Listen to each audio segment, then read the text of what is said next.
Our protagonist is called Jian Chen. From the moment of his birth, he could already speak. He is beloved by every member of the clan, and all his meridians were opened while still in the womb. Yet no one knows is the sword god. A single strike from him can annihilate heaven and earth, but enough preamble, let us begin. Two supreme experts at the pinnacle of the world clash of in heaven and earth can no longer endure the devastation. Mountains split in two, magma boils and surges in a furious torrent. The apocalyptic battle rages on with savage intensity. Violent shockwaves erupt from each strike, obliterating the surrounding earth and stone into fragments. Thunderous booms echo without end. One of them takes a devastating blow and slams into the mountainside with bone-crushing force. The other grips his sword and charges forward. They collide with a deafening roar that splits the heavens, cracks spiderweb across the surrounding terrain. The mountain begins to crumble and collapse, yet the two supreme experts show no sign of halting their battle. They tear across the battlefield, trading devastating blows. Each is struck by the other's attack, mouthfuls of blood spurting endlessly from their lips. Clang! They separate at last, each landing on an opposing cliff face. Dugu Kyubi clutches the wound on his arm, his voice laced with pain as he speaks. Sword God, you truly possess the qualifications to contend with me for the title of the world's strongest. What a pity you are still too soft-hearted. Across from him, the sword god thinks to himself, damn it, I lost by a single move. What a shame I'll never get to explore the Tao of the sword. The moment the thought crosses his mind, the sword in his hand loosens and begins to fall. He stands frozen in place. Suddenly his eyes snap wide open. His body tenses violently. A torrent of magical power erupts from within him. His eyes blaze with fury as he gazes skyward. His voice thundering with rage. Violet Azure sword, scripture break first, establish after. Control the sword through the spirit. Shatter the boundaries with the soul. The moment he speaks, a colossal phantom sword materializes in the sky above. Its form grows sharper and more distinct with each passing breath. Wreathed in countless arcs of mystical black lightning. Streams of power coil around the blade like serpents. The sword soars into the heavens. Jian Chen sweeps his arm to the side. A blinding column of light engulfs the sword, and it rockets toward Dugu Kyubi at terrifying speed. A piercing, blade-like whistling tears through the air without pause. Dugu Kyubi witnesses the spectacle, his eyes bulging in disbelief. His mouth hangs agape, his expression twisted with terror. Boom! The sword slams directly into the spot where Dugu Kyubi stands. The surrounding earth shatters and collapses. Dust and debris billow across the battlefield in a choking haze. Dugu Kyubi cannot believe what unfolds before his eyes. He exclaims in shock, a breakthrough at the brink of death. How is that possible? Rage consumes his features. Countless streams of violet energy coil around his limbs, binding them tight. The sword carves a devastating gash across the old man's body. The mountainside crumbles away. Boulders rain down into the abyss below. Jian Chen plummets in freefall alongside them. His face utterly exhausted, he stares upward and thinks the sky it changes color. At that very instant, pitch-black clouds engulf the heavens above, smothering all light. A colossal meteorite hurtles down, plunging into the heart of the dark vortex. The stone descends relentlessly, its size growing with each passing moment. Jian Chen's vision plunges into absolute darkness. Nothing remains but the echoing crackle of thunder all around him. How could it be that I'm not dead? Jian Chen thinks in bewilderment. Then, from somewhere outside, a voice pierces through. Come now, young master. Hearing those words, his eyelids flutter weakly open. It's time to eat. A beautiful maiden with striking orange hair stands right before Jian Chen's eyes. Here, tuck that dangling thing away already. Insolent wretch, Jian Chen exclaims, his voice dripping with irritation. Hearing his words, the girl jolts in shock, letting out a startled shriek. Oh, master, madam, the young master can speak. The orange-haired maiden panics and bolts out of the room at full speed. Hearing this, Jian Chen murmurs in confusion, young master. He looks down at his own body and startles. What the? Why have I become a baby? Was she calling me just now? All I remember is fighting that old monster Dugu to the death. In the end, we both perished. Then the sky it changed. The sky changed? No way. Could it be that I've transmigrated? Jian Chen exclaims in utter disbelief. He surveys his unfamiliar surroundings and mutters, where in the world is this? The decor is utterly bizarre. Could this be a foreign land? Although that old monster Dugu was slain by my hand, the remnants of his power may yet linger. I must return to Tianjian Mountain at once. Jian Chen declares, struggling to climb out with his tiny infant limbs. From outside, a voice immediately rings out, Xiangshan is only 6 months old. How could he possibly speak? Aren't you supposed to be nursing him? The door to Jian Chen's chamber bursts wide open, An elderly lord strides in, trailed by a crowd of attendants. Jian Chen surveys them and speaks in a low, commanding voice, "You lot take me back to Tianjin Mountain immediately." Hearing this, the old lord freezes in his tracks. His mouth drops open in shock. He rushes forward and scoops the baby into his arms, his face erupting with unbridled joy. Xiangshan truly can speak. Ha ha ha, the Chengyang clan finally has a son of heaven. The clan's hope for revival is at hand. Hearing his proclamation, the two servants behind him burst into joyful laughter, their faces beaming with happiness. A man chimes in, "Congratulations, master." Speaking at 6 months good, the young master truly be the legendary son of heaven spoken of in the ancient tales. Jian Chen has now become Xiangshan. Chengyang Ba pulls his son into a tight embrace, pressing his cheek lovingly against the baby's face. Witnessing this, Jian Chen thinks in bewilderment, "I couldn't care less about any clan. All I want right now is to return to Tianjin Mountain." It is only later that he learns this place is called the Tianyuan Continent, an entirely different world. Is that so? I've become the young master of the Chengyang clan. I suppose I'll keep this identity for the time being. Everyone around crowds in eagerly, each wanting to hold Xiangshan and rub their cheeks against his in delight. His face twists into an expression of pure, unwilling suffering. He decides to recall the memories of his past life. While secretly investigating how to return to Tianjin Mountain, he simultaneously cultivates the Violet Azure Sword scripture. In the blink of an eye, 3 years pass. The Saint Force testing ceremony of the Chengyang clan begins. After 3 years of cultivation, I am certain I will shock every last one of them. A smug expression settles across Xiangshan's face. A smile brimming with pride unfurls on his lips. Behind him, a crowd of fervent supporters erupts into cheers, chanting for the young master before them. Xiangshan thinks, with my strength, can I not frighten these fools into submission? Uncle De standing beside him speaks up, young master, simply press your hand against the stone tablet. Hearing this, Xiangshan responds, huh. His hand gently touches the slab before him. An X-shaped light pattern materializes across the surface of the stone tablet. Every pair of eyes in the vicinity snaps toward the glowing symbol. Xiangshan asks in confusion, what does this symbol mean? Does it mean the same as an X? Hearing his question, the silver-haired elder stammers this. His gaze drifts away, refusing to meet the young master's eyes. Uncle De clears his throat and speaks. After the testing, the young master is unable to cultivate Saint Force. At his words, everyone present is stunned. They cannot believe what they have just heard. Every face is etched with shock. The old man continues, in plain terms, is a good for nothing. Hearing this, Xiangshan's expression freezes, sweat beads across his forehead. He mutters under his breath, what? The commoners outside erupt into thunderous uproar. We will forever stand behind the young master. The young master is surely the chosen one. An old man nearby weeps openly. In his heart, he thinks, at last, I live to see young master Xiangshan crowned as the foremost talent of the estate. A solemn voice announces, testing complete. Young Master Xiangshan possesses no Saint Force. The old man and everyone around him hear the declaration and reel in utter disbelief. What? Murmurs ripple through the crowd. Is there some mistake? How can the young master be unable to cultivate Saint Force? The patriarch of the Chengyang clan hears the verdict and rises to his feet, stunned beyond words. Chengyang Ba stands and speaks, duh. Unclear, you telling me Xiangshan cannot cultivate Saint Force? Bai Yunshan, the fourth madam of the Chengyang family, calls out to Xiangshan with a worried voice. The third madam of the Chengyang family props her chin on one hand, watching the scene with an expression of immense satisfaction. Xiangshan immediately speaks up. I am a good-for-nothing, stop joking. Uncle De, this stone must be broken. Uncle De replies, this old man will inspect it once more. His tone carries a hint of disbelief at the events unfolding before him. Hearing the young master's words, Uncle De responds with his all-seeing eyes. As he finishes speaking, his eyes ignite with a blue radiance. Chengyang Ba stands below, his gaze fixed intently upon the two of them. Uncle De lets out a long, heavy sigh.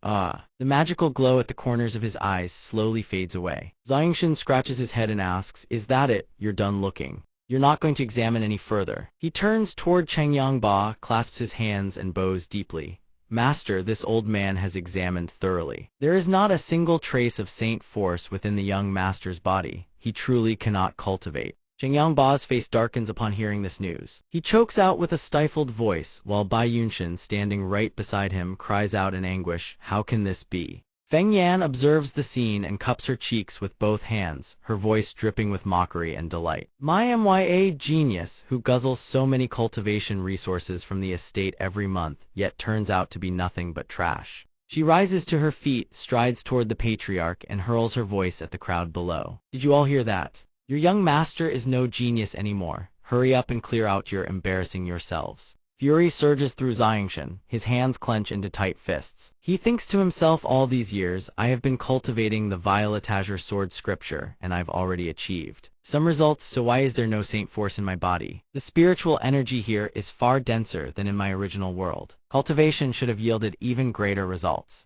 Where does the problem lie? Could it be because? A flash of insight sparks through his mind. His gaze turns sharp and resolute. The first layer of the Violet Azure Sword scripture is body tempering. I infused all of my saint force into my physical body for tempering, so that's why there's no saint force left to be detected. Understanding dawns upon Xiangshan and he exclaims, so that's how it is. Feng Yan walks to Cheng Yangba's side with a bright smile and says, Master, since Xiangshan has proven to be trash, the future of the Chengyang family must naturally rely on our care. He waves dismissively and says, enough, I understand. Bai Yunshan's eyes fill with worry as she glances at her husband. Cheng Yangba, with undisguised reluctance, speaks in a strained voice, from this day forward, all cultivation resources originally allocated to Xiangshan shall be transferred to care. The fourth madam's allowance is also to be cut in half. Fury boils within Xiangshan's heart. He thinks the moment they deem me trash, their attitude shifts overnight. How utterly pragmatic. Cheng Yangba furrows his brows and glances at his son.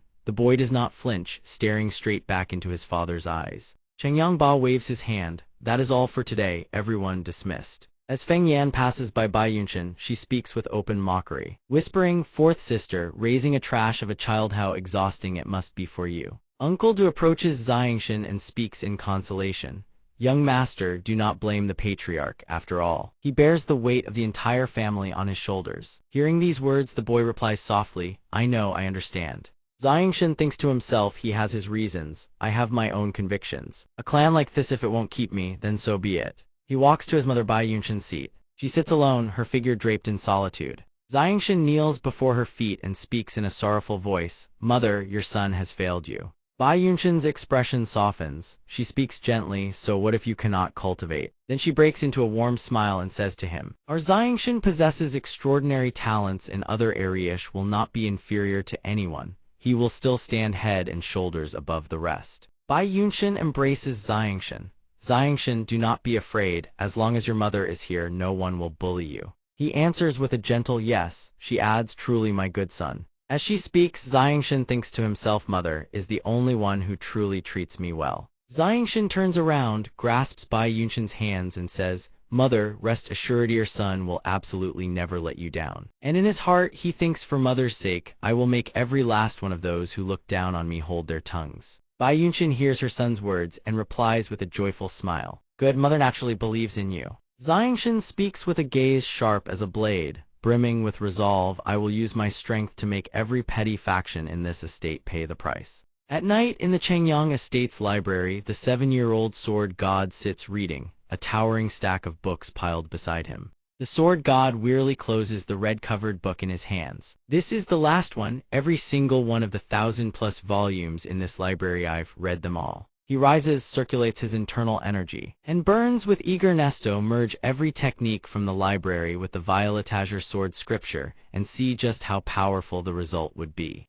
The sword god conjures a 5-colored sphere in his right hand, channels every ounce of power, and slams a palm strike into the wall between 2 bookshelves. The remnant force of the technique sends out a shockwave, leaving trails of white smoke in its wake. He slowly withdraws his hand. Traces of spiritual power linger on his palm, and the wall's strike was so devastating it left a palm print embedded in the stone. The sword god beams with delight, eyes crinkling with joy, and exclaims happily, after the body tempering session 3 years ago, I no longer need to infuse saint force into my physical form. My cultivation has indeed advanced at a remarkable pace. At Bai Yunshan's residence, the sword god stands outside the door gazing at the dawn, murmuring, the sky is about to brighten. I should go pay my respects to mother. She must not discover that I've been cultivating in secret. The sword god sits at the table in Bai Yunshan's room. The space falls into utter silence. Bai Yunshan picks up a neatly sliced cucumber from the plate and gently reminds Xiangshan, you must remember. Bai Yunshan cups his face with both hands and says with a smile,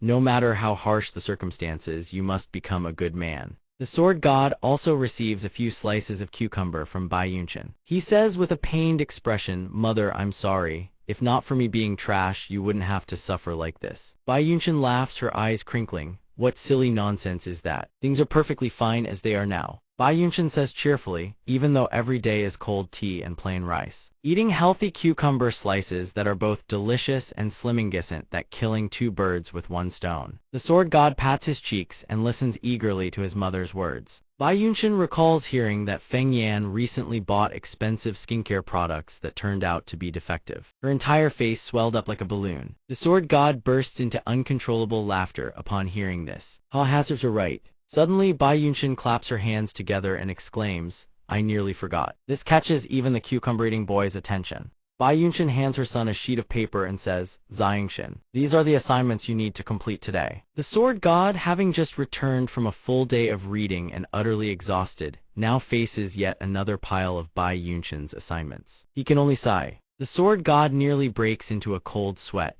"Mother, can't I just read books instead? These assignments are such a hassle." Though he says this aloud, the sword god thinks to himself, "I only need to read a book once to memorize its contents. I truly don't need to do homework." Bai Yunshin eats her cucumber while listening to the sword god's complaints. With a face full of concern, she says, "Xiangshin, you cannot cultivate saint force. If you wish to become someone of ability in the future, you can only rely on scholarly pursuits. Mother only wants what's best for you." The sword god, overcome with guilt, is suddenly tempted to just tell his mother the truth that he can actually cultivate saint force. Bai Yunshin, meanwhile, remains lost in her own contemplation, oblivious to his inner turmoil. Bai Yunshin's determination burns so fiercely, she practically snorts smoke. If you could cultivate saint force, the demands mother places on you would increase tenfold. The sword god can vividly picture that nightmare scenario. Bai Yunshin brings over a mountain of assignments, and the sword god looks as though he's about to keel over and die. The sword god imagines Bai Yunshin's demonic form and turns deathly pale. Demonic Bai Yunshin declares, "Xiangshin, since you can cultivate saint force, all assignments shall be doubled." After bickering until the break of dawn, the sword god makes a hasty retreat, offering his farewell. "Fine, mother. I'm heading to the library to read now." Bai Yunshin replies cheerfully, "Go on then. Don't forget to do your assignments, mother. We'll check them tomorrow." Jian Chen replied, "All right." He mulled it over as he walked. The scripture pavilion had nothing left for him to browse, and he had no desire to do homework. Where could he go to kill time? Suddenly, a tantalizing aroma wafted into Jian Chen's nose. Jian Chen perked up. "Ew, that smell." Jian Chen looked toward the kitchen. That was where the aroma originated. His eyes lit up with excitement. Turnip cakes, his mother's favorite. Without hesitation, the boy sprinted toward the kitchen. "I'll grab some turnip cakes for mother. She would definitely be overjoyed." The turnip cakes were artfully arranged on a plate, garnished with a flower and a scattering of leaves, their aroma absolutely mouthwatering. Jian Chen smiled and reached out to take the plate of turnip cakes from the table. A hand shot out and snatched the plate away, causing Jian Chen to grasp at empty air. The owner of the hand spoke in a mocking tone. Well, if it isn't the little young master." The one who had grabbed the plate was Qiu a kitchen servant. He sneered down at Jian Chen. The young master of the Chengyang family skulking around the kitchen to steal food. If word got out, that would be quite the scandal, wouldn't it? The servant's mockery drew the attention of everyone else in the kitchen. Jian Chen's expression darkened. "Qiu, I am the young master of the Chengyang family. How dare you speak to me with such disrespect? Are you not afraid of punishment?" Jian Chen was growing weary of these blind, ungrateful servants. Far from showing any remorse, Qiu only grew bolder. "I serve the third madam. The fourth madam has no authority over me, let alone a worthless trash like you." Indeed, Jian Chen was utterly dwarfed by Qiu's imposing frame. Jian Chen repeated himself with forced patience, "Hand over the turnip cakes." Qiu's face twisted into a sinister grin. "Oh, I recall that the fourth madam is quite fond of turnip cakes. How filial of the little young master." The other servants chimed in with their own sneers. If it weren't for this good-for-nothing dragging her down, the fourth madama's spirit master, no less so could she not even afford turnip cakes. If it weren't for the second master's benevolence, you two mother and son would have been thrown out long ago. Their cutting remarks about Bai Yunshin sent Jian Chen's expression turning pitch black. Killing intent flashed in Jian Chen's eyes. "I said hand over the turnip cakes." Qiu grew even more brazen. Dropping the plate to the ground with a sneer, "Oops, butterfingers." The plate shattered into pieces. Turnip cakes scattering across the filthy floor. This had truly pushed Jian Chen past his limit. "You bastards!" Jian Chen clenched his fists, channeling Saint Force into his palm. With a single palm strike, Jian Chen sent Qi flying, blood erupting from his mouth. The other servants watched in stunned disbelief. All they could see was Jian Chen's body surging with formidable Saint Force, while Qi lay crumpled on the ground, blood streaming from his mouth. Completely unconscious, Qi collapsed to the floor. Jian Chen then rounded on the other servants and exposed their misdeeds.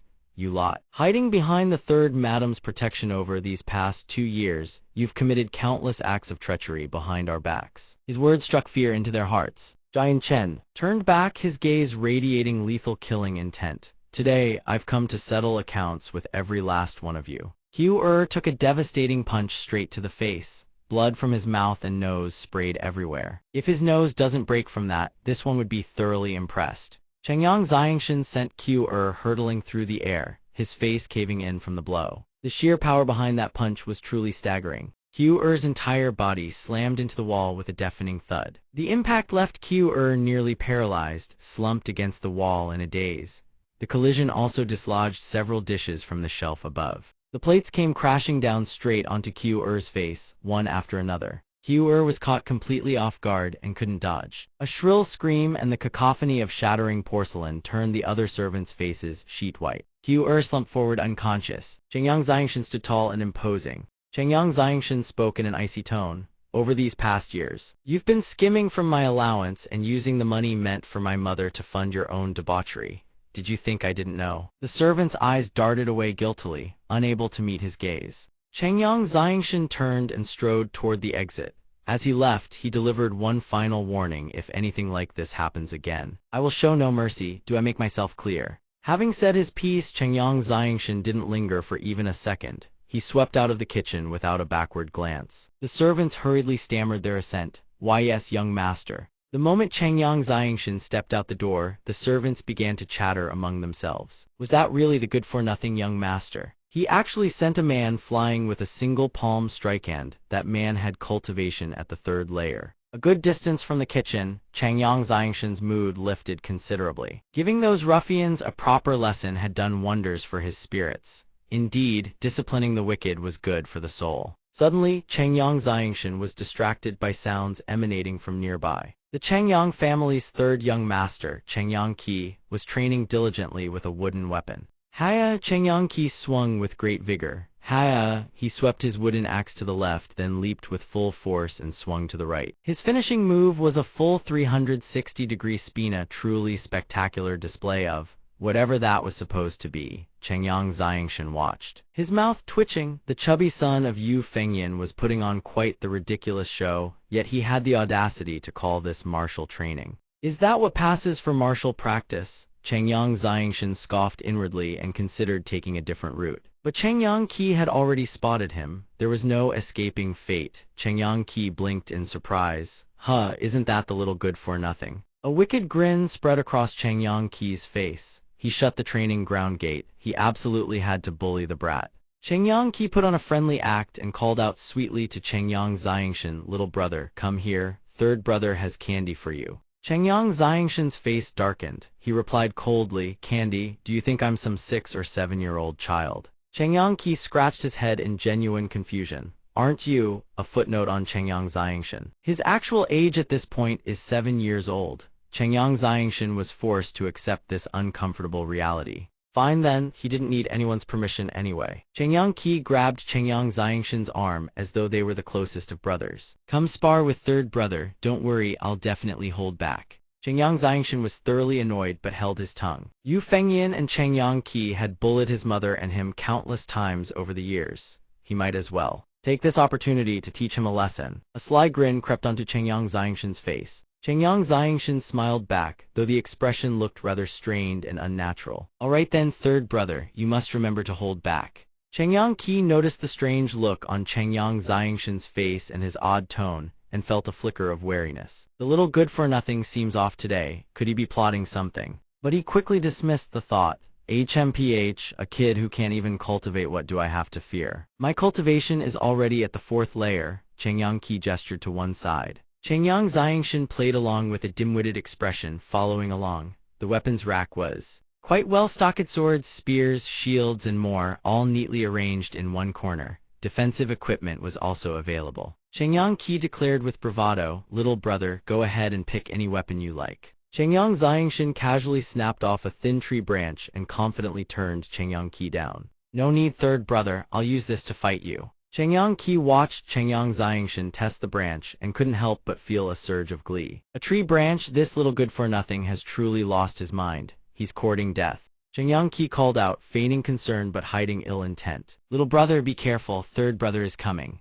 The very next instant, Chengyang Qi charged forward with blazing momentum, swinging his axe with all his might and bellowing. "Take this!" Chengyang Xiangshan curled his lip in contempt and sidestepped effortlessly, expending not a single ounce of energy. Chengyang Qi's jaw dropped in disbelief. In that split second of shock, Chengyang Xiangshan seized the opening. With nothing but a thin branch in hand, he struck. Chengyang Qi couldn't even react in time. The branch came to a halt, resting against the side of Chengyang Qi's neck. Chengyang Qi froze. "What?" Chengyang Xiangshan cheerfully tapped the branch against Chengyang Qi's shoulder a few times and announced, "Third brother, you've lost." Chengyang Qi gnashed his teeth in frustration, unwilling to accept it. How is that possible? The outcome was clear as day. Chengyang Xiangshan had won, Chengyang Qi had lost. Chengyang Qi slapped the branch away and stubbornly insisted, "That doesn't count, you cheated, I refuse to accept it." Chengyang Xiangshan twirled the branch lazily and replied with an arrogant smirk, "Oh, third brother, pray tell how exactly did I cheat?"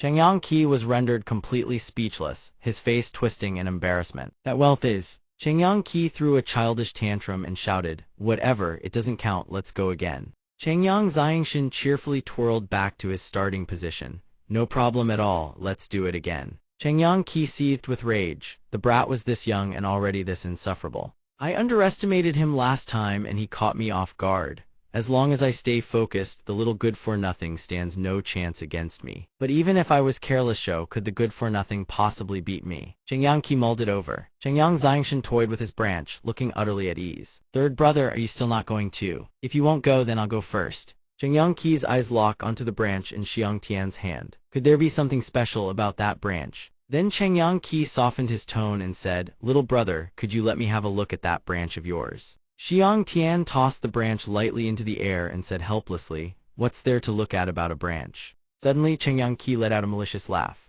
Chengyang Qi swung his axe, sending the branch hurtling away. "Haha, little good-for-nothing. Without that branch, let's see how you beat me now." Xiang Tian's expression darkened. So he's resorting to dirty tricks now. A glint flashed through Xiang Tian's eyes as realization struck him. The sword on the mountaintop immediately shattered its seal. Controlling the sword with divine sense, Xiang Tian channeled his energy, summoning it forth. Chengyang Qi, knowing nothing of this, sneered. "Haha, so you know you've lost, going to just stand there and take it." Chengyang Qi swung his axe with savage force, roaring, "The future master of the Chengyang family is me. Die, you good-for-nothing." Xiang Tian, however, remained utterly calm. He waved his hand unseen. A surge of power erupted, hurtling straight toward Chengyang Qi. Chengyang Qi's eyes went wide as the force bore down upon him. It struck him clean off his feet. The branch slammed into the ground, and he clutched his face in horror. Blood poured from a deep gash carved across his cheek. Chengyang Qi stared at the blood staining his hands, trembling. "Blood, blood." Chengyang Qi whimpered through his bloodied face, his threat laced with terror. "You little good-for-nothing, Yao, you hit your own brother, I'm telling mother." Xiang Tian's expression turned glacial, as though a demon had awakened within him. He cracked his knuckles with a series of sharp pops. "Call me good-for-nothing again, and next time I will kill you." Chengyang Qi screamed and sobbed, scrambling away to find their mother. "Mother, mother, save me." Xiang Tian watched him flee and let out a resigned sigh. It seems there's no hiding it this time. Yet Xiang Tian still skipped along carelessly. So be it, at worst, he'd take whatever punishment came. Even so, Xiang Tian could only hope pray that this wouldn't implicate his mother. A mysterious figure approached, pulled the branch from the ground, and murmured under his breath. So he finally couldn't hold back and revealed his true strength. The mysterious figure watched Xiang Tian's retreating figure in silence. It seems a storm is about to sweep through the estate. A short while later, Feng Yan, her face swollen from an allergic reaction to some beauty supplement. Tears streaming down both cheeks, came clinging to Chengyang Qi, sobbing her grievances to Chengyang Ba. "Master, you must stand up for care. If the boy hadn't been lucky, Xiang Tian would have killed him." Qiu also filed her own tearful complaint to Chengyangba. Master, the young master is violent and unreasonable. He beat this servant for absolutely no cause. Master must punish the young master. Chengyangba cleared his throat and questioned sternly. Xiang Tian clearly cannot cultivate any power. How could he have repeatedly wounded both the guards and Care? Feng Yan puffed up her neck, whining and spinning fabrications. Fourth Madam has always doted on Xiang Tian. She must have pushed him to use despicable means to harm Care. Care is the future master of this house. Master, you must avenge us, mother and son. Chengyang Ba spoke with grave authority. The Chengyang family has always valued benevolence and magnanimity above all else. If Xiang Tian truly committed violence without cause, I shall punish him without mercy. With that, Chengyang Ba called out in a booming voice, "Someone bring Xiang Tian to me." If the master truly condemned him for conspiring to harm his own flesh and blood, and punished him under family law, Qiu was secretly overjoyed. By your command, Feng Yan was immediately brimming with triumph. By Yunxian, this time, I will drive you and your son out onto the streets for good. Within Chengyang Ba's estate, a matter demanded his swift resolution before everything spiraled further.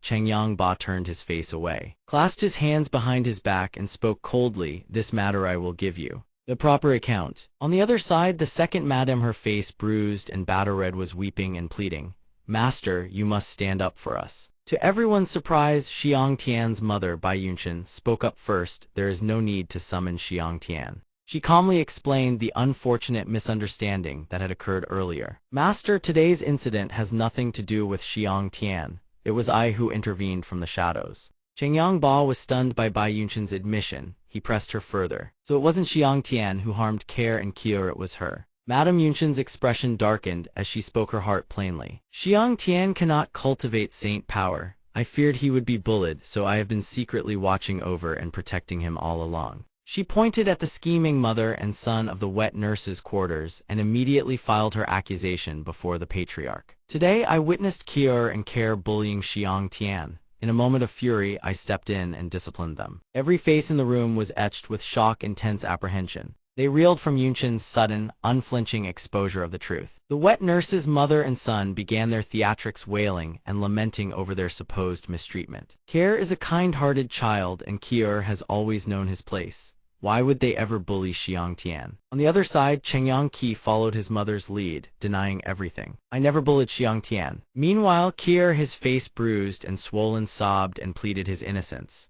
This humble one has been wronged. The wet nurse continued her performance, then turned to level accusations at Yunshan. It was obvious that fourth madam was simply shielding Xiang Tian, deliberately taking all the blame upon herself. Unable to let these people run rampant any longer, Yunshan immediately fired back. Everyone in the entire manor knows Xiang Tian cannot cultivate saint power. How could he possibly have harmed Care and Qiu? Before Yunshan's ironclad reasoning, the woman could only stammer in silence, utterly tongue-tied. Then suddenly she threw herself to her knees before Chengyang Ba, pleading desperately. My lord, everything was my doing. Xiang Tian had no part in this. I willingly accept any punishment. Chengyang Ba was startled by Yunshan's actions and spoke up.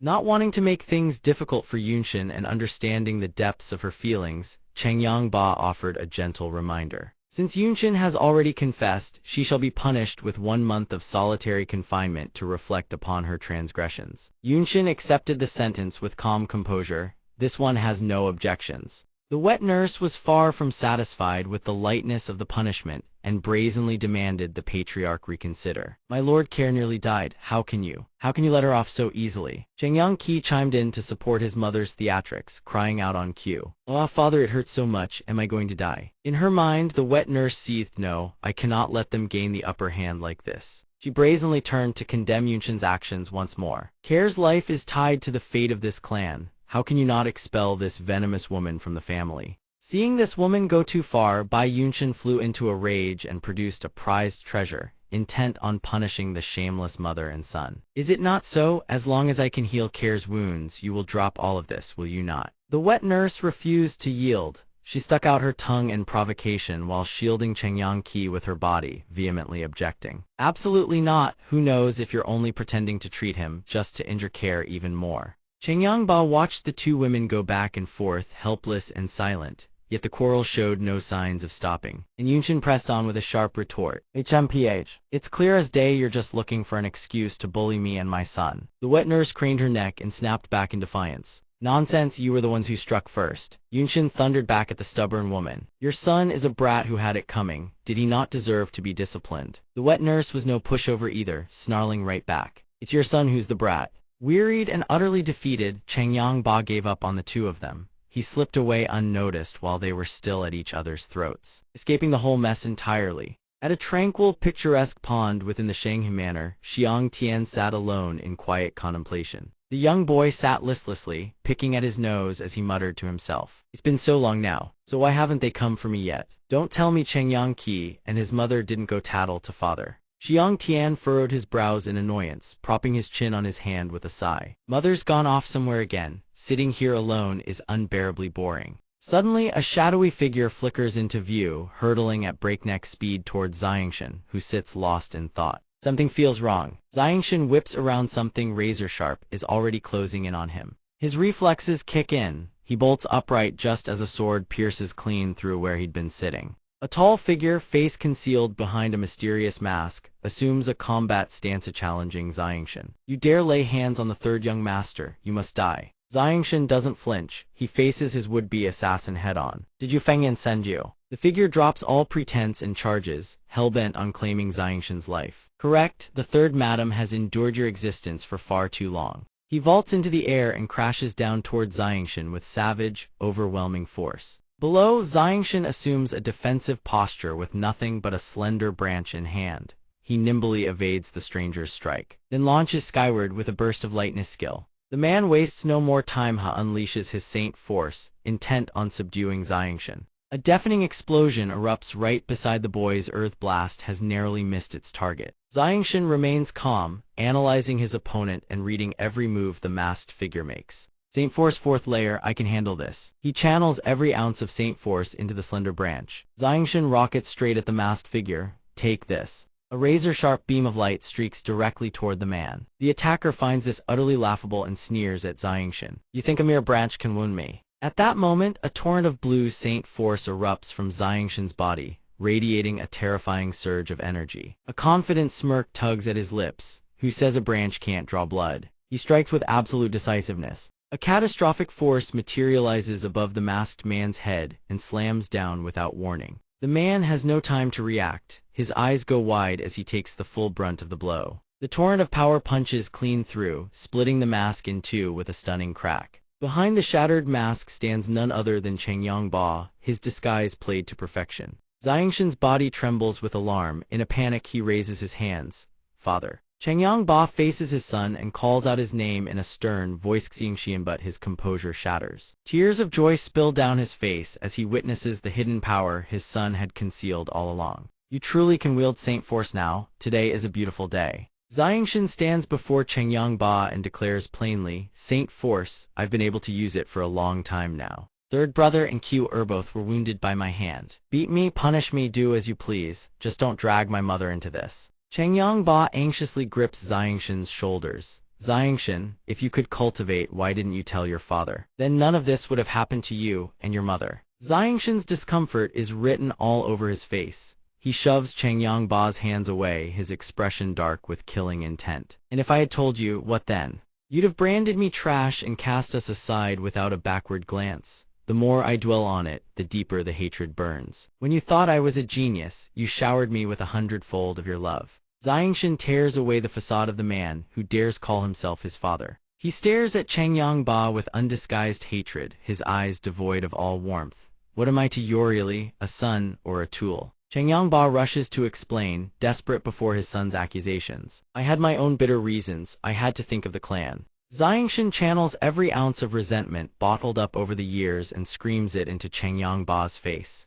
Bitter reasons. What about my mother and me? How do you think we've lived all these years? Did you ever once ask how we were doing? When you Feng Yan bullied us, did you ever lift a finger? If I truly were trash, even if I died, you probably wouldn't have spared me a single glance. Changyang Ba's composure crumbles. He pleads with his son. Xiangshan, how can you say such things? How could your own father ever treat you that way? Xiangshan lets out a weary, exasperated sigh. Honestly, I don't care how you treat me, but lay a finger on my mother and all bets are off. Changyangba presses on, things aren't what you think, son. I am the head of this household. There are many things beyond my control. Xiangshan turns his back and walks away. Yes, you're the head of this household. You have to think of everyone. But I only care about my mother. Beat me, blame me, do as you wish. Either way, this household means nothing to me anymore. These words strike Changyangba like a bolt of lightning from a clear sky. Changyangba calls out his son's name in anguish. From behind, Dugu Kyubei, who has been watching from the shadows all along, steps forward, stopping Changyangba from giving chase. Master, admitting your mistakes truly isn't that hard. Changyangba turns to see Dugu Kyubei, his body trembling, tears streaming down his face.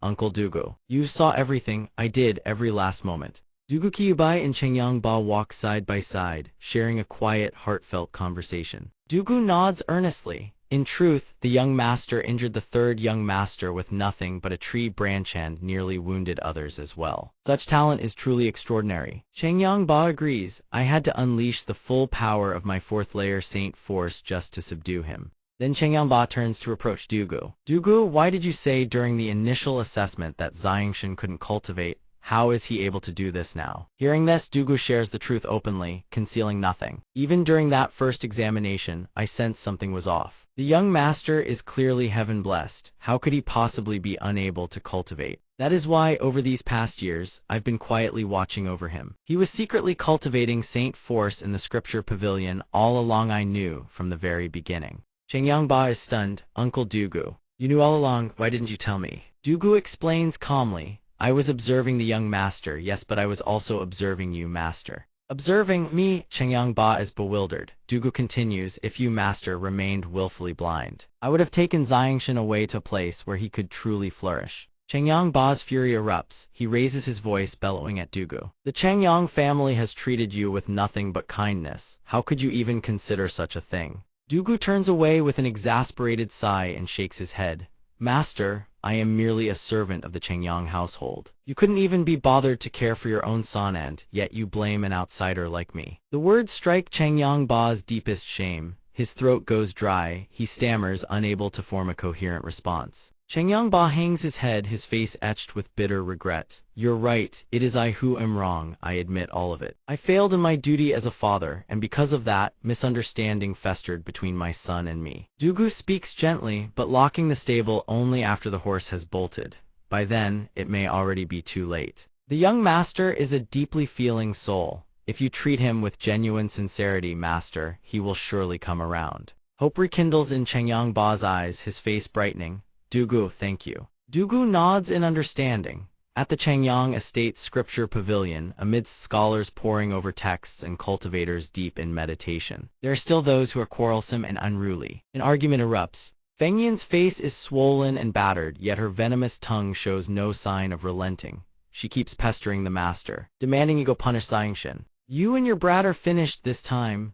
Bai Yunshin fires back, calling the woman a pig-headed fool. Don't be so dramatic if push comes to shove. I'll just take Xiangshan back to my family's home. It's no big deal. Bai Yunshin lets out a mocking laugh. On the contrary, you even dare show your face outside looking like that. Feng Yin is absolutely livid. Her beauty has been struck at. HMPH, I've already recovered these past few days. Don't you worry about me. Just as the argument reaches its peak, Changyangba leads little Xiangshan inside, making introductions and explaining the situation to Bai Yunshin. Feng Yin, I've investigated thoroughly. The one who inflicted those injuries was Xiangshan himself. Bai Yunshin's heart sinks. Worried for her son, she moves to plead with the master. Feng Yin, sensing she now holds the upper hand, jabs a finger at the master. You must absolutely punish Xiangshan, but at Feng Yin's aggressive stance, Xiangshan simply sticks his tongue out at her, taunting. Changyangba raps Xiangshan on the head, a token warning, nothing more. He mediates the quarrel. Though Xiangshan was wrong to resort to violence, Ki-er and Q-er had no business bullying others either. Consider the matter settled, let's not pursue this any further. Feng Yin is fuming, practically steaming from the ears.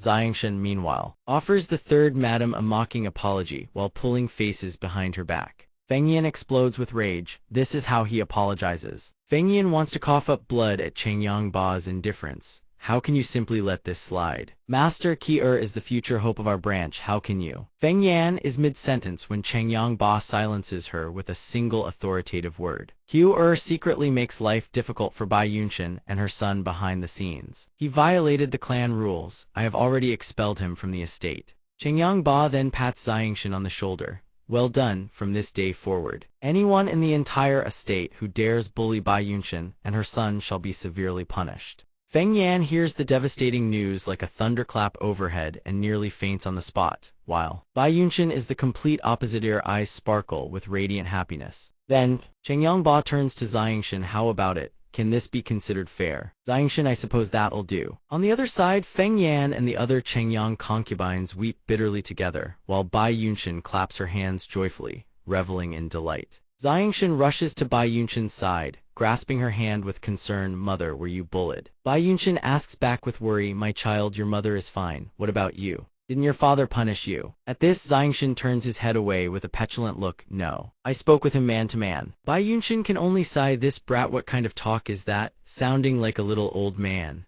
Changyang Ba, also hoping to reconcile the two women, speaks to Bai Yunshin first. You've already healed Q-er, so while you're at it, please heal Feng Yan as well. Bai Yun. Tian agrees, but with one condition: as long as Xiangshin is not held accountable. Feng Yan hears that the woman she despises will be the one to heal her and thrashes about. We absolutely don't need her treatment. Changyang Ba can't take it anymore and commands loudly, Feng Yan, stop making a fuss. Feng Yan can only pout, and Relentivion defers to the old man. Bai Yunshin begins her healing technique. From a distance, Xiangshin watches his mother in admiration. Special energies from heaven and earth flow through her hands and into the patient's body. So this is the true power of a spirit master. Feng Yan, her beautiful appearance fully restored, is overjoyed. She touches her face all over. Wonderful, it's healed. Bai Yunshin stands proudly with her hands on her hips, basking in everyone's praise, beaming with delight. Seeing his mother's remarkable abilities, Xiangshin grows interested in this discipline. If only I could learn to harness and control this energy, my cultivation would surely double. While he is lost in thought, a hand suddenly lands on Xiangshin's shoulder. It is Changyang Ba who has something to say. Although I will not pursue this matter further, Xiangshin was still in the wrong. He cannot go unpunished.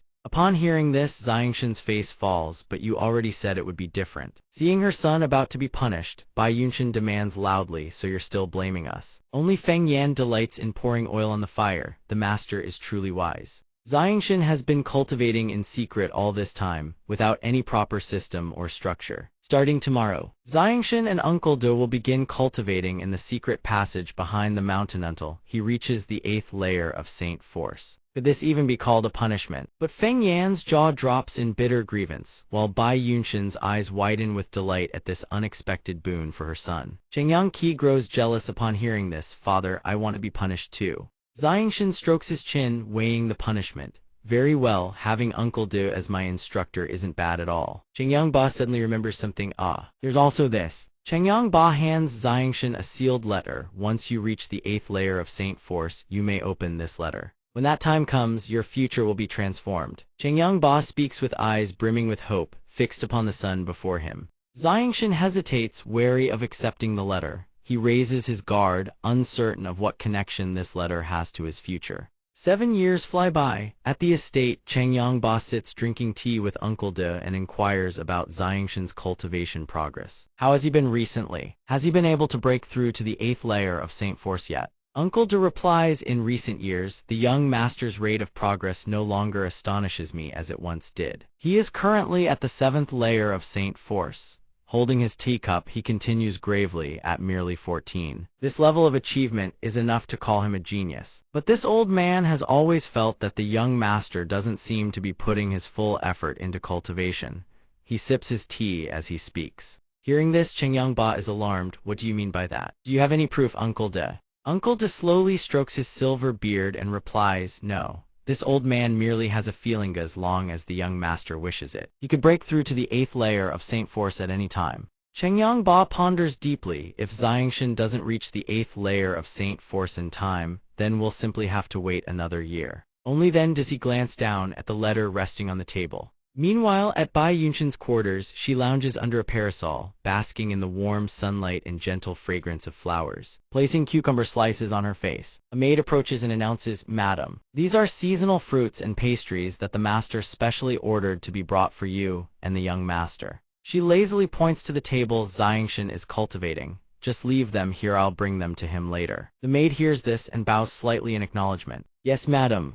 Bai Yunshin reclines contentedly and says happily, "Xiangshan, the treatment we receive really does keep getting better and better." At this moment, through the window, 14-year-old Xiangshan is fully immersed in cultivation. He struggles to suppress his discomfort. Cold sweat beating on his forehead, as visions of his past sex chaos flood his mind faced with the enemy's devastating power. The disciples showed no fear and fought back fiercely. Dugu Kyubai's underlings jeer and sneer without end.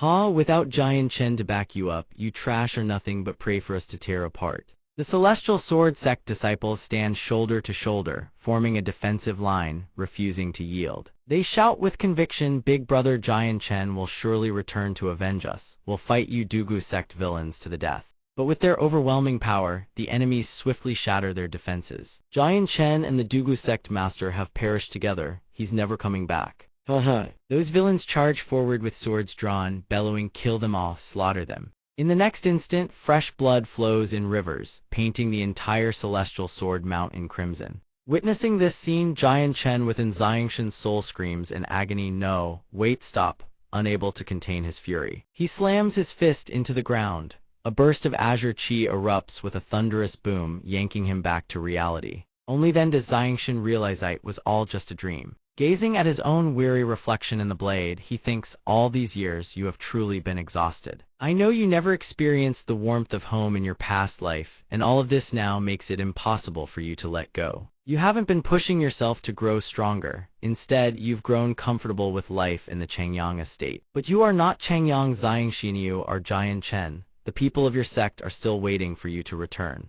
Having said this, his expression turns resolute. His hand grips the sword tightly, resolves to grow ever stronger and find a way back. Suddenly, a streak of azure light flashes past, inscribing words upon the wall. Reading the inscription, he says, "I have broken through to the 8th layer of Saint Force." Sometime later at the estate, Changyang Ba exclaims with joy, "Xiangshan, you've truly reached the 8th layer of Saint Force." Uncle De chimes in from the side, "Wonderful. The young master has truly lived up to our expectations." He points to the letter on the table and asks, "May I open this letter now? I want to know how it is connected to my future." Changyangba replies, "Of course." The letter bears an enrollment notice. Seeing his confusion, Changyangba explains this is an admission notice from Kargath Academy, the most prestigious academy in our entire empire. Kargath Academy has produced countless peak-level powerhouses. Only those who reach the 8th layer of Saint Force before the age of 18 are eligible to enroll. He pats Xiangshan's shoulder and continues, "Your talent is truly exceptional, and Kargath Academy is the perfect fit for you. The future of the Changyang clan rests on your shoulders." Uncle De smiles and adds, "Kargath Academy's enrollment is in 3 days. The young master will make it just in time." Xiangshan finally responds, "I understand. I will not let you down." Bai Yunshin points anxiously at a pile of large bags and says, "Xiangshan, this is your first time away from home. Without your mother by your side, you must take good care of yourself. I've written down everything you need to be careful about when you're out there. Study hard." He smiles wryly, "Mother, I'm not a child anymore. I can take care of myself." Bai Yunshin then breaks into a mischievous grin. "When Feng Yan heard you were going to the academy, she was so furious she fell ill. My son, you've done splendidly." Xiangshan laughs, "Mother, you're gloating over someone else's misery." Seeing this, Uncle De hurriedly reminds him, "Young master, it's getting late. You should set off now." Aboard the giant eagle, he calls out, "Father, Mother, I'm leaving." Changyangba responds, "Travel safely." At the same time, Bai Yunshin adds, "Remember to write letters home." The giant eagle flaps its wings, letting out a mighty screech as leaves scatter in all directions. Xiangshan raises his hand and shouts excitedly, "Kargath Academy. I have come." Beneath the clear, cloudless sky, the protagonist soars atop a massive eagle, gliding over a rocky gorge lined with rows of ancient trees. The protagonist thoroughly savors the sensation of flight, a feeling he has not experienced in a long, long time. It fills him with a deep sense of nostalgia. Suddenly, Uncle Du appears out of nowhere and begins recounting something about the protagonist's elder brother, who was once sent to Kargath Academy but was so frightened he dared not even move. Uncle De's story catches the protagonist completely off guard, has no recollection whatsoever of having an elder brother at Kargath Academy. The kind-hearted old Uncle De simply laughs heartily, having completely forgotten to mention it before. According to Uncle De's gentle account, the protagonist Changyang Xiangshan's elder brother, Changyang Hu, was born to the first madam. The protagonist's father married 3 wives, but the 2 other madams could never see eye to eye. Changyang Hu's mother flew into a rage and took her newborn son back to her maiden home, severing all ties with the Changyang clan. All of this is the first time the protagonist has ever heard of it, which is why from childhood until now, he has never once heard of this elder brother. Xiangshan feels that his own mother is truly formidable, otherwise, she would have been crushed by Yu Fengyan. The tangled web of love and hatred among great noble clans also makes the protagonist heave a sigh. Uncle De feels that the protagonist is remarkably understanding, perhaps, not merely a child after all. In Uncle De's telling, the young master had already reached the 8th layer of Saint Force at the age of 17 before coming to the academy. If the protagonist ever runs into trouble at the academy, he can seek out the young master. Xiangshan expresses heartfelt gratitude for Uncle De's advice, then turns to leave. After that, the giant eagle carries them onward to yet another destination. Uncle De turns to inform Xiangshan that their destination lies directly ahead. The protagonist seems utterly captivated by the sight before him. Spread out below them is the vast expanse of Kargath Academy, its buildings packed tightly together as far as the eye can see. Xiangshan descends toward a distant courtyard, where a massive crowd has gathered. Xiangshan grows slightly anxious. Is he supposed to find his elder brother in an academy this enormous? Uncle De laughs heartily and tells the protagonist not to worry, for the young master is easy to find. Speak of the devil and he shall appear. From the distant courtyard, an enormously boisterous voice rings out, calling Changyang Xiangshan's name. It turns out to be none other than the protagonist's elder brother, Changyang Hu. Changyang Hu appears to be an extremely amiable and sociable person. He beams with a radiant smile upon seeing his little brother, the protagonist. The overwhelmingly enthusiastic welcome embarrasses Xiangshan so much that he wants to turn around and go home. Old Uncle De waves in greeting to this special elder brother he has not seen in many years. Xiangshan's elder brother rushes over to Uncle De, and the white-haired old man mentions that Changyang Hu's father has always remembered him. Hu merely scoffs and purses his lips, unwilling to speak of their father, because between him and the patriarch there is no longer any relationship. Then Hu asks after Xiangxi, and his little brother, whom he has not seen in so many years, has grown so much already. The protagonist surely has plenty to say to his elder brother as well. The 2 brothers then throw their arms around each other's shoulders and talk animatedly. Hu tells his little brother that if anyone ever bullies him, he should come straight to his big brother. Meanwhile, Uncle De has business to attend to. He needs to go meet with the academy headmaster. The 2 of them, Hu and Xiangshan, set off to tour the academy together. Deep down, the protagonist is beginning to feel a flicker of admiration for this elder brother. Kargath Academy is sprawling, its architecture steeped in classical antiquity. Hu eagerly points at every landmark they pass, brimming with excitement. Xiangshan's elder brother grins broadly, offering a rather superficial introduction of the academy to his bewildered younger brother. Xiangshan had just begun to think his elder brother was somewhat reliable, but now he deeply regrets retracting that assessment. Hu mentions that tomorrow is the day of the new student martial tournament. He has already registered Xiangshan in his place so that his little brother can integrate with the other students. The protagonist feels somewhat hesitant about his elder brother Hu's proposal. Hu insists that Xiangshan must perform well, for this is his registration qualification on the line. Xiangshan merely thinks to himself, this elder brother is just a touch too enthusiastic. The protagonist has no interest whatsoever, and intends to skip the tournament entirely. Before the protagonist can say a word, Hu suddenly remembers he still needs to pick up Xiangshan's registration materials and dashes off, saying they'll meet again at the dining hall. Xiangshan stands frozen like a statue, utterly unable to react to this bizarre elder brother. The dining hall is magnificent and warm. Xiangshan is leisurely savoring the lavish spread of delicacies before him, when suddenly someone slams their hand down on the table, claiming the table as his own and ordering Xiangshan to get lost. It is Dai Liang. Flanking him are Dai Yun with his long, spiked red hair and a scar across his mouth, and his younger sister Dai Shili, who radiates arrogance. Xiangshan merely glances at them. He says this table belongs to the academy. If they want to eat, they can sit down and share it. But the brazen trio only grows louder, openly showing their contempt for Xiangshan. Xiangshan stands his ground and tells them to just stand there and wait. When he's done eating, he'll vacate the seat. Dai Liang and Shili immediately resort to their intimidation routine. Do you even know who my father is? They bark at Xiangshan. Dai Yun, who has been silently observing all along, now calmly asks about Xiangshan's background. He reminds everyone of the academy's rule: nobles are strictly forbidden from oppressing commoners, but disputes among nobles are outside the academy's purview.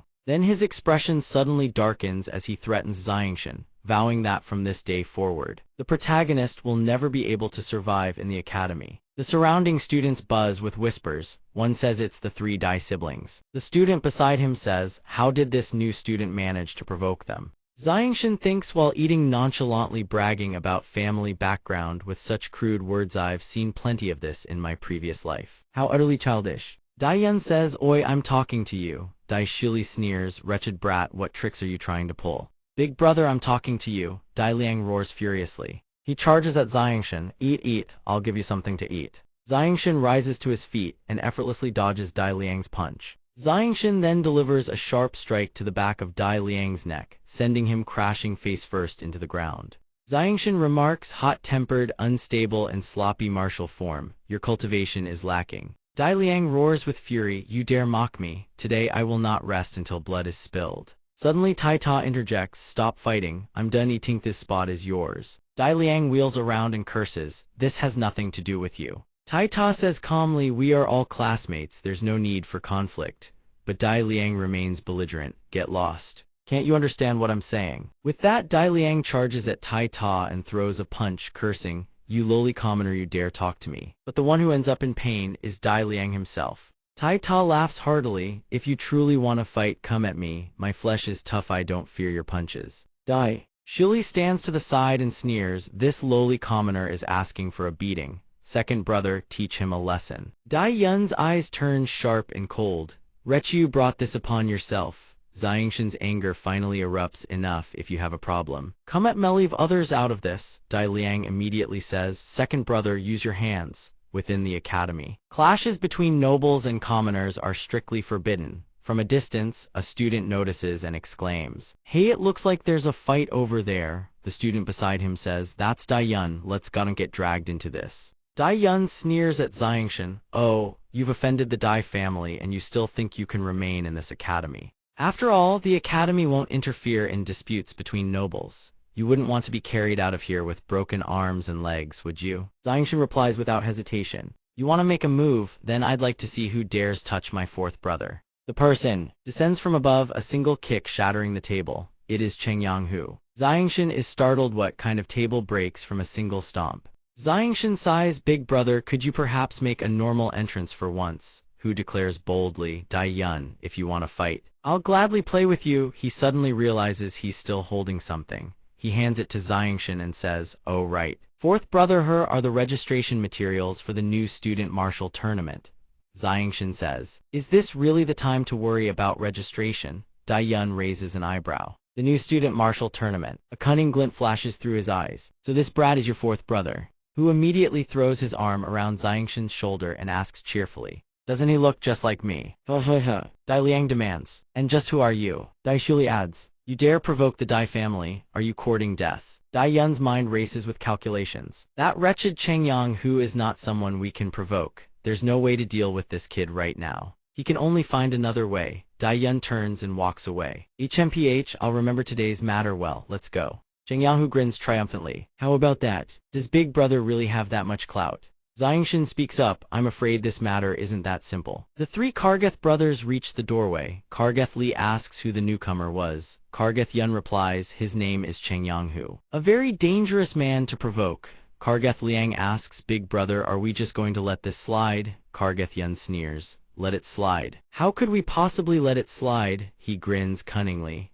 That brat also signed up for the new student martial tournament. We can kill him on the tournament stage. Chengyang Hu has nothing more to say. Anyone who dares offend the Kargeth family must die. Xiangshan strolls along, grumbling. Big brother really just suddenly said he had something to do and dashed off. He recalls Chengyang Hu's carefree grin before he left. Fourth brother, I just remembered something I need to handle. Go explore the campus on your own. Xiangshin sighs miserably. His first day here, a stranger in a foreign land, how is he supposed to just explore? Truly a sorrowful state, having a big brother who can't be relied upon. A thought suddenly strikes Xiangshin. It's not entirely true that I have no friends here. He thinks of Tai Ta. The big fellow had waved cheerfully when they parted. Xiangshin, I'm heading back to the dorms. From now on we're friends, anything you need, just say the word. Xiangshin chuckles. That Tai Ta fellow is actually decent company.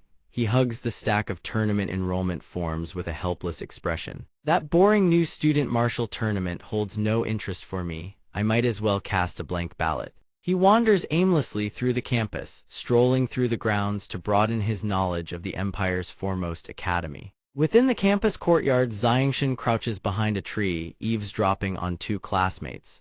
The girl speaks in a melancholy voice, Senior. The boy replies with equal emotion, Junior. Xiangshin muses, back in my previous life at the sect. The junior brothers and sisters used to hide in the bushes like this too. It seems no matter the world. People all share the same 7 emotions and 6 desires. Suddenly, several masked figures tiptoe past. Xiangshin narrows his eyes, suspicious. If they're not crooks, they're certainly thieves. The masked men huddle together, whispering. Their leader speaks, I've scouted the area. She'll pass through here soon. You lot set up an ambush and play the part of ruffians harassing her. Then I swoop in like a hero, rescuing the maiden. His lackey nods eagerly. Rest assured, boss, we'll sell the act like our lives depend on it.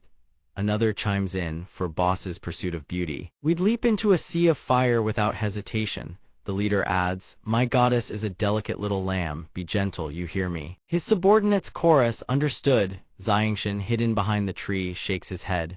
What a crude and unoriginal scheme. Truly devoid of creativity. The group begins their operation. Xiangshin leaps onto a tree branch, using such a stale trick to deceive a young lady. I can't just sit back and watch. The night is beautiful. A lone figure approaches from the distance. The 2 classmates from earlier stare, wide-eyed. She's breathtaking. Isn't she that stunning new student everyone's been talking about? The 3 masked men leap out. One leers, hee hee, little miss, how about having some fun with our big boss here? Another sneers. Aren't you lonely all by yourself? Yue recoils in fear. Why you? What are you trying to do? Stay away from me. One of them closes in on Yue, taunting. What are you afraid of? Little sister, let big brother give you a little touch. He reaches out his Hondon. Yue seizes it in a vice grip. She swings him in a full circle and hurls him away. His accomplices freeze, utterly dumbstruck. One thinks, WWW, what the hell is this? The boss called her a delicate little lamb. His companion thinks bitterly, so this is what they mean by speaks the gentlest words. Fights the most brutal fights. Yue dusts off her hands.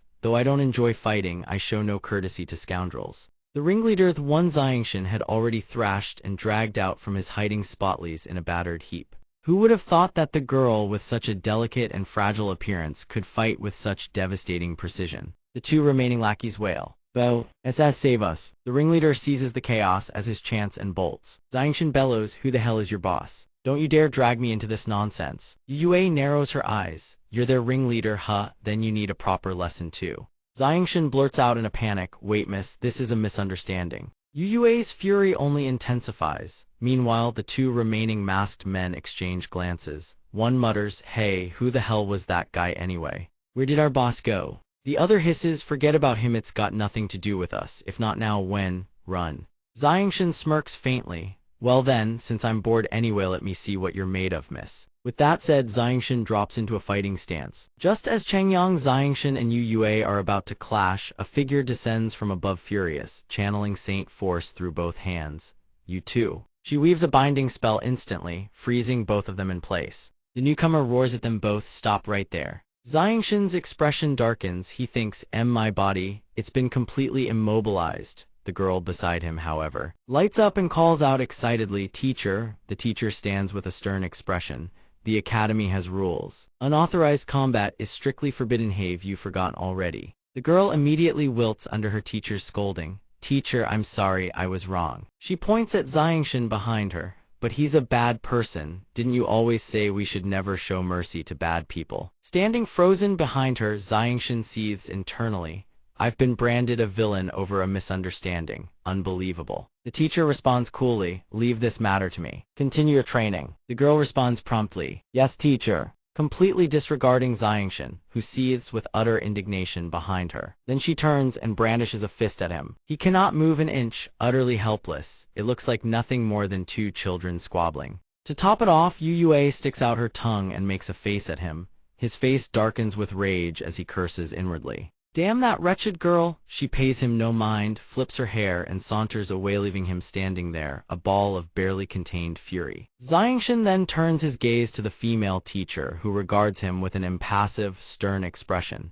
He thinks frantically, "Elder, please. Let me explain, this is not at all what your disciple made it out to be." The teacher studies him with a contemplative gaze, then she speaks. "The power within your body, it is unusual." Hearing this, Xiangshan's heart lurches. Don't tell me. Can she actually sense that I'm a transmigrator? The female teacher leans down, locking eyes with him. No need to panic. I have never been one to pry into others' secrets. Even if you are a son of the Chengyang family, Xiangshan's eyes widen in alarm. This woman. Does she know who I am? The teacher continues, however, before anything else you must prove that you have the worth to keep living.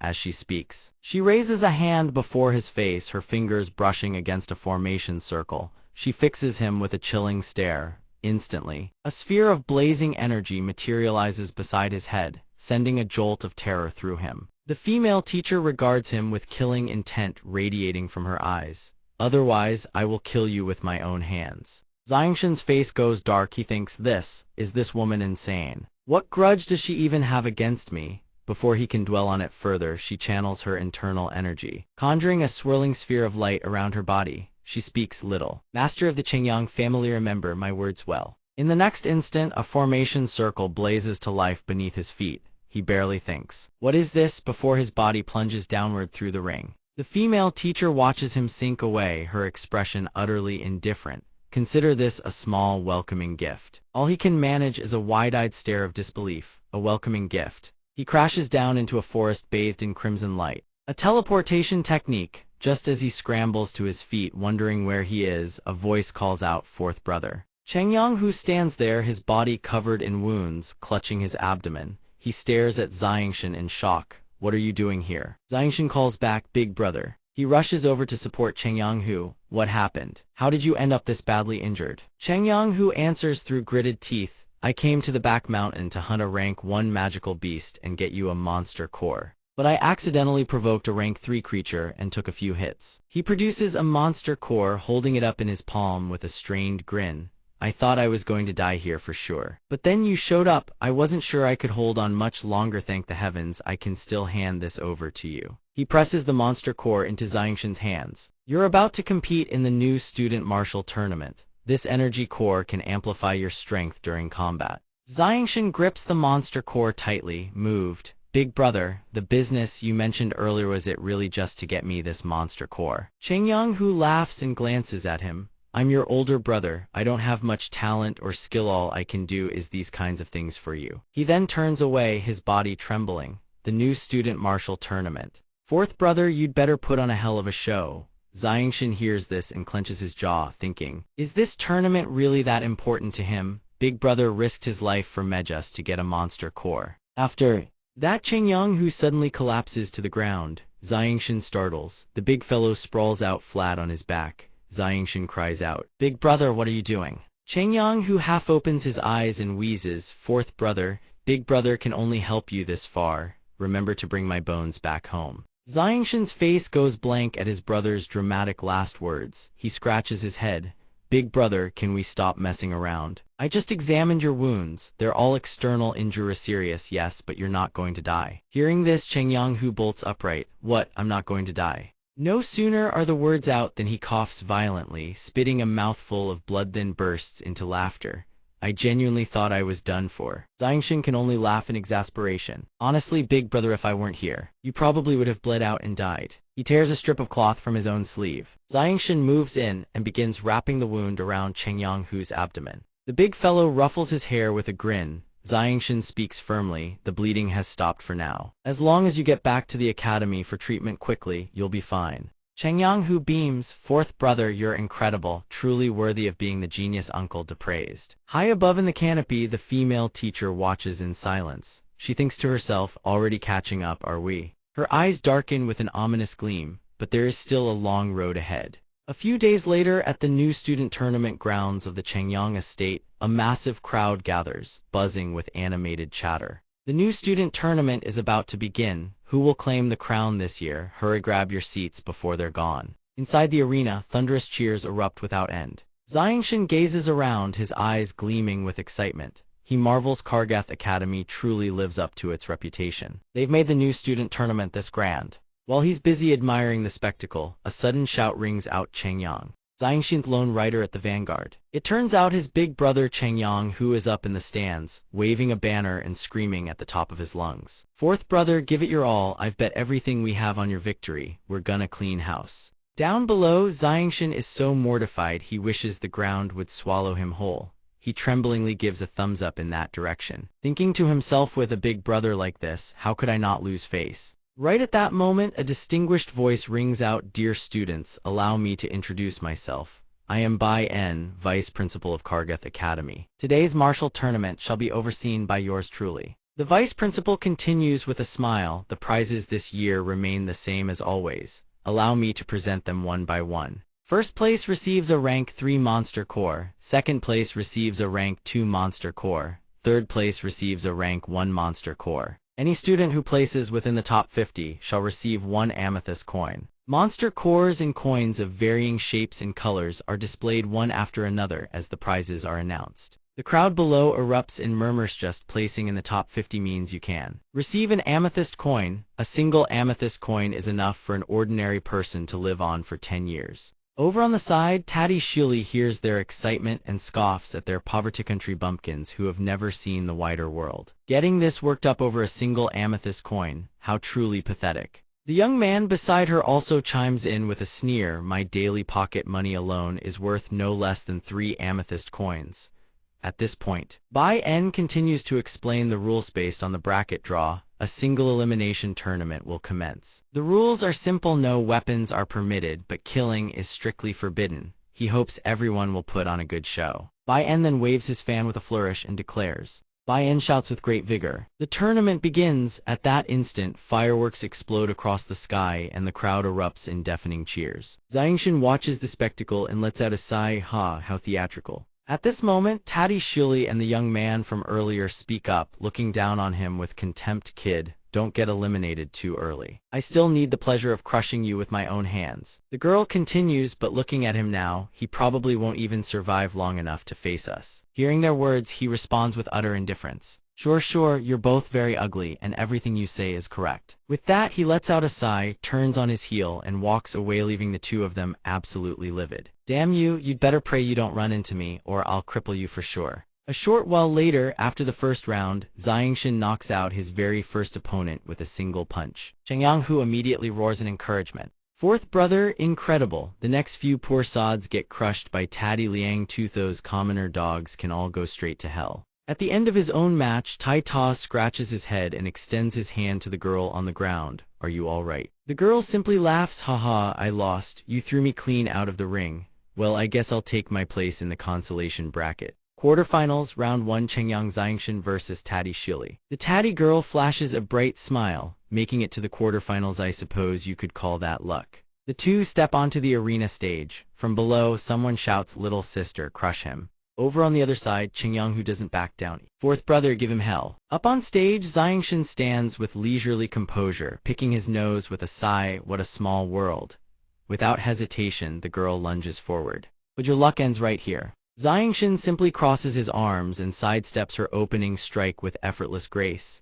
He dodges a few more, leaving her fuming. Let's see how long you can keep running. Watching this, she grits her teeth and thinks without even lifting his feet off the ground, he can evade every single one of my attacks. Before Shili can process further, Xiangshan speaks up, my turn now. And right before her astonished eyes, he cocks his fist and prepares to strike. Shili watches through gritted teeth as the blow comes. Fortunately, she manages to dodge just in time. Xiangshan then speaks in a serious tone, I don't want to hit a woman, I accept your surrender. Hearing this, she panics. Could it be? Is he actually stronger than me? How is that possible? Her face darkens. Gritting her teeth, she thinks, no, I absolutely cannot lose to him, or where will I ever show my face again? In an instant, Shili launches a kick straight at him and screams, I haven't surrendered. He stands firm, catching her kick with one hand and snarls, you pig. At that very instant, a sharp needle emerges from the tip of her shoe. The needle rockets toward him, catching him completely off guard. It comes within a hair's breadth of piercing straight into his eye. Taddy Shili grins triumphantly. "I've won."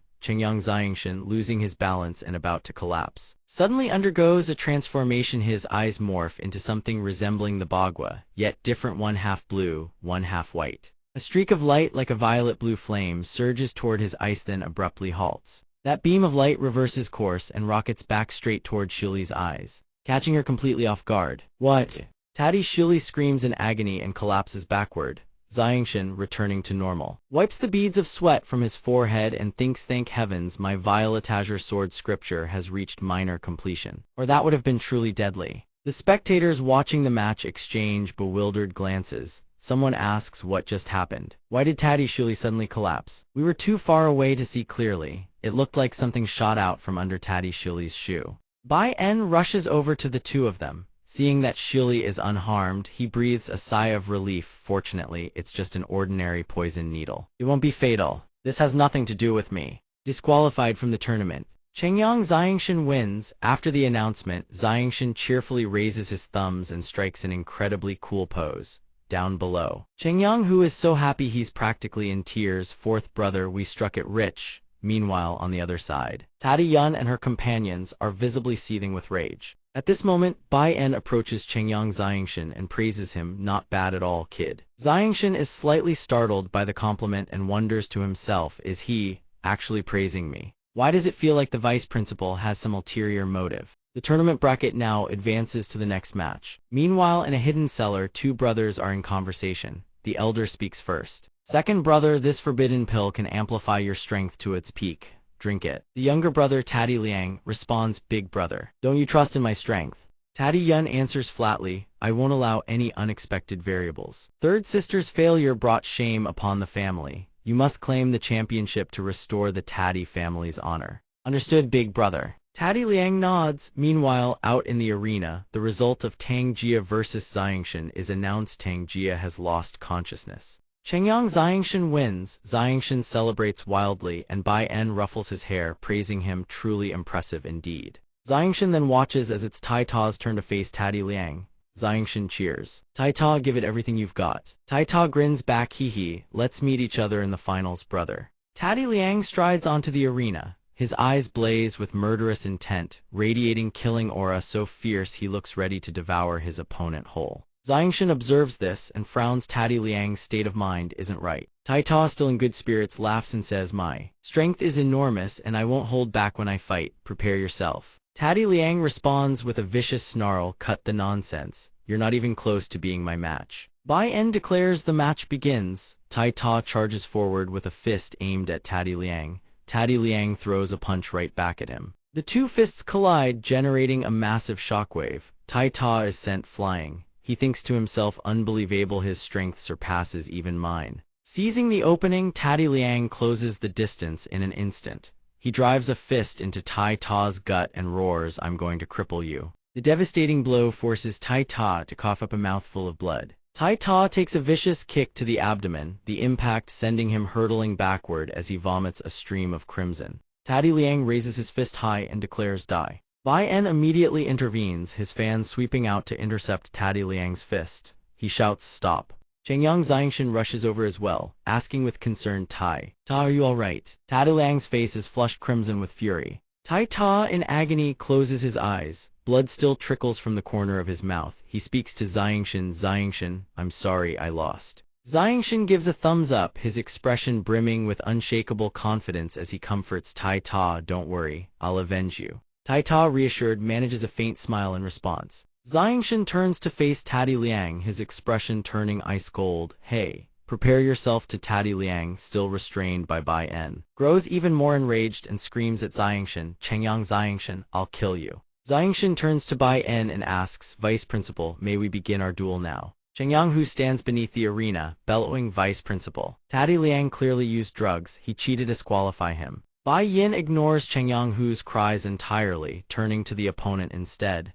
if you both agree, he says. While Cheng Yang-hu continues to shake his fist and bellow from below, disqualify him, disqualify him. Bai Yin speaks the final words with visible reluctance, then let the duel begin. Cheng Yang-hu cannot believe what Bai Yin has just declared. He launches into a tirade of insults. His voice dripping with contempt. The vice principal is sheltering the clan's trash. This match is unfair. I demand to see the principal. Bai Yin endures the relentless barrage of insults, each word piercing him like 10,000 arrows of condemnation driven straight into his flesh. Before Cheng Yang-hu can utter another word, Bai Yin spins around and sweeps his fan through the air, sending him hurtling away with a thunderous shout, "Enough! Fly far away and reflect on your own conduct." Though Cheng Yang-hu has already been sent flying, his voice echoes back on the wind, "I will return."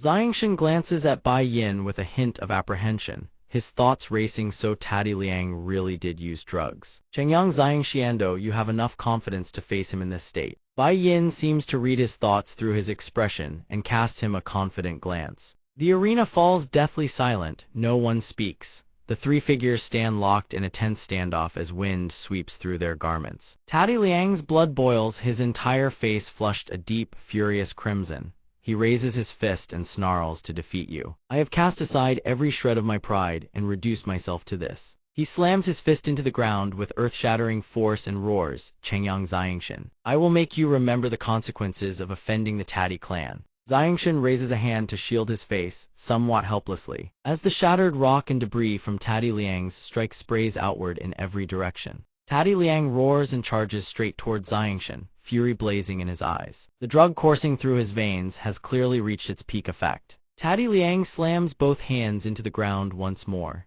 The earth around him shatters and fractures, giving rise to a massive, blinding golden vortex that spirals upward. Tati Liang snarls, "My power now rivals that of the 10th layer of Saint Force. What do you possibly have to fight me with?" Xiangshan casually brushes the dust from his robes and replies, "You'll find out soon enough." Tati Liang sneers, "Wait until I beat your teeth out and scatter them across the ground." He leaps into the air, swinging his massive fist as he roars, "Let's see if you can still smile then." Tati Liang throws a devastating straight punch at Xiangshan, but Xiangshan dodges with effortless ease.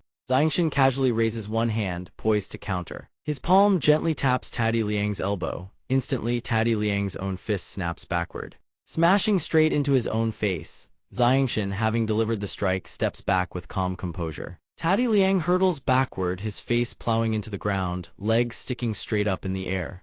He lies there writhing in agony, his nose as red as a tomato. Yet he still cannot fathom how Xiangshan could so effortlessly bring him down with a single move. Xiangshan stands in the shade and speaks calmly, "This is how I fight you." Tati Liang turns to glare at Xiangshan, hissing inwardly, "Damn him." Tati Liang suddenly lashes out with a vicious kick at Xiangshan, but Xiangshan swiftly tilts his head aside, evading it by a hair's breadth. Xiangshan seizes his leg midair, a victorious smile spreading across his face. Xiangshan hoists Tati Liang high into the air by his leg, spinning him around and forcing Tati Liang to awkwardly prop himself up on both hands to break his fall. Then he releases his grip with a mischievous grin. Tati Liang crashes down with his legs splayed wide apart. He howls in agony, letting out a wretched, ear-splitting cry. Tati Liang grits his teeth in excruciating pain, tears streaming down his face. "That bastard set me up." The spectators below burst into mocking laughter. Someone jeers, "Ha ha, what is Tati Liang doing down there? Is this some kind of circus act?" Another, tears of laughter in his eyes, adds, "Who knew Tati Liang could do the splits?"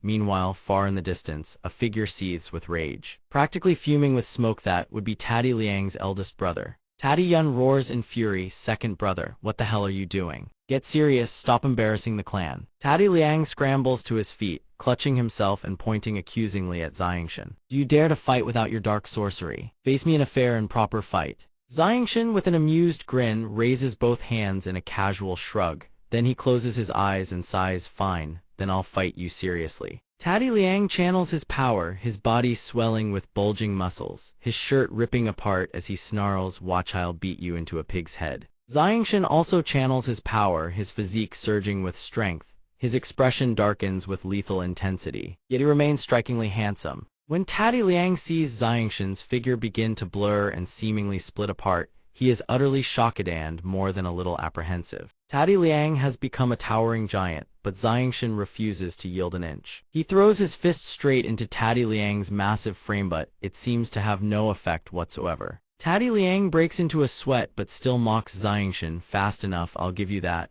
But what a pity your fist technique is utterly powerless. Go ahead, take another swing, what of it? Xiangshan faces him with a confident expression, drawing back another fist.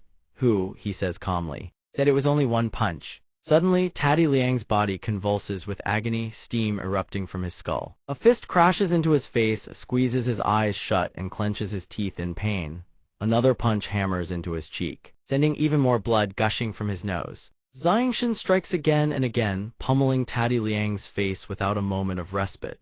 Taddy Liang writhes in agony, given no chance to retaliate. Xiangshan's expression is razor-sharp. His fists rain down so fast they seem to multiply, his hands appearing to split into blinding afterimages. Taddy Liang can only stagger backward before crashing to the ground. Taddy Liang's face, now pressed into the earth, is swollen beyond recognition. The stone beneath him cracks and fractures from the sheer impact. Xiangshan's face turns solemn as he speaks. You are not even worthy of me drawing my sword. He buries his face in his hands and lets out a helpless sigh. Alas, here I stand, a sword god of unmatched renown, and yet I've come all this way just to bully a mere brat. If word of this ever got out, it would be utterly humiliating. Bai Yin raises a megaphone and announces with unrestrained excitement, Changyang Xiangshan wins. He is crowned the new student king. Yet in the next breath he thinks to himself, Changyang Xiangshan is only 14. Why does it feel as though he has weathered 100 battles? Could this truly be what they call an old soul in a young body? Bai Yin strokes his chin in deep contemplation.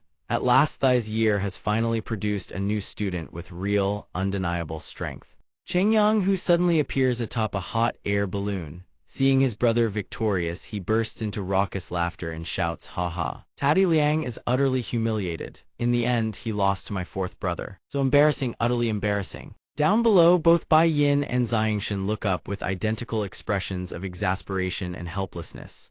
Suddenly, Changyang, whose hot air balloon begins to deflate. He glances up and snorts. Down on the ground, both Bai Yin and Xiangshan have each hurled a hidden projectile, puncturing the balloon. Both speak in unison, "Well done." Too late, a voice echoes from the deflating hot air balloon. "I shall return." Then both man and balloon drift away into the fading sky. Taddy Yun's blood boils with rage, his entire body practically radiating killing intent. He snarls, "Changyang who? Changyang Xiangshan, I will never let this go." Meanwhile, all around, thunderous cheers erupt for the victor. Taddy Yun's fists clench so ferociously they crumble the reinforced concrete wall beside him. His face contorts with murderous rage as he hisses through gritted teeth, "Within 3 days, I will personally see you both expelled from this academy." At the academy, as dusk descends, a wooden box gleams with the radiant golden glow of the treasure within. A voice sounds beside it. "Student Xiangshan, congratulations on becoming this year's new student king." Bai Yin smiles gently, spreading his hands as he addresses Xiangshan. "This is the new student king's reward, a grade 3 monster core. Once you have received it, you may take your leave." Xiangshan swiftly takes the box, then turns to leave with cold indifference, offering only a single parting remark, "Thank you, Vice Principal. I'll be on my way." Bai Yin watches him go, bewildered by the boy's frigid demeanor. He flutters his fan nervously, then walks to the doorway and calls after him, "Xiangshan, continue to work hard in the future. I have high hopes for you." Xiangshan replies, his voice icy, "Yes." After Xiangshan departs, Bai Yin closes the door. His expression slowly shifts to something far more dangerous. He speaks to the figure lurking behind him, "Principal, what do you make of him?" The principal, pipe still in hand, lets out a hearty laugh. "Outstanding strength, a temperament far beyond his years. Is he truly only 14? Bai Yin presses further. Should the academy provide resources to aid his cultivation, forge a favorable relationship with him? The principal replies, "Not yet. A talent as exceptional as Xiangshan, there are those who will not sit idly by." Bai Yin's eyes narrow. "You mean them?" The principal's expression grows solemn. "If he can survive the tribulation that awaits, it will not be too late for us to lend our hand." Bai Yin understands at once. He bows his head respectfully. "Yes, principal, I understand." Meanwhile, as Xiangshan descends the stone steps, he notices someone slumped against the wall. Surprised, he calls out, "Big brother." Changyang, who had been dozing off, snaps awake. Seeing Xiangshan, his eyes widen as he asks, "The vice principal called for you. What did you go to his study for?" "What did he say?" Xiangshan simply holds up the treasure box, showing it off with a grin. "Nothing much, just gave me the reward." Xiangshan beams brightly and offers, "Big brother, since you risked yourself alongside me to earn this monster core. This grade 3 monster core is yours." Changyang Hu flatly refuses. "This is your reward. Keep it, it will do wonders for your cultivation." Xiangshan murmurs softly, "Big brother." Changyang Hu suddenly declares loudly, "Xiangshan, I'm your big brother, you listen to me." Xiangshan smiles warmly and says gently, "All right, I'll keep it." Changyang Hu grins from ear to ear, draping his arm over Xiangshan's shoulder. "Now that's more like it. Come on, big brother's treating you to a proper feast to celebrate you becoming the new student king." This brings a genuine smile to Xiangshan's face as well. Two silhouettes walk side by side, inseparable as shadow and form, their cheerful steps carrying them beneath the fading glow of the late evening sunset. Xiangshan spots two long strips of dried meat hanging from a tree branch and asks shyly, "Big brother, did you bring all of this?" Changyang Hu declares proudly, "Of course, it's a great honor. You've really given me a great deal of face this time."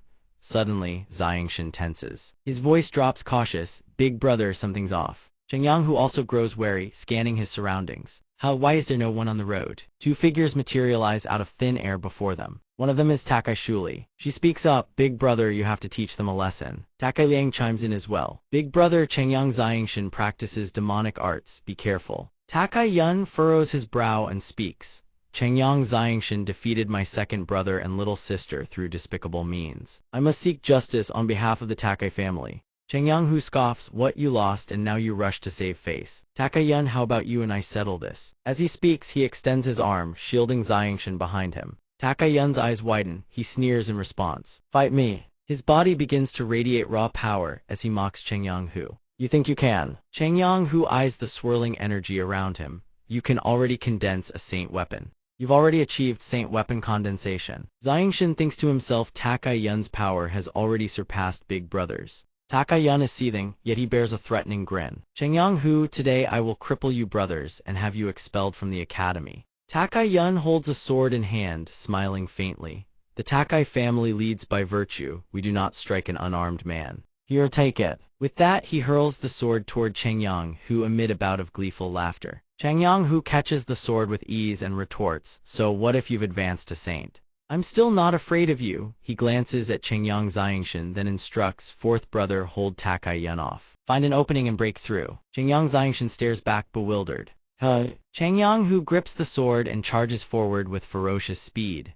A tremendous surge of saint force erupts around him, leaving Changyang Xiangshan wide-eyed in shock. Takai Yun lunges forward as well, grinning as he mocks Hu for overestimating himself. The two collide, swords swing furiously, clashing against each other. Takai Yun grins. His blade carves through Changyang Hu's sword with ease, leaving Hu staring in disbelief. Changyang Hu dodges just in time, but his sword is cleaved clean in two. He clenches his jaw in fury, cursing under his breath. "Damn it!" Changyang Hu clasps his hands together and roars, "Don't underestimate me." He shouts anxiously, "Fourth brother, go now." Takai Yun flashes a vicious smile. A radiance begins to coalesce around his body. He grins and sneers, "You think that's enough to restrain me?" Moments later, the radiance solidifies into a sphere of blazing light, enveloping Takai Yun entirely. It unleashes a violent burst of energy, blasting Changyang Hu away. He is gravely wounded. Blood begins to trickle from the corner of his mouth. Takai Yun says smugly, "That's what you get for overestimating yourself." Takai Yun's overwhelming saint force slams into Changyang Hu's abdomen, sending him hurtling through the air. Changyang Hu crashes to the ground in agony. Changyang Xiangshan rushes to his side and catches him. He calls out anxiously, "Big brother." Changyang Hu grits his teeth against the pain, blood flowing steadily from his mouth. He asks his fourth brother, "Why didn't you seize the chance to escape?" Changyang Xiangshan replies at once, "Big brother, how could I leave you behind?" His expression darkens. A wave of fury begins to surge within him. Changyang Xiangshan says, "This wretch struck with such cruelty. Between him and me, this is far from over." He strides forward with murderous intent. Changyang Hu is overcome with worry. He trembles, reaching out to stop him, straining to call out, "Don't go, you're no match for him." Takai Liang approaches Takai Yun, his face alight with excitement. "Big brother, let me handle him." Takai Shuli also raises her hand eagerly. "Big brother, let me deal with him." Changyang Xiangshan clenches his fists and walks forward in silence. This time, Takai Yun decides to let Takai Liang take the field. Takai Liang storms onto the scene. immediately threatening Changyang Xiangshan with arrogance. Last time I was careless. Before he can finish the sentence, Changyang Xiangshan strikes and blood comes gushing from his nose. A massive flame erupts from his hand, incinerating everything in the vicinity. He speaks calmly, "I'm in a foul mood. I have no patience for your rambling." One of Takai Yun's underlings, her face hidden behind a black cloth, cries out in terror as Takai Liang is sent flying. Changyang Xiangshan walks composedly toward Takai Yun and declares, "I've come to test your strength." Takai Yun says nothing. A thin smile merely plays across his lips. Takai Yun regards him with contempt. Defeating my second brother does show some ability, but even Changyang, who, at the 10th layer of Saint Force, couldn't stand against me. A mere 8th layer wretch like you dares to challenge me. Takai Shuli stands behind him, urging eagerly. "Give him a lesson he'll never forget, cripple him." Takai Yun smiles faintly. A golden radiance once again envelops his body. He answers haughtily, "Then let me have some fun with you." "Ah, nah, forgive me, I should say let me play with you." Changyang Xiangshan furrows his brow. He raises his hand before him, battle-ready, and declares boldly, "I'll gladly accompany you to the very end." Changyang Xiangshan closes his eyes. He lowers his arms, and a fierce violet energy erupts from his body. When his eyes snap open, they blaze crimson, brimming with fury. Nothing but killing intent radiates from his gaze. Changyang Xiangshan recalls a memory from his past life. In a battle long forgotten, he once spoke before absolute power. "No demonic art, no matter how cunning, can save you." Takai Yun seems utterly oblivious to his impending fate. He grins smugly, raising his sword into a fighting stance. He charges forward with his blade and sneers, "Clever tricks, take this sword strike." The two clash in a fierce exchange. Dust and smoke billow as flames rage around them. With blinding speed, Changyang Xiangshan easily evades Takai Yun's sword strike. The two of them flash past each other. Changyang Xiangshan throws a punch. A ring of energy encircles his fist. He hurls it forward. A decisive, devastating blow. Takai Yun takes it head-on. He grits his teeth against the impact and sneers, "A saint's body is hard as iron. Your attacks are utterly meaningless." He roars in fury and swings his sword forward. Fortunately, Changyang Xiangshan dodges in time, but Takai Yun's blade strikes with such relentless, blazing speed that it conjures afterimages, forcing Xiangshan's eyes to widen. He worries to himself it didn't work. Meanwhile, Changyang, who watches the battle from afar, his heart heavy with concern for his fourth brother. He calls out repeatedly, "Fourth brother, run, you're no match for him." Takai Yun leaps skyward with his sword raised high. He laughs with glee, then declares smugly, "Too late to run now." Changyang Xiangshan stands motionless. A faint smile crosses his face. He replies calmly, "I admit the power of a saint is truly formidable." But Takai Yun roars with arrogant fury, "Die." He brings his sword crashing down without the slightest hesitation. Yet Changyang Xiangshan dodges with astonishing speed, leaving Takai Yun's strike finding nothing but empty air. He executes his technique and continues, "No matter how tough the body, the joints remain vulnerable." Changyang Xiangshan's palm strikes Takai Yun's wrist joint. Takai Yun's eyes go wide. "What?" That single strike wrenches Takai Yun's arm backward. He screams in agony, "My army arm. This is impossible. I am a saint." Changyang Xiangshan watches him writhe from a distance, thinking to himself, a young master raised in silk and luxury. His combat experience is utterly lacking. Takai Shuli sees this and rushes over in panic. "Big brother, are you all right? Your hand." But answering her concern was a vicious slap from Tati Yun himself. He bellowed at her to get lost, then stormed over to where Xiang Tian stood. He seized Xiang Tian by the collar and roared, "I'll kill you, I'll kill you." Yet Xiang Tian remained perfectly calm. He asked coolly, "Tell me, have you ever killed anyone before?" The question stunned Tati Yun into silence. Xiang Tian's hand clamped down on the man's trembling fist, gripping it like iron. His voice was cold as a blade, "Trust me, on this staking your life on a gamble will end in a gruesome death." Then he laid out two choices without a shred of mercy: leave or die. Tati Kielai was the first to turn and bolt. Tati Liang cried out in panic, "WH big brother." Tati Yun was drenched in cold sweat, his limbs quaking like leaves. Before stumbling away, he stammered through clenched teeth, just you wait." Xiang Tian crossed his arms and said flatly, and off he scampers, truly pathetic. Tati Yun's lackeys scrambled after him, shouting, "Big brother, wait for us." Changyang, who stood watching his little disciple, his expression brimming with admiration. Once the commotion died down, Xiang Tian slipped back into his usual gentle, easygoing demeanor. He beamed and asked, "Big brother, wasn't I amazing?" Changyang, who replied, "Fourth brother, are you really only 14? That was absolutely terrifying." Xiang Tian pressed both hands to his cheeks and pouted. What kind of question is that? I really am only 14, you know. When you take me out to play? That display of childishness left Cheng Yang gaping in sheer disbelief. A ghost would believe you with an expression like that, he muttered.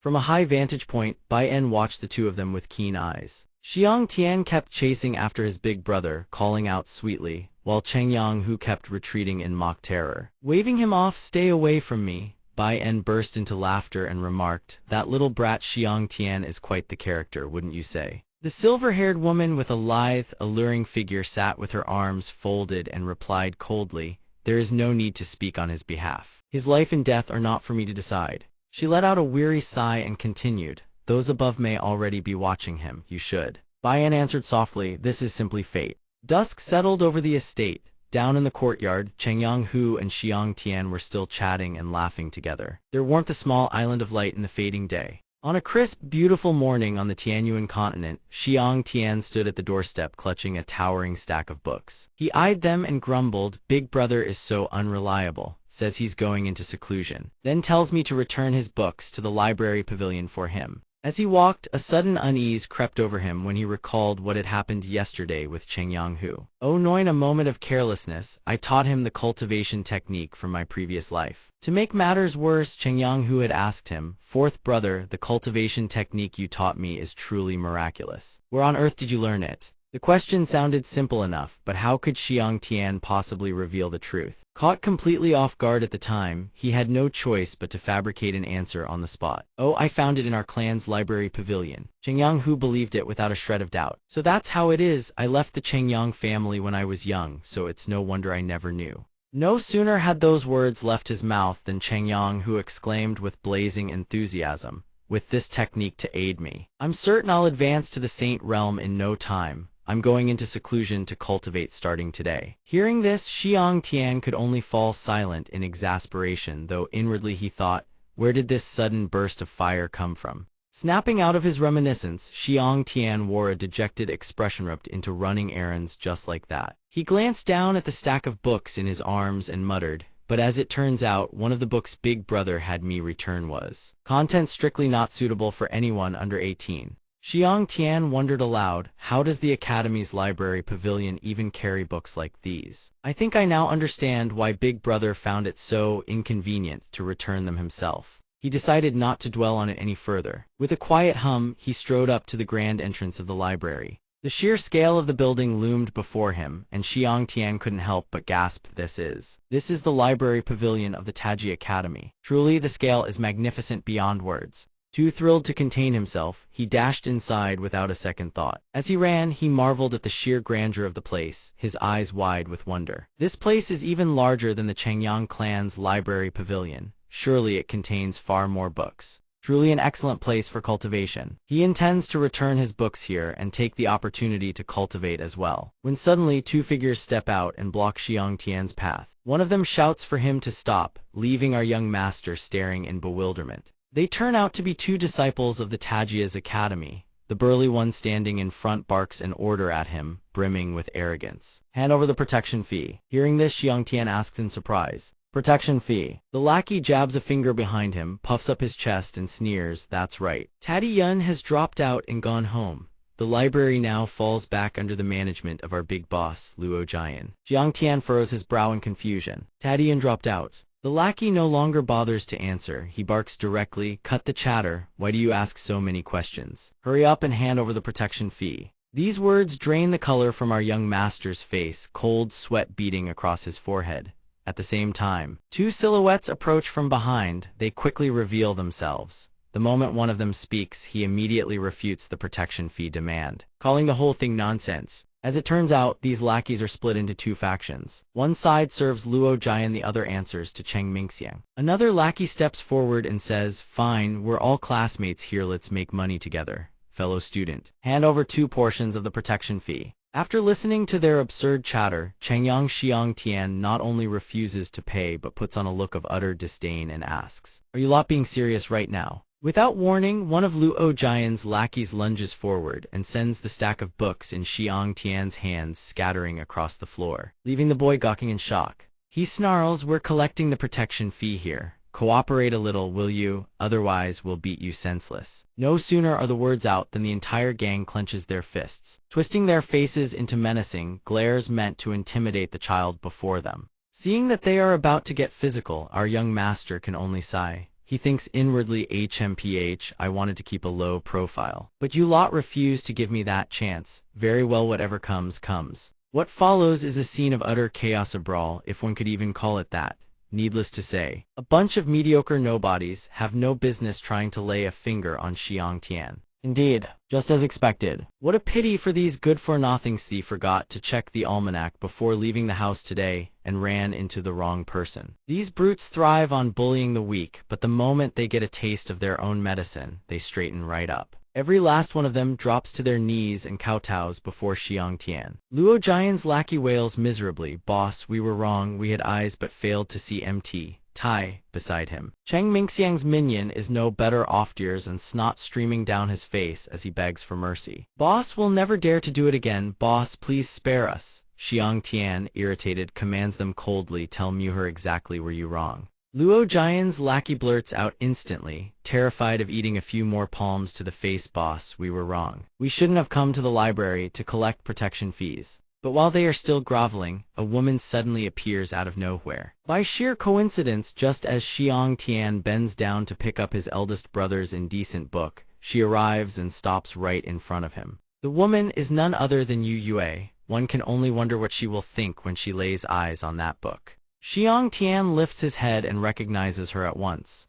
"It's you," he says. Yu Yue pouts and retorts, "The teacher even said you weren't a bad person. Turns out all these protection fee thugs are your lackeys." And then the real disaster strikes before Xiang Tian can react. Yu Yue snatches up the book. Her face flushes with anger as she exclaims, "You even read this kind of vile, degenerate filth? One misunderstanding is bad enough. But two at once?" Xiang Tian's face burns crimson. He snatches the book back in a fluster and stammers, "You've got it all wrong, let me explain." But Yu Yue isn't interested in hearing a single word. She crosses her arms, furrows her brows, and scolds, "HMPH, you shameless, perverted scoundrel. I won't let this slide." Even so, Xiang Tian refuses to give up, insisting on explaining himself. "You've truly misunderstood, this book isn't mine." The more he protests, the angrier she grows. "You still won't admit it." Without warning, this seemingly delicate girl drives her fist straight into his gut. "I heard them call you boss with my own ears," she shouts.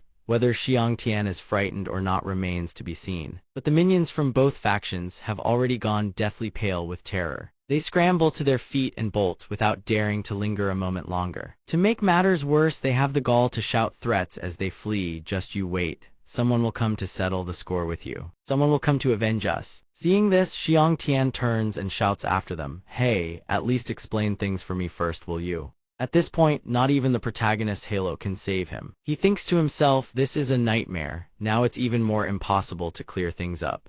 Misunderstood beyond redemption, with absolutely no way to explain himself. Xiangshan has no choice but to unleash his full power. A torrent of saint force erupts from his entire body. Yet Yu Yue remains utterly calm, showing not the slightest surprise or fear before this display of power. Facing her, Xiangshan extends his hand toward her, his domineering aura surging as if ready for a life-or-death duel. She widens her eyes and glares at him. She braces herself, expecting them to clash in a spectacular battle. But to her shock, Xiangshan suddenly points behind her and exclaims, "Vice Principal Bai." Instantly, Yu Yue whips around in surprise to look. "Vice Principal Bai." It turns out the entire thing was a ruse Xiangshan had set up. The moment he sees her take the bait, he bolts for his life, better to flee than to take a beating. Yu Yue had genuinely believed the vice principal had arrived, which is why she fell for the trick so easily. But there's no one there at all. Confused, she turns back to speak. But before she can finish her sentence, the second problem reveals itself. Xiangshan has already vanished without a trace.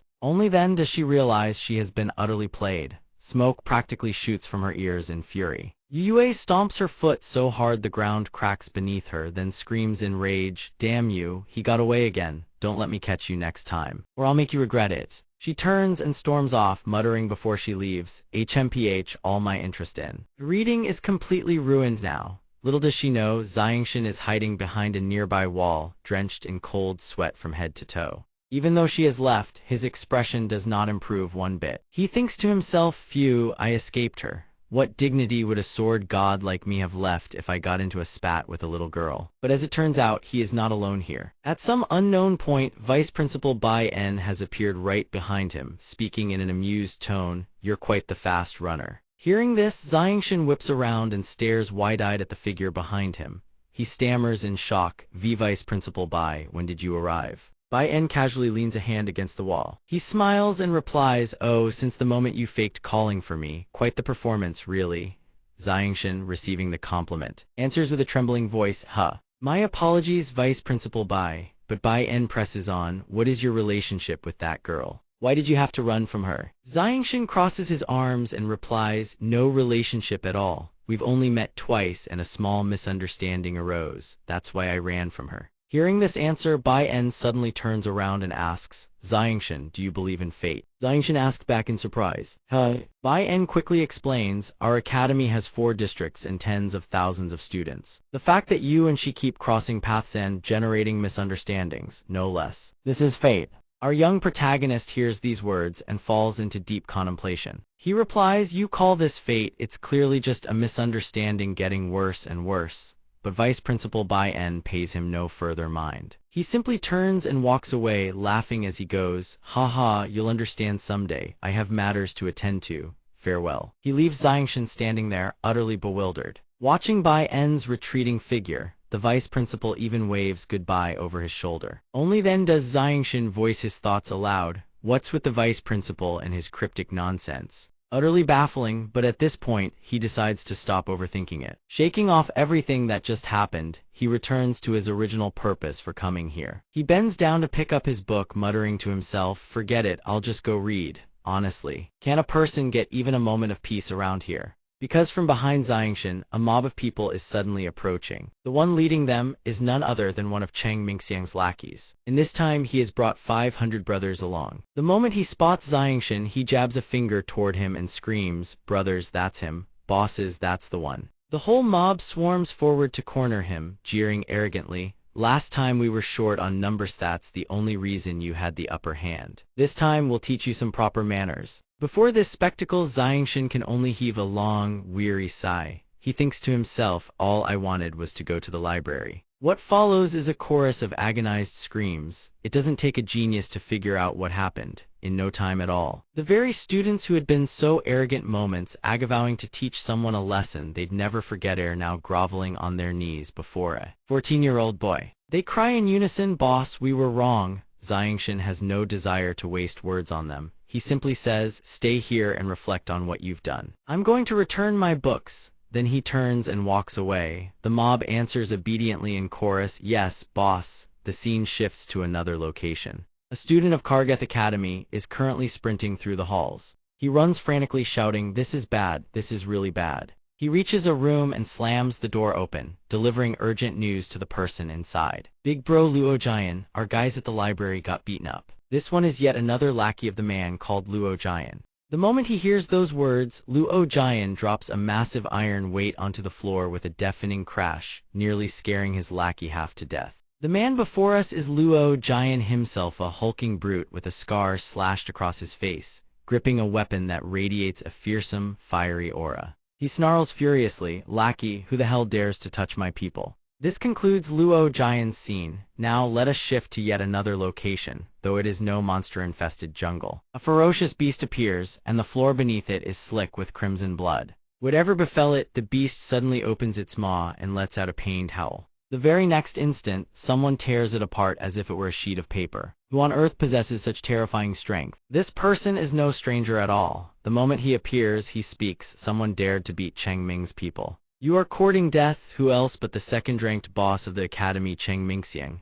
Meanwhile, Chengyang Xiangshan walks out of the library entrance, scratching his head with a sigh. "Finally returned those books. Next time, I'm not helping Big Bro with something this embarrassing." Suddenly, he senses something odd. Xiangshan gazes at the massive crowd ahead in confusion and wonders aloud, when did so many people gather at the entrance? He immediately weaves through the crowd, peering over the shoulders of the other students who have come to watch. Luo Jian opens with a mocking sneer. "Cheng Mingxiang, I hear Taddy Yun dropped out. You think that gives you a shot at fighting for the top spot?" Cheng Mingxiang lets out a hearty laugh and replies, Luo Jian, you know full well that Tati Yun was never my match. I simply couldn't be bothered to compete with him. Changyang Xiangshan turns to the disciple beside him and asks, Excuse me, fellow student. What's going on here? The disciple glances at Xiangshan and answers, You don't know. Someone beat both Cheng Mingxiang and Luo Jian. Changyang Xiangshan's eyes widen in surprise. Oh, I know about that. It was me. The disciple, still focused on watching the two rivals face off, responds absently. If you know, why are you asking me? But the instant those words leave his mouth, he freezes in horror. You did it. Everyone around them turns to stare at Xiangshan, eyes wide with shock. A disciple with a swollen, battered face immediately points at Xiangshan and shouts, Boss, that's him, that's the one. Luo Jian and Cheng Mingxiang step forward, both gazing down at the small, unassuming figure of Xiangshan standing in the middle of the crowd. Luo Jian furrows his brow and speaks in a cold, threatening tone, So it was you, brat, who injured my people. I hear your name is Changyang Xiangshan, this year's new student king. Beside him, Cheng Mingxiang radiates killing intent, his deep, unreadable gaze fixed squarely on Xiangshan. Sensing that stare, Xiangshan glances back and thinks this man's aura is dangerous. Those are the eyes of a killer. Luo Jian raises his voice in open contempt. Don't think being new student king means a damn thing, you little brat. Even if you kneel and beg now. It's too late, the surrounding lackeys roar in support of Luo Jian. Our boss Luo Jian is here, know you are finished, so what if you're tough, can you beat all of us at once? Yang Xiangshan reveals a dangerous glint in his eyes. A contemptuous smile curls across his lips as he surveys them.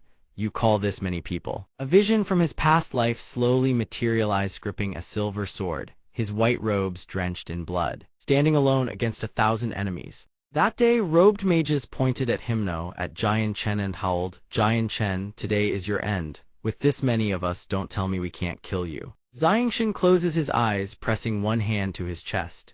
Even if the whole world stands as my enemy, a single sword shall shatter them all. He tells himself, it's just a mob, nothing more. Xiangshan opens his eyes, channeling power into his palm, ready to strike. I don't even deem you worthy of my attention. Before he can strike, Tai Ta leaps over him and lands between them, blocking his path. Wait! Xiangshan turns to him in frustration. Ta, what are you doing here? Tai Ta grins broadly and declares with full enthusiasm, Changyang Xiangshan is Tai Ta's sworn brother. Bullying you is the same as bullying me. If you want to fight, count me in. Xiangshan frowns and warns him. Tai Ta, this is between me and them. Don't get involved or you'll only bring trouble upon yourself. Tai Ta crosses his arms and answers calmly, Xiangshan, do you take me for a coward? Do you still consider me your friend or not? Luo Jian, seemingly fed up, bellows, enough talk, you're all here, no, grab them all. The moment he finishes, Luo Jian's underlings charge forward. Cheng Mingxiang is no different, orders his own followers to surge in as well. Changyang Xiangshan watches as enemies swarm in from every direction. Changyang Hu declares boldly, all right, Tai Ta, let's fight side by side. Tai Ta, of course, agrees without hesitation. The entire crowd closes in around the two of them. Despite the situation, Tai Ta is brimming with excitement. He raises his fist and launches a punch, charging straight into them. Meanwhile, a mysterious smile suddenly blooms across Xiangshan's face. He glides forward, one thug drops, his footwork flows like water, drifts like clouds, another crumbles. In an instant, every last one of them lies defeated. He drives a palm strike straight into the man's skull. That single blow alone is enough to send the wretch hurtling through the air. Tai Ta punches one of them clean off his feet on one side, shouting excitedly, come on, the fight's not over yet. Cheng Mingxiang's face darkens with fury as he watches the spectacle unfold. He glares at his subordinates and curses, a bunch of good-for-nothings. Cheng Mingxiang personally intervenes, attacking both of them. He slashes through the air with his claw-like fingers, unleashing waves of crushing oppressive force that surge straight toward the two. The blast of internal energy forces both of them to stagger back several steps to brace themselves. Seeing this, Tai Ta cannot help but feel a chill of terror. He stammers in fear, we're done for. Faced with this dire situation, Xiangshan immediately activates the Violetazure sword scripture, employing sword control via spirit. In the next instant, sword chi erupts and spirals around his body like a raging cyclone. He unleashes a torrent of sword intent directly at them. The sheer oppressive force scatters sand and debris in every direction, plunging the scene into utter chaos. Tai Ta is somewhat awestruck by this display of Xiangshan's power. Whoa, Xiangshan, you're incredible. If it weren't for you, I'd have been done for. Xiangshan stares at his own hand, trembling from the strain. he ponders seriously indeed. The gap in raw strength cannot be bridged by technique and experience alone. That fellow is a high-level saint, a full 2 ranks above him. That strike only contained 50% of his power. Cheng Mingxiang grins with an eerie, sinister smile and muses, "The way you neutralized that sword chi was fascinating. I've never seen anything like it." His tone shifts to one of menacing demand. "Hand over that method, and I may spare your life." Xiangshan frowns and asks, "Threatening to kill someone inside the academy, are you not afraid of punishment from the institution?" Tai Ta chimes in from the side, "If the principal finds out, you'll definitely be expelled." Hearing this, Cheng Mingxiang not only remains unfazed, but a torrent of dark, suffocating energy erupts from his body. He sneers arrogantly, "You think I care?" Xiangshan falls silent and launches himself forward in a blur. Seeing this, Cheng Mingxiang raises his claw-like hand and roars, "Die!" But just as the two are about to collide, a terrifying wave of power descends from above, slamming down between them and forcing them apart. Bai En's voice cuts through like a blade. "Everyone, cease fire at once." His expression is one of open displeasure as he continues, "The academy is not a place for you to run wild." Xiangshan bows respectfully to the vice principal. Bai En demands furiously, "Fighting in a public area, a blatant violation of academy regulations. Have you no sense of propriety?" Luo Jian and Cheng Mingxiang shrink in fear, not daring to utter a single word. Bai En continues with anger still simmering in his voice. He issues his judgment, "Since you're all so eager. In the Monster Core hunting tournament 1 month from now, every last one of you had better perform impressively. For those who fail to meet the standard, I will not show mercy when dispensing punishment." Xiangshan grows curious. "The Monster Core hunting tournament," Luo Jian protests, "Freshmen don't participate in the hunt." "Vice Principal, aren't you specifically targeting us?" Bai En replies calmly, "Starting this year, freshmen will also take part in the tournament. Those who fail will be eliminated outright."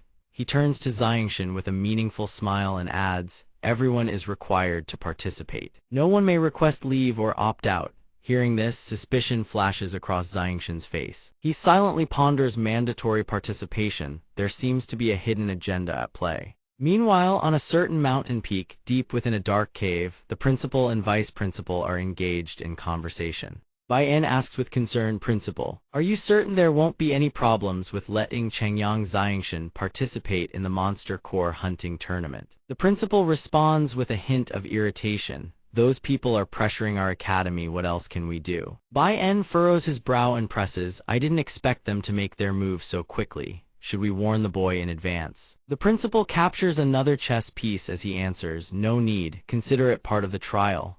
Bai En grows curious, "Principal, does that mean you just took another piece while I wasn't looking?" The principal explains gently, "All the candidates will participate in the hunting tournament. Let them settle things through strength." He captures yet another piece. The principal's expression turns utterly terrifying. "Winner takes the crown, loser plays the fool. Only the victor earns the right to claim Princess Kara." The principal declares with excitement, "Checkmate, I win." Bai En stares blankly at the board. Stunned, "Principal, did you just sneak in several extra moves while I wasn't paying attention?" The principal suddenly behaves like a child, sweeping the chess pieces off the board in a huff. "A loss is a loss. Accept it, don't go making excuses." Bai En sighs, utterly exasperated, "Principal, you are always like this." The principal suddenly asks with curiosity, "By the way, how has Chengyang Xiangshan been doing lately? I heard that same day, he vanished without a trace." Bai En smiles faintly and replies, "He found a hidden spot and went into seclusion to cultivate. The boy is young, yet his composure and methods are remarkably seasoned." The principal grins with enthusiasm and declares, "I have a feeling in this hunting tournament, he is bound to achieve outstanding results." The scene shifts to a secluded cave where a figure is earnestly refining a monster core. It is Xiangshan. He channels the power of this monster core into his cultivation, steadily bolstering his own strength. Xiangshan's expression carries a tinge of discomfort. He silently reflects, combining the Violetazure scripture with the cultivation methods from the library has indeed skyrocketed his cultivation speed. The formidable Saint force contained within this level 3 monster core is enough to propel me directly from the 8th layer of Saint force all the way to the Saint realm. Xiangshan accelerates the absorption at once. The monster core is fully consumed. Now he attempts to condense his Saint weapon and break through to Saint in one leap. Xiangshan channels every ounce of his willpower into the condensation.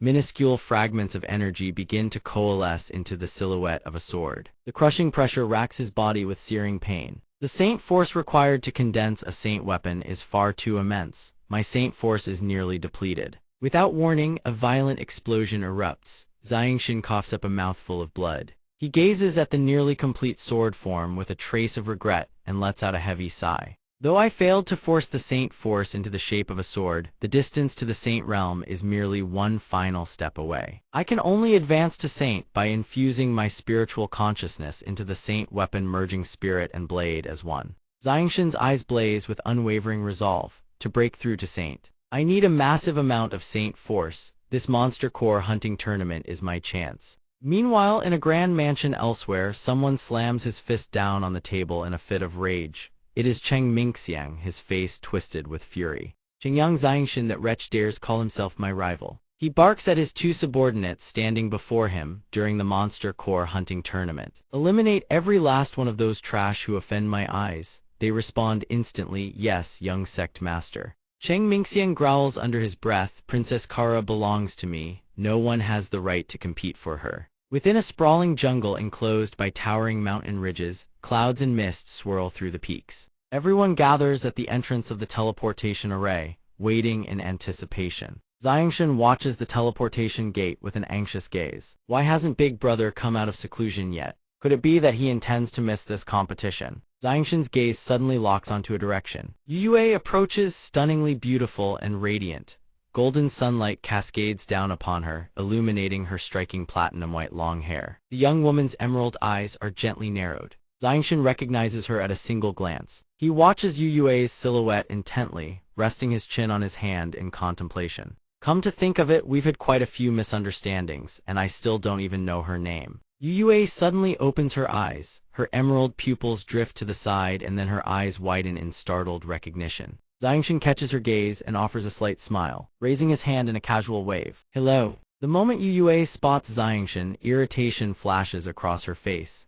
She puffs out her cheeks and turns away with a huff. Xiangshin sees this cold reception and knows for certain that Yue still harbors misunderstandings about him. Sigh, I really need to find an opportunity to clear things up with her. At that very moment, two figures emerge from the teleportation gate. Bai En strides forth alongside a masked figure clad entirely in black, cutting straight to the matter at hand. The monster core hunting tournament is about to commence. I am here to briefly outline the rules. From the outer edges to the deepest reaches, the forest is divided into 3 zones: Ren, Dai, and Tian, human, earth, and heaven. The deeper you venture, the more powerful the magical beasts within become. The competition spans 3 days. You must submit a minimum of 5 monster cores to be considered as having passed. Withdrawing midway or failing to submit enough cores will be counted as failure. What happens to students who violate the rules? Those whose results fall short of the standard will face severe punishment. Bai En finishes speaking and narrows his eyes, casting a sharp warning at the contestants: do not even think about cheating.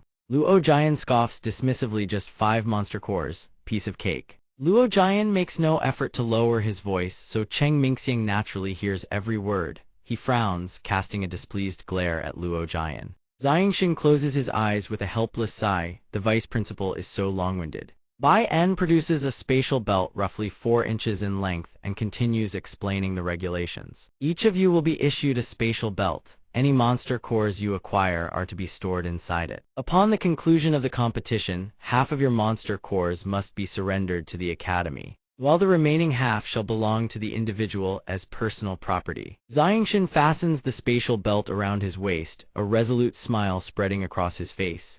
This time, he must obtain enough monster cores, all to prepare for his breakthrough to saint. Bai En turns to address the assembled students. Those who have not yet reached the saint level may form teams and hunt in the Ren and Dai zones. Students who have already attained saint rank shall proceed into the Tian zone. Just as Bai En is about to declare the start of the competition, a thunderous laugh cuts him off. Ha ha ha, everyone's here already, splendid. All eyes turn skyward. Cheng Yang-hu comes sailing and riding a hot air balloon. An enormous red silk banner hangs from Cheng Yang-hu's balloon, impossible to miss. Cheng Yang-hu stands tall atop the balloon and bellows, everyone, pay attention. The great Saint Cheng Yang-hu has arrived in all his glory. The crowd below stares at the airborne show-off in utter speechlessness.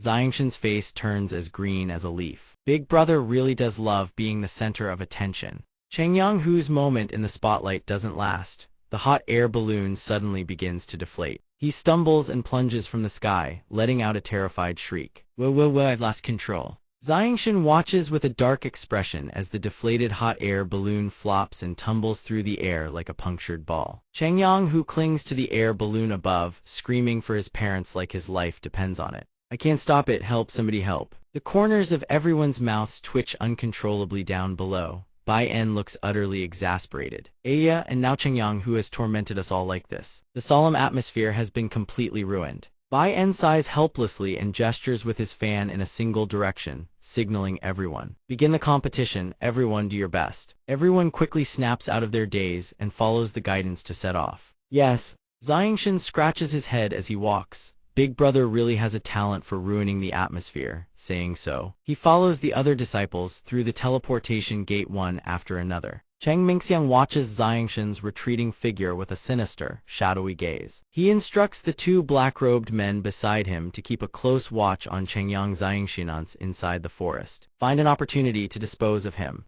As he speaks, Cheng Mingxiang's face twists with unmistakable malice. Dispose of him completely. No survivors. The black-robed men immediately accept the order. Understood. Meanwhile, Xiangshan strolls leisurely into the teleportation gate with his hands clasped behind his head, utterly unaware that an assassination plot is closing in around him. The moment Xiangshan steps through the teleportation gate, a lush, dense forest materializes before his eyes. Xiangshan employs his movement technique, leaping nimbly from branch to branch with practiced grace. At this gliding speed, he covers a considerable distance in mere moments before alighting on a branch, silently surveying his surroundings. This forest is truly vast. So many students entered, yet not a single soul is in sight. Xiangshan's pupils suddenly constrict. A flicker of surprise crosses his face. Emma. Xiangshan's gaze locks onto a pair of purple beast horns at the base of a tree below. The beast sports long brown fur, with two purple horns atop its head, each branching into three prongs. The corner of Xiangshan's mouth curls slightly upward. A first-rank magical beast. Xiangshan silently condenses his chi into a sword, intending to start with this first-rank beast. He closes in with utmost caution on strike, one kill. Who could have guessed that just as Xiangshan raises his sword to strike, a familiar scream tears through the air. Tai Ta's voice. The first-rank beast beneath the tree, startled by that piercing shriek, bolts in the blink of an eye. By the time Xiangshan notices from his perch on the branch, the beast has already put a considerable distance between them. Xiangshan stands frozen with his sword, rolling his eyes as he watches the creature flee. Fast little thing. However, Xiangshan doesn't pursue. Instead, he turns toward the source of the voice, casting a worried gaze into the forest ahead. That voice just now, it was Tai Ta, he's in danger. Xiangshan wastes no time. He immediately activates his movement technique and rockets toward that direction. The mist here is exceptionally dense. Visibility drops to nearly nothing within 10 meters, further hampered by a sea of bones scattered across the ground. A colossal green python coils among the bones, its forked tongue flicking menacingly as it watches Tai Ta swinging his hammer wildly before it. Help, someone help.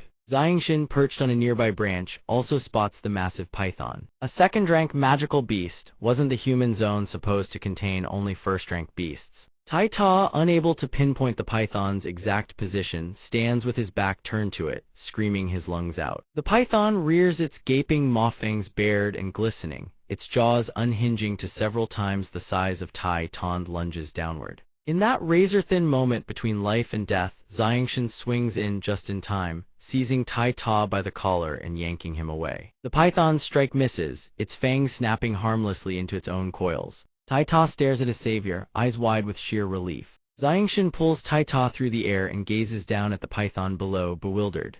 Tai Ta. How did a second-rank magical beast set its sights on you? Tai Ta grits his teeth, glaring at the python slithering on the ground beneath them. It charged at me out of no retreat to eat me. I took a swing at it with my hammer, and that only made it angrier. Xiangshan, why are you here? Xiangshan sets Tai Ta down on a large nearby branch. Why else? I came to save you. Now let's join forces and kill this thing. Tai Ta glances nervously at the massive python below. But it's a second-rank magical beast. Are the two of us even enough? Xiangshan, however, doesn't seem to regard the enormous python as anything noteworthy. He grins. No problem. The two of us joining forces is more than enough. seeing the giant snake slithering toward them. Tai Ta grips his hammer even tighter and turns to Xiangshan.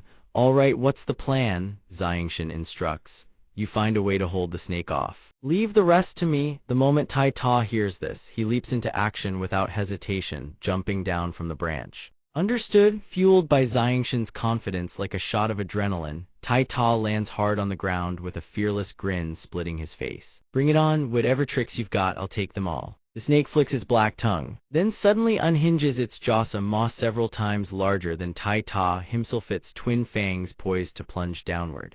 Tai Ta grits his teeth and channels his saint force. He raises his hammer high overhead and bellows with every ounce of his strength. With that, he swings the hammer, sending the beast hurtling through the air. The creature's entire body crashes into a cluster of trees nearby, splintering wood on impact. Xiangshan surges upward, his figure cutting through the air like a blade. He descends upon the python's head in an instant, his eyes flashing with piercing, razor-sharp killing intent. The python is cleaved apart in a single strike, its bones left coated in thick crimson blood. Chengyang, Xiangshan, and Tai Ta continue onward. Tai Ta hacks away the vines blocking their path with his hammer, chanting to himself. Monster core, he chuckles. Suddenly, Xiangshan's eyes widen. A beast with two razor-sharp claws materializes from the undergrowth. Xiangshan shouts a warning right, and Tai Ta, startled nearly out of his wits, swings his hammer down at the beast with a panicked yelp. The beast collapses, blood spraying everywhere. Tai Ta picks up a glowing orb from the ground and exclaims, "Xiangshan, you're incredible. How did you know that thing would attack from the right?" Xiangshan replies calmly, "Probably because my reflexes are quite sharp."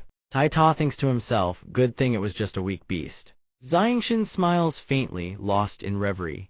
"Back in my past life, when I stood at the very threshold of ascension, everything within 100 miles was blanketed by my spiritual sense. Nothing in existence could escape my perception. What a pity, my current strength is limited, so my spiritual sense can only operate within a small radius. Otherwise, hunting magical beasts would be as easy as turning my hand." Saying so, Xiangshan casually kicks the fallen beast. Tai Ta speaks up. "Xiangshan, this is only a first-rank magical beast. Not satisfying at all." Xiangshan responds, "This is the human zone, so it's only natural that first-rank beasts are all we find." Tai Ta counters, "But that giant python was second-rank. If we join forces and take down another one like it, that should be enough." Xiangshan rests his chin on his hand, a contemplative look crossing his face. "That second-rank beast's origins are unclear. There may be some hidden secret behind its appearance." Birds circle lazily in the sky above the forest when suddenly, a thunderous crash echoes through the trees. Tai Ta and Xiangshan whip their heads toward the source of the sound. The noise draws closer. A werewolf emerges from the mist. Tai Ta stares at the werewolf and lets out a heavy breath. A voice reaches them. It is merely a single first-rank werewolf. Tai Ta grins broadly. "First rank is first rank. As Mom always said, who cares if the bread is cheap, as long as it fills your belly." Xiangshan chimes in, "I once read about this in a reference book at the library. That is a jungle werewolf. They have never once fought alone throughout history. The moment you lay eyes on a single jungle werewolf, it means you're already surrounded by a pack of over a dozen. Tai Ta, we can kill them to our heart's content now," Xiangshan says with a calm smile. Tai Ta responds with a cheerful grin.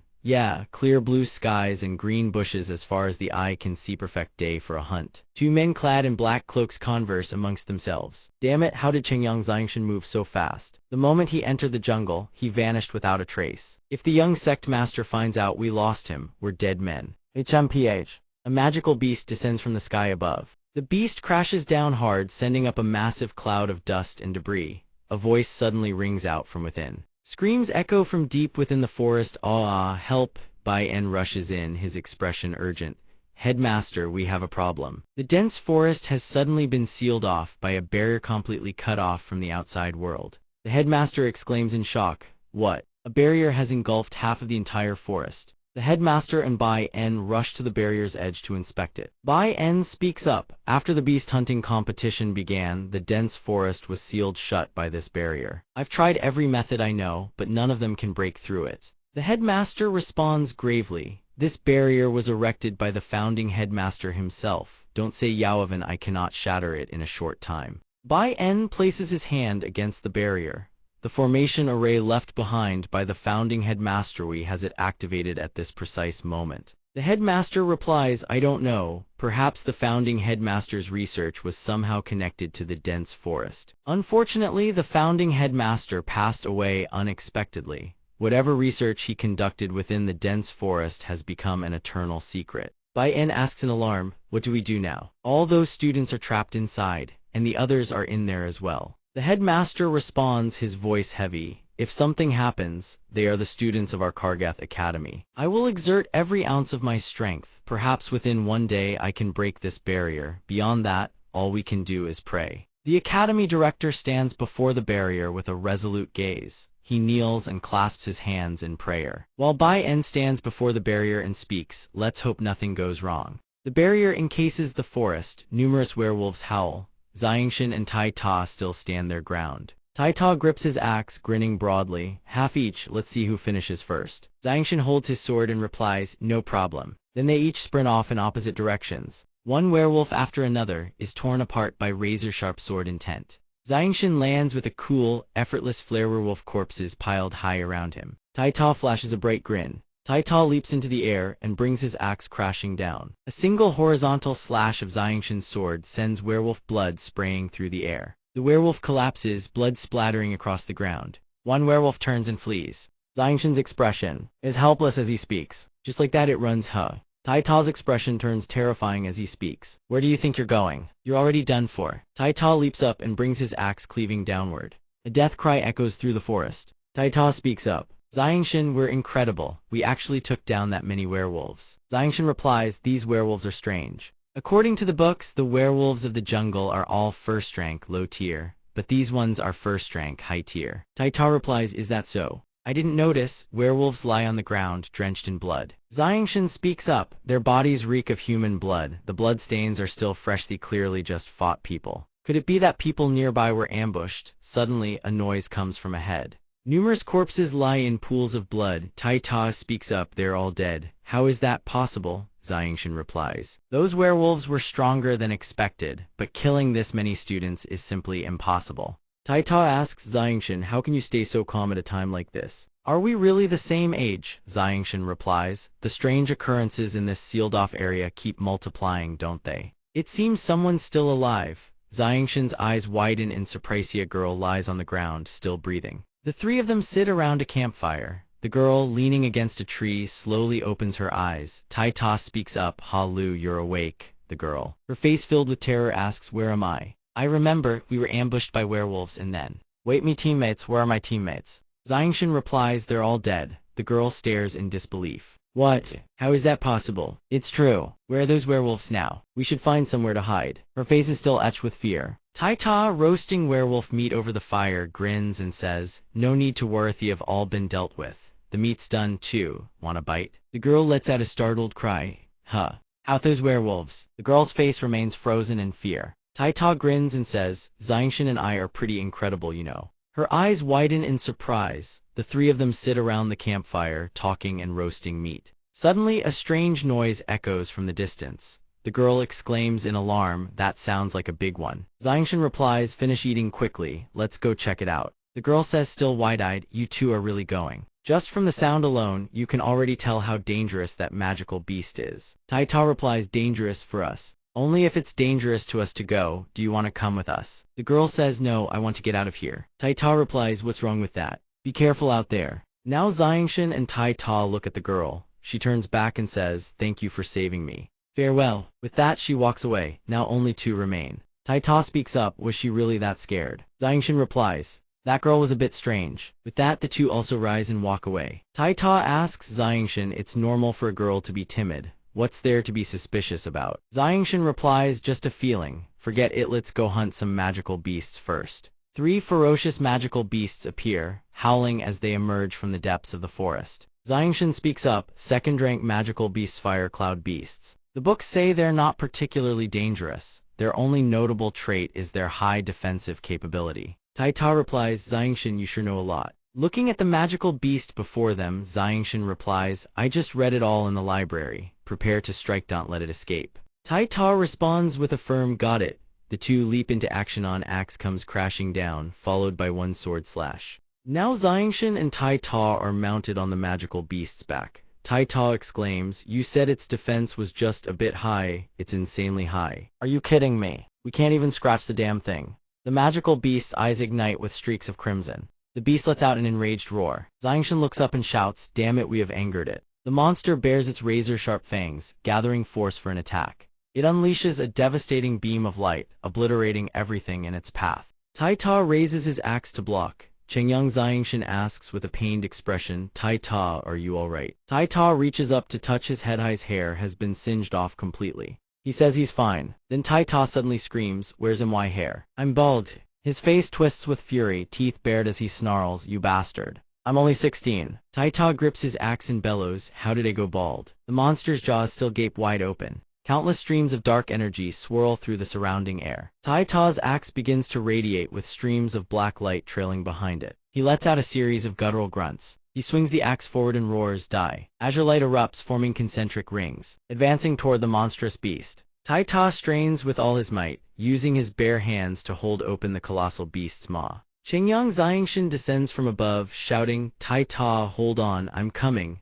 A brown-haired youth nearby chuckles softly, "How interesting." A few others arrive, sneering. 2 new students actually dare challenge a second-rank magical beast. They truly don't know the meaning of death. Xiangshan casts a cold glance at the speaker. The brown-haired youth continues, "Why don't I show some mercy and lend them a hand?" The lackey beside him chimes in, "Big bro, these 2 actually seem to have some real strength. Why don't we wait until both they and the fire cloud beast are badly wounded, then we swoop in and reap the benefits? Wouldn't that be far better?" The brown-haired youth grins. "Remember, boys, the mantis stalks the cicada, unaware of the oriole behind. Consider this free advice from your senior, a sincere lesson for you juniors." The 3 of them sit there laughing, and Chengyang Xiangshan's expression darkens with barely suppressed rage. Xiangshan calls out, "Tai Ta, let's broaden the horizons of these dear seniors. Show them why we dare provoke a Class 2 magical beast." Tai Ta trembles with rage and snorts coldly, "HMPH, I refuse to acknowledge scum like these as seniors."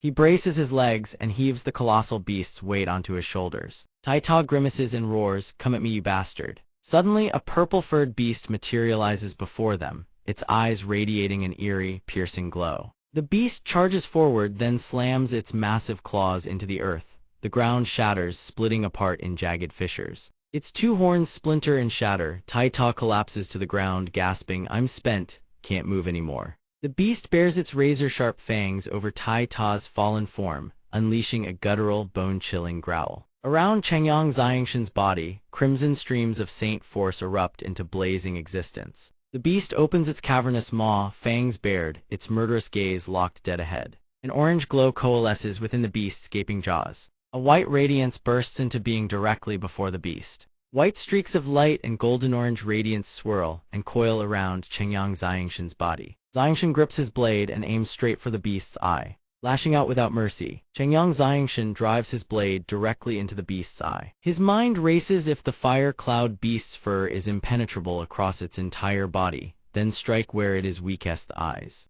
Xiangshan murmurs with solemn resolve, "Violet azure sword, scripture, one sword shatters the heavens." Purple smoke erupts from the beast's ravaged eye. It throws its jaws wide in a howl of pure agony, then crashes to the earth with earth-shattering force. The ground splits apart, shards of rock hurtling in every direction. The brown-haired thug and his companions freeze in stunned silence. A figure sits perched atop a rocky outcrop, voice laced with amusement, "Who are you just calling a mantis?" The brown-haired thug stares ahead, cold sweat streaming down his pale face. Chengyang Xiangshan asks with a leisurely smile, "And who, pray tell, is the oriole?" Xiangshan stands tall atop the outcrop, his robes billowing in the roaring wind as thunder rumbles overhead. The monstrous beasts now lie sprawled across the ground. A sandy-haired man drops to his knees, pleading, "Sirs, these are all the monster cores we've managed to collect. Please spare our lives." Tai Ta picks up a glowing monster core and examines it. "HMPH, this time I'll let you go."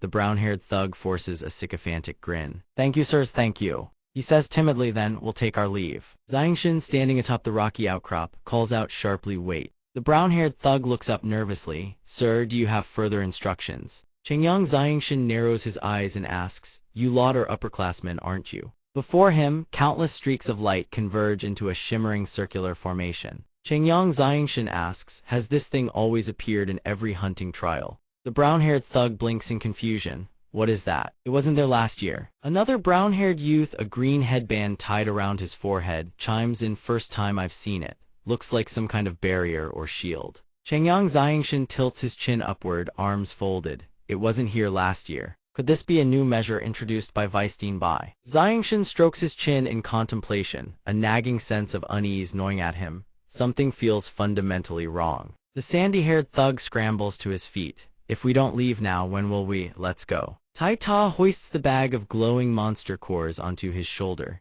Can't fight worth a damn, but they sure know how to run fast. He turns to Xiangshan. Is there something wrong with that barrier? Xiangshan replies, this hunting trial has too many irregularities. I have a bad premonition about all of this. Xiangshan adds, then again, perhaps I'm overthinking it. After all, the Academy hasn't called off the trial, which means everything should still be under control. Tai Ta nods, exactly, hunting for more monster cores, that's what we should be focusing on. High above, the spherical formation of light still pulses ominously in the sky. A massive crater scars the rocky terrain, and within it lies a beast, its body drenched in blood. Yue emerges and demands, since when did these magical beasts become so terrifying? Many students sit scattered across the ground, exchanging anxious words among themselves. If senior sister Yue hadn't intervened, we'd all be dead by now. These magical beasts are far too powerful, we simply can't fight them. I want to withdraw from the trial, I want to go home. Yue smiles gently and says, don't panic, everyone. If something has gone wrong with the hunting trial, the Academy will certainly not stand idly by. She continues, as long as we hold on. The Dean and the others will surely come to rescue us. We just have to survive until then. A student wearing a helmet bares his teeth in a fierce grin and declares boldly, let's go all out. A brown-haired student snarls, they're nothing but legless reptiles, slaughter them all. Yue holds her sword behind her back, smiling with fierce determination. Everyone fight together, but above them, the silhouette of a monstrous beast materializes against the sky. The creature's visage is utterly savage and terrifying. Yue soars upward, her blade cleaving through the beasts with devastating precision. Sweat pours down her face. As expected of Class 2 magical beasts, thighs is no easy fight. She lands on a rocky outcrop, sword in hand. Before her looms a savage beast. Its jaws dripping with malice, the creature advances toward her and she grits her teeth. Damn it, at this rate I won't last much longer. The beast closes in, yet Yue continues to swing her sword, her expression cold and resolute as she faces the creature head-on. Her face twists with anxiety as she stares ahead. A chunk of rock hurtles into the air. This is bad, a blue radiance engulfs the beast's body. It opens its maw to its fullest extent, and lunges straight at Yue. Her face contorts as she stares at the charging beast. It's over. Then Changyang Xiangshan's voice thunders across the battlefield. Violet Azure Sword Scripture One sword shatters the heavens. The beast lunges forward, but Yue whips around in astonishment toward the source of that commanding voice. Beneath Xiangshan's feet lies the blood-soaked carcass of a beast. Changyang Xiangshan breathes a sigh of relief. Made it just in time. He grins and asks, so, how do you plan to repay this life-saving grace of mine? Yue stares at him, bewildered. Why are you here, meanwhile? Tai Ta hefts his war hammer and charges at the beast, roaring as he prepares to smash it into oblivion. Take this! He swings his massive hammer with every ounce of his strength, slamming it squarely into the colossal beast's torso, launching it several meters through the air. It hurtles far into the distant sky. Only then does Tai Ta realize he may have slightly overdone it. He mutters in dismay, oh no, I smacked it clean out of reach. There goes the monster core. Tai Ta hoists his great hammer onto his shoulder, while Changyang Xiangshan hovers in midair, arms crossed, surveying the ferocious beasts surrounding the survivors below. Changyang Xiangshan gazes down at the pack of beasts with an icy stare. His voice rings out soothing yet commanding, fear not, everyone. We're here to help. The students who had been struggling desperately moments ago erupt into excited chatter, their morale surging like a dam breaking. A student in a black robe with red trim exclaims joyfully, is that really them? Changyang Xiangshan, the new student king, and Tai Ta, champion of the arena. Others quickly recognize them as well, and the tension in the air begins to ease, if only slightly. We're saved. Yo. Yue never expected Xiangshan to appear like this. She stares at him with a dazed and unfocused gaze. Something seems off with Yue. He is Changyang Xiangshan, the new student who displayed his astonishing talent at the new student tournament. Changyang Xiangshan looks at Yue with a self-satisfied smirk and asks, well, has my overwhelming brilliance rendered you speechless? Let's see what you have to say now. Yue pays no mind to Changyang Xiangshan's teasing. She sways unsteadily, her breathing ragged and shallow, and whispers hoarsely to him, "Thank goodness." A trickle of crimson blood suddenly seeps from the corner of her lips. Her eyes, once bright, are now heavy with exhaustion. Her face pale and utterly haggard. "Everyone here is counting on you." In truth, Yue's body has already reached its absolute limit. This battle was clearly far too much for a girl like Yue to endure. The moment she finishes speaking, her knees buckle and she collapses to the ground. Alarmed, Chengyang Xiangshan dashes toward Yue, calling out urgently, "Hey, what's wrong?" He catches her gently in his arms, and the instant he holds her, something registers immediately. Xiangshan's eyes widen with a flicker of surprise. Her pulse is dangerously weak. She's sustained severe internal injuries. I can't believe she held on this long. Chengyang Xiangshan whips around and demands of the student in the black robe with red trim from earlier. She's been fighting the entire time while carrying injuries this severe. Caught off guard by the sudden confrontation, the student stammers, momentarily at a complete loss for words. The reply comes timidly, cautious in Xiangshan's presence. "That's right." Xiangshan gazes down at Yue, unconscious in his arms, boundless sorrow etched deep into his eyes. "She risked her life to block those colossal serpents and save us, fighting without a single thought for her own injuries. She could have abandoned us to fend for ourselves, but she said she would never leave a single friend behind." Xiangshan suddenly breaks into a faint smile. This girl is certainly not as fragile as she lets on. Chengyang Xiangshan then turns to Tai Ta, his voice quick and decisive. "You get them out, I'll cover our retreat." But Tai Ta crosses his arms, turns his head away, and purses his lips flatly, refusing Xiangshan's order without a word. "HMPH, let them leave if they want. I, Tai Ta, never abandon my brothers." Chengyang Xiangshan can only sigh helplessly before Tai Ta's stubborn, immovable loyalty. He hands Yue over to the others and gives them his final instructions. "Find Tai Ta and I will hold the line. Get her out now." They reply, "Then we're counting on the two of you." Chengyang Xiangshan gives a firm nod. "Hurry, get her somewhere safe for treatment." Once everyone has safely departed as he arranged, Xiangshan stands shoulder to shoulder with Tai Ta and grins. These magical beasts are no low-level creatures. Tai Ta, it's not too late to turn back. Beside him, Tai Ta hoists his stone hammer onto his shoulder, beaming like a sunflower in full bloom. "You joking? If you're scared, I'll protect you." He means every word. Tai Ta charges headlong at the colossal serpentine beasts, roaring over his shoulder at Chengyang Xiangshan. "Let's go." The ferocious strikes of the two cleave the colossal beasts apart, severing them into multiple writhing segments. Tai Ta fights on the ground, slaughtering the beasts at their roots, while Chengyang Xiangshan soars into the air and casually lops off their heads with effortless flicks of his blade. One massive beast coils around a towering stone spire, watching as every lesser creature around it is annihilated one by one. Fury blazes in its eyes. It flicks its long, forked tongue outward, fixing its murderous gaze upon the two fighters. Only now does Chengyang Xiangshan truly notice it. He exclaims, "So the big one's shown itself." The colossal beast radiates terrifying magical power. It's easily 20 times the combined size of both of us. This reptile has already broken through to nearly the third order. Tai Ta says to Chengyang Xiangshan, "Leave me and go. One dying is better than both of us dying." But Xiangshan clearly thinks otherwise. He dismisses Tai Ta's noble sacrifice without hesitation. "Don't be ridiculous. I will never abandon a comrade and flee alone." Now both his body and the sword in his hand radiate an incredibly fierce and imposing power. Xiangshan grips the blade firmly in hand, staring straight at the colossal beast. After a few rounds of fighting, I can feel me power has broken through to another level. Xiangshan is taken aback, so its Truon can only achieve a true breakthrough by walking the razor's edge between life and death. Tai Ta stares at Xiangshan, utterly speechless, not knowing what to say. "Xiang, Tian, now you Chengyang Xiangshan are truly unleashing your full power." He grips the sword of life and death.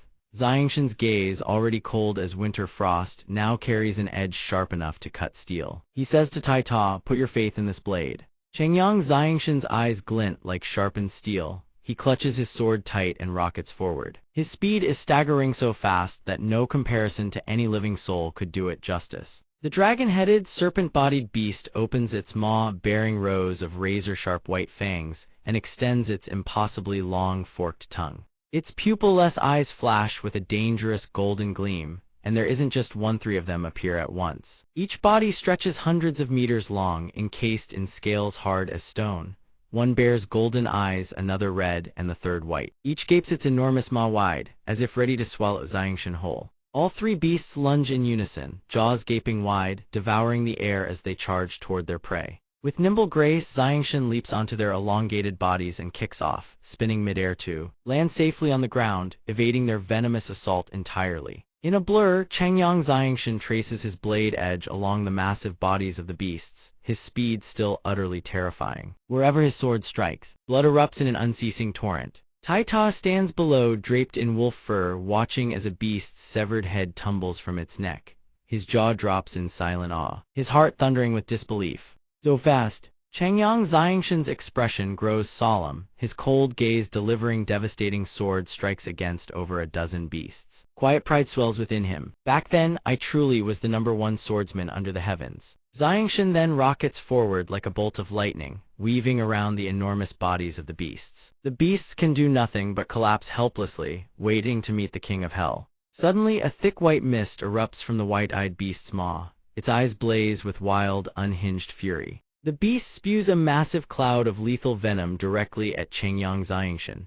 The toxic mist dissolves the surrounding rocks on contact. But Xiangshan dodges in the nick of time. He dives from above, sword in hand, to counterattack. As he rockets toward the beast, he murmurs under his breath, Violet Azure Sword Scripture. A single horizontal strike cleaves from the beast's body to the crown of its headrow, transcendent power splitting it in two, as Changyang Xiangshan's blade carves clean through. Xiangshan lands safely, gasping for breath. Gasp! Gasp! Behind him, every one of those seemingly invincible beasts lies toppled on the ground, utterly vanquished. Changyang Xiangshan frowns, murmuring to himself through labored breaths. My strength is spent. The next instant, Xiangshan collapses backward onto the ground. Tai Ta panics, screaming his name at the top of his lungs. Tai Ta rushes over, tears streaming down his face in torrents, and grabs Xiangshan's body, shaking him frantically. The scene at this moment looks somewhat comical. Xiangshan, what happened to you? Shaken so hard he's about to cough up blood, Xiangshan wheezes out a response. Nearly done for, stop shaking me, I'm fine. My saint force is completely drained and just need a bit of rest.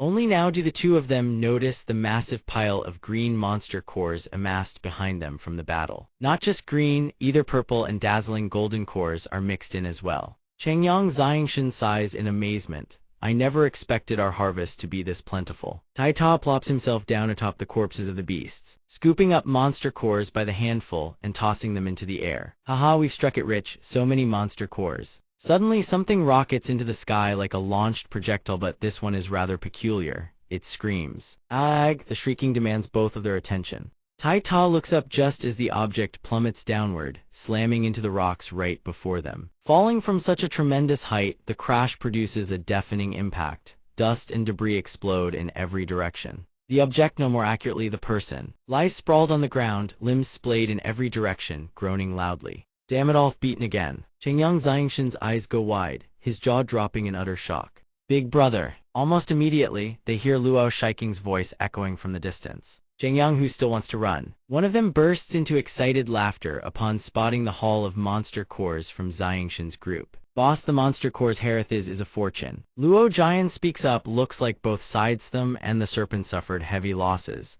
leaving us the easy pickings. But Luo Jian quickly spots Changyang Xiangshan's group of 3 across the rocks not far away. It's them. Luo Jian's face twists into a smug grin. Ha. Killing 2 birds with 1 stone will eliminate you brothers and walk away with a mountain of monster cores. Changyang Xiangshan turns to Tai Ta. Tai Ta, take care of big brother. Tai Ta gives a firm thumbs up, signaling he understands. Hang in there. Xiangshan, but Changyang who grows anxious, desperate to stop his younger brother. 4th brother, don't be rash. Luo Jian is a mid-rank saint. Xiangshan pays no heed to his elder brother's warning. He summons his sword and speaks, his voice cold and steady. Eliminate us. The sheer force of his aura erupts, cracking the earth beneath his feet wide open. He hoists the sword onto his shoulder, smirking with utter disdain, leaning back as casually as if lounging on a sunny afternoon. Changyang, who never imagined that his younger brother, once dismissed as nothing, could become so formidable in such a short time. He calls out to Xiangshan, 4th brother, have you already entered the saint realm? Changyang Xiangshan channels his power into the saint weapon in his hand. Changyang, who is bewildered, 4th brother is a saint. Since when? Tai Ta quickly answers it was just now. The saint weapon in Changyang Xiangshan's hand has already cracked and shattered. Chengyang Xiangshan tries desperately to sustain the Saint Weapon, but it is futile. The Saint Weapon in Chengyang Xiangshan's hand vanishes completely. Chengyang Xiangshan gazes down at his palm, having just broken into the Saint realm. Combined with the massive depletion from moments ago, his Saint force is no longer enough to maintain a Saint Weapon. Luo Jian's group sneers. Ha. Ha, so it was just for show. At first glance, I thought you were some kind of genius. It was quite intimidating, I'll admit. Big brother, using a butcher's cleaver to slaughter a chicken is overkill. Let me deal with this trash for you. Luo Jian begins summoning something. Kid, let me give you a taste of real power. Luo Jian has summoned his Saint Weapon. A massive sword plunges into the earth. Luo Jian declares with absolute pride, "This thighs is what a true Saint Weapon looks like." Chengyang Hu shouts, "Fourth brother, I'll hold him off. Get out of here, all of you." Tai Ta places a hand on Chengyang Hu's shoulder. "Relax, Xiangshan will be fine." Chengyang Xiangshan turns around. "Big brother, don't worry, I don't need a Saint Weapon to crush him." He kicks the wooden stick at his feet upward and catches it lightly in his hand. Chengyang Xiangshan says with unwavering confidence, "This will be more than enough." Tai Ta exclaims, "Wait a moment. Isn't that my hoe handle?" Luo Jian snorts coldly. "Kid, you dare look down on me." Luo Jian charges at Chengyang Xiangshan with his greatsword, using a mere wooden stick against a Saint Weapon. "You are courting death." Chengyang Hu roars. "Fourth brother, be careful." Luo Jian possesses wind-attributed Saint force. His speed is extraordinary. Luo Jian circles around Chengyang Xiangshan's group at blistering speed. So what if he knows? Can he even keep up with my speed? Both Chengyang Hu and Tai Ta are stunned by Luo Jian's speed. Far too fast. Luo Jian possesses the fastest movement technique among all academy students. Once he starts running, all you can do is passively endure his blows. Chengyang Xiangshan rests his hand under his chin, his expression brimming with confidence. "Fast. If I were to let you in on a secret that I can predict the future, Ruho, do you think would win?" Chengyang Hu is puzzled. Predict the future. Chengyang Xiangshan says, "Watch closely." Luo Jian will thrust straight ahead, then sweep horizontally and vertically before being defeated by a single strike of mine. Tai Ta and Chengyang Hu exchange bewildered glances at Chengyang Xiangshan's words. At a time like this, can you be serious for once? Exactly, fourth brother, we are facing a high-level saint here. Isn't our lives more important? Chengyang Xiangshan charges toward Luo Jian. Then watch closely. Luo Jian suddenly descends from above, bringing his greatsword crashing down toward Chengyang Xiangshan. "Haha, where are you looking? I'm right beside you." Luo Jian thrusts his sword straight at Chengyang Xiangshan, but the strike is dodged. The blade plunges deep into the ground. Tai Ta and Chengyang Hu gape in shock at Luo Jian's move. He actually thrusts straight ahead. "No way," Chengyang Xiangshan announces. "Horizontal sweep." Luo Jian immediately executes a horizontal slash, yet Chengyang Xiangshan dodges it once again. Tai Ta and Chengyang Hu watch the battle unfold, utterly transfixed. He was right again. How is Xiangshan doing this? Could it be magic? Luo Jian raises his sword behind him, leaps into the air, and prepares to deliver a devastating cleave down upon Chengyang Xiangshan. Chengyang Xiangshan leaps to the side, dodging Luo Jian's cleave, followed by a vertical slash that whistles past him. Tai Ta and Chengyang Hu are no longer surprised. Xiangshan was right again. At this point, nothing Xiangshan does could surprise me anymore. Chengyang Xiangshan declares, and finally is defeated by a single strike of mine. Chengyang Xiangshan thrusts the wooden stick straight into Luo Jian's shoulder, piercing clean through his body. Luo Jian glances backward in disbelief. "Clearly my speed. My speed far surpasses yours. How could you have dodged every single one of my attacks?" Tai Ta and Chengyang Hu exclaim with glee. "Haha, didn't see that coming, did you? Xiangshan can predict the future. I already knew every move you were going to make." Luo Jian demands, "You can predict the future." Chengyang Xiangshan answers calmly, "I was joking. In truth, I was baiting you into attacking. Everything you did was exactly what I wanted you to do." Luo Jian collapses to the ground with the wooden stick still lodged in his shoulder. Chengyang Xiangshan continues, "I deliberately exposed openings to bait you into a straight thrust. After that, every move you made fell perfectly within my calculations." Tai Ta says, "I don't understand a word of that, but I'm completely floored." Chengyang Hu chimes in, "That sounds even more mind-bending than predicting the future." Luo Jian recalls his master's words, "Jianer, your combat experience is sorely lacking. A veteran expert can anticipate your opening moves and even manipulate the flow of your attacks." Luo Jian stares at Chengyang Xiangshan. How can he possibly be a veteran expert? He's clearly several years younger than me. Luo Jian grits his teeth. "Chengyang Xiangshan, what in the heavens are you? From a distance, a mysterious figure watches Changyang Xiangshan's group from the shadows. The figure murmurs, "Excellent, he truly is the perfect prey." In the forest, the very site where Changyang Xiangshan and Luo Jian just clashed, Xiangshan and his brothers begin to depart. Tai Ta says, "Xiangshan is incredible. Even Luo Jian has been completely subdued." Changyang Hu laughs, "Haha." Changyang Hu recalls Luo Jian's words, "Boss Xiangshan, from now on at the academy, we all follow your lead." He smirks, "HMPH, let's see if Luo Jian dares to pick a fight with us again." Xiangshan says Luo Jian has already paid the price. One must show magnanimity. Changyang Hu nods in agreement with his brother's words. Fourth brother is truly benevolent and righteous. In the future, he will surely become a great figure of the Jessa kingdom. Tai Ta agrees as well. Indeed, Xiangshan is simply too noble. Xiangshan gazes up at the sky, his eyes tinged with melancholy. Compared to all this, what weighs on my mind far more is the present. He furrows his brow. We've already entered Zone CY, haven't we encountered a single magical beast? Tai Ta finds it strange as well. That's right, where are the magical beasts? Changyang Hu scans the surroundings. This is strange. Back in the hunting competitions I've participated in, there were magical beasts everywhere. Suddenly, a streak of light flashes across the treetops. Tai Ta and Changyang Xiangshan crouch behind a tree, watching in silence. Tai Ta leads Changyang Xiangshan toward the source of the crimson glow. "Xiangshan, what is that? Hurry! Look!" Changyang Hu murmurs, puzzled. "What the?" At that very moment, a shadowy figure materializes behind him. The mysterious figure clamps a hand over Changyang Hu's mouth in an instant. A sinister grin spreads across the figure's face as it drags Changyang Hu backward. He is hauled into the nearby underbrush, struggling desperately to cry for help. MMPH. Changyang Xiangshan turns his head to look.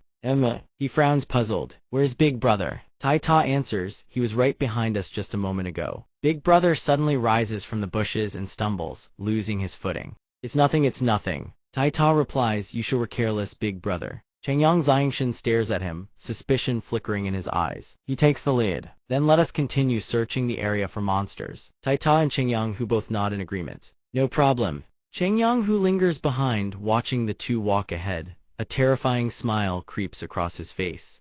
His entire body emanates a sinister dark aura, as though his body has been seized by something unholy. At this moment, in another location, someone frantically rifles through a pile of books for information. Not this one either. This isn't it either." The person slams a hand down on a book. "Found it at last." Bai En reads the tome spread upon the table. It records that the first-generation headmaster had sealed a Class 4 monster deep within the Forbidden Forest. The monster is formless and shapeless, impervious to conventional arts. Even reading of it sends a chill down his spine. The monster possesses the ability to seize and inhabit a host's body. The image of the monster materializes on the page, utterly terrifying. It lets out a hissing cackle, kek. In a certain location deep within the forest, a powerful barrier suddenly materializes. It turns out this barrier was erected specifically to contain the monster. The headmaster picks up the book and speaks. Once the monster breaks free from its original seal, the barrier will activate and trap it within the deep forest. Bai En's expression darkens. This monster can possess others and seize their bodies entirely. Its methods are utterly vicious. The headmaster closes the book. "The students' safety is paramount. We must rescue them at once." Bai En grows anxious. If the monster possesses a student and finds an opening to escape, capturing it will become nearly impossible. The headmaster replies, "It can only possess those at the elementary saint rank and below." After breaking the barrier, gather all the students and inspect them one by one. The headmaster extends his hand and begins channeling his power. Simply use the hunting tournament inspection as a pretext. Yue's master demands, "Do you have a better plan?" Bai En replies flatly, "I do not." All three begin channeling their power in unison to shatter the barrier. Yue's master snarls, "Then hurry up and help dismantle the barrier. If anything happens to Yue, none of you will escape accountability." Bai En responds, "We can only do our best." The barrier gradually crumbles under the combined might of three cultivators. Within the depths of the forest, Changyang Xiangshan sits resting beside a crackling campfire. Changyang Xiangshan sits cross-armed, leaning against a gnarled tree trunk, while Tai Ta has long since fallen into a deep slumber. Something swoops toward their positioned monster, possessing Changyang Hu's body settles down by the campfire. A high-tier Class 2 monster, the Night Demon Eagle, appears directly behind Changyang Hu.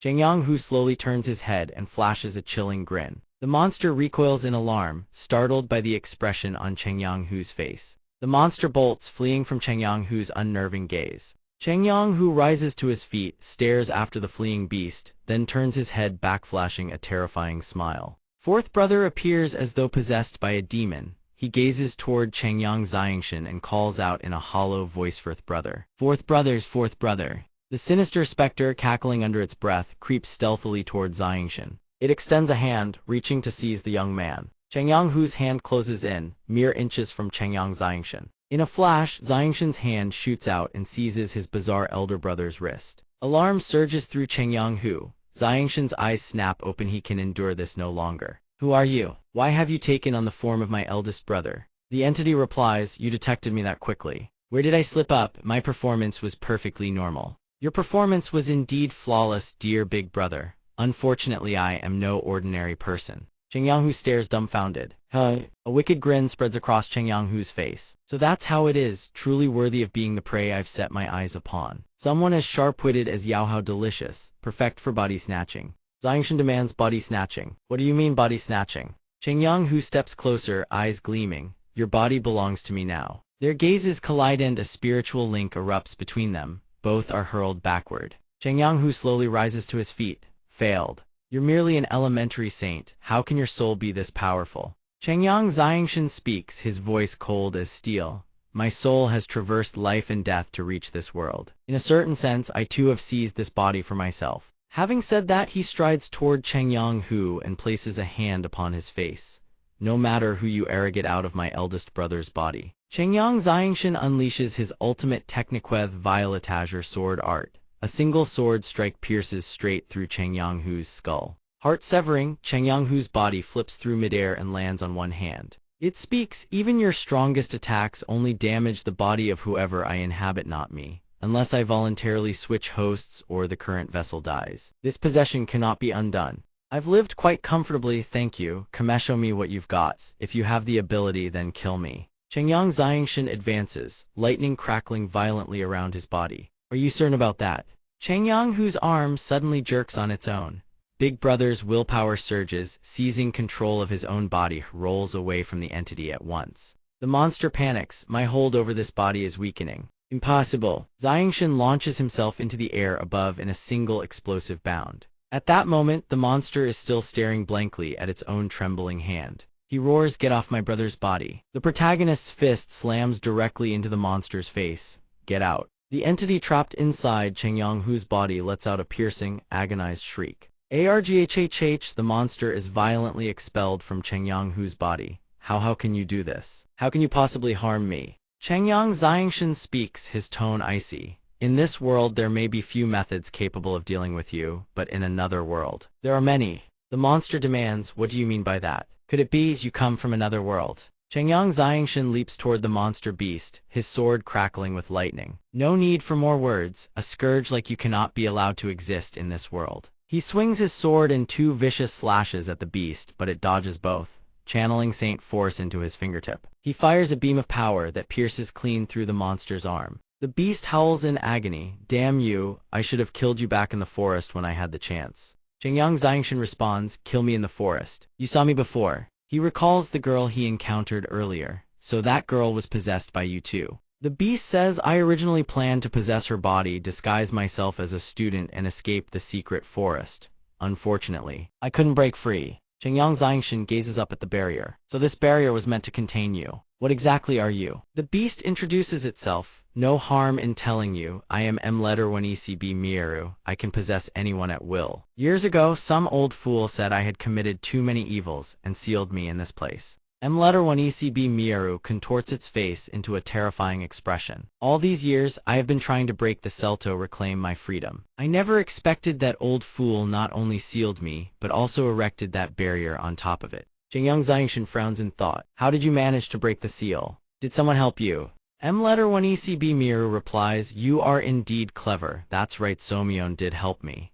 It continues, "At first, to break the seal, I subdued the magical beasts within this forest and made them my servants." The pack of magical beasts emerges one after another from the shadows. Cheng Yang Xiangshan says, "The reason the magical beasts in here grew so powerful, it's your doing, isn't it? You've been talking this much just to stall for time, waiting for rescue." M1ECB Mirror replies, correct, you know far too many of my secrets. How could I possibly let you leave here alive? The monsters emerge in succession, surrounding Changyang Xiangshan, yet he remains utterly composed even as the mighty beasts close in around him. M1ECB Mirror hisses, die. Changyang, who remains deep in slumber, mouth agape and snoring thunderously, drool streaming freely down his chin. Suddenly, by some unknown force, he is jolted awake. Changyang, who rubs his eyes and sits up, still yawning groggily, his mind shrouded in haze. Ah, so sleepy, fourth brother, just now I dreamed some girl latched onto me and stole my body. He lifts his head and immediately spots several colossal monsters baring their fangs and glaring down at him with savage eyes.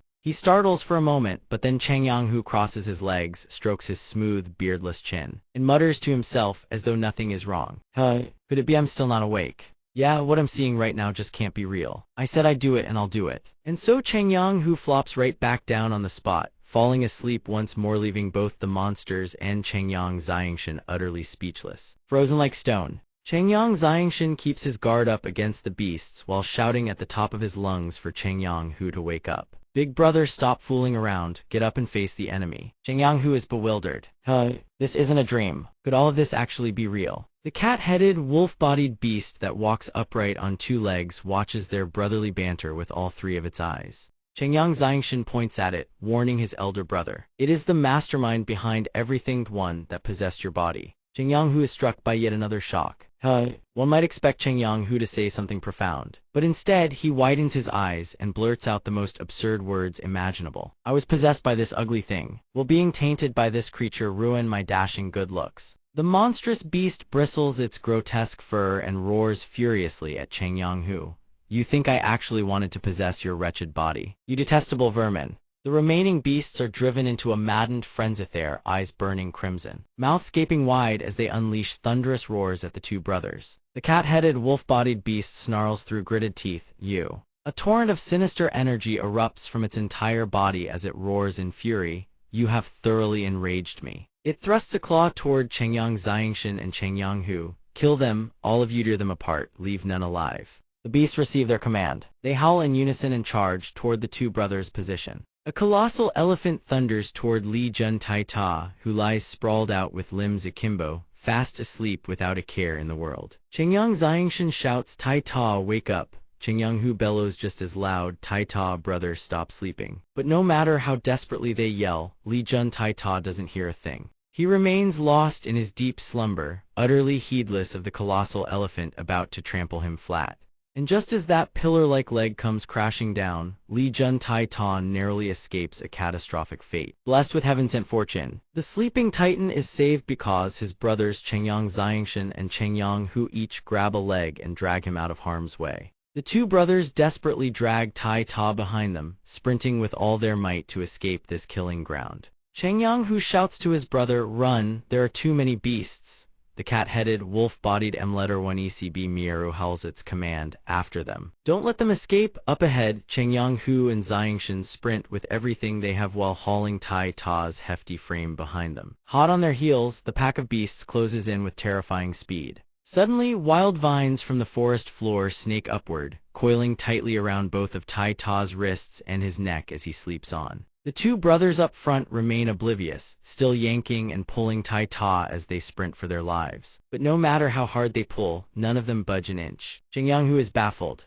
Why can't we pull Tai Ta anymore? The moment the words leave his mouth, their grip slips. All they're left holding is a single pair of Tai Ta's shoes. Standing there with nothing but shoes in hand, the two brothers are struck with utter bewilderment. The two Changyang brothers whip their heads around just in time to see Li Jun Tai Ta rocket forward like an arrow loosed from a taut bowstring, hurtling at an unbelievable speed. Tai Ta rockets in a straight line, hurling directly into the cat-headed, wolf-bodied M1ECB Mieru, who hovers in the air above. In the span of a few heartbeats, the still dreaming Tai Ta slams headlong into M1ECB Miu with full force, sending it flying several meters. M1ECB Miu's eyes bulge, its mouth gaping in agony. Not good, that hit a vital spot. It crashes to the ground with a thunderous impact, Tai Ta landing squarely on its belly. Changyang Xiangshan is rendered utterly speechless, staring in disbelief. That actually works. Changyang Hu shares the exact same thought, though he can't bring himself to voice it. you can do that. After that wild tumble, Tai Ta finally wakes up, bolting upright with a dazed, bewildered look, mumbling to himself. Oh, what happened? Am I still dreaming? Letter 1 ECB Mew bares its fangs and trembles, racked by the agony Tai Ta's impact has inflicted upon it. Instantly, the beasts throughout the forest return to their normal state. Letter 1 ECB Mew's bewitching charm no longer holds sway over them. The dark energy drains from their eyes, one by one. Spotting the two humans standing nearby, they tuck their tails and flee. Chengyang Hu exclaims, "Why are all the beasts running?" Chengyang Xiangshan replies, Letter 1 ECB Mew has fallen unconscious. The beasts have regained their spiritual senses, of course they'll flee to save their own lives. Letter 1 ECB Mew seethes with fury, clutching its swollen head and cursing, "Damn it all. If I hadn't been struck in the head, how could I have ended up in this wretched state? Don't celebrate yet." It straightens up and begins its dark transformation, once my body completes the metamorphosis. Chengyang Xiangshan dashes toward Letter 1 ECB Mew with blinding speed. No one will be able to harm me. But in an instant, it falls silent. Chengyang Xiangshan's sword cleaves across its body. It watches in disbelief as it slowly topples to the ground. Xiangshan speaks, "Have you already forgotten?" His gaze turns ice cold. The violet azure sword scripture is your bane. Outside the secret forest, all the teachers join forces to destroy the barrier. Terrifying waves of power converge as one. Under the boundless combined energy of the faculty, the barrier gradually thins and begins to crack. Then, before the eyes of the Academy Dean, it shatters into countless fragments. The old man with snow-white hair and beard. The Academy Director urges aloud. The gates are opened, and he orders all instructors to enter the dense forest and bring every student out. The Academy Director adds one more command: regardless of whether they are alive or dead, all students must be retrieved, including Chengyang Xiangshan. Everyone acknowledges the order and responds in unison. Once all the students are evacuated from that terrifying place and small canvas tents are pitched outside the dense forest, they begin buzzing with chatter. The magical beasts in that forest are absolutely terrifying. I saw several fellow students killed with my own eyes. I thought I would lose my life in there too. Thankfully, I didn't run into any, otherwise I'd be done for.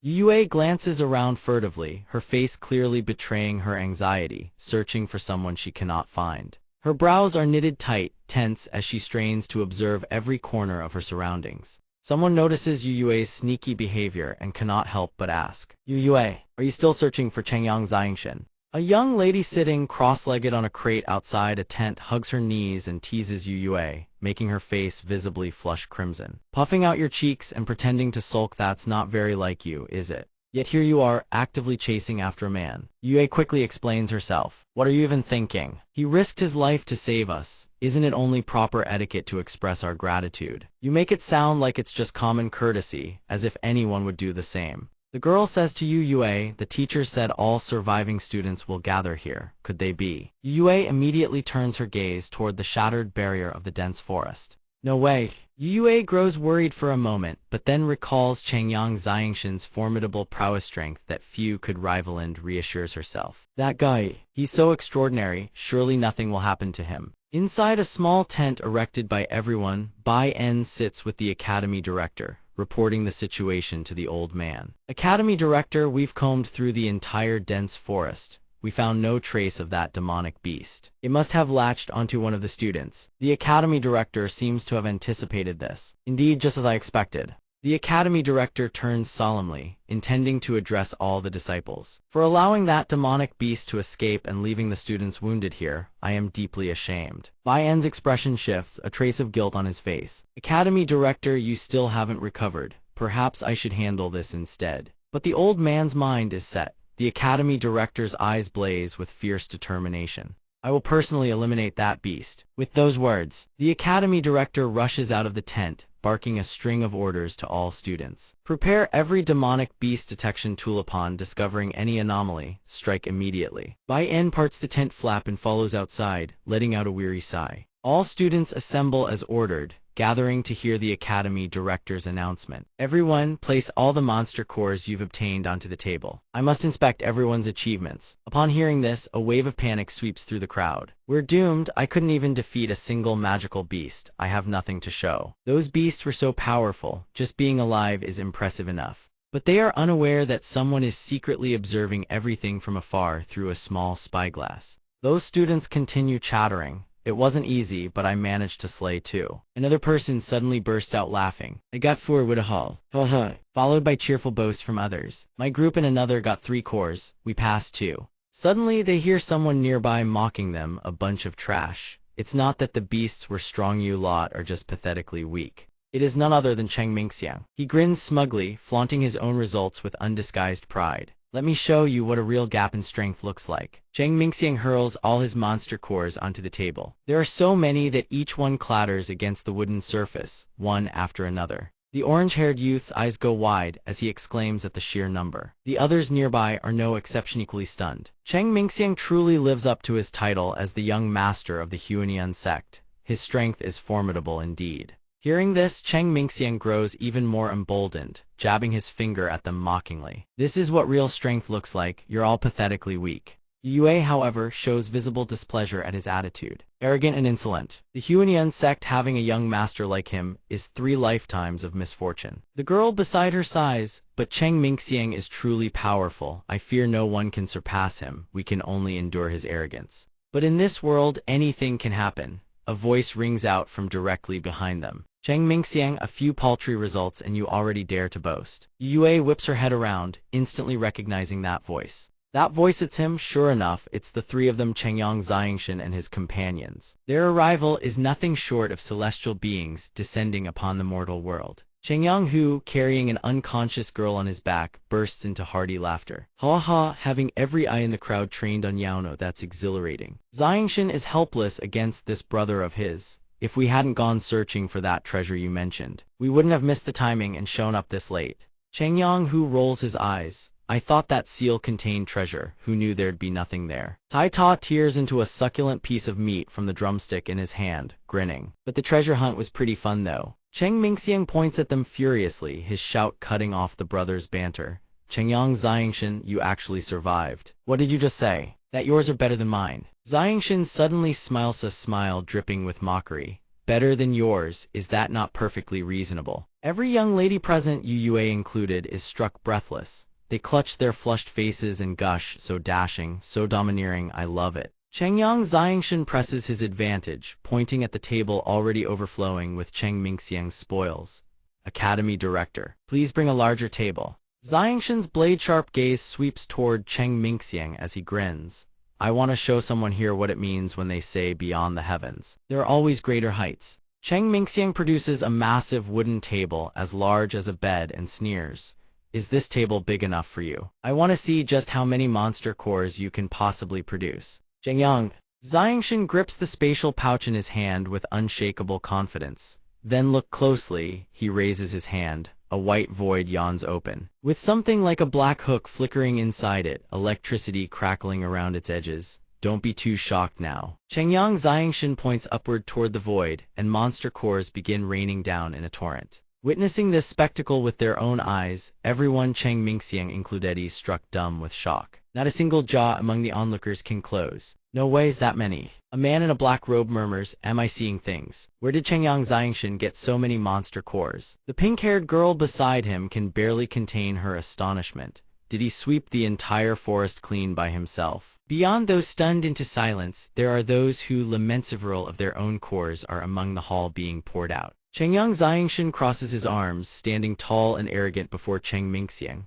Well, convinced now. True strength is a person's own power, not a reason to look down on others. These words earn considerable praise from the crowd. Well said. Yue says it crushes Cheng Mingxiang's arrogance. He is absolutely livid. Fury drips from every word. Quit your preaching. What good is quantity? Quality is what truly counts. Cheng Mingxiang rummages through the pile of monster cores, rambling on. Slaying 100 low-level beasts doesn't equal killing a single high-level one. Cheng Mingxiang holds up a single monster core that gleams golden, pride evident on his face. A Tier 3 monster core, do any of you have one? Bai En's expression shifts, it is indeed a low-grade Tier 3 core. It seems Cheng Mingxiang has been concealing his true strength all along. The Academy Director responds, after all, he is the young master of the Huanian sect. Having such trump cards is only natural. Cheng Mingxiang grows excited, unleashing a torrent of mockery. Sneering, what do you have to say for yourself now? Can that pile of scraps of yours even compare to mine? Chengyang Xiangshan casually calls out to his big brother. The words have barely left his mouth when Chengyang Hu breaks into a grin, as if he had been waiting for this moment all along. He tosses aside whatever he was holding without a second thought.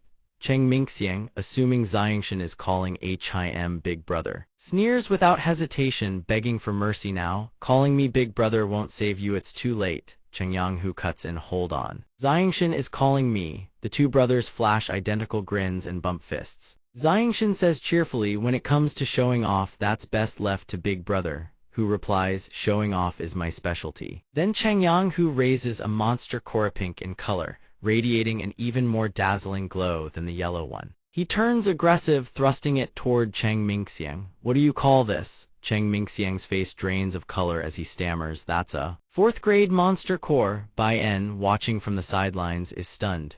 He blurts out, could it really be from that second-tier monster beast? The principal, standing nearby, looks as though he cannot believe it. This is far too shocking. Cheng Yanghu grows insufferably arrogant, chin tilted toward the heavens, yet his eyes never leave Cheng Mingxiang, in both quantity and quality. You don't even qualify, what more is there to say? Utterly impossible. Who could have foreseen such a humiliating predicament? Cheng Mingxiang jabs a trembling finger at Cheng Yanghu and screams at the principal, they cheated. How could they possibly kill a fourth-grade monster beast? Even I don't have that kind of strength. Cheng Yanghu grows even more excited, repeating, he's lost it, he's completely lost it. Tai Ta mocks from the side. I feel embarrassed on his behalf. Cheng Yang Xiangshan also joins the crowd, laughing openly at Cheng Mingxiang's expense. He even reminds him, reeking of provocation, remember this, there are always stronger people out there beyond these walls. Never get too full of yourself. Cheng Mingxiang can no longer swallow this humiliation and fury. He raises his hand to strike, shouting at the top of his lungs. You have no right to lecture me, drop dead.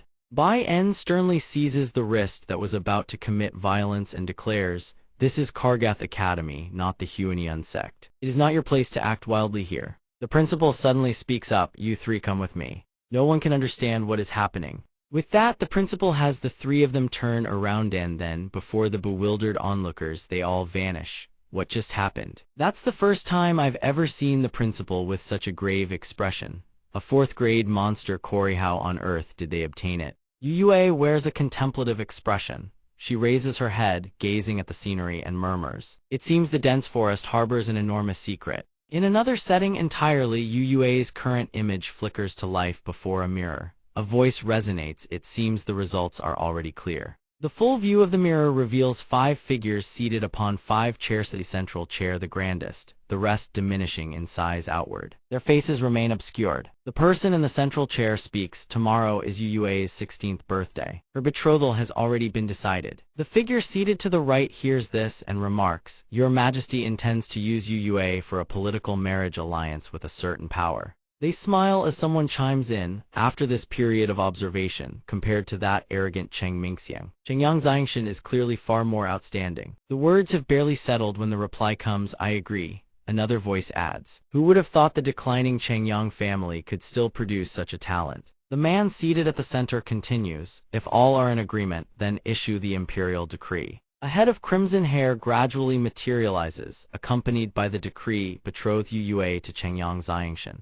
The principal, unable to believe his ears, asks, you mean to say? Letter 1 ECB Mieru, its spiritual consciousness in disarray, involuntarily shifted into its physical form and was accidentally stunned by Tai Ta. Only then were you all able to slay it. Cheng Yanghu grins smugly. Principal. As the principal surely knows, when it comes to making people despise me, I truly am a grandmaster-level expert. Cheng Yang Xiangshan adds, indeed it's all thanks to Big Brother provoking Letter 1 ECB Mieru into losing its reason so spectacularly. The principal sighs helplessly. I've never met a student more infuriating than you, but Letter 1 ECB Mieru is still a high-grade monster beast. How could Tai Ta possibly have harmed it? Tai Ta demands angrily, Principal, you don't believe me. Shall I reenact the whole thing for you right now? The principal waves his hand frantically.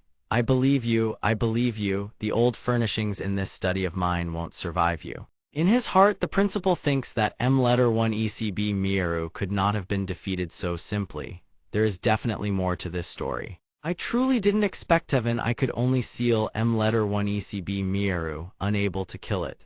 Yet somehow you lot managed to destroy it entirely. Cheng Yang Xiangshan replies modestly, it was merely good fortune, Principal. Tai Ta nods earnestly, that's right, just good luck. The principal points at Chengyang Xiangshan and declares, regardless, whether by luck or by strength, since you are the one who slew letter 1 ECB Mieru, the champion of this hunting trial is you. This result is beyond any doubt. Chengyang Xiangshan gazes at the principal, a thought forming in his mind. I've always felt the principal seems to know everything that happened at every detail we chose not to mention. The fact that he says nothing shows he, too, would rather not make a fuss over it. The principal smiles warmly. Thanks to you all for helping me resolve a major headache. I can finally breathe easy. 3 pillars of light descend, teleporting the trio back to their original positions.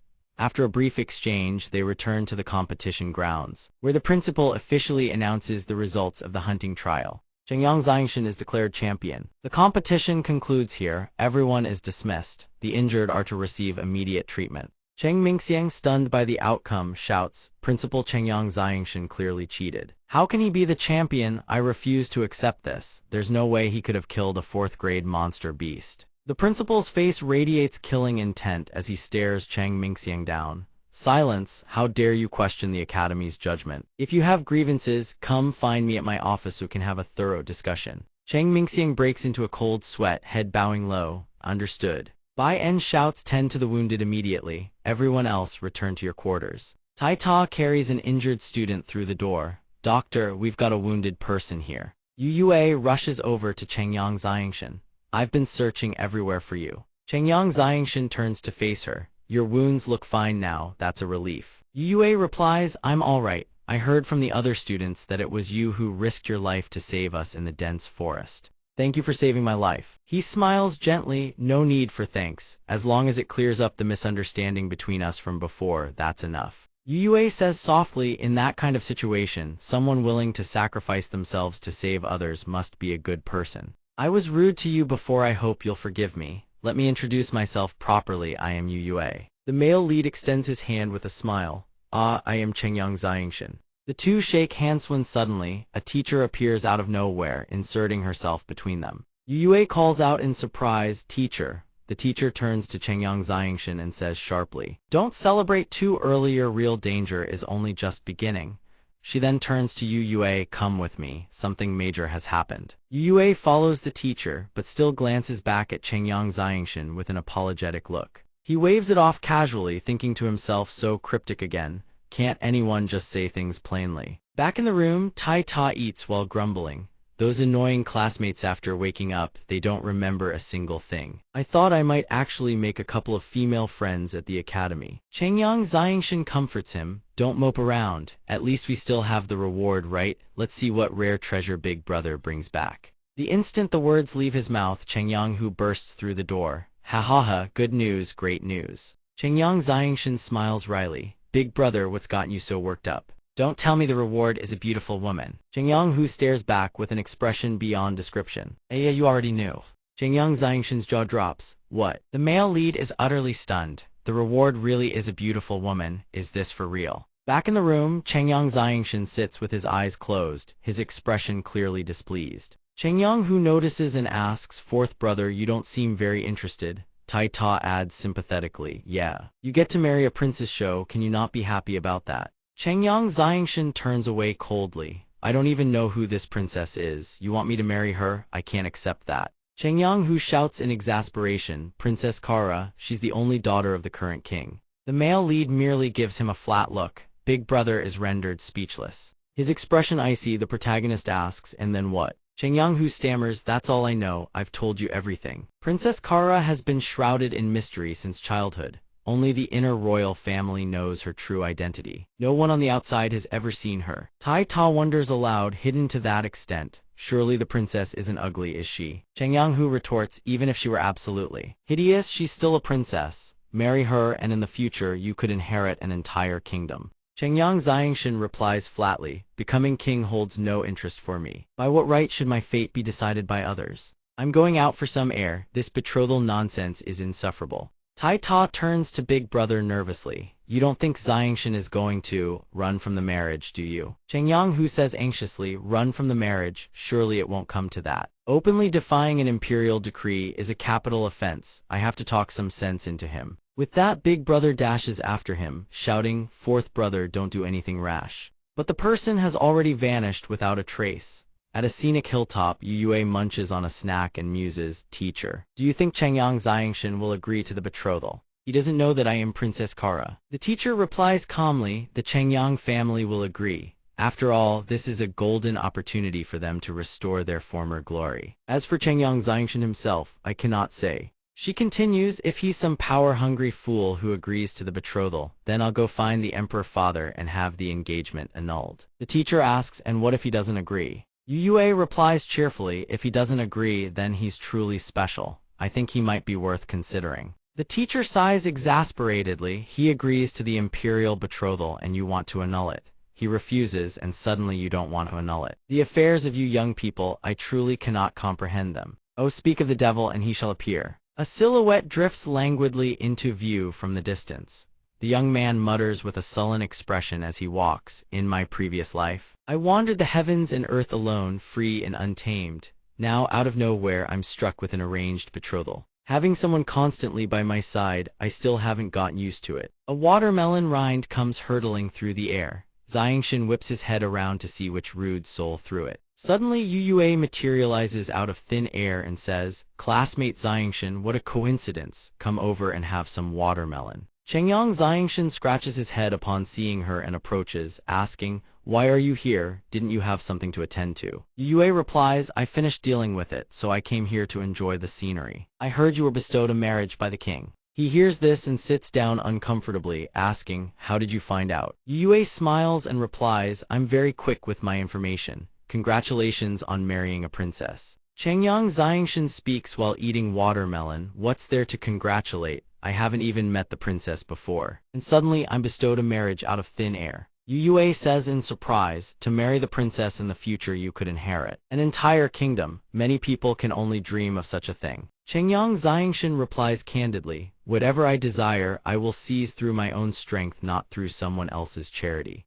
Yue turns to him and asks, "You want to annul the betrothal?" Chengyang Xiangshan replies with a frown, "The betrothal is a decree of the imperial family. If I annul it, I'll drag my clan into trouble, and it would be disrespectful to Princess Kara. I cannot harm the innocent." Yue looks at him and smiles, "I truly didn't expect you to consider others." He replies, "I'm still young right now. I only want to cultivate, nothing else. Once my strength grows to the point where I can negotiate with the imperial family, I'll settle this matter then." Yue asks, "You look quite mature. There's nothing about you that seems young. You wouldn't have lied about your age, would you?" Chengyang Xiangshan, having been seen through, immediately denies it. "Of course not. I'm truly just a child eating watermelon." Yue laughs and says, "Xiangshan, I've discovered you're truly interesting." The old teacher watches the two conversing from afar and mutters, "The conversations of the young, I truly cannot comprehend them." The foliage beneath the sunlight adds dappled strokes of light and color. At this moment, Cheng Mingxiang is going berserk, furiously beating down on Chengyang Hu. He demands, "Speak, where is Chengyang Xiangshan?" He threatens with crazed fury, "If you don't speak, the first to die is you." Two figures are locked in combat. The one forced to his knees is big brother Chengyang Hu, and the one with purple hair is Cheng Mingxiang. Chengyang Hu endures the pain and says, "Cheng Mingxiang, the betrothal is the king's decree. Do you truly believe that killing Xiangshan will let you marry the princess?" Cheng Mingxiang roars with madness, "I am the young master of the Huanian sect. My strength is unrivaled. Princess Kara can only marry me." The king bestowing the marriage to Xiangshan, the old fool, has lost his mind. Big brother Hu shouts angrily, "Cheng Mingxiang, you dare act so wildly in the academy, the dean will not forgive you." Cheng Mingxiang sneers, "My father has already invited the dean and Bai En as guests to the Huanian sect. Right now, there is no one in this academy who can save you." Having said that, he strikes toward the young man. Big brother Hu displays his iron will, gathering strength in both hands. "I never expected anyone to come save me." His expression suddenly shifts as he declares, "Don't forget my saint force is of the earth attribute." Having said that, he channels his power into the ground. Earth and stone surge upward with tremendous force, charging straight at Cheng Mingxiang. Cheng Mingxiang's center of gravity is thrown off as he flails to keep his balance. Seeing that Chengyang Hu has already fled far, he summons 3 bolts of lightning to pursue Big Brother Hu. His subordinates standing nearby also receive orders to encircle and capture. Big Brother Hu is struck by those 3 bolts of lightning, crying out in agony. Half dead, he desperately seeks a path of escape. Chengyang Hu, being relentlessly pursued by Cheng Mingxiang, thinks to himself, within the academy grounds, There's nowhere good to hide. If I can reach the back mountain, there's hope of escape. Cheng Mingxiang sees this and immediately orders his subordinates, give chase, don't let him escape. At this moment, Yu Yue and Xiangshan are still chatting happily. She asks classmate Xiangshan regarding the betrothal, don't reject it just yet. The plate is left with only watermelon rinds now. Princess Kara might be far better than you imagine. Chengyang Xiangshan asks curiously, do you happen to know Princess Kara? Are you someone from the imperial family? Yue smiles and says, you'll find out soon enough. She cheerfully announces she must leave and bids him farewell. Chengyang Xiangshan watches her departing figure and sighs, whether in my past life or the present one, I still cannot fathom the hearts of women. Suddenly, from behind him, several bolts of lightning erupt across the sky. He turns around, his expression sharpening. I can feel multiple fluctuations of Saint force. Someone is fighting nearby. Big Brother Hu is on the verge of collapse, his body racked with exhaustion and his strength utterly depleted. Cheng Mingxiang's face is twisted with killing intent as he snarls, Changyang. Who playing cat and mouse are we? He howls, the forest ends here. He lunges forward about to strike Changyang Hu, when suddenly a wind blade flies in and interrupts his attack.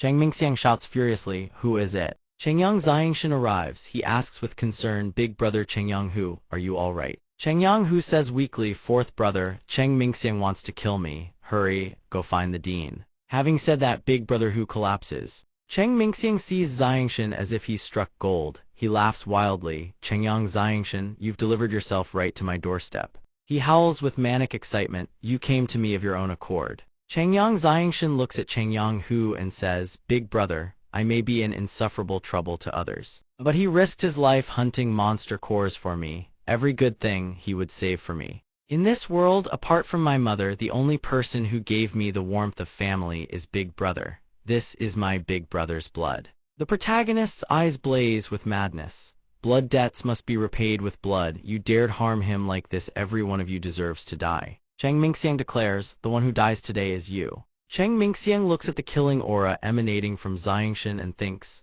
I am the dignified young master of the Huanian sect, the strongest at Kargath Academy, and I'm being intimidated by the gaze of a mere new student. He clenches his teeth and forces down the terror in his heart.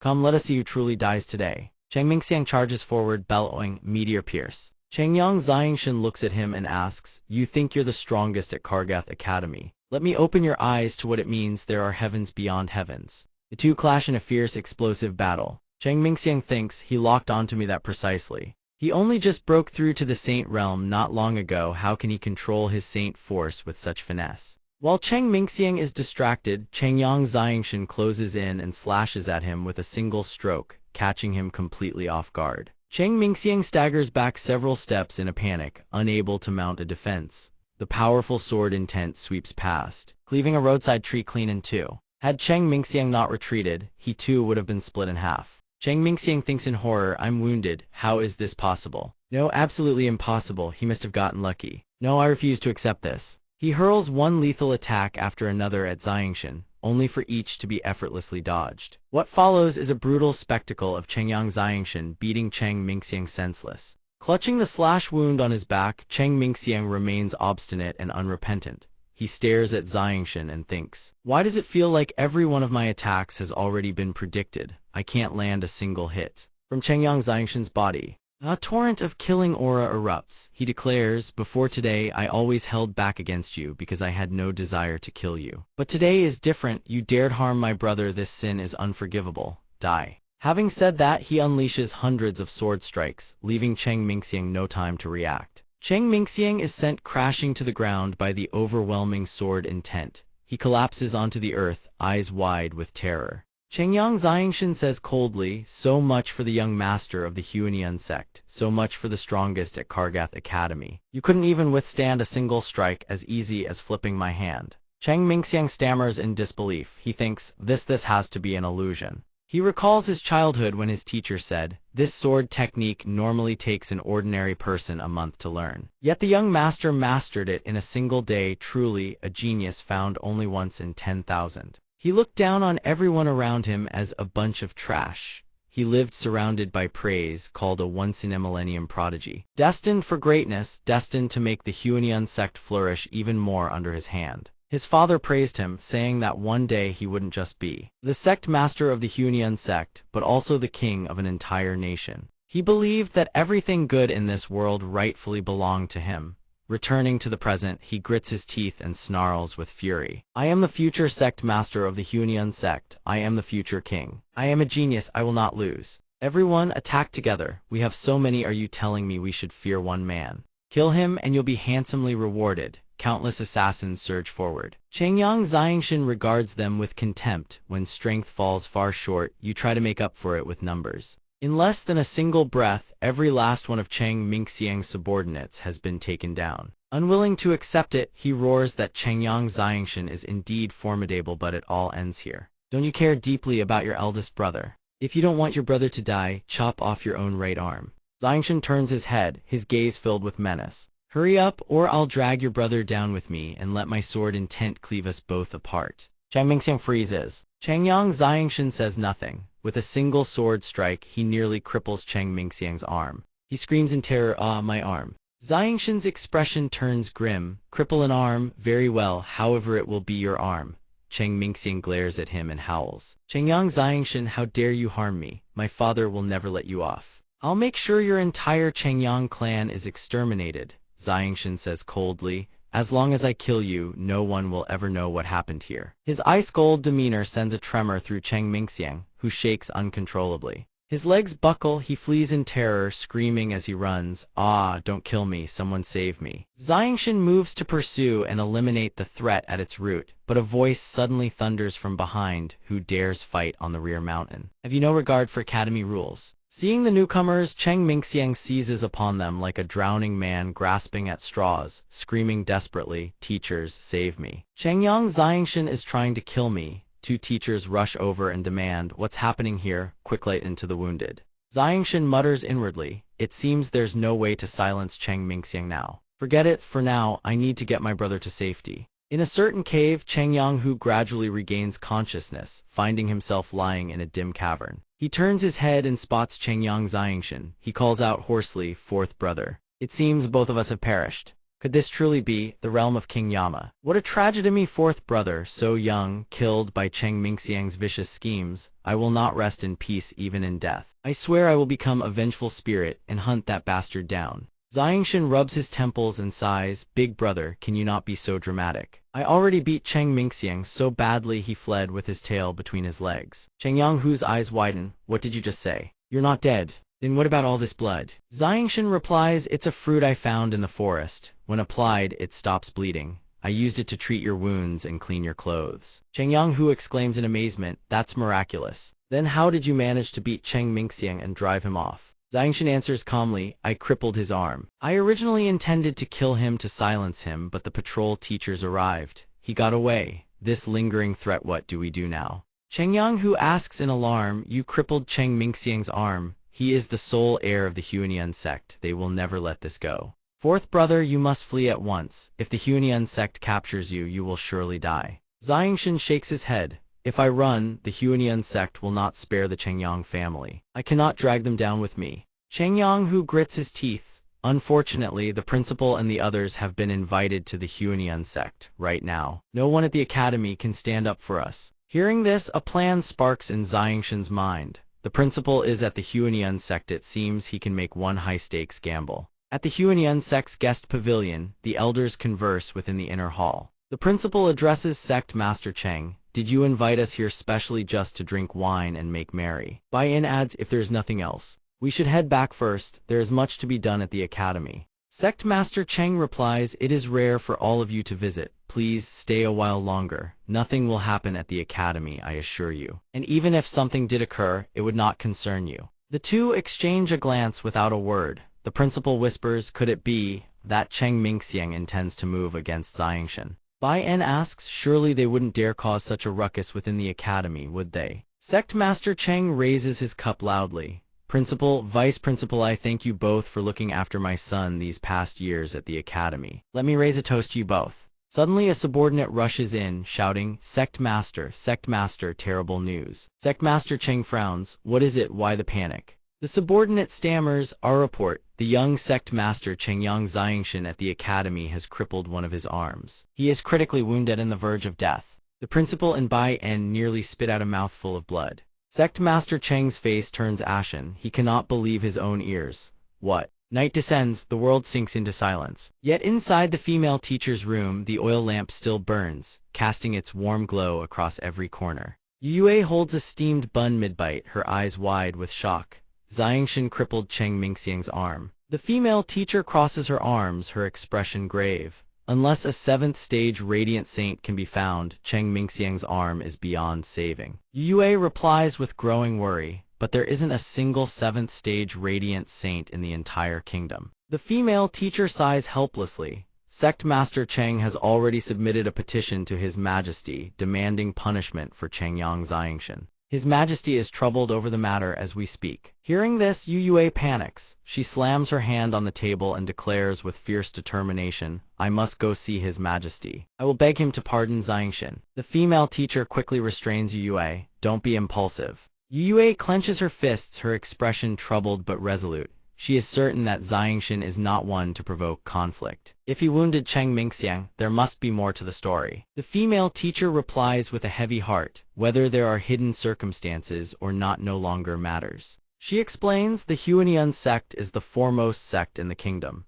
As for Chengyang Xiangshan, he is merely a genius of the Chengyang family. Which side holds more weight should be obvious to all. Yue asks softly, her voice heavy with sorrow, "Does His Majesty truly have to sacrifice Xiangshan?" Yue turns away. The female teacher answers, "He is the king. He must think of the entire kingdom. That is simply the truth of the matter." Overwhelmed with grief, Yue walks to the window and gazes out at the distant sky. After a beautiful day beneath clear blue skies, flowers on the branches have begun to bloom in full splendor. In the great hall of the royal court, an assembly convenes between the ministers and the king. The king demands with a stern expression, "Has it been a full day and Chengyang Xiangshan still cannot be found?" Sect Master Cheng declares loudly, "He is most likely hiding within the academy. I implore your Majesty to grant this subject permission to search the premises." The principal standing nearby flatly refuses. "Dream on. The academy is not a place where you can act as you please." Sect Master Cheng seethes with fury, his eyes bulging with rage. "I have just received intelligence, not long ago. Chengyangba rushed to Kargath Academy. How does the principal explain this?" At this moment, cold sweat drenches the principal from head to toe. He tries to explain, Chengyangba came to the academy, but before the principal can finish, Sect Master Cheng clasps his hands and interrupts urgently, "Your Majesty, grant me permission to bring men to the academy and apprehend them. We cannot allow Chengyangba and his son to flee." A voice suddenly rings out from beyond the doors. "There is no need for Sect Master Cheng to trouble himself. I have brought Xiangshan back." Chengyangba strides into the grand hall with imposing presence, and behind him trails Chengyang Xiangshan, heavy chains wrapped around his body. Sect Master Cheng exclaims in disbelief, "What is the meaning of this?" The moment Chengyangba enters, he bows his head and confesses his guilt before the king. Chengyangba has failed in his discipline. Xiangshan has committed such a grave offense. I humbly beg your Majesty to mete out punishment. With that, he drops to his knees and prostrates himself on the ground. Seeing this display, Sect Master Cheng clears his throat and addresses Chengyangba with disdain. "Spare us the theatrics. Don't tell me you're trying to secure a pardon for Chengyang Xiangshan." Chengyangba grasps his hand, wearing a look of deep remorse. Sect Master Cheng, I apologize. Xiangshan has committed a grave offense and must face punishment accordingly. I will personally deliver him to the Huanian sect for you to deal with as you see fit. Chengyangba's strange behavior fills Sect Master Cheng with unease. He yanks his hand back and stammers, "Let go, don't touch me." Chengyangba looks up, his expression one of puzzlement. Chengyang Xiangshan shouts boldly, "One person commits the act, one person bears the blame. Your son's arm, I was the one who severed it. Come after me alone, leave the Chengyang family out of this." The king steps forward and addresses Sect Master Cheng. "If the Chengyang patriarch is willing to sacrifice familial bonds for the greater good, then you too should display the bearing befitting a sect master." Sect Master Cheng begins to grow suspicious. He thinks to himself, no matter what scheme you're plotting, if you dare set foot in the Huanian sect, you are courting death. With that thought, he turns and agrees to Chengyang Xiangshan's proposal. "Very well, then I will settle accounts with Chengyang Xiangshan alone." I will hold no grudge against the Chengyang family. With that, Sect Master Cheng points directly at Xiangshan and barks orders at his men. Guards, escort Chengyang Xiangshan to the dungeon behind the mountain. Bai En watches helplessly as Chengyang Xiangshan is led away, trembling with rage. The principal can only cast a glance filled with deep worry. Bai En moves to step forward and protect Xiangshan, but the principal extends his arm and holds him back. He speaks up to restrain them. Stay calm, don't act rashly. Just remain quiet and see how things unfold. The academy dean whispers to Bai En, perhaps Xiangshan will bring us yet another surprise. Chengyang Ba rides atop his giant eagle and locates Chengyang Xiangshan. The instant he spots his son, he leaps down from the great bird in haste. He anxiously seizes his hand and asks, Xiangshan, I received word and rushed here immediately. Have you been hurt? Chengyang Xiangshan asks in confusion, Father, aren't you going to blame me for bringing such a calamity upon the family? Chengyang Ba not only does not blame his son, he takes all the fault upon himself. He says, if anyone is to blame, blame me for failing to protect you completely. You punish the wicked, and yet you must now fear retaliation. I've already made all the arrangements. We leave the Gassam kingdom at once. Chengyang Xiangshan turns his head and replies, if I just flee like this, the Huanian sect will never spare the Chengyang family. Tears glisten in Chengyang Ba's eyes. Moved beyond words, he praises, good Santo, think you would consider the welfare of our clan. Chengyang Xiangshan mutters to himself, I'm doing this for mother, not the family. Suddenly, a bold idea sparks in his mind. He says, I have another plan. I'm about to play a grand hand. Chengyang Xiangshan wraps chains around his own body, making it appear as though he has just been captured. He then walks before Chengyang Ba, thinking silently, Huanian sect, let's see what you can do to me. Dusk begins to settle. Chengyang Xiangshan is dragged forward by two of Sect Master Cheng's soldiers, chains clinking. His expression is utterly devoid of emotion as he surveys his surroundings. Chengyang Xiangshan suddenly speaks up, isn't this the path leading to the back of your mountain? The guard startles. Cheng Mingxiang approaches with his arm wrapped in bandages, flanked by two burly soldiers carrying weapons. He roars at Chengyang Xiangshan, you crippled my arm, I'll take your life as payment. Chengyang Xiangshan remains utterly calm. He replies nonchalantly, so you came, after all. His sharp eyes lock onto Cheng Mingxiang as he murmurs, I've been waiting a long time for you. One day earlier, upon hearing Chengyang Xiangshan's plan, Chengyang Ba's jaw drops in sheer shock. He asks, you want me to take you to the Huanian sect to surrender? Xiangshan, you've lost your mind. Chengyang Xiangshan calmly reassures his father, I've already gathered intelligence. The king and the academy dean will all be at the Huanian sect. With them present, the Huanian sect won't dare make a direct move against me. Cheng Mingxiang is a man who holds grudges. If I show up at his doorstep, he'll definitely come for revenge, and that will be my chance. Chengyang Ba grips his shoulder and says anxiously, but doing this inside the Huanian sect's territory is far too dangerous. Chengyang Xiangshan raises his arm, crackling with arcs of lightning, and declares resolutely, if we want to protect the family, I must take this risk. With that, he releases his grip in one swift motion. Thousands of gleaming sword lights erupt before Chengyang Ba's astonished eyes. The brilliant lights seal off the surroundings, forcing him to crane his neck upward in awe. In mere moments, a tree is cleaved in two and crashes down right before them. Cold sweat beads across Chengyang Ba's forehead. He exclaims, utterly stunned. Chengyang Xiangshan states boldly, Father, with my strength, as long as I don't face an elder-level expert, no one in the Huanian sect can stop me. Pride fills Chengyang Ba's face. Joy surges in his heart. In just a few days apart, the boy has grown immensely. In the end, he accepts and places his trust in Chengyang Xiangshan's decision. He pounds his fist against his chest and declares loudly, very well. This father stakes everything on you this time. Cheng Mingxiang thrusts his finger at Chengyang Xiangshan and orders his soldiers, kill him for me. They obey without hesitation and charge forward as one. A fierce surge of energy begins to erupt around Chengyang Xiangshan's body. He murmurs, you think a handful of you can handle me? Chengyang Xiangshan shatters the chains binding him with effortless ease. He drops into a fighting stance, raising hands crackling with lightning. A confident smirk crosses his lips as he delivers his threat. Young Master Cheng, I'm afraid the one destined to die today is you. With that, he grips his sword and surges toward Cheng Mingxiang at blistering speed. Earth and rock explode in all directions. The entire Great Hall plunges into stunned silence. The Wu King sits upon his throne, chin resting on his hand, and asks, Sect Master Cheng, how do you intend to deal with Chengyang Xiangshan? The truth behind Cheng Mingxiang's injuries is still unclear. Do not use this as an opportunity for personal revenge. Sect Master Cheng immediately replies to the throne, "Rest assured, Your Majesty. I will investigate the truth thoroughly and handle this with fairness," giving everyone a satisfactory answer. The words barely leave his mouth when a soldier rushes in with an urgent report. "Sect Master, something terrible has happened." He drops to his knees and reports, "Changyang Xiangshan has just threatened the young master and escaped from the sect grounds." The entire hall erupts in shock. The Academy Dean's eyes widen. "What?" Sect Master Cheng grits his teeth, trembling with fury. He demands to know what happened, but before the soldier can finish, the man collapses unconscious to the ground. Another soldier recounts, "The young master led us to kill Changyang Xiangshan, but instead, the young master was bested by him." At that moment, Changyang Xiangshan held his blade to Cheng Mingxiang's throat and said,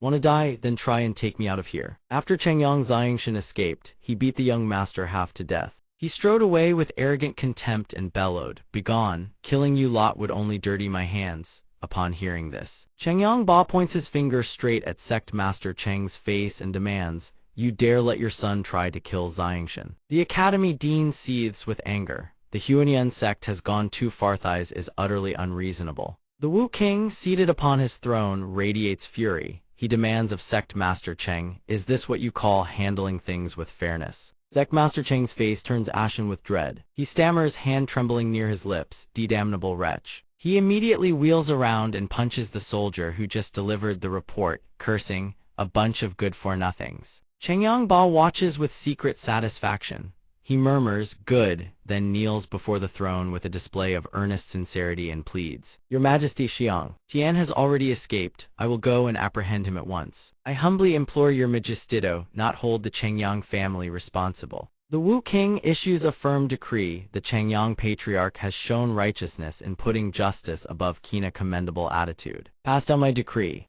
This matter has nothing to do with the Changyang family. No one is permitted to hold them accountable. Changyang Ba accepts with a deep, grateful bow. The Wu King then pronounces his next verdict. Changyang Xiangshan has fled out of fear of punishment. Such despicable conduct warrants a nationwide arrest warrant. Everyone in the Great Hall bows their heads and echoes in unison. 5 days later, in White Cloud City, a border city of the Gassam Kingdom, a man named Wu De urges hastily, "Pack the goods quickly. The caravan departs the Gassam Kingdom today." A stranger approaches, holding a slip of paper. He asks, "Good sir." "Greetings, I'm the guard the mercenary guild sent over." Wu De glances at the paper in his hand and replies, "Young brother, you look rather young. What's your name?" The young man pulls down his collar, smiles faintly and answers, "Me. Jian Chen." He begins unwinding the cloth covering his face. Beneath it is Changyang Xiangshan in disguise. Within the Gassam Kingdom Palace, the silence is absolute. A voice rings out, "Your Majesty." An official reports that the Huanian sect has once again submitted a memorial, urgently requesting His Majesty to bestow Princess Kara in marriage to Cheng Mingxiang.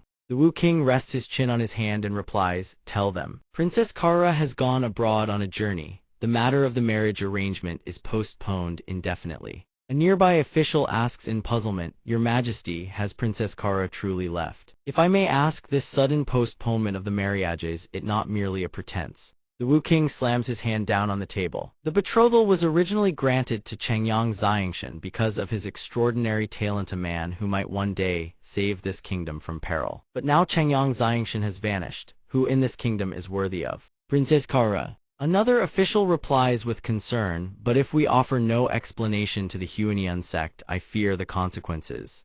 Your Majesty, perhaps we could bestow a generous sum of gold and silver upon the Huanian sect as recompense, and let the marriage matter rest." The Wu King then turns and walks away, declaring, "This emperor is weary. We end here for today." Inside the council chamber, all the officials begin whispering amongst themselves. The moment he steps through the door, a female instructor is already waiting. She approaches and calls out, "Your Majesty." The Wu King asks quietly, "Has everything been arranged?" The female instructor bows her head sorrowfully and replies, "Yu Yue has already set out. In a few days, she will leave the kingdom." The Wu King swiftly turns to leave. The female instructor calls after him, "You intend not to tell Yu Yue of the kingdom's peril?" The Wu King asks in return, "If I told her, would she not leave?" If the kingdom's destruction cannot be avoided, having a king to accompany it to the grave is enough. From now on, I entrust Yu Yue to your care. The female instructor kneels, clasps her hands reverently, and says, "I pledge my loyalty to the Wu King." He points skyward and replies, "The one you should be loyal to is not mate is this nation." The female instructor's gaze follows the Wu King as he departs. After he leaves, she stands lost in thought, wondering is this nation truly on the brink of annihilation. Night gradually descends. Chengyang Xiangshan arrives at the city gates. Looking out at the scene before him, he thinks with quiet relief, I'm about to leave the Gassam kingdom. Father sends word the clan has severed all ties. I can leave with peace of mind now. The current situation dredges up memories of days long past. I descend the mountain and traverse rivers and wilderness alone. Suddenly, a horde of riders surges toward me, startling him. They stand atop a colossal beast, bellowing for everyone to clear the way. Wherever they charge, choking dust and smoke billow in their wake. Wuda's cargo carts rear and panic in terror. The horses buck and lurch, sending crates flying off the carts. The merchant cries out in panic. Hey! A crate hurtles straight toward him. Chengyang Xiangshan yanks him out of harm's way in a flash. Wuda beams with gratitude, many thanks. Brother Giant Chen. Chengyang Xiangshan smiles faintly and replies, I guard the convoy's guards, it is well within my duty. His gaze drifts toward a group of soldiers plastering a notice onto the city wall. His eyes narrow with sudden alarm, fixed on the paper. The notice bears his own face. The soldiers announce a bounty of gold for anyone who captures Chengyang Xiangshan, providing a mere clue warrants a grand reward. Worthy of being the kingdom's foremost sect, a Huanian sect. My horse never stopped galloping, yet they trailed me by only a hair's breadth. With wanted posters plastered everywhere, if I don't disguise myself, I will certainly be discovered. With that thought, he immediately pulls his hood low over his head. He mingles into the throng of merchants to slip through the city gate. A soldier standing in the distance spots him instantly. The moment Chengyang Xiangshan approaches, the soldier thrusts out his hand, remove your hood. He lets out a quiet sigh, but he has no intention of complying. The soldier immediately calls out to his comrades, we have a suspect resisting arrest. Chengyang Xiangshan pins the soldier with a piercing glare, killing intent crackling like lightning in his eyes. The soldiers level their spears at Chengyang Xiangshan. Xiangshan pulls his cloak tight over his face, gritting his teeth, sparks of electricity dancing in his eyes. Wuda steps in front of him, smiling ingratiatingly. Commander Lin, please hold your hand, this man is with me. The guard pauses and asks, Brother Wuda, you know this person? Wuda claps Xiangshan on the shoulder, laughing, this is my brother-in-law. Insists on tagging along to see the world has no fugitive. Wuda leans in and whispers to the guard he caught smallpox before. His face is covered in pockmarks. Hideously scarred, that's why he wears the cloak. The guard's face drains of color, is that true? Wuda grabs the guard's hand, grinning, you know my gut is too small to ever harbor a fugitive. Hearing this, the guard waves the two of them through. Wuda hops onto the horse cart, waving at the guard, when I get back, I'll buy Commander Lin and the lads a round of drinks. Xiangshan sits beside him, head bowed, utterly silent. Xiangshan watches the crowd of people being searched by the soldiers. Wuda glances over and chuckles, they won't give chase. And don't worry about anyone in the caravan ratting you out, they answer to me alone. Xiangshan's face turns serious, why help me? Handing me over would fetch a king's ransom. Wuda replies with confidence, if you were a bad man, I'd turn you in for the bounty without a second thought, but you are a good man. Xiangshan looks down and asks, you believe I'm a good man? Wuda says, I've been through my share of storms. Good folk and bad, I can tell them apart. Besides, Wuda continues, didn't Xiangshan save my life? To me that makes him a good man. As he speaks, he recalls the moment Xiangshan pulled him from the jaws of death. Xiangshan says coolly, fine, then we are even, we part ways here, fate will decide if we meet again. Hearing this, Wuda startles. Wuda snatches Xiangshan's cloak in a flash. Who said you could leave? Xiangshan blinks in surprise. Wuda whips out the contract and declares, you are currently a hired mercenary guarding my caravan. I paid for your service, you are bound to escort us safely to the Fonglam kingdom. Xiangshan lets out a wry laugh, right. I nearly forgot. Xiangshan strokes his chin, pondering. As it happens, he has nowhere else to go anyway. He flops onto a crate, propping his legs up and grins, fine. I'll keep escorting you lot. Wuda says, Brother Giant Chen, the safety of the entire convoy rests in your hands. At the caravan's rest camp, the sun sinks behind the mountain ridges. Everyone pitches tents to rest for the night. Someone explains that this is a shared way station for all merchant caravans. Staying together means greater safety. Xiangshan surveys the scene and remarks, quite a crowd here. Wuda is checking the tent ropes. He says this place isn't just for merchant caravans, adventurers and soldiers from all over camp here too. Of course it's packed. He adds that this is the regular stop their caravan always uses. At that moment, a figure shrouded head to toe in a dark cloak sits cross-legged before a boulder. A merchant hauling a tent spots him and barks, hey. Move it. Another merchant pats his shoulder and waves him off. Leave it. Everyone shares this camp. Peace is all that matters. Xiangshan gazes at the cloaked figure but says nothing. Xiangshan tells Wu to camp on the outermost edge like this. If danger strikes, they'll be the first to fall. Wu sighs, I know, but there's no helping it. Fewer men, weaker strengthy get stuck with the scraps. He adds that all they can do is pray tonight passes without incident. He exhales deeply. Every time they camp here, worry gnaws at him until sleep abandons him entirely. Darkness swiftly engulfs the rest camp. The moon hangs high, bathing the forest in pale silver light. By now, everyone has retreated into their tents and surrendered to sleep. Yet Xiangshan still perches atop a stack of cargo, eyes scanning the surroundings. He furrows his brow, glancing at Wu, snoring thunderously. Who was it that claimed he'd be too worried to sleep? The night wind rustles through the leaves. The caravan's hired guards remain alert, standing watch before the tents. Suddenly, a volley of arrows tears through the darkness at terrifying speed. 2 arrows strike true, piercing 2 sentries standing guard. A third arrow screams straight toward Xiangshan. Xiangshan sits motionless, eyes closed. Then, with a casual sweep of his palm, he deflects the arrow as though swatting a fly. Xiangshan roars, wake up, enemy ambush. The camp erupts as men scramble from their tents. Xiangshan grips his sword and drops into a defensive stance. A hulking bandit swings a broad saber down toward him in a vicious arc. The bandit snarls, "Tch, still one awake." Xiangshan remains calm, his fingers tight around his blade. The attacker lunges with reckless fury, raining blows upon Xiangshan without pause. The merchants shriek and wail in terror. Enemy ambush. Xiangshan defends while his mind races. Incredible power amid stage, Saint Master. One full realm above me. The thought crosses his mind as he clenches one eye shut, gritting his teeth. Wu seizes a spear and shouts to everyone, stay sharp, we're under attack. He freezes, manic laughter echoes across the camp. The lead bandit bellows, the vicious serpent brigands are here, you are all dead. With those words, a massive horde of savage killers floods the camp. The merchants blanch in terror, it's the vicious serpent brigands, we're finished. The bandits cackle wildly, brandishing their blades. Don't want to die? Then come out and fight for your wretched lives. Desperate pleas for mercy fill the air. I don't want to die. Someone save us. A bandit laughs and hurls a battle axe straight at a merchant. Wu throws himself sideways, axe screams past him, wind tearing at his clothes, embedding itself in the ground behind him. Xiangshan clashes with a bandit midair and shouts, Brother Wu, get everyone out of here now. I'll hold them off. As if to punctuate his words, the bandit raises his saber high, preparing to cleave Xiangshan in two. Wu hastily gathers their belongings, urging everyone to move at once. The bandit snarls with rage, you think you can escape from this lord's grasp. As he speaks, he swings his blade in a vicious arc toward Xiangshan, but the youth swiftly tilts his body, evading the strike. He lets out a savage laugh, too naive. He thrusts the tip of his blade straight forward. Xiangshan's eyes widen, recognizes the violet azure sword scripture. He instantly activates his movement technique, the drifting cloud step, and vanishes before the bandit's bewildered eyes. Seeing Xiangshan dodge his attack, the bandit thinks furiously, this brat is merely a mid-stage saint. Though did he dodge that? At that moment, Xiangshan flips backward through the air and launches a direct downward assault at the bandit standing below. There's an opening. Xiangshan thrusts his sword straight at the bandit, but the man swiftly dodges the lethal strike. That sword is too fast. He leaps backward to create distance. Xiangshan grips his sword tightly, leveling it at the bandit. When d'attribute saint force, he realizes. Xiangshan remains silent, thoughts racing. Even my fastest strike couldn't wound him. The bandit grits his teeth, glaring. Who the hell is this brat?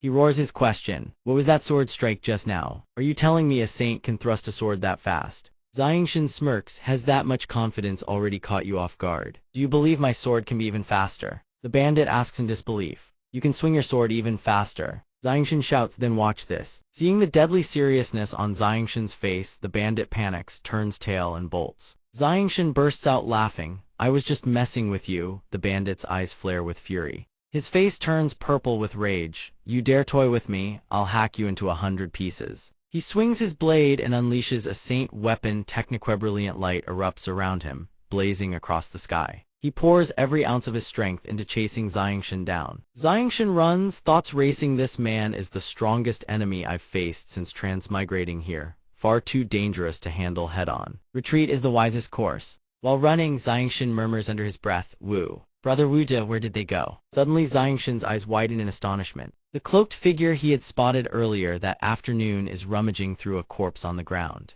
Xiangshan watches in shock as the figure pulls a pouch of coins from the dead body. The figure holds the stolen coin purse, a satisfied grin spreading across their face. Xiangshan seizes the figure's wrist. "So you're the thief," the cloaked person jolts in alarm. However, beneath the hood is a beautiful young woman with eyes like jade-green gems. Xiangshan stammers in shock. "Ah, woman," the girl trembles, caught red-handed. The girl wrenches her hand free and shouts, "I'm a man." At that moment the bandit catches up, roaring, "Stinking brat. Let's see where you can run now." He swings a devastating slash toward both Xiangshan and the girl. The force of the strike is catastrophic, earth and stone shatter on impact. But Xiangshan and the girl both dodge to the side. The bandit presses his assault, slashing at the girl and sending her crashing to the ground. The girl pleads in terror, "I was just passing through, please let me go." The bandit glares murderously. "Today you all die, no one escapes." The girl grits her teeth. What terrible luck running into nothing but lunatics. She begins channeling her martial arts, light streaming from her fingertips. She drives her blade into the ground and declares, "You brought this upon yourselves." From midair, a descending figure calls out, "Incoming." A man with crimson eyes grins wickedly. Another fool comes to court death. The bandit leaps up, blade raised high. Mu Yun thinks to herself, a mid-stage saint master. The bandit charges forward, bellowing, "Then let me be the one to end you." Mu Yun manages to block the bandit's downward slash. Mu Yun struggles to hold her ground. Xiangshan shouts from the side, "Today, we join forces against him." Mu Yun retorts, "Who would want to join forces with you?" The bandit interjects with a sneer, "What does it matter if you both come at me? This lord fears nothing." Xiangshan turns to Mu Yun, "If we can't handle him, neither of us is leaving here alive. Let's join forces." Mu Yun crosses her arms. "Since you're begging me to ally with you, I'll reluctantly agree." Wu De, being dragged along by a man wielding a halberd, calls out, "Junior brother Jian Chen, save us, someone help." Xiangshan calls back while running, "Hold him off for a moment, I'll be right back." Mu Yun's eyes blaze with anger. "You man, you tricked me into fighting the enemy so you could run away." The bandit charges forward, laughing. "Don't worry, once I finish killing you, I'll hunt him down and vent my fury for you." Mu Yun mutters under her breath, "I never wanted to reveal my true strength." With that, Mu Yun flings her cloak aside, gripping her blade tight. Mu Yun leaps into the air, screaming, "Take this!" She drops down and drives her blade into the earth. Spiritual power erupts from the ground. The bandit glances over, his expression shifting. A combat technique. He watches as a tremendous force radiates outward. Mu Yun smirks cunningly. "HMPH. You want to kill me?" The bandit laughs, "I didn't expect you to know a combat technique. What a pity your strength is lacking. If you were a saint master, I'd be dead already. This is getting interesting. Hand over that combat technique and I'll spare your life." Mu Yun sticks out her tongue and flips him off. "Dream on." The bandit snarls, "Then I'll hack your legs off." He raises his blade high. Mu Yun stares wide-eyed as the blade comes crashing down, but Xiangshan appears from seemingly nowhere, catching the strike with his sword. Mu Yun exclaims, "Didn't you want to run away?" Wu De and another person chime in, "Nonsense, brother Jian Chen went to get help for us." "That's right." Xiangshan declares, "I said we'd join forces against him, and I never go back on my word. Your part is done, leave the rest to me." Xiangshan continues to hold the bandit's blade at bay. The bandit stamps his feet furiously, gripping his blade with white-knuckled hands.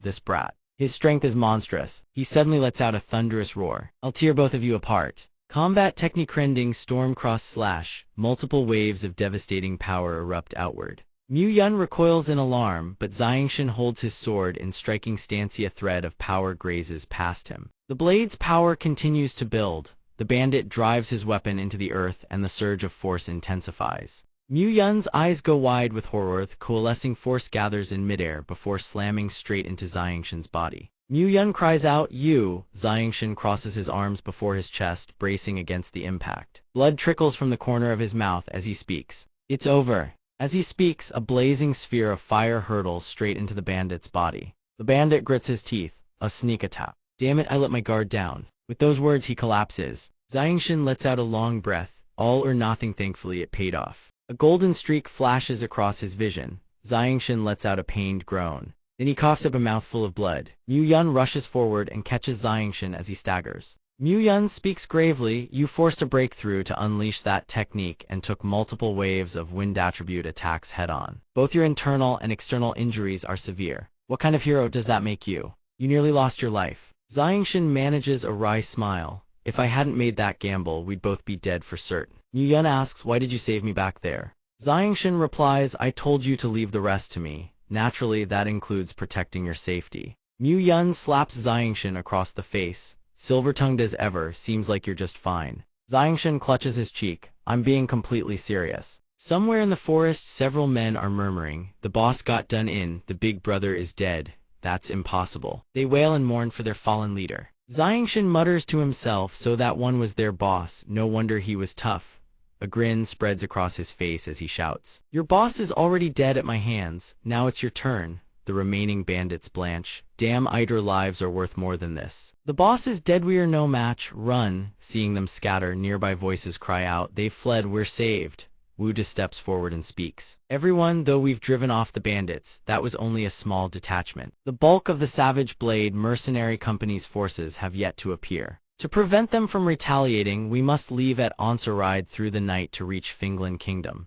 His words echo through the group. Yes. Let's go, I don't want to die here. Xiangshan turns to Mu Yun and asks, I have to follow them to Finland Kingdom. What about you? Mu Yun's eyes are locked on the money pouch. She gives a slow reply. As it happens, I need to head there as well. I'll travel with you all. Xiangshan continues, you're carrying battle techniques on you. The people here can't perceive them, but if word gets out, I'm afraid it will invite trouble. Mu Yun replies coolly, no matter, let them come, who's afraid of whom. Oh right. Mu Yun lets out a small smile. Xiangshan lets out a curious hem and rests his chin on his hand, lost in thought. Xiangshan beams and extends his hand to Mu Yun, saying, my name is Jian Chen, a pleasure to meet you. Mu Yun yanks her hand back. Who said I wanted to shake your hand? If it weren't for you, my coat wouldn't be torn. You owe me a new one.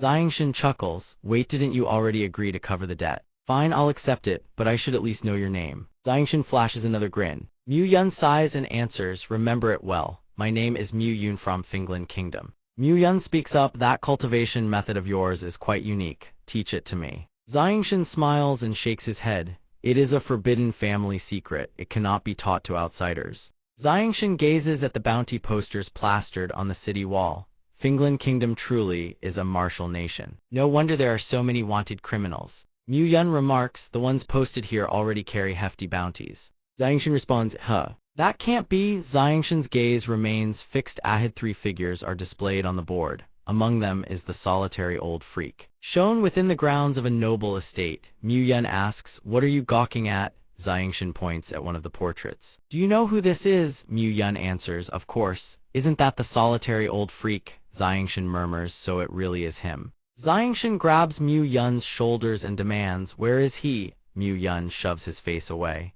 We're both men, keep your hands to yourself. If I knew where the solitary old freak was, I'd have turned in the tip and collected the bounty ages ago. Tempted by the reward, are you? I advise you to crush that thought. The gap between your strength and his is vast beyond measure. Xiangshan presses, what do you know about him? Mu Yun grins, information costs money. Xiangshan asks again, is this enough? Now talk. Mu Yun holds the money pouch in hand. Mu Yun grins and begins, the solitary old freak is a fearsome powerhouse who appeared out of nowhere in Finland Kingdom over a decade ago. His strength is monstrous and he revels in slaughter. He swiftly became the #1 most wanted criminal in all of Finland Kingdom. Xiangshan's thoughts race over a decade. Agathat aligns with the time I transmigrated.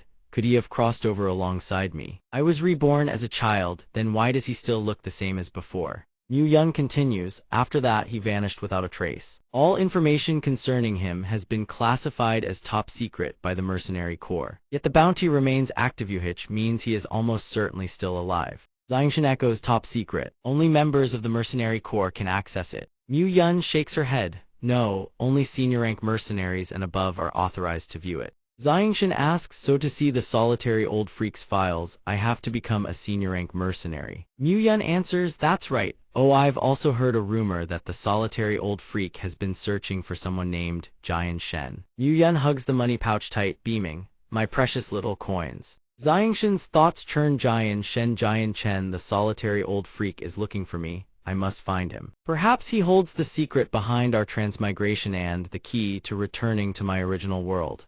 Outside the estate, a canopy of blue sky and drifting white clouds stretches over the city gates. Wuda clasps his fists and bows.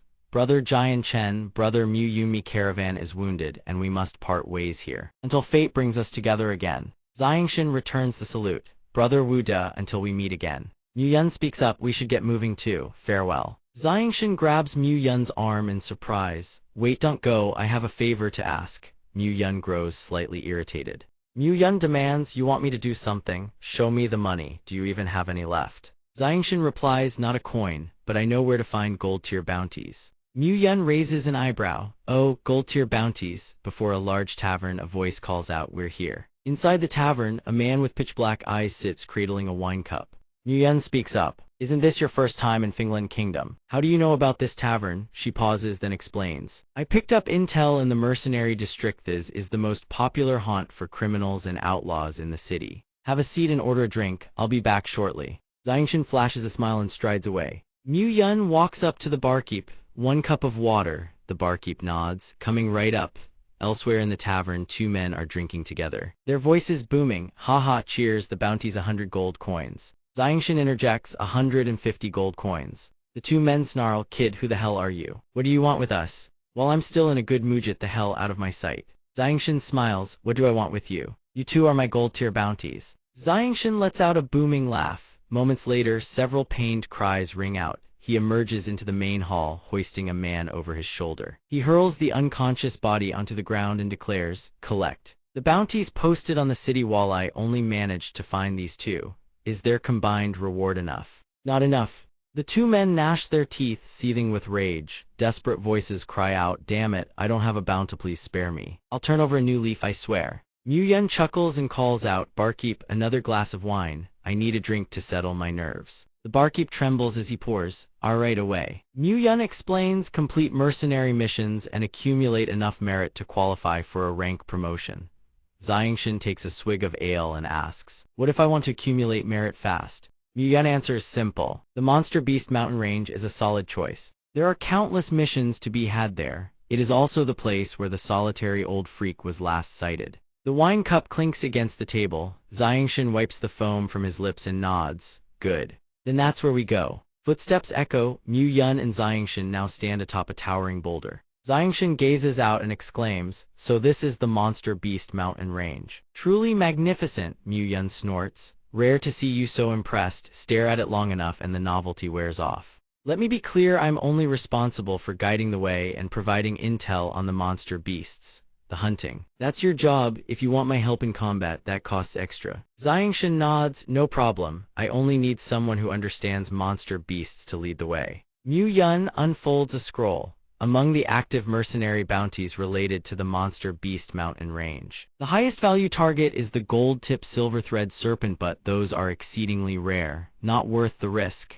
Xiangshan sighs. I came here to complete missions, not to court death. Mu Yun points at a 5-star entry. This mission, however, kill 10 phantom rocks. It's difficult, but the reward is generous and the merit is substantial. Xiangshan nods, fine, I'll take the advice of the professional. Mu Yun smirks, of course, just follow my lead, you can't go wrong. The 2 walk beneath dappled sunlight. Mu Yun speaks. This is the Phantom Rock's hunting ground. Their bodies are nearly transparent, blending seamlessly with the Dark Knight variant. You need a special method to detect them. Want to know how? Xiangshan responds with a simple, Mu Yun grins brightly. That info costs extra. Xiangshan raises an eyebrow. Wait, you recommended this mission to me, just so you could squeeze out more money. Mu Yun beams, it's all just business opportunities. A sudden screech tears through the air. Xiangshan draws his sword in a flash and cleaves a diving creature out of the sky. What was that? Mu Yun's eyes go wide with shock.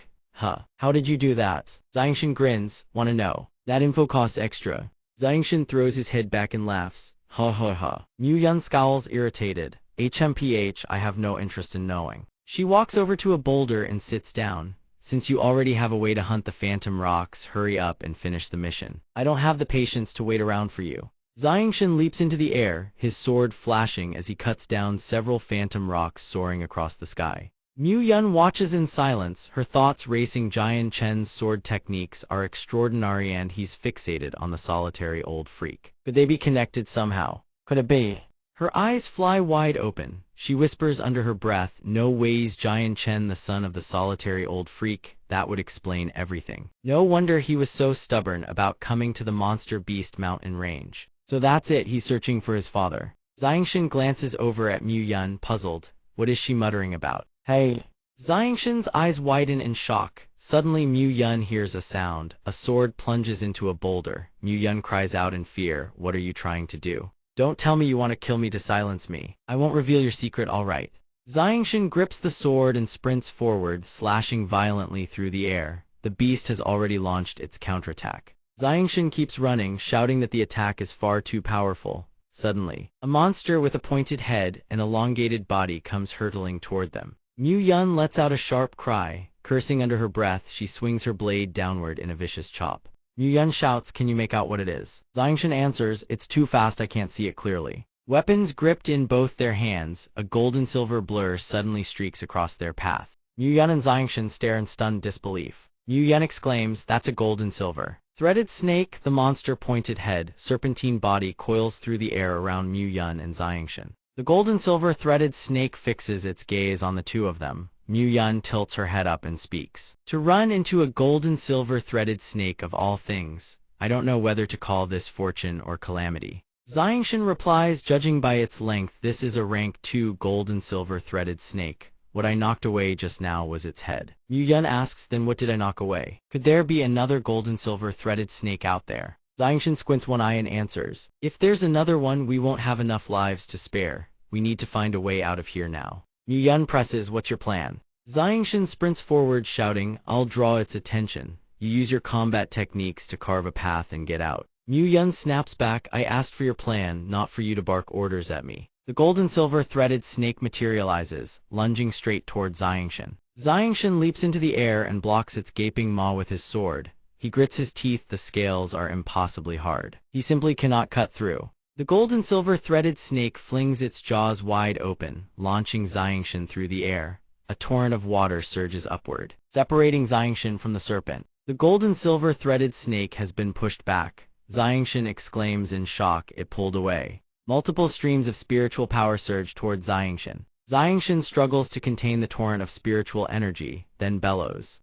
"Mu Yun, now's our chance." Mu Yun responds instantly, "Understood." Gripping her blade tightly, she dashes forward at full speed. The gold and silver threaded snake flies straight toward Mu Yun. Mu Yun glances back, her eyes widening. The snake's tail. The gold and silver threaded snake's tail has coiled around Mu Yun, binding her tight. She screams, "Jian Chen. That thing that struck me earlier, it was the snake's tail. I'm trapped." Mu Yun cries out in agony. Xiangshan shouts in alarm from his position. Mu Yun, clutching a sword, surges toward Xiangshan. He hurls his blade toward her. The gold and silver threaded snake seizes Xiangshan and hurls him into its maw, its fangs clamping down. Blood sprays across the air. Yet Xiangshan clenches his teeth and endures. A surge of power erupts from within him and plunges into the snake. His sword pierces straight through the serpent's body. Mu Yun cries out, "Why did you save me? Now we're both going to die." Xiangshan, blood trickling from the corner of his mouth, answers hoarsely, "We're in this together. I won't let you die before my eyes." The gold and silver threaded snake lets out a deafening shriek, flinging Xiangshan into the air before dragging him back into its jaws. Xiangshan thinks grimly, "The venom has already seeped into my body. Am I really going to die like this?" Xiangshan closes his eyes. Suddenly he senses something and lets out a surprised gasp. A dark expanse appears in his mind's eye with something pulsing at its center. Xiangshan thinks, "What is this?" Everything around him becomes visible without the use of his eyes. Xiangshan does not open his eyes, yet he perceives the outside world with absolute clarity. Xiangshan smiles faintly, realization dawning. It's not sight, my spiritual sense has grown far stronger. Violet lightning erupts from his body. The blinding flash illuminates the entire forest. This terrifying bolt of lightning enough to make any onlooker leap and fright emanates from the body of a mere youth. Jian Chen hovers in midair. Lightning as fearsome as a raging flood surges and explodes from his body. Mu Yun stares at the spectacle, utterly stricken with awe. The magnificent scene before her has his power shattered its limits. The sword embedded in the gold and silver threaded snake trembles. Violet lightning coils around the blade. It suddenly tears free, rocketing skyward at a speed that splits the wind. Mu Yun watches in astonishment as the sword streaks forward like a loosed arrow, aimed squarely at the gold and silver threaded snake's head. That's Jian Chen's sword. The sword tears through the air, trailing a violet radiant sword control via spirit. The gold and silver threaded snake's eyes bulge wide, as if sensing the aura of death closing in. It thrashes desperately, attempting to flee, but it is already too late.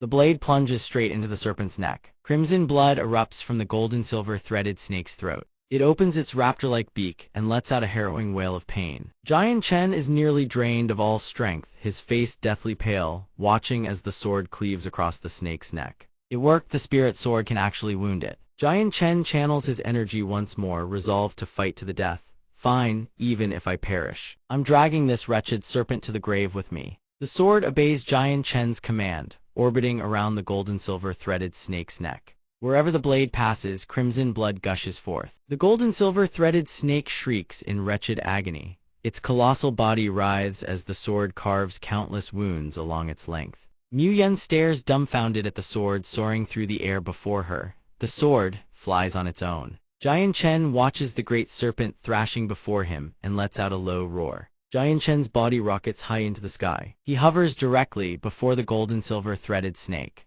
The sword, controlled by Jian Chen's will, sweeps in from behind, even if your entire body is as hard as stone. What about here? The sword arrives in a flash, plunging straight into the snake's mouth. The serpent thrashes violently, crimson blood spraying from its maw. Finally, it spews a mouthful of dark, viscous blood right before Jian Chen. Jian Chen's face is ashen, veins bulging on his forehead. He lets out a long, exhausted breath. We have won. Mu Yun stands on the ground below, clutching her wounded arm. A smile the kind only a survivor knows spreads across her face. Good, wonderful, we won. Mu Yun's gaze suddenly snaps toward the scene ahead. Jian Chen plummets from the sky in freefall. Mu Yun screams in alarm. Sometime later, deep within a dense forest thick with verdant foliage, Jian Chen lies on a small mat, breathing wearily. Mu Yun, seeing Jian Chen regain consciousness, beams with relief. Jian Chen, you've finally woken up. Jian Chen sits up, staring blankly at her. I'm actually fine. Mu Yun smiles and nods. She produces an orange inner core that radiates light like blazing flames and explains. The snake's inner core can neutralize its own venom. Mu Yun speaks, her eyes gleaming as she looks at Jian Chen. You're truly incredible, you actually killed that serpent. What was that technique called? Jian Chen grins smugly, pointing his thumb at himself. That's a technique I've kept hidden at the bottom of my chest. I hope you can keep it a secret for me. Mu Yun immediately raises 3 fingers solemnly. I understand. You don't want anyone to know you're the son of the old eccentric Dugu. The expression on Jian Chen's face twists as though he just swallowed a fly. Wait, what did you just say? How did I suddenly become the son of that old eccentric? Mu Yun giggles with a knowing look, staring at Jian Chen. I've already figured it out. You're the son of the old eccentric Dugu, don't even try to hide it from me. The old eccentric Dugu's signature technique is the flying sword, and you're telling me you're not his son. Jian Chen listens, growing more incredulous by the second. What? Jian Chen suddenly understands. He can't help but sigh inwardly in astonishment. After the old eccentric Dugu crossed over into this world, he actually managed to grasp sword control via spirit as well. Mu Yun on the other side stares at the golden silk silver thread snake's corpse, money signs practically gleaming in her eyes. If you're fine, let's split this golden snake 50-50. It's quite the valuable treasure. Jian Chen is left utterly speechless. Staring at the money-grubbing girl before him, a faint aura suddenly drifts over, freezing both of them in place. Jian Chen's face turns deadly serious. He follows the direction of the aura and a voice rings out, I sensed Saint Force fluctuations here. I never expected such a pleasant surprise though, think it's actually a golden silk silver thread snake. This time I've struck it rich. Jian Chen's face darkens as he roars toward the source of the voice. Who goes there? The person, realizing they've been discovered, steps out without hesitation. A middle-aged man with a vicious scar across his face emerges, grinning cruelly at the two. You two, this snake belongs to me. The moment his words fall, several black-robed menhais accomplices step out from the forest and line up behind him. Jian Chen and Mu Yun stare in silence at the band of robbers who had the audacity to lay claim right before them. Jian Chen suddenly bursts into laughter. This snake belongs to you, then what about us? How do you plan to settle this? The scarred man grins smugly, spreading his arms wide. The scenery around here is quite beautiful. Dying here wouldn't be half bad. What do you think? The black-robed men behind him bare their teeth and cackle in agreement. The corners of both Jian Chen's and Mu Yun's mouths twitch downward. They open their mouths almost simultaneously. Why do all villain dialogues follow the exact same tired script? Both are stunned to find they uttered the identical line at the same instant. They whip around, pointing at each other, and blurt out in unison, since when are we this in sync? Mu Yun points at the golden silk silver thread snake's corpse and stares coldly at the group, warning them. Since we were capable of killing the golden silk silver thread snake, aren't you afraid we'll deal with the lot of you as well? But the scarred man shows no fear. He points at each of them in turn. One of you looks like your saint force is completely drained, and the other is seriously wounded. So how exactly do you plan to deal with us? You're trying to scare us. You're still two green brats, don't go playing tough like the adults. The scarred man bursts into raucous laughter, completely dismissing Jian Chen and Mu Yun as nothing. He channels his spiritual energy, materializes a weapon in his hand, and grins sinisterly. Thank you for risking your lives to kill the golden silk silver thread snake for us. Now it's your turn to die. The instant his words land, a long sword materializes in the scarred man's hand. He prepares to kill and plunder. Mu Yun raises her blade and signals to Jian Chen. I'll hold them off, you find a way to escape.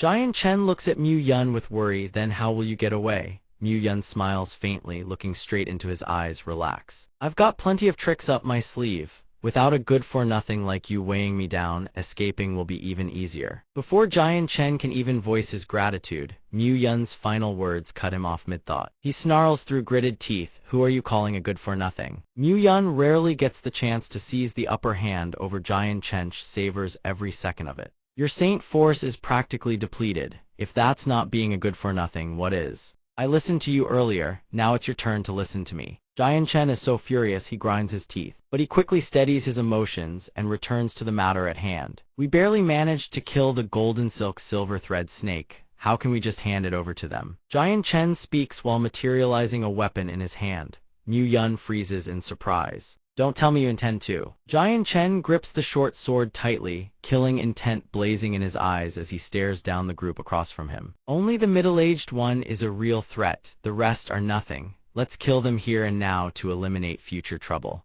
Mu Yun glances at the comically tiny short sword in someone's hand and gives Jian Chen a look of utter exasperation. Your saint force is only enough to materialize one weapon. How do you expect to fight them? Jian Chen replies nonchalantly, you'll see once the fighting starts. The two stand back to back. Jian Chen lays out his battle plan. You take on the leader. Leave the rest to me. Mu Yun understands instantly. Crimson true chi erupts from Mu Yun's body. She grips her massive saber and charges with ferocious force, aiming straight for the scarred man. The scarred man channels spiritual energy into his sword and grins viciously. Fools who don't know their own limits, why can't you just die quietly? Blade light and sword light flash simultaneously as their weapons collide with a deafening clang. On the other side, several black-robed men wielding large axes face Jian Chen. They spot the comically tiny short sword and burst into uncontrollable laughter. Haha, with just that crippled little weapon, you want to challenge all of us by yourself. Jian Chen ignores their mockery. He closes his eyes and silently channels his remaining spiritual power into the short sword. The black-robed men cackle wildly. What, scared so badly you shut your eyes? Is that it? Jian Chen keeps his eyes closed, using his perception to pinpoint the positions of the black-robed men. He slowly raises the short sword. Since my strength increased, my perception of everything around me has grown far sharper. Sword control by soul shouldn't drain my saint force. A single sweep of sword control by soul dealing with these small fry is no trouble at all. The black-robed men see the powerful force hurtling toward them and freeze in shock.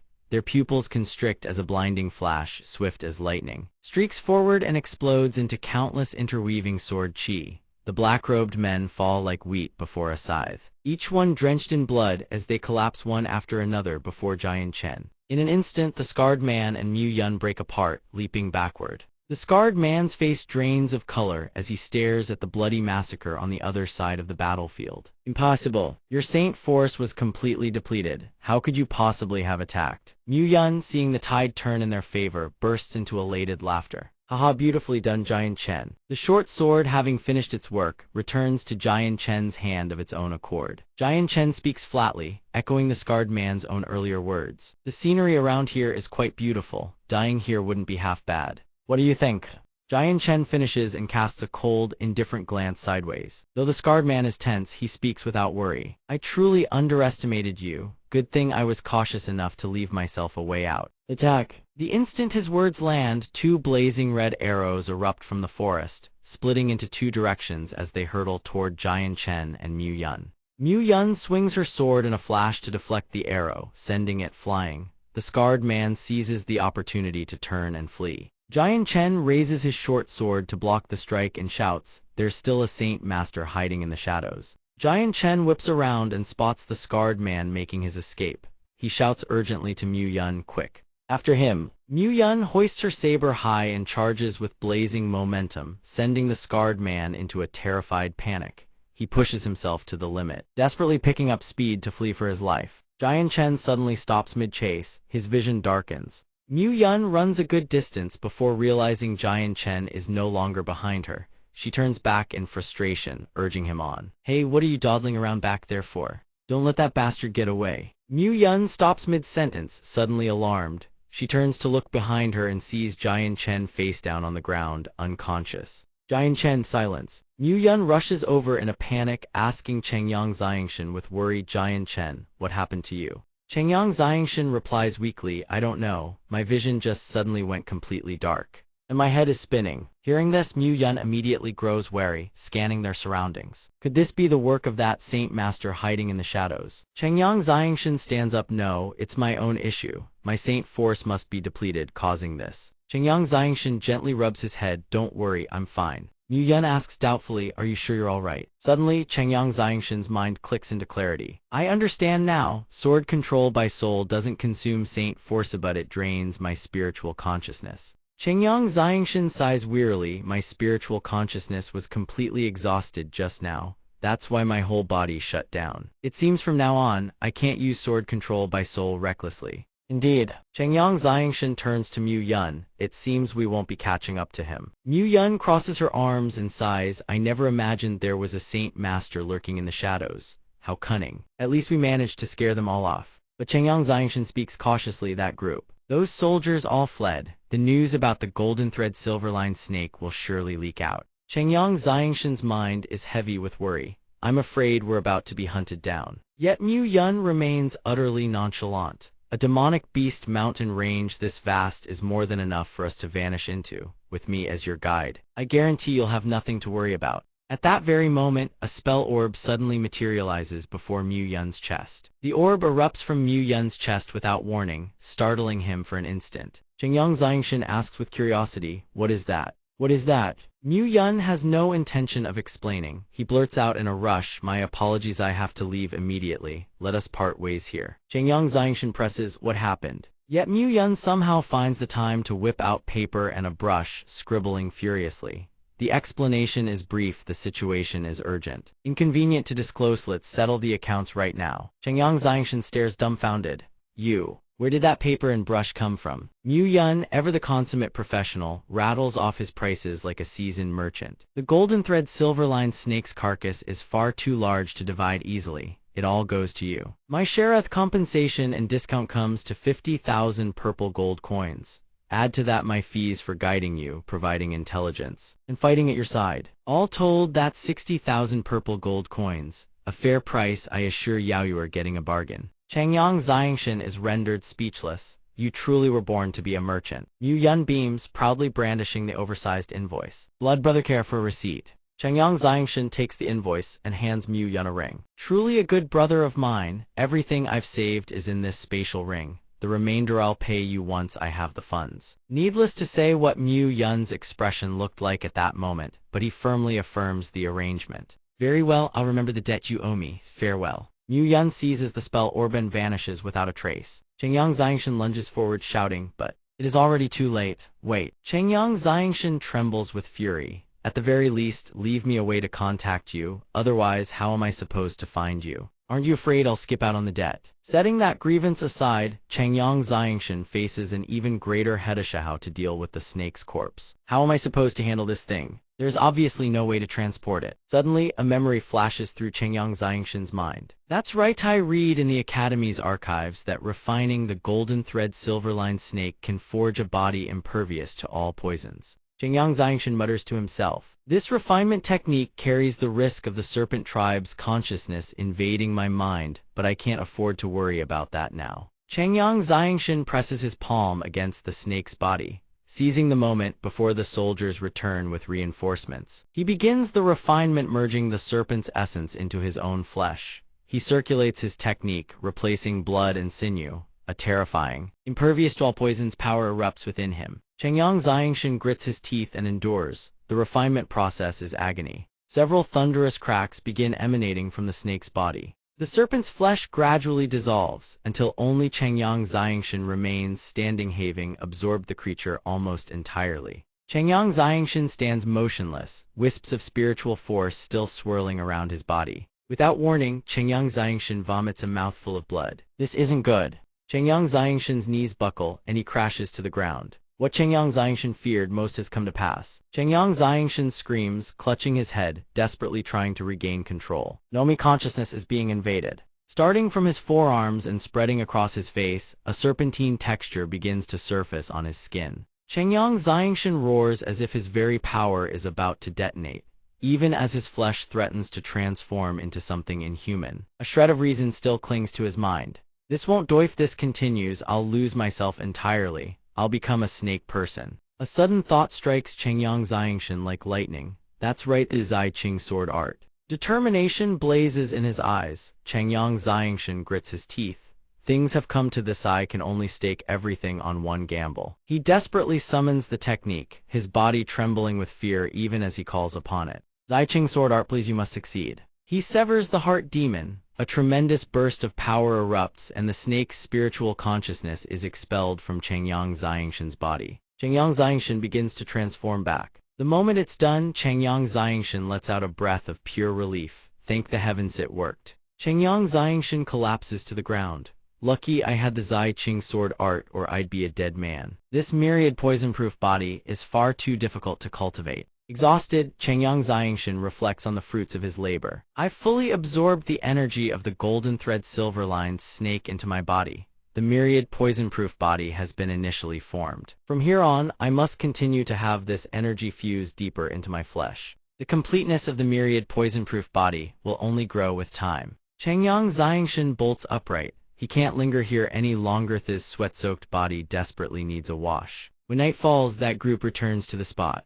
Finding no one in sight, their faces twist with fury. Damn, I's already fled. The mysterious cloaked figure suddenly speaks up, shattering his subordinates' dazed silence. It was within expectations. Forget it, it would be strange if they didn't run. The man hastily bows at a 90-degree angle and blurts out, Captain, what do we do now? Issue a bounty, spread word about the golden thread silver-lined snake far and wide. Those who dared kill my beast, they won't leave these demonic beast mountains alive. The subordinates accept their orders without hesitation. Yes, Captain. At the waterfall, Changyang Xiangshan strips off all his clothes and leaves them on the bank. Changyang Xiangshan dives in, savoring the bracingly cold cascade as it washes over him. He plunges beneath the surface. Changyang Xiangshan realizes that ever since cultivating the myriad poison-proof body, his perception of everything around him has grown far sharper. Changyang Xiangshan floats on his back, drifting lazily across the water's surface. It's as if I am one with all of it. I feel as though the river and I have merged into one.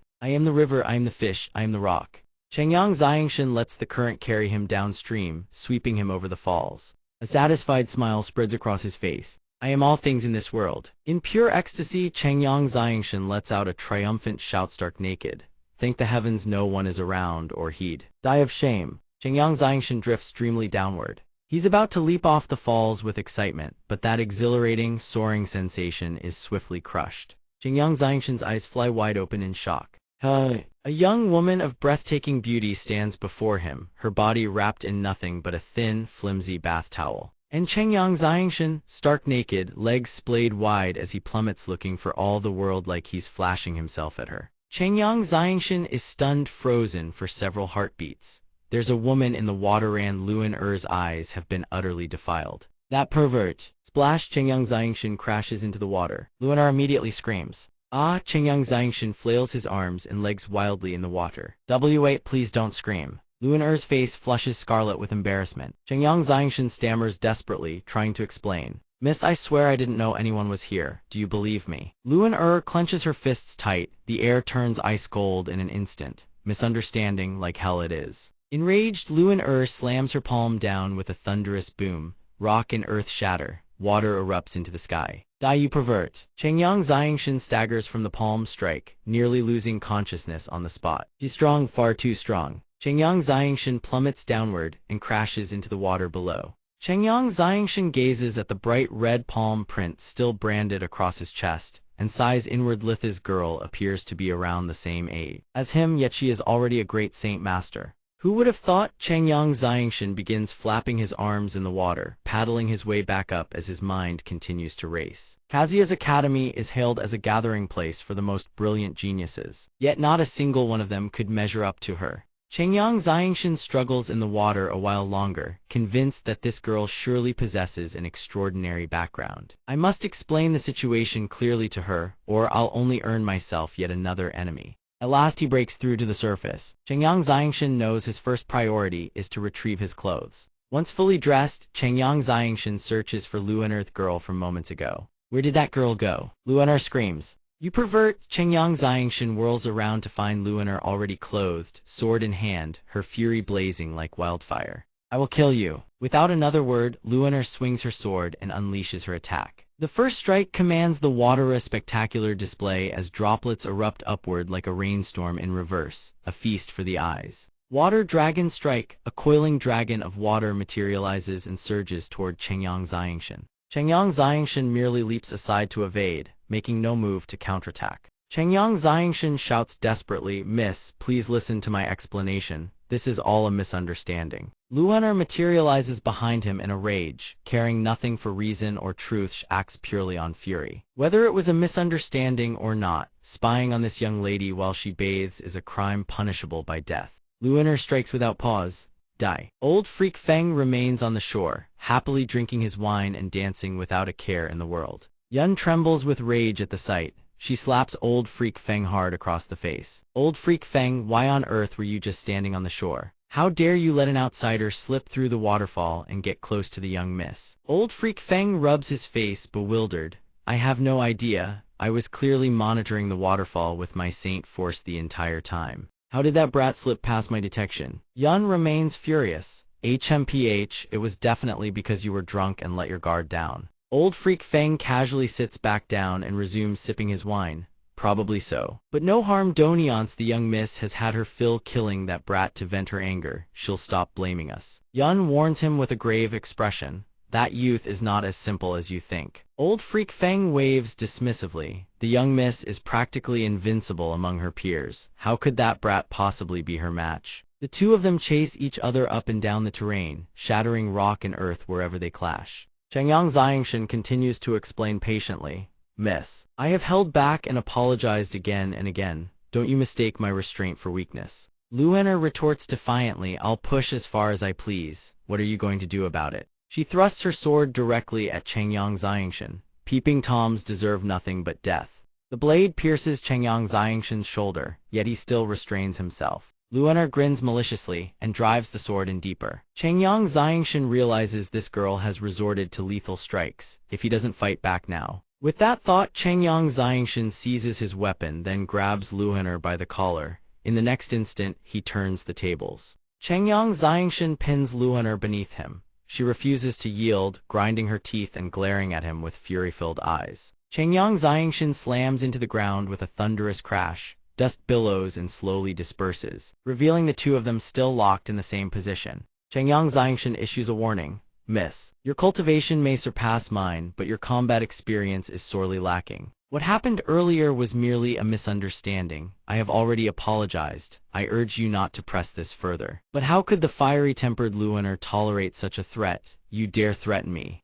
Suddenly, Chengyang Xiangshan's vision blurs. A wave of dizziness washes over him. Luaner seizes the moment and slips free from his grasp with effortless grace. Chengyang Xiangshan stares in shock. What kind of battle skill was that? After deploying her battle skill, Luaner leaps backward, putting a safe distance between herself and Xiangshan. Luaner eyes Xiangshan warily, realizing he is no ordinary pervert forced her to use a battle skill. Then all the more reason I cannot let you live. As she speaks, a sword materializes in Luaner's hand.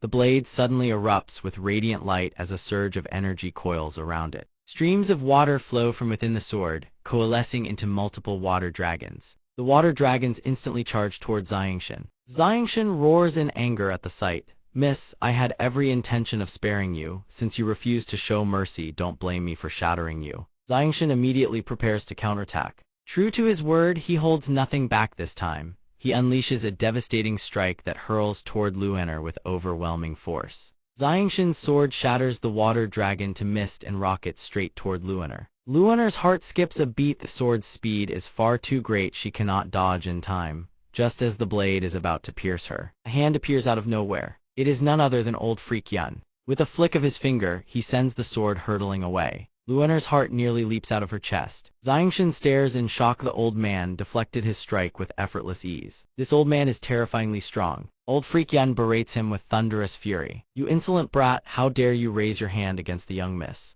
Old Freak Feng has somehow appeared behind Xiangshin, without anyone noticing. He praises casually, "That strike of yours was rather impressive, kid." "What a pity," Xiangshin whirls around in alarm. He had barely sensed Old Freak Feng's presence at all. "Another one behind me. Since when?" Before Xiangshin can react, Old Freak Feng has already channeled all his qi into his fist. In an instant, he drives his palm straight into Xiangshin's body. "Spying on a young girl's bath. You truly are a wretched brat." The blow is devastating. Xiangshin coughs up a mouthful of blood. Worse still, he is sent hurtling into the sky. Xiangshin's consciousness dims. Moments later, he crashes into the earth with a deafening thud. Old Freak Feng grins and flashes two fingers at Luen'er in triumph. Luen'er beams with delight at seeing Xiangshin go down. Xiangshin lies beaten, every ounce of strength drained from his body. He tries to rise but fails. Old Freak Feng is genuinely surprised that the boy still lives after taking a full blow from him. This kid has some backbone after all. Suddenly, Old Freak Feng notices something. He stares at his own palm, his expression shifting to one of astonishment.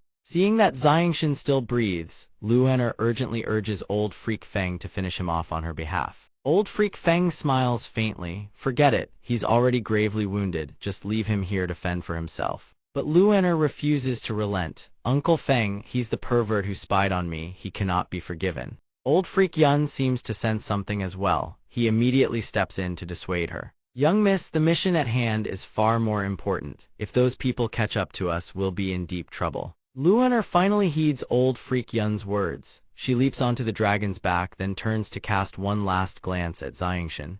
"HMPH. Stay here and rot for all I care." The three of them mount the dragon and soar into the sky. The night sky just before the dawn. The dragon spreads its wings freely against the brightening horizon. A moment later, Old Freak Yun turns to Old Freak Feng. "You discovered something on that boy, didn't you?" Old Freak Feng bursts into laughter. "Oh, you caught that, did you?" Old Freak Yun sighs. "I've been by your side for decades. There's nothing you can hide from me." Luen'er sits behind them, baffled by their exchange, and demands an explanation. Old Freak Feng extends his palm for her to see. He explains that when he struck Xiangshin, his own palm sustained an injury. He wondered how the boy had managed to pull that off. Luen'er was bewildered to see Old Monster Feng injured. In her eyes, Xiangshin was even weaker than she was. How could he possibly have wounded him? Old Monster Yun could not believe his own eyes either. How was this possible? That brat's strength was at most at the saint level, yet he had managed to injure him. But Old Monster Yun quickly shifted his attitude. He noticed something peculiar about Xiangshin's saint weapon. It seemed to be under the control of the boy's consciousness.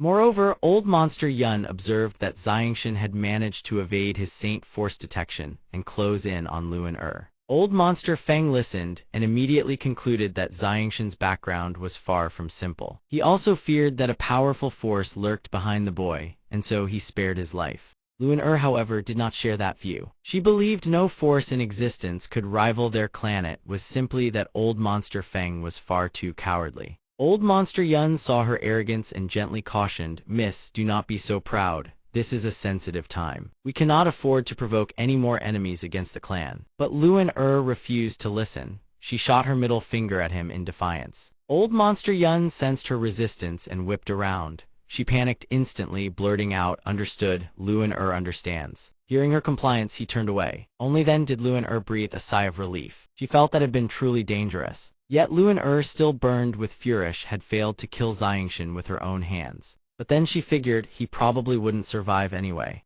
As for Xiangshin, he gradually regained consciousness. He was gravely wounded, his entire body unable to move. His tendons and bones seemed to have snapped. If not for the Zai Qing sword qi shielding his body, that strike would have killed him on the spot. Xiangshin clenched his fist. Though he had not been killed outright, all he could do now was lie there helplessly and wait for death. He felt a bitter sting of regret. Had only just elevated his strength, and now he was to die like this. he simply could not accept it. Suddenly a source of Saint Force appeared. What was this? Xiangshan sensed that it seemed to be Saint Force of a certain form. He wondered had his heightened perception allowed him to detect phenomena he could never sense before. Then Xiangshan realized this Saint Force felt strangely familiar. It struck him in a flash this was the radiant Saint Force that the Saint Master had used to heal others. The radiant Saint Master drew upon the surrounding radiant Saint Force to mend wounds. If he could use it to heal himself, Xiangshan strained with every ounce of his strength to reach that source of Saint Force. He decided to give it a try. Anything was better than dying in agony here. The moment Xiangshan made contact, the Saint Force shattered and flooded into his body. While Xiangshan endured the searing pain and healed himself, 3 demonic beasts descended from the sky above.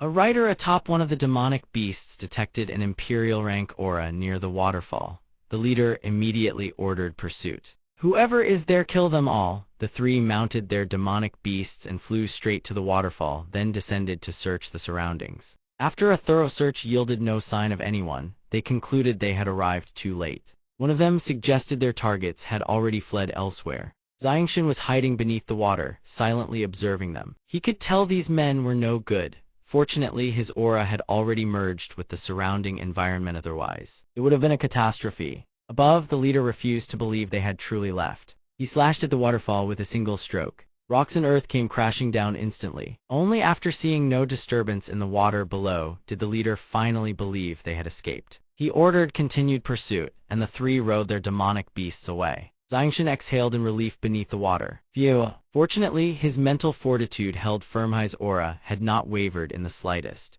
But barely a second of peace passed before a massive boulder suddenly came crashing down toward him. Xiangshan panics and bolts, but his violent movement causes the bone fracture he had just healed to snap once more. Everything before his eyes spins wildly. Defeat arrives at the very moment his confidence peaks. He never imagined he would die by suffocation, of all things. A while later, warm voices suddenly ring out. He's awake, thank the heavens. Xiangshan finds the atmosphere strangely comforting. Before his eyes stand 3 beautiful young women, overjoyed that he has regained consciousness. Xiangshan feels as though he has stumbled into the paradise of every man's dreams. Suddenly, a man's voice cuts in, but that means he nearly drowned. This guy is heavy. Xiangshan jolts awake. Before him stand 3 rough-faced men wearing wicked grins. He's awake, thank the heavens we saved him in time. Xiangshan scrambles to his feet in alarm, demanding to know who they are. The blonde-haired one replies irritably, "We heard some commotion nearby and came to investigate. Lucky for you, we pulled you out just in time. Who are you? Why were you drowning? What happened here? We're experts clashing here. Anything else?" The tall man cuts the blonde one off, seeing that Xiangshan has only just woken up and shouldn't be bombarded with questions. Xiangshan, meanwhile, recalls the dream from moments ago. He curses himself reading Yang Hu's books was a terrible idea. The man turns to Xiangshan with an awkward smile. "Pay him no mind, young friend. Xiao Dao here can never keep his mouth shut." Xiao Dao scratches his head and laughs. "Ha ha, I just can't help myself." The portly one beside them asks why Xiangshan was drowning in the first place. He glances at the injuries covering Xiangshan's body. They look far from minor. Xiangshan answers wearily, "I was splashing around in the pond trying to catch fish." Suddenly, the water surface erupted. Countless stones rained down upon it. "I got hit. Wasn't careful enough. Nearly drowned." Xiao Dao grows even more convinced that a fierce battle took place here, powerful enough to shatter the cliff face like this. Only now does Xiangshan notice that the waterfall has been utterly destroyed. He wonders just who were those people. Could it be connected to that woman from before? Xiao Dao suddenly asks him his name. Any interest in joining our Blazing Legion? He boasts that although they only have 3 members now, they will one day become the greatest legion in all of the Finglin Kingdom. Xiangshan is puzzled. What exactly is the Blazing Legion? The tall man panics and clamps a hand over Xiao Dao's mouth. He forces an awkward laugh. "Please forgive him, young friend. Xiao Dao is just joking around." The portly one also tells Xiangshan to just treat it as Xiao Dao's nonsense. Xiangshan studies the 3 of them in silence. They don't seem like bad people. His wounds have yet to heal. And he is utterly unfamiliar with this foreign land. Joining their group might not be such a bad idea after all. After a moment of thought, he speaks cheerfully. "I don't have anywhere else to go either. If you brothers would be willing to take me in, that would be wonderful." The man is visibly surprised that Xiangshan actually agrees to join them. Xiao Dao, on the other hand, beams with pride. The Blazing Legion just got even stronger. The 3 then begin introducing themselves to Xiangshan. The tall man is Kaide, captain of the Blazing Legion. The portly one is Huoba, the vice-captain. The blonde-haired one is Xiao Dao, the Blazing Legion's captain's representative. Xiangshan introduces himself as Jian Chen. Kaide shakes his hand warmly and welcomes him to the Blazing Legion. Xiao Dao's eyes light up with excitement. Jian Chen, from now on you'll serve as the vice-captain's representative. But Huoba finds Jian Chen far more dependable than Xiao Dao, and suggests that Xiao Dao himself should take the vice-captain's representative role instead. Xiao Dao immediately fires back in protest. My experience runs far deeper than Jian Chen's. Surely he should take the vice position. Kaide smiles and says, then let brother Jian Chen serve as the second vice-captain. Xiangshan watches the scene and feels a brief swell of joy. These three remind him of the friends he had when he first formed his mercenary group, before he transmigrated. Back then, he rode atop a magical beast's back, laughing and chatting with everyone. Senior brother Jian Chen, when you become the sect master in the future, can I be the vice sect master? Stop dreaming, you think you're worthy. The vice sect master position naturally falls to me. Those memories reignite Xiangshan's determination, must find Dugu Kyubai, uncover the truth behind his transmigration, and return to the sect as soon as possible. A moment later, Kaide announces, to celebrate junior brother Jian Chen joining our ranks. Let's head to the arms market and pick up some gear. Xiao Dao and Hu Ba's eyes light up the instant they hear this. Really? That's awesome. Xiangshan feels a mix of excitement and unease when he hears about the arms market. Deep in the forest stands a massive boulder with a bizarre shape. Its top resembles a giant plate. As it turns out, that is the arms market. Xiangshan looks around in every direction and exclaims, this place is truly enormous. He never imagined such a place could exist deep in the mountains. Seeing that Xiangshan seems unfamiliar with this place, Kaide enthusiastically explains, this is the arms market. It started as a trading post for soldiers, and over time it grew into a proper bazaar. The four of them are strolling around when they suddenly halt. Something has caught their attention. Pasted on the bulletin board is a portrait of Xiangshan.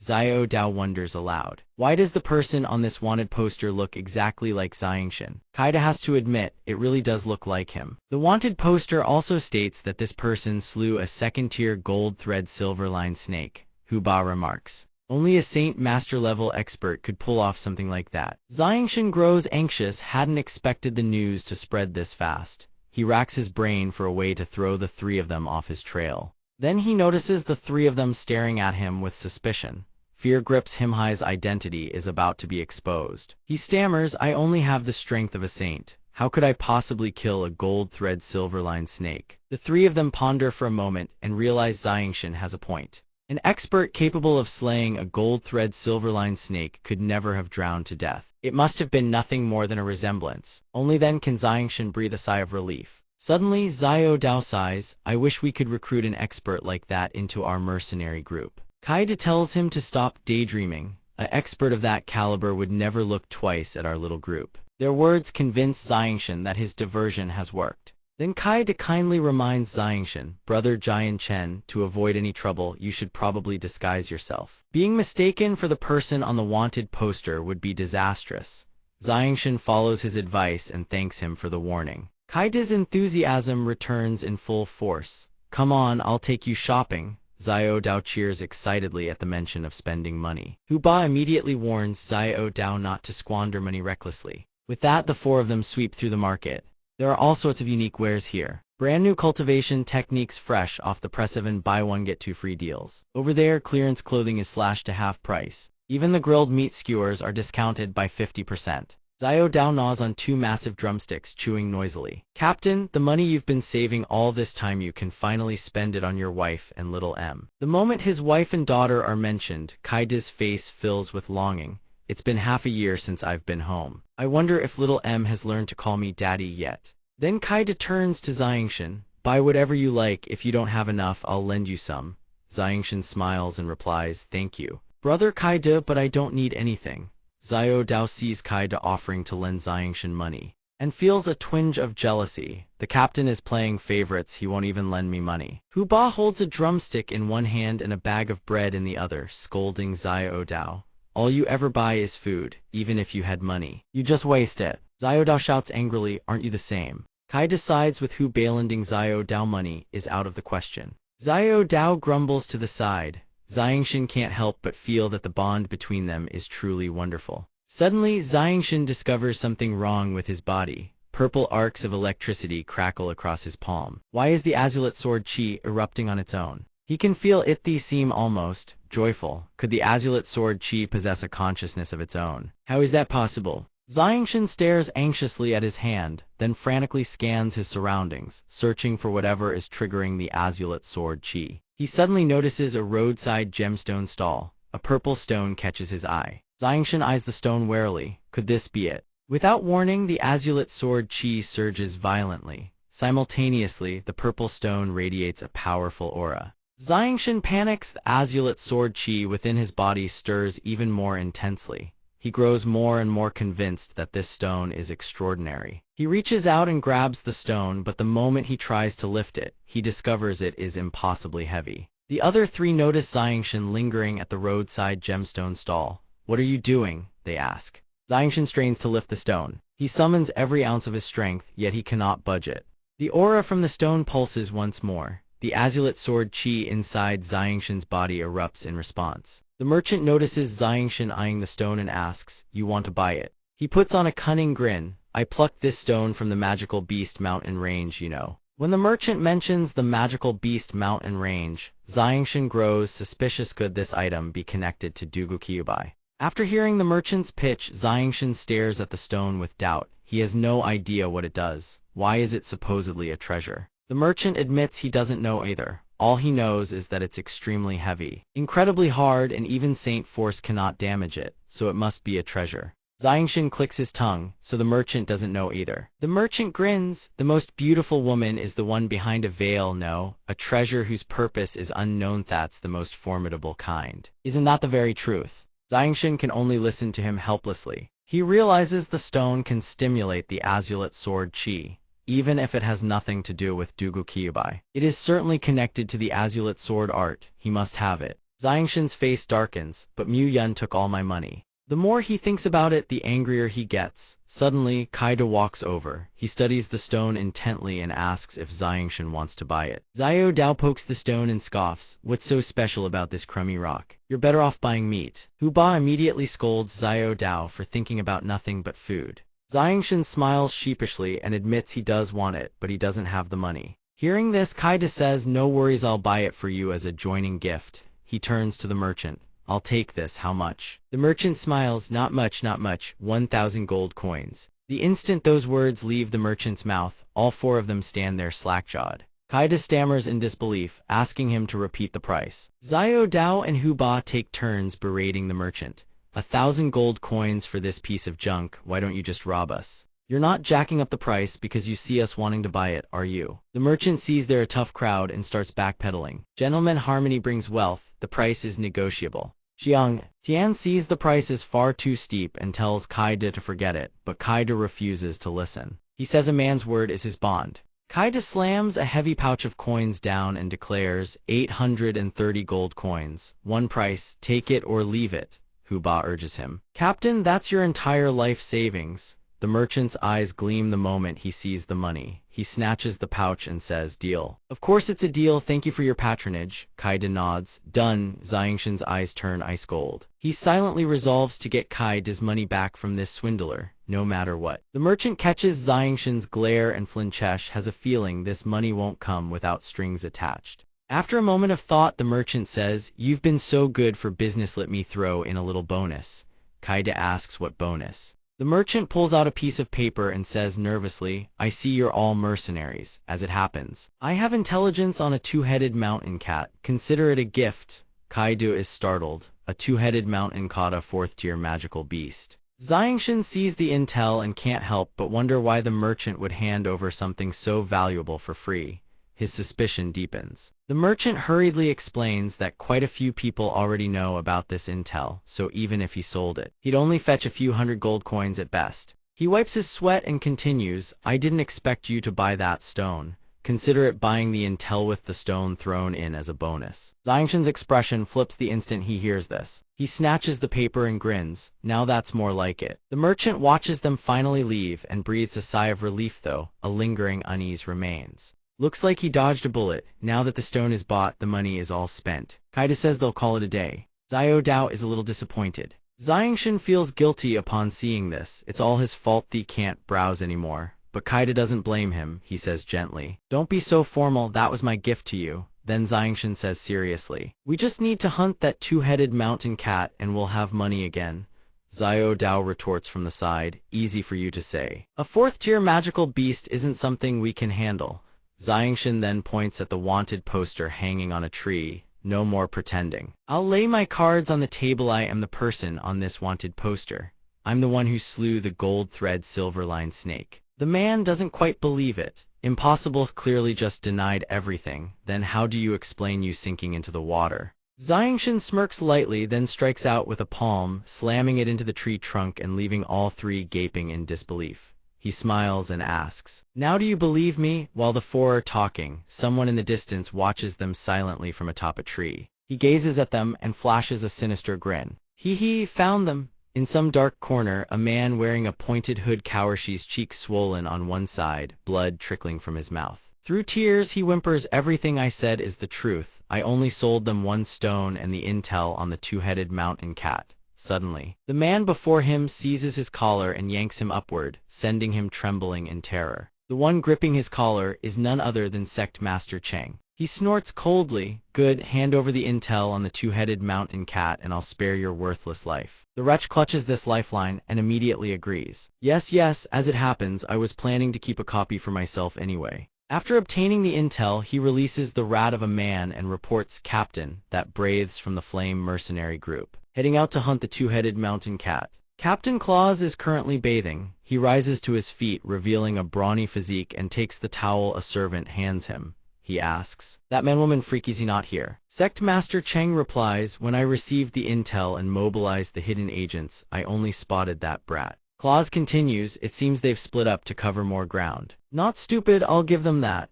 Sect Master Cheng anxiously presses his face against the intel sheet and asks, "Captain, what do we do now?" Claus drapes the towel over his shoulder and steps out of the bath.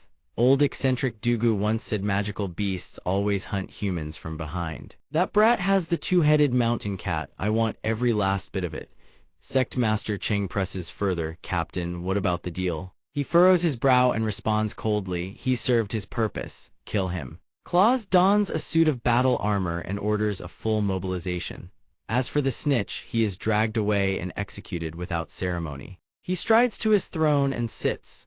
At his feet kneels a chained female slave. Below him, rows of men clad in black battle armor await his command. Claus declares, "This time, we absolutely cannot let him escape." "Understood," his subordinates respond in unison. Elsewhere, a bear lies slain at Jian Chen's hands. Kaida, Xiao Dao, and Hu Ba are crouched behind a tree trunk. Seeing Jian Chen finish off the bear, they burst into praise. "Brother Jian Chen, beautifully done. Is this what an effortless victory feels like? Brother Jian Chen, you should just become our captain. The three of us might as well be stage props at this point." Jian Chen quips, "Are the three of you content to just be dead weight?" They respond in unison. When Brother Jian Chen is this formidable, there's naturally no room left for us to shine. With Brother Jian Chen here, the Flame mercenary group is one step closer to becoming the greatest mercenary group in the Azure Kingdom. Xiao Dao speaks up before, "We never dared dream of hunting a tier 4 magical beast. Now all I want to know is where's the two-headed mountain cat?" Kaida chimes in, "Exactly. This is the area marked on the intel. Don't tell me those merchants swindled us." Hu Ba adds, "This is the zone circled on the intelligence report. Could those traitors have lied to us?"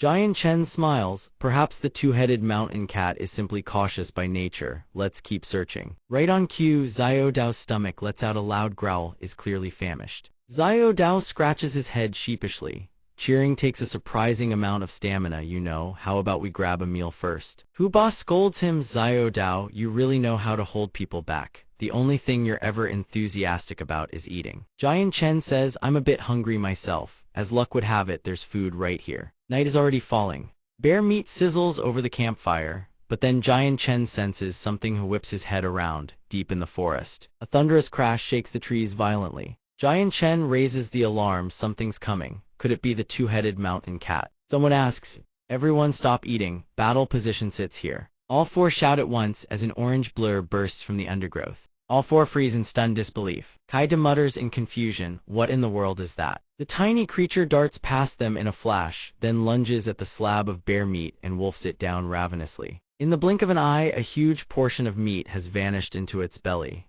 Huba finally speaks up. "All that thing thinks about is food. Don't tell me this is the magical beast version of Xiao Dao." Xiao Dao stands frozen. "Brother Huba, your words cut deep." Jian Chen takes one look at the creature and his eyes widen in shock. He speaks up addressing everyone. "I once saw it in the Academy's library. This is the cub of the golden-maned tiger king. When it matures, it will directly become a tier 5 magical beast." The other three men's eyes light up instantly. Once fully grown, it would become a tier 5 magical beast. Understanding dawns on Jian Chen. No wonder we couldn't find the two-headed mountain cat. The golden-maned tiger king is the two-headed mountain cat's natural predator. The great tiger must be lurking nearby. So the mountain cats have fled the area. Jian Chen scoops up the little creature and chuckles. "Caught and still doesn't stop eating. You really are a gluttonous little cat." Kaido is so overjoyed that tears well up in his eyes. This is the young of a tier 5 magical beast. If we can tame it as a spirit pet, it would be a devastating weapon. A voice suddenly cuts through. "Indeed, I couldn't agree more." The speaker strides forward as he speaks. Kaido recognizes the voice and pales. He glances over. Claws is closing in on the four of them. They cry out in shock. "Captain Claws." Jian Chen's expression flickers with surprise. "This man is a great saint master. I can't believe I didn't sense him at all." Birds scatter from the forest canopy. The other three stand frozen, a mixture of panic and fear etched on their faces. They speak in unison. "Captain Claws." The little cat senses the danger. Food still stuffed in its mouth, yet its eyes blaze with fierce hostility. Jian Chen asks Kaido, "Big brother Kaido, do you know this man?" Kaido replies, "He is captain class leader of the second-ranked mercenary group within Wake City." Claws speaks, "You don't know me, brat, but I certainly know you."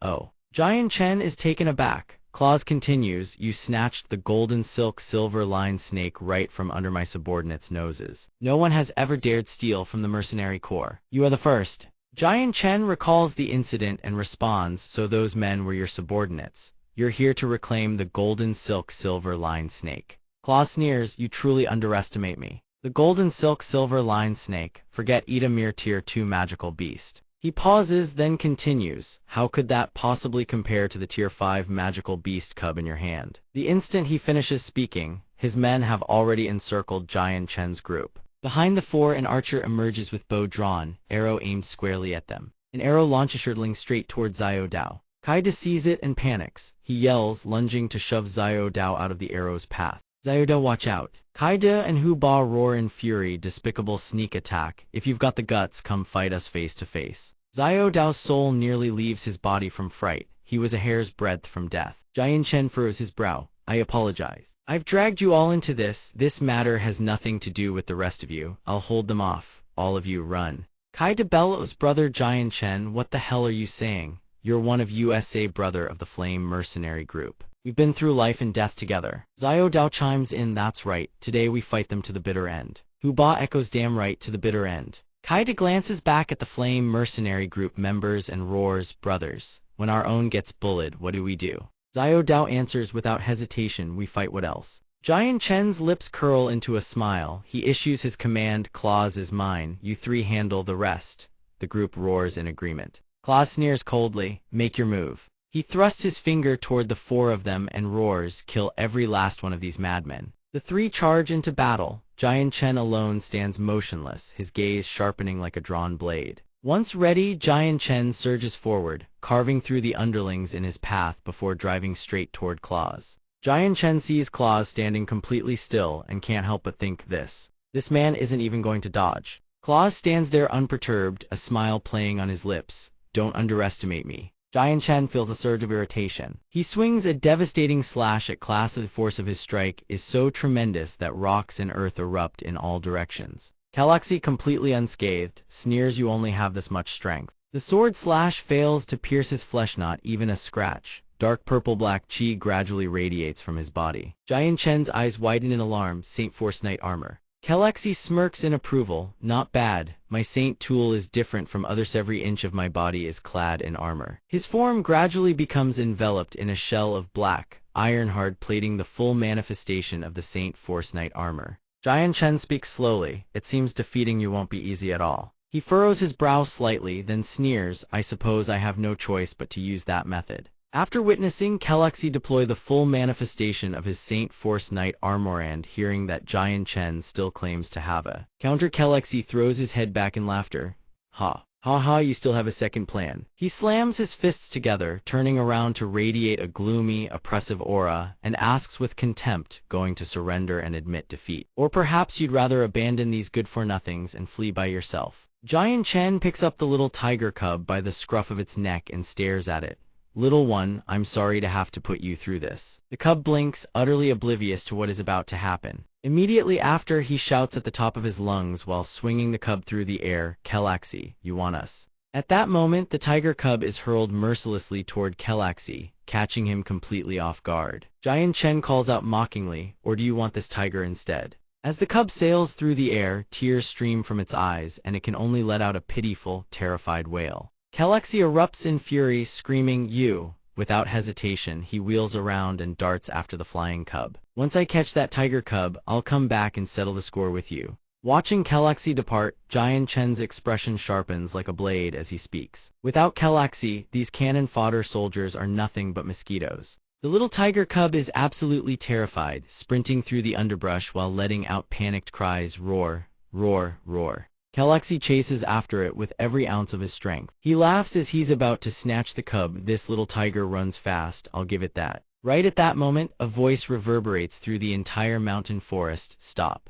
Up ahead lies the mutilated carcass of a massive bear, blood splattered across the ground. The Tiger King had been feasting on it. Its eyes blaze like twin lanterns in the darkness, as if sensing something. The Tiger King lifts its head and gazes into the night sky, then unleashes a thunderous roar. The roar shakes the very mountains and forests, freezing Jian Chen and his companions in their tracks. Hearing that sound, Xiao Dao trembles as he speaks. That roar is absolutely terrifying. What kind of monstrous beast is approaching? Jian Chen is equally alarmed. Baring its fangs before the words even die on anyone's lips, Tiger King surges forward like a loosed arrow. Arroar. A magical beast materializes and instantly kills one of them, leaving Xiao Dao so panicked his jaw hangs open. The beast then wheels toward the group. Everyone screams and flees in blind terror. One man glances at the corpse at his feet and bellows. It's a magical beast controlled by the golden-maned Tiger King. The words send Kaidu and the others into shock. Their eyes bulge wide, mouths agape, cold sweat pouring down their faces.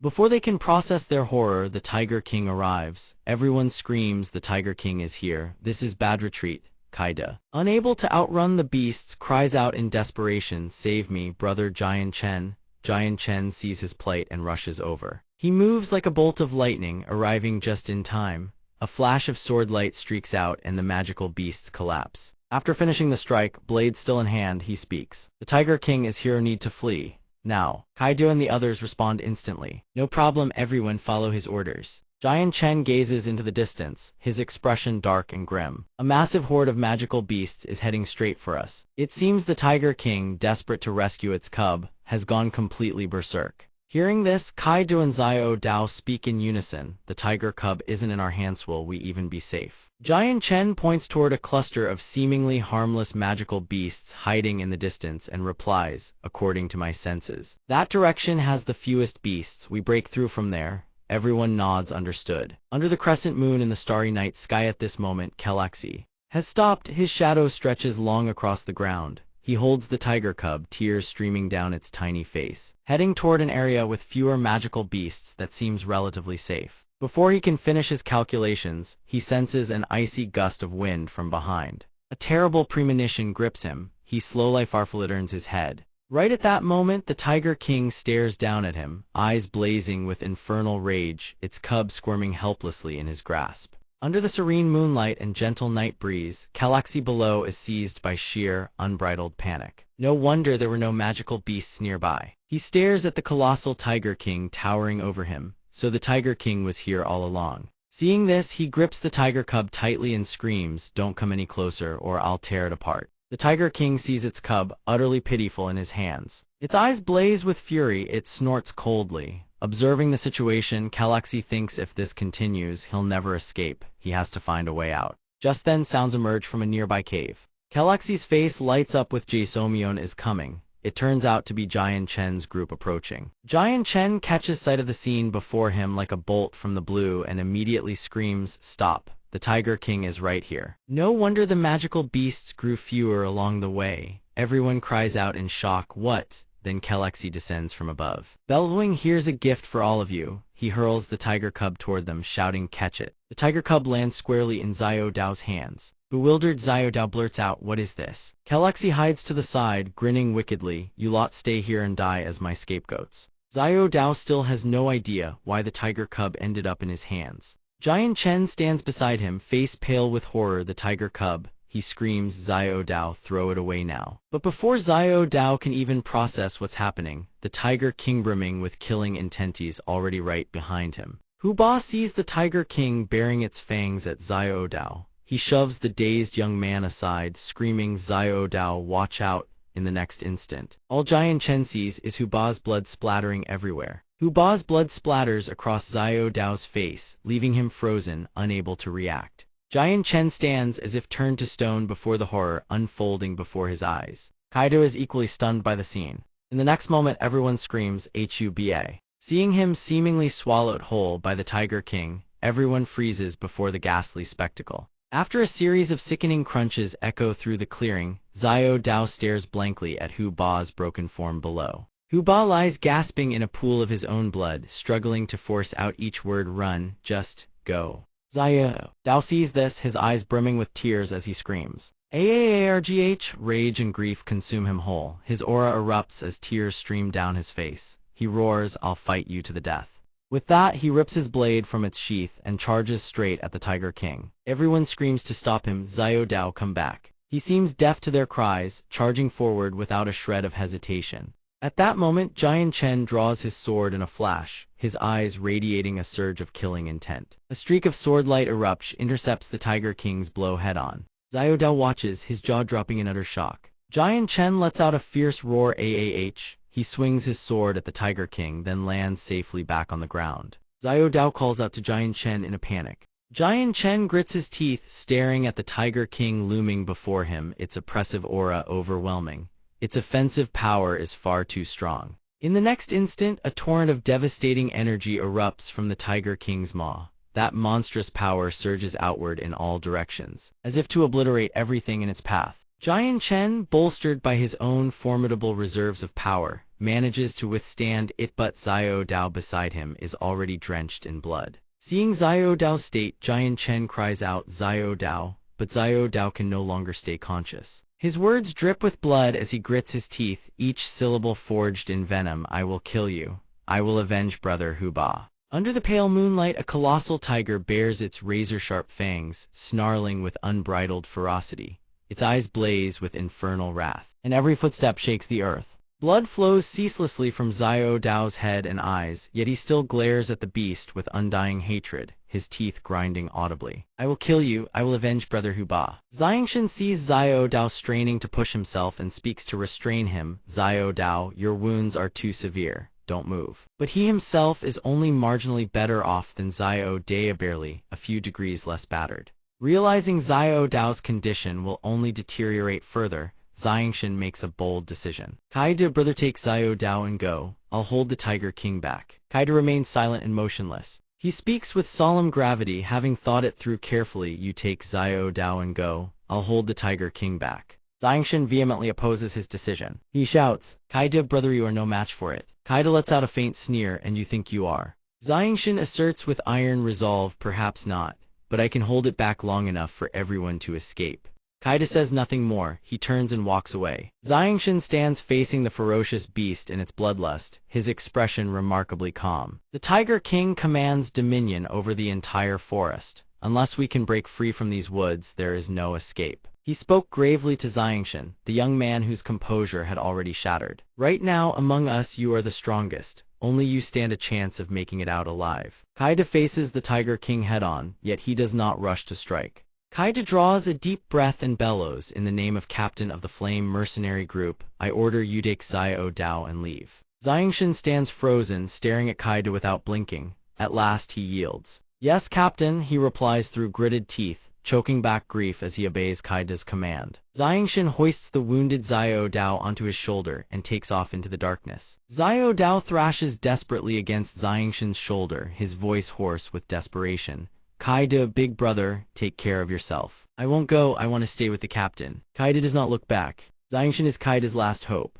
Junior brother Jian Chen, remember to avenge us. Blood seeps ceaselessly from Xiao Dao's wounds, soaking through his clothes, yet his gaze remains fixed on Kaida's silhouette. In the end, he can only manage 2 hoarse words, Captain. Xiangshan's figure gradually vanishes into the shroud of night. Xiangshan pours every ounce of his strength into sprinting, and at last finds a sheltered clearing deep within the forest. He gently sets Xiao Dao down and begins treating his wounds, never ceasing to encourage him. Hang on, Xiao Dao. You must live. Xiao Dao lacks even the strength to lift a single finger. His consciousness fades with each passing moment. Am I going to die? Xiangshan will never let you die. I can use the light divine force to heal Yao. You'll be fine, I swear it. Xiao Dao looks at Xiangshan desperately fighting to keep him alive, and a faint smile crosses his lips.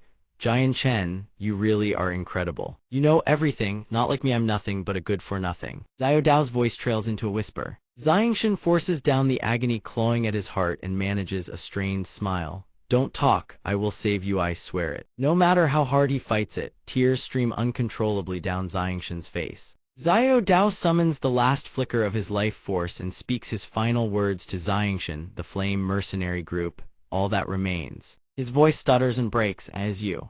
Xiao Dao closes his eyes for the last time. Xiangshan watches his comrades depart one by one from within his trembling arms, shaking violently as he refuses to accept the truth. Beneath the ethereal glow of the moon, only a solitary figure remains. Xiangshan clenches his jaw until his teeth nearly crack. The flame mercenary group is no more. Tears cascade freely down Xiangshan's face. In the pitch-black darkness, Xiangshan sinks as though swallowed by a bottomless swamp of despair. Rage, agony, hatred. These emotions tear through the young man's heart like jagged blades. Suddenly, a guttural growl reverberates through the air, startlingly close, and snaps Xiangshan back to his senses. Xiangshan wrenches himself free from his grief and becomes acutely aware of the danger surrounding him. The Tiger King has caught up. Xiangshan might as well be sitting atop a bed of burning coal, is no match for the Tiger King in his current state. Trembling, he tells himself over and over the sacrifices of Kaida and the others cannot be in vain. Xiangshan rallies his spirit and steels his resolve.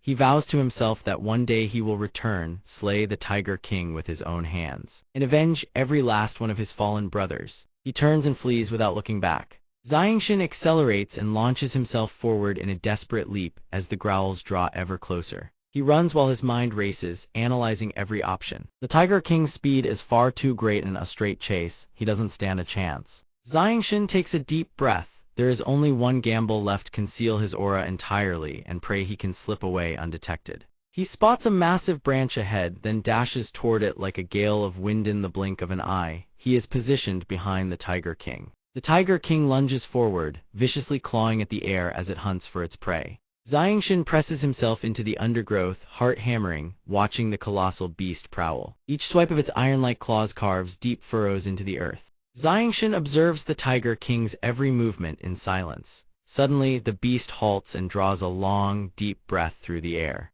The Tiger King's blood-red eyes lock onto a tree that seems slightly out of place. A guttural growl rumbles in its throat as it coils into a pounce, ready to strike the tree where it believes its prey hides. The Tiger King opens its maw, reeking of fresh blood, and a colossal surge of energy coalesces within. Xiangshan realizes he has been discovered. There is no turning back now. The Tiger King hurls the enormous blast of energy toward its target, splitting trees clean in half and incinerating every leaf in its path. Xiangshan channels every last shred of his power to withstand the Tiger King's devastating surprise attack. He gnashes his teeth and a curse bursts from his lips. Damn it. Having narrowly survived the onslaught, Xiangshan seizes the moment the beast is distracted and rockets toward it like a loosed arrow, ready to counterattack. From midair, he draws his sword and channels every ounce of power through his arm into the blade, pouring all his fury and grief into a single strike. Sword control by soul. The Tiger King regards Xiangshan with the casual indifference of a predator in full control,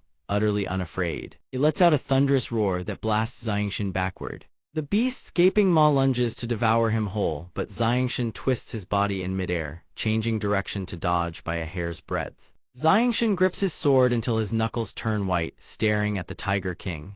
Even his full-power strike failed to leave a single wound. A blinding column of light begins forming in the Tiger King's maw. Xiangshan recognizes it the same attack as before, yet this time far more ferocious. The Tiger King unleashes a titanic pillar of energy directly at Xiangshan. It is so massive it carves through an entire swath of forest in its wake. The energy column slams into a towering mountain, and the collision sends shockwaves rippling outward. Ground splinters, trees erupt into flame. A cataclysmic explosion follows. Flames pierce through the clouds themselves, and the mountain is pulverized into rubble in an instant. Xiangshan stands rooted, utterly stunned by the devastation. By some miracle, he escaped, but his soul has not yet returned to his body. Xiangshan suddenly freezes. A surge of primal danger floods his senses. Before he can react, the Tiger King's iron claws are already at his back. The beast had circled behind him for a sneak attack. Too sudden, he has no time to defend.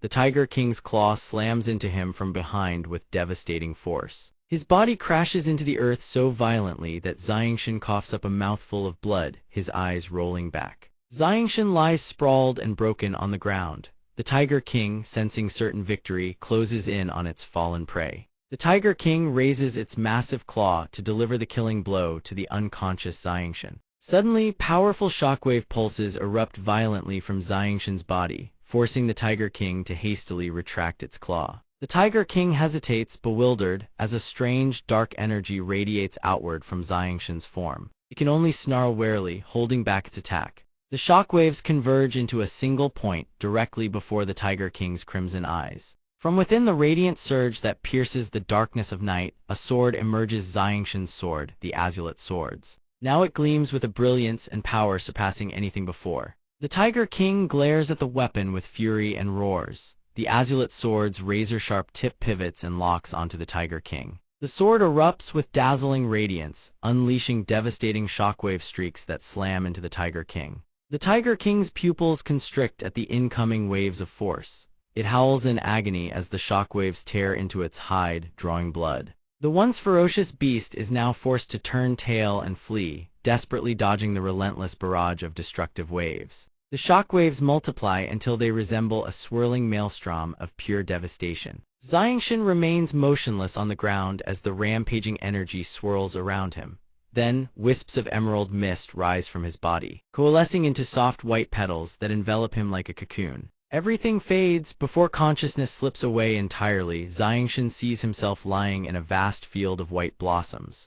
Under the moonlight, a shower of pale petals drifts down, and luminous green mists float like ethereal bubbles across the scene until only pitch-black darkness remains. A new scene materializes before his eyes, a sky of crystalline blue drenched in golden sunlight. A brown-haired man with his hair tied high in a topknot stands atop a rampart, his robes rippling in the breeze, laughing heartily. "So you've made it to this world as well. It's just that you seem to have lost your right arm." The man smirks and calls out Jian Chen. Behind the brown-haired man, the faint silhouette of another figure is barely visibly a man with a grand beard and swept-back black hair. Morning sunlight stretches across every alley and corner of the capital city. Seizing the pleasant weather, Luener decides to stroll through the market and shop for new clothes. She spends lavishly, buying up everything that catches her eye without a second thought. Seeing this, one of her guards steps forward to remind her, "My lady, we should keep moving. It is unwise to linger in the streets for too long." But his companion responds with confidence, "What is there to fear? With this many people and this much noise, even if that man gives chase, he'll never spot us among the crowd."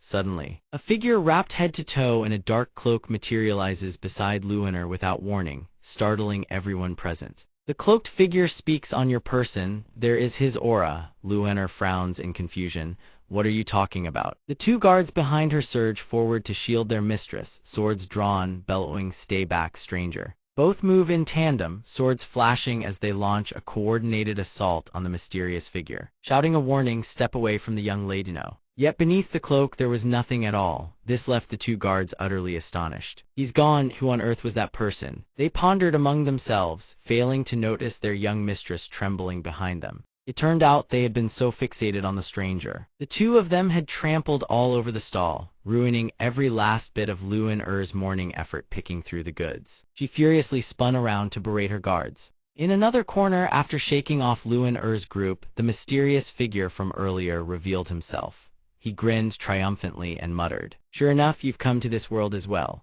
It was none other than the old villain Dugu. He murmured the name of his old enemy. Meanwhile, the scene shifts to the demonic beast mountain range where dense, platinum-hued canopies blanketed the ground. With a sudden gasp, Changyang Xiangshan burst up from the ground, his face deathly pale and still etched with lingering terror. He stared blankly at the surrounding forest, every tree hacked and felled in savage ruin. Where is this place?" he wondered. Xiangshan held fragments in his hand, bewildered. These are all shards of wood, witnessing the devastation before him. Countless questions surged to mind. Could it be that every tree in the vicinity had been? Did the Tiger King do this? But then he denied it himself. That can't be right.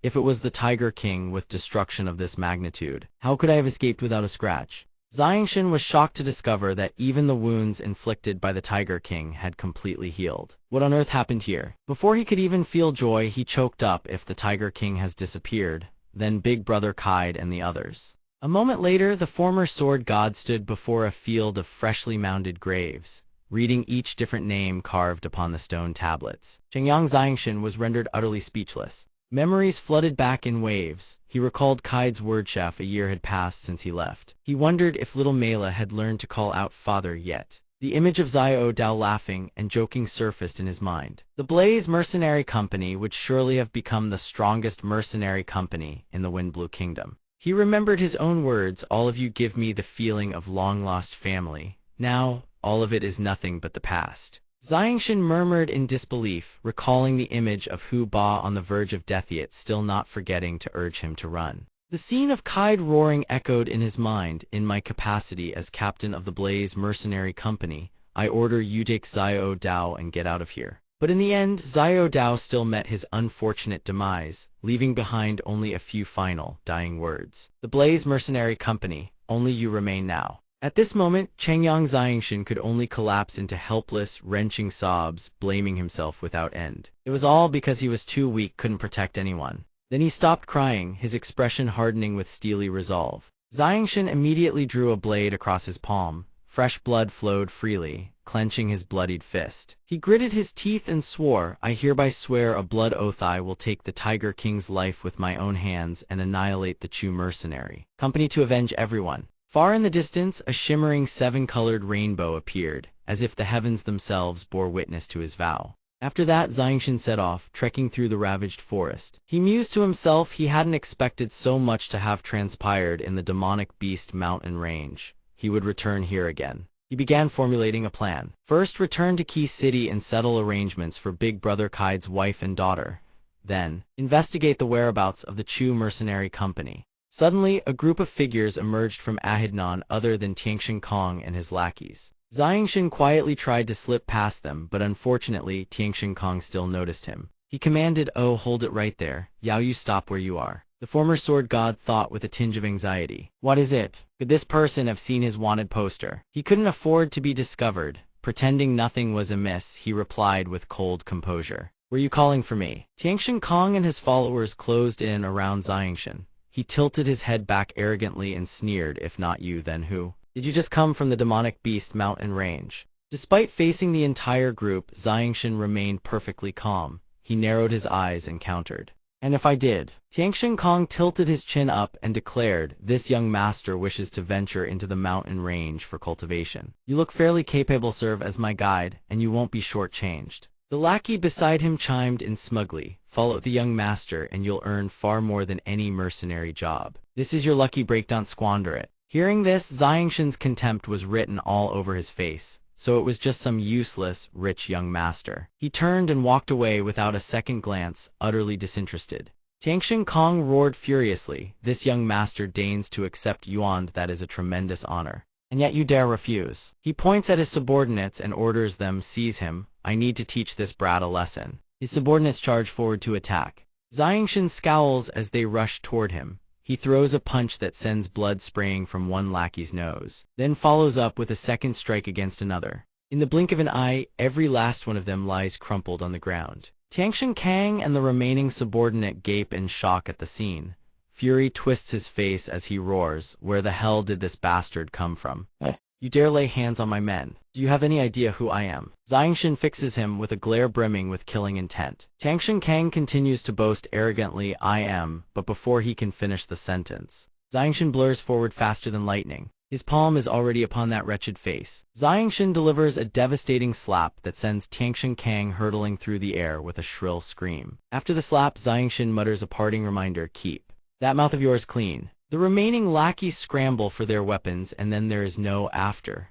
Xiangshan beats every last one of them into the dirt. A moment later, Xiangshan speaks, his voice cold with fury, you have no right to give me orders. My mood is already foul, don't force my hand into killing. Tangshan Kang drops to his knees, prostrating himself as he sobs and begs, Great Lord, I merely traveled from home, wanting to venture into the demonic beast mountains for a bit of sport. I was unfortunate enough to offend you, please, I beg you, spare my life. He raises his storage belt with trembling hands, this is my storage belt, there is money inside.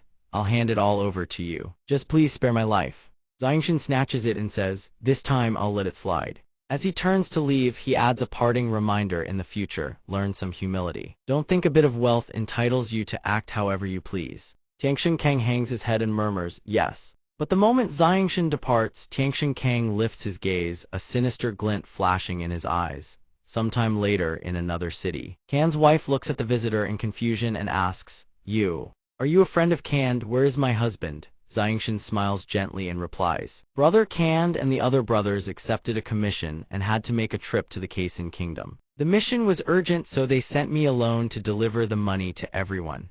He then turns to the child with a playful smile, you must be Mela. Right, Brother Kan talked about you all the time. Xiangshan continues, sister-in-law, inside the belt are 10,000 coins for living expenses that Brother Kan is sending back to you all. She asks in astonishment, where did he get so much money? The more she questions, the more anxious she grows, could something have happened to Kan? Seeing her distress, Xiangshan hastily explains, don't overthink it, sister-in-law. The commission Brother Kan took this time is a major job. The employer paid handsomely for it. Mid-sentence, Xiangshan's eyes snap wide as he senses something. It's Tangshan Kang, that fool clearly ignored every word of his earlier warning and has come hunting for him.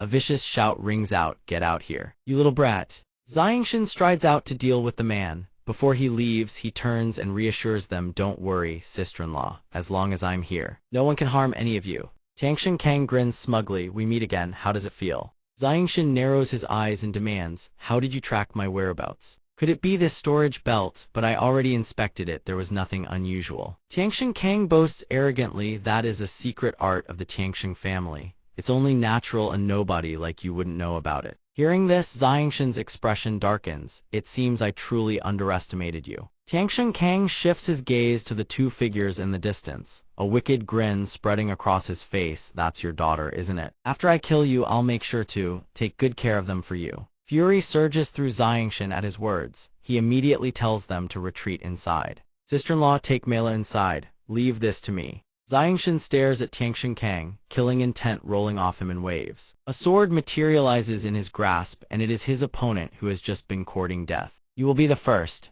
Xiangshan's face is etched with undisguised fury. Sunlight pierces through the surrounding rooftops, casting harsh shadows across the scene. Tangshan Kang smirks with satisfaction. Even now, the brat still dares to spout such arrogant nonsense. This time, I've brought the experts of my family with me. You're dead. Xiangshan silently assesses the situation. Two Saint Masters, one at the Great Saint level, the other a low-tier Great Saint Master. They're far from weak. Tangshan Kang points a finger and laughs, ha ha ha, it's too late for fear now, once I'm done with you. Those beauties will be mine, whether they're mature women or young maidens, I fancy them all. Xiangshan falls silent, his mind racing. In the demonic beast mountains, he couldn't protect everyone, he could only watch helplessly as they perished before his very eyes. As this thought crosses his mind, an ironclad resolve surges through Xiangshan's heart. He will protect his brother's wife and daughter, he will not allow anyone to harm them. Not now, not ever. Tangshan Kang roars orders at his subordinates, seize him.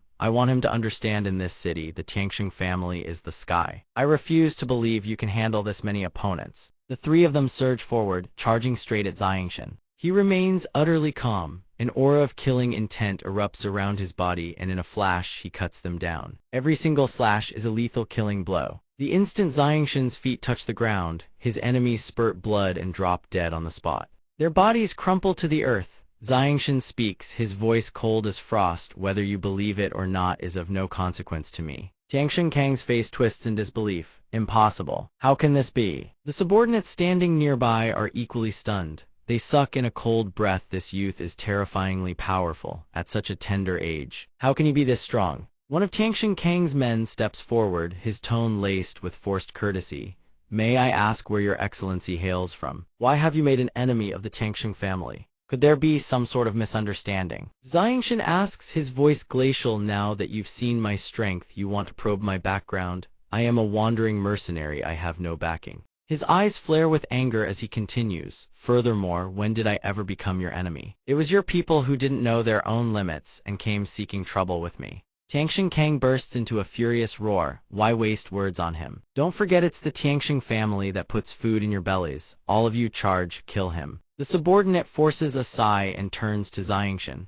Then this one has no choice but to offend you. Xiangshan has no desire to waste another breath. He grips his dagger and declares, no need for words. He explodes forward at blistering speed. The opponent whips out his sword just in time to parry. Xiangshan drives his dagger in with crushing force, then suddenly pivots into a vicious slash aimed at the man's skull. But the opponent proves nimble, barely dodging in time. Xiangshan unleashes a relentless barrage. His strikes come in waves, too fast, too vicious. The opponent can barely draw breath. Every movement carries lethal intent. Realizing he cannot hold out, the man whirls toward his two companions. What are you two standing there gawking for? Get over here and help me. The two rush in and launch a coordinated assault on Xiangshan, but in one fluid motion, he sweeps his dagger in a wide arc, forcing them back and putting them all on the defensive. Tianshan Kang watches the scene unfold, his face darkening with rage. A bunch of good-for-nothings. What kind of experts are they supposed to be? 3 of them and they still can't take down a single person. Just as fury boils within him, he suddenly senses something. His head snaps around. 2 figures, a mother and daughter, huddle inside, gazing out with wide, fearful eyes. Tianshan Kang's gaze falls upon them and a sinister grin spreads across his face, as if some vile notion has just taken root in his mind. Meanwhile, Xiangshan is in the thick of it, thrashing his opponents with abandon, when a sudden scream pierces the air. Help! Let me go! Xiangshan whips his head around, eyes locking onto the source. His voice drops to a deadly growl, release her no. Tianshan Kang stands there, a blade pressed tight against the girl's throat. He has already struck Meila's mother unconscious. Smug satisfaction drips from every word as he barks his command at Xiangshan. If you don't want this little brat to die, kneel before Methai's instant. The sight sends a blaze of fury surging through Xiangshan. You dare lay a hand on her and I will slaughter your entire family, he roars. Tianshan Kang tightens his grip on Meila, his grin only widening. Slaughter my family, will you? Let's see just how stubborn you really are. With that, he wrenches the girl even closer, the blade biting just shy of breaking skin. Xiangshan's worry is written plainly across his face. His aura erupts outward in an uncontrollable surge as rage consumes him. Release Myra, Xiangshan bellows. Seeing this, Tianshan Kang grows even more brazen and sneers as he issues his command. Throw down your weapons, kneel and beg. Seeing the girl crushed tighter in his grip, Xiangshan anxiously concedes. Fine, I'll throw them. Tianshan Kang smirks with satisfaction. Hurry up. Xiangshan drives his sword into the ground and shouts, you still have one in your hand, throw it away too. He glares at Tianshan Kang with burning eyes, but in the end, he is forced to hurl aside his dagger as well. Tianshan Kang is utterly elated. Haha, without your weapons, let's see how you fight me. He turns to his subordinates once more and roars. Kill him, Xiangshan responds with a cold sneer. You are the one courting death. Myra closes her eyes. The girl obediently shuts them tight as something unexpected hurtles toward Tianshan Kang from behind. He gradually notices it and murmurs with a trace of bewilderment, what is that? The object suddenly juts out with a razor-sharp tip. Terror floods his face. In the very next instant, the thing cleaves him apart, blood spraying in every direction. The 3 subordinates shout in alarm for their young master to realize he is already dead. Xiangshan slowly retracts his weapon and declares coldly, you lot are next. The muscular one panics, hissing to his companion, what do we do now? The other demands, bewildered, what kind of technique did that brat just use? The one with the eye patch steadies the other 2, barking, don't panic. The young master was caught off guard, that's the only reason he fell. We hold the advantage in strength. All of us charge together. The others quickly nod in agreement. Alright, let's go. Xiangshan readies his stance for attack the moment he sees their formation. He coldly activates the secret art of the Zai Qing sword art, conjuring a massive sphere above his blade. From within the sphere, countless sword projections erupt forth Xiangshan's sword rain technique. Seeing the situation turn dire, the masked man shouts, "This one's strength is unfathomable. Hold him here, I'll report back to the family head." The remaining two erupt in outrage, "You're shamelessly selling us out." Regardless of their fury, the masked man bolts without hesitation, leaving them to bear the full brunt. Xiangshan's expression darkens. Damn it, he got away, this is trouble now. He ponders inwardly. Escaping alone would be easy enough, but what about Brother Can's wife and child? The man returns in no time with reinforcements, charging in with murderous fury. Fami. Lie head, he's the one who killed the young master. Xiangshan declares coldly, "I've been waiting for you." He resolves inwardly he must buy time for his sister-in-law to flee with Mela. Tianxing Lai's eyes blaze as he roars, "Do you know that Yanger was my only son, sole heir of the Tianxing clan? Killing intent surges from his body, and you killed him." Xiangshan retorts without flinching, "Your son was a violent tyrant who oppressed the weak. I merely carried out heaven's justice." Hearing this, Tianxing Lai's face contorts with rage. "Carry out heaven's justice," he roars, lunging forward with a devastating punch. "In this city I am heaven." Xiangshan remains composed, raising his sword to meet the blow head-on. But the instant they clash, Xiangshan's expression shifts to shock as he grasps the true extent of Tianxing Lai's power. "A high-level great saint master," Tianxing Lai bellows furiously, "you're merely a high-level saint. How could you have killed Yanger?" He wheels on his subordinate. "How did Yanger actually die?" The masked man hastily replies, "Family head, he seems to know some kind of technique. Before I could comprehend what happened, the young master was already dead." Tianxing Lai turns to Xiangshan and orders, "Hand over your technique and I may grant you a swift death." Xiangshan responds, utterly exasperated, "As a villain, can't you come up with something more original?" Enraged, Tianxing Lai produces a massive war hammer and roars, "Then die." Tianxing Lai swings his war hammer straight at Xiangshan, but the boy dodges with lightning reflexes. A cunning smile spreads across Xiangshan's face. "No more playing around with you lot." With that, he activates the Zai Qing sword art once more. Drifting cloud step, Xiangshan bursts into a leap and rockets away. Seeing this, Tianxing Lai immediately orders his subordinates to give chase. He formulates a plan in his mind. If his sister-in-law leads Mela out of the city to the west, he must lure the pursuers east, then they'll be safe. While soaring through the air, streaks of light erupt from below, striking at Xiangshan. He deflects them swiftly, worry gnawing at his heart. They're catching up far too quickly. Tianxing Lai surges forward in fury. "I'd like to see how you escape today." Seeing Tianxing Lai closing in like a shadow, Xiangshan accelerates at full force. He vaults over a wall and drops straight to the ground below. Xiangshan smirks at the wall behind him, a glint of triumph in his eyes. At that very moment, the wall begins to crack and crumble. Tianxing Lai smashes through the wall like a raging beast. He roars, "Run!" "Where?"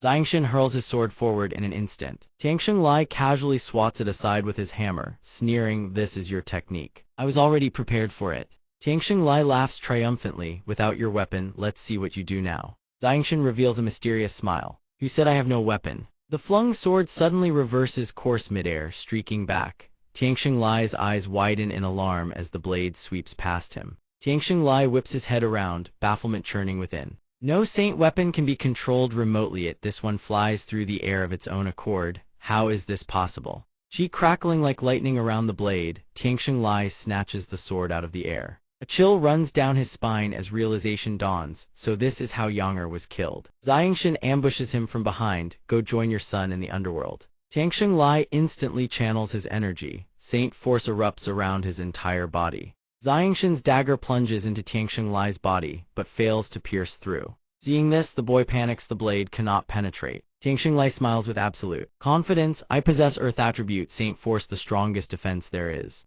He suddenly swings his battle axe to attack. "The one who dies should be you." Tianxing Lai fiercely swings his axe at Xiangshan. He widens his eyes, grits his teeth, hoists the axe high, and brings it crashing down onto the ground, shattering it to pieces. Xiangshan's eyes widen in shock. He crosses both arms before his chest to shield himself. "Damn it, I miscalculated." Tianxing Lai is far stronger than he had anticipated. Xiangshan furrows his brows. Suddenly, Tianxing Lai notices the glowing sword in his hand and senses something out of the ordinary. Could this sword possess a will of its own? Without warning, the sword darts from his grip and flies away. Tianxing Lai gapes in horror, staring at his bloodied hand wounded by the sharp blade. He seethes with disbelief, never imagining it could breach his Saint Force barrier and draw blood. The sword soars upward and flies straight into Xiangshan's hand, driving Tianxing Lai into a frenzy of rage. He bellows, "Brat, what kind of technique is this? Hand it over and I'll let bygones be bygones regarding Kainger's death. Every word just now was about avenging your son, and now you flip your face so quickly." Xiangshan smirked with satisfaction. Hearing this, Tianxing Lai's emotions erupt like a volcano. He grips his axe tightly and snarls, "Don't get clever with your tongue, brat.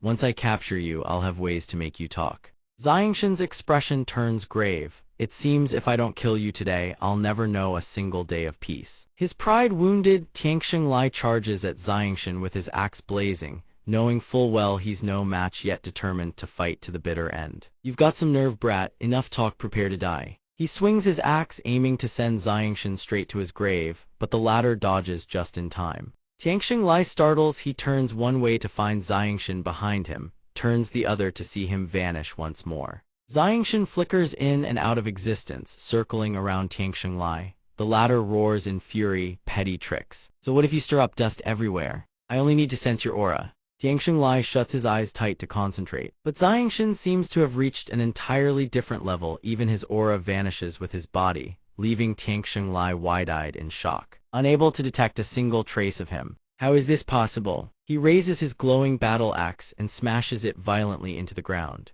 As the dust gradually clears, Tianxing Lai stands alone amid swirling white mist, scanning his surroundings in bewilderment. No one is in sight. The brat has fled. He put on a fearless facade, then seized the opportunity to escape. This cunning little wretch must be eliminated. Tianxing Lai seethes with barely contained fury. Several soldiers behind him rush forward in alarm, asking, "Patriarch, where did that brat go?" "Ride ahead and relay my orders. Assemble a squad and follow me into the Magical Beast Mountain Range to hunt him down." At the Magical Beast Mountain Range, a soldier stands atop a high cliff barking orders. "That brat was wounded by the Patriarch. He couldn't have gone far. Search thoroughly." "Do you think that brat can actually escape?" "The Patriarch has dispatched over 30 Saint Masters and more than 200 Saints this time. Even if that brat grew wings, he couldn't escape." Several soldiers enter the forest, laughing and chatting as they go. From the treetops, Xiangshan watches them with a furious scowl. "Since you want to hunt me to the ends of the earth, don't blame me for being ruthless." He leaps down from the canopy. Trouble erupts. A nearby soldier startles and whips around toward the source of the commotion. He approaches and is met with a horrifying sight. His comrades lie dead in pools of blood, slaughtered in gruesome fashion. A few soldiers nearby look back anxiously. Tianxing Lai stands atop the highest cliff, gazing into the forest. Behind him, a soldier drops to one knee. Tianxing Lai roars in fury. Not only did they fail to catch the brat, he's already killed over a dozen of their men. A nearby soldier speaks fearfully. "That fellow seems to know how to conceal his aura. The moment our men split up, he ambushes them." Hearing this, Tianxing Lai waves his hand dismissively. "Forget it. The enemy hides in the shadows while we stand in the open. There's no need for pointless sacrifice. Retreat." He turns and issues another order. "Post bounty notices. Let the mercenaries deal with him." I refuse to believe he can still escape. A crowd of curious onlookers gathers before dozens of bounty posters plastered across a cracked wall. Who is this person? To think both the Zhou mercenary group and the Tianxing clan posted bounties for him at the same time. Among the curious masses in a corner, a figure wrapped entirely in a cloak trembles quietly. It is Mu Yun. Her eyes light up with amusement as she murmurs, "I'll make this even more interesting." Xiangshan soaks in a pool deep within the forest, basking in the water with a leisurely grin. "Ha ha, this Tianxing Lai really is my personal quartermaster. Sending so many people means there's plenty of money for me to spend." Ha ha ha. He lathers herbal soap across his body, eyes closed in contentment. "Phew, what a pity I don't have the mood for looting right now. Forget it." A single leaf drifts gently down onto the water's surface. Emma. A magical beast emerges from the water. It resembles a giant turtle. Xiangshan startles at the sight. Oh no, it lunges straight at him. Fortunately, Xiangshan leaps out of the water in time, snatching his clothes and sprinting for his life. He glances back and shouts, "A third-tier magical beast." He draws his sword. A surge of purple light envelops the blade as he charges toward it. Stones scatter in all directions. He glares at the beast furiously. "How dare you ruin my relaxation?" He leaps into the air, his entire body engulfed in the radiant purple glow. Xiangshan roars, "Die!" He swings his sword. A brilliant streak of light erupts, cleaving straight down upon the beast. Xiangshan frowns and thinks, its defense is truly formidable. On the other side of the forest, three strangers listen intently. One suddenly speaks up, "Look, are you certain?" The one perched in the tree replies, "No mistake. Medium build, carries a long silver sword. His sword speed is extraordinary." "That's Giant Chen from the Bounty." One with sharp, hawkish eyes grins and asks, "So what's the plan?" "Vice Captain, that is indeed Giant Chen, the one on the Bounty." The one beside him laughs heartily. "Who cares who he is? He's just one man barely past 20. We outnumber him greatly." The Vice Captain smirks and turns his head. "Wait for him to finish off the third-tier magical beast, then we strike together." The sharp-eyed one grips his broadsword eagerly. "Heh, 10,000 purple crystal coins. We can take our time enjoying the spoils." Suddenly a stranger appears, her entire body shrouded in a black cloak. "Heh, 10,000 purple crystal coins. I want in too." They hear this and demand, "Who's there?" She grins eerily. "Who I am doesn't matter. What matters is," she unleashes a burst of blazing flames from her palm, launching straight at them. "The money is mine." Back on Xiangshan's side, he is still locked in fierce combat with the beast. The purple radiance flares to life once more. That blazing light strikes straight onto the beast's face. Xiangshan swings his sword with all his might and thinks, "Damn it, its entire body is covered in scales. There's no way to break through." A red glint flashes in his eyes. All he can mutter is, "Not again." The purple light trails a long streak, laced with faint arcs of lightning. The magical beast thrashes wildly in the water. Xiangshan hurls his sword upward and leaps back. The blade spins toward the beast. Seizing the moment, he raises his hand to form a hand seal. The sword tip points straight at the beast, encircled by swirling streams of water. He shouts, "Go!" A cascade of radiant rings surrounds the beast's sword, controlled by Soul Phantom Feather Slash. He cries again, "Open." "For me." Instantly, the beast's maw yawns open, and the blade of light pierces straight through its mouth. A strange sight follows. A brilliant golden orb of light emerges. And so the magical beast is slain, crashing to the ground. Xiangshan gasps for breath. Huff, huff, the cultivation base of a great saint master truly is insufficient. Even a single third-tier magical beast cost this much effort. An explosion erupts from the other side of the forest, piquing his curiosity. On this side, every man from before lies beaten senseless by a mysterious stranger. Wounds riddling their bodies, collapsed on the ground, screaming in agony. That one stands off to the side, his entire body trembling. "G great hero, please spare us, spare our lives." "Don't kill me." He stares at her in sheer terror. "Why yet, hero, please spare us, spare us." She turns around, two pills resting in her palm, a bewitching smile curling across her lips. I can't even be bothered to kill you lot. Swallow these 2 pills, spread the word in Wake City. Come back here in 1 month for the antidote." She tosses the 2 pills to them. The man clasps his hands together and asks her, "What news does the hero want us to spread?" She answers casually, "The news that Giant Chen is in the magical beast mountain range and that he's been gravely injured." Fearing they might forget, she emphasizes once more, "Remember this well. I want every soul in Wake City to know that Giant Chen is here. Understood?" The 2 obey immediately. "Understood, we understand." "Finished," she says in a cold voice. Scram.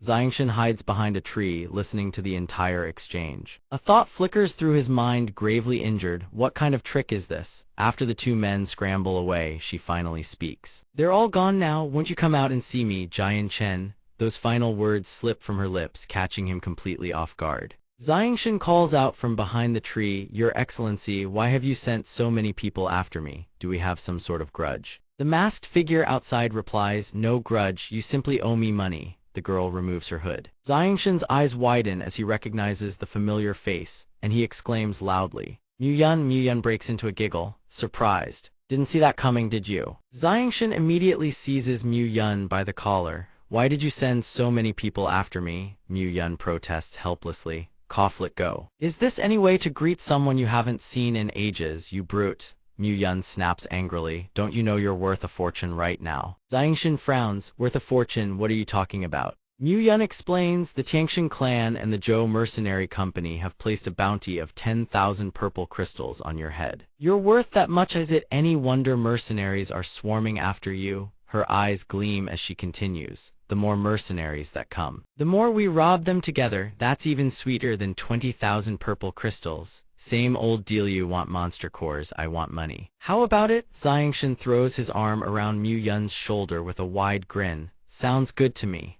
Mu Yun immediately does a 180. Talk is talk, but keep your hands to yourself. Over the following days, the leopard-hunting mercenary group intercepts 4 squads of royal soldiers, slaying 67 mercenaries. Mu Yun and Xiangshan strike without mercy. The bloodthirsty mercenary group. A month ago, they butchered villagers without cause, slaughtering 240 innocent people. Mu Yun and Xiangshan defeat them all in just a few moves. Mu Yun curses as she fights. Every last one of them deserves death. Mu Yun and Xiangshan finish off the mercenaries without breaking a sweat. Several more days pass in this fashion.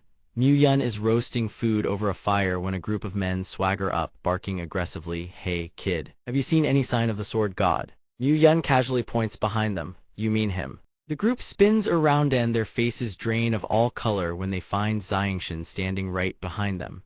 "Hello, gentlemen." Xiangshan speaks a single word, "Goodbye," he strikes. After just a few swift exchanges, the entire group scatters in terror. The leader's blade shatters to pieces.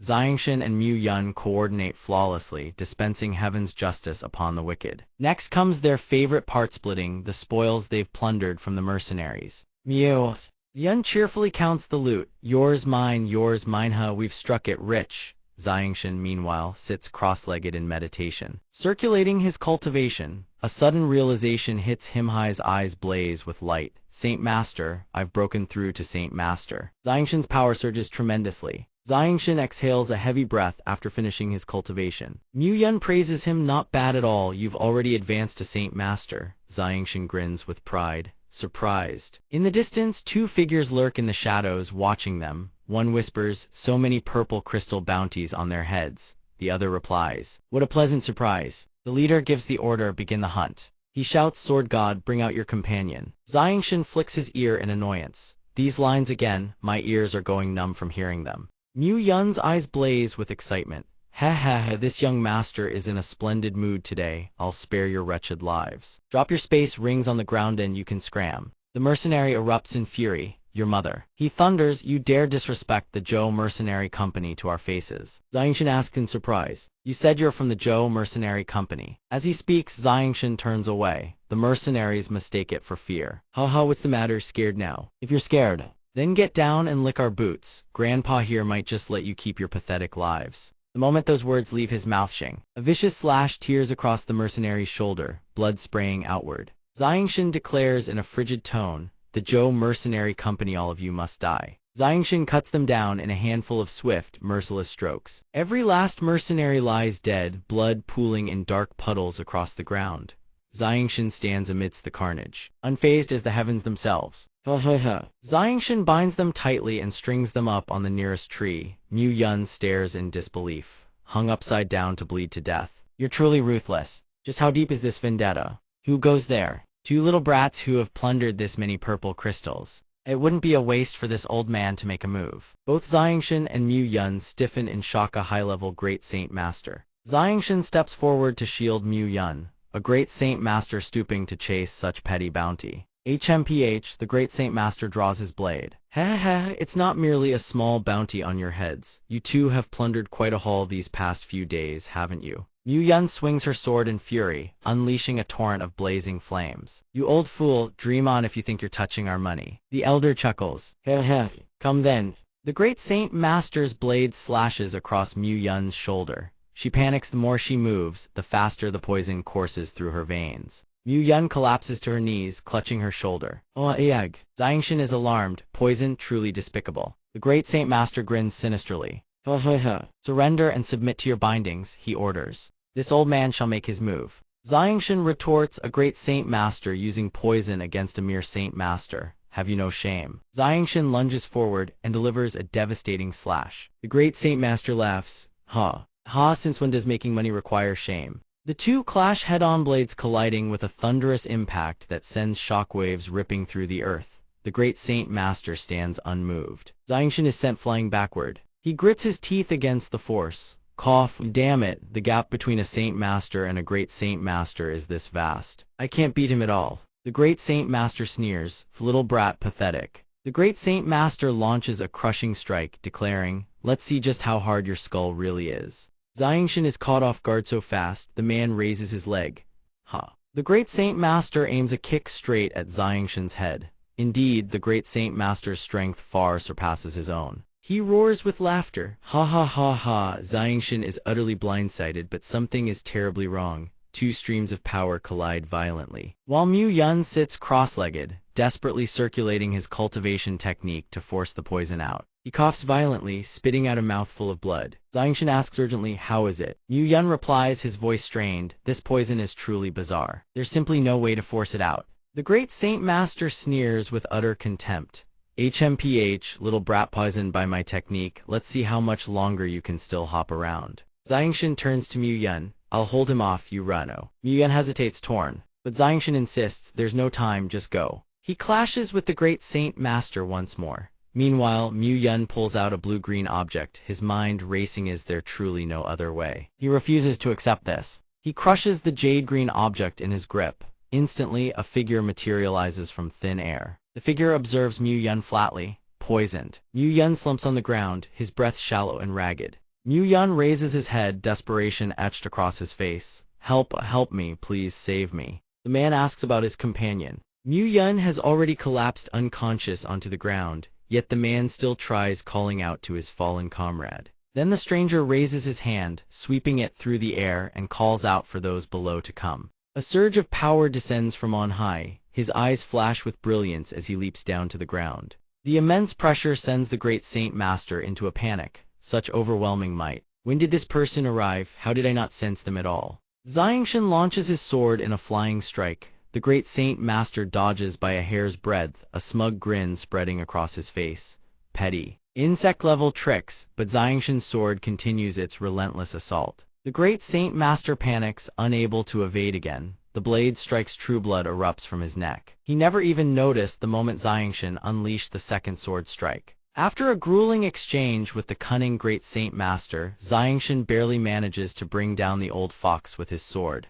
Wounded and limping, he clutches his arm and rushes toward the other side, worry etched across his face. Mu Yun. Suddenly, a terrifying wave of power erupts, spreading rapidly through the surrounding space. A colossal sphere of crystallized saint force forms a barrier, preventing Xiangshan from advancing any further. He stares in utter shock. The mysterious figure has unleashed a horrifying force so immense that even Xiangshan cannot keep his footing, his eyes wide with disbelief. Spatial power tears open a gateway, forming a barrier between two dimensions. The stranger carries Mu Yun at his side, but before departing, he turns to address Xiangshan one last time, having just stepped into the Saint Master realm. Yet you were able to kill a great Saint Master, an entire realm above you. Your aptitude is not bad at all. Cultivate diligently. The figure pauses for a beat, then adds, "You have the potential to become a true powerhouse."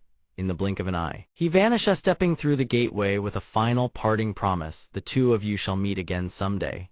Xiangshan stands there, frozen in stunned silence for a long time. After the two disappear, Xiangshan begins to seriously assess the hidden power of that mysterious stranger. To freely manipulate spatial forces, at the very least, one must have reached the Saint King realm. He continues to harbor doubts about this enigmatic figure, Mu Yun. Nothing about him is simple. Meanwhile, scattered across the ground lie the items Xiangshan had looted from the old bandit masquerading as a great Saint Master. 700 4th-rank demonic beast cores, 1,000 3rd-rank cores, over 1,000 2nd-rank demonic stones, and more than 100,000 purple crystal coins. Standing before the great Saint Master's motionless corpse and surveying the spoils stripped from the old man, Xiangshan cannot help but marvel at the sheer plunder. Phew, a whole month of hard work wouldn't yield even half of this. Suddenly, a strange azure glow emanates from the old man's pouch, catching Xiangshan's attention. And what's this? It is a set of pristine white beast fur, radiating an enchanting, mesmerizing glow, and Xiangshan recognizes it in an instant. The white sacred beast fur. Xiangshan's mind drifts back to a distant memory, his mother's parting words. "Xiangshan, this is our family's ancestral treasure, passed down through generations for over 100 years. His mother strokes the soft white fur as she recounts the painful history of their clan. "Our entire family was massacred overnight, all because of this very treasure. I carry it with me always. Whenever I miss your mother, I gaze upon it."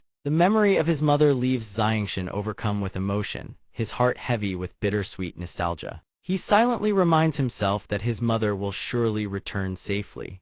holding the ancestral heirloom of the Xiangshan family in his hand. He is filled with bewilderment, question after question racing through his mind. Was this the same as Mother's? How did that old man come to possess this treasure? What exactly is this beast relic? He begins to imagine what mysterious use this beast fur might hold. It cannot be burned. It is not a blade, a sword, a spear. It is not a treasure map. It is not a martial arts manual either. None of it fits. Xiangshan grows desperate, struggling to discern the purpose of this strange treasure. Most frustrating of all, there is absolutely nothing inscribed on it. Xiangshan closes his eyes and lets out a long sigh, deciding to shelve his search for the glowing tale's purpose for now. Sigh, no use thinking about it. Overthinking gets me nowhere. Better to focus on raising my strength instead. The place where Xiangshan cultivates is a cave that opens out onto a vast, sprawling ancient forest, and by now, a full year has already passed since he began. Inside the cave, blazing streams of violet light erupt like roaring flames, coiling tightly around Xiangshan's body. He tenses every fiber of his being, focusing entirely on the saint force he is channeling in an effort to tame it.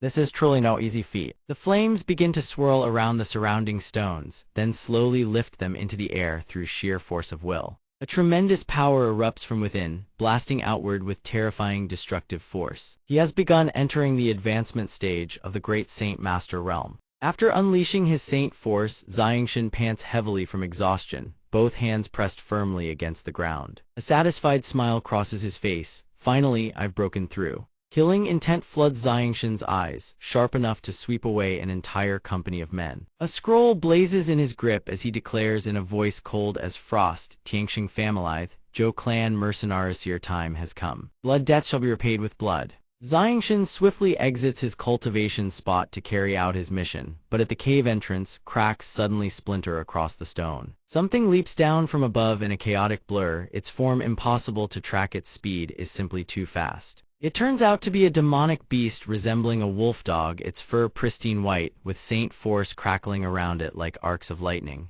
Fierce, bloodthirsty eyes burn with a readiness to pounce on anyone in its path. Grahh. Xiangshan recognizes this species immediately. It is a 5th-ranked demonic beast, a speed cloud beast. But that is not all. Atop the wolf-like demonic beast, another creature appears without warning, this one radiating an even more terrifying aura. With a body shaped like a human's, yet its head is that of a beast, and from its back sprout a pair of massive wings. It lets out one savage, bone-chilling shriek after another. Before Xiangshan can even process this confrontation, he realizes there is also a sky-wing beast. He crouches at the cave entrance, scanning the situation with narrowed eyes, warily gauging the terrifying power on display. Far too powerful with my current strength, my only option is to flee. The two forces collide with devastating impact. Shockwaves of lightning-like energy erupt, spreading across the entire sky. That titanic force crashes into the earth with a tremor that cannot be underestimated. The Skywing beast lets out a piercing roar and launches a relentless pursuit against its adversary, the speed cloud beast, smashing one earth-shattering blow after another into the ground, making the terrain quake.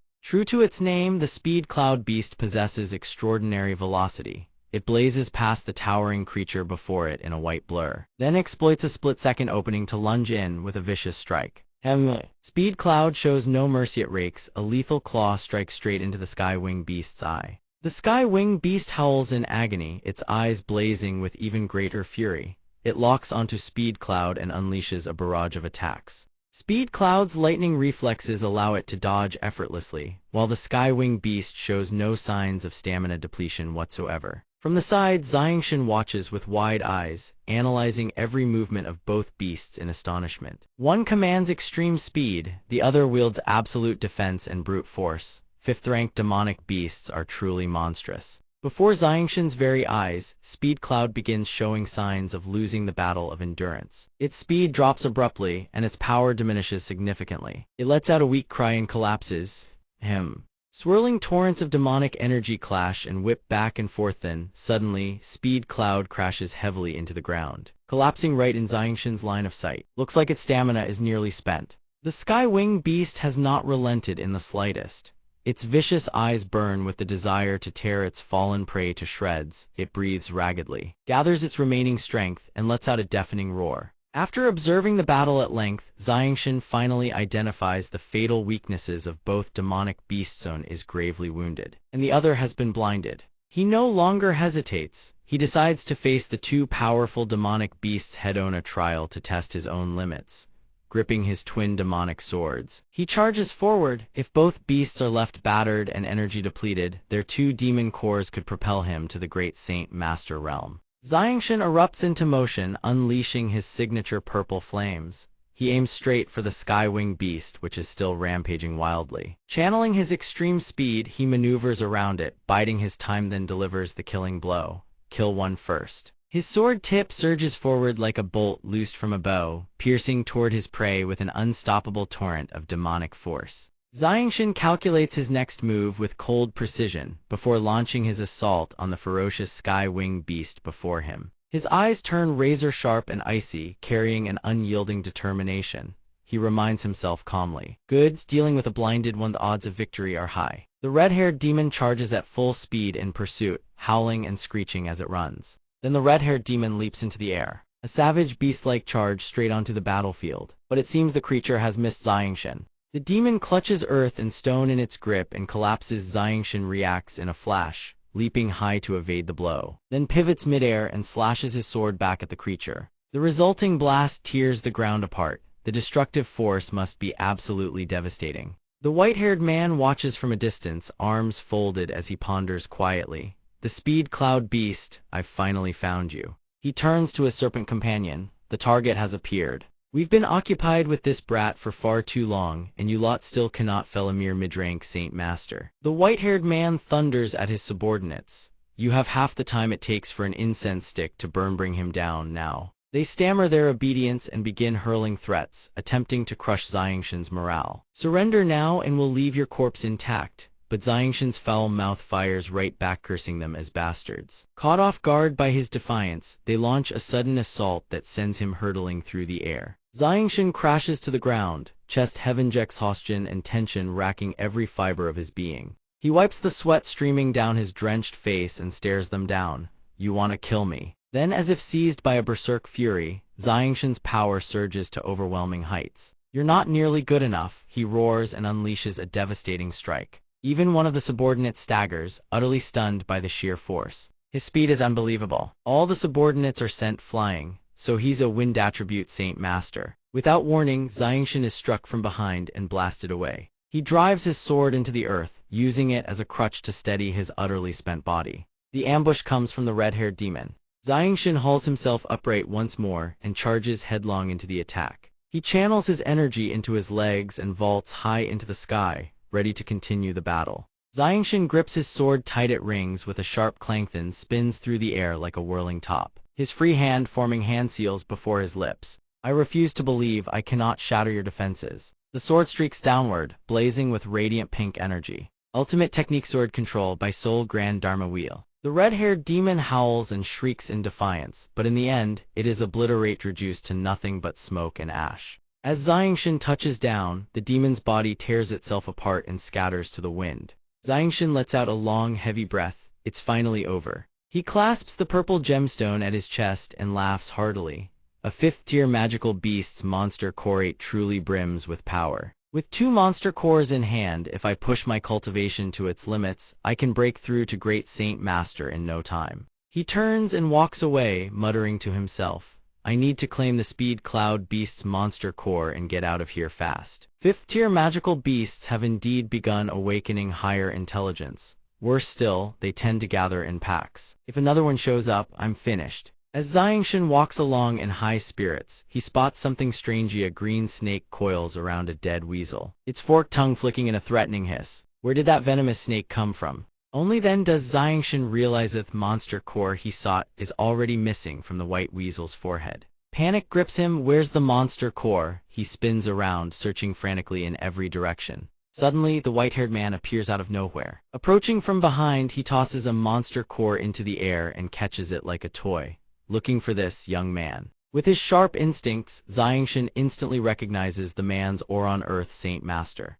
In the vast depths of the forest, Xiangshan finds himself face-to-face with a strange, white-haired elder in a tense negotiation. The old man holds the 5th-tier monster core that Xiangshan desperately needs. It turns out this Speed Cloud Beast's monster core is of vital importance to the Elder's clan. The white-haired Elder had been tracking the beast for quite some time, only to find that Xiangshan had beaten him to the prize. The old man will only return the core on one condition: Xiangshan must hand over a battle skill in exchange. Xiangshan is taken aback. "I don't carry any battle skills on me right now," he replies. The Elder clearly does not believe him. "That sword technique you used to slay the sky-winged demon bullet was blindingly fast and devastatingly powerful. That is absolutely beyond the capability of a high-rank Saint Master. If it's not a battle skill, then what is it?" Xiangshan answers with shrewd cunning. "Even if I did have one and handed it over to you, would you really let me walk away alive?" The kindly Elder from moments ago erupts in fury. His aura turns dangerously unpredictable. He can no longer contain himself. "You insolent little brat. To be called such a thing despite one's dashing appearance." The rage is boundless. The Elder moves like a bolt of lightning, far too fast for Xiangshan to even react. The white-haired Elder closes the distance in an instant and presses a single palm against Xiangshan's left chest. Being too clever is not always a good thing. With the lightest of touches, Xiangshan is blasted backward over a dozen feet. The dangerous Elder returns to his original stance, casting a cold glance at the inexperienced youth sprawled on the ground.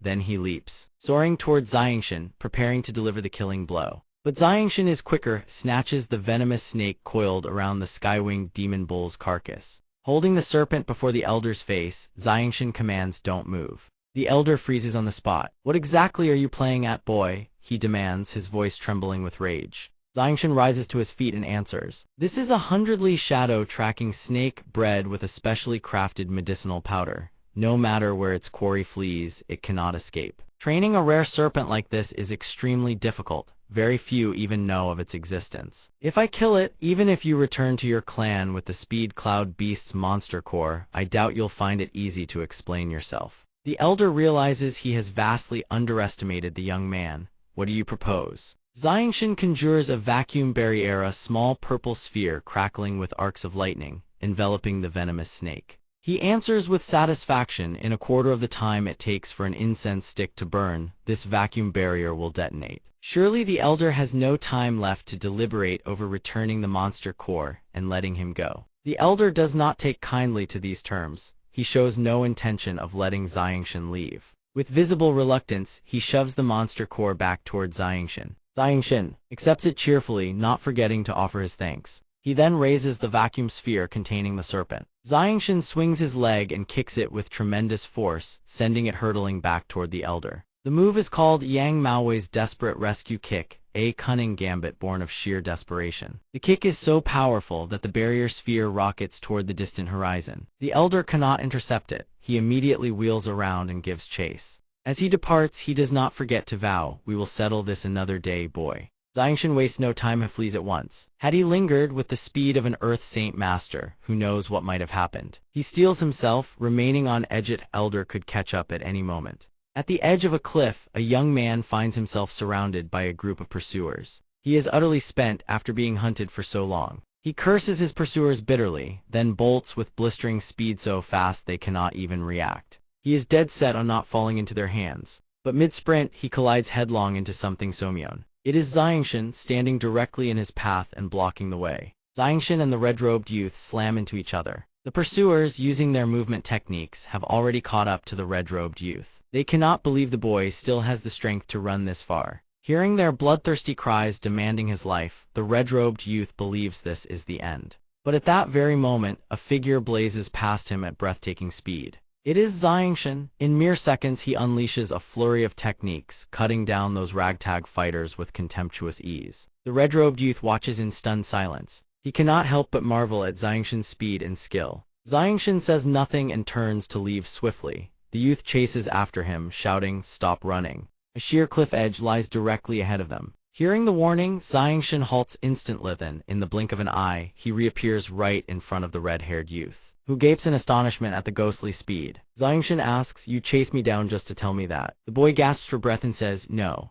Xiangshan thanks the boy, but the boy politely declines the gratitude, saying it is he who owes Xiangshan his life. As the two converse, a strange gust of wind sweeps in, seizing Xiangshan's attention. Could it be that old man from before has caught up already? His speed is truly formidable. He hurtles toward Xiangshan like a blazing meteor. Xiangshan cannot help but be taken aback by his velocity. The Earth Saint Master has caught up. He snorts coldly, HMPH, brat, you're still not dead. Mingdong retorts, old fossil, your wretched legs are still too slow. This lord is alive and kicking. Jian Chen demands, what's going on here? Mingdong explains, I was hunted over a few 4th-rank monster cores. This one is their leader. The Earth Saint Master declares, 2 ignorant whelps who cannot tell good from evil. Had you surrendered the goods, you might have kept your wretched lives. Now neither of you shall walk away alive. He whirls his power into a frenzy, conjuring 2 massive vortexes of energy. Jian Chen shoves Mingdong aside and the two split apart, sprinting in opposite directions. The Earth Saint Master continues to manipulate his power with sweeping gestures, the twin vortexes pursuing Jian Chen and Mingdong relentlessly. The Earth Saint Master roars with laughter, ha ha, can you run?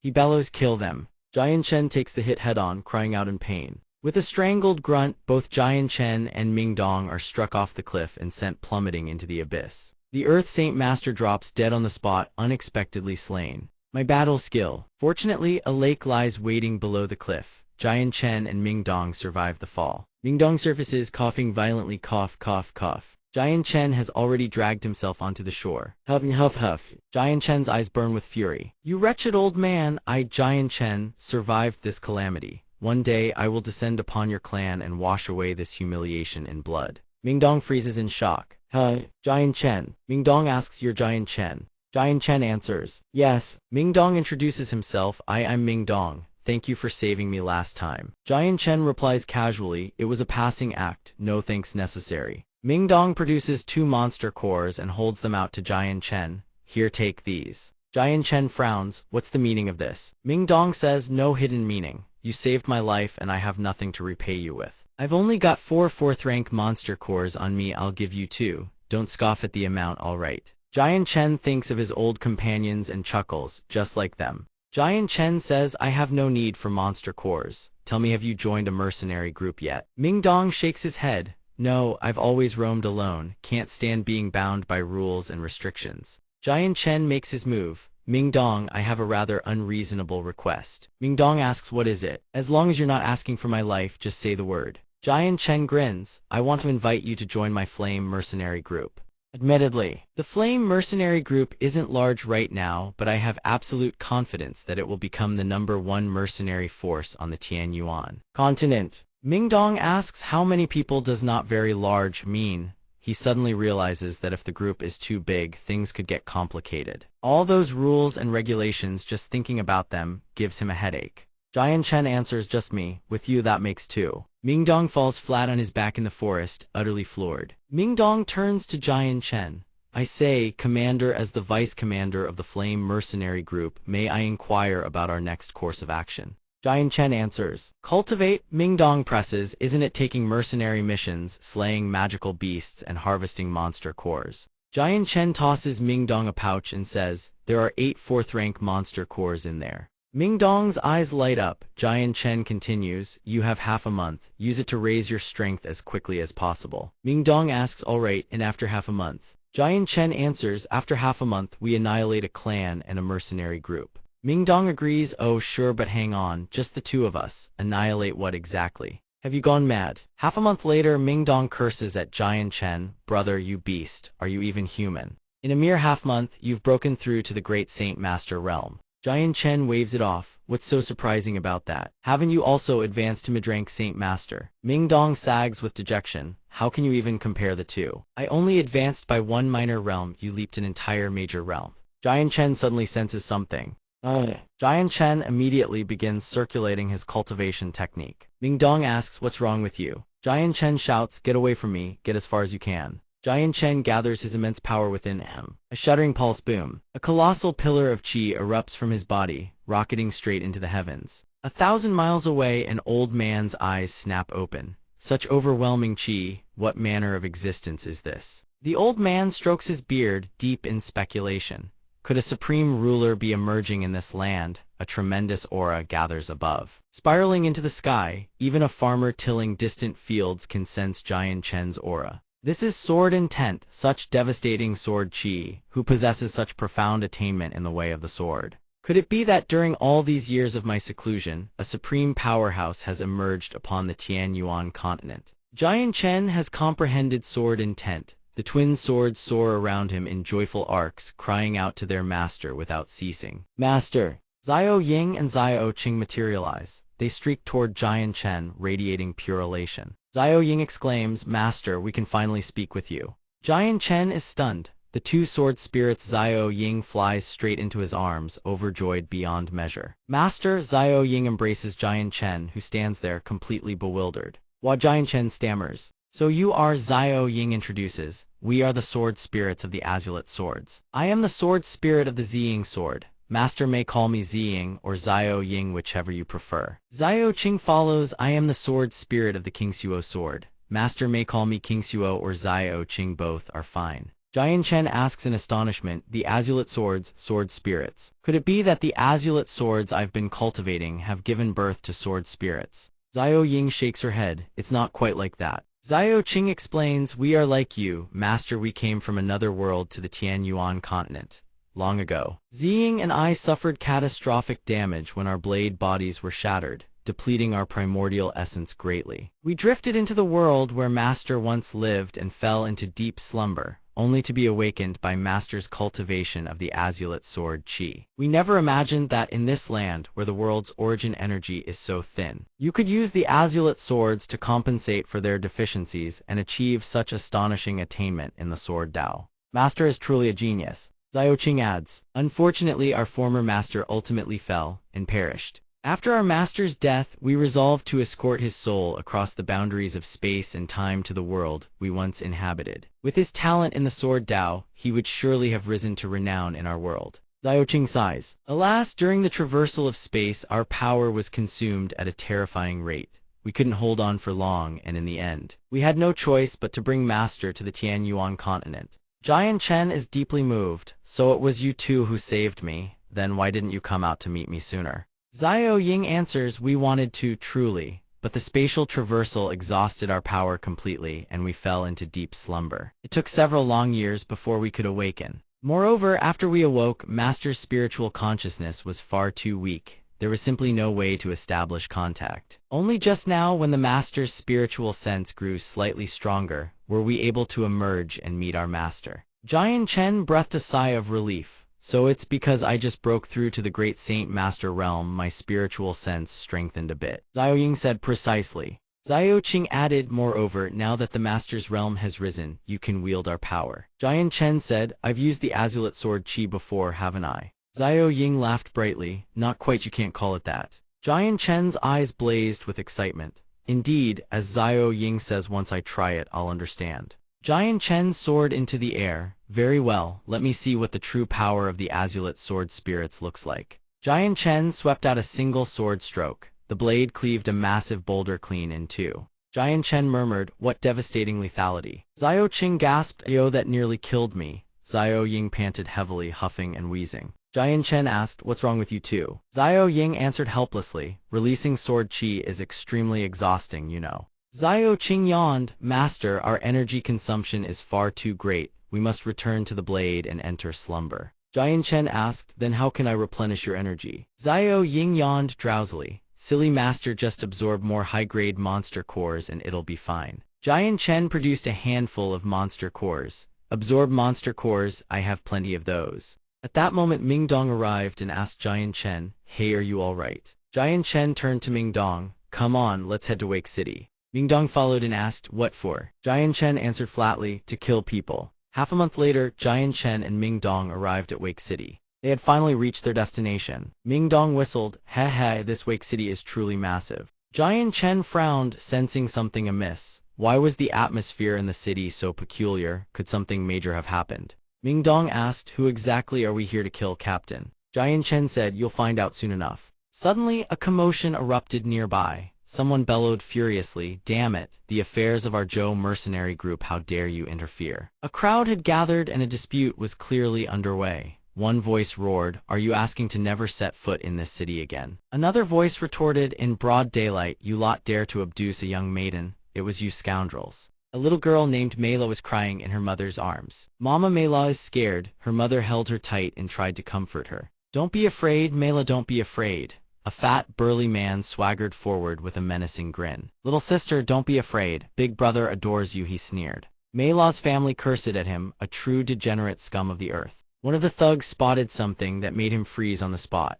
Slash! One thug's throat was severed dead in an instant. It was Jian Chen who had struck. Every last one of those pieces of scum was finished. Jian Chen swept his blade in a single arc. The thugs were dealt with. One of them stared wide-eyed in disbelief. "That sword is impossibly fast." Mei La burst out from her mother's arms, running joyfully toward him. "Uncle Jian Chen, Uncle Jian Chen." Her mother chased after her. Mei La slowed down. Mei La was overjoyed to see Jian Chen. "Uncle Jian Chen, you were so cool just now." Jian Chen patted the little girl's head gently. "Good girl, tell uncle where is the headquarters of the Zhou mercenary group." Mei La pointed, "Over there." Jian Chen followed her gaze. "Good." At the Zhou mercenary group's building, a boisterous voice rang out. "Ha ha, with the Zhou mercenary group's participation, Wake City's defensive strength against this beast tide has surged enormously. The city lord is deeply concerned for Wake City's safety. De Li offers his gratitude in advance." The orange-haired man replied with a grin, "Commander De Li is far too kind. Wake City is also a foundation of our Zhou group. This is only natural." Suddenly the doors burst open with a deafening crash. A guard outside shouted, "Who goes there? Who dares barge into the Zhou group's headquarters?" Changyang Xiangshan burst in, unleashing a devastating sword strike that wounded several men. He roared the orange-haired man's name, Qi Leasi, demanding his head, a cold laugh escaping his lips. The orange-haired man, Qi Leasi. "I thought you were someone with a leopard's gallbladder, daring to storm into our Zhou group. Turns out you're just the whelp of some fallen house. And you even brought a helper. What is your life really that worthless?" Ming Dong said, "So you're the one he has a grudge against?" Xiangshan replied, "Yes." Ming Dong studied the orange-haired man. That vicious face of his clearly not a good person. Before a hand could even be raised, a voice thundered through the hall, "HMPH, let me see." The orange-haired man sneered, "How much does your backup actually weigh?" Ming Dong thought, what an overwhelming aura. This man's combat power is no less than Qi Leasi's. If we can make use of him, this beast tide will have gained another ally.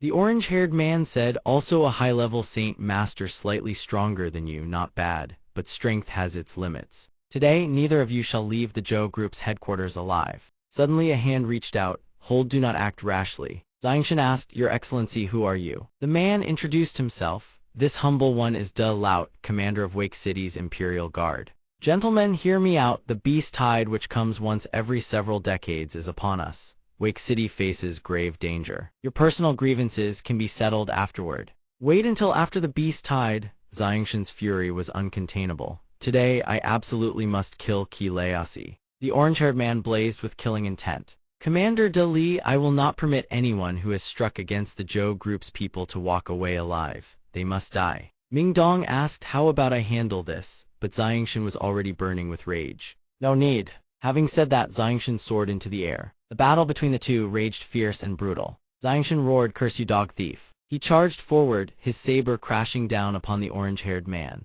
The fierce clash had yet to determine a victor when Qi Leasi was sent crashing into the ground, cratering the earth beneath him. "Cough cough, a great Saint Master, you've actually reached the great Saint Master realm." Commander De Li spoke up, "Young friends, you are both great Saint Master powerhouses with limitless futures ahead. Wake City now faces a perilous crisis. Why not forge a bond of goodwill and turn hostility into peace?" Xiangshan said, "Commander De Li, you are not me. You have never endured the suffering I have borne." With that, Xiangshan attacked again, striking Qi Leasi until he coughed up a mouthful of blood. The man was sent tumbling across the ground.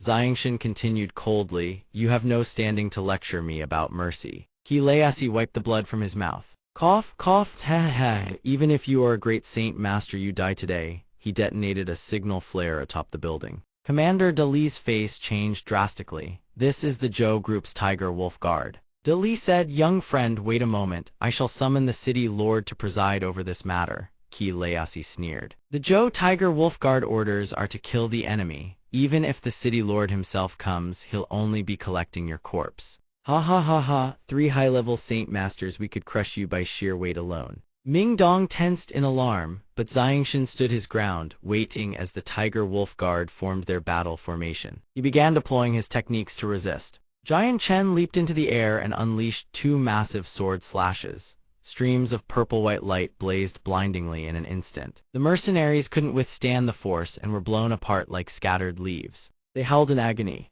Giant Chen continued sweeping his blade forward in devastating arcs, roaring, "Scram!" He vaulted into the air, his sword dancing as he struck down the remaining fighters. Giant Chen spat with contempt. "Useless trash, all you lot know is how to howl to the heavens." They crashed down from the sky like rain, thudding onto the earth one after another, nothing left but pitiful cries of agony. Min Dong dodges nimbly left and right, but who could have predicted that mid-evasion, a mercenary's head would slam straight into his leg. Min Dong curses viciously, then rolls away like a ball, tumbling through several rings of dust and debris. As it happens, the man lands right in front of Kelasi. At this very moment, Giant Chen also descends to the ground. Kelasi is so terrified that cold sweat pours down his face. He grits his teeth in panic. Giant Chen grips his sword with ironclad resolve. While at Kelasi's feet lies a body sprawled in a pool of blood. Kelasi and his companions stagger back a step. The youth's eyes brim with killing intent as he speaks in a dark, chilling voice. "Who else?" Kelasi's men are paralyzed by fear and dread. No one dares answer. Suddenly, Kelasi produces a large cloth sack from behind his back. He hurls the sack onto the ground before Giant Chen and Min Dong. Golden coins spill out from within. Kelasi then raises his arm and bellows at his men. Their saint forces severely depleted, they are utterly spent. A malicious grin spreads across Kelasi's lips. Smugly, he issues his command, wound either of them 1,000 purple gold coins as reward. Not only that, kill one of them, and the reward is 10,000 purple gold coins. The instant those words leave his mouth, the greedy wretches forget every lesson their fallen comrades tried to teach them and charge forward with a unified war cry. Giant Chen grips his sword tight, ready to strike. He plants his feet on the ground and bellows, "Scram!" Then he unleashes a flurry of sword strikes, sending waves of violet glinting slashes ripping through the air in every direction. In the blink of an eye, every last mercenary takes a hit. Nothing remains but howls of agony. Not stopping there, Giant Chen executes several more strokes, his entire body wreathed in a radiant white and violet glow. A violent eruption rips through the air. Bodies plummet from the sky once more, their mouths capable of producing nothing but grunts and screams under the overwhelming force. Some even curse their wretched fate. Yet Giant Chen has no intention of stopping. Sword in hand, he advances to deliver a brutal beatdown to each and every one of them. The merciless blade cannot distinguish friend from foe. Even Min Dong, standing off to the side, is forced to dodge frantically from one spot to the next, panting heavily from exhaustion. Kelasi, on the other hand, feels not a shred of worry. Smugness fills his heart instead. "Ha ha ha, let's see how long you can hold out. The moment your saint force runs dry, that is the moment you die." Seeing his companion forced to battle these worthless shrimp nonstop, Min Dong calls out loudly, "If I hold off these hounds for the span of a single breath, can you handle that ringleader?" Giant Chen answers mid-strike, "I can." Hearing this, Min Dong clicks his tongue, grits his teeth, and holds the line with grim satisfaction. "Good." The instant the word leaves his lips, he thrusts a finger skyward. A colossal pillar of light rockets into the heavens, whipping the wind and dust into a frenzy like a raging tornado. Min Dong raises his arm to unleash his technique, his eyes sharp as an assassin's, and speaks in a cold, ominous tone. With that, Min Dong roars. Now, a barrage of violent cyclone slashes tears through the air, leaving dozens of mercenaries crippled on the ground. On the other side, Kelasi urgently shouts his orders. "Charge, charge, damn you." Just as the cyclone slash closes in, Kelasi desperately raises his arms to block it. Giant Chen seizes the opening in an instant. He surges forward, sword dancing, and bellows his opponent's name. Kelasi, prepare to die. A thunderous explosion erupts in a dazzling flash of light, drawing the attention of every onlooker. What in the world just happened? From within the blast, something hurtles outward at terrifying speed, forcing the onlookers to gape at its trajectory in shock. Kelasi is beaten so savagely that he sprawls spread-eagled on the ground, coughing violently. The surrounding crowd gasps in disbelief. Is that the captain of the Zhou Mercenary Company? How could he be beaten to such a state? The crowd turns toward the source of the explosion, where rocks and debris rain down in every direction. From within the dust cloud, the silhouette of a young man emerges, stepping through the haze. Giant Chen stands not far away, looming over Kelasi. "Bastard, have you decided how you want to die?" Kelasi, finally knowing true terror, immediately drops to his knees and begs for mercy. "Cough cough, spare my life, every last coin I have, it's all yours." Giant Chen, however, showed no concern for material things. He merely cast a contemptuous glance at his opponent and sneered. "You think you can beg for your life?" Without a word, Giant Chen lifted his foot and slammed it into Kelasi's face. Kelesi took the full brunt of the blow and was sent hurtling back another meter. Jian Chen roared with fury, "Go ask Kupo." The painful memories of that day come flooding back. When Xiao Dao threw himself against the monstrous beast, he didn't forget to tell Jian Chen, "Among us, your strength is the greatest. Only you have a chance to escape." When Kaid, riddled with wounds, still forced out his final command, "I, Kaid, captain of the Blazing Flame mercenary band, order you take Xiao Dao and run." At the thought of this, fury boiled to a fever pitch. Killing intent erupted from every pore of Jian Chen's body as he spoke through gritted teeth, "Ask Xiao Dao," his fists clenched tight. "Wreathed in surging Saint Force." Jian Chen bellowed, "Ask Captain Kaid." In that instant, he drove his fist into the man's face, slamming him down onto the cold stone floor. But he didn't stop there. Jian Chen seized Kelesi by the ankle, then casually hurled the hulking brute toward the signboard above the gate. The signboard cracked under the tremendous force right before Jian Chen's eyes. It crashed to the ground. The young man murmured under his breath, "Hu Po, Xiao Dao, Captain." Then he tilted his head back, gazing up at the vast blue sky. "Did you all see that?" Ming Dong approached from behind, curious about what came next. "Where do we go from here?" Jian Chen exhaled softly and said, "Next, we head to," but before he could finish, a thunderous shout echoed from the distance. "Make way, make way!" Before long, rows of armored soldiers had formed ranks behind Jian Chen. "The city lord is on official business. All unrelated persons clear the area." Their commander stepped forward to interrogate Jian Chen regarding his identity. "Young brother, might you be Jian Chen?" A flicker of recognition passed through Jian Chen's eyes. His expression turned somber as he leaned over and whispered to Ming Dong, "It seems we're about to be invited in for a drink." Ming Dong, failing to grasp the meaning, responded with a bewildered expression, "What?" The city lord stepped forward and clasped his hands in greeting. "Ha ha ha, young brother, Jian Chen is truly a prodigy. It is a great honor to meet you." Jian Chen returned the courtesy with a polite bow. Jian Chen greets the city lord. Hearing this, the city lord smiled in surprise.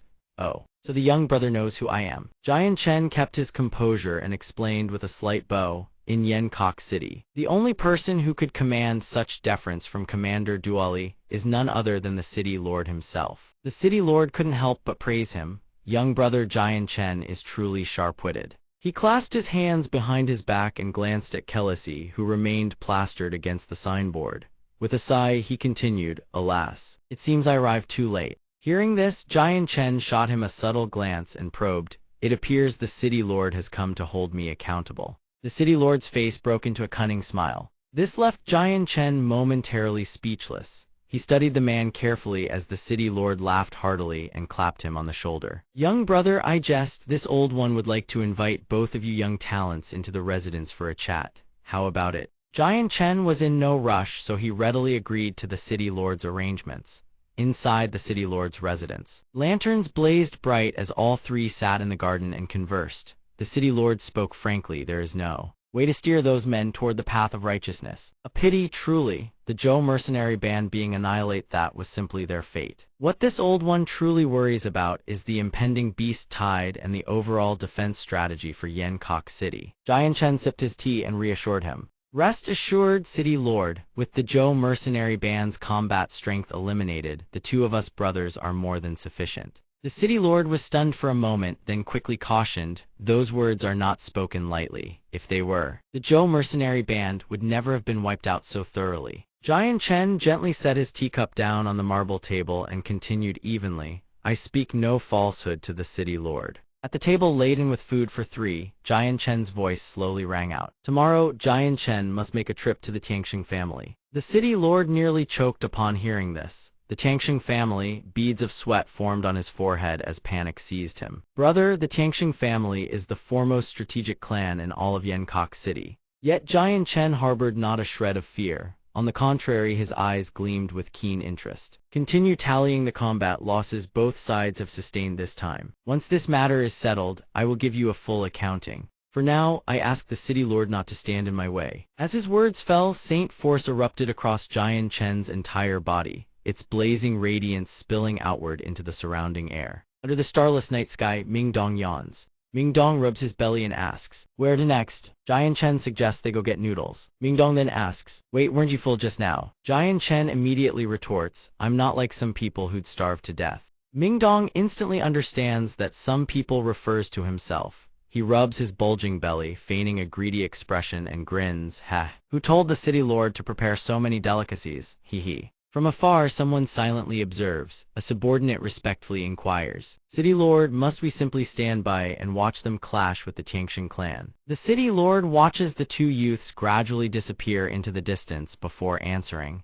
"Let us wait and observe, with just the two of them. It is impossible for them to have annihilated the Zhou mercenary corps in such a short time. There must be an Earth Saint Master backing them." His expression darkens, inscrutable. He ponders carefully, judging from that youth's tone and words during their conversation. There is more than half a chance that a formidable power stands behind him. If we could win them over, our strength would certainly surpass the Tianxing clan and the Zhou mercenary corps by several folds. His subordinate Lang Tin listens as the city lord continues warmly. Furthermore, Tianxing Lai and Tianxing Daiyun have run rampant in Wake City for far too long. It is high time we temper their arrogance. The next morning, voices fill the mansion. "I say, Tianxing Lai, what is the meaning of this?" Summoning everyone here at the crack of dawn. Inside the council chamber, numerous figures sit gathered, discussing matters. The one who raised his voice earlier continues his questioning. "Indeed, our clan has faced no shortage of troubles. Our friendship spans over a decade. A single word from us would suffice. Why must we come all the way to your estate for deliberation?" Tianxing Lai, visibly tense, finally speaks.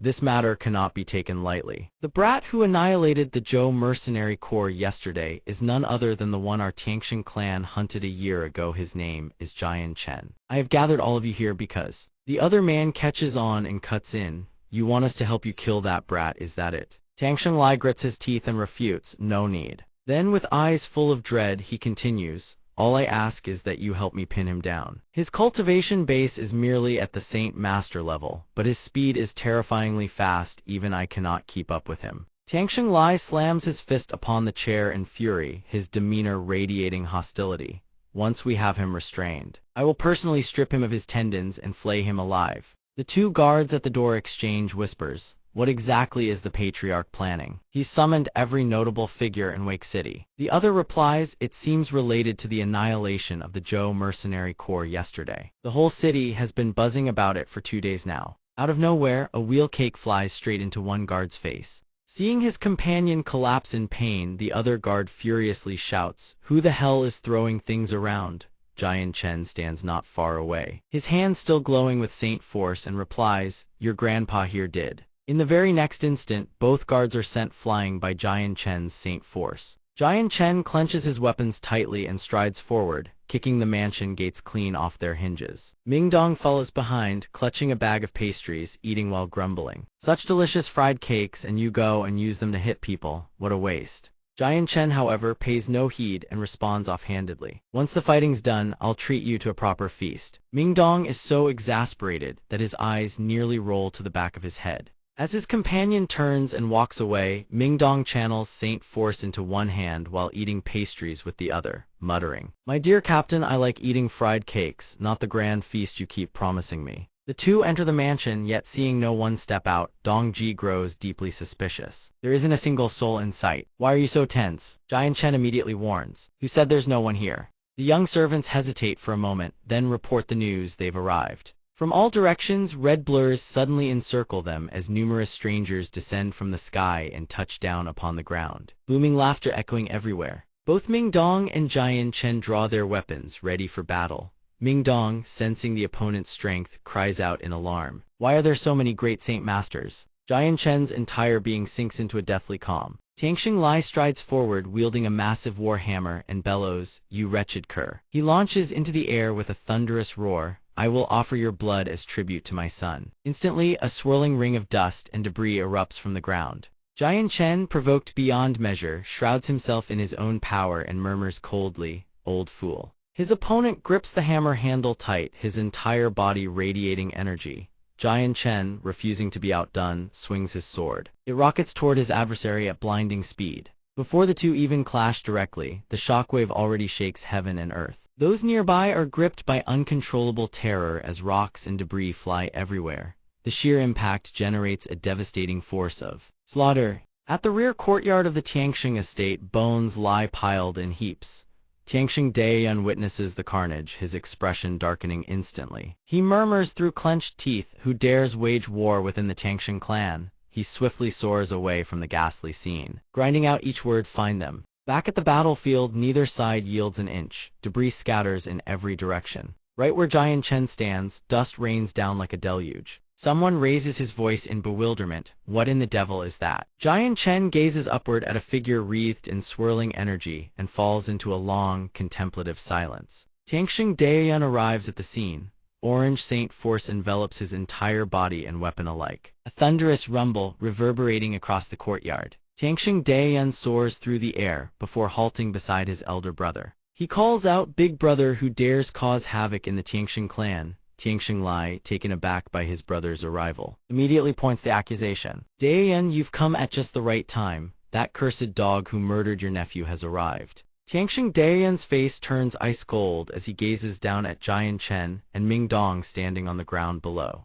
"Is that so? You too?" He roars, vowing to grind their bones to dust, then hurls a devastating blow down upon the earth. His Saint force detonates in a massive explosion, but Jian Chen dodges with lightning reflexes. Jian Chen, fully aware of his opponent's terrifying strength, grows extremely tense. A few beads of sweat roll down his face. A massive crater erupts in the ground. Thick smoke billows out from within. Tianxing Lai bursts into wild laughter, mocking, "Ha ha ha ha, Kanger, the one who murdered you has been ground to mincemeat. Your death is avenged." Suddenly, from within the crater, earth and stone converge, rising into a towering column.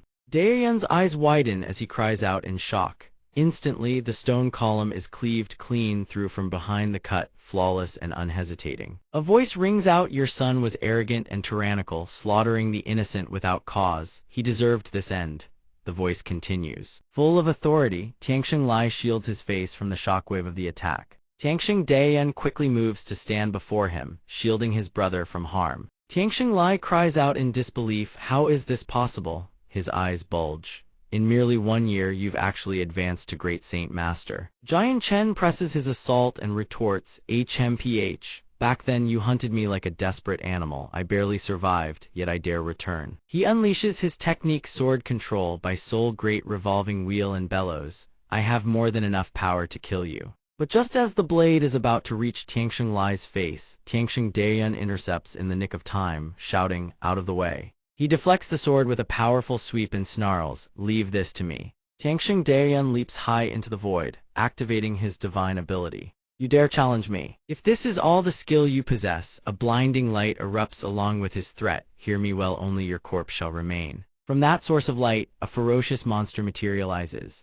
It lets out a roar that demonic cry shakes heaven and earth. Ming Dong is startled and shouts, "What the hell is that thing?" He recoils in alarm. Why does it carry such heavy killing intent? Jian Chen, though harboring some wariness, steals his resolve. No matter what he does, he prepares to strike, declaring, "Just kill him and it's done." His power surges, repelling the enemy. Immediately after, Tianxing Daiyun launches yet another technique. He grips a colossal warhammer. Seeing this, Jian Chen says, "Let me see just what tricks you're playing." From the side, Tianxing Lai advances to attack, but he was already sent hurtling backward by the stone column. Jian Chen, sensing the situation turning dire, pales and shouts, "Not good." The stone golem has transformed into an enormous monstrosity, flames blazing furiously across its entire body. It stomps its foot hard upon the earth, then turns toward Jian Chen and lets out a booming laugh. "Ha ha ha ha, Jian Chen, you little brat, behold the earth burst flame." The stone golem's face twists with ferocity as it roars with all its might. From where it stands, a cataclysmic explosion is triggered. Onlookers from afar gasp, "What devastating combat power!" Others stammer in shock. Tianxing Lai is actually this powerful. Tianxing Daiyun stands atop the stone golem, looking down at them and commands, "What are you all waiting for?" He orders them to block the two. The crowd stammers in confusion before snapping to attention and obeying the order. They spring into action, fixing their gazes on the two young men and shouting threats. "Don't even think about running." Ming Dong raises one hand to block them and curses, "Go FCK yourselves." He lands swiftly alongside Xiangshan and bellows, "Today, I only came for the Tianxing clan. If you don't want to die, stay out of this." The others bristle with rage, weapons drawn as they charge forward, shouting, "Insolent brat." Annoyed, Jian Chen sighs and mutters, "How troublesome." In the blink of an eye, he and Ming Dong cut down every last one of them. Mingdong growls, they don't know the meaning of death. The group cries out in agony. Og, erg, Jian Chen finishes and touches down. His expression turns solemn as he calls out loudly. Tianxinglai. Jian Chen issues his threat. You're next. Two swords are launched, merging into one sword, controlled by Soul Azulet. Twin strike rocketing straight toward the stone golem. Yet it seems to have little effect. The golem sneers, pathetic tricks. Before my absolute defense, you are nothing but a child. To its shock, the blow lands squarely on its arm, shattering it before its master's disbelieving eyes. The rebel howls. How is this possible? Half its face has been blasted apart, yet its mouth still stammers. How is this possible? Tianxing Dayan calls out in panic. Big brother! Flames blaze violently atop a distant peak, thick smoke billowing upward to blanket the entire sky. A figure screams and hurtles downward. Big brother! Below, a burning corpse freefalls down the mountainside. Tianxing Dayan catches it. Tianxing Lai forces out his final words. Kill Jian Chen, avenge my son. Tears streaming down his face, Tianxing Dayan wails, Big brother. Suddenly a cold, cutting voice rings out. Tianxing Dayan wipes away his loathsome tears. Jian Chen continues, you've slaughtered so many people, all of whom had families, friends, brothers, and sisters. You vermin, your very tears are nothing but filth. Hearing this, he looks up with blazing fury, turns around and laughs. Ha ha, trash, what a fine piece of trash. He roars with unbridled rage. Jian Chen, I will make you regret ever being born into this world. Violent winds erupt around his body, transforming the area into a terrifying expanse of blood-red light. Mingdong stands nearby, utterly astonished, stammering. His aura, this demonic energy, is insanely powerful. Jian Chen's expression hardens with a cold snort. Tianxing Dayan cradles his brother's corpse, rises to his feet, and strides toward them. The demonic energy thickens, making the air suffocating. He laughs uproariously from within the dark miasma. Outside, the wind howls with increasing fury as if a cataclysmic storm is about to descend and devour everything in its path. The skulls, infused with demonic energy, emit a strange crimson glow from their hollow eye sockets. They form a long, serpentine procession, advancing toward the battlefield below. Behind Tianxing Dayan now stretches a horrifying legion of skulls. He declares with a triumphant laugh, you dare provoke the Tianxing clan, don't expect to leave here alive. He ascends into the air with the skulls swirling around him, casting a pall of dread over those below. Mingdong, witnessing the spectacle, cries out in terror, so many skulls, so many people has he killed. Beside him, Jian Chen's face turns ashen. Rendered speechless, from within the demonic energy emerges an enormous skeleton wreathed in blazing crimson flames. No wonder thousands go missing from Wake City, every year no trace is ever found. Tianxing Lai and Tianxing Dayan treat human lives as less than dirt. They are worse than beasts. Two people nearby witness the ghastly scene and gnash their teeth, seething with hatred for the Tianxing clan. The creature raises its colossal hand. Tianxing Dayan bellows simultaneously, die for me. The arm crashes downward with devastating force. The surroundings shatter apart, flames erupting in all directions. Jian Chen and Mingdong leap aside in an instant, retreating to safety. Outside, the city lord receives two envoys. He bows, your excellencies have come to aid Wake City. Yun Li could not greet you from afar, please forgive this offense. The two envoys quickly respond in kind. City Lord Yun Li, there's no need for such formalities. Each beast tide rarely features 5th-tier magical beasts. You should be able to handle it yourselves. The two remove their hooded cloaks, revealing towering figures, and laugh as they speak. Every time you call for aid from the royal capital, we come to feast and take our fill without lifting a finger. Honestly, it's rather embarrassing. The city lord smiles warmly in response, your excellencies are far too modest. With the two of you stationed here, Yun Li can finally rest easy. The red-haired Earth Saint Master replies readily, easy enough, however. Your warning came rather early, this timeth beast tide is still days away. The city lord responds, not early at all, I wouldn't dare conceal anything. The reason Yun Li invited you both to Wake City early is because I need your help in intimidating a certain junior. Cathapa hears this and is utterly taken aback. His mouth gapes as he asks, oh, has some heaven-defying talent emerged in Wake City over these past decades? The city lord speaks slowly in response. A young powerhouse has suddenly appeared within the past year. Moreover, this humble official is unable to discern the true extent of his strength. The three of them approach the area and immediately sense the demonic energy engulfing it. Cathapa turns and says, such dense demonic energy has a 5th-tier magical beast appeared within the city. Up ahead, that massive beast is still ferociously attacking two people inside. Giant Chen dodges a strike and thinks this is far too bizarre. The offensive power rivals that of a fifth-tier magical beast.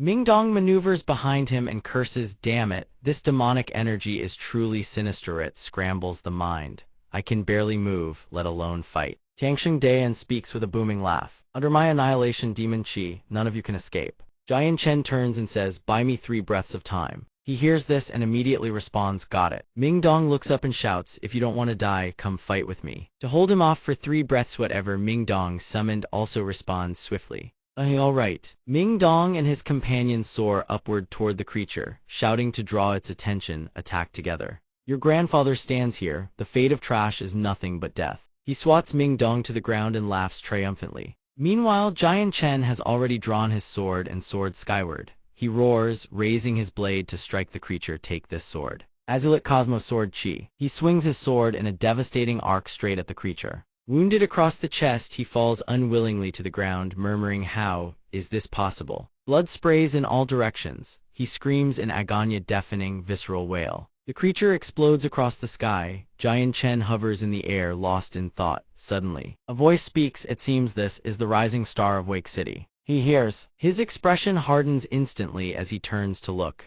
Who's there? Someone who can approach without making a single sound. Giant Chen asks, somewhat bewildered, "City Lord, sir, who might these two be?" The City Lord smiles and begins, "Allow me to introduce." Cathapa quickly steps forward, raising his hand to stop the City Lord. He says, "Who I am doesn't matter. I've heard that a young genius has emerged in Wake City." Cathapa opens his eyes wide, unleashing his aura, and declares, "I find this most intriguing." Cathapa's overwhelming aura surges toward Xiangshan with tremendous might. "I very much wish to exchange blows with your excellency." The pressure crushes every cultivator present, like cases trembling, severe ones coughing up mouthfuls of blood. Mingdong grits his teeth. "Ugh, damn it, this suppressive aura is terrifying. I can't even move." Cathapa's aura also weighs heavily upon Xiangshan. Giant Chen finds breathing difficult, cold sweat drenching his body. Huff, huff, the suppressive aura of an Earth Saint Master is truly staggering. Giant Chen cannot simply stand here and endure. Refusing to take the blow passively, twin purple flames ignite in his eyes. Giant Chen draws his sword and unleashes the Azulet Sword Chi technique, roaring HRAAGH. Giant Chen's sword Chi clashes head-on with the red-haired Earth Saint Master's suppressive aura. At this moment, Giant Chen's power surges to such heights that only purple flames burn in his eyes. The two forces collide, generating a massive explosion around Xiangshan. Giant Chen stands at the epicenter, blazing with radiance. The shockwave sends the red-haired Earth Saint Master's cloak billowing wildly. Earth Saint Master Cathapa's eyes fly open in shock. He points at the explosion. "What is?" He thrusts his hand forward, deploying a defensive barrier. Giant Chen's sword Chi relentlessly hammers against the shield. But the fragile barrier cannot withstand the sword Chi's crushing pressure and begins to crack. Earth Saint Master Cathapa reveals a look of genuine fear. HRAAH. The defensive shield shatters into fragments. Earth Saint Master Cathapa is blasted backward. Fortunately, the green-haired Earth Saint Master intercepts in time, catching Cathapa. His expression carries a hint of displeasure. Cathapa is still shaken, drenched in sweat. He breathes a heavy sigh. "Huff, huff, you are truly powerful." The green-haired Earth Saint Master says nothing. The City Lord, however, is all too familiar with Giant Chen's ways. Cathapa's attack has also drained most of Giant Chen's strength. He pants heavily in response. "You are too kind," Cathapa says with uncharacteristic humility. "I am truly humbled." The two Earth Saint Masters cup their fists towards Xiangshan. Cathapa speaks for a junior at the Great Saint Master realm to shatter an Earth Saint Master's full-power suppressive or young hero. "You are truly unrivaled among your peers." Cathapa is deeply impressed. The green-haired one echoes, likewise impressed. Giant Chen cups his fists politely in return. Cathapa, growing curious, raises his hand and asks, "That immense power you just unleashed, it did not appear to be Saint Force. Might I ask what it was?" Giant Chen answers with some difficulty, "I truly dare not conceal it. I cannot fully control this power. Had your suppressive aura not been so formidable, the green-haired Earth Saint Master pats Cathapa's back. Signaling, he's saying it's not convenient to share. "Don't be so pushy." Thab laughed it off. He spoke cheerfully. "Ha ha ha, this one was rude. City Lord Yun Li. With young brother Giant Chen here and the two of us beside 7, this beast tide is nothing to worry about. Dayak City is safe." Yun Li is overjoyed. Yes, the honored sir speaks truly." Yun Li considers himself truly fortunate to have the aid of these three. Before Yun Li can finish his words, the clatter of skulls clashing against one another echoes through the air. Countless skulls lie scattered in wretched disarray. The city lord's expression shifts to panic. "We are there so many skulls?" Thap explains that Tianxing Daeyun cultivated dark arts. Every skull belongs to a victim whose essence blood was drained completely dry. The city lord's face darkens with fury, his brows furrowing. No wonder thousands of people vanish from Dayak City every year without reason, all victims of the Tianxing family. Yun Li bows deeply to Xiangshan. "Brother Jian Chen, you have slain Tianxing Daeyun and rid Dayak City of a great scourge." Yun Li is deeply grateful. "I will return and conduct a thorough investigation. Every last person involved shall be expelled." These words turn the faces of everyone present deathly pale. Jian Chen responds with courtesy. "You've worked hard, City Lord." Yun Li adds, "When you have time, young brother, do pay a visit to the City Lord's manor. This case shall be handled according to the young brother's judgment." Jian Chen sees him off. "Take care, City Lord." The moment Yun Li departs, Ming Dong throws his arm around Ba Gu Xiangshan and shoots him a teasing wink. "This case rests on the young brother's judgment, eh?" "Haha, what do you mean by that?" Jian Chen replies cheerfully. "In other words, whoever is involved, whoever is innocent, whoever gets expelled, I have the final say." Jian Chen turns his head. Those final words ring out loud and clear, his authority crushing down on everyone present. Cold sweat drenches their bodies. They panic, pleading desperately, "We were merely invited as guests. We truly knew nothing of Tianxing Daeyun's evil deeds. We beg Brother Jian Chen to show mercy." Yes, we beg Brother Jian Chen to show mercy." Ming Dong's eyes go wide with displeasure. He jabs a finger at the lot of them, playing innocent. "Now it's Brother Jian Chen, is it? You lot were throwing some serious blows just a moment ago, weren't you? And now you're scared out of your wits." Jian Chen finds the intimidation spectacle entertaining and bursts into laughter. But neither he nor Ming Dong expects these men to be so desperate to survive that they throw all caution aside and lunge forward. "Brother Jian Chen, oh great hero Jian Chen, we were deceived by that Tianxing dog thief. We had eyes but failed to see Mount Tai. Why, you are far too noble to hold grudges against lesser men. Indeed, the very moment we sensed something wrong with Tianxing Daeyun, we switched sides at once. It's true, great hero, when it came to destroying Tianxing Daeyun, we also lent our strength." Ming Dong leaps forward to shield Jian Chen. "What do you think you're doing? Back off looking for a fight." Ming Dong's threat proves effective. None dare take another step forward. We wouldn't dare. Jian Chen smirks. "Enough with the bickering." Jian Chen steps forward, arms folded, and makes his declaration. Ming Dong stands beside him, arms likewise crossed. "I have no intention of making things difficult for you. However, the fact that you were invited as guests proves you have deep ties with the Tianxing family. I'll give you two choices." None dare oppose. Trembling with anxiety, they respond, "We are willing to hear the details." Jian Chen raises a single finger. His expression is devoid of any jest. "First, submit to investigation. All involved factions will be expelled. You've clawed your way to the top of Dayak City's powers. Surely none of you want that." Jian Chen proposes, "Second, from this day forward, submit to me and join my mercenary group." These men naturally know which choice serves them best. Without hesitation, they bow. We agree to submit. Some, however, harbor doubts. "May we ask what the great hero's mercenary group is called?" Jian Chen declares, "My mercenary group shall become the #1 mercenary force on the Tianyuan continent. It's named Fu Lam, at Kaifu. A man speaks, I have a modest estate here. Let it serve as the temporary headquarters for our Blazing Flame mercenary group." It's hardly worthy of the group, but Ming Dong strolls along, a candy stick in hand, and scoffs, "You call this modest? This is already quite good." Jian Chen responds, "This place is excellent, you have my thanks." The man trails behind meekly and immediately speaks up. Not at all. This subordinate has a matter to discuss with the group leader." Jian Chen responds composedly, "Speak." The man bows and reports, "Currently, the 5 of us are disbanding our own mercenary groups. But the Kai family and the Duer family operate primarily in commerce. Dissolving them hastily would cause enormous losses." Jian Chen looks at the man groveling before him and speaks, "Then your 2 families shall maintain your original mercenary groups. Focus entirely on generating revenue."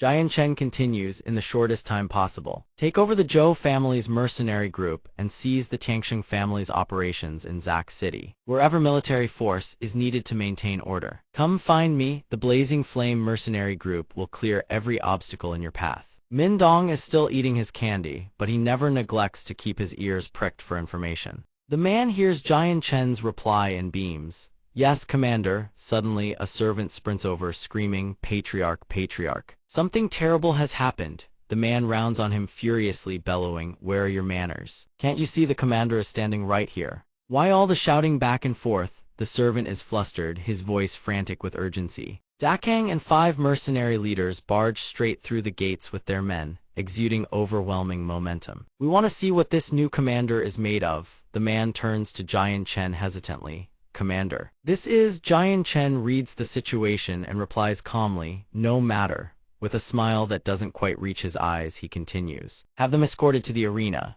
Powerful voices thunder across the arena. Tai Scythe, hot-blooded former leader of a mercenary corps, Daking former leader of the Golden Dragon mercenary corps, Kariga former leader of another mercenary corps. A sea of spectators fills the arena below, craning their necks as the figure above continues the introductions. Former leader, the Demon Heaven mercenary group, former mercenary leader, King Feng. All 5 speak in unison. We greet the commander. The commander's face lights up with excitement as he replies warmly. 5 brothers, your actions and words are decisive. Excellent. I, Jian Chen, will not mistreat you. Before long, everyone will know. Everyone joining the Blazing Flame mercenary corps was the right decision.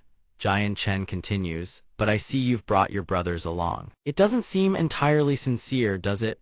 The man gripping a massive saber praises loudly. Well said, a pale-faced, soft-bodied little brat. What ability do you have that warrants calling you master? The crowd behind him picks up the mockery. That's right. With a face that pretty, you'd be better off doing embroidery. Ha ha ha. Min Dong, unable to stomach the insults, feels his fury surge. Still eating as he speaks, hee hee, quite the foul mouth.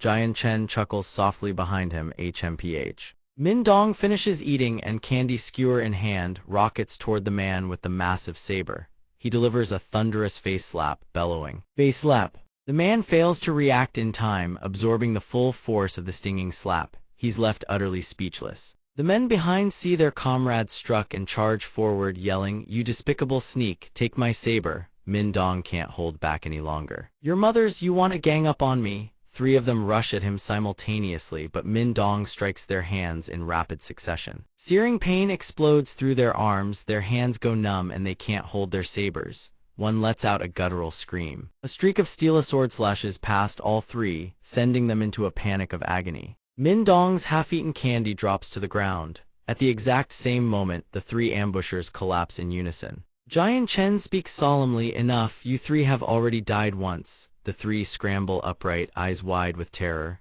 What do you mean? Jian Chen smiles faintly. Try touching your necks.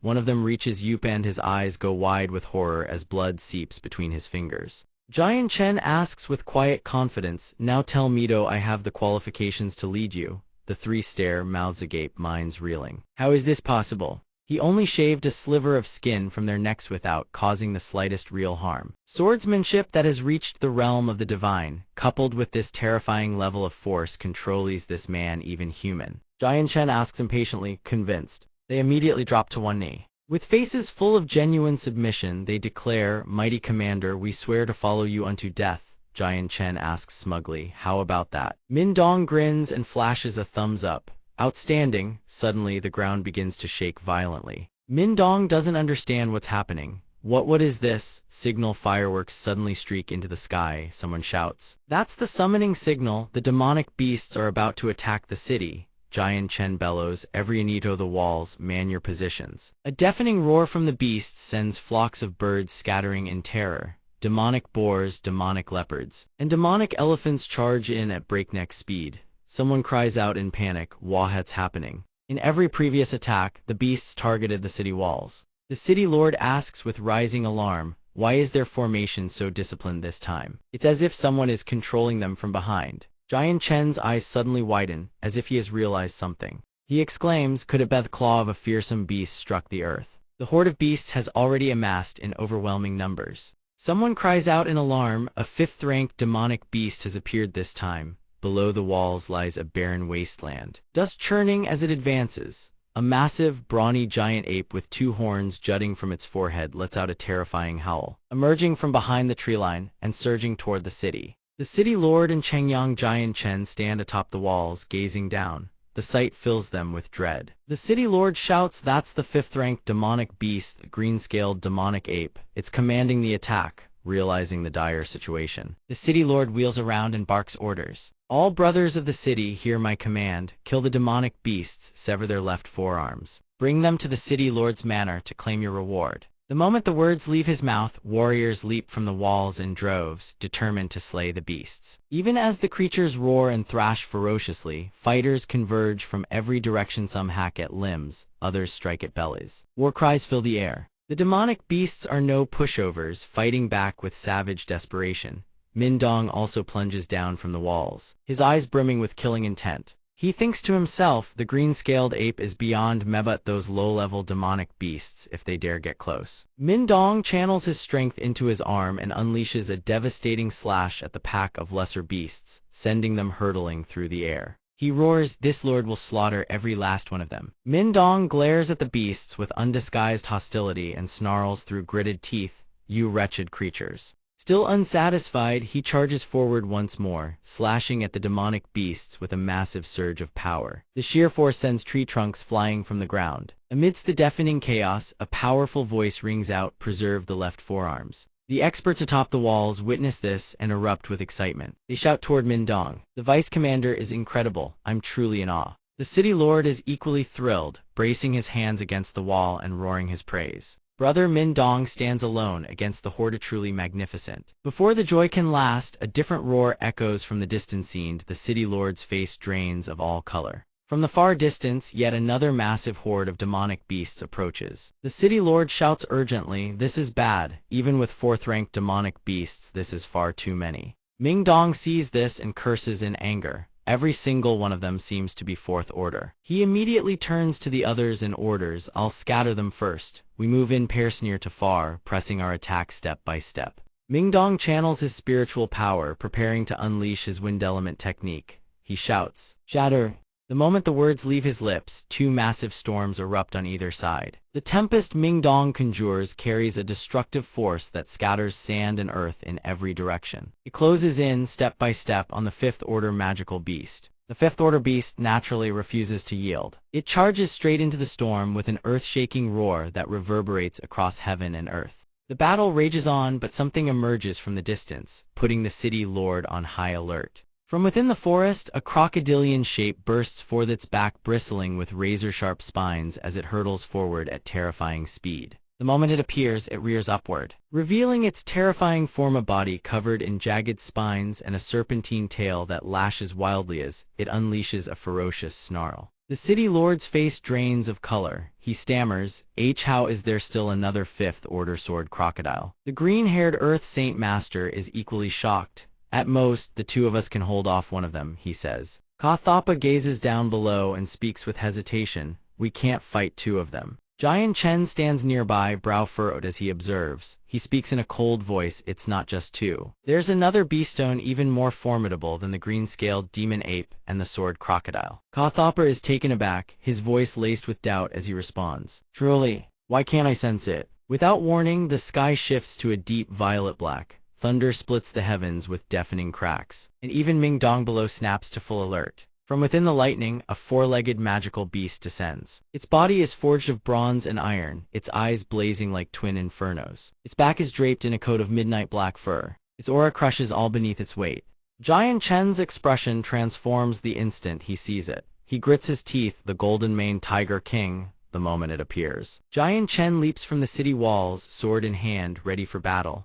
"I will avenge my brothers." The Earth Saint Master calls out a warning, "Young brother, don't be reckless. The two of us were already pinned down by the green-scaled demon ape. You cannot fight it alone." Below, the green-scaled demon ape and the sword crocodile join forces, charging forward to assault the city walls. Mindong stands in the path of the beasts, slashing down with his sword and roaring, "Die." The green-scaled demon ape seems utterly unfazed by Mindong's blade. It beats its chest and lets out a thunderous roar. Over there, both Earth Saint Masters and Giant Chen leap down from above in unison. The three of them soar toward the fifth order beasts snarling with rage below. The green-scaled demon ape swings its massive fist toward the Earth Saint Masters, sending them hurtling through the air with cries of agony. Giant Chen channels his strength, preparing to strike against the sword crocodile. He snarls through gritted teeth, "You dare stand in my way." Giant Chen grips his weapon with both hands and unleashes a relentless barrage of slashes against the sword crocodile. Every strike targets a lethal, opening Guy's movements fluid, his power devastating. Giant Chen roars, "Azulate sword chi, aid me in shattering my foe." The instant his words ring out, the sword chi surges toward the sword crocodile, slamming it into the earth with tremendous force. The city lord witnesses the scene below, his face turning deathly pale. He cannot believe what he has just seen. Giant Chen stands wreathed in an enormous blaze of power, gazing down at the earth below where his strike has carved out a massive, sunken crater. The two Earth Saint Masters stare in utter astonishment. The green-haired one trembles as he speaks, a single strike against a fifth-order beast.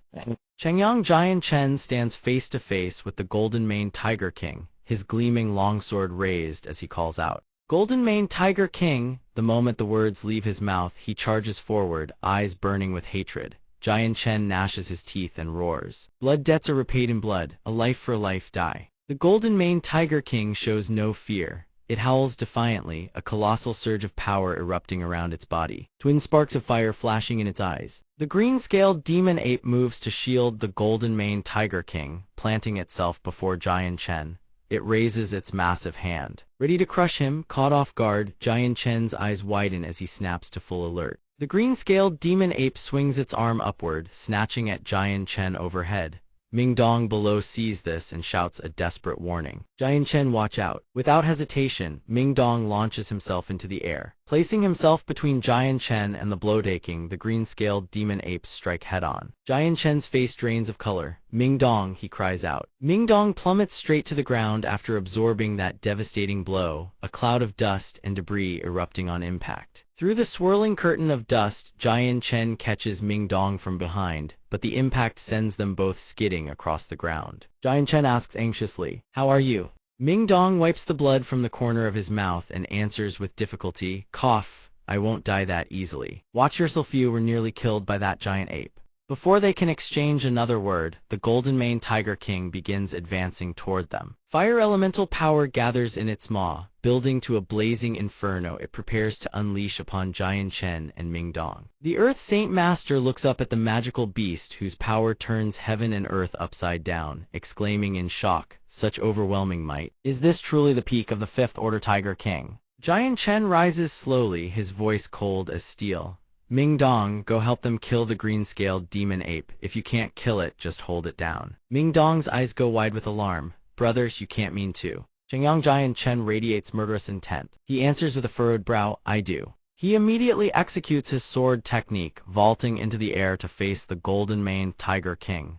His voice drips with venom as he continues, "I will have my revenge." Giant Chen channels every ounce of his strength and slashes down at the beast. Hiya. Meanwhile, the green-scaled demon ape brings both colossal fists crashing down upon the earth. The ground shatters, sending rocks flying in every direction, wounding the warriors still locked in combat. Giant Chen's sword strike cleaves into the crown of the golden-maned Tiger King's skull, forcing it to snarl in pain. Giant Chen stares in horror. The beast is barely scratched. Without the power of the Azulate sword spirit, he cannot even pierce its outer hide. Before he can recompose himself, the golden-maned Tiger King lashes out with its razor-sharp claws at Xiangshan. Giant Chen cannot react in time. The moment he turns, danger is already upon him. A single thought flashes through his mind, this is bad. The golden-maned Tiger King's claw strikes him, sending him hurtling through the air as a scream of agony tears from his throat. Giant Chen slams violently into the back of the green-scaled demon ape across from him. The green-scaled demon ape feels something slam into its back.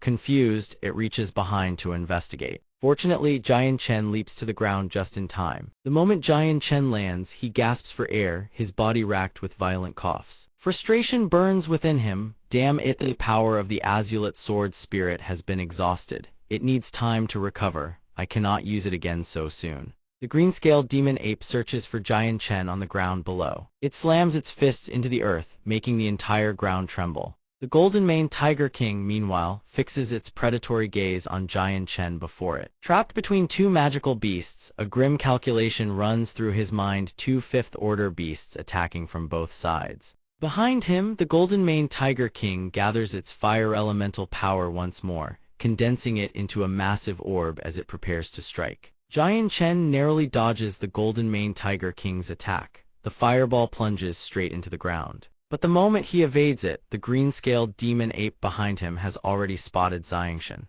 It channels power into its arm and lets out a savage howl. Giant Chen whips around, his face ashen, a single thought racing through his mind. It's over, I can't dodge this. Before the green-scaled demon ape can bring its arm down, a blinding surge of spiritual power seizes its limbs. Both Earth Saint Masters have locked its arms in place with their combined Saint force. Ming Dong below shouts at the top of his lungs toward the green-scaled demon ape. Hey you giant ape, your opponent is right here. Ming Dong rockets upward and brings his sword slashing down across the green-scaled demon ape's back, breaking its focus on Xiangshan. On the other side, the golden-maned Tiger King unleashes a majestic, domineering roar. Giant Chen pours every last ounce of his strength into a devastating slash at the golden-maned Tiger King. He roars Haya Shatter, but the golden-maned Tiger King's palm strike connects with Giant Chen as well, sending him staggering, his face turning a deathly shade of purple. By now, the green-scaled demon ape has wrenched its arms free from the Earth Saint Master's hold, flinging them away. All three of them are hurled away by the green-scaled demon ape, skidding violently across the ground.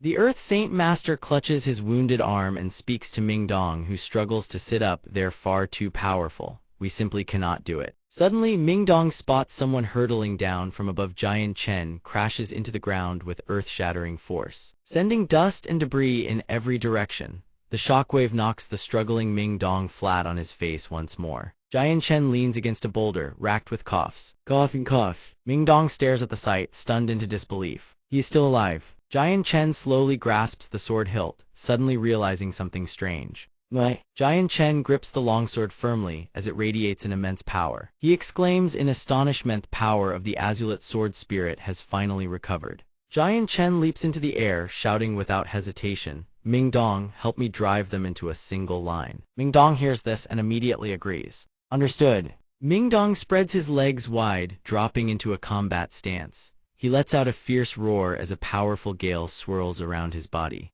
Ming Dong strikes his palms against the ground and shouts, gathering gale. Massive swirling tornadoes of violent wind erupt and encircle the beast. The beast roars. In a flash, Giant Chen dashes behind it, the sword in his hand wreathed in blinding, razor-sharp radiance. The beast remains oblivious, its attention still fixated on the tornadoes before it as it howls in rage. Roar! Giant Chen swings his sword with devastating force, a beam of sword light shooting forward in a perfectly straight arc. He roars, Azulite Frozen Heaven Sword. The crimson-eyed beast snarls, watching the devastating technique closing in upon it. Boom!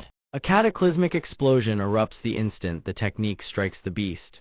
The blast expands violently, engulfing the surrounding area and causing every person standing there to be blinded by the searing light. A moment later, the smoke begins to dissipate into the air. Giant Chen hovers high above, his gaze locked on the beast. The city lord's face drains of color. Is it dead? He asks. A massive silhouette emerges from within the swirling dust. The crimson-eyed beast, its fangs razor-sharp, stands unscathed and unleashes a deafening roar.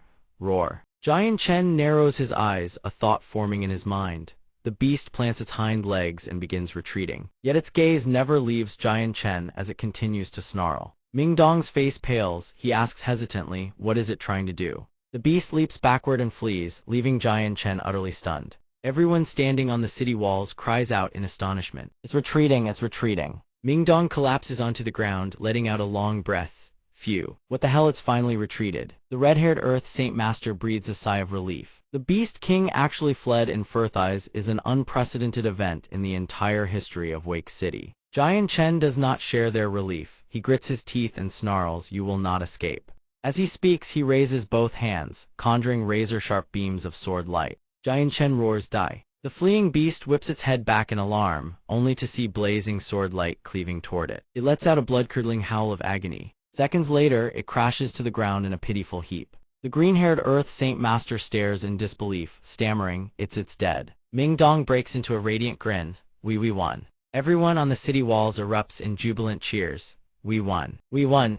Everyone leaps up in sheer elation. The cheers continue to echo. Victory! Jian Chen remains standing in silence. The people around him continue to cheer. We won. Suddenly Jian Chen coughs violently, spewing a mouthful of blood. Ming Dong rushes to his side in panic, shouting, Jian Chen, what's wrong, Jian Chen? Jian Chen, wake up, Jian Chen. His voice echoes as if coming from somewhere far, far away. Jian Chen drifts into a hazy dream. A man appears before him and speaks. Well done, Jian Chen. He murmurs, Captain. The people in his dream begin to shower him with praise. Haha, we didn't misjudge you. Jian Chen, you were magnificent. Hey. Hu Ba grins broadly, holding out a half-eaten chicken leg. Here, have a bite of this. The person next to him scoffs. For heaven's sake, at least offer him one you haven't already bitten into. Hu Ba frowns. We're brothers, what's mine is his. Jian Chen pays it no mind. Hu Ba continues to hold out the chicken leg toward Jian Chen. Right, Jian Chen, he reaches out to take it. No worries. He extends his hand to grasp it, but strangely, his fingers pass through. I cannot hold on.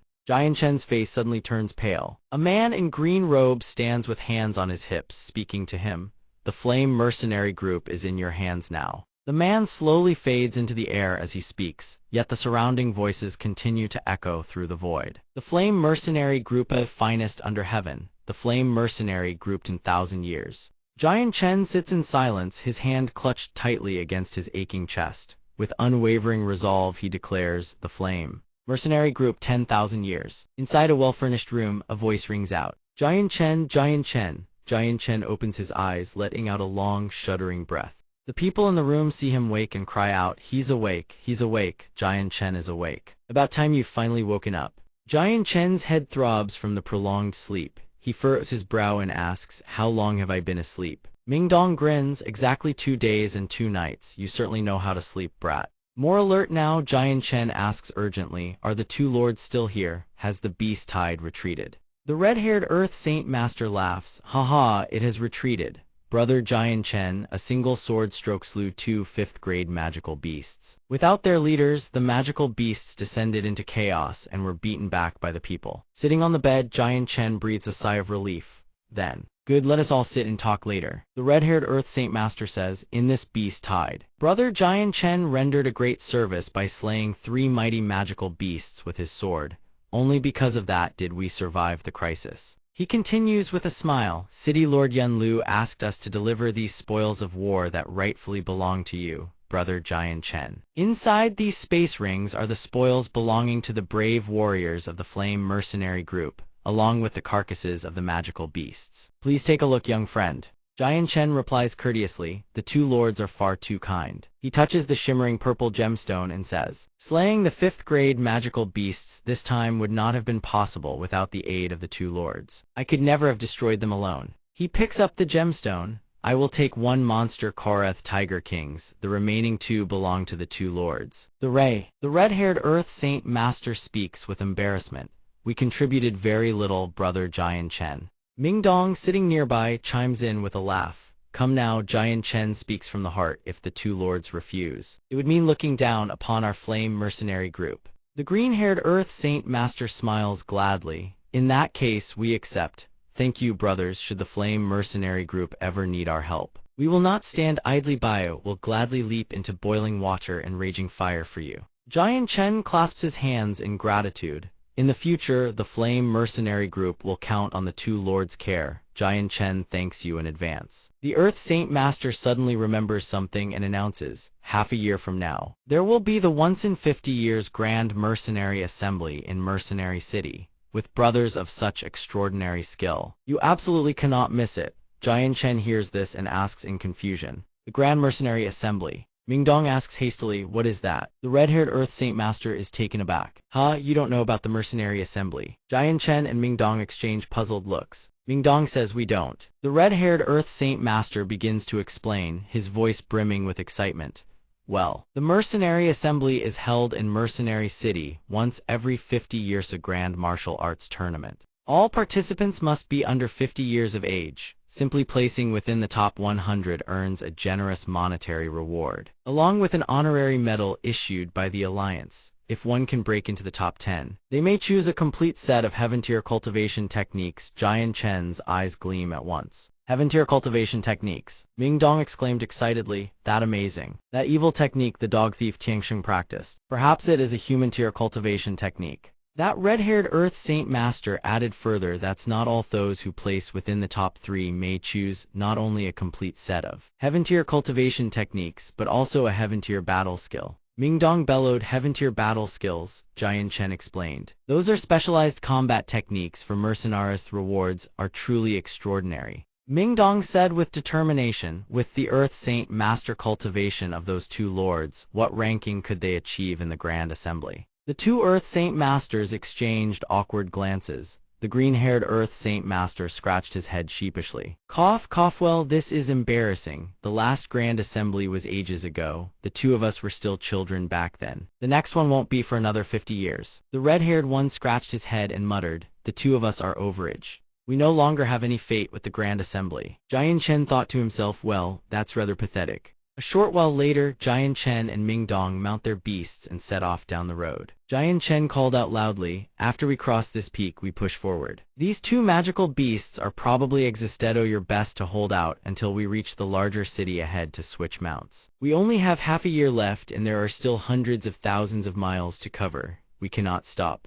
Jian Chen asked, your urgency is admirable. But the 2 of Yuzun mid-rank Saint Master and 1 great Saint Master errant, we just courting death by attending the Grand Assembly with this level of strength. Ming Dong replied, that place is where every elite mercenary on the Tianyuan continent gathers. Jian Chen said, do you know the difference between a remarkable person and an ordinary one? Ming Dong asked confused, what is it? Jian Chen smiled and answered, a remarkable person dares to think and dares to act. An ordinary person is a frog in a well, only daring to stare at the sky above, never daring to leap out and shatter their own limits. Jian Chen continued, we may be low-level powerhouses, but low-level powerhouses have nothing to lose. When a man is already barefoot, does he fear the mud? Ming Dong trailed off with a stunned grunt. Slowly, it dawned on him indeed, it seemed like there really was nothing to lose. Ming Dong suddenly thought of something and shouted, hey wait, who are you calling ordinary? You're the ordinary one, your whole family is ordinary. Jian Chen burst into laughter, ha ha ha. The 2 of them settled down for a brief rest. Jian Chen raised a large drumstick and said, come, eat a chicken leg. Ming Dong crossed his arms and pouted, not eating. I'm ordinary, remember, how could someone so ordinary deserve a chicken leg?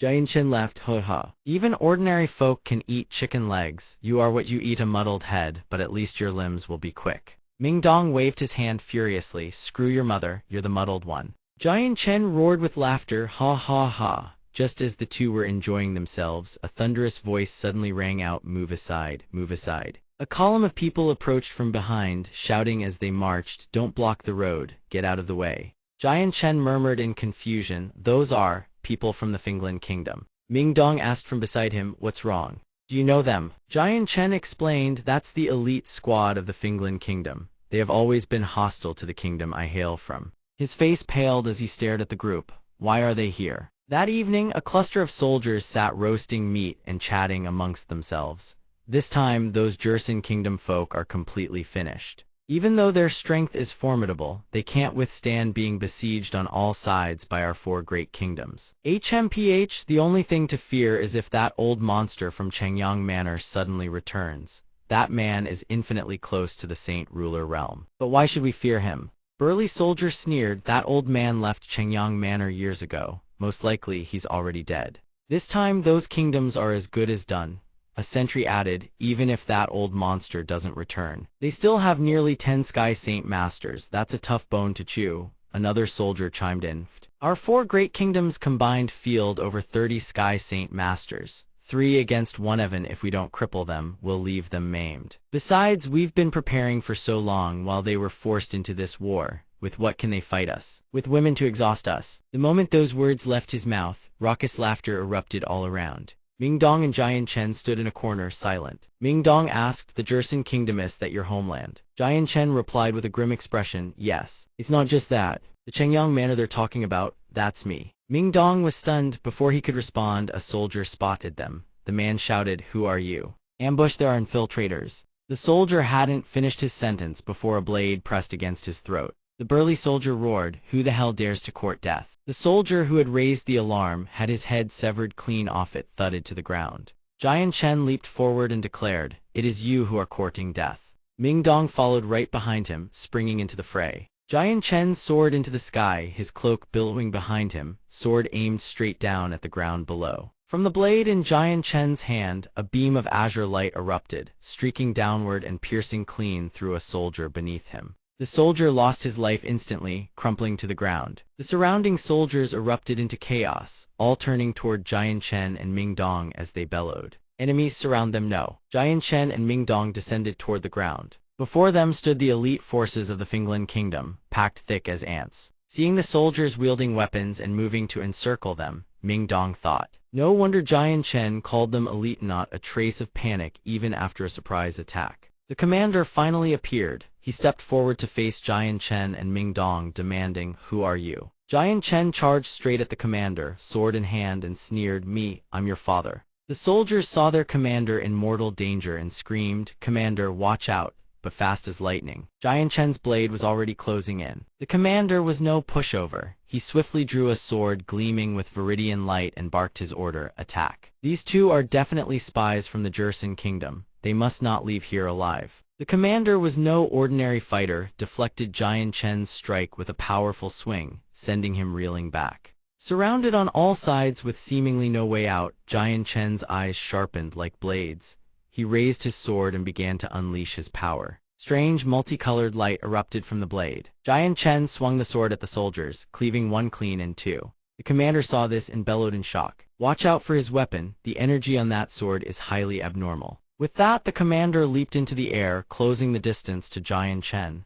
He raised his blade, eyes blazing crimson, and brought it crashing down toward Jian Chen's body. "Taste my blazing inferno sword art." It wasn't just the commander. Another soldier charged at Jian Chen from behind, shouting, "Take my frost ice long spear." Ming Dong, fighting a different soldier in the distance, saw this and cried out, "Jian Chen, watch out." At that moment, Jian Chen was still locked in combat with the commander. Would he even notice the sneak attack? Despite being attacked from multiple directions, Jian Chen glided effortlessly aside, causing the attacker to accidentally strike his own comrade. Jian Chen spun in midair and stomped down on the long blade, using it as a springboard as he prepared to land. Under the force of Jian Chen's kick, the blade shot forward and sliced through the soldier's neck, killing him on the spot. The commander watched from the side as his soldiers were cut down one by one. He gritted his teeth and thought, "This man's strength cannot be underestimated. I never imagined the Jersen Kingdom possessed such a powerful young warrior." Seeing the situation deteriorate, the commander prepared to retreat.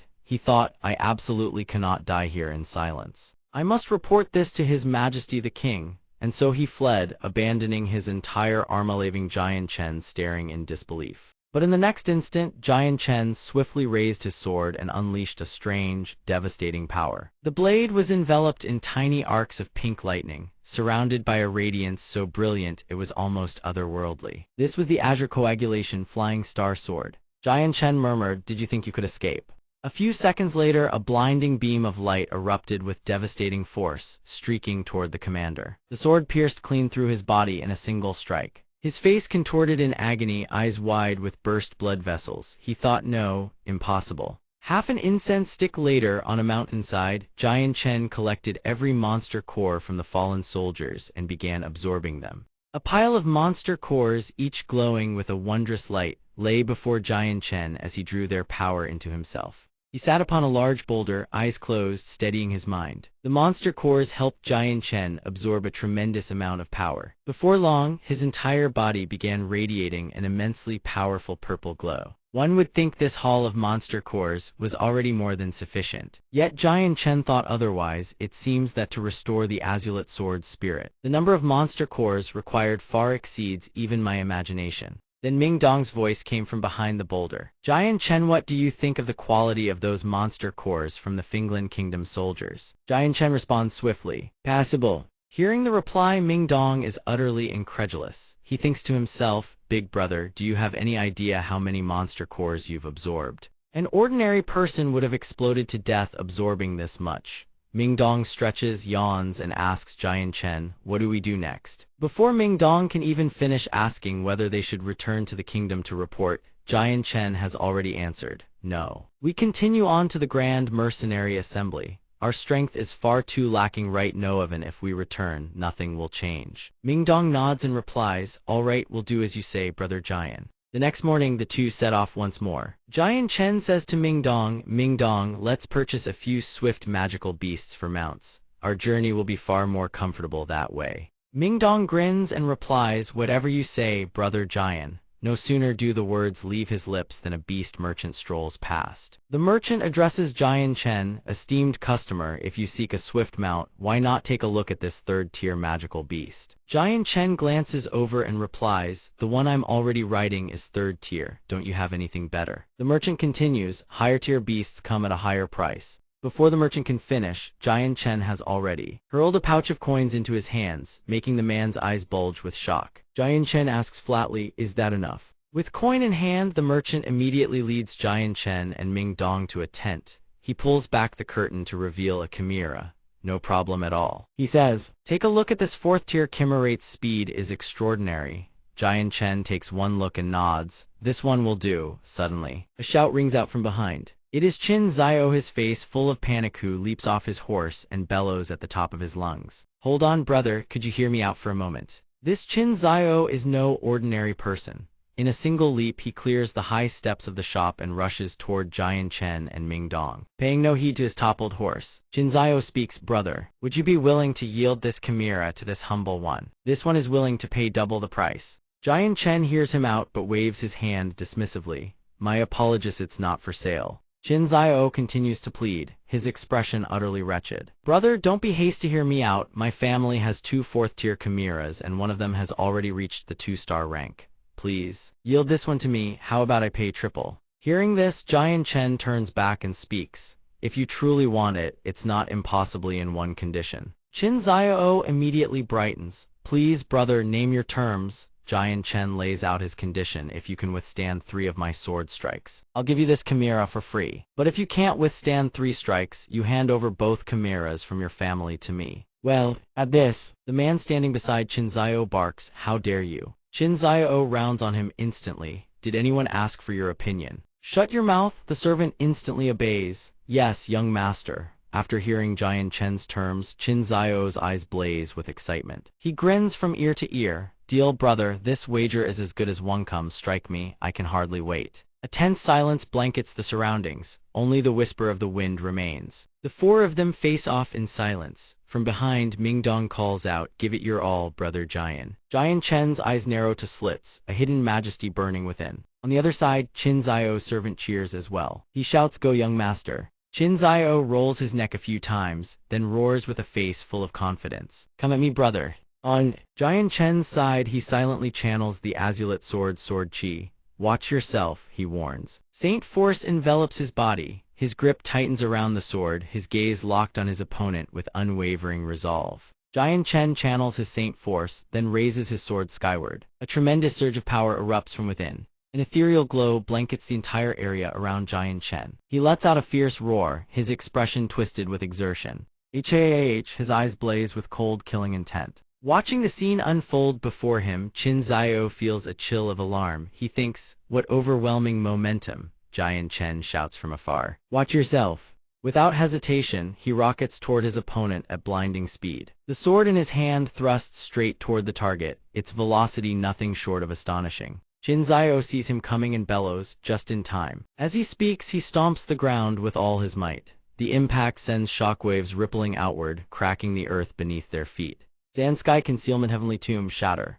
Giant Chen charges at his opponent. The two collide head-on. Saint Force explodes outward, shattering everything in the vicinity. Qin Zio conjures a barrier and grits his teeth. Don't even think about it. The shield cracks and splinters relentlessly under the sword's edge. Giant Chen drives the blade deeper into the unyielding shield. His eyes snap wide open and Qin Zio is sent hurtling through the air. He cries out in agony, Gahk. Qin Zio's servant rushes over in panic. The young master has lost, Giant Chen speaks up, rotating the sword in midair and bringing it down to his side. Qin Zio breaks into hearty laughter. Ha ha ha, brother, you are truly formidable. This Qin Zio concedes defeat completely. Brother Qin, you're too modest, Giant Chen says. That was merely a brief exchange, nothing more than testing each other's strength. It hardly counts as winning or losing. Hearing this, Qin Zio laughs heartily. A loss is a loss, there's no shame in admitting it. This Qin Zio is not someone who can't accept losing gracefully. May I ask how to address this brother? Hearing this, he clasps his hands and replies, this humble one is Jian Chen from the kingdom of before he can finish. Qin Zio interjects with a smile, then I shall call you brother Jian Chen. Since I've won, let's settle the earlier wager. Jian Chen speaks up to ask. Qin Zio beams and replies, rest easy, brother Jian Chen. I'll have someone bring the 2 chimeras over right away. He shoots a glance at the servant beside him. The man instantly understands and bows. Right away, young master. Then under his breath he mutters, that blasted Tian and Hileways acting on their own whim. Where's that brat now? The Tianqin clan patriarch slams his fist on the table, his face contorted with rage. The servant beside him bows low and reports, Patriarch, the young master is currently in the reception hall, drinking and conversing with young master Jian Chen and his companion. Hearing this, the Tianqin clan patriarch's expression darkens with displeasure. Someone, tonight go see what tricks that brat has up his sleeve. From the rafters above, a mysterious figure clad in black drops down and answers, yes, Patriarch. Countless dishes are laid out on the table, their presentation dazzling to the eye. Qin Zio raises his wine cup and declares, brother Jian Chen, today I, Qin Zio, have lost wholeheartedly. I accept defeat completely. Jian Chen's expression turns somewhat helpless. He thinks to himself, half an hour ago we were locked in fierce combat and now here I am, eating and drinking in his home. Qin Zio sets his cup down and speaks, brother Jian Chen, from now on whenever we meet we must spar again. Hearing these words he thinks inwardly, it seems this Qin Zio is a man of deep sentiment and honor. Of course brother Qin, that won't be a problem at all, he replies. Qin Zio then asks, incidentally, does brother Jian Chen face some difficulty? Speak freely. Qin Zio speaks with a puzzled tone. Ming Dong and I just happened to pass through here.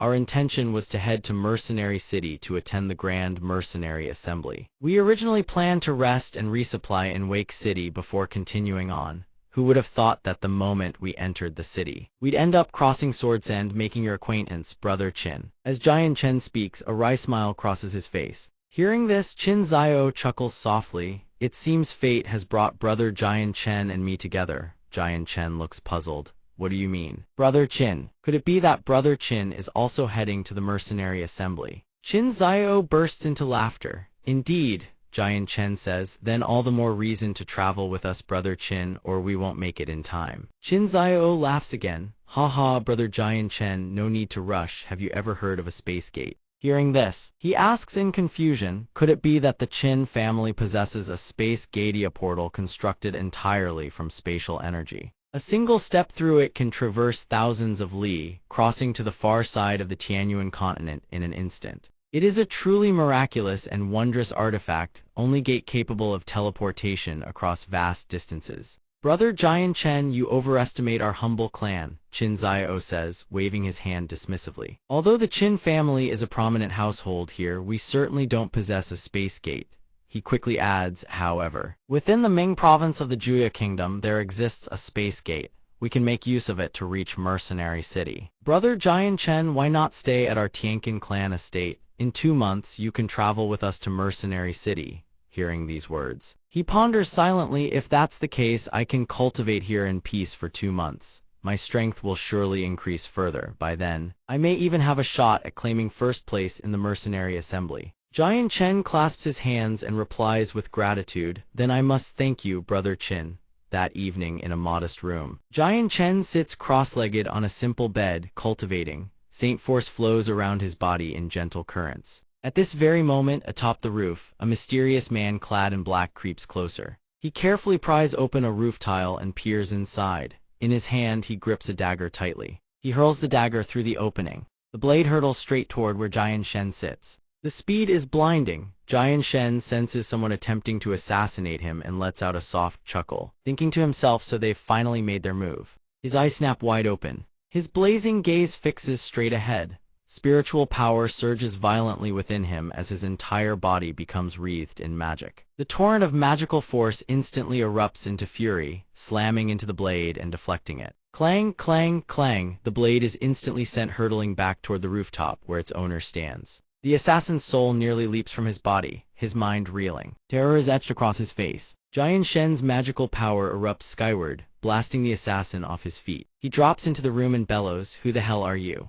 Jian Shen raises both hands, unleashing his magic. A violet glow shimmers across his palms. His voice carries a razor's edge. "That is precisely what I should be asking you." The attack rockets toward the assassin. Stunned, he raises his staff to block. Fear floods his eyes as his body slams violently into the wall. Disbelief crashes through his mind. This brat actually has the power to defeat me. This person's strength must be at least a third cycle Great Saint Master. As the thought crosses his mind, Jian Shen's hand is already drawing his sword. He resolves to uncover this intruder's identity at all costs. Without hesitation, he swings his blade and unleashes a wave of sword chi directly at his opponent. The strike is razor-sharp, slicing the very air in two. The assassin's eyes go wide with shock. He raises his staff to block, his face drenched in terror. To his horror, the staff is cleaved clean in half. Boom! His body is launched through the window frame, hurtling a full 100 meters through the air. Jian Shen strides toward the window. The assassin coughs up a mouthful of blood, then spins around and bolts. His mind screams, "Run. I must tell the patriarch this brat was playing the pig to eat the tiger." Seeing him flee, Jian Shen calls out, "Where do you think you're going?" Suddenly, Ming Dong's voice rings out from behind.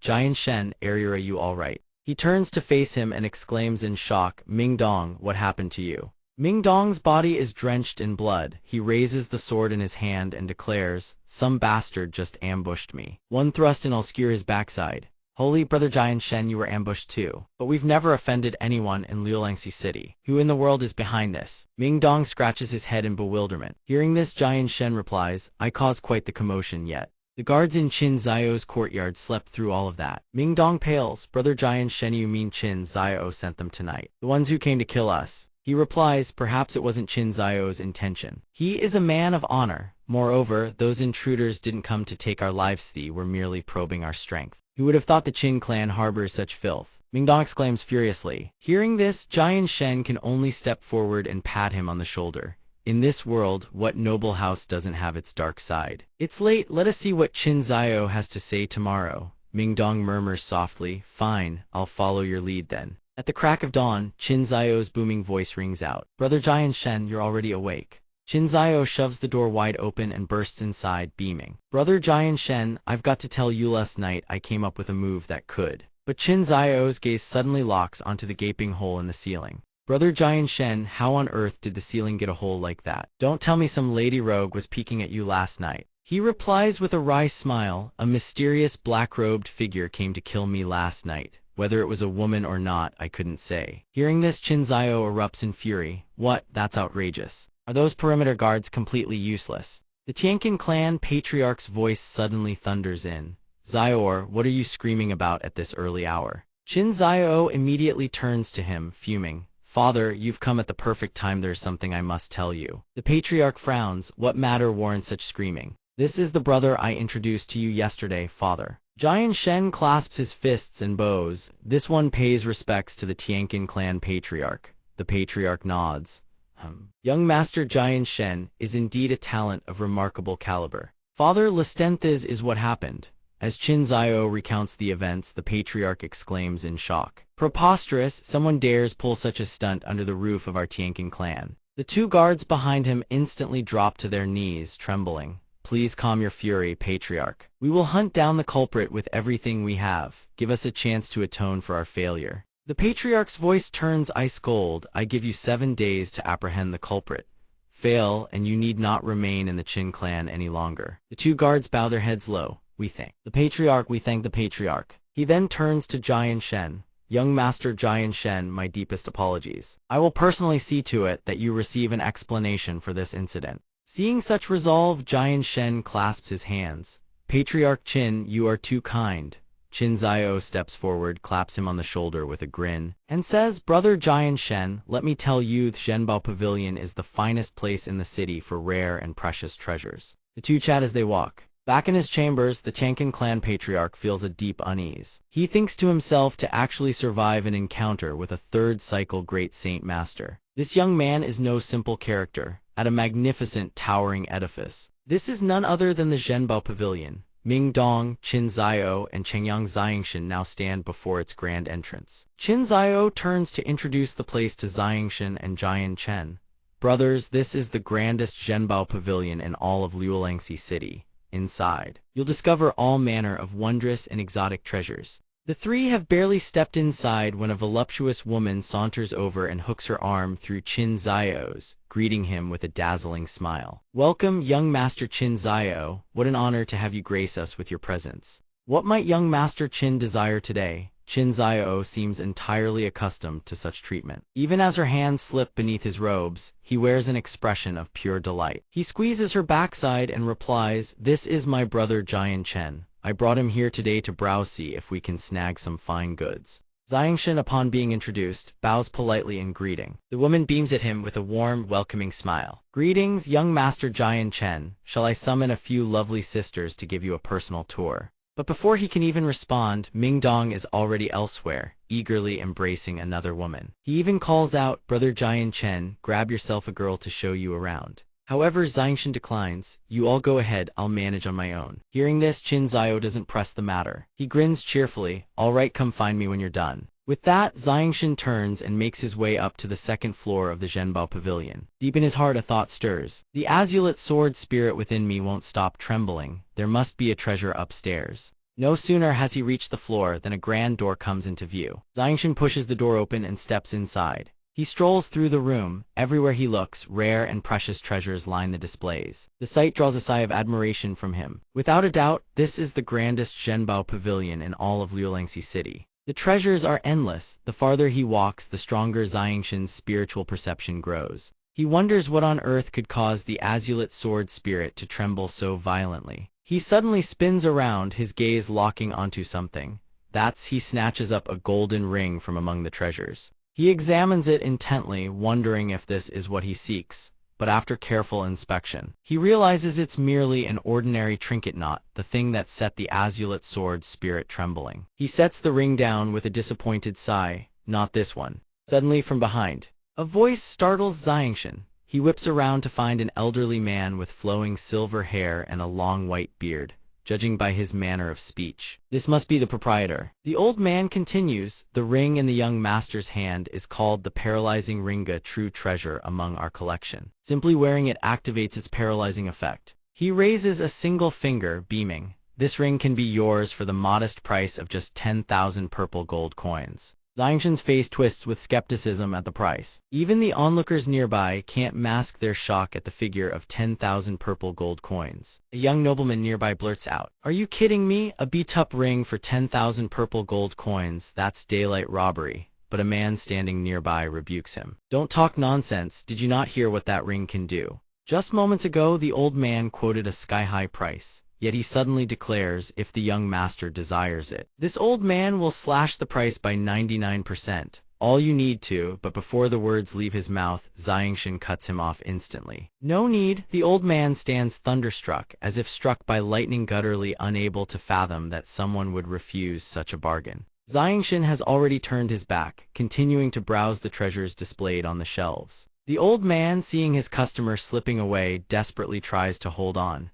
"Young master, please listen to me." Suddenly, a certain item seizes Xiangshan's attention. It is a stone tucked away in the corner of a cabinet, utterly unremarkable at first glance, seemingly worthless. Yet the instant he picks it up, a surge of spiritual power, far from insignificant, emanates from within. Truly, his efforts have not been in vain. This is exactly what he has been searching for. A confident smile blooms across his face. He immediately brings the stone before the old man and asks, "Elder, how much for this item?" But upon seeing that the young man only wants to buy an ordinary-looking stone, the old man's attitude shifts completely. He waves his hand dismissively and declares that worthless stone isn't for sale. If the young master truly wants it, he should buy something else, and the stone will be thrown in as a gift. He says this, of course, but in his heart, he is already harboring contemptuous thoughts about this customer. He had assumed this was a young master with keen eyes. Turns out he is nothing but a penniless fool with no taste. Hearing this, Xiangshan can only heave a sigh. He then picks up another treasure and says, "Fine. Very well, I'll buy this jade pendant. You gift me that stone in return." To his surprise, the old man's expression turns sour. He raises two fingers and replies, "The jade pendant costs 20,000 purple gold coins. No discounts." The other customers nearby erupt in murmurs. A golden-haired man protests, 20,000, that's double the price of the ring from before. Another voice chimes in, that battered jade pendant is worth 8 to 9,000 at most. Perhaps the young master had offended the old man earlier, and now he was exacting petty revenge. But being exposed so publicly, the old man can no longer hold back. He erupts with a terrifying wave of spiritual power, silencing the crowd. He bellows without a shred of reason. Zhenbao Pavilion conducts honest business. This old man says the jade pendant is 20,000. It is 20,000. Yet even after being swindled so brazenly, Xiangshan shows no anger whatsoever. On the contrary, he cheerfully accepts the price and hands over the payment. Very well, you say 20,000, then 20,000 it is. But remember, you promised to gift me that stone. Hearing this, the old man's attitude flips a full 180 degrees. He smiles warmly and replies, rest assured. Zhenbao Pavilion's word is its bond. The moment the treasure lands in his hands, Xiangshan channels his cultivation technique into it. From within the stone, a stream of purple qi erupts outward. Seeing this, Xiangshan breaks into a confident smile, just as he suspected. Almost immediately, a dazzling five-colored radiance bursts forth from within Zhenbao Pavilion. The old shopkeeper stares at the spectacle in utter disbelief, exclaiming, the five-colored divine stone. That seemingly worthless stone is actually the legendary five-colored divine stone. After being refined, the stone reveals a breathtaking jade-green luster, its radiance surpassing every treasure displayed on the shop's shelves. The onlookers buzz with excitement. Could it truly be the five-colored divine stoneth legendary treasure said to bring fortune to its bearer? Another voice exclaims, if the divine stone is crafted into jewelry, it can make the wearer impervious to blades. Someone else gasps. This kid just struck gold. A single five-colored divine stone is worth at least tens of millions of purple gold coins. The man beside them cries out, I truly had eyes but failed to see MT. Tai. And let such a treasure slip right through my fingers. Meanwhile, Xiangshan swiftly pockets the treasure and addresses the shop owner, Elder. You just promised to gift this to me, no taking it back. Though the old man may have acted out of spite, he is not one to break his word. He sighs, it seems these old eyes of mine still need more training. Young master, rest easy. Zhenbao Pavilion does honest business. Since I said it is yours, it is yours. Xiangshan clasps his fists in gratitude. Thank you, senior. In his mind, however, a single thought races, I need to leave this place at Ancier. I will certainly be targeted. Before he can even step out, a thunderous voice roars from behind. Halt. The speaker is a man named Tiank. He strides forward, closing the distance to Xiangshan, and confronts him head-on. Kid, I want that five-colored divine stone. Name your price.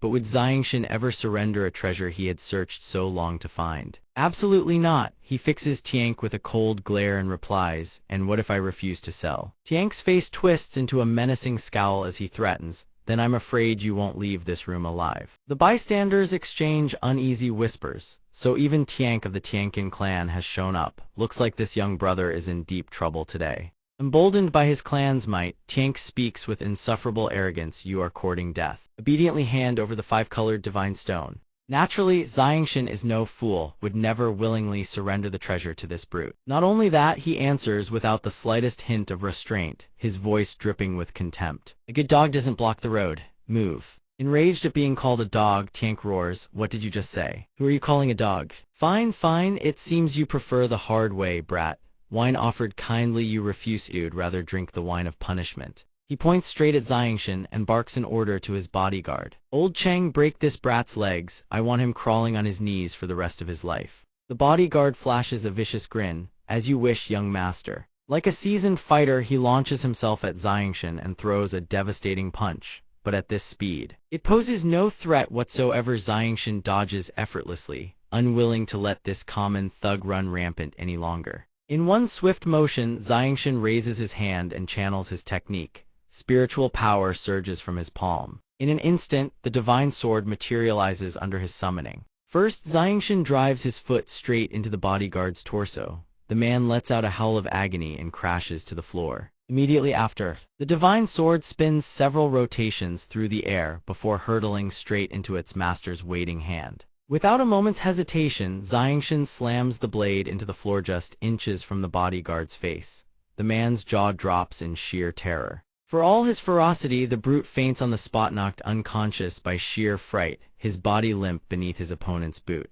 Tiank, watching from the side, stumbles backward in panic. His mind races. Where in the world did this kid come from? How is he this powerful? He demands, his voice shaking, "Who the hell are you? How dare you show disrespect to the Tiankin clan? Let me tell you, the Tiankin clan is..." But before the words can leave his mouth, a furious voice thunders from behind. "You dare bully my brother, you little runt." The speaker delivers a crushing punch straight into Tiank's arrogant face. A single blow sends Tiank hurtling face first into the ground. The sight is nothing short of pitiful. Tiank scrambles up, roaring in fury, "What kind of dog dares to ambush me?" But the moment he turns and sees who struck him, his voice falters. "Huchin Zio, big brother." Before him stands a young man carrying a flute, his fist still clenched tight. A red aura flickers dangerously in Chin Zio's eyes as he glares at Tiank with murderous intent. He snarls, "Tiank, you looking for a beating? You dare mess with MY brother?" Tiank glances around nervously, bewildered. "Your brother who?" Chin Zio jabs a finger towards Xiangshan.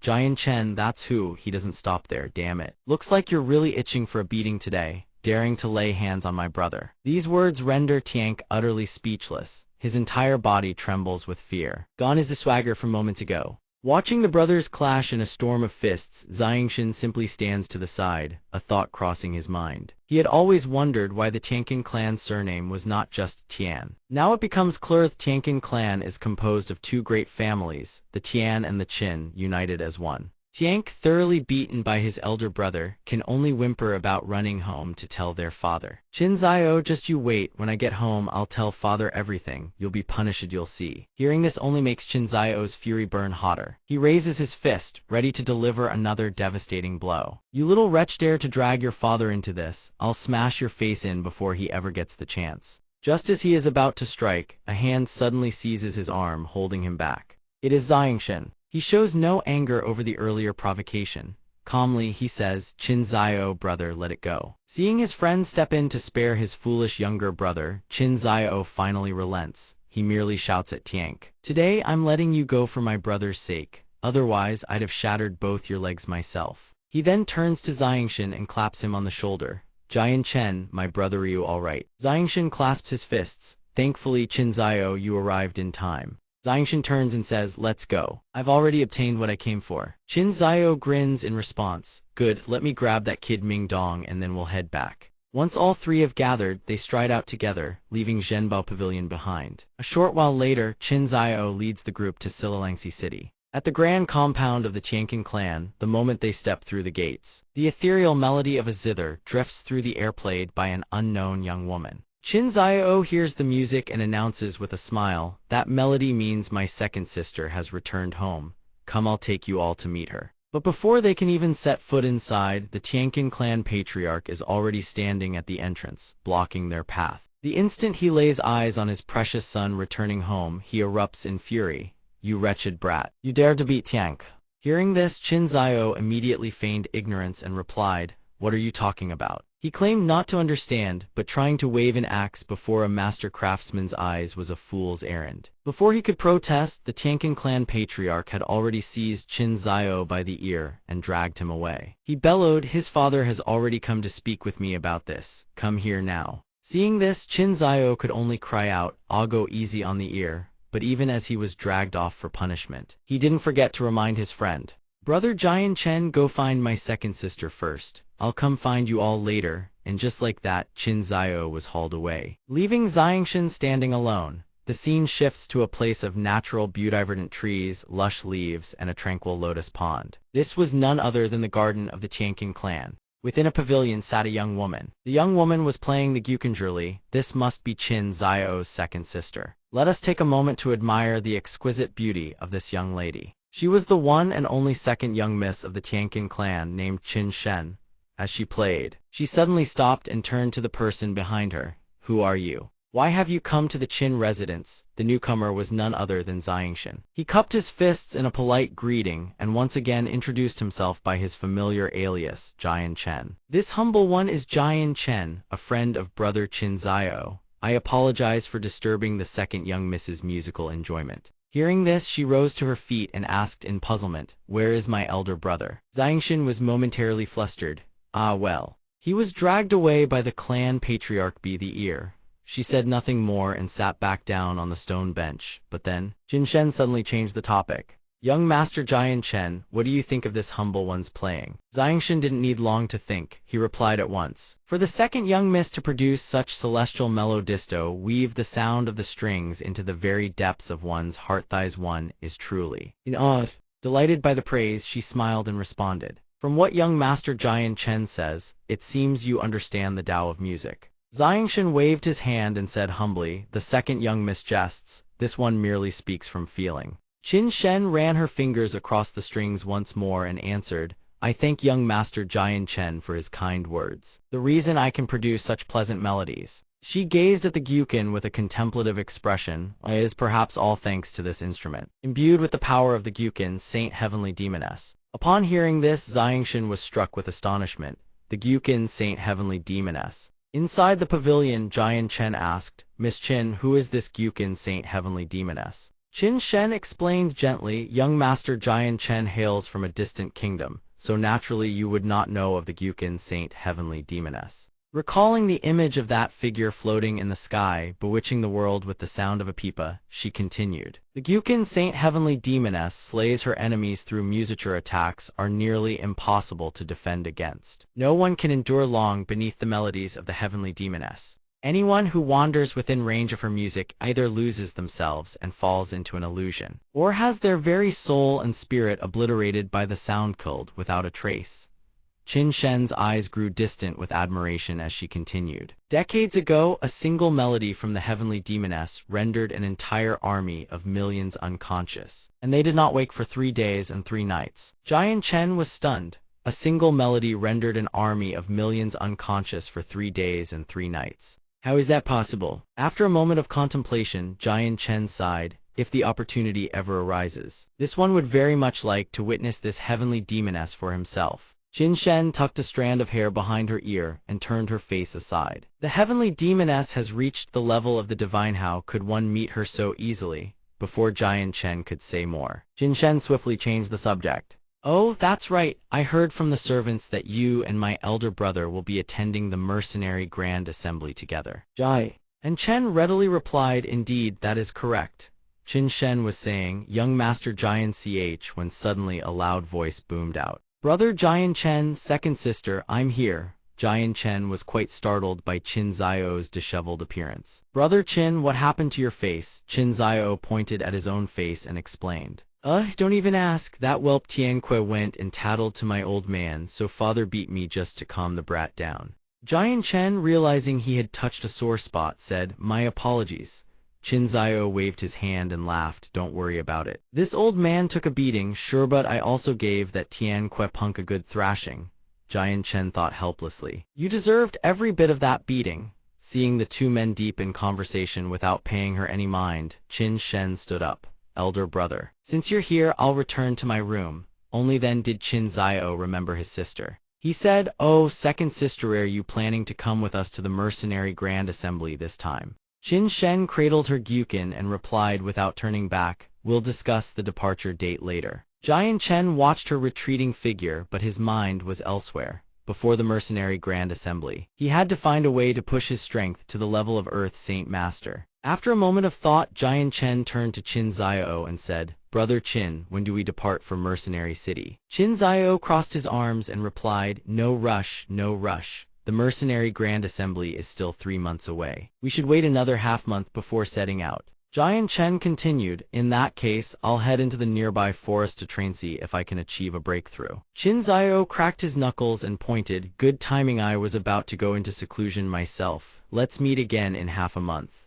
Jian Chen suddenly remembered his companion and asked, "Oh right, where's Ming Dong? Why isn't he with you?" Qin Zio gave a suggestive grin. "I heard he's been dallying with some young lady at the Precious Treasures Pavilion." Jian Chen sighed helplessly. That kid.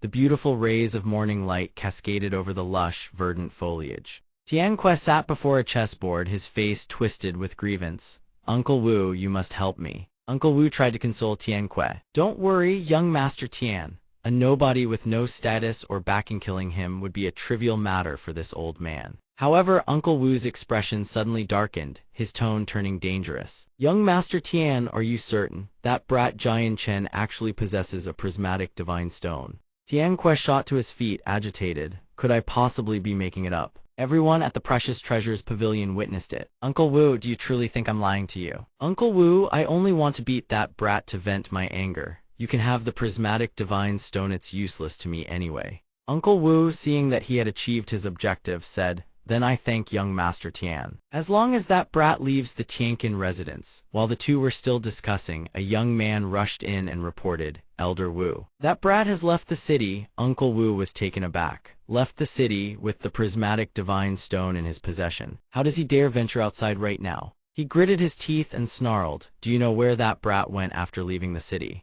The young man replied, reporting to the elder, that brat said he was heading to the forest east of the city to try for a breakthrough before the mercenary grand assembly. Uncle Wu turned to Tian Kui with a sinister grin, young master, don't you think he's practically gift-wrapping himself for us? Tian Kui cupped his fists and said, Uncle Wu, I leave it to you.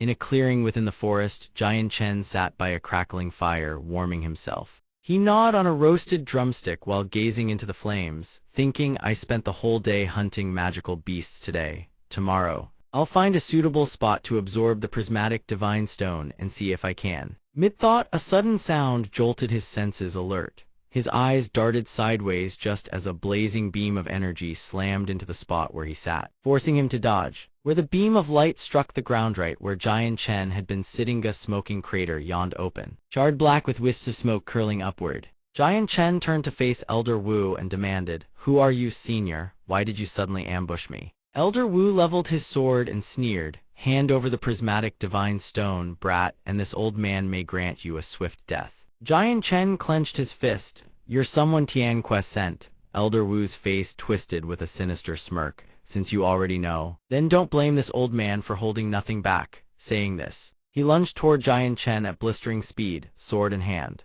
Jian Chen's eyes widened. This old man is an Earth Saint Master. He raised his sword and soared upward to meet Elder Wu's strike head-on. The two clashed in a fierce, relentless exchange. Shockwaves of blinding azure light rippled through the surrounding forest. Their blades locked Tojtharand, their faces came within inches of each other. Elder Wu spoke, not bad for a prismatic divine stonido, think it could let you fight on even footing with an Earth Saint Master. Then he roared, Jian Chen, you have two choices. One, leave the prismatic divine stone behind and I'll spare you the Aganya swift, merciful death. Two, I torture you until you die, then take the stone from your corpse. Choose now. Half of Jian Chen's face was swallowed in shadow. A wicked grin crept across his lips as he spoke. Are you so certain you can defeat me? Elder Wu's expression darkened, his voice dripping with contempt. Ridiculous. Surely you don't believe a single stone can bridge the chasm between a great Saint Master and an Earth Saint Master. He leaped toward Jian Chen, his sword blazing with saint force, and bellowed his attack. Perish, Jian Chen! Jian Chen frowned at the devastating blade crashing down, but he twisted away with fluid grace, dodging by a hair's breadth. More than that, the youth counterattacked in the same breath, his strike cleaving through the blade like a mountain splitter. The broken half of the blade spun away through the air. Elder Wu's jaw dropped in shock, his mind screaming, impossible. But Jian Chen did not relent. Exploiting his opponent's opening, he gathered saint force into his palm and unleashed a devastating follow-up. Elder Wu took the blow head-on and was blasted far away. Boom! A massive cloud of dust and debris erupted before Jian Chen's eyes, the surrounding trees trembling from the shockwave. Elder Wu clutched his wounded flank, gasping in agony. He muttered in disbelief, to think an absolute treasure could unleash such terrifying power. Then his face twisted into something monstrous, and he bellowed, Jian Chen, today the prismatic divine stone will be mine. However, Jian Chen showed not a trace of concern. He replied with cold indifference, whether I can defeat you or not has nothing to do with the prismatic divine stone. Elder Wu channeled his saint force once more. Both arms blazed with searing azure light, radiating an unrelenting threat. Arrogant brat, you only managed to shatter my saint weapon through external power. Hearing this, Jian Chen's brow furrowed deeply, his tone turned cold and displeased. External power, fine, then let me show you my true strength. The instant the words left his lips, Jian Chen's figure vanished entirely from Elder Wu's sight. While the old man frantically searched, Jian Chen materialized at his flank, his eyes radiating killing intent and utter disdain. Pathetic, before Elder Wu could react, Jian Chen's finishing blow struck true. His eyes bulged, his mouth agape in shock. He couldn't believe how could someone so young possess such overwhelming power. Jian Chen's blade swept cleanly through his opponent's body. Fresh blood sprayed like rain. Elder Wu collapsed dead upon the ground, his blood pooling so wide it formed a dark, crimson mirror that reflected the young man's silhouette. Jian Chen remains utterly unmoved, turning his back on him. The matter is beneath his notice. 7 days later, Jian Chen enters seclusion amidst the forest, cultivating with a divine stone. His body is enveloped in a strange, ethereal glow. Jian Chen's eyes snap open. From where he sits, a massive surge of saint force erupts skyward, shaking the very air around him. Jian Chen's entire body brims with overwhelming power, and he revels in it with undisguised delight.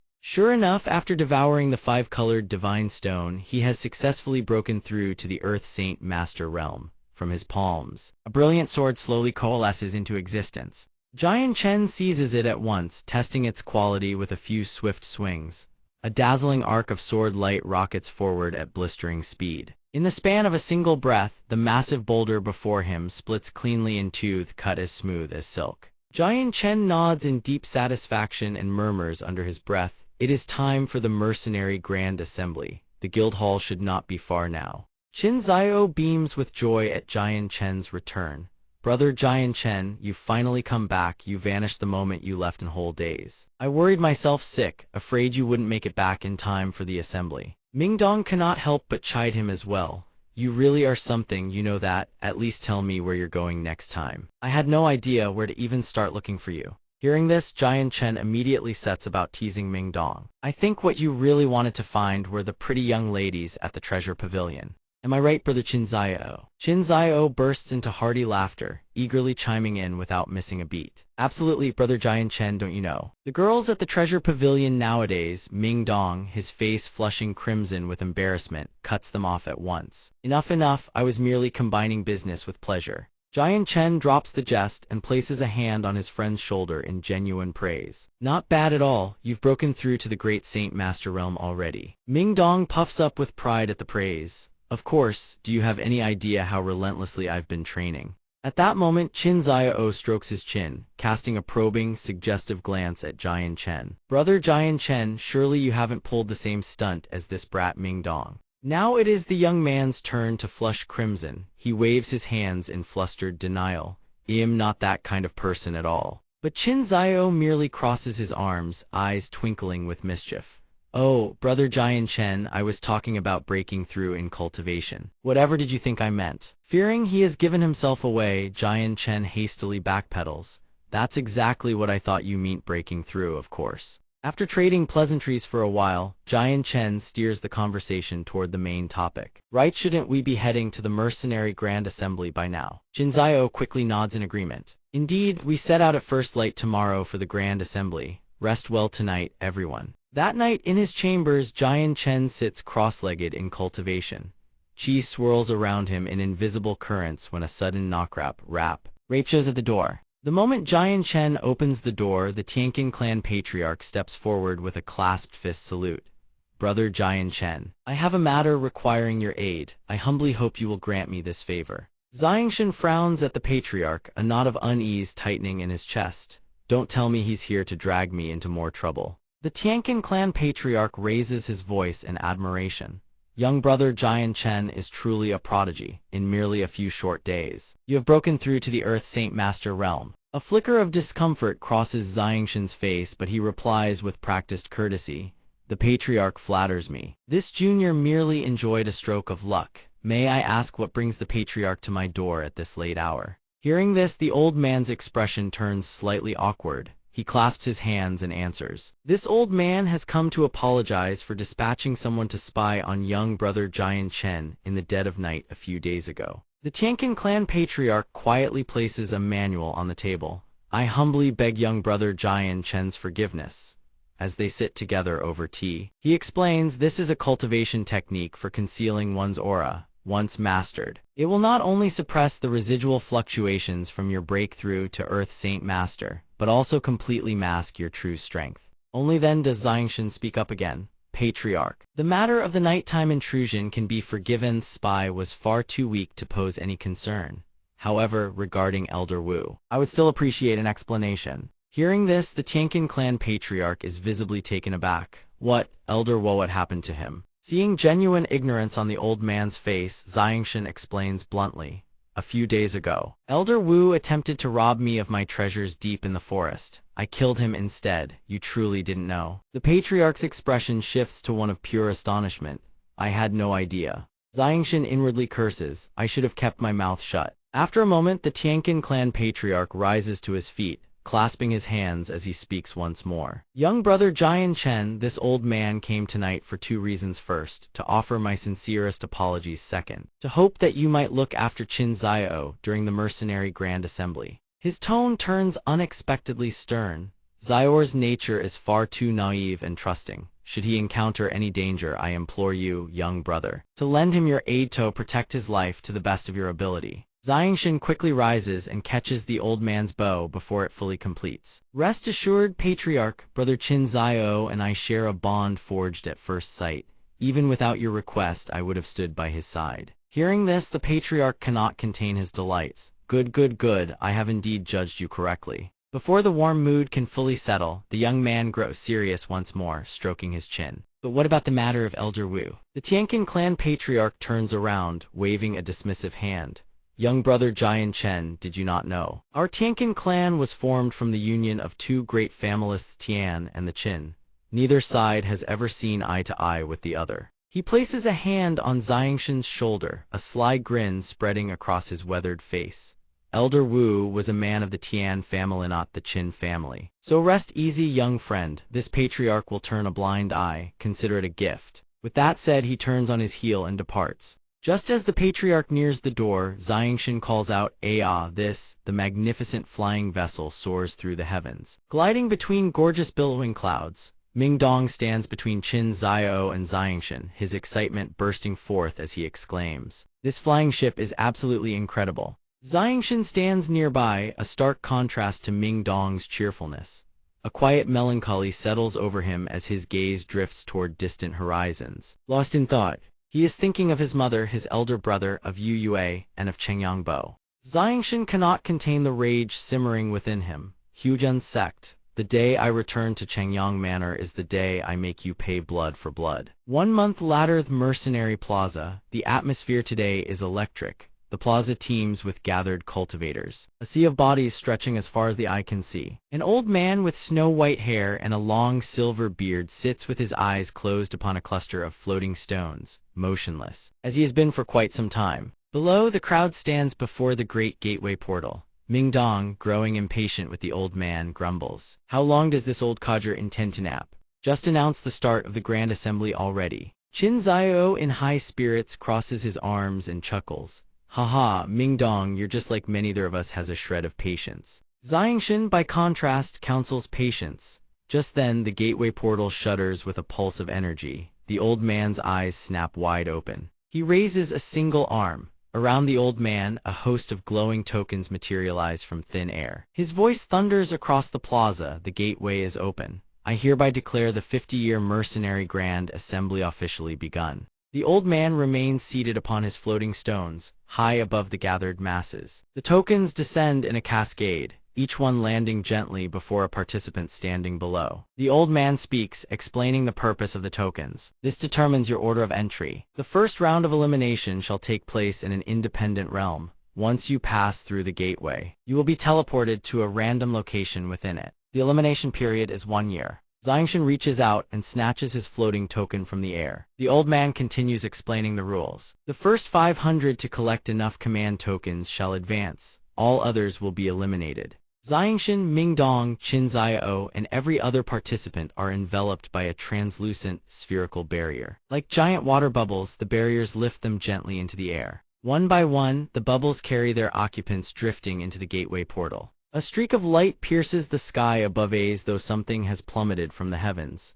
It is Xiangshan, crashing down from above. He hits the ground and immediately sits up, coughing lightly. Cough, cough, where am I? He is about to move when a sudden rustle freezes him in place. He whirls toward the undergrowth and shouts, "Who's there? Show yourself." Emerging from the bushes is none other than Mingdong. He waves frantically, "Jian Chen." Relief washes over Xiangshan's face. "You got teleported right next to me." Mingdong beams. "Haha, Jian Chen, with us brothers joining forces. We're bound to achieve great results in this trial." Though overjoyed at the reunion, Xiangshan remains vigilant. Ming Dong. Don't let your guard down. This trial before he can finish. Xiangshan screams, watch out. He seizes Ming Dong and leaps skyward. Something erupts violently beneath their feet. In that instant, what bursts from the earth beneath them is an enormous serpent. Though called a serpent, its appearance is grotesque and monstrous beyond description. Without a moment's hesitation, Xiangshan hurls Ming Dong far into the distance. His hand instantly summons a sword into his grasp through spatial translocation,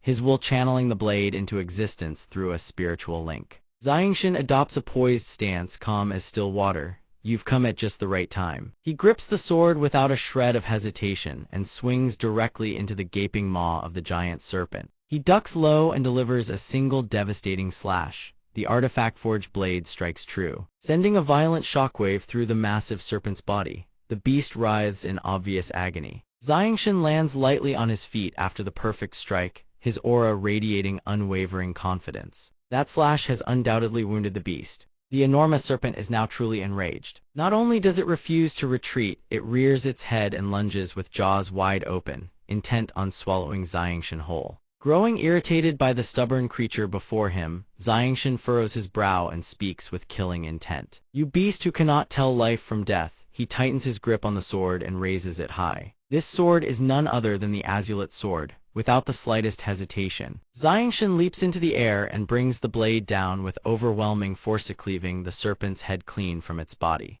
In that moment, the beast is finally and truly defeated. Its severed head and massive body crash to the ground, lying motionless in the dirt. With the matter settled, Xiangshan closes his eyes and lets out a long, relieved breath. Ming Dong, who had been flung to safety moments ago, comes running back. Jian Chen, I'm here. Ming Dong looks around, craning his neck in every direction. Jian Chen, where's the snake? Xiangshan remains perfectly calm. He smiles faintly and gestures to the lifeless serpent sprawled behind him. You mean this? Ming Dong catches sight of it and jumps back in shock. Ayo, he's dead. Xiang Tian sheathes his sword with a flick of technique and flashes a grin. All right, let's hurry and explore the secret realm. No point wasting any more time here. Suddenly, Ming Dong grabs his arm, eyes gleaming. Wait, this giant python has treasure on it, we can't just leave. Ming Dong scrambles atop the python's head, plucks something from it, and holds it high. Jian Chen, look at Tier 3 monster core. Xiang Tian glances at it without much interest and replies simply, keep it. That thing is useless to me. After speaking, he thinks to himself, I've already reached the Earth Saint Master realm. A Tier 3 monster core holds no value for me anymore. The two press onward. They arrive beneath a chain of rolling hills blanketed in a peculiar haze. Dust and mist swirl around them, each wisp a vivid shade of pink, dazzling and brilliant to the eye, shimmering with an ethereal glow. Yet Xiang Tian remains on high alert. He thinks to himself, poisonous mists don't simply appear for no reason. This place is anything but ordinary. There must be a hidden treasure within. Ming Dong pulls out a small pill bottle from his robes. Jian Chen, I brought antidote pills with me, but I'm not sure they'll work against this kind of toxin. Xiang Tian smiles and waves his hand. I don't need those, you take them. Hearing this, Ming Dong understands, but he still adds carefully, fine, but if you feel even slightly unwell, tell me immediately. Ming Dong pours a single pill into his palm and flashes a broad grin. Ha ha ha ha, obtained without the slightest effort, what a windfall. The easy atmosphere between them shatters as a voice calls from behind. A figure approaches. You two young brothers, this secret realm is fraught with danger. If you don't want to die in vain, hand over everything on your person.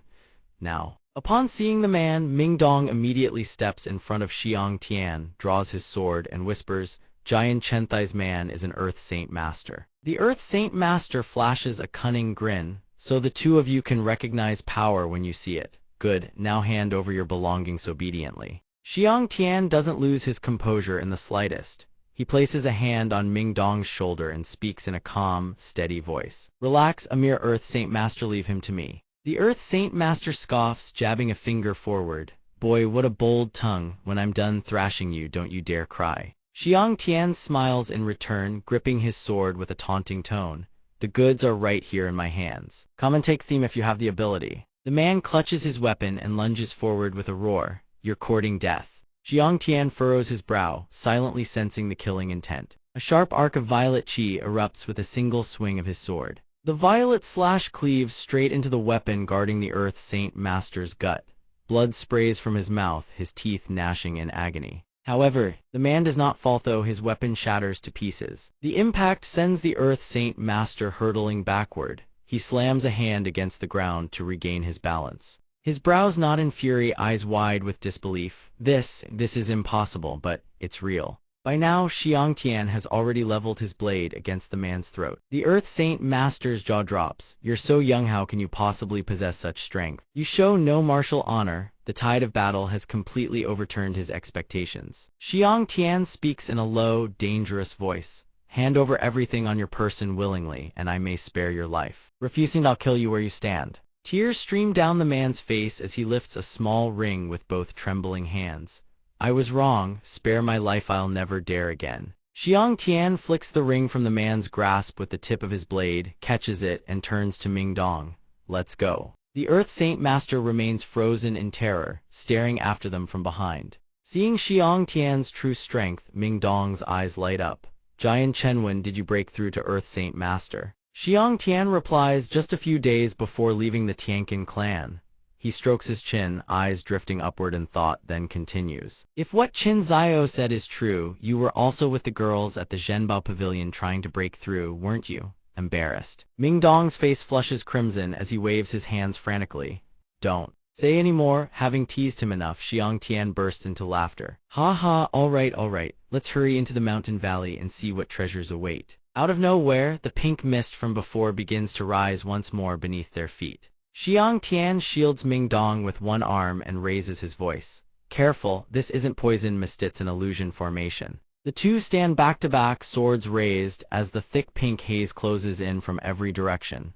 Suddenly, a voice echoes from somewhere unseen, startling them both. 5,000 years, I have finally waited for your arrival. Before them looms a mountain suspended in midair. Atop it sits what appears to be a magnificent palace, grand as any imperial castle. The clouds gradually part, revealing the structure with ever-growing clarity. A gateway appears within, radiating countless streaks of azure light. A voice calls from inside, enter. Ming Dong turns to Chengyang Xiangshan and asks, what do we do now? Xiang Tian says, we go in and find out what's happening. Ming Dong nods, all right. Without hesitation, the two shoot through the gateway. Old Man Tian is already seated there since when no one can tell. Ming Dong and Chengyang Xiangshan speak in unison, bowing low, we pay our respects to senior. Old Man Tian gazes at the two of them. 5,000 years. Ming Dong looks up in shock as the old man continues, I have searched for you for 5,000 years. Old Man Tian rises to his feet, eyes searching. Child, are you a descendant of the Ming clan? The Ming clan, though you have an ancestor named Ming Yishan.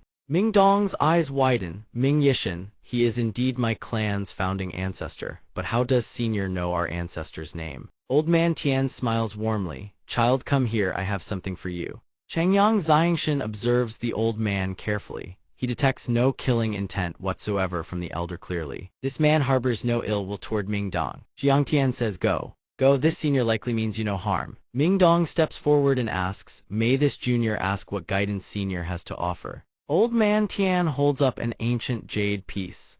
This jade was entrusted to me by that old fox Ming Yishan ha asked me to deliver it to his descendant. Within this jade lies not only the lifetime's supreme art of Ming Yishan, but also a resonance that responds to his bloodline. As Ming Dong reaches for the jade, Old Man Tian continues, the moment you stepped into this hall, this jade began trembling ceaselessly within my space ring. I knew then that Ming brother's descendant had arrived. Ming Dong accepts the jade and asks, senior, were you acquainted with my ancestor? Old Man Tian's eyes grow distant. 5,000 years ago, Ming brother and I founded a mercenary company together. Traveling across the world, those were glorious carefree days. His mind drifts to images of two brothers watching each other's backs through countless battles. Old Man Tian's voice grows heavy. But while we were exploring the realm of deathly sorcery, we were ambushed by a demon curse formation. Your ancestor Ming Yishan, he saved me. He threw his own body in front of the curse to shield me. He sacrificed himself so that I might live.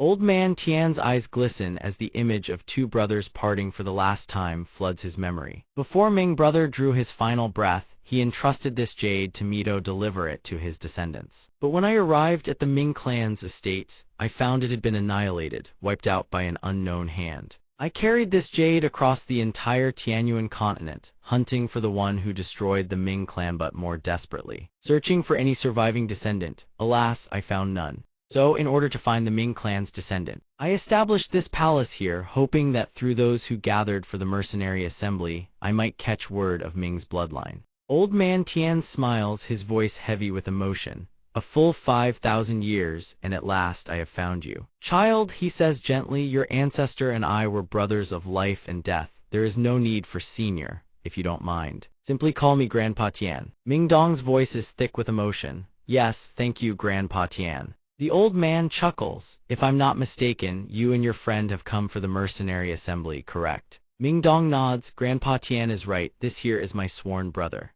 Chengyang Xiangshan cups his fists. Jian Chen Chengyang Xiangshan pays his respects to Senior Tian. Old man Tian regards Ming Dong and speaks.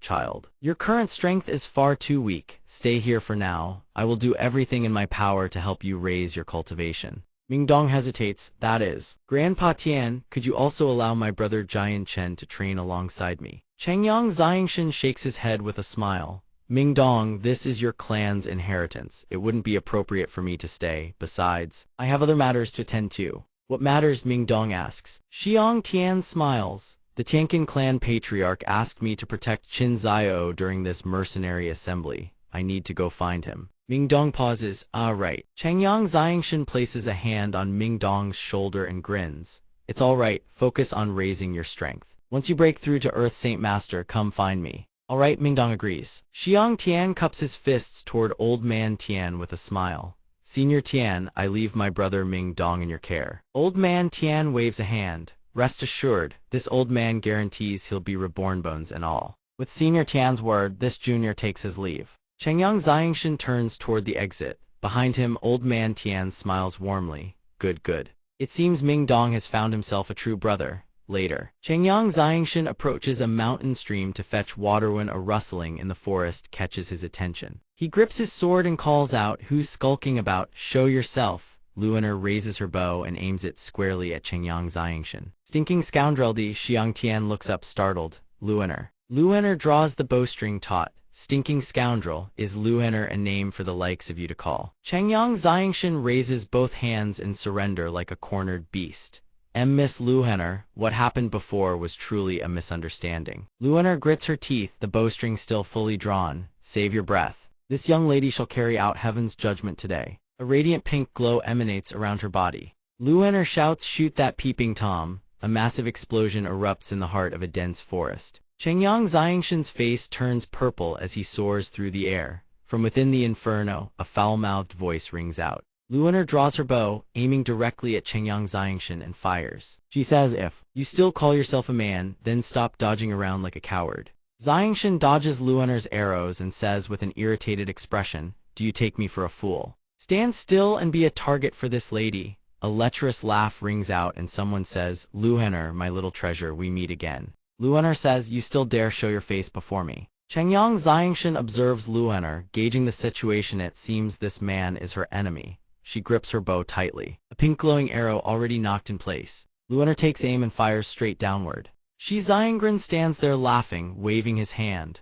An orange barrier materializes before them and a beam of pink light crashes against it. A blinding pink radiance erupts before Luoner. She raises her hand to shield her face. Shi Xiangren smirks and says, "Luoner, stop wasting your strength. Your ruler's armament cannot harm me." Chengyang Xiangshan stares at the bow in Luoner's hand. He thinks, ruler's armament, what grade of weapon is that? Why have I never heard of it before? Luoner shouts furiously, "Shi Xiangren, if you dare lay a finger on a single hair of mine, my royal family will never let the Shi clan off." Shi Xiangren laughs lecherously and says, "Don't worry, my dear, once I've had my way with you, I'll take full responsibility. I'll go straight to your royal family to propose marriage." Luoner says, "Shi Xiangren, you are utterly disgusting." She draws her bow, which radiates a blazing pink glow. Luoner says, "Even if I die, I will never let you touch a single hair on my body." Before Luoner, nothing but blinding pink radiance materializes. Luoner looks at Chengyang Xiangshan and says, "Stinking scoundrel, help me deal with them. I won't sell you out anymore." Shi Xiangren laughs and says, "Kid, this is a grudge between the Shi clan and the royal family. You'd best not stick your nose where it doesn't belong."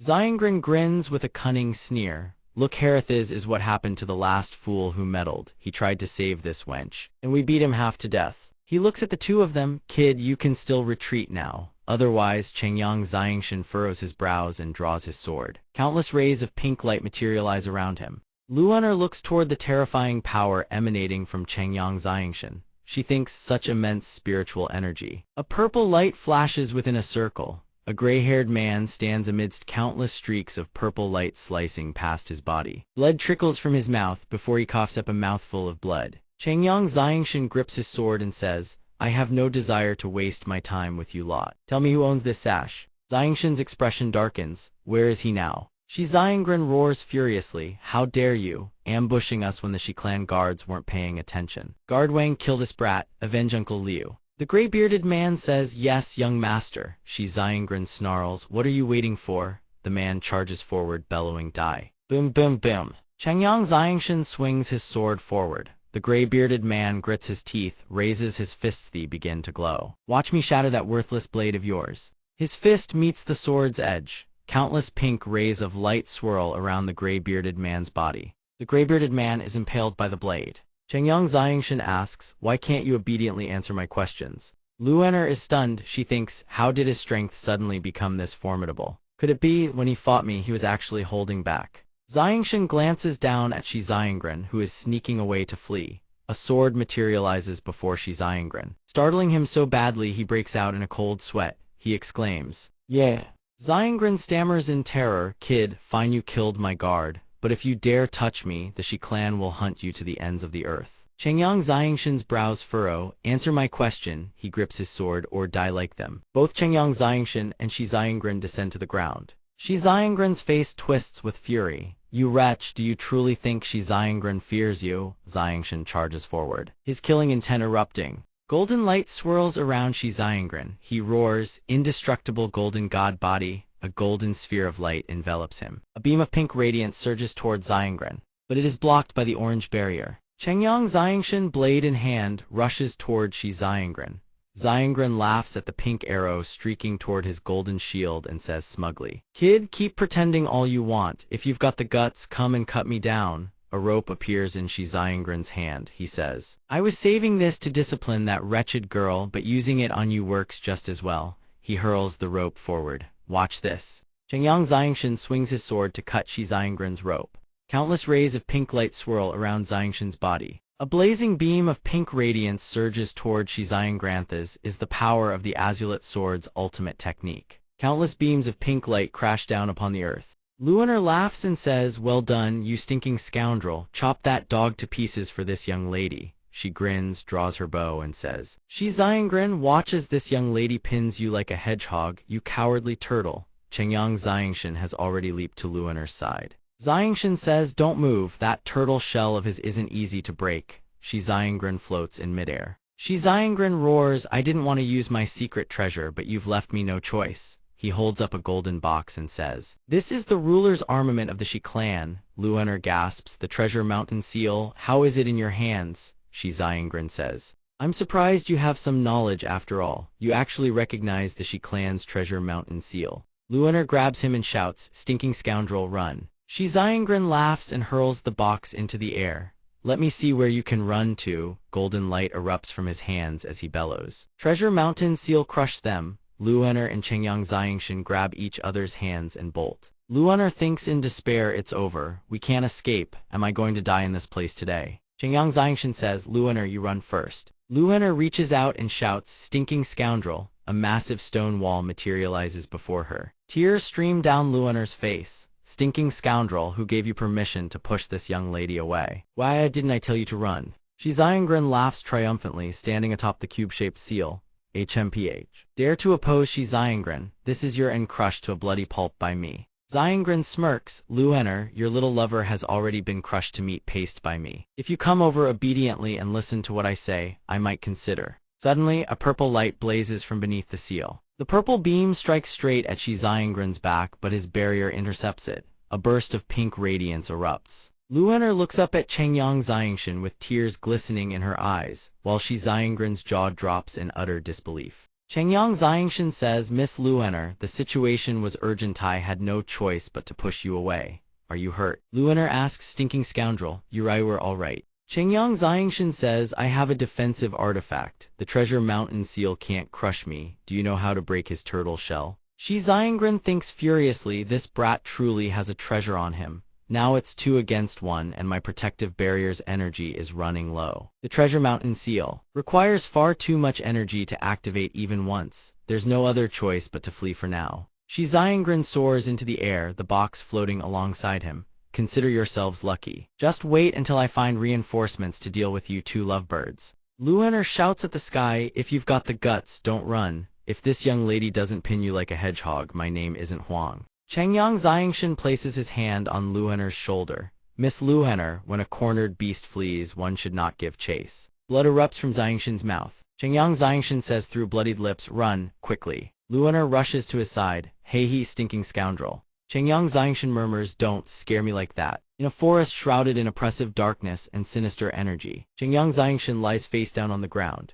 Luener holds a vial and looks at Xiangshan. Thank the heavens, the holy water is still here. She brings it to his lips. Drink quickly, you'll be fine once you drink it. The liquid is poured into his mouth, but it all flows back out. Luener thinks anxiously, what do I do? She stares at the vial, then pours all of it into her own mouth. Luener's intention is to feed Chengyang Xiangshan mouth to mouth. Her lips are about to touch Xiangshan's. Luener sits by the flickering campfire, warming a kettle. She thinks there really are fools in this world willing to risk their lives to save others. Luener crawls over to Chengyang Xiangshan's side, telling herself she's merely checking whether he swallowed it. She leans in to look at his face. Chengyang Xiangshan opens his eyes and asks, Miss Luener, what are you looking at? Luener startles and pulls back. You got lucky, that's all. This young lady merely wanted to see what someone who took the treasure mountain seal head-on and survived actually looks like. Chengyang Xiangshan asks, where are we? Luener speaks up, that grandson of the Shi clan fled. I saw your injuries were too severe, so I found a nearby cave to shelter you. Xiangshan asks, that's right, what exactly was that treasure seal? Its might was truly enormous. Surely it isn't one of your saint armaments.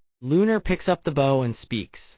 The treasure mountain seal, much like my sun moon bow, is a king-tier armament. Chengyang Xiangshan asks what a king-tier armament is. The disassembled parts of the bow lie scattered across the ground. Luener speaks, king-tier armaments are all saint armaments once wielded by saint king powerhouses. When a saint king powerhouse perishes, these saint armaments do not dissolve into energy and dissipate into the heavens and earth. Instead, they remain perfectly preserved. Chengyang Xiangshan nods in understanding. So that's how it is. I never imagined saint armaments were actually crystallized from the bodies of saint king powerhouses.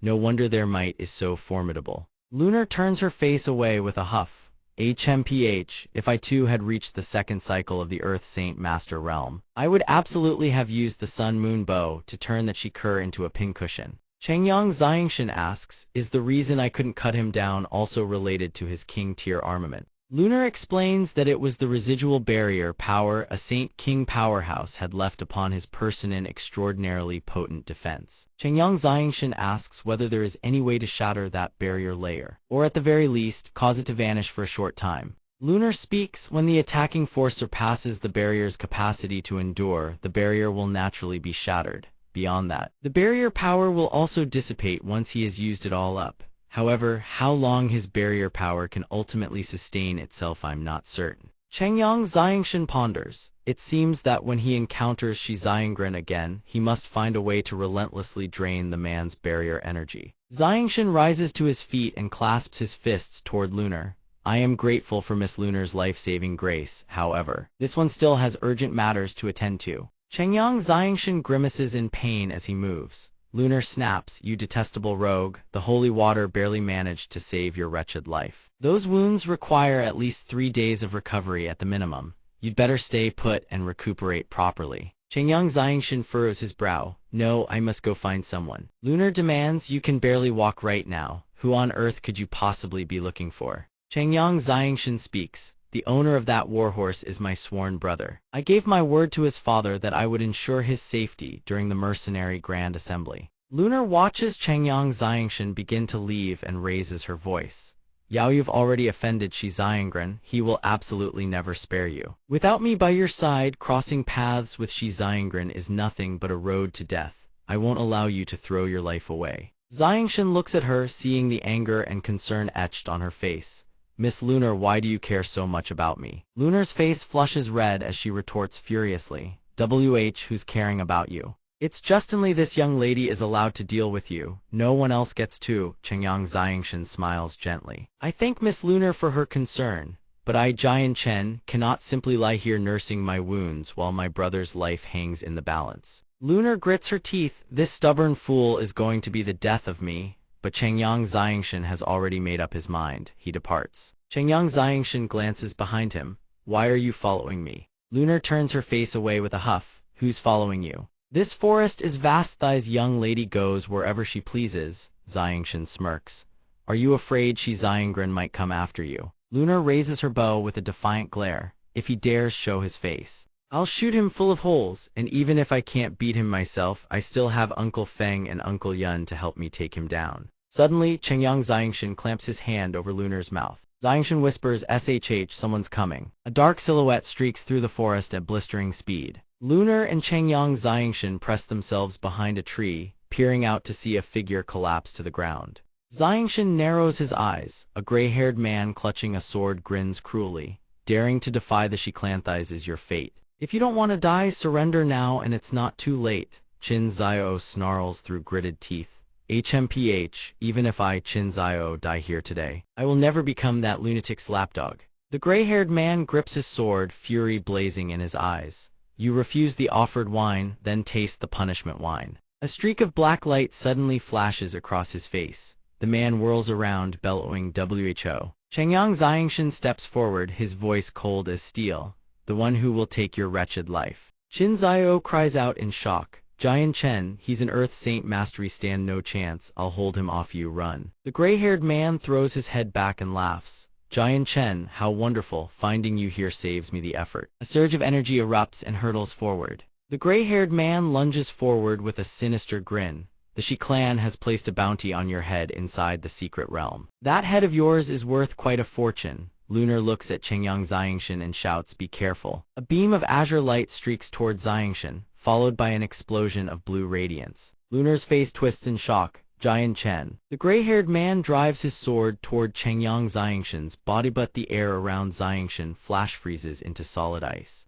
The man throws his head back in laughter. This bounty is as easy as flipping my palm. Chengyang Xiangshan gazes at the Earth Saint Master, his eyes devoid of fear. Is this all that your so-called strength amounts to? Lunar stares ahead, a flicker of surprise crossing her features. Crimson flames erupt around Chengyang Xiangshan's body. The encasing ice shatters apart, fragments exploding outward. A colossal block of ice hurtles through the air toward the gray-haired man. The gray-haired man stares at the massive ice boulder rocketing toward him. He laughs and says, a mere parlor trick. Chengyang Xiangshan leaps into the air, a massive saber gripped in his hand. The two swords collide with a piercing ring. He laughs and says, didn't expect that, did you? I have 2 saint armaments.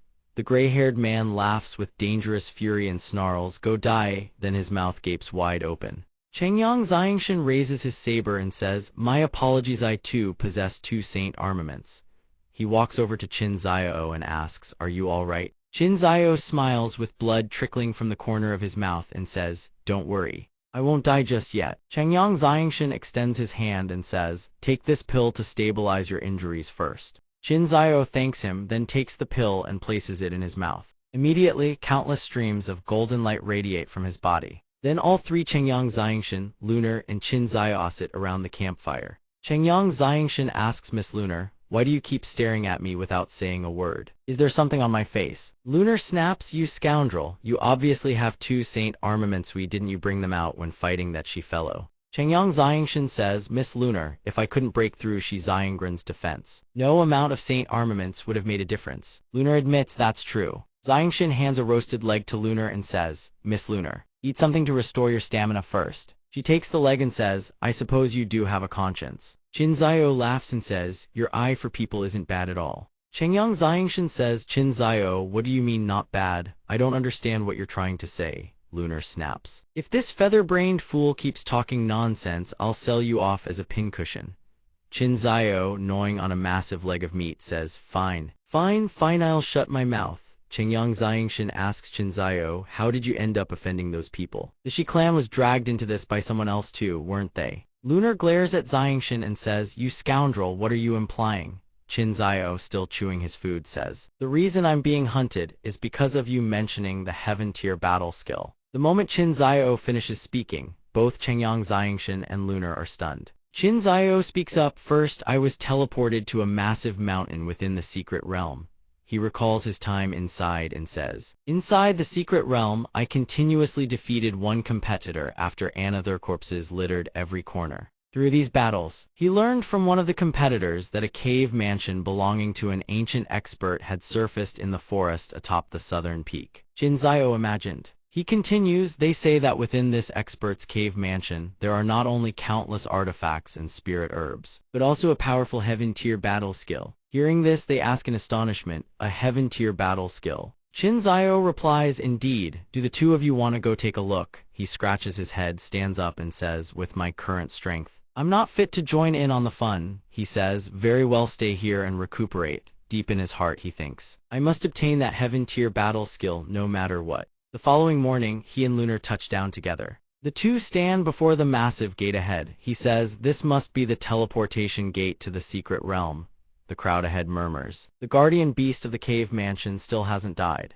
No, if this keeps up, by the time the competition period ends, we still won't be able to enter that cave mansion. It seems we can only wait for the 5 great experts to arrive and combine our strength to slay the guardian beast." Hearing this, he grows curious and turns to ask Lunar, "Who are these 5 great experts they speak of?" She answers, "Qinjai Dugufeng, Tian Moling, Jid Wukeng, and Shi Xiangren." He grows somewhat doubtful that Shi Xiangren is counted among them. Lunar explains, "He has a king-tier armament and a life-preserving barrier. On what grounds would you doubt his inclusion?" Of course Shi Xiangren counts. He has a king-tier armament and a life-preserving barrier. On what basis would he not? He grins with interest, thinking, "I was fretting over where to find him, yet here he is, delivering himself to my doorstep." The two stroll along and he instructs the person beside him, "If we know Shi Xiangren is coming, then let's prepare well in advance." Suddenly, a devastating strike descends from nowhere, cracking the ground for a great stretch. A man wielding a blade approaches and demands, "Where did these country bumpkins crawl out from? Do you even understand the rules? Is this a place the likes of you can enter?" The crowd behind murmurs, "Oh heavens. The Jeed clan is bullying people again." The person beside him immediately signals for silence. "Keep it down, don't let him hear you." The man with the blade continues to bellow, "Boy, are you deaf? If you don't want to die, get lost." Sword in hand, he lunges forward and delivers a single vicious slash. The man screams in agony. His leg is slashed open, and a devastating kick slams into his face. The man hurtles backward, crashing into a tree. He trembles, clutching his leg, and cries, "My leg, you actually dared to cripple my leg." The onlookers, witnessing the commotion, can't help but chime in with their murmurs. "Is this kid really that fierce? He actually dared to attack someone from the Jeed clan. What on earth is this kid's background?" "Turn around," Miss Lunar calls out. A voice rings out at that moment. A golden-haired man, spear in hand, leaps forward. "You dare kill someone from the Jeed clan and you still think you can leave alive?" Lunar screams, "Watch out, that spear is a king-tier armament." He catches the spear mid-thrust and thinks, "King-tier armament? Could this man be one of the 5 great experts Lunar mentioned?" The man bellows at the same time, "Die." The attacker leaps skyward and hurls his spear downward. Divine spear art, divine dragon sweeps the tail. He himself remains unmoved, silently thinking, "I'd like to see just how tough this king-tier armament really is." The spear, wreathed in blinding golden light, clashes against a massive sphere of energy. The impact is so tremendous that arcs of lightning erupt, unleashing a devastating explosion. Heaven and earth shudder as dust and debris engulf the sky. Wukeng levels the spear at him and interrogates, "The sword in your hand is also a king-tier armament. What clan do you belong to?" Jian Chen smiles calmly and replies with veiled mockery, "So these so-called 5 great experts are nothing more than this." Jid Wukeng roars in fury, "What did you say?" He raises his sword and sneers, "No matter, the sword in my hand may not be a king-tier armament, but it is more than enough to take your life. You are courting death." As Wukeng lunges with a shout, an arrow whistles past him and buries itself in the ground behind. Jid Wukeng spins around. Seeing Lunar with her bow drawn, he recognizes her identity at once. The Sun Moon Bow, a princess of the royal family. "Why would you aid this brat?" The gate ahead suddenly blazes with light. A spatial gateway materializes out of thin air. A figure leaps through, landing between the two combatants and Jid Wukeng. The newcomer looks remarkably young, perhaps around the same age as him.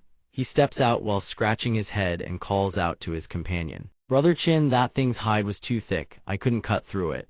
Noticing the tense standoff, he falls silent. The two enemies lock eyes, their gazes brimming with hostility, leaving him bewildered. He asks, "What's going on between you two?" Glancing around further, his gaze lands on Lunar. In this man's mind, a blood-soaked love story immediately takes shape that the two are fighting over Lunar. He exclaims excitedly, "Oh my, am I interrupting a duel of love here?" The one called Brother Chin rushes over, his voice thick with exasperation. "Feng, your emotional intelligence is abysmal. There are things one simply cannot blurt out." Realizing the situation has spiraled, he hastily explains, "You two gentlemen, please do not speak such nonsense. Miss Lunar and I are completely innocent." Lunar's face flushes crimson. "Exactly, keep spouting nonsense and I'll turn you both into pincushions." Dugufeng glances at Jide Wukang and grins mischievously. "So you're just the third wheel, are you?" Jide Wukang's face contorts with rage as he roars, "This is driving me mad. Jide Wukang, I have never suffered such humiliation. I'll fight all of you to the death.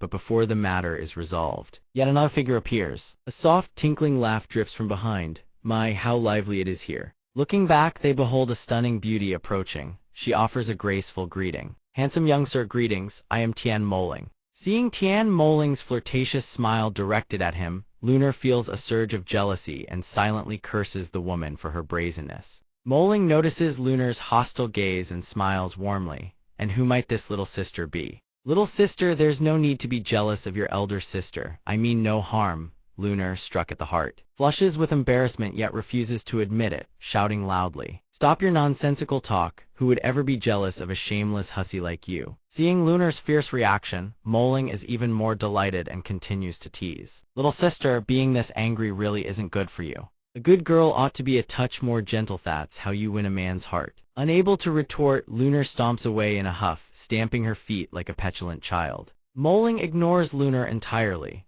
Radiating the charm of a stunning beauty, she asks in a sweet, honeyed voice, "Young master, you are truly handsome. You've quite captivated this humble girl. May I ask your name?" He responds coldly, "This one is." After hearing the name, Moling is somewhat disappointed. She had assumed he was one of the 5 great experts, which was why she had engaged him so cheerfully. She turns her gaze to the 3 men behind him, as though searching for the expert she truly seeks. Then asks, "May I ask how these 3 young masters address themselves?" They introduce themselves in turn: Dugufeng, Qinjai, and Jide Wukang. Upon hearing their names, Moling's expression transforms completely. She bursts out in excitement. 3 of the 5 great experts all standing before this humble girl at once. I am truly both thrilled and overwhelmed. "Qinjai, you're quite the composed one." Responding to Moling's praise, Qinjai says, "Miss Tian Moling, you flatter me far too much." These 5 great experts, Miss Tian Moling counts as one of them, does she not? Moling demurs shyly, "I am but a frail woman.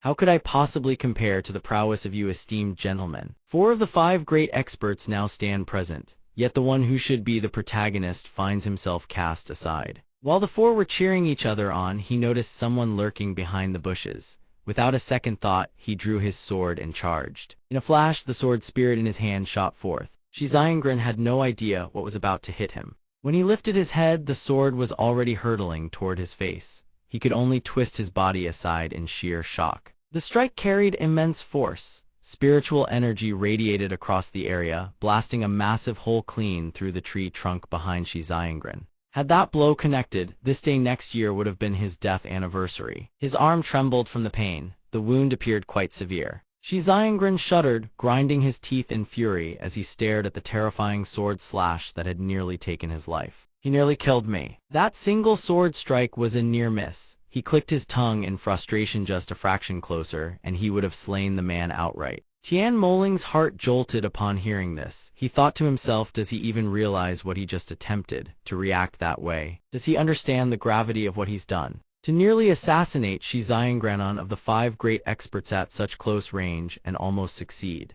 The battle with Jide Wukang had not yet concluded when Shi Xiangren arrived. He seized the precious mountain seal and prepared to hurl it. Under his control, the precious mountain seal expanded to blot out the heavens, swallowing all light. Shi Xiangren roared, "Today, I will not rest until one of us lies dead." He activated his fury skill. He launched a frenzied barrage of attacks. "I will crush you into mincemeat." Frowning at the incoming onslaught, he thought to himself, the only option is to unleash his strongest sword chi and try to sever the king-tier armament. Lunar swiftly rushed over and raised her bow, shouting, "You scoundrel, run already, stop standing there like an idiot." Unlike the fearful expressions around him, Du Feng gripped the hilt of his sword with confidence and declared to all, "Bring it on. I couldn't slay those beasts in the cave, but do you think I can't handle you?" He swiftly activated the fire cloud sword technique. The heavenly throne cloud surged upward and blazing flames instantly engulfed the surroundings. Jinjai and Jid Wukong also charged forward.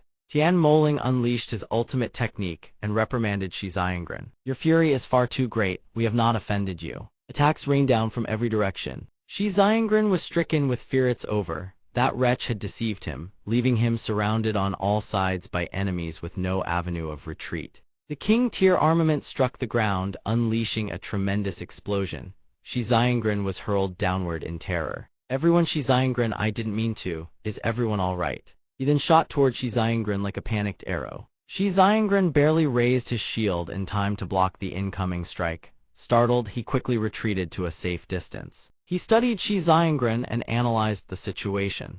He could sense the man's energy barrier had weakened considerably. 3 more strikes, and he could finish him. The sword strike that had just landed sent Shi Xiangren into a frenzy. He screamed, "Despicable coward, you only know how to ambush. Do you dare face me in an open, fair battle?" Ignoring Shi Xiangren's words, he gripped the blade strapped to his back and plodded in silence.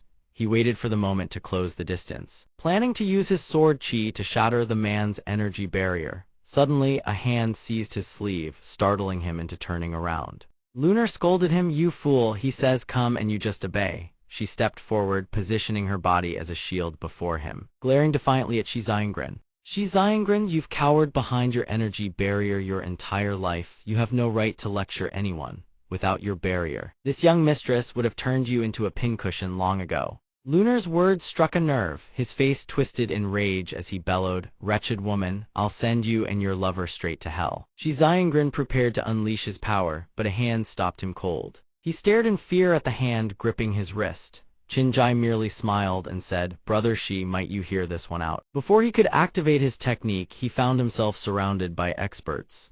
Shi Xiangren panicked and quickly explained, That was just a moment of impulse. I have no desire to make enemies of you all." Jinjai maintained his sly smile and released his grip. "Rest assured, we all understand. Otherwise, you'd be nothing but a slab of meat by now." He then turned to broker peace with everyone. "Everyone, haven't we all come here for the treasures within the cave? Du Feng and I just scouted ahead. There are 2 demonic beasts inside." Jinjai continued, his calculating smile never wavering, laying out his proposal with just 2 people. "I'm afraid none of us can breach the cave dwelling. Therefore, I have a suggestion." Tian Moling, Shi Xiangren, and Jid Wukong listened in silence as Jinjai continued, "I hope everyone can temporarily set aside personal grudges. Let us join forces, combine our strength to slay those demonic beasts, then enter the cave dwelling to claim the treasure. What say you?" Du Feng stood to the side and clapped in hearty approval of the plan.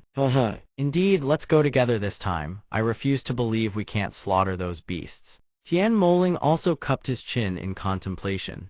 "That's right, doesn't the cave dwelling contain a heaven-tier battle skill?" Afterward, Jinjai descended and walked over, saying, "Brother, once we've secured the treasures, it won't be too late for you to make your move." Sensing the unpredictability in Jinjai, Jian Chen furrowed his brow and sized up the man before sheathing his sword into his spatial pouch. He reluctantly agreed, "Very well, we'll follow Brother Chin's lead," but the grudge remained unswallowed. Shi Xiangren, all you know how to do is bark. Consider it nothing but your dog's luck, brat. Unfazed by the tirade, Jian Chen replied calmly, "Shi Xiangren, you'd best pray that turtle shell of yours lasts forever. Otherwise you truly will die." Tian Moling praised with a flirtatious lilt, "My dear young sir, how interesting you are, recalling the barrier force left inside someone's body by a saint king, a mere turtle shell. Hee, how wonderfully fitting." Luan burning with jealousy, kicked him square in the backside and snapped, "You shameless she-dog." The sudden kick caught him off guard. "What did you kick me for?" Facing his question, Luan simply huffed, "Because I felt like it." Setting the matter aside, Jinjai calmly described the appearances of the 2 magical beasts. "These are the guardian beasts that Du Feng and I encountered inside." With a casual wave of his hand, the images of the flying spirit sky serpent and the violet gold thunder lion materialized. Jinjai spoke bluntly, "Let's split into teams." He pointed toward the serpent. This flying spirit sky serpent can not only soar through the heavens but its entire body is coated in lethal venom. The other one possesses incredibly thick scales, ordinary attacks can hardly wound it, and its whole body crackles with lightning.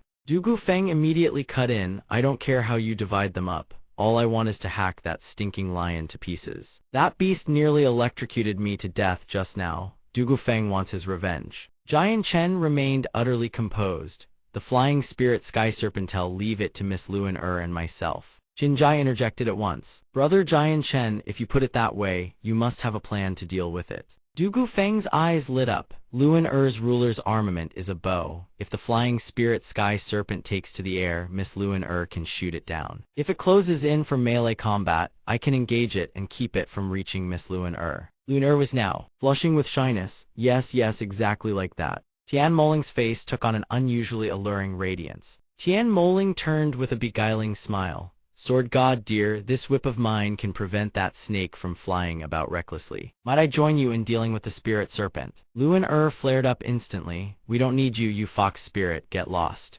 Yet Tian Moling continued to circle around Jian Chen unabated. Sword God, she's terribly temperamental. Living with her day-to-day must be quite trying. Luen could barely contain herself. She raised the zitherbow, aiming it straight at Tian Moling. I'll shoot you dead, you green tea vixen. Jian Chen finally spoke up. Miss Tian Moling, please stop provoking her. She hasn't been in a good mood lately. Hearing this, Tian Moling laughed sheepishly. Oh my, this one knows she was wrong. Unable to let things spiral further, Jian Chen stepped in to mediate. Miss Luen let Miss Tian Moling join us. Her ruler's armament can genuinely help us restrict the flying spirit sky serpent's movements. Upon hearing this, Luen offered no further protest. HMPH Qinjai stepped forward. Then it's decided. Brother Jian Chen, your team of 3 will handle the flying spirit sky serpent. The 4 of us will take on that lion. Jian Chen was slightly puzzled. Brother Qinjai immediately produced a pill and explained, this is a detoxification pill. The flying spirit sky serpent's venom is deadly. The moment you're poisoned, take this at once. Jian Chen accepted it. Thank you. The flying spirit sky serpent was still deep in slumber. Suddenly, its eyes blazed crimson. An arrow was hurtling straight toward it. Without hesitation, the flying spirit sky serpent immediately unleashed its innate power. It spat out a beam of light to intercept the incoming arrow. Luen watched from her position, clicking her tongue in frustration. That beast's reflexes are that fast. The flying spirit sky serpent opened its cavernous maw wide. Instantly, Jian Chen lunged forward. Miss Tian Moling, seal the airspace above the serpent. Luen widened her distance to take aim. Tian Moling immediately unfurled her whip. Understood, Jian Chen swung his sword without hesitation, slashing toward the flying spirit sky serpent. Witness my sword, a devastating arc carved a gash across the serpent's body. The spirit serpent took the blow and was flung backward. Its body spewed forth a spray of lethal venom. Jian Chen finally sensed the danger. Luen screamed in alarm, be careful, get out of there. Meanwhile, on this side, the lion was also stirring, preparing to attack. Du Gufeng struggled to hold his ground. That jolt just now nearly killed me. Suddenly, Qinjai sensed something was closing in on Du Gufeng from behind. Qinjai rushed over urgently. Move, something's falling from above. The 3 of them barely managed to escape. Qinjai's expression darkened. He whipped around and barked, Shi Xiangren, what is the meaning of this? Du Gufeng erupted in fury.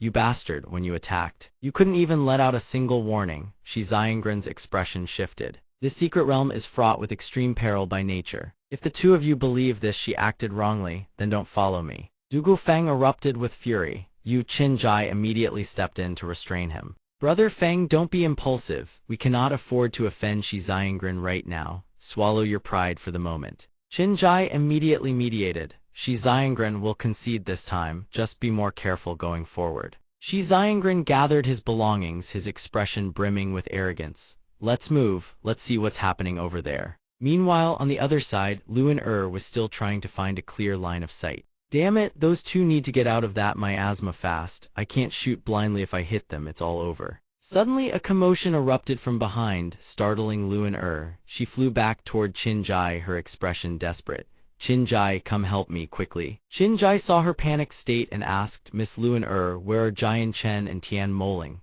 Luen stammered. That wretched serpent spat out a poisonous miasma and trapped the 2 of them inside. Upon hearing this, Chinjai's expression turned grave. What? How long have they been trapped in that miasma? Lunar said anxiously. Nearly half an hour already. Chinjai gritted his teeth. This is bad. The venom in the flying spirit sky serpent's miasma is extraordinarily potent. Even an Earth Saint Master couldn't withstand it for a full hour. We must rescue them at once. Tian Moling was also growing frantic inside. Jian Chen, my detoxification pill is about to wear off. We need to find a way out of here fast. Jian Chen was still locked in combat with the spirit serpent, forced to retreat. His mind raced. This beast's hide is too tough. I'll have to try that technique. Suddenly a hand reached in and yanked Jian Chen's body out. Hey, Tian Moling urged frantically. Jian Chen, didn't I say we need to get out fast? Jian Chen replied, Miss Tian Moling, get out first. I want to try once more to see if I can slay this beast. But suddenly, a disturbance erupted from behind. Jian Chen whipped toward Tian Moling and shouted, Miss Tian Moling, watch out. The flying spirit sky serpent had seized the opening to strike. Tian Moling immediately coughed up a mouthful of blood.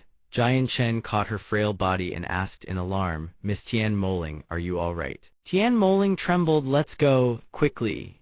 The flying spirit sky serpent grew more ferocious by the second. Jian Chen could hold back no longer. You brought this upon yourself. In the next instant, a tremendous aura erupted, enveloping his entire body. His sword seemed to gain a life of its own, streaking forward. The flying spirit sky serpent immediately spat out a dense wave of venomous miasma in retaliation. Yet in that very instant, the spirit serpent was struck down. Luan screamed in panic from outside. Dugu Feng, however, brimmed with smug confidence. Luan it seems your beloved brother has become a snack for the flying serpent. Luan shrieked, shut your mouth, you spineless coward. Dugu Feng held a box, his expression dripping with smugness. If that little girl had been more obedient, I wouldn't have minded stepping in to help.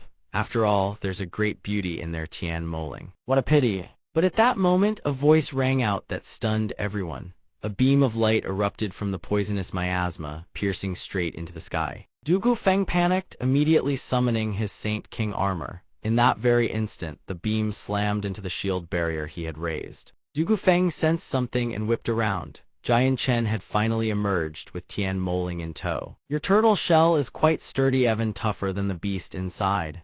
Dugu Feng's face twisted with indignation. Chinjai beamed upon seeing everyone emerge. Brother Jian Chen, glad you made it out. Any longer and I fear Miss Luan. The words struck a nerve, causing Luan to flush with embarrassment. Chinjai, what nonsense are you spouting? Who is worried about that stinking rogue?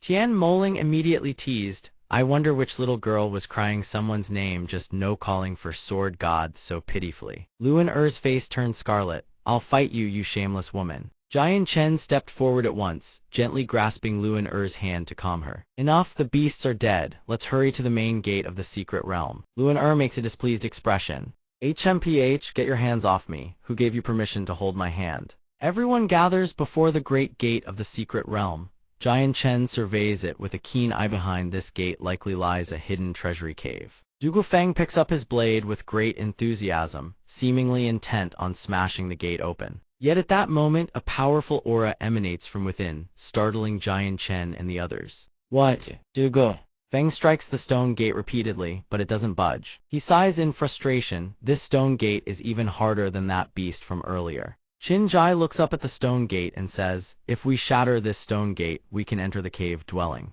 He turns to the others, let us strike together with our ruler's armaments. I refuse to believe this stone gate can withstand our combined assault. Dugu Feng nods, very well, we'll follow Brother Chin's lead of Rion, strike this gate together. Tian Moling chimes in with a giggle, hee, dear brothers, put some real effort into it. Whether we can shatter this thick stone gate depends entirely on you all. She then turns to Xiangshan and says, Xiangshan, dear brother, would you like to give it a try? Xiangshan simply replies, this humble one possesses no ruler's armament, and the passage here is narrow. I shall not block the way. Shi Xiangren overhears and sneers contemptuously. If you lack the ability, then scram. Otherwise, once the treasures emerge, none will fall to the likes of you. Xiangshan merely responds, when you break the gate, be careful not to get yourself blown to bits by the rubble. Shi Xiangren snarls furiously. He thinks to himself, this brat is planning to sabotage me when they break the gate. I must stay on guard. Chinjai declares, everyone strike now. Upon his command, everyone channels their power and unleashes a combined assault on the stone gate. The stone gate, battered by their relentless onslaught, explodes with a thunderous boom. From within the shattered gate, a bamboo slip flies out. Wu Kang, Xiangshan, and Shi Xiangren all lock their eyes on the bamboo slip and leap up simultaneously to seize it. Each of them snatches the bamboo slip at the same instant. Torn apart by 3 grasping hands, the slip splits into 3 pieces. Xiangshan lands on the ground, but Wu Kang and Shi Xiangren immediately charge toward him, howling, "Xiangshan, die. Does a heaven-tier battle skill even deserve to be in your hands?" Luan cries out in alarm. "Xiangshan, watch out." Xiangshan grips his sword tightly, perfect timing. Shi Xiangren launches his attack, aiming straight for Xiangshan. Xiangshan raises his sword to block Shi Xiangren's strike. Wu Kang swiftly circles behind Xiangshan, preparing to strike. Suddenly he spots something and jolts in shock. A sword seemingly from nowhere hurtles toward Wu Kang, but he narrowly dodges it. Wu Kang stares at the blade in bewilderment, thinking, what in the world is that sword? The same sword then swoops around toward Shi Xiangren's back. It grazes across his face. Xiangshan slashes through Shi Xiangren's incoming technique. He cleaves Shi Xiangren's attack apart with a single stroke. Xiangshan surges forward with his sword, delivering a lightning-fast slash at Shi Xiangren. Shi Xiangren is cut down in an instant. He trembles and no, impossible. Shi Xiangren collapses to the ground lifeless. Xiangshan steps forward and picks up the dead man's treasures. Everyone watches in stunned silence. Xiangshan has truly slain Shi Xiangren. Heavens, Xiangshan is insane. He actually pierced through Shi Xiangren's ruler's barrier with his sword. Luan covers her mouth in shock, thinking he actually shattered Shi Xiangren's barrier. Xiangshan stores the 2 bamboo slip fragments into his spatial ring, then turns to Wu Kang. "You're next." Wu Kang panics, Xiangshan, it was all a misunderstanding. A misunderstanding. Xiangshan raises his sword without hesitation. It's too late. Xiangshan charges at Wu Kang, sword in hand. Wu Kang flees in panic, but Xiangshan unleashes a devastating strike that hurls him into a nearby boulder. Wu Kang looks down at his unscathed body and mutters, why am I fine? Then it dawns on him. He levels his spear at Xiangshan and declares, "Xiangshan, I figured it out. You only killed Shi Xiangren by sheer luck." Xiangshan sheathes his sword and says, "Oh, how so?" Wu Kang sneers. "That sword of yours never actually pierced through Shi Xiangren's ruler's barrier. The barrier's energy had already been depleted because that fool Shi Xiangren exhausted it all. Your strike was nothing but a fluke." Tian Moling thinks to herself, so that's how it was. I knew it. There's no way Xiangshan is strong enough to shatter a ruler's barrier that easily. Wu Kang spins his azure spear and charges at Xiangshan, declaring, "I'm not as foolish as that stone-headed Shi Xiangren. The energy remaining in my ruler's barrier is more than enough to kill you." Wu Kang executes his technique. Divine Dragon Spear. Flood Dragon emerges from the sea. His spear becomes wreathed in blazing flames. Xiangshan charges forward to meet him head-on. Their techniques collide and one of Xiangshan's swords loops around behind Wu Kang. Wu Kang spins his spear, breaking the clash between sword and spear. Xiangshan's swords rain down a flurry of strikes on Wu Kang, but he dodges every one. Xiangshan retracts his blades. Wu Kang bursts into triumphant laughter. "Ha ha ha, it seems my assessment was correct. Xiangshan, today you die for certain." With that he lunges at Xiangshan. Xiangshan merely flashes a faint smile, gripping his sword tightly and thinks, "Fool, you've been had." His sword shimmers with a violet radiance. Xiangshan thinks, "Let's see which is tougher, turtle shell or my blade." He unleashes his technique Violet Sword Chi Saint Moon Severing Slash. 2 arcs of azure sword light shoot forth. Confronted by the devastating attack, Wu Kang's face drains of all color. He screams in terror, "No!" Xiangshan's strike slams into Wu Kang, pinning him against a nearby boulder. Xiangshan speaks coldly, killing Shi Xiangren. It was partly a coincidence that his ruler's barrier had been depleted. "But what made you so certain I couldn't shatter your turtle shell?" Wu Kang's face is ashen, his clothes torn, his body pinned against the rock. He can only choke out one word, "You." A moment later, Xiangshan walks over to Wu Kang's corpse and collects his belongings. He stores the items into his spatial ring, then turns and says, "I thank you all for not piling on when I was in danger." Du Gufeng clutches his head in alarm, thinking, "Heavens above, thank goodness I didn't get involved. Otherwise, I'd be lying there too." Qin Jai steps forward and clasps his hands toward Xiangshan, saying, "We were unable to assist you in that moment. Brother Xiangshan, please forgive us." Tian Moling chimes in, "Xiangshan, dear brother, you aren't hurt, are you?" Xiangshan replies, "I thank Miss Tian for her concern. This humble one is perfectly fine." Luan immediately kicks Xiangshan in the leg and shouts, "Shameless flirt." Tian Moling covers her mouth and giggles, teasing Xiangshan. "Haha, Xiangshan's little sweetheart is getting jealous. Oh, how scary." Xiangshan sighs, "Ladies, we've already entered the cave dwelling. The spiritual energy here is incredibly dense. Perhaps we should cultivate in this place.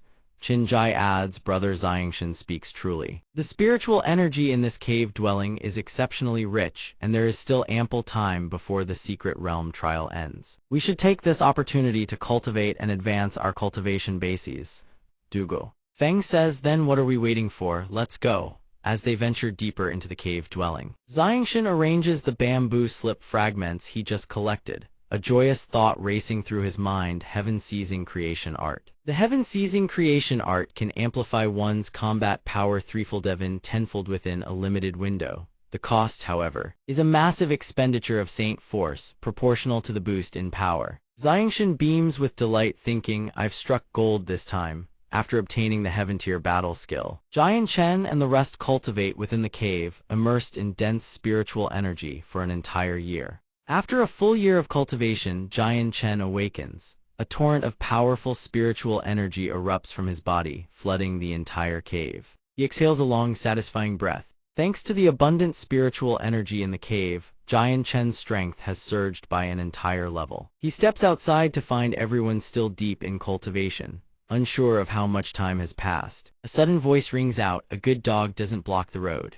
A man is hurled toward him. Jian Chen watches in confusion, wondering, has another expert arrived? It turns out to be Ming Dong. He strides in with his sword slung over his shoulder and shouts, on what grounds do you bar me from this cave? It doesn't belong to any of you. Jian Chen is stunned to see him, but Ming Dong breaks into a wide grin.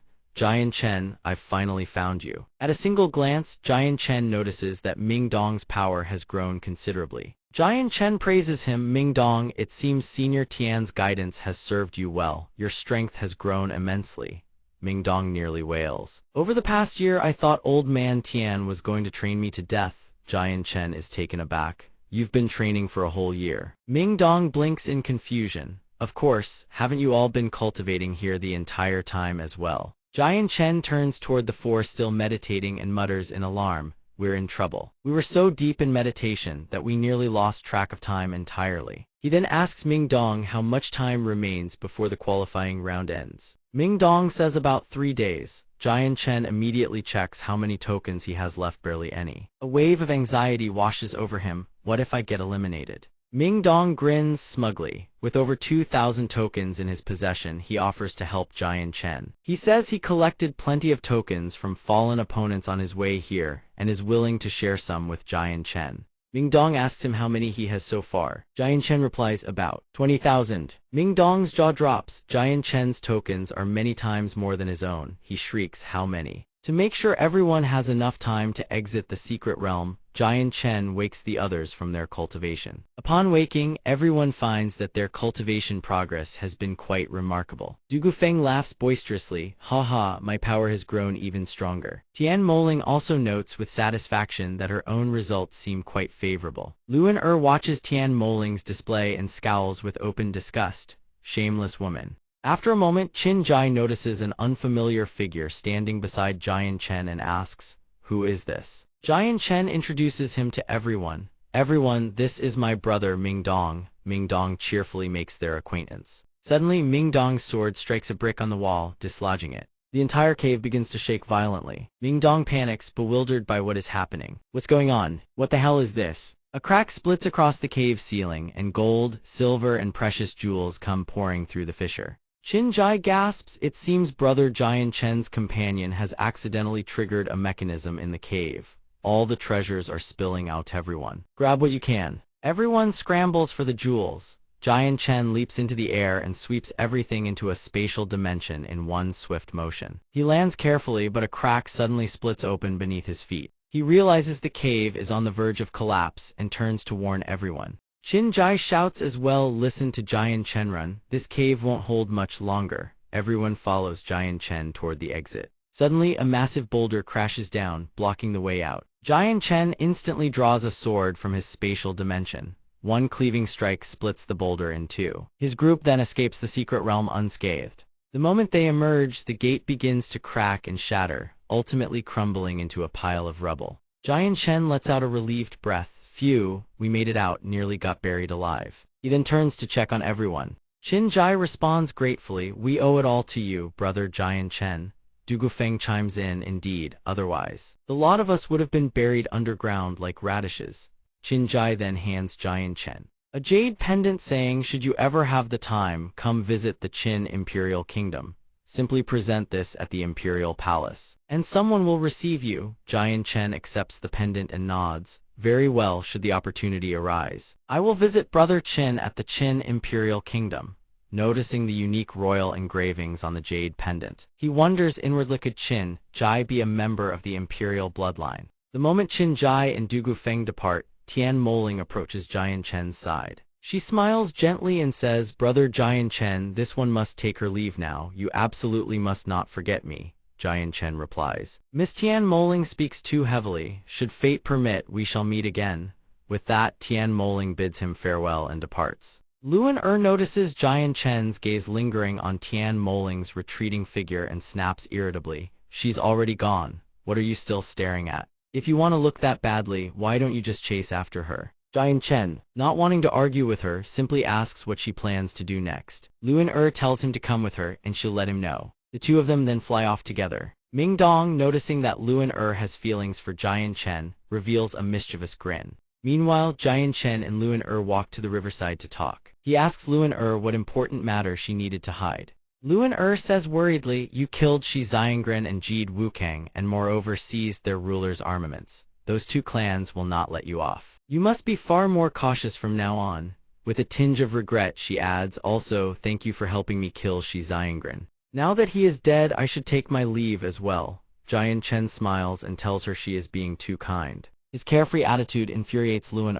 She scolds Jian Chen, calling him a pig-headed fool who doesn't know how to open his mouth, and asks her to stay. In a fit of anger, she lashes out with a kick and shouts, you blockhead, I'm about to leave and you can't even be bothered to ask my name. Jian Chen dodges her kick in a panic and stammers, I wouldn't dare. I'm afraid one wrong word and you'd turn me into a pincushion. Seeing him think so poorly of her, Luan kicks at him furiously. What did you just say? Does this young lady seem that petty to you? Luan then turns away, reveals her name as Huang Luan, and bids him farewell. Suddenly, Jian Chen calls out to her. She turns back with a trace of delight. He asks whether she possesses a ruler's barrier. Luan nods, why do you ask? Jian Chen tells her that without a protective barrier, carrying a ruler's armament while traveling alone is far too dangerous. He then suggests she travel with him. The preliminary round ends in 3 days. Jian Chen hopes nothing will befall Luan. Seeing Jian Chen show such concern for her, Luan is overjoyed but still feigns shyness.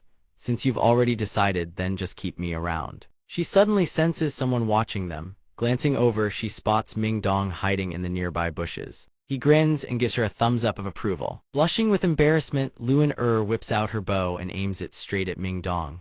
What are you laughing at? Ming Dong panics and begs for mercy, but Luan has already loosed an arrow at him, unleashing a tremendous explosion. By nightfall, the three of them along with Qin Jai set up camp in the forest. As everyone gathers around the campfire, Jian Chen says, let's see what that last item we retrieved from the cave dwelling actually is. He produces the storage coin and opens it. A golden human skeleton tumbles out. Ming Dong and Luan cry out in astonishment the moment they see it. The Saint King's Bone Reliquary. Jian Chen has no idea what purpose this skeleton serves, nor why it stuns them so deeply. Luan finds it utterly incomprehensible that he knows nothing of the Saint King's Bone Reliquary. Jian Chen admits sheepishly that he truly has no idea. He asks what it is used for. Luan flashes a sly grin. Then allow this young lady to explain the value of the Saint King's Bone Reliquary. Luan explains that after Saint King Powerhouse perishes, the Saint force condensed from the energies within the body does not dissipate into heaven and earth.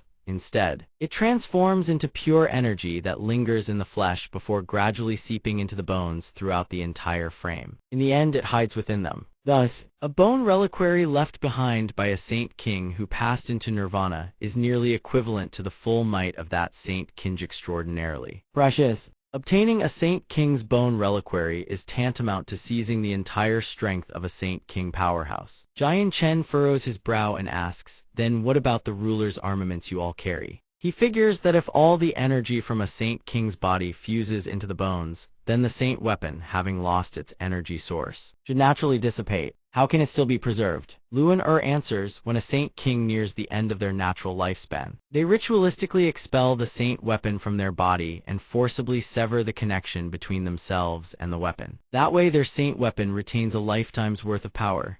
And that is precisely how rulers' armaments are derived. Jian Chen wonders why they deliberately sever the connection with their Saint weapon at the moment of death. Is it to bestow blessings upon future generations? Luan-Er says it is because of a mysterious legend. Jian Chen asks what it is. Luan-Er adopts a mysterious expression and speaks. The king's resurrection. Jian Chen is deeply taken aback. Jian Chen asks, has a Saint King truly been resurrected through this? Luan-Er sighs and replies, it is merely a legend. At the very least, my royal family has never heard of a single Saint King being resurrected. Jian Chen suspects there is more to this than meets the eye. He cannot fathom why those Ninth Heaven Saint King powerhouses would so deeply believe in a legend that has never once been fulfilled. Luan-Er shares his sentiments too, wonders why every single Saint King, without exception, chooses to sever their bond with their Saint weapon at the end of their days. Jian Chen turns to Ming Dong and asks whether third uncle ever spoke of this matter to him. Ming Dong shakes his head with a sigh.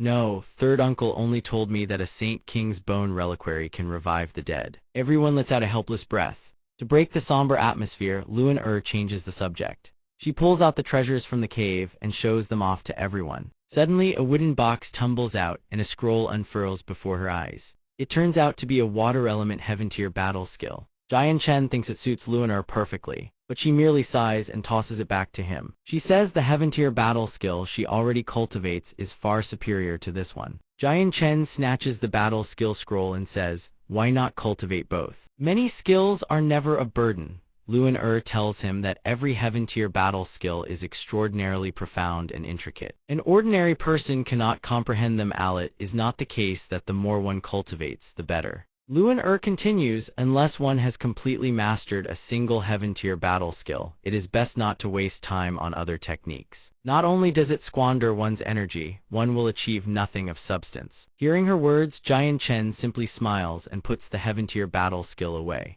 Jian Chen suddenly remembers and asks everyone whether they have enough participation tokens. Do we need to split some among ourselves? Qin Zhao immediately produces a pouch and says he has over 500, all of which he'll give to Jian Chen. Jian Chen asks whether Qin Zhao isn't going to compete. Qin Zhao says with a tinge of sadness, my strength is far too lacking, I'd best return and continue training. Luan-Er then says, if you wish to qualify for the next round, you need at least 5,000 tokens. Jian Chen and Ming Dong are taken aback. Only 5,000 is enough. Luan-Er grins smugly. She declares she has 13,000 tokens and if someone is willing to beg, she wouldn't mind parting with 3,000. Jian Chen immediately tells Ming Dong to hurry up and beg Luan-Er. Alternatively, he could give Ming Dong 5,000 of his own, but then he wouldn't know what rank he could secure. Luan-Er's fury ignites. She kicks him flat on his face and tells him to go to sleep already. Then she storms back to her own tent. Jian Chen stares blankly. Fine, I'll sleep, but why the kick? After everyone retreats to their tents, Jian Chen pulls out the box he obtained from the cave. He wonders what kind of treasure lies within.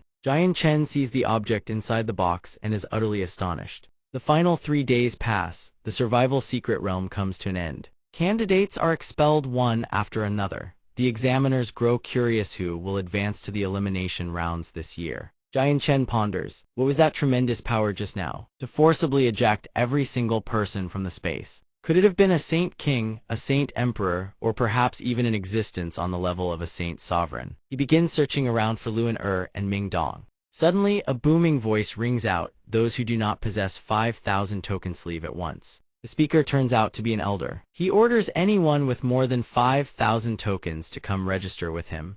Rankings will be determined based on the total count. 2 men, seeing such a steep requirement, speak up in protest. This requirement is far too high. Last time only 3,000 was needed. The elder roars furiously for silence. With a casual wave of his hand, the 2 men are instantly flattened into the ground. He speaks coldly, anyone else? If no one else objects, come register immediately. Jian Chen surmises this elder's strength must exceed that of a Heaven Saint Master. The elder continues to announce the rules. The top 16 by total token count advance to the elimination rounds. One by one, each person steps forward and presents their tokens to the elder. Senior, this humble one is Zhu Jiqing, with a total of 8,400. The elder accepts the tokens and waves his hand. A brick dislodges from the floor, rising and transforming into a stone steel. The elder channels his spiritual power to inscribe the first person's name onto the steel, then calls the next. Finally, it is Jian Chen's turn. Senior, this humble one is Jian Chen, with a total of 21,000. The crowd below sees him announce such a staggering amount and can scarcely believe it. Is this a joke? Over 20,000, how many people did he slaughter to get that many? He's bluffing, there's no way he has that many. A glimmer of interest sparks in the elder's eyes as he regards Jian Chen. He smiles faintly. Jian Chen, correct. This old man will remember you. Do not disappoint me in the elimination rounds. Jian Chen's name then materializes on the stone steel. The people below gape at him wide-eyed. This fellow really does have 20,000. Good heavens! At Mercenary City, Qin Xiao watches Jian Chen secure first place and advance to the elimination rounds, praising him endlessly. Qin Xiao is certain the champion of the Mercenary Grand Assembly will be none other than him. Jian Chen says those ranked behind him are not necessarily weaker. The outcome of the elimination matches remains anyone's guess. Mingdong nods along, agreeing. He had thought he could rank in the top 8 with over 6,000 tokens, yet ended up second from last. Jian Chen steps in to console him. Forget it, ranking doesn't matter, you'll have to fight in rotation regardless. Mingdong scratches his head in agreement. Then Jian Chen asks if they have seen Luan or Qin Jai. Suddenly, Qin Xiao claps a hand on his shoulder. Wearing a sly grin, Jian Chen, Miss Luan is resting in the reception room on the ship right now. But this brother of yours wants to give you a piece of advice. He gestures animatedly. Miss Luan is truly beautiful, but she's a bit fierce. Have you given any thought to my little sister? My little sister is as gentle as water and exquisitely refined. Jian Chen is thrown into bewilderment by Qin Xiao's unexpected matchmaking attempt. Qin Xiao grips his shoulder and continues, Jian Chen, even though I wasn't there, I can tell that woman is far too fierce. At this very moment, Luan is standing right behind them. Qin Xiao remains completely oblivious. He keeps pressing Jian Chen for his thoughts on his little sister. Jian Chen shouts in alarm, desperately trying to signal Qin Xiao. The instant Qin Xiao turns around, his face drains of color. Luan terrifying glare bores straight into him. It's over, his secret matchmaking scheme has been exposed. Qin Xiao immediately plays dumb, darting over to Mingdong and striking up a conversation about Mo Yunshan, the legendary founder of Mercenary City. He recounts how that man single-handedly defeated the powerhouses of the White Clan to preserve the Tianyuan continent, yet sadly could not withstand the erosion of time. With that, Qin Xiao drags Mingdong away to go have a look. Mingdong struggles to break free but fails. In the end, only Jian Chen and Luan remain. He greets her awkwardly. Luan asks irritably, well, do you think I'm fierce too? Jian Chen immediately denies it, his brain running at full capacity to find an escape from this predicament. He swiftly changes the subject, asking what rank she placed. Luan frowns, 7th place, what about it? Think that's too low. That wretch Tian Moling placed 11th. If you think she's so great, go find her instead. Jian Chen panics. He wonders why he can never resolve these trivial matters. Jian Chen tries to defend himself. Miss Luan, don't talk nonsense. You know full well that Miss Tian Moling and I are innocent. And for the record, I never watched her bathe. Seeing Jian Chen suddenly dredge up that old incident, Luan face flushes crimson. Half embarrassed, half furious, she kicks him with all her might. You damn scoundrel, today I'll kill you. Regardless of Jian Chen's protests, she continues stomping on him without mercy. A moment later, Luan grows wistful. She has to leave. She hopes the two of them can meet again. Jian Chen, battered and bruised, no longer dares to speak without thinking. He tells her that although Shi Xiangren and Jide Wukang are dead by his hand, their clans will certainly not let her off. He says if Luan ever finds herself in danger, she should come find him. Luan still fuming, whips around. I don't need your concern, I still have Uncle Feng and Uncle Yun. Besides, as long as I'm within Mercenary City, those people wouldn't dare lay a finger on me even if they had 10 times the courage. Then she looks at him shyly and says, remember me name is Huang Luan, don't you dare forget. At Qin Jai's residence, Elder Sa and Elder Xiao arrive to meet him. Elder Sa asks if he knows who killed his clan's young master. Qin Jai asks leisurely, you are from the Shi clan and the other gentleman must be from the Jide clan, correct? Elder Xiao replies, indeed. Qin Jai smiles calmly, the one who killed those two is Jian Chenyu are surely familiar with him. Furthermore, the one who topped the stone steel is none other than him. Elder Sa presses further, and what about my young master's cloud-piercing spear? Qin Jai calmly brews his tea and replies, the cloud-piercing spear and the treasure mountain seal are naturally in Jian Chen's possession. Having obtained the information they sought, the two elders do not linger. They thank Qin Jai and take their leave. The moment they turn their backs, Qin Jai calls out, "Halt! Where do you think you're going?" Elder Sa radiates a bone-chilling aura of spiritual energy. Naturally, to kill Jian Chen. Qin Jai bursts into laughter. Ha ha ha, wonderful. It seems Elder Sa intends to bring about the annihilation of the Shi clan. And Elder Zio, does the Jade clan wish to be buried alongside them? Elder Sa's fury erupts. The spiritual energy surging from his body flares violently. Young Master Qin, what do you mean by this? Qin Jai sneers. Elder Sa, this is mercenary sit not the backyard of your Shi clan. Moreover, Jian Chen is now the top-ranked qualifier. Do you truly dare make a move on him? Do you really take Mercenary City for a soft persimmon? Elder Zio, seeing the reason in Qin Jai's words, restrains Elder Sa. Elder Sa finally reigns in his temper. He retracts his spiritual energy and thanks Qin Jai for the reminder. The two are about to leave when Qin Jai adds one more remark. Oh, one more thing I should remind you both of. This Jian Chen and I, Qin Jai, have already forged a bond. I do hope the two of you won't do anything unpleasant. The moment Qin Jai finishes speaking, both elders glare at him, murderous intent blazing in their eyes. Young Master Qin Clando, you truly wish to make enemies of our two families. Qin Jai responds calmly, your two excellencies jest. This one was merely offering a reminder, not a threat. The representatives of the Shi clan and the Jade clan stiffen with fury, then turn and leave without another word. Du Gufeng watches them go and asks, Qin brother, offending both the Shi clan and the Jade clan like that, won't your father be furious when he learns of this? Qin Jai affirms that his father would not only refrain from punishing him, but would praise him instead. For Qin Jai has come to a realization, a single sword strike can slay Jade Wukong who possessed the ruler's barrier. A person of such strength might not become a friend, but could absolutely never be made an enemy. Qin Jai casually turns to Du Gufeng.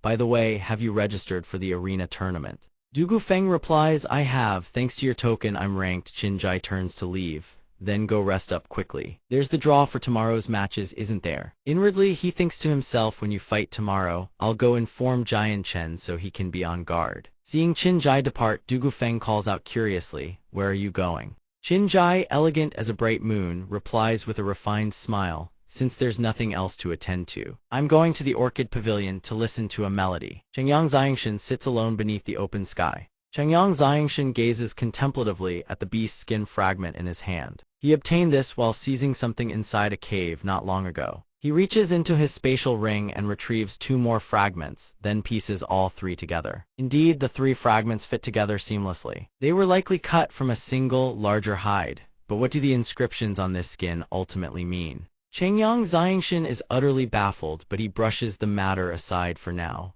With only these incomplete fragments, there's nothing to decipher. The following morning, everyone gathers for the match draw. Mingdong asks Chengyang Xiangshan in puzzlement, Jian Chen, I've never even seen half the names on this stone tablet. And Qin Jai isn't listed either, Chengyang Xiangshan explains. Most competitors stop hunting for tokens once they've collected enough, choosing to conserve their strength instead. Suddenly, Qin Jai's voice calls out from behind. Jian Chen, I've finally found you. Chengyang Xiangshan turns, puzzled. Qin brother, is something the matter? Qin Jai draws close and whispers, last night, men from the Shi clan and the Jade clan came to see me. They know you killed Shi Xiangren and Jade Wukong, be careful. Chengyang Xiangshan replies, I thank Qin brother for the warning. Qin Jai waves his hand dismissively. No need for formalities, Jian Chen, as long as you remain within Mercenary City. The Shi and Jade clans won't dare make a move, but once you leave these walls, trouble will surely find you. Chengyang Xiangshan nods gratefully. Rest assured, Qin brother, this one has his own arrangements. Qin Jai adds, good, if you ever need anything, send someone to the largest inn in the city to find me.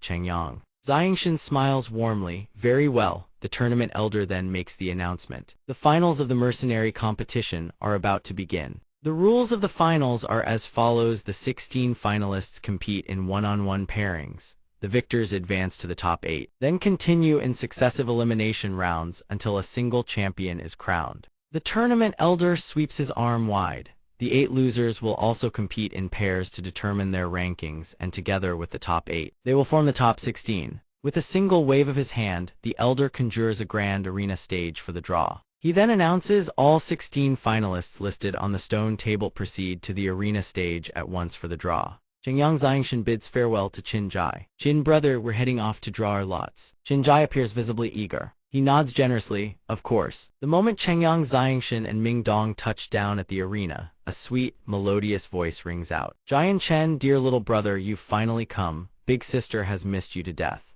Chengyang Xiangshan furrows his brow slightly. Miss Tian Moling, her cheeks flushed pink. Tian Moling smiles bitterly. "Forgive your big sister, I truly have no other choice. Please help me." A squat, stocky fellow nearby looks utterly revolting. Right after Tian Moling finishes speaking, a crude voice thunders out. "Where the hell did this brat come from?" Chengyang Xiangshan turns to face the speaker. "And who are you?" The fellow introduces himself with boundless arrogance and brazen threats. "This young master is Kala, ranked 6th on the stone tablet. If you don't want to die, scram immediately. Don't stand between this young master and his pursuit of women." Chengyang Xiangshan looks at him with undisguised contempt. "Oh, 6th place. With all that arrogance, I would have sworn you were first." Kala snorts haughtily. "First place, so what? This young master simply didn't exert himself during the preliminary rounds, that's all." Kala adds with a sneer, "If this young master had been matched against whoever topped the qualifiers, I would have toyed with him slowly until he died in utter humiliation."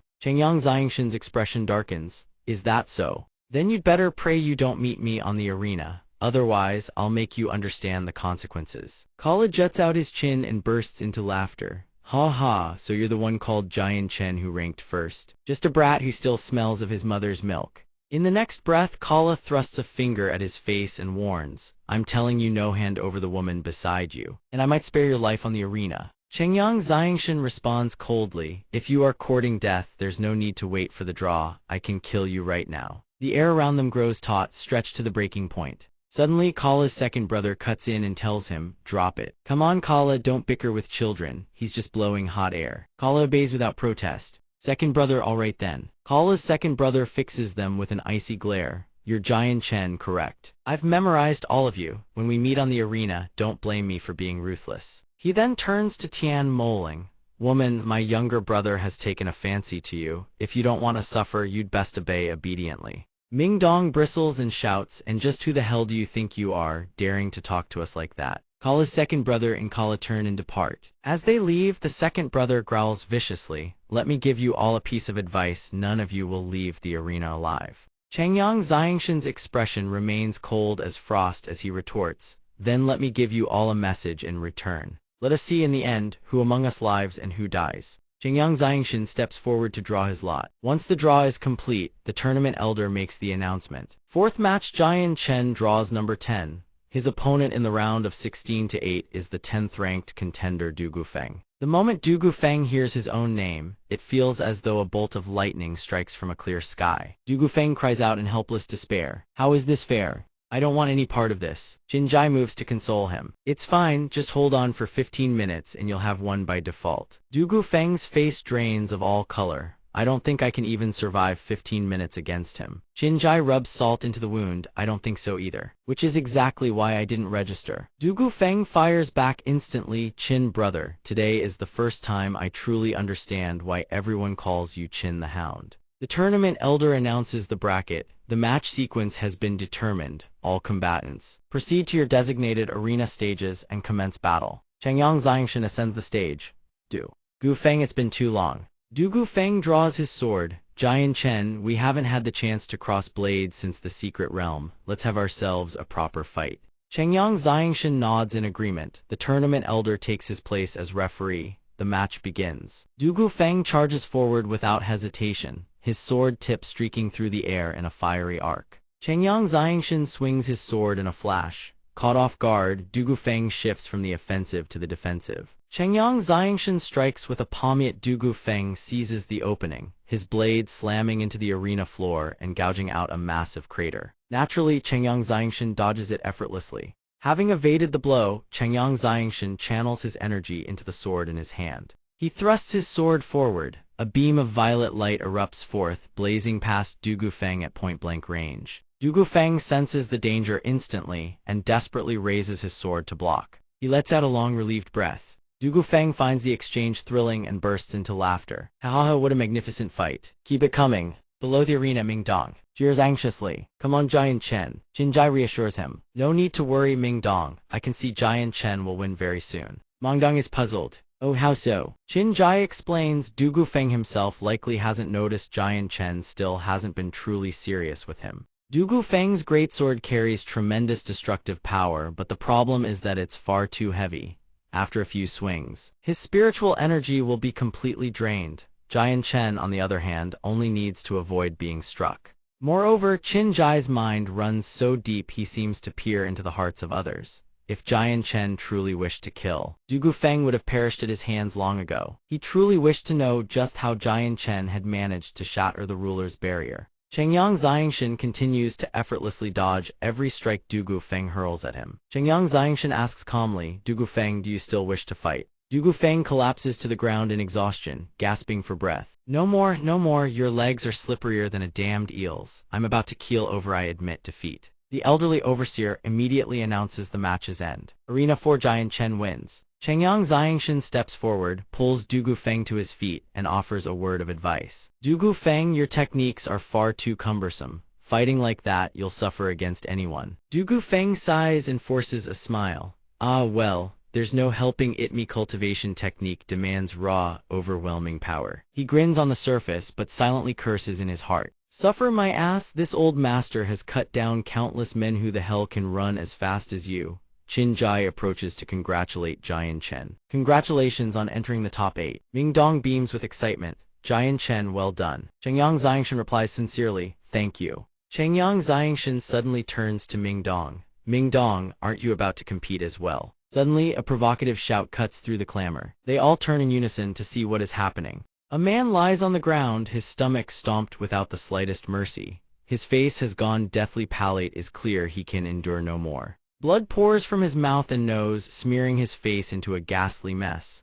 Wide-eyed and helpless, he is then stomped upon the face. Kara pins the man under his boot. With this level of strength, you dare show your face at the mercenary competition. The man groans, I surrender. Before he can finish, Kara delivers a vicious kick straight to his face and sneers mockingly. What was that? I couldn't quite hear you. The crowd below the arena erupts in outrage, hurling accusations at Kara. Hey, why are you bullying him like that? That's right, didn't he already admit defeat? Utterly shameless. Kara, enraged by The Chinese letter S, bellows back furiously. The mercenary Grand Assembly worships the strong. If you fear death, then don't come crawling here. Kara turns to the elderly overseer with a pleased grin. Old man, am I right? The old man's expression does not waver in the slightest. On the arena stage, life and death are fated. Arena 1 Kara wins. Kara grins wickedly. Giant Chen, rest easy, I'll show you mercy when we meet. Chengyang Xiangshan's aura blazes as he speaks in an icy tone. Oh, is that so? But I will not. Chengyang Xiangshan leaps onto the arena in an instant, facing Kara head-on. Kara grins ferociously. How delightful. Suddenly, the elderly overseer roars, both of you, calm down. Using merely 2 fingers, he clamps Chengyang Xiangshan's blade tight. The elderly overseer stands between the 2 combatants, one hand on each, halting their clash cold. Kara's fist is also locked in the old man's grip, unable to budge an inch. Chengyang Xiangshan immediately recognizes this as the same old man who handled the registrations. This senior's strength is terrifying beyond imagination. Kara roars impatiently. Where did this old fossil crawl out from? How dare he ruin my fun? Chengyang Xiangshan sheathes his sword and speaks calmly. Senior, I merely wish to seek justice on behalf of his opponent. The overseer regards Chengyang Xiangshan, his other hand still firmly pinning Kara. On the arena, life and death are fated. Whatever justice you seek, wait until you face him yourself. Understood. Understanding at once, Chengyang Xiangshan replies with gratitude. Thank you for your guidance, senior. Kara remains arrogant as ever. HMPH, you should count yourself lucky this old fossil saved your skin today. Otherwise, you'd already be a corpse.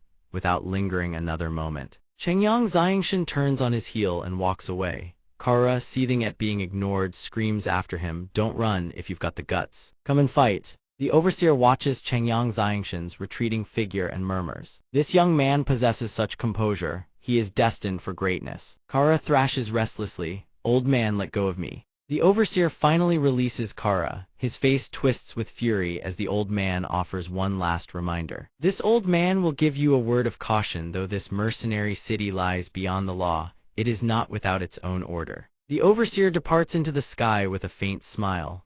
Young friend Jian Chen, this old man hopes you will not disappoint. The next day, the crowd buzzes with excitement. Place your bets, place your bets. Today is the top 8 advancing to the top 4. Wager something small for fun. Changyang Xiangshan notices Du Gufeng's absence and asks, "Where's Du Gufeng?" Qin Jai replies, "He went out exploring all evening yesterday, drank far too much, and still hasn't woken up." Ming Dong grins brightly. "Jian Chen, if the two of us meet in the finals, let's make it a fight to remember." Changyang Xiangshan answers simply, "Sure." The bracket board displays Jian Chen versus Tayet. Changyang Xiangshan turns to Qin Jai with a puzzled expression. "Qin Jai, do you know anyone called Tayet?" Qin Jai replies immediately, "No, the name doesn't ring any bells." Ming Dong adds, "I didn't see this person compete yesterday either." Ming Dong throws an arm around Changyang Xiangshan's shoulder and says cheerfully, "What is there to fear? If a god stands in our way, we slay the god. If a Buddha blocks our path, we cut down the Buddha." That's a line from a legendary figure. I don't go repeating it unless you want a beating. Today's arena battles officially begin. Will the contestants for the first and second matches please ascend the arena? Changyang Xiangshan says, "I'll head up first." Qin Jai cheers him on. "Jian Chen, give it your all." Ming Dong joins in enthusiastically. "Jian Chen, go for it."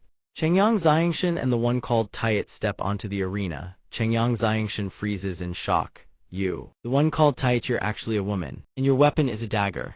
Both take their positions. The overseer announces the match begins. Tayet instantly drops low into a crouch and spreads her legs wide for leverage. In the next instant, only Changyang Xiangshan remains standing alone on the Arenond. A jagged shard of ice rockets straight toward where he stands. The ice shard surges forth. Changyang Xiangshan cleaves it in two with a single sword strike. But Tayet suddenly materializes and strikes the moment his attention wavers. He grips his sword tight and unleashes waves of force toward her. Tayet presses her relentless assault without pause. Changyang Xiangshan's blasts of force shatter the small ice fragments encircling Tayet. Tayet raises both hands to shield herself, and a freezing white mist erupts, engulfing the entire arena. From the outside, nothing within is visible. Even Changyang Xiangshan, trapped inside, finds his vision completely obscured. A chill lingers. Changyang Xiangshan realizes this girl's cultivation technique is utterly bizarre. Longer the battle drags on, the worse it gets for him. He must end this fight quickly. In a blur, Tayet darts behind Changyang Xiangshan, gliding like a phantom.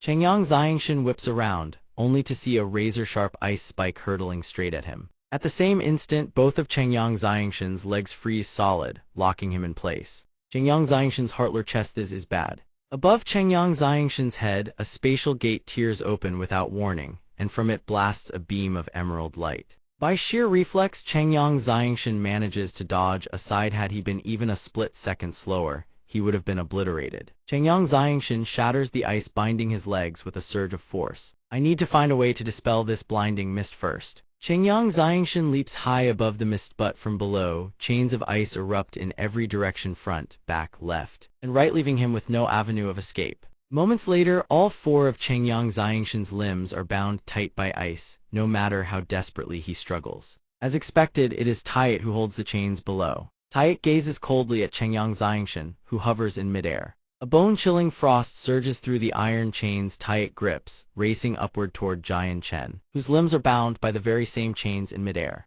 Jian Chen grips his sword as azure spiritual energy erupts from his body. He stares coldly at the encroaching frost. "You wish to freeze me? Let us see if you have the ability." The moment that thought crosses his mind, the spiritual energy on his body erupts violently, shattering the iron chains to pieces. Qin Jai lifts his gaze to the sky, silently appraising. No mistake about it, that is the same spiritual energy that forged the sword which cleaved through Jide Wukang's King Tier barrier that day. Just what attribute does Jian Chen's spiritual energy possess? At this moment, Jian Chen hovers in midair, a long sword in one hand and a short sword in the other, as verdant spiritual energy cloaks his entire body. A green light flashes through Jian Chen's eyes. His sword carves a circle in the air, and verdant spiritual energy surges forth in its wake. A vortex of green spiritual energy materializes in the sky. Sword chi erupts from its center, hurtling straight toward Tayet, standing below. Its momentum so ferocious it threatens to tear the void asunder.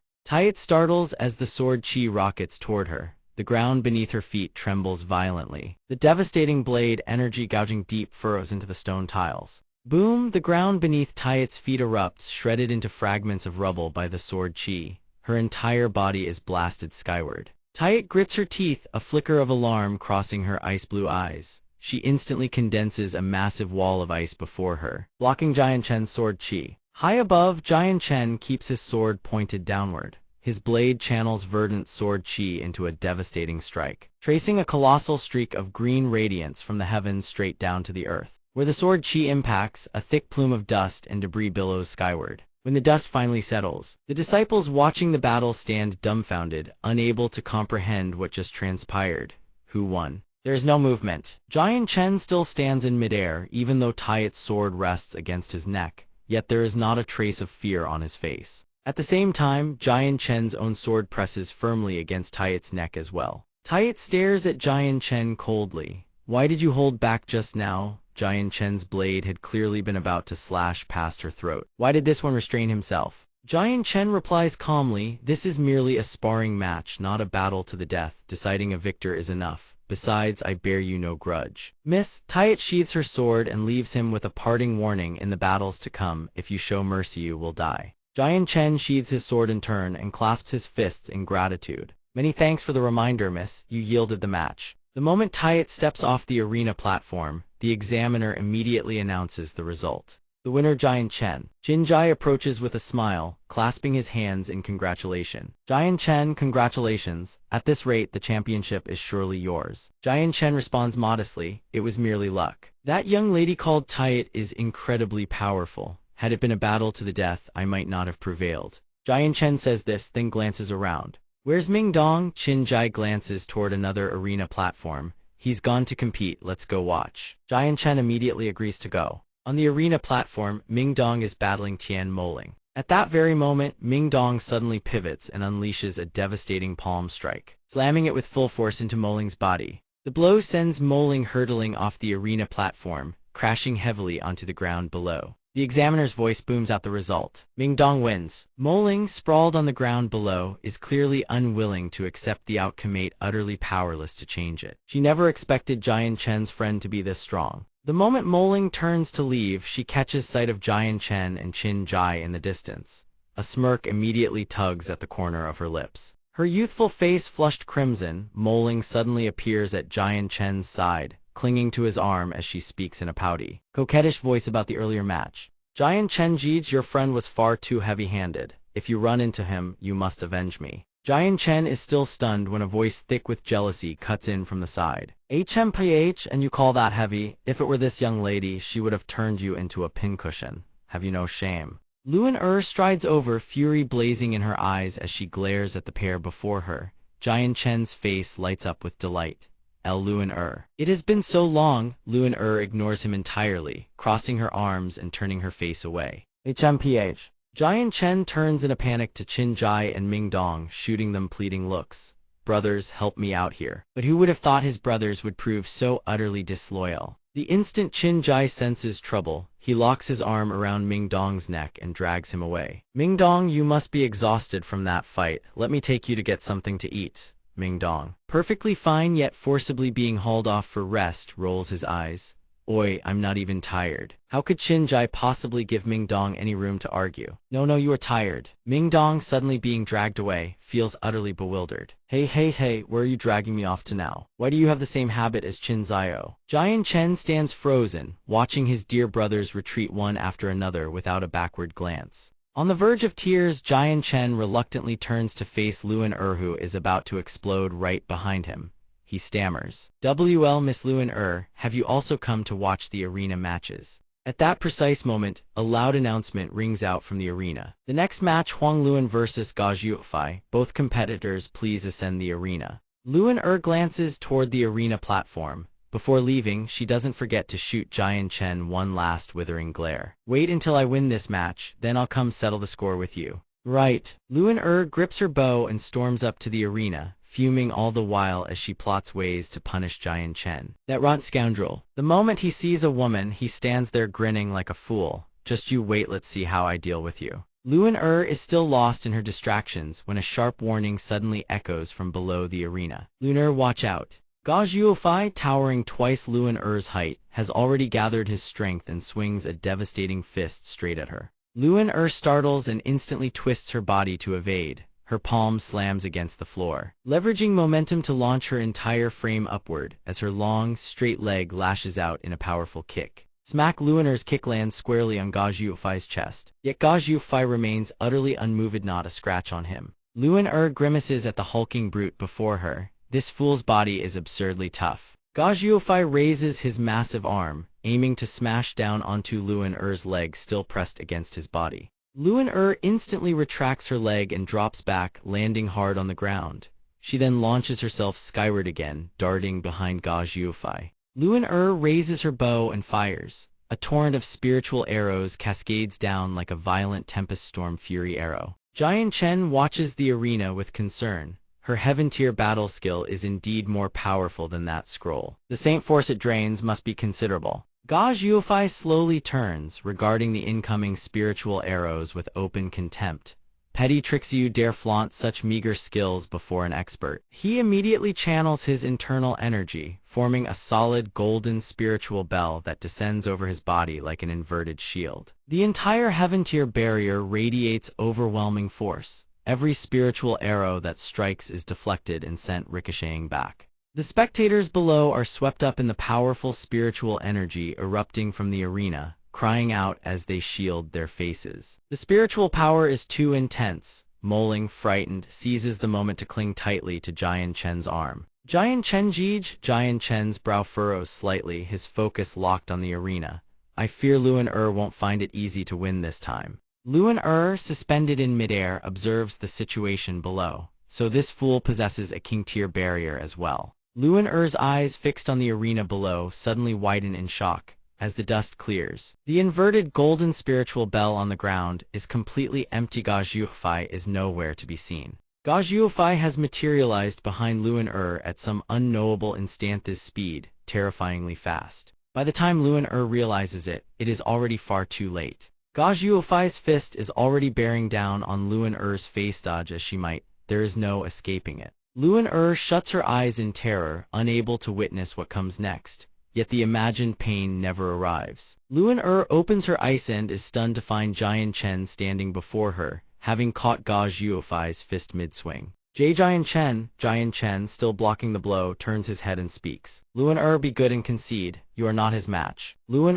naturally refuses. Why should I haven't even been injured. Jian Chen shouts anxiously, his voice on the verge of fury. No, these two simply will not stop. I will not let you fight this dangerous opponent. Luin can hear the genuine concern in Jian Chen's voice. She is so flustered she cannot even form a reply. Hey, Luin turns her burning face away in embarrassment, unable to meet Jian Chen's eyes. Fine then, I'll concede. Ga Jiufai watches the two openly converse without a shred of regard for his presence. Fury erupts. Do you take me for thin air? Fire-like spiritual energy surges outward with his rage, as if threatening to incinerate the two before him. Jian Chen's expression hardens as he addresses Ga Jiufai. A word of advice: if you value your brother's life, retreat now. Ga Jiufai hears Jian Chen's words as if they were the greatest joke in the world. He throws his head back and roars with laughter. Ha ha. You slay me, a dandy brat dares to threaten me. Very well then, I will be waiting for you on this arena. Kazafi already said he'd leave it be. Jian Chen leads Lunar off the formation array atop the arena. The moment Lunar steps off the arena, her legs give out, trembling so violently she can no longer stand.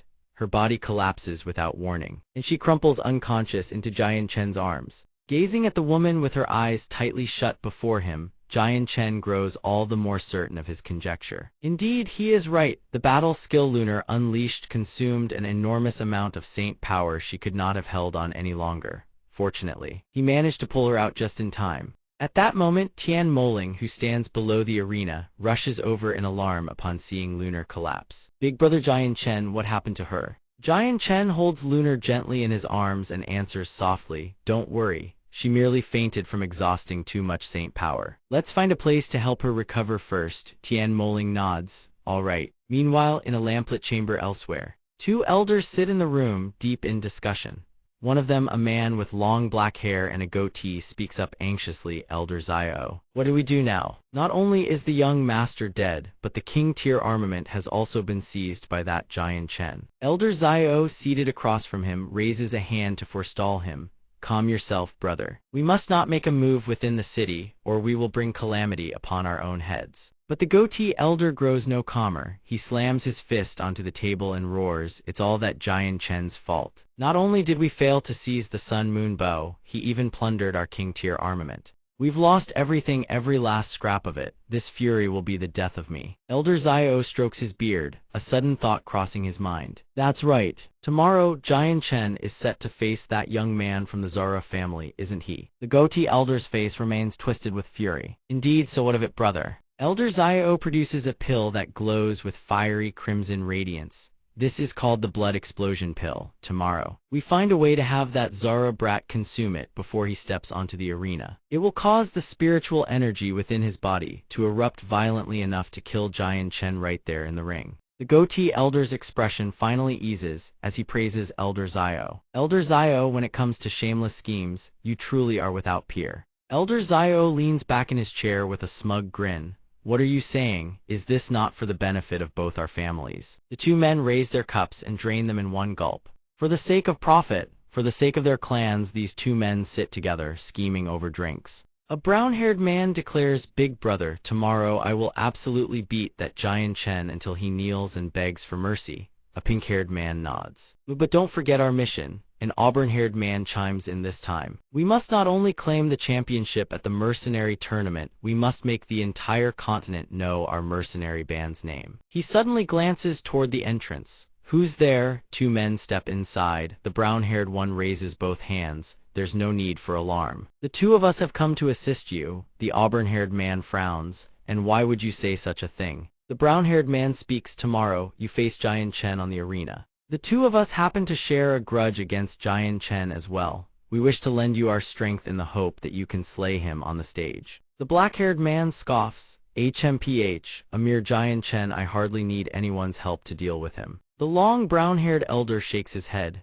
"No, you misunderstand. Jian Chen's true strength far surpasses anything you imagine." The auburn-haired man laughs. "Senior, while Jian Chen's token count is indeed the highest, arena combat isn't decided by whoever holds the most tokens." The brown-haired elder says, "Young man, this old man knows that during the qualifying round, you merely collected tokens without killing anyone. So you naively assume Jian Chen topped the rankings simply because he slaughtered more weaklings than you, am I wrong?" Kazufi asks, "Is that not the case?" The brown-haired elder continues, "Since we've already said this much, let me be blunt. Jian Chen has already slain the young masters of two great clans. What's more, those young masters were not only wielding king-tier armaments, they were protected by king-tier barriers." Kazufi's eyes widen. "What? You mean to say Jian Chen can shatter a king-tier barrier?" The brown-haired elder nods. "Indeed, otherwise, our young master could never have been slain by Jian Chen." The black-haired man scowls. "I refuse to believe any king-tier barrier can be broken so easily. Jian Chen must have used some despicable trick."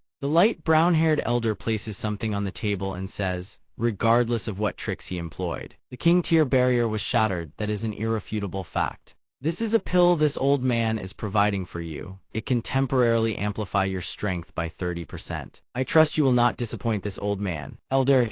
The long black-haired elder sneers. "If you fear Jian Chen, then tuck yourselves away like turtles for all I care. Consider it this old man having misjudged you." The brown-haired man erupts in fury. "You old fool, who are you calling a turtle?" Kazufi raises a hand to calm his brother. "We thank the seniors for the warning. In tomorrow's duel, my brother and I will stay on guard." The brown-haired elder chuckles. "Big brother, do you truly believe what those two old men said?" Kazufi picks up the vial from the table. "Keep this pill. During tomorrow's match, do not consume it unless absolutely necessary." His brother nods. "Don't forget, big brother, our mission isn't mere victory. Only when the name of our mercenary band resounds across the entire continent can we go on living."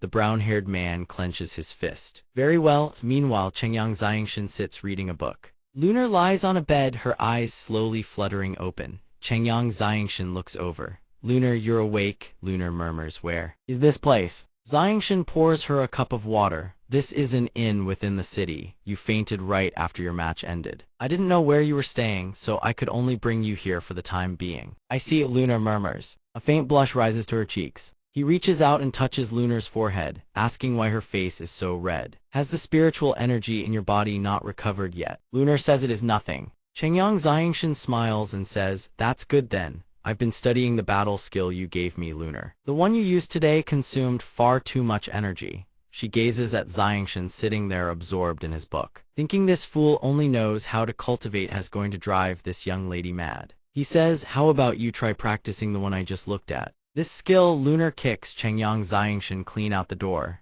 This young lady wants to sleep. Xiangshan laughs and waves his hand, thinking she already slept for 4 hours after that fight. He chuckles, oh, alright then we'll talk tomorrow. He walks out the door and spots 3 figures Dugu Feng, Qin Jai, and Ming Dongle standing outside, eavesdropping shamelessly. Chengyang Xiangshan's face stiffens. Hey, what are you 3 doing here? Qin Jai laughs and says, Brother Feng, look, I got lost again. Dugu Feng drapes his arm over Ming Dong's shoulder with a grin. Brother Qin is right. Ming Dong and I got lost too. Ming Dong laughs. That's right, Thighs Inn is just far too big. The 3 of them crane their necks, still shamelessly peeking inside. Lunar says, Jian Chen, you damn scoundrel. 2 townsfolk chat and laugh amongst themselves. Is the semifinals. A gray-haired man muses, I wonder who the final king will be this time. A white-haired elder rises into the air and announces, today's first match, Ming Dong versus Kazafi. Will the 2 contestants please ascend the arena? Ming Dong laughs and bumps Chengyang Xiangshan's shoulder. Jian Chen, watch me crush this punk, payback for sister-in-law. Lunar's cheeks flush crimson. What nonsense are you spouting? Chengyang Xiangshan warns him to be careful. Kazafi's strength is likely no small matter. Ming Dong waves him off with a laugh. Relax. Kazafi smirks with arms folded. I truly didn't expect to face trash like you in the semifinals. It seems even the heavens don't want you to continue living. Ming Dong grins. Quit your yapping. In a moment, I'll make it so you can't even cry. The announcer's voice thunders. The match begins. Kazafi's face contorts with fury, then twists into a smug grin as a sword blazing with golden light materializes in his hand. A gray-haired spectator exclaims, light attributed Saint Force. A brown-haired man beside him gasps. This guy actually possesses light attributed Saint Force. Kazafi charges forward with his golden sword blazing, roaring, die. Ming Dong holds his sword with a hint of smugness flickering in his eyes, then something surges forward. Kazafi swings his glowing golden sword to clash head-on with Ming Dong's blade. Kazafi sneers, watch me crush you. Ming Dong's feet gradually slide backward under the force. Kazafi hurls waves of golden energy crashing toward Ming Dong. Fortunately, Ming Dong dodges them in time. Ming Dong reappears behind Kazafi, who whips around infuriatingly for something to slam into his back. Kazafi glares down at his thigh, which has been slashed until blood sprays forth. Ming Dong raises his middle finger and says, if all you amount to is a brute who swings raw strength around, then I advise you to scram off this stage, otherwise losing your life later won't be pretty. Kazafi roars, boy, don't be so arrogant. Flames erupt in his palm as he declares, I possess light Saint Force, I cannot die. Ming Dong channels his strength into his sword and laughs. Today, I want to see for myself whether I can cut down a beast like you. Golden light radiates from every inch of Kazafi's body. Kazafi grips his glowing sword, his face twisted as he glares upward. The crowd stares at the arena, murmuring amongst themselves. That one called Ming Donghai's speed is incredible. With that kind of speed, could his physique possess the wind attribute? It must be so, otherwise there's no way he could be that fast. Kazafi scowls, watching Ming Dong's afterimages blur around him. Kazafi swings his sword, unleashing torrents of golden light toward Ming Dong. Ming Dong grins as he looks ahead. Kazafi's face contorts. Not good, he curses, but Ming Dong's sword is already plunging into his abdomen, drawing a violent spray of blood. Kazafi grimaces and glances behind him, baring his teeth as he slashes savagely toward Ming Dong. Ming Dong advances, sword in hand, step by step. Golden flames blaze to life in Kazafi's palm. He snarls, boy, you have completely enraged me. Countless streams of golden light swirl around his body. Kazafi roars, today I will hack you into 1,000 pieces. Ming Dong laughs, sword in hand.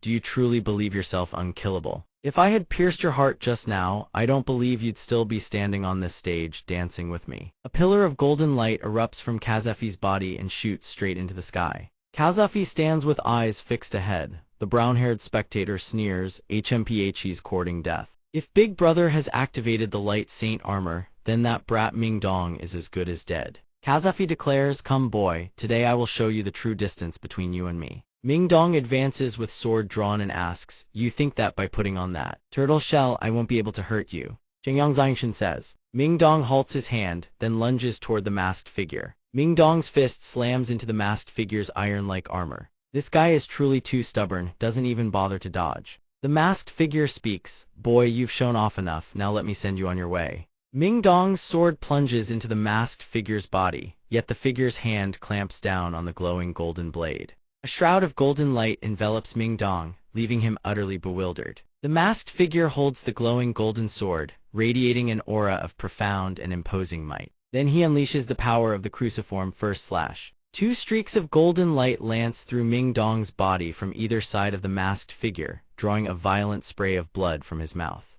Then countless golden rays of light surge forward, flooding the entire arena with blinding radiance. Nothing but golden light remains. The spectators shield their faces with their hands, crying out, "Fight!" A heaven-tier battle skill. Gazafe is actually unleashing a heaven-tier battle skill. Another onlooker says, "It seems the champion of this tournament is undoubtedly Gazafe." Ming Dong's expression darkens as he says, "Don't assume you're the only one who possesses a heaven-tier battle skill." Ming Dong channels every ounce of strength into his body. His feet stomp the ground as a brilliant green radiance erupts from his hands. Ming Dong thrusts his glowing green fist forward, the power of a wind attribute heaven-tier battle skill. "Wind God Fist," the brown-haired man with gray streaks exclaims. Heavens, both of them actually possess heaven-tier battle skills. A brown-haired man laughs and says, "Two heaven-tier battle skills clashing, who knows what the consequences will be? How exhilarating." The brown-haired man suddenly exclaims, "This is bad. When two heaven-tier battle skills collide, the shockwave will be earth-shattering. I don't know if the barrier around the arena can withstand Itfrion. Retreat now."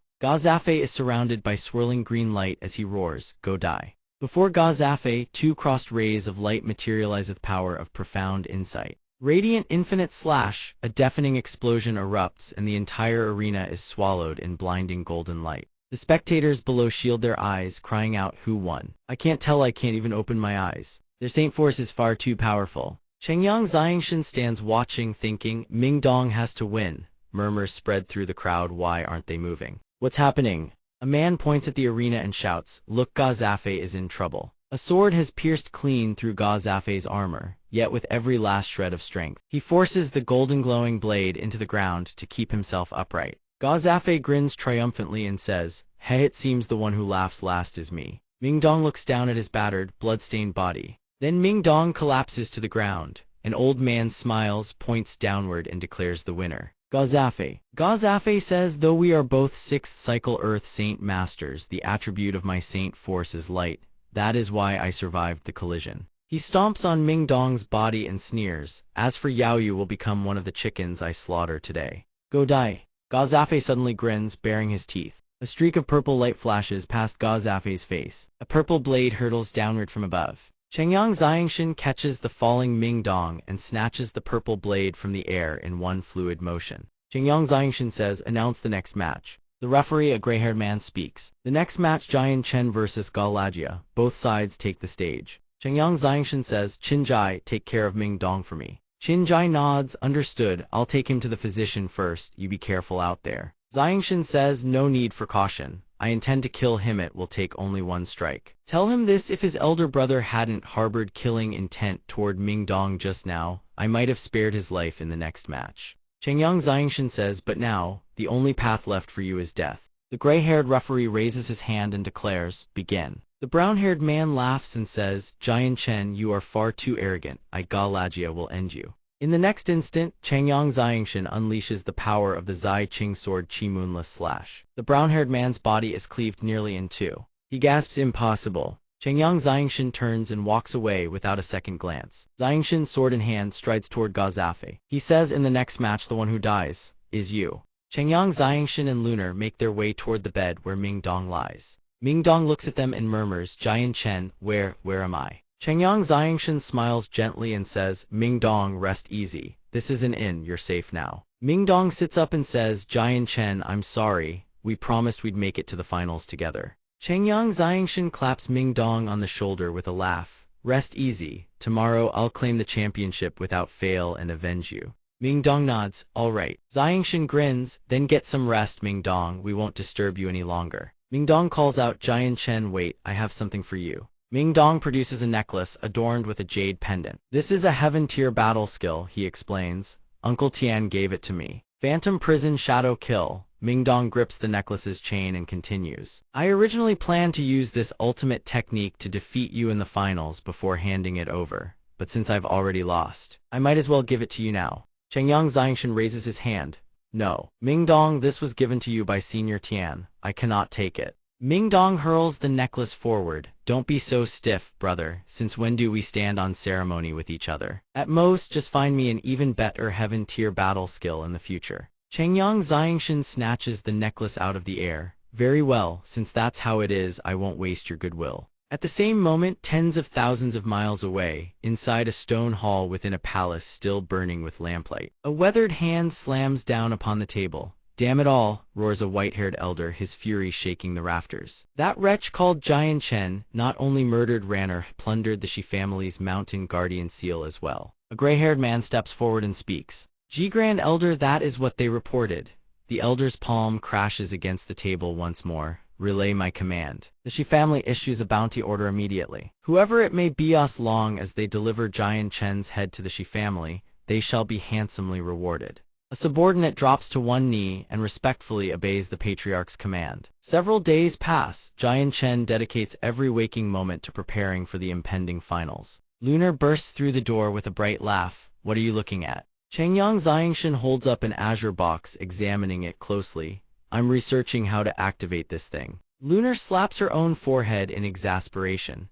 How many times must I tell you, without bloodline recognition, you cannot wield a king-tier armament? Xiangshan shrugs. I'm just researching for fun. It's not like I have anything better to do. Did you come looking for me for something? Lunar's cheeks flush pink as she averts her gaze. Tomorrow is the finals, so tonight the mercenary city is holding a night market. She turns her face away. I naturally know that you need to rest properly for tomorrow's match, but if you truly want to stroll through the night market, then I suppose I could be persuaded to accompany you. Chengyang Xiangshan picks up the box again, studying it. What's so interesting about a night market? When I was small, my family's doorstep hosted gatherings just like these. Chengyang Xiangshan's expression freezes. He slowly turns to stare at Lunar. A violent violet aura erupts around Lunar, swirling like a tempest. He thinks in alarm, why is this girl angry again? Did I say something wrong again? Xiangshan calls out urgently, Qin Jai. Qin Jai. Qin Jai walks in with a smile. Jian Chen, what's the matter? His gaze lands on Lunar, whose body is wreathed in surging violet light. His face drains of color. He thinks in a panic, Jian Chen, what in the heavens did you do to offend Miss Huang this time? Chengyang Xiangshan turns to Qin Jai with an easy smile. I heard from Miss Lunar that there's a night market in Mercenary City tonight. Qin Jai breaks into a knowing grin. Ah, right. He thinks, Jian Chen, you fool, the young lady has already gone this far to be proactive. And you still don't get it. He chuckles to himself. Miss Huang, this humble one shall lend you a hand today. Jian Chen, the night market of Mercenary City is held once a year, just like the King of Mercenaries tournament itself. Because of all the participants and spectators pouring in from every corner of the continent, merchants and traders arrive in droves to buy and sell. That means the odds of unearthing a genuine treasure at this night market are exceptionally high. Chengyang Xiangshan's eyes gleam like twin stars. So that's how it is. A thought races through his mind. They actually sell treasures at a place like this. If I can dig up a treasure, wouldn't that be a direct ascension to the heavens? He flashes a grin. Alright then, let's go browse the night market tonight. Lunar blinks, stunned. What did he just say? Could it be that this young lady isn't even worth as much as the random wares at some night market? That stinking rogue is driving me mad. Lunar turns to leave, saying, HMPH, if you want to leave, then leave. There's no shortage of people dying to keep this young lady company on a stroll.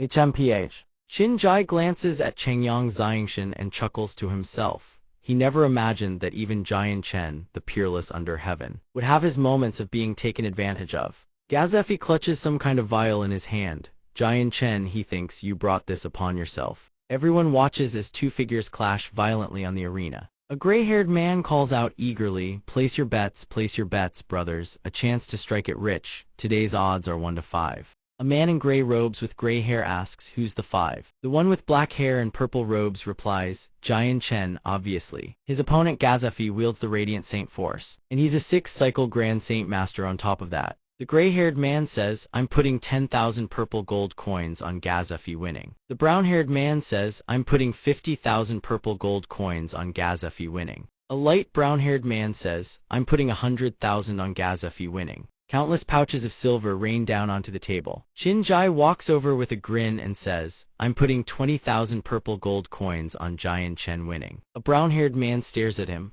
"Brother, have you gone mad?" Gazefi wields the power of light and is a 6th cycle Grand Saint Master. How could he possibly lose? Qin Jai casts him a sidelong glance. "HMPH, you lot know nothing about true power." Du Gufeng places his silver on the table as well, brows furrowed. "I'm also betting on Giant Chen winning, 100,000. On the arena, Chengyang Xingshan and Gazefi face each other. Gazefi smiles, folding his arms, and asks Giant Chen, "You possess the radiant saint force within your body as well, don't you?" Chengyang Xingshan asks, "How did you know?" Gazefi replies, "Though you used a special method to conceal your aura, there exists a mutual resonance among wielders of the radiant saint force. On that point you can never deceive me." Chengyang Xingshan challenges, "If that's the case, do you still dare stand on this arena? Have you already forgotten how I slaughtered Kalaga yesterday?" A purple radiance erupts around Gazefi's body. His eyes blaze as he speaks. "Giant Chen, I admit that during our last encounter, I misjudged Yuan. Because of that, my brother died at your hands." Full armor materializes around Gazefi's body. He declares, "But whether it is Ming Dong or you, those who are worthy of becoming my opponent should consider it the greatest fortune of their lives." The announcer's voice thunders across the arena. "Begin." Gazefi roars, "Now die." Gazefi raises his sword and brings it crashing down toward Chengyang Xingshan. A streak of golden light erupts before Xingshan, forcing him to dodge backward as the blade slams into the ground. Chengyang Xingshan's expression tightens. This is bad. Orange flames erupt across the center of the arena. A light brown-haired man gasps, "Heavensis Gazefi truly this powerful?" Another person says that Giant Chen must have been obliterated into nothing. Chengyang Xingshan grips his sword and speaks. Xingshan surges forward, shouting. Countless afterimages of Chengyang Xingshan swirl around Gazefi's body. "The same trick is useless against me," Gazefi declares, gripping his sword. He drives his blade deeper, light erupting from below. A massive explosion detonates at the center of the arena as countless streams of orange-gold light blaze forth. Chengyang Xingshan soars into the air, sword raised, and shouts, "These petty tricks, and you dare flaunt them before me." A streak of azure light pierces straight into Gazefi, then the light lances forward. Gazefi thinks, "What? How is this possible?" Chengyang Xingshan charges forward like a raging tempest, sword in hand, straight at Gazefi. Gazefi's eyes widen in alarm. "This isn't good," and then blood erupts from his mouth. Xingshan holds his sword forward and sneers, "Well, how about that? A mere lucky finalist. Not only did I pierce you with my sword, but I also shattered your weapon. Now without your weapon, how do you expect to defeat me?" Gazefi snarls, "Giant Chen, the Gazefi clan will fight you to the death."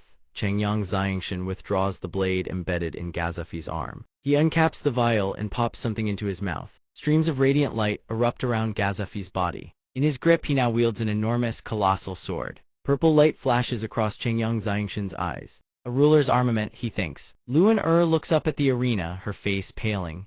"This is bad. That brute actually possesses a ruler's armament. I don't know if Giant Chen can defeat him." Qin Jai thinks, "Miss Huang, what are you saying?" Giant Chen has already slain 2 wielders of ruler's armaments. Before him, Gazefi wouldn't last a single breath. Qin Jai turns to Luan with a reassuring smile. "Miss Huang, there's no need to worry. We all know Giant Chen's strength." The masked figure grips his sword, golden light swirling around him. Qin Jai thinks, if anything, you should be worried about how long Gazefi can survive. The masked figure roars, "Giant Chen, accept your death." Then comes an onslaught of saint-tier slashing power. The heaven-annihilating strike unleashes countless streams of golden light and projectiles that rain down upon the earth. The golden streaks of light strike upward into the heavens. Chengyang Xingshan gazes at the golden light and thinks, Gazefi's strength is far more formidable than I anticipated. Xingshan watches the masked figure. Countless streams of golden light swirl around his body. The power his clan's ruler's armament has unleashed is several times more fearsome, he thinks. Qin Jai, Du Gufeng, and the other 7, a single graze from the edge of that power would spell their doom. Chengyang Xingshan surges forward thinking, I couldn't even damage an ownerless artifact like the Treasure Mountain Seal, let alone a weapon with a master like the one in Gazefi's hands. Xingshan watches Gazefi's luminous golden slashes and thinks, it seems my only option is to find a way to shatter the armor on his body. Chengyang Xingshan channels the power of his spirit crystal sword. Then Xingshan unleashes emerald green sword strikes at Gazefi's body. Chengyang Xingshan thinks, I can only hope his armor doesn't possess a ruler's barrier as thick as a turtle's shell. A crack splits across Gazefi's armor. Xiangshan thinks Excelentha's armor is not impregnable. Chengyang Xiangshan exclaims in shock, "What?" A hole pierces through Gazeffi's armor, and golden flames erupt from within. Gazeffi's face contorts, turning entirely crimson. Chengyang Xiangshan's expression grows tense. Something is wrong with this man. Gazeffi raises his golden glowing greatsword, preparing to cleave down at Xiangshan. But Chengyang Xiangshan brings his own sword up, meeting Gazeffi's colossal blade head-on. A golden shockwave tears across the arena floor. Xiangshan drives his sword into the ground, clutching his chest in agony. Luan Er's face is stricken with worry as she calls out, "Jian Chen." Chengyang Xiangshan rises to his feet, breathing heavily. Countless streams of emerald green light radiate from Xiangshan's body. Gazeffi grips his colossal golden sword. Red flashes across Chengyang Xiangshan's eyes as he activates the heaven-seizing creation art, amplifying his power tenfold. Perfect, he thinks, let me test the heaven-tier battle skill I obtained within the secret realm. A golden ray of light descends upon Chengyang Xiangshan's brow. A brown-haired man exclaims, "What?" Another light brown-haired man says, "How could Jian Chen so easily withstand that kind of attack?" A gray-haired man narrows his eyes. This lad has used a secret art to temporarily elevate his cultivation base to the 8th cycle Grand Saint Master realm. It seems the outcome of this match has already been decided. Gazeffi seems locked in a deadly game of cat and mouse with Chengyang Xiangshan, then something shatters, fragments spiraling into the air. Chengyang Xiangshan points his sword straight ahead. Countless streams of emerald green light converge around the blade. Xiangshan hurls his sword forward. The violet azure sword spirits power the infinite sword formation. Gazeffi's face contorts as the space before him floods with emerald light. Countless sword strikes pierce toward him, countless green blades slicing past his face. He opens his mouth and collapses to the ground. The referee shouts, "Chengyang Xiangshan is truly pitiful, his mind completely destroyed by the drug." Xiangshan speaks, "You are truly a formidable opponent. Without the heaven-seizing creation art, I fear today I would have truly fallen at your hands." The white-haired elder announces that the champion of this mercenary competition is now decided. The champion is none other than Jian Chen. Luaner's sparkling eyes drift toward Chengyang Xiangshan. She wonders, is he really that person from back then? As the five of them drink, Mingdong rises and raises his cup. "Tonight, we celebrate Jian Chen's victory in the mercenary competition. We don't stop until we're drunk." Jinjai turns to Jian Chen. "Jian Chen, after we part tonight, I must return to Dugufeng. If you ever visit the Qin Imperial Kingdom, don't forget about us brothers." Jian Chen replies, "Rest assured I won't." Tian Moling approaches Jian Chen and murmurs softly, "Jian Chen, I'll be leaving tomorrow too. I don't know if we'll ever meet again, you mustn't forget me." Jian Chen scratches his head awkwardly.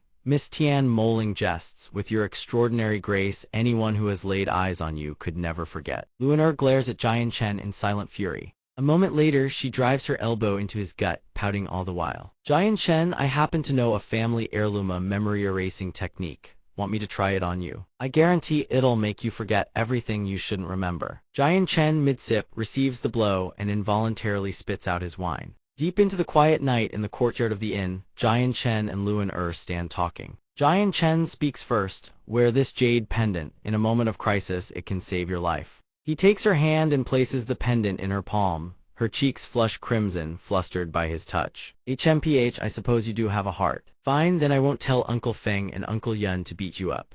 Jian Chen's expression turns solemn. "Luan, be careful on your journey." She tosses her hair and replies with a haughty air, "Relax. With Uncle Feng and Uncle Yun by my side, the Shi clan can't stir up any trouble." Luan takes to the air with her lightness skill. As she flies, she glances back at Jian Chen, her eyes glistening with sadness.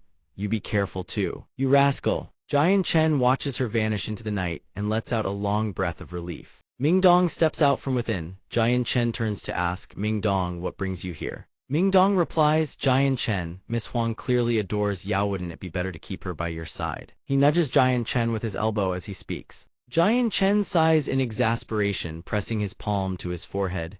"That's impossible. Have you forgotten the army we encountered on the road here?" Mingdong is startled. "You mean the soldiers of the Finglin Kingdom?" Jian Chen's expression grows increasingly grave. "Precisely. The Finglin Kingdom intends to invade the Jessen Kingdom. Jessen is my homeland until this conflict is resolved. I will not drag Luan into it." Mingdong shrugs. "Fine, suit yourself." "Oh, right, Jian Chen, as the mercenary competition's champion. Will you be training in the central district of Mercenary City tomorrow? Do you know how long you'll need?" Jian Chen nods. "Roughly half a year, I'd estimate." "Why do you ask?" Ming Dong's eyes light up. Perfect, while you're training, I'll have Elder Tian bring my parents here. He suddenly taps his head as if remembering something. Jian Chen, my route back passes through the Jessen Kingdom. Would you like me to deliver a message to your parents? Jian Chen furrows his brow, his thoughts drifting far away. Father, mother, are you all well? He produces a scroll and hands it to Ming Dong. Ming Dong, deliver this into the hands of the Chengyang clan head. Chengyang bought the Chengyang Manor in Luo City, Jessen Kingdom. Understood, I'll remember. Ming Dong takes the scroll and nods. The following morning, Jian Chen goes to find Elder Tian. Elder Tian praises him warmly. Young man, this old one did not misjudge you. Jian Chen replies with gratitude. Senior is too kind. This one's victory was merely a stroke of luck. Elder Tian silently thinks to himself, this brat not only possesses extraordinary strength, but also a temperament rarely seen. After a pause, Elder Tian speaks. I shall take you to the armory to select a heaven-tier battle skill and a heaven-tier cultivation technique. Let us go. Jian Chen bows his head. Yes, thank you, senior. With that, the two step through a grand gate. Beyond the threshold, a towering edifice stands before them. Elder Tian speaks. The champion's greatest reward is not a heaven-tier battle skill, it is the privilege of entering the Holy Land. Jian Chen is puzzled. If a heaven-tier battle skill isn't the greatest reward, could there be saint-tier battle skills in the Holy Land? Elder Tian turns around and answers, Saint-tier battle skills, those are nothing remarkable. What?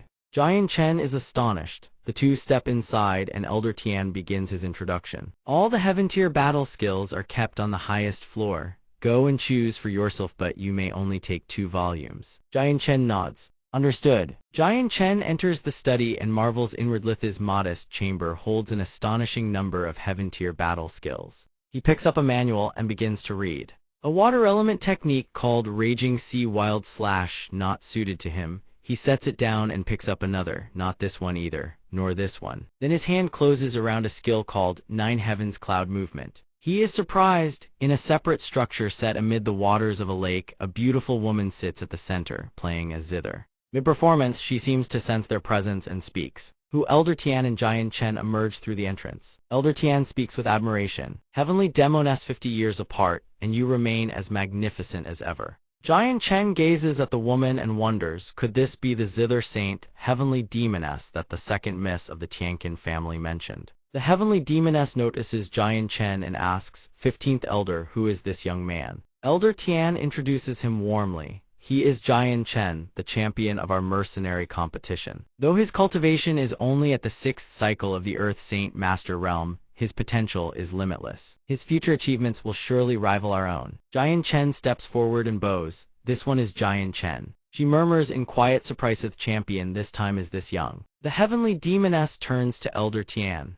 15th Elder, you've brought him here for me to escort him into the Holy Land, haven't you? Elder Tian strokes his beard with a gentle smile. This old man has grown too advanced in years. I must trouble the Heavenly Demoness with this one favor. The Heavenly Demoness rises and assents to his request. If the 15th Elder asks, then I shall lead him into the Holy Land. She steps forward. Jian Chen, stand beside me. Yes. Before leaving, Jian Chen turns and bows deeply before Elder Tian, saying with heartfelt gratitude, thank you for all your guidance, senior. Elder Tian waves him off. Go, go, this old man won't meddle in the affairs of the young any longer. The two step through the gate. A blinding flash of light washes over them, forcing Jian Chen to shield his eyes. In an instant, they are transported into a chamber. Jian Chen speaks first. This is, he trails off mid-sentence. The Heavenly Demoness answers for him. This is the greatest treasure of Mercenary City, the Holy Land of the Mercenaries. He bows in gratitude. Thank you, senior, she waves dismissively. No need for such formality over a trivial matter. You are the champion of the mercenary competition. Just call me Heavenly Demoness.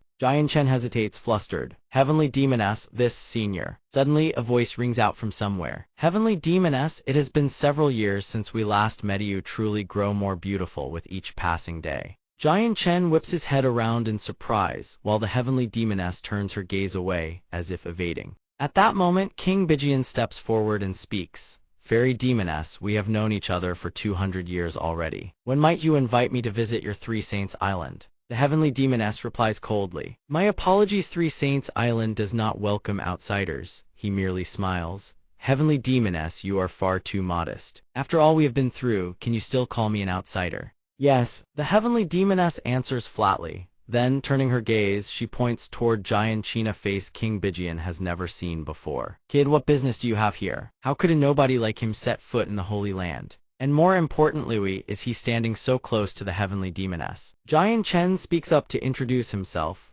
This humble one is Jian Chen, champion of this mercenary competition. It was senior heavenly demoness who brought me here. King Bijian's eyes narrow with fury. HMPH, some nameless whelp dares carry himself with such arrogance. Does he not know the proper etiquette when standing before a saint king? Jian Chen's brow furrows. Not every saint king deserves respect. King Bijian roars in rage, his cultivation base surging to life. Insolent wretch, you are courting death. The sheer pressure of his power locks Jian Chen's body in place, rendering him utterly immobile. Jian Chen thinks to himself, so this is the strength of a saint king. The gap between us is far too vast. King Bijian lunges forward with killing intent. Today, I shall teach you a lesson you will never forget. Jian Chen tries to dodge, but his body refuses to obey. Panic seizes his heart. Damnithai's body won't move at all. Suddenly, a hand of crystalline ice erupts from thin air, interposing itself before Jian Chen and catching King Bijian's strike dead in its tracks. The heavenly demoness speaks in a measured, ice-cold tone.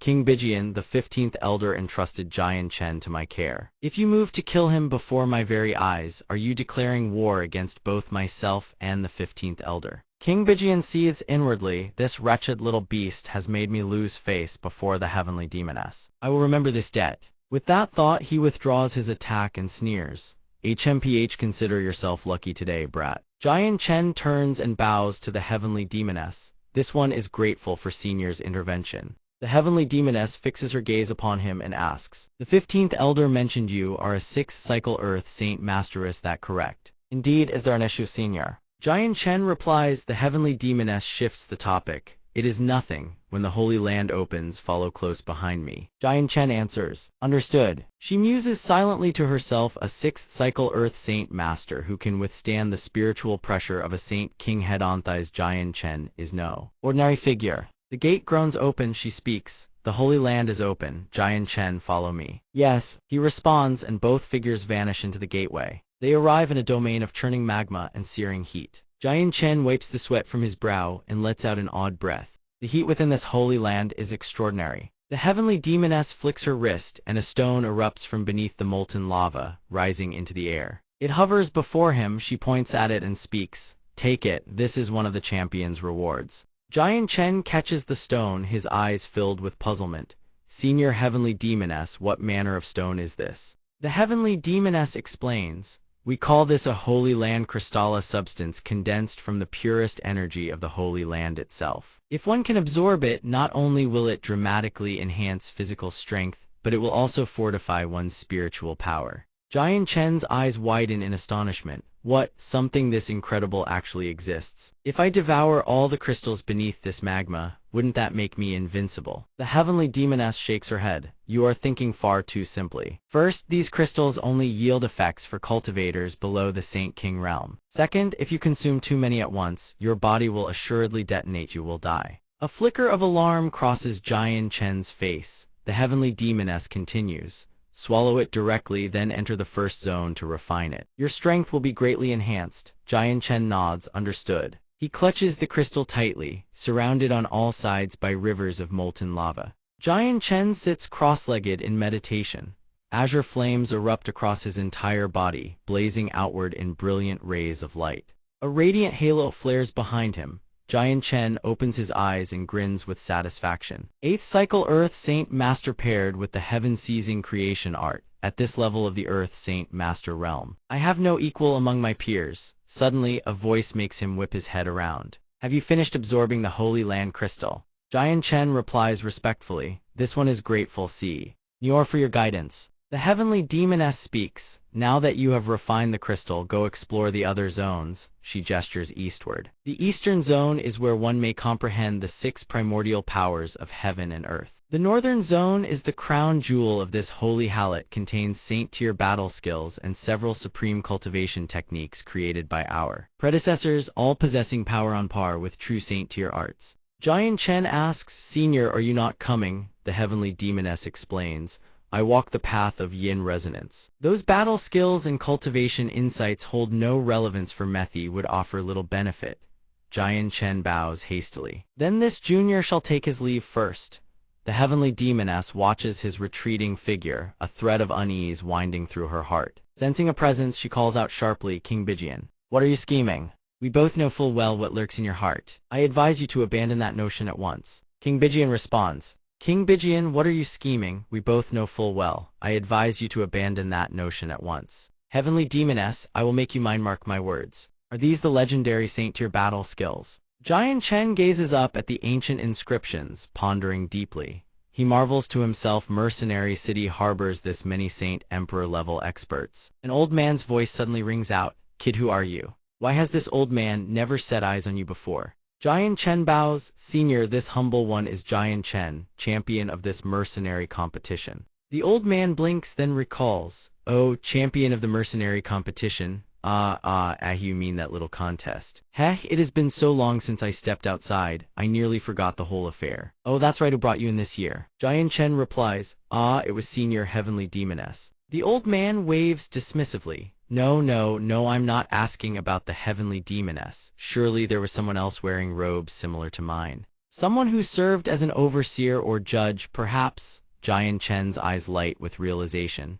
Senior, are you referring to the 15th Elder? This junior does not know the 15th Elder's true name. The old man's expression shifts to excitement. He came in, where is he? Jian Chen answers, the 15th Elder did not enter. He said his remaining time is limited. The old man's shoulders sag. Is that so? The 15th, he is approaching his great limit, isn't he? He turns his back, his voice heavy with sorrow. They have all departed, every last one of them. Only I remain here, enduring this desolate vigil. Watching the old man slump down, Jian Chen speaks earnestly. Senior, are the other images on this wall the legendary Saint Tier battle skills? The old man nods. Indeed. These are Saint Tier battle skills that this old man and his brothers spent entire lifetimes trying to comprehend, yet not one of us could grasp them in their entirety. Jian Chen asks with bewilderment, Can one truly comprehend a Saint Tier battle skill from mere paintings? There isn't even the slightest trace of a cultivation method. The old man explains, Saint Tier battle skills are fundamentally different from Heaven Tier battle skills. There is no cultivation method, and every stance relies entirely on one's own comprehension. To execute a Saint Tier battle skill is to borrow the very power of heaven and earth. Therefore, to comprehend Saint Tier battle skills, one must first attain the strength of a Saint King. Only upon breaking through to the Saint King realm can one begin to perceive the mysteries of heaven and earth and command a sliver of their boundless power. The old man peers at Jian Chen. Kid, you are at the Earth Saint Master Realm, correct? Jian Chen nods. Yes, Senior. The old man sighs and speaks with a heaviness born of experience. This old man advises you to leave for now. Return when you have reached the Saint King realm. Otherwise, you will end up like my 11th junior brother. Because of this wretched battle skill, he squandered his entire life away. Jian Chen furrows his brow. Senior, what do you mean by that? The old man began his tale. Back then, our Black Moon mercenary group struck an agreement with the mercenary city. We were to guard the Holy Land on the city's behalf, and in exchange, we earned the right to enter it. I ranked 5th, beneath me were 10 more brothers. Among them, the 11th was the sharpest mind in our entire band. He and the daughter of the Qingyu Sword sect master had fallen deeply for one another. Yet in the end, driven by his obsession to comprehend the tattered battle technique etched upon these cliff walls, he doomed himself to a lifetime of solitude in this very cave. The old man turned to Jian Chen with a warning, You're still young. Don't let these worthless battle skills cost you the people who matter most. Those words struck a chord. Jian Chen's thoughts drifted to Yu Yue and Luan. Jian Chen cupped his fists respectfully. This junior thanks Senior for the wisdom. I only wish to glimpse these techniques. I will never waste my years here. The old man let out a relieved sigh. Good, then this old bag of bones should start making arrangements for his own burial. Back to the stone face. Jian Chen murmured to himself, pondering the martial technique. After a moment of contemplation, a mirror and a dagger suddenly tumbled out from the stone. What is this? The characters carved into the massive stone face seemed to have shifted. Jian Chen stared, stunned by the bizarre phenomenon unfolding before his eyes. A sword wreathed in violet flames, and a dagger that radiated an emerald glow. Jian Chen felt something stir within his chest. Could it be that these two weapons, which had just moments ago surged with tremendous force, now rested in his hands? A pillar of light engulfed Jian Chen and lifted him skyward. He cried out in agony as blinding arcs of lightning erupted in all directions. He swung his sword once, and the blade cleaved clean through two stone faces. Giant Chen could scarcely believe his own eyes. What kind of devastating power is this? Yet controlling it drained him utterly. As expected of a Saint-tier battle skill, Giant Chen mused, I've barely comprehended 10%. And the spiritual energy in my body has already been directly consumed. If someone could unleash the complete technique, who knows how much chi would be needed? He then turned his gaze to the scattered crystals. Giant Chen concluded without grasping the mysteries of heaven and earth, comprehending a Saint-tier battle skill was utterly impossible. He had to raise his own strength first. Half a year later, Giant Chen had been cultivating in seclusion for 6 months. The heavenly demoness reminded him, Giant Chen, your time is up, you must leave. Giant Chen frowned, already. The heavenly demoness explained, you have not yet reached the Saint King realm. Each visit permits only half a year. Once you achieve Saint King, you will be able to train here for 50 years. Giant Chen sighed helplessly. Very well. The heavenly demoness handed him a translucent crystal. This is a teleportation crystal. Shatter it, and you will be transported to the Mercenary City Plaza. He calculated the time. The 15th elder should be waiting at the receiving plaza by now. Giant Chen bowed deeply. This junior is endlessly grateful to Senior Heavenly Demoness for your care these past days. The Heavenly Demoness waved a hand. Enough, no need for such formality, go. As Giant Chen dissolved into the teleportation light, the Heavenly Demoness gazed after him in silence, thinking I hope he can become a Saint King power soon. Outside, the 15th elder stood waiting. Looks like that kid is coming out. At that moment, Giant Chen stepped through the teleportation gate. He cupped his fists in a respectful greeting. 15th elder. It has been too long, the elder laughed heartily. Ha ha, kid, you still remember this old man, I'm delighted. Giant Chen spoke with deep gratitude. 15th elder, what is this place? That day, this junior was only able to enter the Holy Land because of Senior's guidance. The 15th elder waved him off. All right. Kid, don't be so stiff with me. He tossed something over. Giant Chen caught it and examined it. 15th elder, what is this? The elder explained, this is the final reward for the Mercenary Grand Tournament champion. It is called the Mercenary Badge. The Mercenary Badge was forged from a multitude of precious materials, inscribed with formation arrays within. It could be activated using Saint Force. Once activated, it rapidly gathered the elemental chi of heaven and earth within a radius of over 10 miles, dramatically accelerating the user's cultivation speed. Giant Chen thought if this badge were placed in the Lian Twin Mercenary Group or Changyang Manor, it could prove immensely beneficial. The elder prepared to take his leave. Well then, this old man should be on his way. In 50 years, kid, you'd better come back here and share a cup of wine with me. Giant Chen smiled. I give you my word. That night, Giant Chen sat beside a crackling campfire, lost in thought. This battle technique surely has other applications I haven't discovered yet. At the break of dawn, Giant Chen suddenly sensed a presence. He spoke coldly since. You've already come this far, there's no point hiding. Show yourself and state your purpose. A voice answered from the shadows. Worthy indeed of the Mercenary Grand Tournament champion, your perception of killing intent is remarkably sharp. The figure stepped into the open. A dignified elder who introduced himself with a thin smile. This old man is the 3rd elder of the Shi clan. How fares young brother Giant Chen? Giant Chen's eyes narrowed. The Shi clan? Could it be Shi Xiangren's family? He cursed inwardly. Half a year of seclusion had nearly made him forget that affair. He schooled his expression and replied, the Shi clan. Which Shi clan might that be, old sir? I believe you may have the wrong person. The 3rd elder chuckled. Young brother Giant Chen is truly a master of selective memory. In a mere half year, you've already forgotten how the Shi clan's 3rd young master, Shi Xiangren, perished at your hands. Giant Chen stammered, Senior. This one in Shi Xiangren, the elder cut him off. No matter. I understand, young people fight, blows land lighter or heavier, and sometimes the opponent is killed by accident. That's perfectly normal. You needn't dwell on it. This old man has come today for a different matter entirely. Giant Chen asked cautiously, what matter does Senior speak of? The elder dropped all pretense. The Treasure Mountain Seal, young brother Giant Chen. I'm not here to play games. Return the Treasure Mountain Seal to the Shi clan and we'll turn this conflict into silk and satin. How does that sound? Giant Chen's reply was firm. Senior, I did not take that item. It remains within the secret realm of the Mercenary City. The 3rd elder sneered. Oh, his expression darkened with theatrical indignation. Produce the Treasure Mountain Seal. The pressure mounted, pinning Giant Chen in place. Jian Chen's thoughts raced, so they have means to track it after all. The Shi clan's third elder wore a smug expression. Young brother Jian Chen, hand it over now. And this old man will still refrain from making things difficult for you. How about it? Jian Chen steeled his resolve. I cannot let him take it. They could use it to threaten Kerr. He spoke with iron resolve. Senior, I will not hand it over.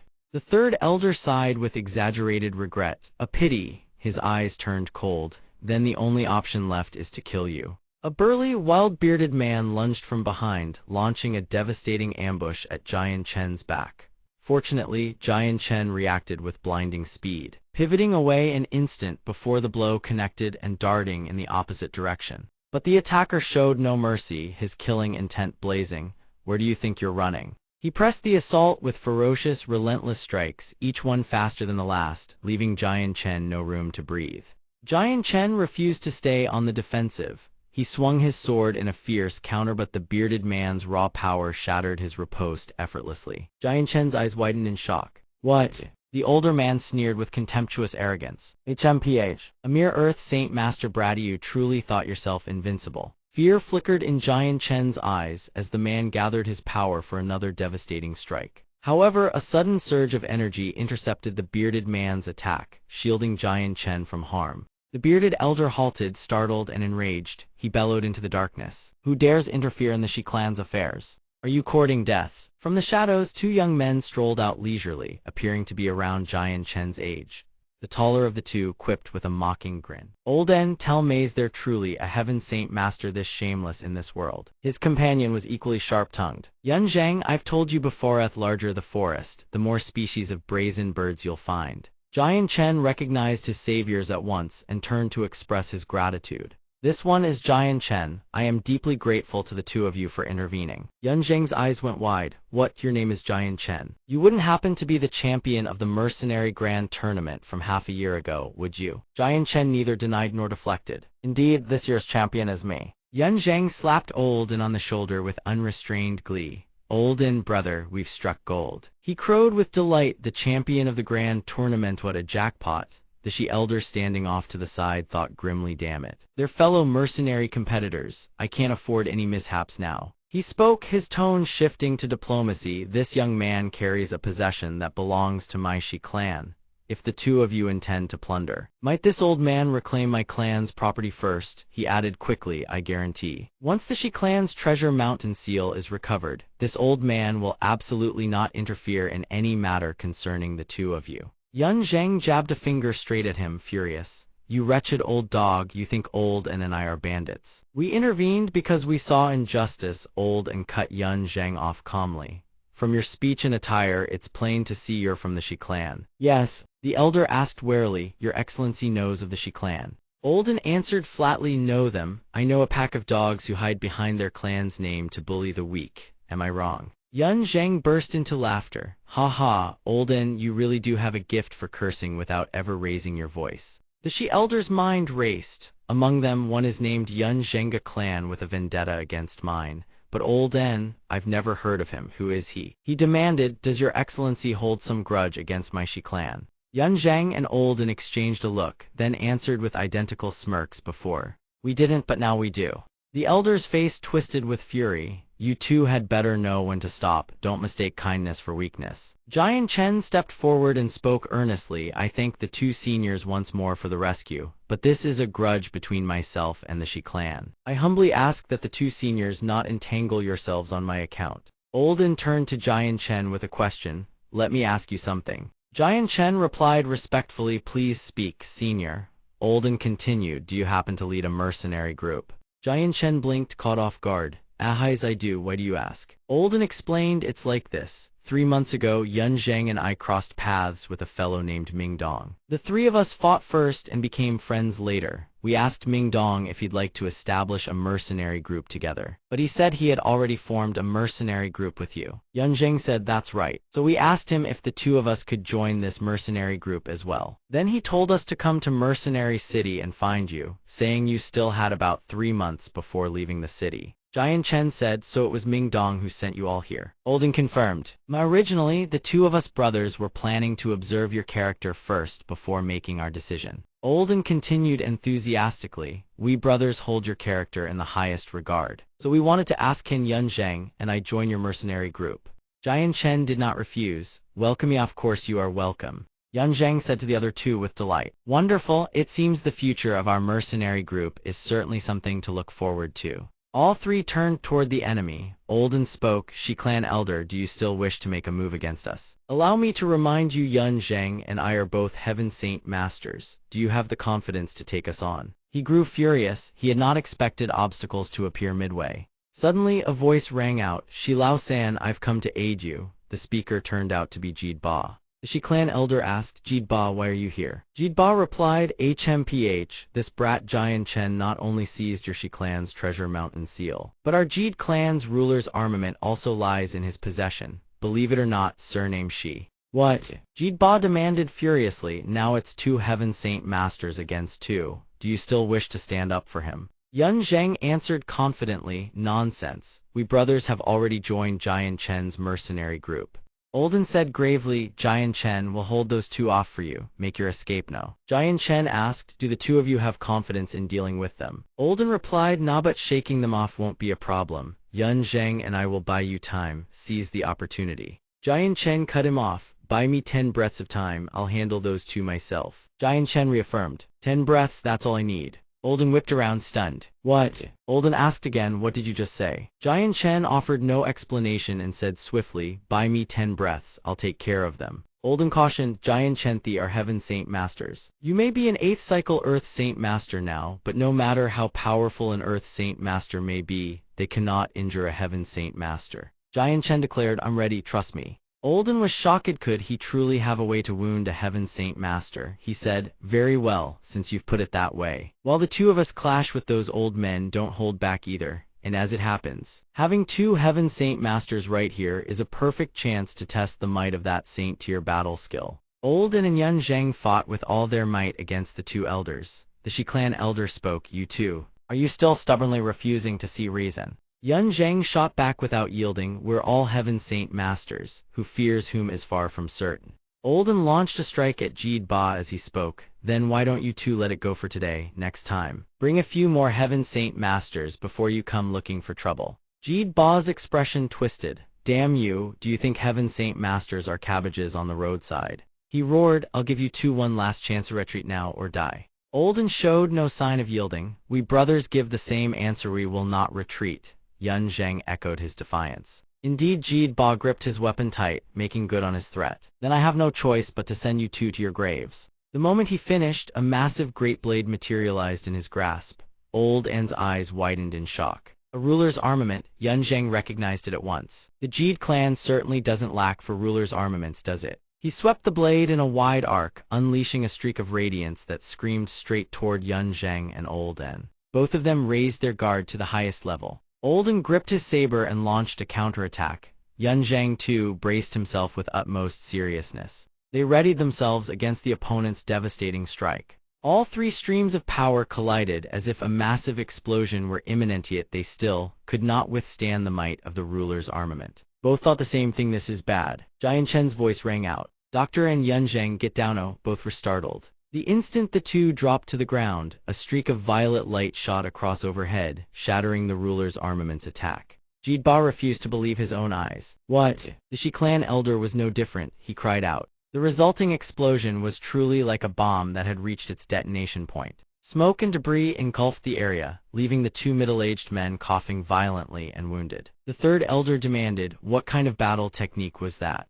But Jid Ba simply urged him on. "Move and oh." The two fled at once, enraging Yun Zheng. "Stand still, you two cowards, don't you dare run." But Olden stopped him in time. "Yun Zheng, don't go." Doctor and turned to the other with concern. "Jian Chen, are you all right?" Before their worried eyes, Jian Chen sat there panting heavily, but still managed a reassuring smile. "Huff, huff, it seems this Saint-tier battle skill is truly extraordinary." Olden was utterly shocked upon hearing this. "What is Saint-tier battle skill?" "Jian Chen, you are only an 8th cycle Earth Saint Master. How could you possibly possess a Saint-tier battle skill?" Hearing this, he explained to the two of them. "Because I won the championship at the Mercenary Grand Assembly, I was fortunate enough to train in the Mercenary Holy Land for half a year. I only grasped a small fraction of the Saint-tier battle skill within. It can hardly be considered a true Saint-tier technique." Olden supported Jian Chen as he asked in astonishment, "What? You can actually comprehend even a fraction of a Saint-tier battle skill at your current level?" Olden helped him lean against a tree trunk. Jian Chen asked in puzzlement, "What's wrong? Is understanding just a little bit really that difficult? Isn't it merely comprehending a single half-formed move?" Yun Zheng simply could not fathom his way of thinking. "Jian Chen, do you even hear yourself right now?" Olden also shook his head in exasperation. "Indeed, never mind Earth Saint Masters. Many Heaven Saint Masters don't even have the qualifications to lay eyes on a Saint-tier battle skill." Doctor handed a small vial to Jian Chen. "This is a spirit chi pill. It can rapidly replenish the spiritual energy in your body. Is there anywhere else that feels wrong?" He replied, "It's just that the spiritual energy in my body has been completely drained. Nothing else is wrong. A night's rest and I'll be fine."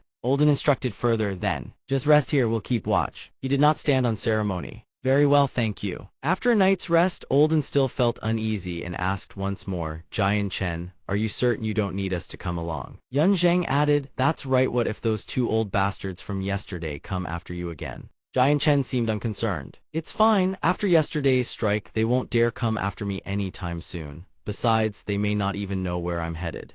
Jian Chen continued, "Moreover, I truly need you both to head to Galam Kingdom and gather intelligence for me." Yun Zheng and Old En were confused. "What kind of intelligence do you want us to investigate?" He recalled his time with his former mercenary companions. "Half a year ago, when Ming Dong and I went to participate in the Mercenary Grand Assembly, we ran into soldiers from the Fenglan Kingdom, and a battle broke out. From what those soldiers let slip, I learned that the Fenglan Kingdom seems to intend to invade Galam Kingdom. So I hope you can help me investigate. Does the Fenglan Kingdom want to wage war against Galam Kingdom?" Old An's expression turned solemn. "Understood, leave this matter to Yun Zheng and me." With that, they bid each other farewell and set off on their respective paths with care. Van Tran and Eldarin speak in unison, "Until we meet again." Jian Chen sits resting by the riverside, leisurely eating while running calculations in his mind. A little further north, and they should reach Satsak City. From the distance, a young maiden sprints toward Jian Chen, screaming for help. She stumbles and crashes into him, throwing off his balance. Before he can even ask, the girl gasps out her plea. "Young master, please save me." The bandits behind her glare at Jian Chen and Miss Lan, barking their threats. "Eldest miss of the Lan family, you'd best come along quietly if you know what's good for you." One of them drags his tongue along the curved blade in his hand and sneers at Jian Chen. "Brat, if you don't want to die, scram." The Black Wind bandits pride ourselves on one thing above all else: credibility. The young lady's eyes flare wide with fury. "You bastards, I already paid you the road toll and you go back on your word. There isn't a shred of credibility in any of you." The bandit throws his head back in laughter. "Ha ha, who told the eldest Miss Lan to be so breathtakingly beautiful? Our captain hasn't been able to stop thinking about you, day and night." Hearing this, she clenches her fists and hides behind Jian Chen, shouting in rage, "How dare you! If my grandfather learns what has happened to me, he will never forgive you." The bandit sneers contemptuously. "The Lan family, a noble house. Do we not know exactly how many caddies your clan weighs? That piddling Lan name of yours isn't even worth the Black Wind bandits' attention. Brothers, seize her and bring her back for our captain." The two lackeys behind him answer in unison, "Understood." Terror flashes across the eldest Miss Lan's face. She grips Jian Chen's arm and begs desperately, "Great hero, please save me. I will repay your kindness without fail." Seeing her plead so desperately, he turns his gaze toward the three bandits ahead. He muses inwardly, one Earth Saint Master leading two Saint Masters out robbing people. He squints against the glaring sunlight, recalling that when he first departed the Kassam Kingdom to begin his journey, he seemed to run into this exact same combination. He lets out a quiet sigh. All one can say is that such affairs are an inevitability of life, no matter where one goes. Jian Chen raises his hand and speaks.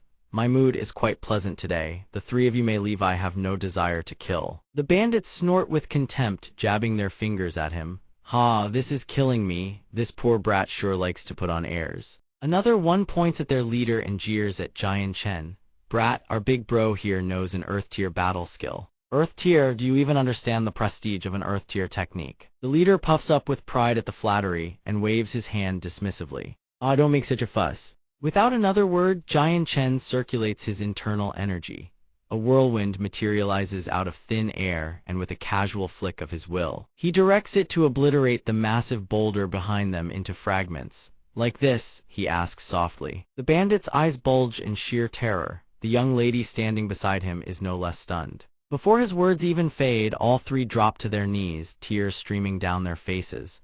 "Great hero, please spare us. We have elderly parents and young children at home. Our families depend on us. We cannot die. If we perish, our families will suffer terribly." Shortly after, Jian Chen and Miss Lan board the horse carriage, while the three bandits know bound in rope trail behind. From within the carriage, the young lady's voice rings out.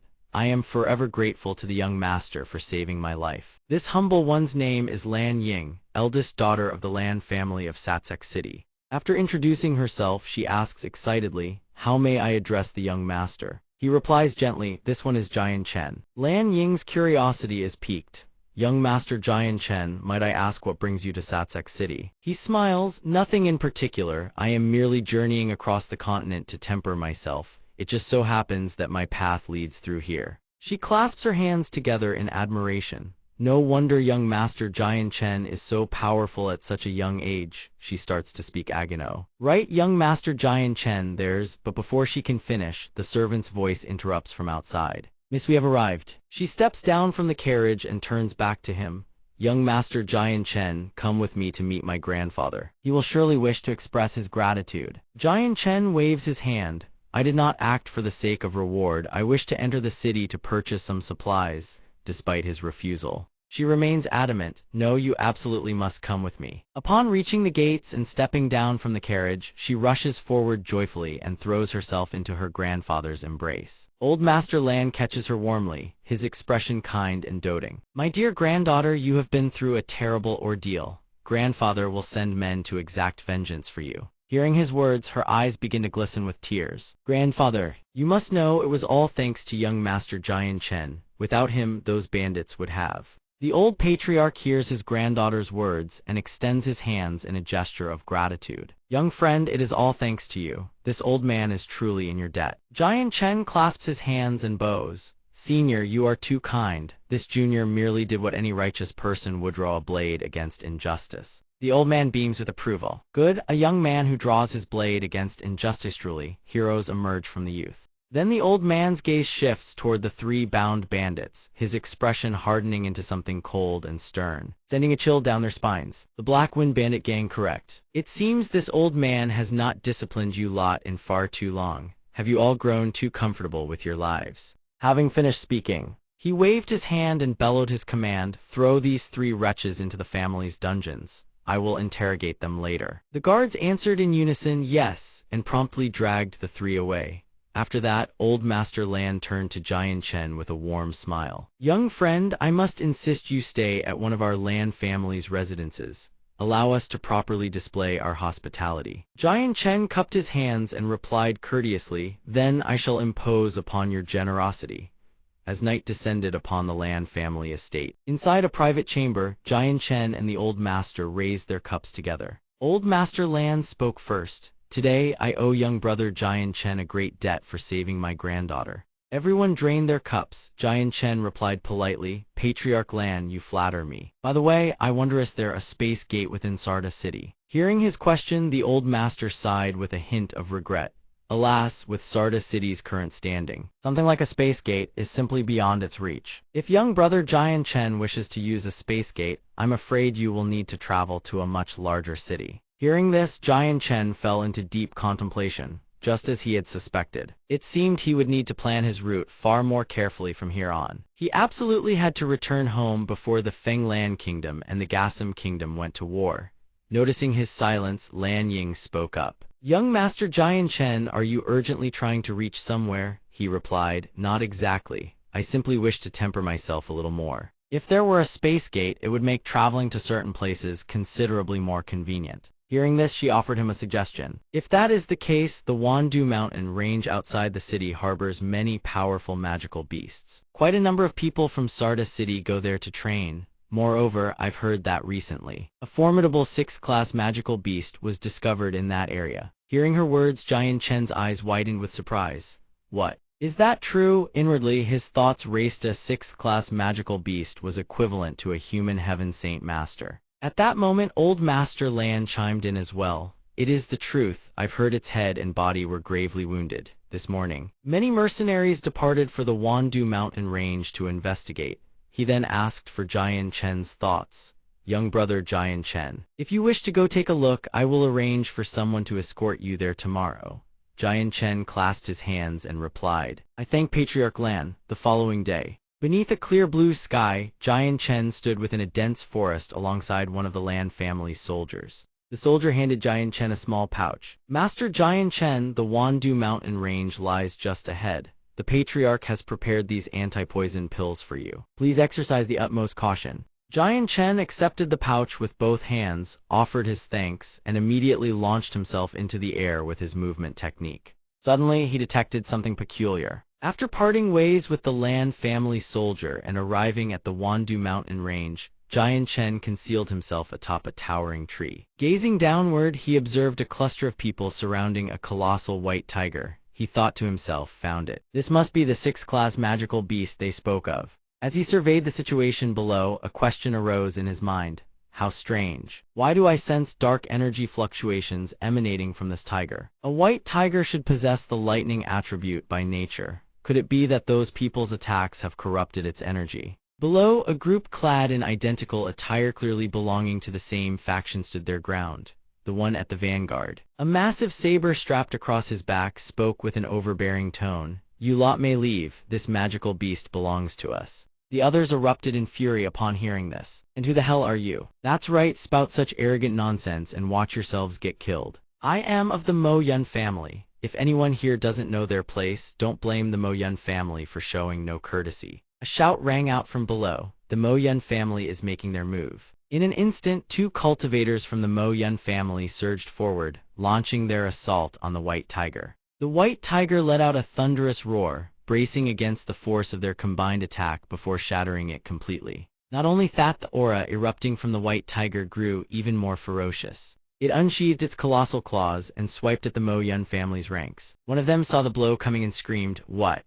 Old Kai, watch out." Before the words had even faded, one man was already pinned beneath the white tiger's massive paw. From his vantage point above, Jian Chen watched in astonishment. He reflected that those 2 cultivators had been Earth Saint masters just like himself before the white tiger. They possessed not even a shred of fighting capability. It seemed this magical beast could not simply be 6th class. Its power was far beyond that. Then something caught his eye that startled him even further. Spotted a white tiger cub nestled beside the enormous beast. Understanding dawned on him instantly. So that's how it is. This magical beast is not of the 6th grade, it is of the 7th. It only appears to be 6th grade right now because giving birth has diminished its strength. The leader of the Moyan clan flew upward, pointing at the white tiger and barking his orders. That is the cub of a 6th grade magical beast. Everyone charge, we must capture that white tiger cub alive. Immediately after, the white tiger unleashed a tremendous wave of power, striking down a considerable number of the Moyan clan's forces. Any who dared charge forward met the same fate, sent hurtling through the air. Half an hour later, the white tiger had seemingly felled every last one of the Moyan clan's men. It panted heavily, yet its piercing gaze never wavered. The little white tiger cub stood beside its mother's legs, growling to display its own strength.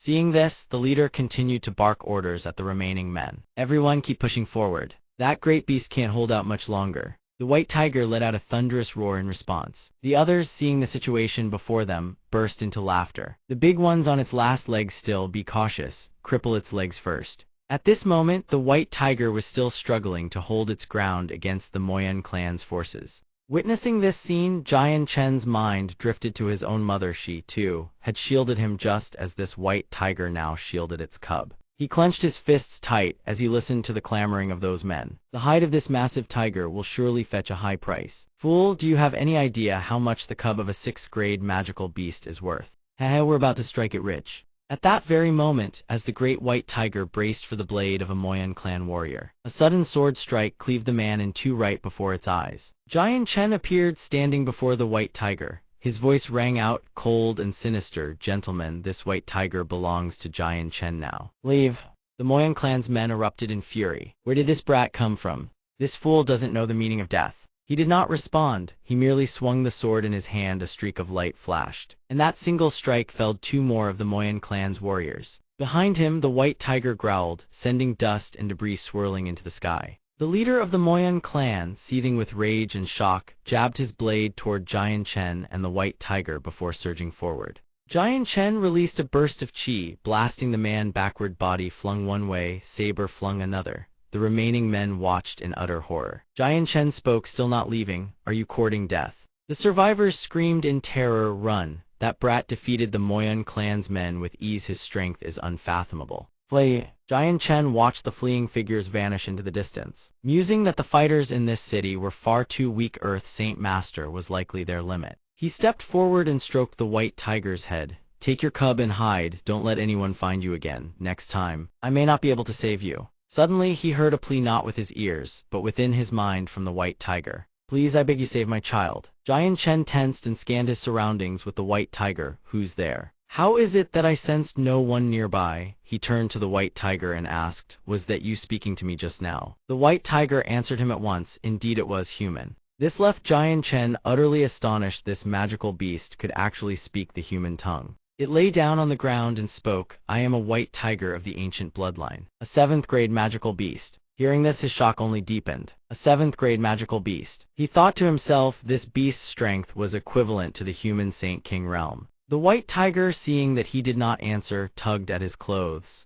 Human, I beg you, save my child. It was just born. It cannot be allowed to die like this. He responded, you needn't worry so much. There are no humans around here stronger than you. As long as you don't go out seeking trouble. No human of the Saint King realm should come to cause you problems. At this, the white tiger spoke again, its voice heavy with helplessness. No, my life has already reached its end. He stares at the wounds on the white tiger's body and exclaims in shock, who inflicted these 3 wounds on you? Why is there dark elemental energy? It answers him, young human, I can tell you everything, but I hope you can promise me one thing. Then it turns its gaze to its cub lying beside it, pleading, please, raise my child to adulthood. Jian Chen drops to one knee, sitting face to face with it. A thought flashes through his mind, the offspring of a 7th order magical beast at minimum. This little one's future achievements will reach the 6th order. He asks the mother white tiger, aren't you afraid that I'm the same as those people from before? It replies at once, no, you are nothing like them. He presses, how can you be so certain? The white tiger answers calmly, part of it stems from the instincts of our magical beast bloodline. The rest comes from your eyes. Jian Chen is taken aback. My eyes. It responds to him. Indeed, human, your eyes are clear, free of that filthy greed. That is why I am willing to entrust my child to you. He hears this and asks, then what about you? With the strength of a 7th order magical beast, can you not endure those wounds on your belly? The white tiger then recounts its story to him. Deep within the Qingheng mountain range lies a clan of magical beast zone that commands every high-level magical beast across the entire range. This clan is called the Jin Lijian. I am an elder of high standing within the Jin Lijian clan, and my husband is the blood brother of its patriarch. It continues slowly. By a stroke of fate, my husband and I gave birth to the legendary heavenly medicine divine tiger. We had hoped it would strengthen the bear tribe. Yet we never expected the patriarch of the Jin Lijian clan to hunt us down instead. My husband perished at the patriarch's hands to shield me and our child. I too was struck a mortal blow by him. I will not survive much longer. It pauses briefly before adding, I carried the child here, believing I had shaken off the tribe's pursuit. Yet I never expected to be surrounded by humans instead. It was at the very moment I fell into despair that you appeared. After hearing the story, Jian Chen speaks to the mother white tiger. Are you telling me 3 mere claw marks will end your life? It answers him. Indeed, the dark energy within these 3 wounds is the primal power of the Jin Lijian royal lineage. Only a 7th order light saint master can purge this energy from my body, but our tribe and humanity share far too hostile a relationship. A flicker of delight crosses Jian Chen's face upon hearing this. If that's the case, this should be simple enough. He raises a golden sphere of spiritual energy before its eyes. As it happens, I am a light saint master. Though I have not yet reached the 7th tier, treating your wounds should pose no great problem. The white tiger stares in utter astonishment. Yao, you are a light saint master. That can't be, aren't you a sword cultivator? Jian Chen channels his energy to heal it while answering, my primary discipline is the sword, my secondary is healing. Meanwhile, at the Mo Yun clan estate, the man Jian Chen had beaten and sent fleeing arrives in a frenzy. Ancestor, terrible news, catastrophic news. He collapses to his knees, clutching his stomach and gasping for breath. Ancestor, the 6th order magical beast's cub has been seized by another. The ancestor snaps the chess piece in his hand clean in 2. Elder Bai, you lost the prize, and you still have the face to return. Elder Bai lowers his head and replies, Ancestor, this worthless life of mine is of no consequence, but the sixth order magical beast's cub is a matter of utmost gravity. I had to return and report. The old man does not turn around, he merely asks, Speak, which force dares oppose our Mo Yun clan? Bai Bangsun answers, a young man named Jian Chen's champion of the Mercenary Grand Tournament half a year ago. The ancestor's eyes narrow. What business does the Mercenary Tournament's champion have in Sand City? His gaze turns razor-sharp. Do you know where this Jian Chen is now? Bai Bangsun answers, I've heard that Jian Chen rescued Lan Ying, the eldest young lady of the Lan family. He is most likely a guest at the Lan estate. Meanwhile, having finished treating the white tiger's wounds, Jian Chen cradles the tiger cub gently in his arms. Once I leave, find a hiding place immediately, he instructs it. His tone grows solemn.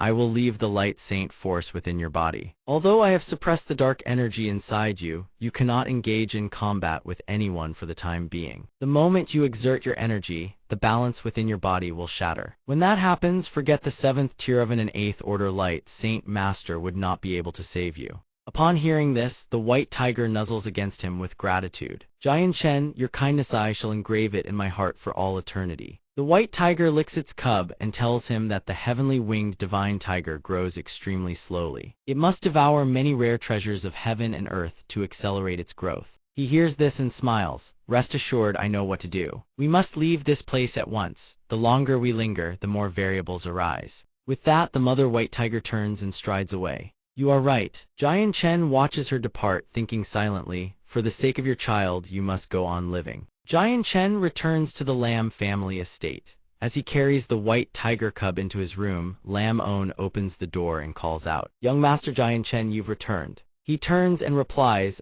just returned from the magical beast mountain range. Miss Lam On gazes at the docile white tiger cub nestled in his arms and exclaims in wonder, Heavens, what is this? How can anything be this adorable? Jian Chen tells her, Miss Lam, what you hold is the offspring of a 6th-rank magical beast. Hearing this, she cannot help but gasp in surprise. What, there exist magical beasts this cute? At that moment, Jian Chen suddenly looks toward the entrance and speaks. Your Excellency, since you have already arrived, there is no need to hide. Within the Lam family compound, an old man with flowing white hair and beard hovers in the air. He extends an invitation to Jian Chen. This one is the Haiyan family patriarch. Might I have an audience with you? Lamon sees his appearance and is startled. The Haiyan family patriarch dares come here. Jian Chen, however, is puzzled. What of it? Is he truly that formidable? Sensing that Jian Chen does not understand the old man's background, young Miss Lamon explains, the Haiyan family is the most powerful clan in all of Saga City. They far surpass even your Lam family. Cradling the little white tiger cub, she sniffles and recounts, a few days ago, he came to force me into marriage. Over 60 men, utterly shameless. My grandfather spent a fortune before the old wretch finally relented. Unable to stand idly by, Jian Chen decides to help her. He replies, if that is the case, I shall go out and meet him. He lifts his head and calls out, Haiyan family patriarch, what business do you have with me? The white-haired elder is taken aback. Jian Chen, the 6th-rank magical beast cub is in your hands. Knowing he cannot conceal it, Jian Chen admits, indeed, what of it? Then he hears the elder make his proposal. Jian Chen, would you be willing to hand over the magical beast cub to our Haiyan family? The white-haired elder spares no effort in persuasion. Our family will certainly offer you a generous price. Any request within our power shall be fulfilled without condition. But contrary to expectations, Jian Chen refuses firmly. Forgive me, I have already given my word to raise and protect this little white tiger. The elder still refuses to relent. Why must you insist on making things difficult for yourself? Raising a magical beast is an immensely time-consuming endeavor. To nurture one to maturity requires at least decades, perhaps even centuries. Before the elder can finish, Jian Chen cuts him off sharply. That is none of your concern. If you have nothing else, then leave. The Haiyan family patriarch, finding himself dismissed, flies into a rage and shifts to threats. Jian Chen, you clearly do not understand your place. You may bluff and posture before an Earth Saint Master, but before a Heaven Saint Master such as this seat, you had best watch your tone. As he speaks, surges of power radiate outward, enveloping his entire body. Jian Chen immediately assumes a combat stance and says, You had best mind your own words lest you tarnish the Haiyan family's reputation in Saga City. But in his heart he thinks this old man is a heaven saint master. His strength is genuine. Even if I unleash everything I have, I stand no chance. Across from him, the Haiyan family elder. In a blazing fury, he draws his sword and gathers his energy, not forgetting to cite his justification. Since you refuse to hand it over willingly, I shall take it by force. Having declared this, he unleashes an Earth Attribute Sword Techniqueth, Falling Earth Sword Strike. Jian Chen concentrates his power and retaliates with the Zai Qing Sword Qi. Arcing blades of star-piercing light flash and surge straight ahead. Sword Qi from both sides collides, echoing across heaven and earth. Suddenly, the white-haired elder blurts out, "What?" He never imagined that Jian Chen's technique would not only sever his own sword Qi but still carry enough force to slam against the protective barrier around his body. HMPH. Seizing the opening in an instant, Jian Chen leaps skyward, having accumulated power for some time. He thrusts his sword straight at his enemy and unleashes the limitless Zai Qing Sword Qi. Nevertheless, the Haiyan elder manages to react in time. He remarks, "Truly, you do possess some skill. No wonder you seized the championship at the grand tournament." He channels his energy into defense against the torrent of sword strikes raining down upon him, all the while sneering.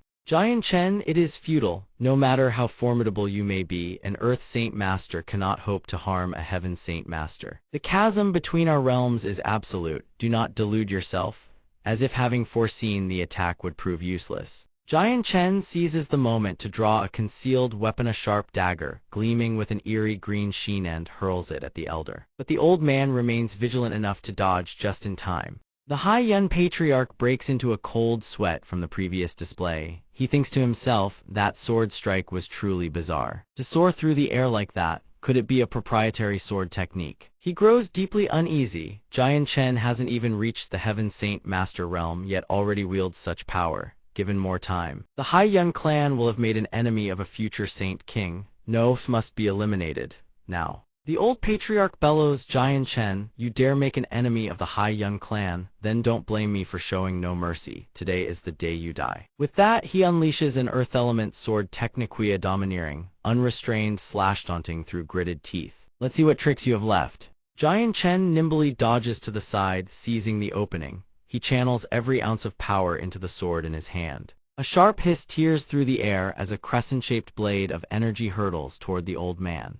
Scornful, the patriarch catches it with a single hand, his lips curling into a taunting sneer. "See, nothing to worry." His protective spirit tool shatters into fragments under the force of the strike. The Haiyan patriarch's face turns ashen. He lets out a terrified scream. "What?" With nothing left to shield him, the slash bites deep into his flesh down to the bone. He groans without ceasing. Still, though blood pours from the wound, he manages to maintain his flight.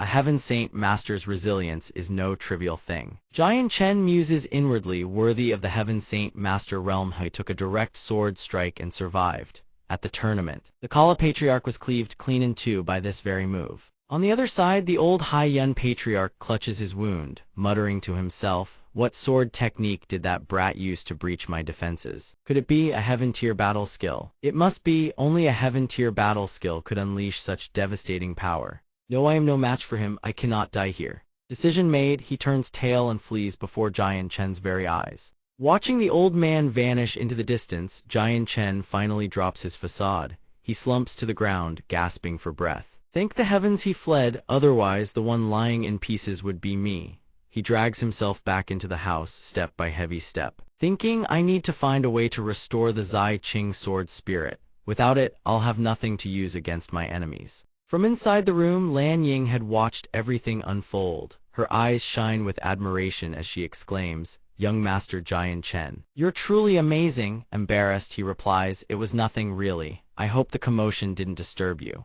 She chirps back eagerly, "Not at all. I've wanted to cultivate since I was little, but grandfather wouldn't allow it. He says a girl shouldn't be fighting and killing." Hearing this, Jian Chen can only smile. Just then, he notices the little white tiger gnawing on his pant leg. He asks gently, "You're awake. Are you hungry?" As for Lan Ying, she showers the little creature with boundless adoration. "Oh, it's so adorable. Let me go find some food for it."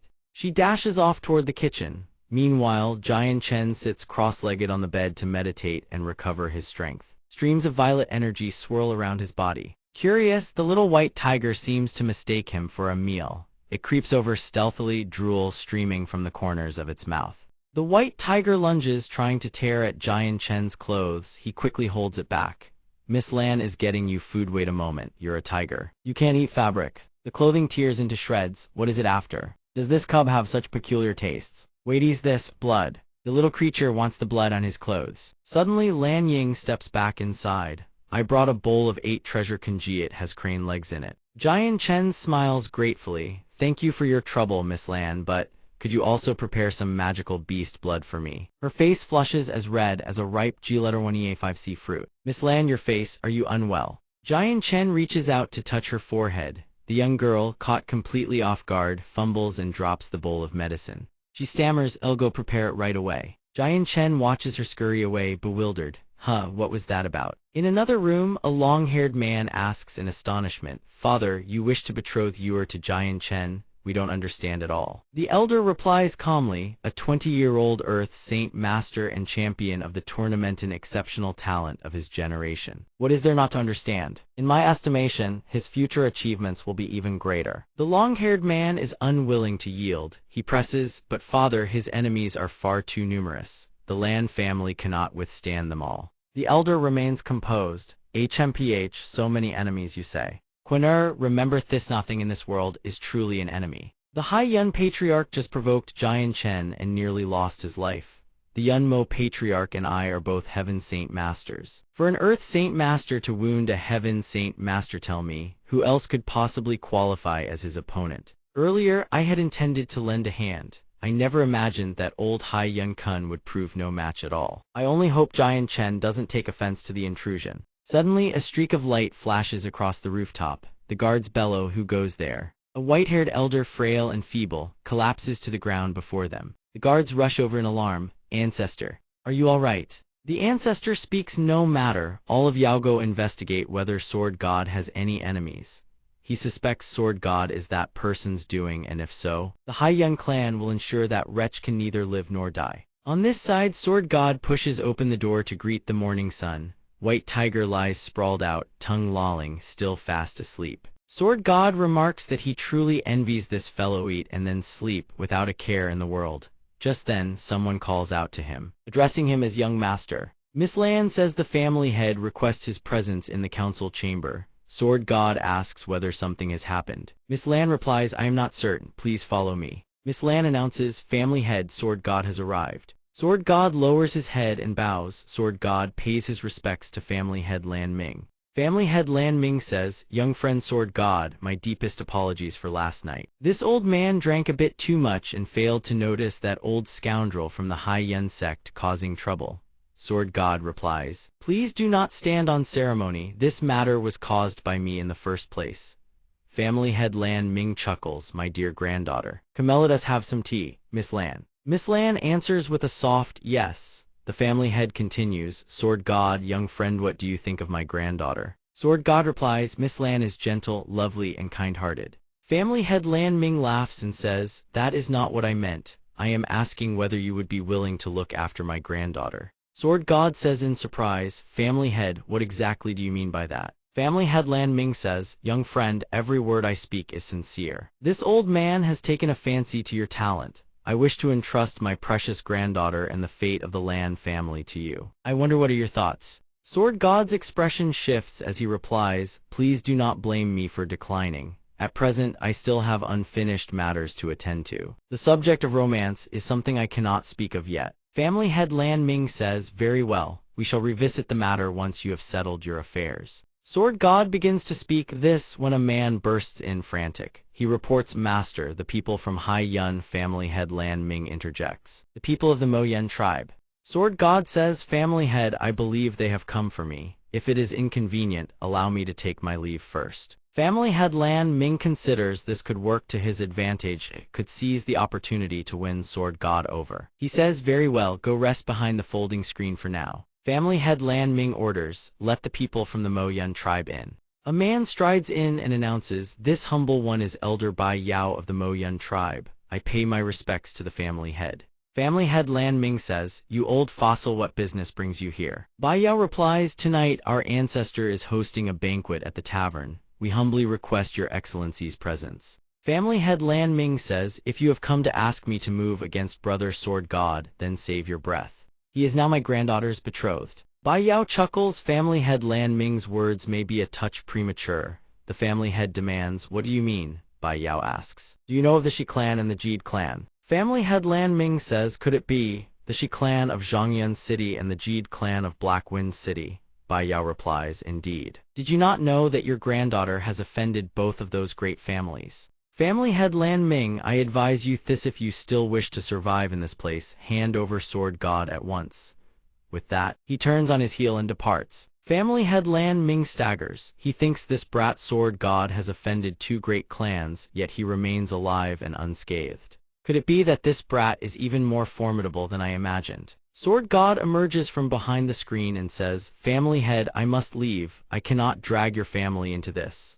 Family head Lan Ming says, brother, how can you call this dragging us in? By the way, do you truly have a grudge against those two families? Sword god says, if they claim so, then I suppose it must be true. Family head Lan Ming asks, what? You have actually offended them. Sword god replies, during the weapon assembly tournament, I slew several of their clansmen and seized their king-tier armaments. Family head Lan Ming exclaims in shock, what? In another location, a red-haired man speaks. Mo Yun has performed splendidly. Tonight, once the deed is done, I, the Shi clan elder, guarantee that Tasa City will belong to your family. The man kneeling below says, many thanks, elder. The red-haired man turns and speaks, Shi Liaosan. This time we must eliminate him and settle the hatred gnawing at our hearts. The red-haired man clinks his cup and says, rest assured this time he will not escape so easily. I have dispatched 8 Heaven Saint Masters. There is no way he can leave this place alive. On this side, sword god speaks, little white tiger, I am leaving you by Miss Lan's side. You must listen to her and not cause any trouble, understand?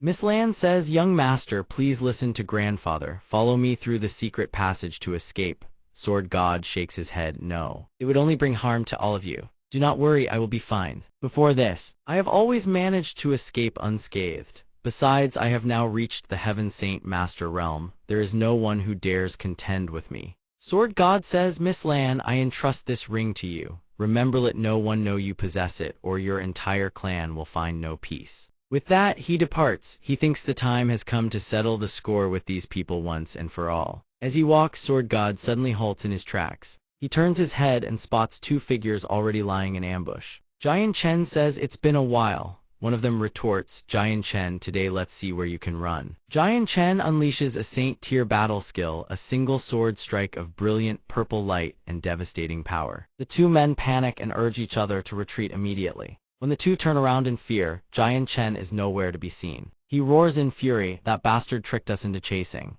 Jian Chen runs while thinking, if I remember correctly, weapon forging city lies in this direction. As long as I reach it, I'll be safe. He accelerates, but suddenly a tremendous force slams him flat against the ground. Jian Chen looks up and says, so it's you too. One of them turns around and sneers, Jian Chen, Saga City will be your burial ground. Jian Chen's eyes narrow with suspicion. He recalls the dying words of a man who fell before him. Jian Chen bore the Shi family and the Jade family.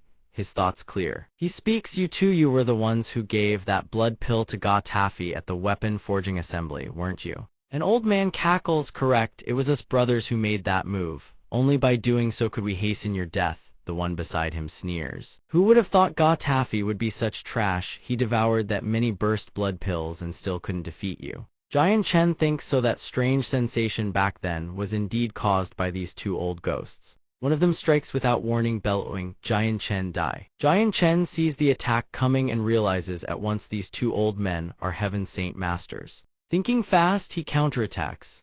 From where he stands, a towering pillar of spiritual energy erupts, blasting the surrounding area apart. Jian Chen bolts, the purple-haired man snarls, where do you think you're running, worm? But when his strike lands, Jian Chen's figure dissolves into nothing. The old man curses, damn it, an afterimage. One of them orders, we split up and pursue. Whoever finds him fires a signal immediately. We call the clan members to deal with him. I refuse to believe he can escape today. With that, the 2 split apart to search. Meanwhile, Jian Chen flees and thinks, I never expected the Mo Yun clan to recruit so many reinforcements. I hope Miss Lan is unharmed. Suddenly, a voice rings out from behind, so Jian Chen was hiding here. Take this sword. Jian Chen's eyes widen in alarm as the strike hurtles toward him. He tries to parry with lightning reflexes, but he is too slow. The blow sends him flying. His mind screams run. His chi and blood have yet to recover from yesterday's battle with the Mo Yun clan elder. Right now, running is all he can do. With that thought, he hurls a hidden dart outward. The dart whizzes past the old man's face, startling him. He growls, Jian Chen, an Earth Saint Master cannot escape a Heaven Saint Master. The gap in realms is simply too vast. Meanwhile, Jian Chen sits in meditation to recover. He thinks if I can restore a decent amount of spiritual power, I can continue fleeing to Weapon Forging City. I only hope they don't find this place. Jian Chen cautiously peers outside. A voice sounds old. Saw, are you certain Jian Chen is hiding in this cave? The other replies, I'm certain, though I don't know what secret technique the brat used to boost his speed. I traced his injuries to this very spot. He is definitely here. From his hiding spot, Jian Chen thinks if it were only these two, I could handle them. Suddenly, two more figures arrive. One speaks, second elder. Third elder, you're here, the other responds. We must find a way to capture Jian Chen quickly. He carries our clan's ancestral treasure. We cannot let him escape. Jian Chen thinks 4 Heaven Saint Masters. It seems both families are dead set on killing him at all costs. Outside, the red-haired man says, here's the plan. Tonight the 4 of us guard the 4 cardinal directions. If there's any movement, signal immediately. If he doesn't show himself by tomorrow, we send men to the Lan family and slaughter them all. I refuse to believe he'll stand by and watch his woman be killed. The others nod in agreement. Jian Chen's expression darkens as he stares out into the night. He makes his decision. He will gamble everything. He bursts out from hiding, targeting the red-haired man first. He moves like a serpent, silently closing the distance from afar. Jian Chen then hurls a hidden dart from the shadows. The projectile streaks through the air and pierces through the man's back in an instant. The red-haired man gasps, he only sees the dart erupt through his abdomen. He stammers, impossible, I am a Heaven Saint Master. Jian Chen declares, die, you laid your hands on someone you never should have touched. From the distance, a voice rings out with a cold laugh, Jian Chen, we've finally found you. Now let's see where you can run. Jian Chen retorts, the ones who should be running are you. One of them leaps forward and shouts, hand over the Jeed family's king-tier armament. Do so, and I'll grant you an intact corpse. Another snarls, surrender the Bayashan seal as well. Otherwise, the Shi family will make you wish for a fate worse than death. Jian Chen says, if you want the king-tier armament back, come and take it. Or could it be that you Heaven Saint Masters are all bark and no bite? One of them roars, insolent brat, let this old master see how long you can last. Jian Chen watches in silence, then crushes the jade talisman in his palm. He unleashes a devastating technique to counter the old man's assault. Jian Chen strikes rockets forward like a bolt of lightning. The old man cries out in shock, impossible. Fortunately, his ally rushes in and blocks the blow just in time. The old man growls, Jian Chen, today we no longer have any reason to preserve our dignity. Today the 3 of us will kill you without fail. He swings his blade. Jian Chen responds with the Tiania battle skill, the 1000 Phantom Illusion. Swords clash, unleashing a colossal shockwave that sweeps everything in its path. The moment Jian Chen breaks free, another attacker lunges at him. This one strikes with vicious intent, as if seeking to rip Jian Chen's heart from his chest. The sword god is sent hurtling backward, slamming into a massive boulder and shattering it before crashing to the ground. One of them raises his blade, moving in for the kill. The sword god summons every ounce of strength to dodge, launching himself clear of the strike. The aftermath leaves a vast stretch of shattered, cratered earth in its wake. The sword god had planned to take one of them down and escape, but now his only option is to fight to the death. With that thought, he hurls a volley of hidden darts at the enemy. The man deflects them effortlessly and sneers, your greatest mistake, sword god, was letting those 2 leave. Had those 2 remained, you might have stood a chance of using that battle technique to repel us. He swings his blade. The sword god staggers and coughs up a mouthful of blood. Another rushes in, taunting, I thought you were something special, brat, but it seems you're nothing but talk. The sword god raises his sword to block, visibly drained. He pours every last shred of energy into the parabut. His blade cracks. The force hurls the sword god away, leaving him gravely wounded. One of them remarks, his saint weapon is bound to his spiritual consciousness, now that the weapon is damaged. The backlash to his mind must be devastating. This old man will grant you one final chance, hand over the ruler's armaments of our 2 clans, and I shall give you a swift death. The sword god replies, even in death I will not let you take them so easily. He unleashes his final technique. The man roars, you are courting death. But when his blade clashes with the sword god's technique, it snaps clean in two. The man stares at his broken sword in disbelief. Above, a strange and ethereal light tears across the sky. The man screams, "Impossible! How can the sword god possibly know a saint-tier battle skill?" The other man reels in shock. "A saint-tier battle skill," he chokes out, voice trembling. One of them shrieks, "Kill him now! We cannot let the sword god summon his demeanor. We are all dead." The other two fall silent. The sword god rises. His body transforms, roaring flames encase his form, his eyes burning voids of darkness, his hands wreathed in fire. Beneath Jian Chen's feet, a massive magical formation unfurls. One raises his sword and snarls, "Accept your death, Jian Chen." They charge as one. The sword god regards them with calm indifference. He flicks his wrist. Two forces collide, with nothing but two fingers. He catches the man's blade and holds it fast. The man curses in disbelief as the sword god snaps his blade in two with a mere pinch of his fingers. The man stumbles backward in a panic. From beyond, a voice cries out, "Elder Zio, watch out." The sword god strikes down with cold, ruthless precision. The man shrieks, "No." But the sword god shows no mercy. His death sends a shockwave of horror through the remaining two. The one with the top knot gasps, "That was a saint-tier battle skill. It has to be." The man beside him murmurs in disbelief. Even Heaven's Saint Masters couldn't lay a hand on him, and now he's comprehended a saint-tier technique as well. The two charge forward together. The man with loosened hair shouts, "Don't be afraid, Elder Zio. He only acquired that battle skill recently. If we join forces, there's no way the two of us can't take him." The other answers with a grunt, thinking the Sametha's brat likely hasn't fully mastered it yet. The sword god thinks this saint-tier battle skill is far too terrifying. "At most, I can only unleash 3 moves. Then in those 3 moves, I must finish them both." With that thought he speaks, "Jeed bades my sword." He moves, both enemies strike simultaneously, but Jeed Ba alone is forced onto the defensive. The disparity in power is absolute. Jian Chen overwhelms him completely. Jeed Ba shouts frantically, "Elder Zio, strike now." A spear plunges from behind, piercing clean through the sword god's chest. Jian Chen's blade drips with fresh blood. Jeed Ba cackles with triumph. "Die, Jian Chen," Elder Zio snarls. But Jian Chen seizes the old man's face and incinerates him alive. He shrieks in unbearable agony, until nothing remains but ash. Jeed Ba lunges with reckless abandon, driving his weapon down toward Jian Chen's prone body. He laughs with savage glee. "Jian Chen, you've finally died by my hand," he thinks to himself. That power of his must have come from cultivating some secret art. "I have waited for this day for far too long. The Jeed clan will fall into my hands. Who knows, perhaps I may even become a saint king." He pulls the ring from the sword god's finger. "This time, not only do I reclaim what was ours, but the Shi clan's treasure mountain seal falls into my hands as well." A pile of mundane stones tumbles from the ring, forcing a cry from his lips. "How can this be? Impossible, these are nothing but beast crystals. That bastard dared hide them elsewhere. This is troublesome. Even with a tracking spell, I can only sense a ruler's armament within a 10-meter radius. I tailed him for a full day and night. Where could he have hidden them?"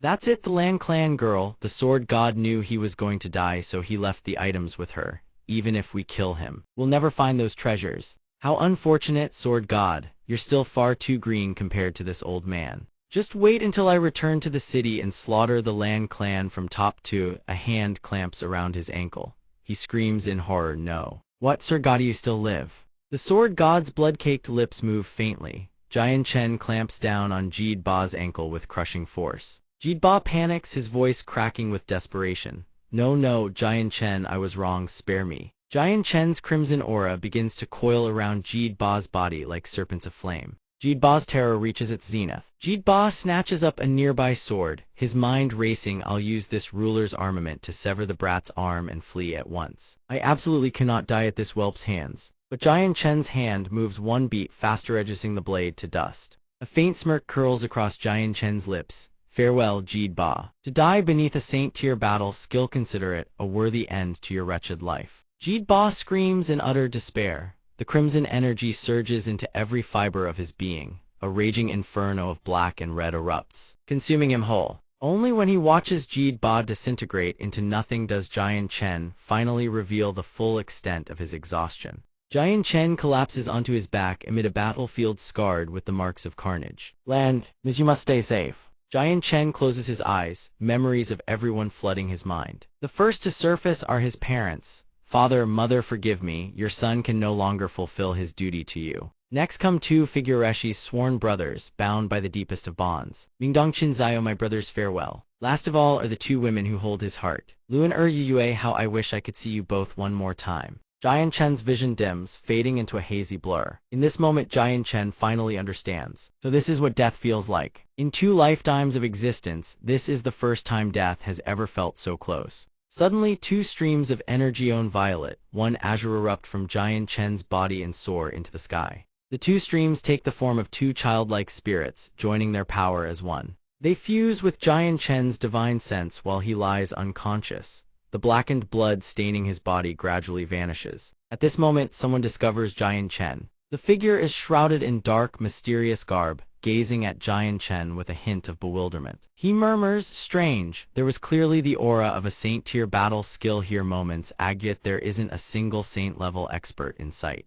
Jian Chen lies motionless, indistinguishable from an ordinary man. The mysterious figure pauses, studying Jian Chen with sharp eyes. A single glance reveals the full scope of his wounds. What tenacious vitality, his chest pierced by a saint weapon, his heart ravaged by a ruler's armament, and the wounds on his arm clearly inflicted by the backlash of a saint-tier battle skill. The mysterious figure examines Jian Chen's body more closely. He ponders, this brat not only survived such grievous wounds, but his injuries have already fully recovered. The mysterious figure channels his mystic energy into Jian Chen's body. Since fate has brought us together like this, then I shall take you back with me. By dawn, at the mysterious figure's dwelling, Jian Chen lies tended to on a bed while a young man in purple robes sits vigil. The purple-robed youth yawns repeatedly, struggling to keep his eyes open.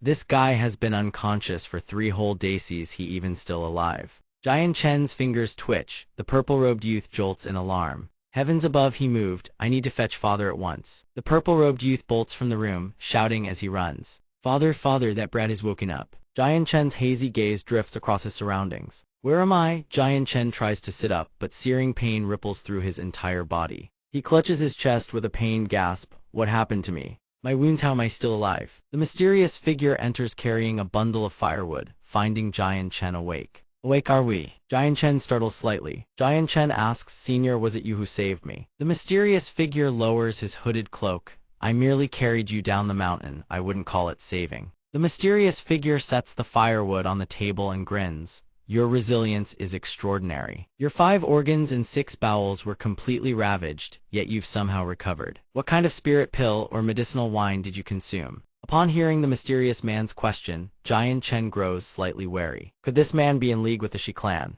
The mysterious man glances at Jian Chen, easily reading his thoughts. With a cheerful tone, he replies, No need for worry, I hold no interest in your grudges. This place of ours is merely an ordinary village, nothing more. The mysterious man hands Jian Chen a long wooden box. Oh right, that should be yours, yes. Opening the box and seeing what lies within, Jian Chen's eyes widen in shock. An exquisitely crafted sword, snapped cleanly in 2, rests upon a cushioned Qingfeng sword broken. Jian Chen hastily throws the blanket aside, his emotions in utter turmoil. Could the violet azure sword spirits have? Jian Chen immediately enters meditation, desperately attempting to connect with the violet azure sword spirits. With an indescribable expression, Jian Chen stares at his own hand, cannot condense even a single strand of spiritual energy. Could it be I've become a cripple? The mysterious man offers gentle words of comfort, trying to calm Jian Chen down. Young man, broaden your perspective. So, what if you become a cripple who knows no martial arts? Won't that simply mean you get to live an ordinary life? The mysterious man turns to leave, but not before reminding him, rest well and recover.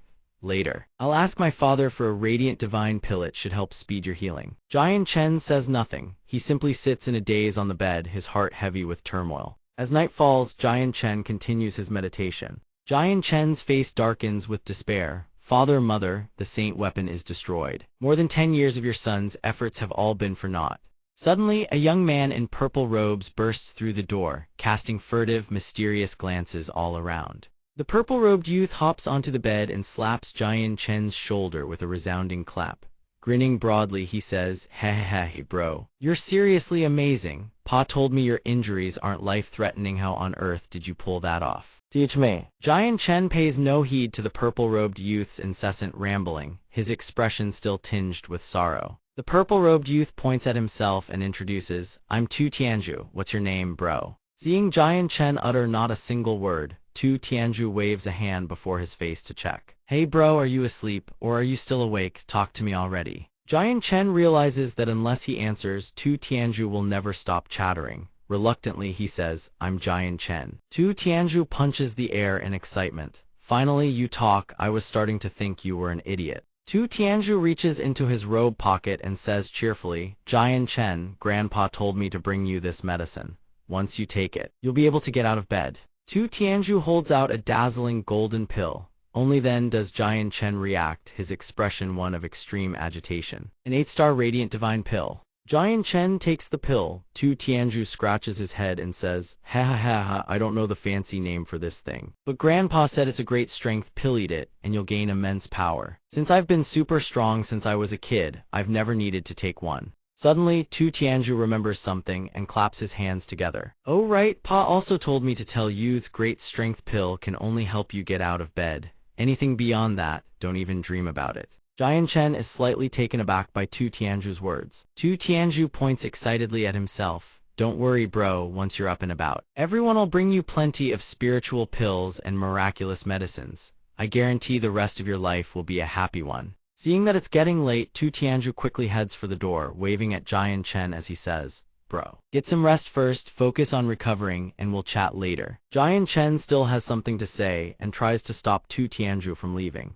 Wait. Giant Chen smiles faintly. It seems the people of this village are truly honest and simple-hearted. Without a moment's delay, Giant Chen immediately swallows the pill Tu Tianzhu brought. As the pill's essence is absorbed, golden flames erupt around Giant Chen's body. Giant Chen closes his eyes to sense the energy within. No wonder it is an 8-star radiant divine pill. He fears that even at his peak, his radiant saint force could not compare to even a fraction of this pill's power. After a while, the golden flames finally dissipate, yet Giant Chen remains despondent over becoming a cripple. He gazes at his hands and sighs. Although his physical wounds have healed, his spiritual power remains. Suddenly, a violent tremor surges through Giant Chen's body. His eyes fly wide open and he clutches his forehead. What? What is happening? Why is a raging tempest erupting from within my sea of consciousness? Giant Chen concentrates his mind and connects with his sea of consciousness. Within his sea of consciousness, Giant Chen is utterly astonished to find 2 streams of crimson and azure energy coiling around its center. The violet azure sword spirito, did they end up in here? Giant Chen is baffled. Why would the violet azure sword spirits migrate from his Danshan all the way to his sea of consciousness? Memories from when he was unconscious surface as violet azure sword spirits had saved his life. Only now does Giant Chen understand why the violet azure sword spirits reside in his sea of consciousness. So that's how it is, now I understand. Because I was on the verge of death, the violet azure sword spirits saved me and shielded my soul. Now my soul and the violet azure sword spirits have merged into one. Giant Chen withdraws from his sea of consciousness and opens his eyes, returning to reality. Elemental particles float in the air around him. Giant Chen's gaze locks onto a red elemental mote. This color, Giant Chen reaches out and gently touches the red element. To his surprise, blazing crimson flames spread across his palm, the energy of a fire element. Giant Chen extends his hand toward a green elemental mote on the other side. Could this be a power born from the fusion of my soul with the violet azure sword spirits? The moment his fingers touch the green element, a powerful gust of energy erupts, sending Giant Chen's hair whipping wildly. This green elemental energy must be the power of the wind attribute. The elemental collision proves far too powerful. It obliterates an entire room, the shockwave devastating beyond measure. Flames erupt violently from the explosion. The villagers cry out in alarm, fire, everyone put out the flames, save them. Giant Chen sees the raging inferno and panics. Not good, I have to put this out quickly. If I don't, Uncle's entire house will burn to the ground. Giant Chen swings his legs off the bed to stand, but his body immediately collapses, sprawling onto the ground. Giant Chen lies on the ground, gritting his teeth, his expression twisted in frustration. Damn it, those days of unconsciousness have left my entire body limp and feeble. He strains to reach the water element before him. That blue glow must be the water element, I have to touch it. Suddenly Tu Tianzhu kicks the door open and bursts in, shouting, Giant Chen, run, the house is on fire. In Tu Tianzhu's eyes, Giant Chen lies on the ground, struggling as if trying to escape. Don't worry, bro, I'll save you. Hey, wait, don't go, give me a moment. No matter how Giant Chen cries out, Tu Tianzhu hoists him over his shoulder and bolts out the door. The people outside see Tu Tianzhu rush out, and immediately ask Tianzhu what happened. How did your room suddenly catch fire? Others continue to yell, put it out, hurry, bring water over here. Tu Tianzhu sets Jian Chen down beneath a nearby tree, his expression tinged with anger. I don't know either. I don't remember there being any fire in the house. Who on earth started this fire? Tu Tianzhu spins around, grabs Jian Chen by the shoulders and demands, bro, don't tell me it was you. Don't you have anything to say? Tu Tianzhu's voice trembles as if on the verge of tears. Bro, so what if you've lost all your cultivation? There's still so much to look forward to in the rest of your life. There are plenty of pretty wives waiting for you out there. Don't you dare throw your life away like this. Jian Chen has no idea how to explain things to the thoroughly mistaken Tu Tianzhu. Rest easy, I won't do anything so foolish. Tu Tianzhu hears, and his spirits immediately lift. He slaps Jian Chen's shoulder and laughs. Now that's more like it, bro. From now on in Chengyu village, you and I will roll together. The mysterious man stands behind Tu Tianzhu, fists clenched, his expression dark as a storm. I think this brat needs another beating. Tu Tianzhu feels the killing intent at his back and his face drains of all color. Tianzhu whips around to face Cheng Yangba and stammers in panic. Pa, the fire has nothing to do with Jian Chen. Cheng Yangba smacks his son hard on the head with a painful crack, roaring, this old man knows full well, bratty, you don't have the guts for it. Now get your ass over there and help the others carry water to douse the flames. The brat's eyes well up with tears as he protests. Fine. I'll help with the fire, but why'd you have to hit me? Meanwhile, the villagers scramble to extinguish the blaze. Everyone shouting in chaotic frenzy. Hurry, put out the fire, where's the water? Why isn't it here yet? Everyone move faster. Over by Jian Chen, once his son has gone to help the others. Yang Ba approaches in a gentle voice and asks the young man sitting slumped beneath the tree. Are you all right? Jian Chen looks up and says, I'm sorry, uncle. Earlier I couldn't control my power. Once I recover, I'll help you rebuild a new house. Yang Ba bears no blame. He glances behind him and replies calmly, no need. It was about time to make that brat get some exercise anyway, otherwise he just lays around the house all day. Yang Ba turns back to Jian Chen and asks with concern, can you stand? My father wishes to see you. At this moment, Jian Chen has arrived at Uncle De's dwelling. He addresses the man before him to disturb Senior at such a late hour. This one offers his deepest apologies. Jian Chen sincerely apologizes to you. Suddenly, the old man turns and retrieves a wooden box, placing it before him. He holds the wooden box and speaks, young friend, take this medicinal pill. It can help you recover from the injuries within your body. He opens it. Inside lies a single golden pill. Jian Chen exclaims in shock, is this an 8th grade radiant divine pill? Jian Chen dares not accept it. He immediately takes the wooden box and returns it to the old man. Senior, this humble one dare not accept something so precious. Please take it back. The old man waves his hand cheerfully upon hearing his words.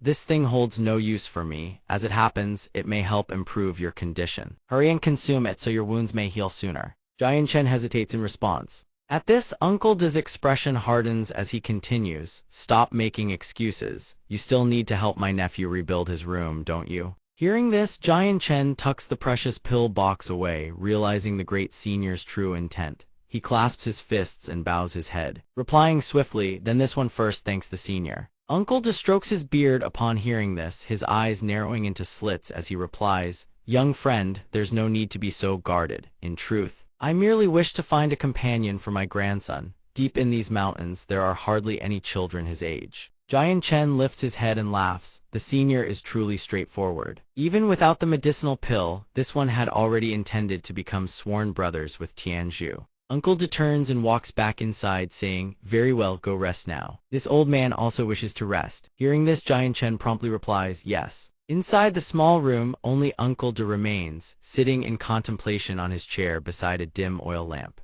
Suddenly he speaks aloud, Fenger, this time you have truly found a treasure. Chengyang Baho knows when he arrived knows stands beside his father. He asks softly, Father, have you already seen through that Jian Chen? The old man gazes into the distance at the waning crescent moon. Stroking his beard, he says, that boy is certainly no creature of a shallow pond. The next morning, Jian Chen stands with both arms raised toward the sky, basking in the early sunlight, when someone calls out to him from behind. Jian Chen, have your injuries improved? He turns to see Tianzhu approaching and replies with a smile, thanks to your father's medicinal pill, the wounds on my body have improved greatly. Tianzhu grabs his arm and pulls him along, saying, "That's wonderful, come on. I'll show you around this place."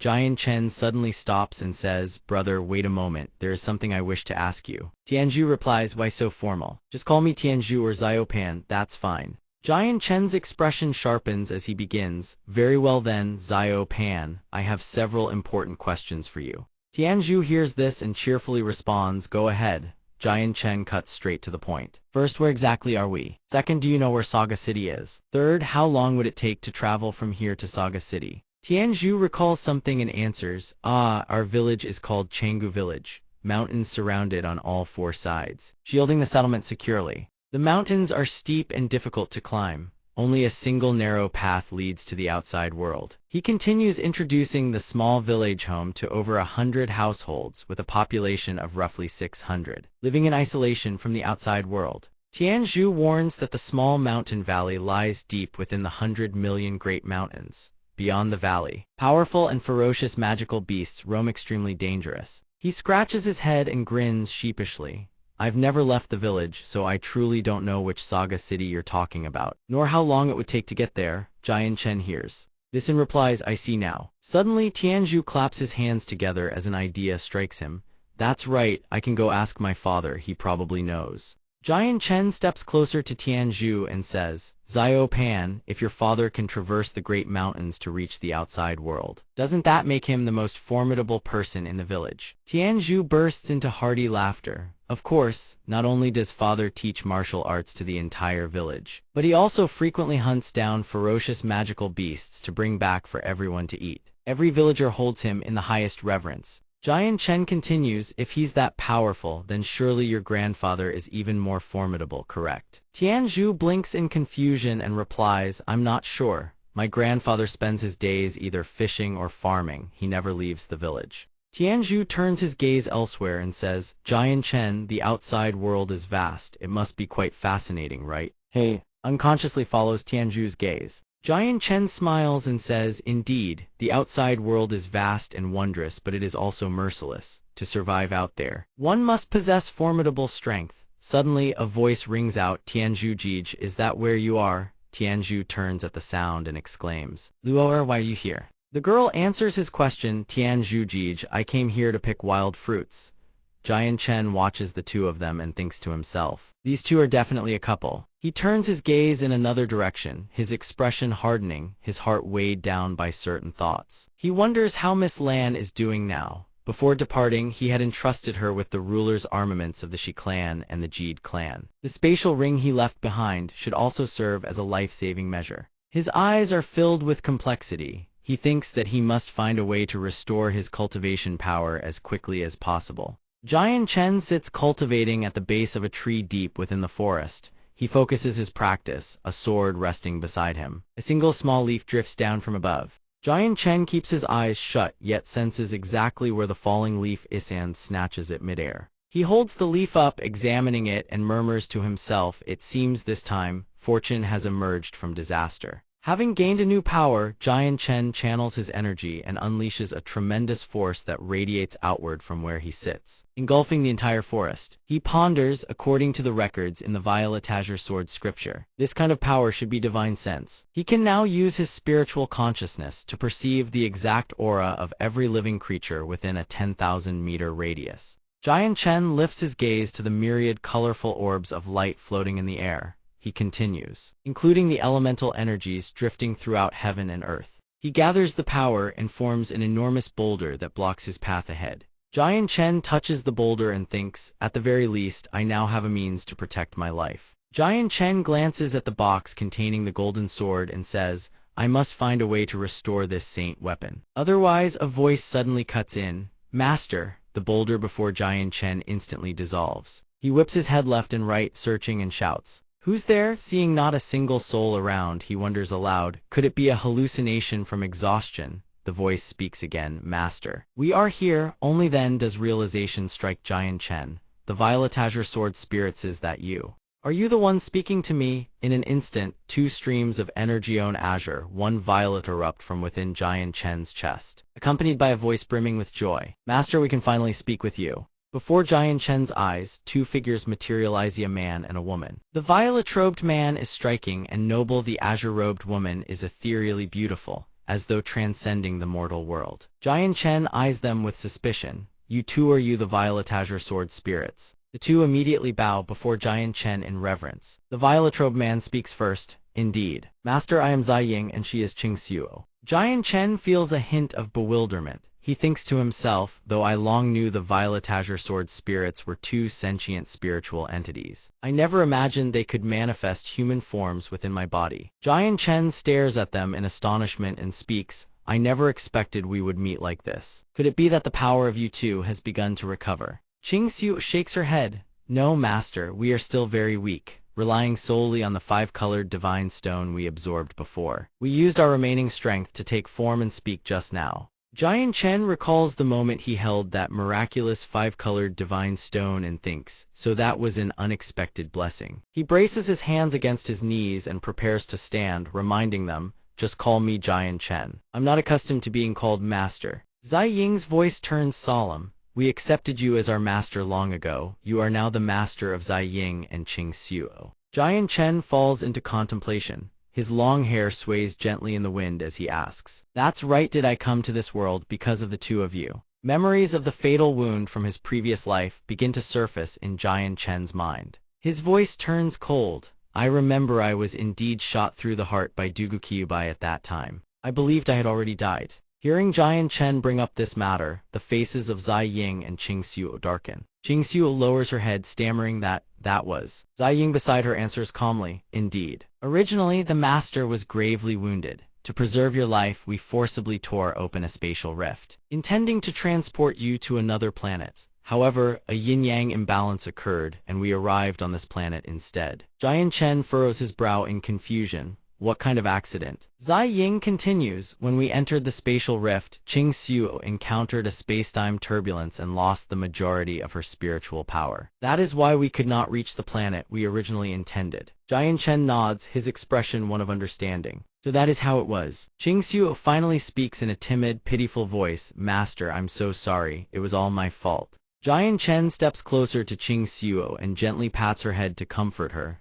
It's all right. There is no need to apologize. This was not your fault. He smiles and continues, moreover, without the two of you, I would never have known such a wondrous world, much less lived such a splendid life. Jian Chen turns to Zai Ying. By the way, how can the two of you quickly recover to your peak state? Zai Qing closes his eyes, shaking his head slowly. He replies in a sorrowful tone, Master, on this planet, we cannot recover to our peak state. The worldly spiritual energy here is far too weak. Qing Xuo suddenly realizes something and chimes in, however, if the master can locate a five-color dust stone, a treasure of that caliber could accelerate our recovery considerably. Jian Chen nods, understood. Having said that, he turns his gaze toward the case housing the divine sword and asks. Zai Qing rubs his chin thoughtfully before speaking. Master, with a special method you can still cultivate the power of the saint tier, however. I do not recommend that the master continue down that path. Why? Because it is far too weak. Qing Xuo speaks in a calm, measured tone. He is right, it is far too weak. Master, we can help you cultivate the power of chaos instead. The power of chaos? What manner of power is that? The power of chaos is the mightiest force in all of existence. Every expert on this planet would dream of cultivating such power. Then how am I to cultivate this power? Qing Xuo plants her hands on her hips, beaming with a bright smile. She answers cheerfully, Master. The yin-yang qi within our bodies is itself a manifestation of chaos energy. As such, we can take any worldly spiritual energy and refine it into chaos power for you. Zai Qing turns to Jian Chen. Master, the two king-tier armaments in your possession each contain a tremendous amount of power. Qing Xuo nods in agreement and continues, Master, hand those two king-tier armaments to us. We will extract the chaos energy sealed within them for your use. Jian Chen scratches his head and answers with some hesitation. Those two things, I thought they were useless, so I gave them away. Qing Xuo and Zai Qing hear this and freeze, utterly speechless. Jian Chen stands face to face with a rank 5 iron tower beast, a monstrous magical creature, resembling a colossal armored insect. Jian Chen channels his energy, executing each movement with fluid precision. A fierce gale erupts around him instantly, the violent wind tearing blades of grass and loose leaves from the ground. Giant Chen's power surges forward, rocketing toward the beast. The rank 5 Iron Tower beast fails to dodge. A devastating palm strike hammers into its abdomen, drawing a shriek of agony from the creature. Within minutes, the beast crashes to the earth with a thunderous impact, sending dust and debris billowing in every direction. Giant Chen clenches both fists tight, a thought rising from within. It seems this calamity has forged a blessing, has grown far stronger than before. A voice suddenly rings out from behind.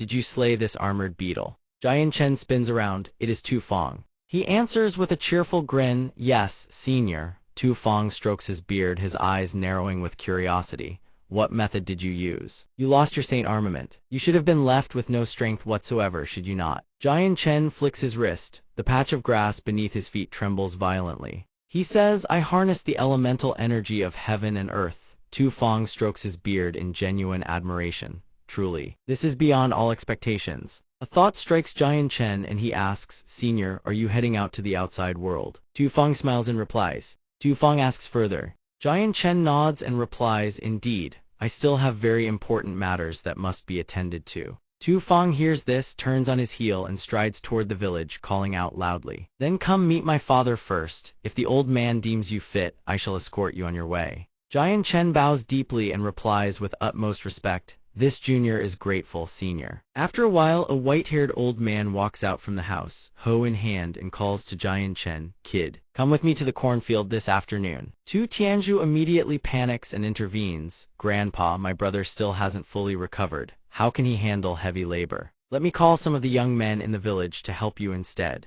Giant Chen bows his head and replies, Yes. The old man turns to his son and says, Keep your brat in check. Tu Feng lets out a heavy breath and retorts, Isn't that because of you, Grandpa? The old man's face darkens with fury. What did you just say? Giant Chen hoists the hoe onto his shoulder and follows the old man toward the cornfield, surveying the scenery around him. He reflects in silence. He is someone reborn into this second life. This is the first time he has ever held a hoe. The feeling is truly strange. The old man walking ahead slowly begins to speak. Do you feel that your status is so noble that carrying a hoe is beneath you? Giant Chen hastily explains, Not at all. It's simply that this junior finds it all quite novel. He thinks to himself, I certainly has no intention of telling the senior the truth. I was actually pondering whether I should buy a hoe and forge it into a saint armament down the line. The old man nods with satisfaction. Good. Remember, the original heart of a man is what matters most. Only a benevolent heart can carry you to the pinnacle.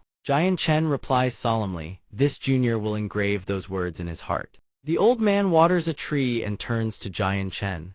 Young man, on the Tianyuan continent, once an expert reaches the Saint King realm. They all choose to go into seclusion. They rarely venture out into the world. Do you know why? Hearing this, Giant Chen ponders silently, judging by the village chief's words. Could he actually be a Saint King realm expert? He thinks for a moment, then answers, Is it to detach themselves from the mundane world, to escape the temptations of wealth and power? The old man gazes at the farmers toiling in the fields and says, No, mankind can never escape desire. The only thing that can make men submit is the rules set down by the strong. Giant Chen asks in confusion, Then which expert laid down the rules for those at the Saint King realm? The old man chuckles, You've got it wrong, boy. The one who laid down those rules for the Saint King realm is heaven and earth itself. Giant Chen furrows his brow. Heaven and earth. The old man gazes into the far distance and speaks in a slow, measured tone. When a person reaches the Saint King realm, heaven and earth will impose upon them a certain rule. And this rule is known as the 5 decays of heaven and man.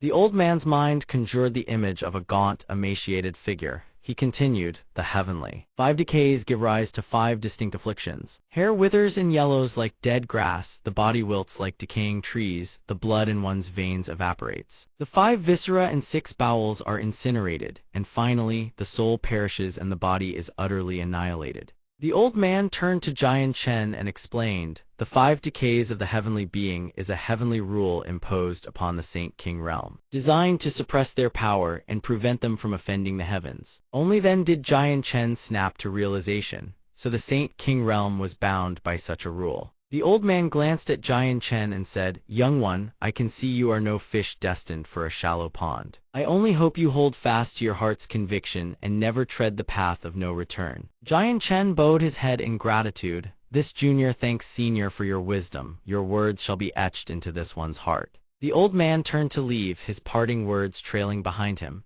Tomorrow at noon, I will have Tu Feng escort you out. From here on, you must exercise caution in all things. Jian Chen replied, this junior thanks senior. That evening, outside a residence, a white-haired old man pointed at an illuminated room and bellowed, you surnamed Lan. Hand over your granddaughter to serve as my handmaiden, and I may yet leave your Lan family a path to survival.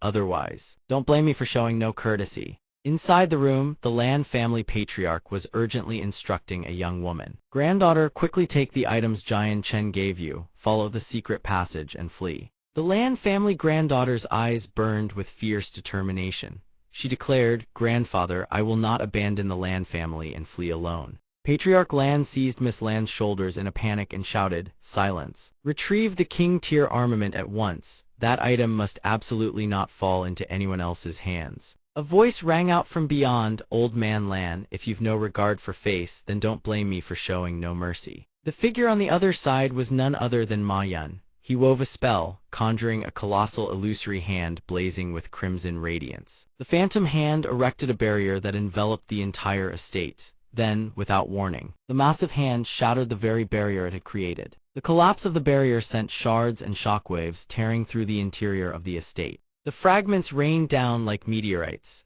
The two members of the Lan family stumbled backward in alarm. Miss Lan cowered behind Patriarch Lan, shame and despair flooding her heart. She thought to herself, young Master Jian Chen, I have no way left to fulfill the promise between us. Ma Yun hovered in midair, his voice dripping with contempt. You Lan family truly cannot distinguish good from evil. Patriarch Lan stretched his arm across to shield his granddaughter and spoke, Patriarch Ma Yun, if you spare my granddaughter today, the Lan family is willing to submit to you entirely.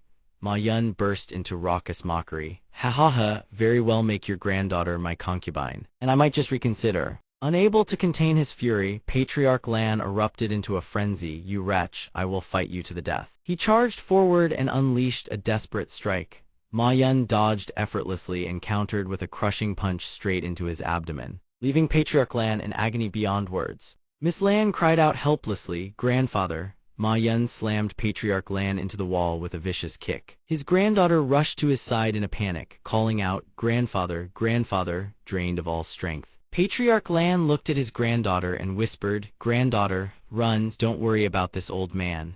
Ma Yun stepped forward, his tone cold and commanding, where is the 6th grade juvenile magical beast? Miss Lan replied with unwavering resolve, in this lifetime. You will never dream of finding the little white tiger. Disbelief flickered across Ma Yun's face, instantly replaced by seething rage. In his fury, Ma Yun gritted his teeth and unleashed what could only be described as a killing blow. Old Master Lan panics, managing only a desperate shout. From Mo Yun's palm, a blazing red radiance erupts, illuminating an entire corner of the sky. The heavens and earth shudder violently. Dust and debris choke the air as rocks and soil scatter in every direction, a terrifying maelstrom of chaos. Miss Lan shrinks into a corner, instinctively squeezing her eyes shut, as though silently praying for death to come gently. In Mo Yun's bewilderment, she opens her eyes astonished to find herself completely unscathed. A gasp escapes her lips. Time itself seems to stutter for a beat before this impossibility. Then realization strikes. Could it be the treasure that young Master Jian Chen left behind, saving her life once more? Mo Yun suddenly roars in disbelief, blurting out in alarm, King-tier armament. Is that a king-tier armament? That little bastard Jian Chen actually left a king-tier armament on your person. A grotesque grin twists across his lips. His sunken eyes, webbed with deep wrinkles, make his ghastly appearance all the more terrifying. With a voice dripping in disgust, he snarls, that king-tier armament now belongs to Mo Yun. I won't give him the chance to ever lay hands on such a formidable treasure again. Snick. A hand clamps down on his wrist, seizing it and stopping him cold. He roars in fury, who dares? Who dares obstruct me from claiming the king-tier armament? Jian Chen, where did you come from? Jian Chen speaks, it seems I was too lenient with you last time. Mo Yun's voice trembles with alarm, Jian Chen, it's you. Without hesitation, Jian Chen delivers a savage kick to Mo Yun before the man can react, then swiftly moves to Miss Lan's side. He gently helps her to her feet and says, Miss Lan, this one has arrived late. Miss Lan throws herself into Jian Chen's arms. Sobbing in terror, she cries, Wah, I thought you were dead. Wailing, she clings to him. He flusters, trying to comfort her. Forgive me, dealing with those Heaven Saint Masters took a bit of time. Old Master Lan, standing nearby, listens in utter disbelief. What did he just say? Dealt with them. Could this young man have actually killed a Heaven Saint Master? Mo Yun storms forward, seething with rage. Jian Chen, I truly never imagined you could escape the encirclement of 4 Heaven Saint Masters. He waves his hand with an air of absolute authority and continues, but Mo Yun has long anticipated this. I've already prepared a trump card for you, he bellows. Jian Chen, just you wait. The 4 Heaven Saint Masters will arrive here any moment to take your life. This time there will be nowhere left for you to run. Jian Chen turns to face him. Run. Why would I ever need to run? Mo Yun nearly erupts with fury. He retorts, without a Saint King present, the strongest under heaven are the Heaven Saint Masters. Once all 5 of us Heaven Saint Masters join forces against you, I refuse to believe you can escape. Jian Chen channels his chi and replies, you are mistaken. There aren't 5 Heaven Saint Masters. His expression turns glacial as he reveals the truth, because all 4 of them are already dead. Patriarch Mo Yun points a trembling finger at Changyang Xiangshan, finding his words utterly absurd. A shrill, arrogant laugh tears from his throat. Ha ha ha, how utterly laughable. You're nothing but an Earth Saint Master. What sort of nonsense are you spouting? Patriarch Mo Yun's power erupts violently. He roars with menacing fury. Our last exchange was nothing more than my carelessness. Patriarch Mo Yun lunges at Changyang Xiangshan with explosive speed. His momentum is so devastating that every object in his path shatters to dust. It is clear that the Patriarch is consumed by killing intent. This time I shall show you the true chasm between an Earth Saint Master and a Heaven Saint Master. Yet Changyang Xiangshan simply stands there, gazing at him without the slightest move to dodge. Miss Lan and Old Master Lan, watching from behind him, are seized with sheer terror. Old Master Lan screams a warning, Brother Jian Chen, run. Only when Patriarch Mo Yun's devastating fist is about to reach Changyang Xiangshan does he finally speak, his voice cold and clipped. Just 2 words, seeking death. As Patriarch Mo Yun hurtles down from above, Changyang Xiangshan begins circulating power through his right hand. Instantly, a formidable wave of purple might radiates across the entire space. It sweeps clean through Patriarch Mo Yun's body and continues surging dozens of meters beyond. The force is so immense that it utterly overwhelms Patriarch Mo Yun's ability to resist. He is hurled backwards, sent flying through the air. His legs are rendered completely useless, shattered beyond all hope. Torn from where they once belonged, Patriarch Mo Yun screams in agony. Crumpling into a pool of his own fresh blood, Patriarch Mo Yun descends into utter mental devastation. He cannot fathom such calamity befalling him. His voice trembles with disbelief. No, impossible. Where did you get the power to wound a Heaven Saint Master? Changyang Xiangshan already stands before him, gazing down without uttering a single word. Patriarch Mo Yun seems to realize something. He stammers, see, could it be that you've already become a Heaven Saint Master? Immediately after, without waiting for Xiangshan to answer, he cried out in sheer panic, Elders of the Shi family, Jid family, hurry and save me. But that was all he could manage. In the next instant, Changyang Xiangshan struck from behind, ending the Mayun family head's life in a single blow. The man's eyes bulged wide, his mouth frozen agape in disbelief, dying without the mercy of closed lids.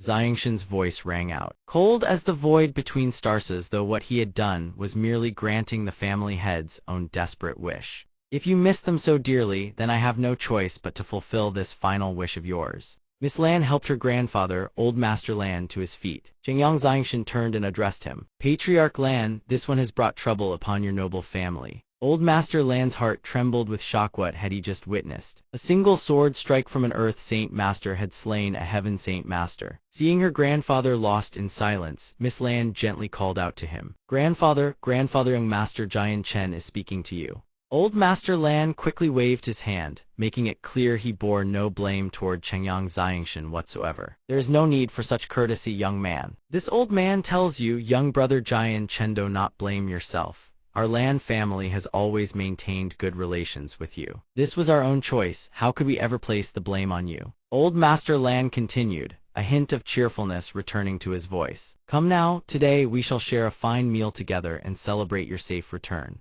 At this moment, Changyang Xiangshan and Miss Lan arrive at a place resembling a vast countryside field. Lush greenery stretches in every direction. Flowers and fruits bloom in abundance under the warm sunlight, and a strange, serene peace fills the air. Farmers till the soil and tend to their crops diligently. From afar, Tian Yu spots the two figures. He quickly hoists his hoe onto his shoulder, grinning wide as he waves at Chengyang Xiangshan. Bro, you're back. Did you bring me anything delicious to eat? Miss Lan cradles a small kitten in her arms, nuzzling it gently. Xiangshan stands beside her with a soft smile, then hurls a large sack toward Tian Yu. He snatches it midair with perfect precision. Xiangshan calls out, "Those are the specialties of Saga City. Try them and see if they suit your taste." Tian Yu takes a big bite, his eyes drifting to Miss Lan and the kitten. He chews noisily and asks Xiangshan, "Bro, is this your wife and pet?" Miss Lan's face flushes crimson as she answers shyly, "And not yet." Tian Yu stares back with an innocent face, his chubby cheeks stuffed with food like a nursing pup. He stops chewing and presses on, "Then when will she be?" Chengyang Xiangshan, standing right behind Tian Yu, delivers a sharp flick to his skull, a well-deserved punishment for his nosy mouth. Xiangshan speaks up, "Tian Yu, this is Miss Lan from Saga City, and this is the little white tiger I found deep in the forest." Tian Yu shoves another large piece of bread into his mouth, his hand already rummaging through the sack for more. He mumbles through the food, "So, are you staying this time or heading back out?" Chengyang Xiangshan answers him, "I returned precisely because of this matter. Could you take me to see your grandfather or your father?" No sooner said than done. Tian Yu swiftly leads Chengyang Xiangshan and Miss Lan to his home. The moment the door swings open, the two people they seek are already seated inside, engaged in quiet conversation. Tian Yu announces, "Grandfather, Father Jian Chen is back." His grandfather, a man with hair as white as snow, raises his head. "Ah, Jian Chen, you've returned. You have some matter to discuss." Chengyang Xiangshan lifts the little white tiger, holding it before him as he addresses the elder. "Village chief, this is a young magical beast I encountered during my travels." The sight of the little white tiger visibly startles Tian Yu's grandfather. Sensing the elder's unusual reaction, Chengyang Xiangshan quickly asks, "Village chief, what is the matter?" A thought flashes through his mind. Could it be that the village chief has already identified this creature as a sixth-order magical beast cub? Tian Yu's grandfather does not answer immediately. Instead, he turns to his grandson. "Tian Yu, go back to the fields and finish your work." Tian Yu obeys without question. "Yes, grandfather." Only after Tian Yu has departed does the old man begin to channel his magical power. A ring of golden magical energy swiftly envelops the entire house, as if Tian Yu's grandfather fears someone might overhear their conversation. He finally speaks. "Jian Chen, tell this old man the truth. Where exactly did you find this heavenly divine tiger?" Chengyang Xiangshan is taken aback. He thinks to himself, this senior truly knows of the heavenly divine tiger. He quickly replies, "This junior would not dare to deceive you, senior. How I came to possess it is as follows." After recounting the story in brief, Xiangshan clasps his fists respectfully. "Village chief, this one has returned precisely to seek your assistance in this matter, senior." Tian Yu's grandfather asks, "You wish for the girl and this little white tiger to reside in our village?" Xiangshan does not hesitate for even a moment. Indeed, for Miss Lan and this little white tiger, remaining in the outside world is far too dangerous. Tian Yu's grandfather finally voices his deepest concern. Jian Chen, it was unclear whether he knew that the heavenly medicinal divine tiger had yet to mature.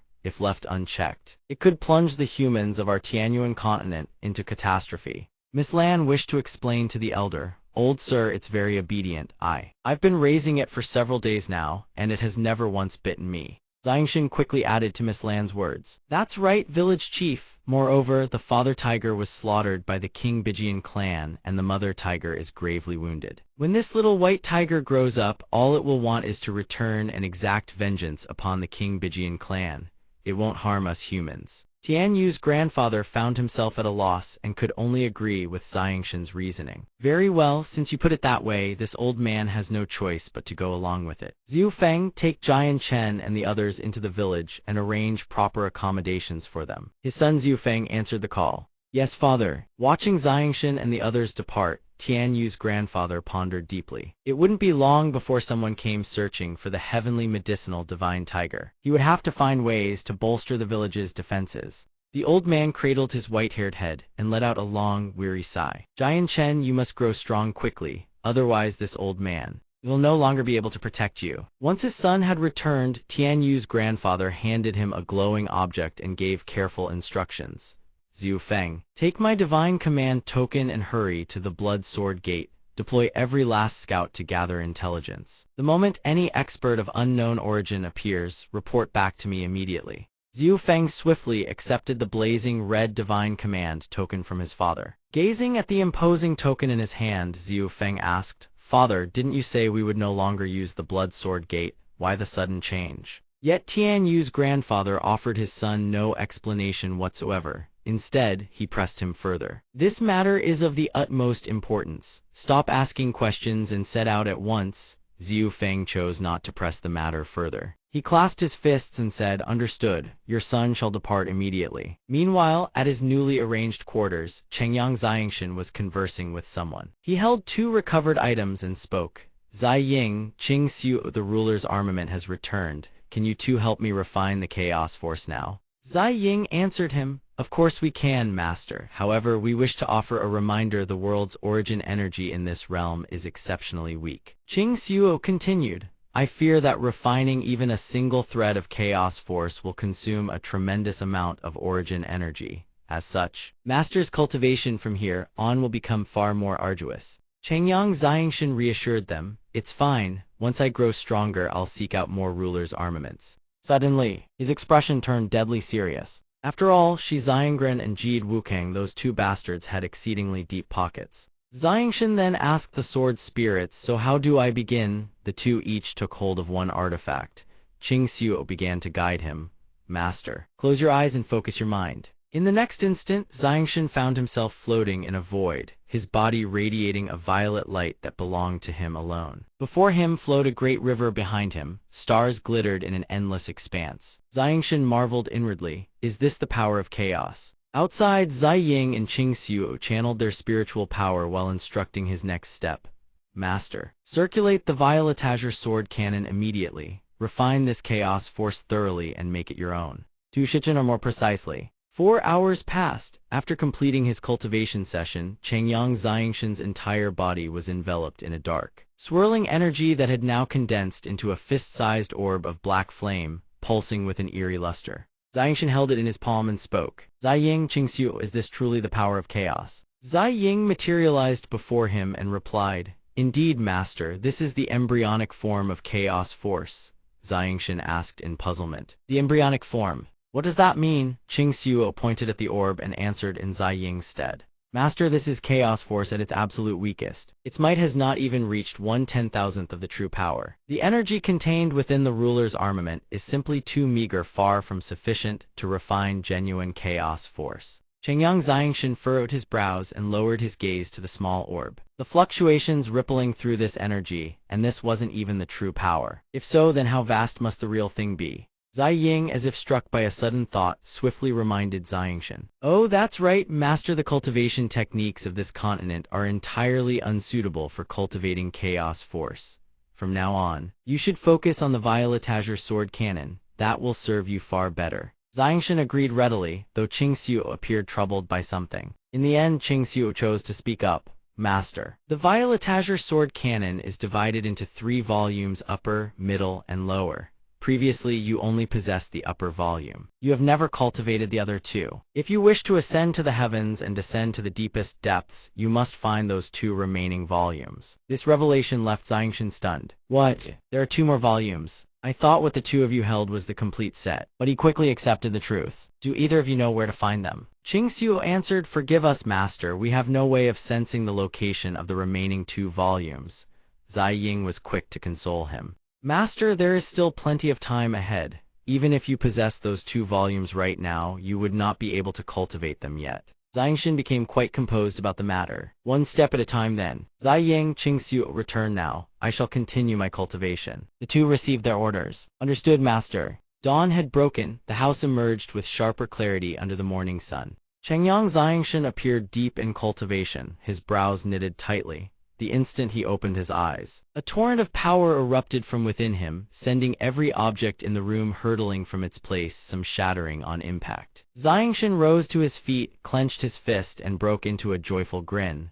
"I've truly reached the Heaven Saint Master realm." After that, Xiangshan closed his eyes, as if searching for something. His aura radiated outward in all directions. It swept beyond the confines of his dwelling. Glancing toward the window, Xiangshan murmured with satisfaction, "Found them." Chengyang Xiangshan immediately took flight, soaring toward the vast fields where several figures were already laboring in the early morning light. Tian Yu wiped the sweat from his brow and planted his hoe into the earth. He broke into a grin the moment he saw Xiangshan land. Jian Chen. Must be a beautiful sight, looking down from up there, isn't it? Xiangshan replied, Fatty, as long as you cultivate diligently, you'll be able to fly just like me. Tian Yu scratched his head and laughed. Who knows, I heard father didn't reach the Heaven Saint Master realm until he was 56. I'm only 21 right now, still have another 30 years or so to go. Chengyang Xiangshan placed a hand on his shoulder and patted it gently in reassurance. Fatty, don't think like that, you're not doing badly at all. In the outside world, very few people your age can reach the Grand Saint Master realm. Tian Yu's spirits visibly lifted. Really? Jian Chen, is my strength actually considered formidable out there in the wider world? Xiangshan nodded. Well, enough about that, take me to see your grandfather. I have something to discuss with the village chief. Tian Yu grinned brightly. Sure thing. A few minutes later, Tian Yu led Chengyang Xiangshan back to his home. He shouted from the doorway, Grandpa, I've brought Jian Chen to see you. Xiangshan clasped his fists and bowed respectfully to Tian Yu's grandfather. Village chief, I have received your generous hospitality these past days, but the time has come for this junior to take his leave. The village chief regarded him warmly. May your journey be safe. Then Xiangshan raised another matter with Tian Yu's grandfather. Village chief, have you never considered allowing Fatty to venture out and gain some experience in the wider world? Tian Yu froze the instant he heard his name mentioned. His face drained of color as he stammered, Don't say such things, brother. Grandpa will beat me half to death. A few years ago, I brought it up with him and got beaten so badly I couldn't get out of bed for days. Xiangshan pressed on, convinced this was in Tian Yu's best interest. Village chief, if Fatty never tastes the bitter winds of the outside world, his mind will never truly mature. Precisely because you care so deeply for him, you must think of what will help him grow. You cannot keep him sheltered in your arms forever. Then he turned to Tian Yu. Fatty, speak what's truly in your heart. Stop fighting against what you know you want. As if infused with newfound courage, Tian Yu's hands clenched into trembling fists. He bravely voiced what he had kept buried in his heart all this time. Grandpa, I've lived my whole life without ever knowing what the outside world looks like. I want to see it with my own eyes just once. Tian Yu squeezed his eyes shut, gritted his teeth, and mustered every ounce of courage to make his plea. Please, Grandpa, give me your permission. The village chief sighed. Forget it. It's this old man who has been too stubborn all along, since you wish to venture out into the world. Then go. Xiaoban beams with joy. Grandpa, is that really true? You truly mean it? You'll let me venture out into the world? The village chief raises a hand, cutting him off. Wait until you reach the Earth Saint Master realm, then I will arrange for someone to escort you. With that, the village chief turns and departs. Xiaoban bows deeply. Grandpa, I will train diligently and break through to the Earth Saint Master realm as swiftly as possible. Xiaoban turns to Jian Chen with a bright smile.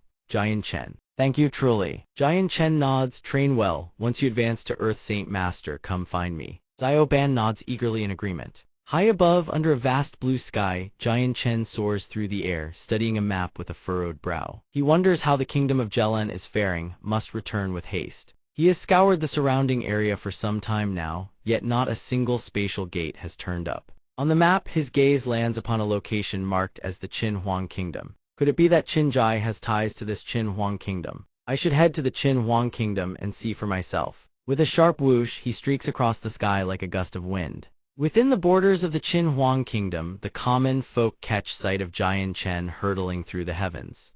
They point upward and exclaim, Look! That's a Heaven Saint Master, one of them cries. To be able to fly, how magnificent that must be. Jian Chen gazes down from the clouds. This must be the Qin Huang Kingdom. Let me try my luck here. Jian Chen touches down before the gates of a grand city. The guards startle at once, barking, Who goes there? Halt. Jian Chen asks, Excuse me, do either of you know someone by the name of Qin Jai? The guard bellows, How audacious. The third prince's name is not something the likes of you can call so freely. Jian Chen is taken aback. Qin Jia Prince. Jian Chen produces a jade token and speaks calmly.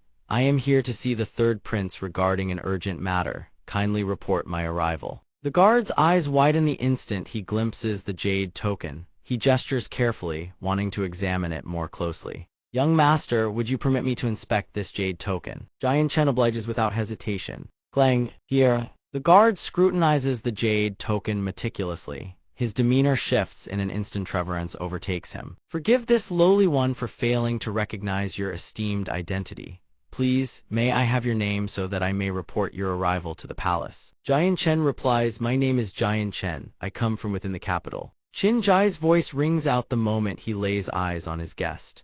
Brother Jian Chen, you've actually come all this way to visit me. Jian Chen clasps his fists. Brother Qin Jai, I have come this time because I need your help with a matter. Qin Jai laughs heartily. Brother Jian Chen, whatever you need, just say the word. As long as it lies within my power, I, Qin Jai, will not refuse. Jian Chen continues, Brother Qin Jai, I am urgently in need of a spatial gate.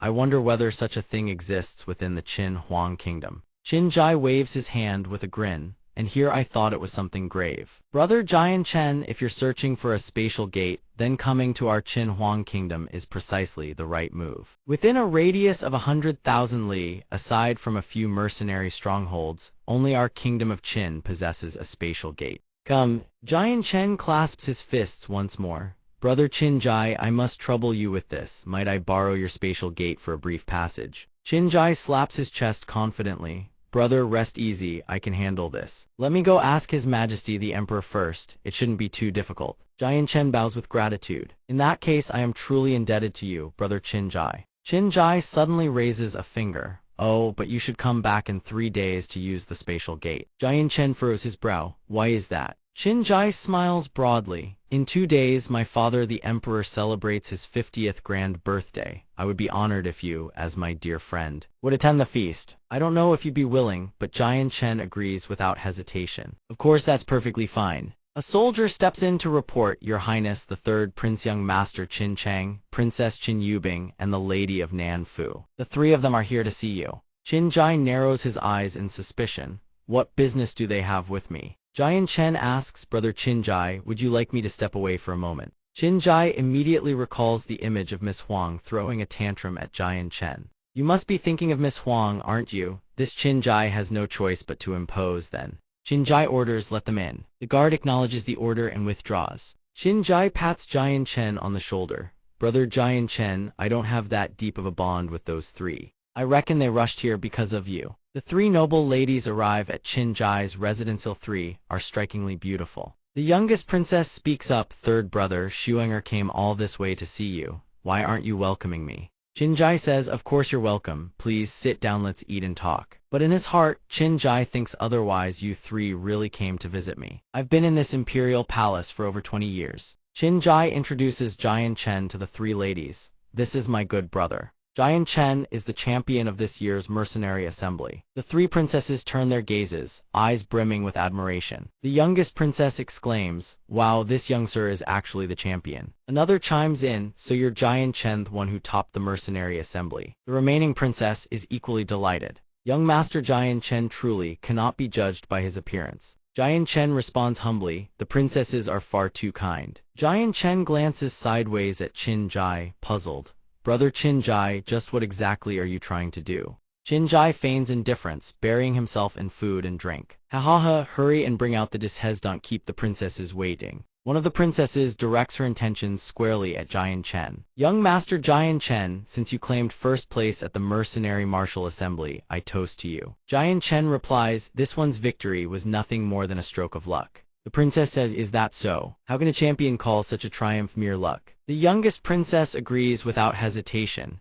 It seems you're definitely more formidable than third brother. Qin Jai is utterly helpless. He eats while brooding, I'm just sitting here having a meal, how did I end up as collateral damage? Suddenly, a guard's voice rings out from outside, young Master Zio Han, without the third prince's permission, you cannot enter the Xingyan Palace. Zio Han barges in aggressively. Out of my way, do you have any idea what my status is? Since when does visiting the third prince require an announcement? The 2 guards drop to their knees before Qin Jai. Third prince, please forgive us, we didn't dare use force. Qin Jai waves his hand dismissively. Step back, it's fine, I understand. The 2 guards rise and bow their heads in gratitude for the third prince's mercy. Qin Jai demands, Zio Han, what business do you have barging into my Xingyan palace? Zio Han answers, Third prince, esteemed princesses, Zio Han has come to discuss the matter of His Majesty's birthday gift.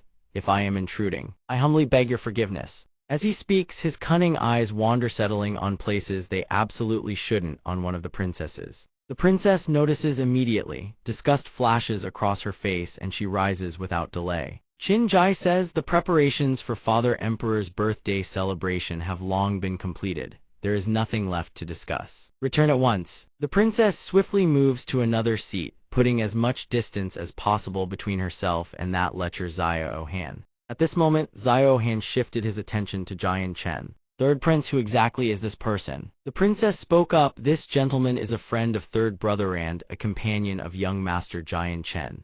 Xiao Han grew presumptuous. How can three noble princesses of imperial blood deign to drink with some uncouth commoner? Qin Jai's fury ignited. Xiao Han, what exactly do you mean by those words? Could it be that a friend of mine, Qin Jai, does not even possess the standing to share a drink with these three princesses? The youngest princess chimed in as well. Xiao Han, who we drink with is none of your concern. Another princess also spoke up. Xiao Han, you're being far too meddlesome. Whatever we choose to do has absolutely nothing to do with you. Qin Jai ordered his attendants, escort young master Xiao Han out at once. Xiao Han erupted into a rage. I have but one question to ask. What is so impressive about this wild country bumpkin? Other than being slightly taller than me, in terms of status, standing, or strength, what does he have that compares to me? Brat, I Xiao Han challenge you, do you dare accept? At this point Qin Jai was truly enraged. Xiao Han, this is my drifting cloud palace, not a place where you can act as you please. If you continue to be this discourteous, only then did Jian Chen finally speak. Brother Qin Jai, since this good sir wishes to challenge me, I might as well grant him his desire. Qin Jai was flustered.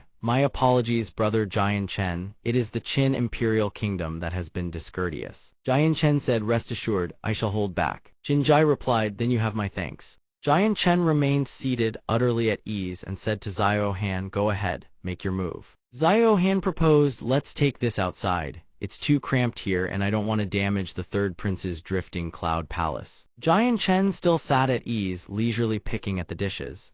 I'm far too lazy to move elsewhere, rest assured against the likes of you. I won't even damage a single thing on this table. Enraged, Xiao Han drew his sword and charged. Madman, I'll make you pay for this. Jian Chen flicked his wrist. The chopsticks shot forth like bolts of lightning, piercing into Xiao Han's body. Wounded instantly, he was blasted backward out of the hall. He crashed into a great pillar outside. The princesses stared wide-eyed in admiration.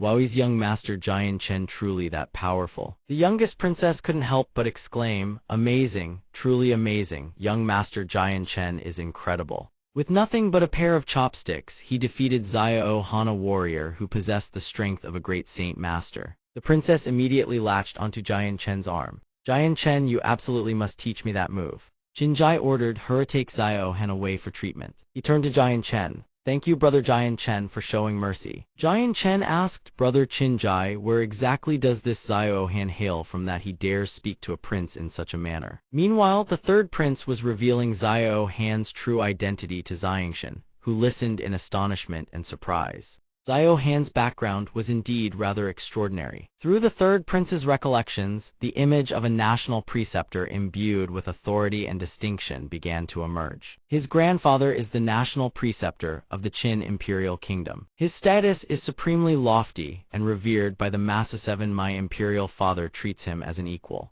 Within that memory, the image of an assassin attempting to slay the late emperor surfaced, alongside the third prince's narration. 5 years ago, my imperial father was ambushed by assassins during an excursion. The scenes unfolded one after another like a film reel, building to its climax in the selfless sacrifice of the national preceptor's son. Xiao Han's father threw his own body before a lethal sword strike aimed at my imperial father, sacrificing his life to save the emperor's. The emperor had embraced his loyal subject who had laid down his life for him, a debt of eternal gratitude.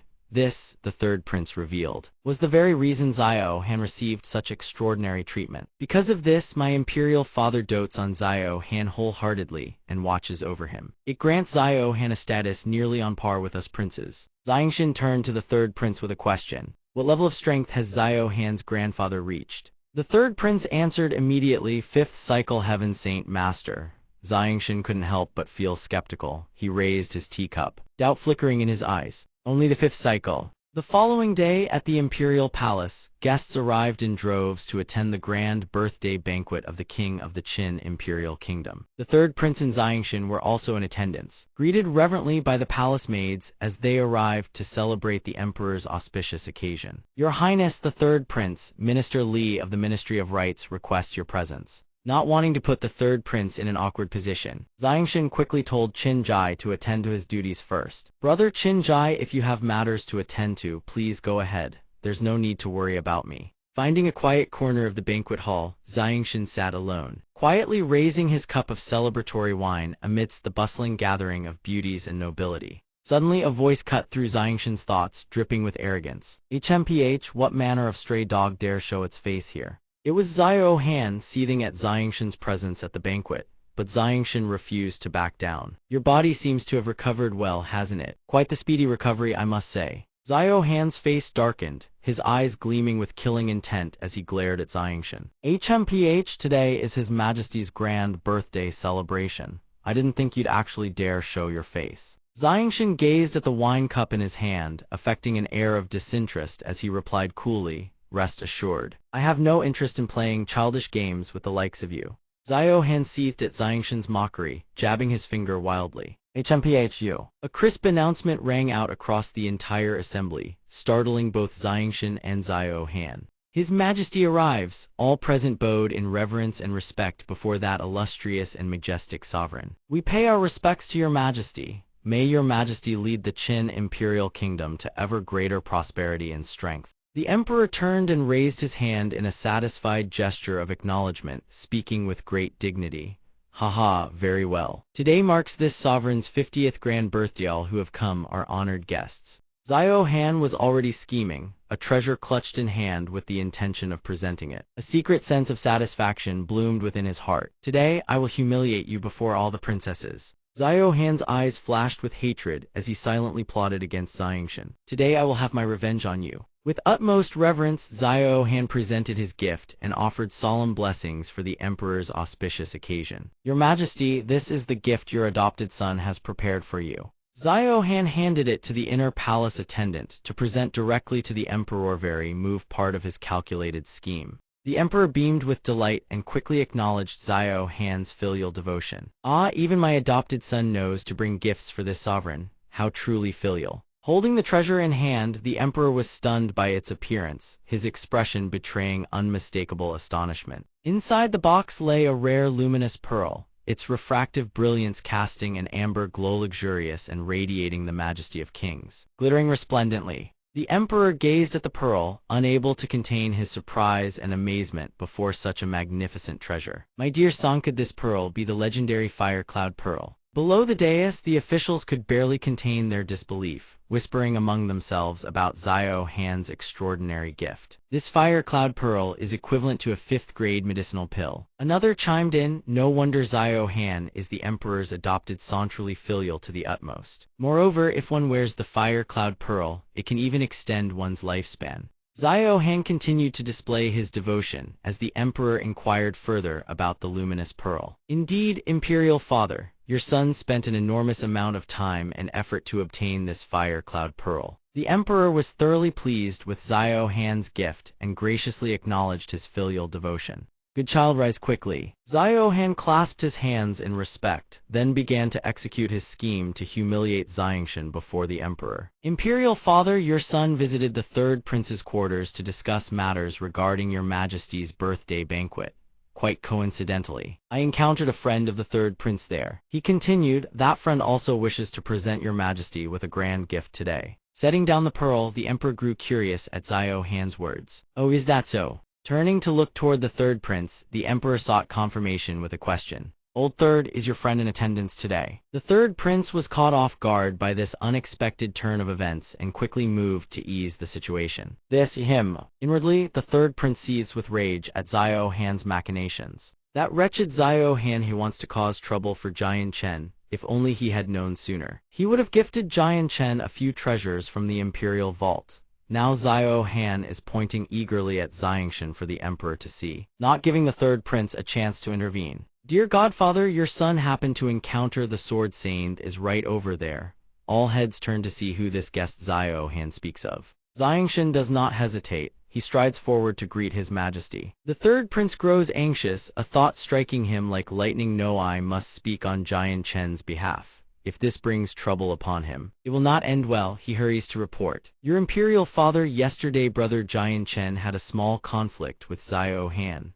On the other side, Xiao Han smirks triumphantly at the success of his scheme. Xiangshan steps forward, calmly placing a hand on the third prince's shoulder and speaking in a soothing tone. Brother Qinjai, do not worry, let me handle this. Xiangshan bows and presents the gift he had prepared, the most unexpected offering with utmost reverence to his majesty. Your majesty, this humble one is Jian Chen, a friend of his highness the third prince. Today, being fortunate enough to attend your majesty's grand birthday celebration, this young one has prepared this humble gift to present to you. On the sidelines, the assembled guests murmur in suspicion and curiosity over the gift Xiangshan offers to the emperor. Can that thing of his possibly compare to Xiao Han's Fire Cloud Pearl? Another replies, how could it? The Fire Cloud Pearl is a 5th grade divine pill. Facing Xiangshan's courtesy, the emperor asks directly, young friend, how generous of you. May I ask what is this? Xiangshan clasps his hands and addresses the emperor with solemn respect. A grade 8 radiant divine pill. The entire banquet erupts in stunned disbelief and breathless amazement at what Xiangshan has presented to the emperor.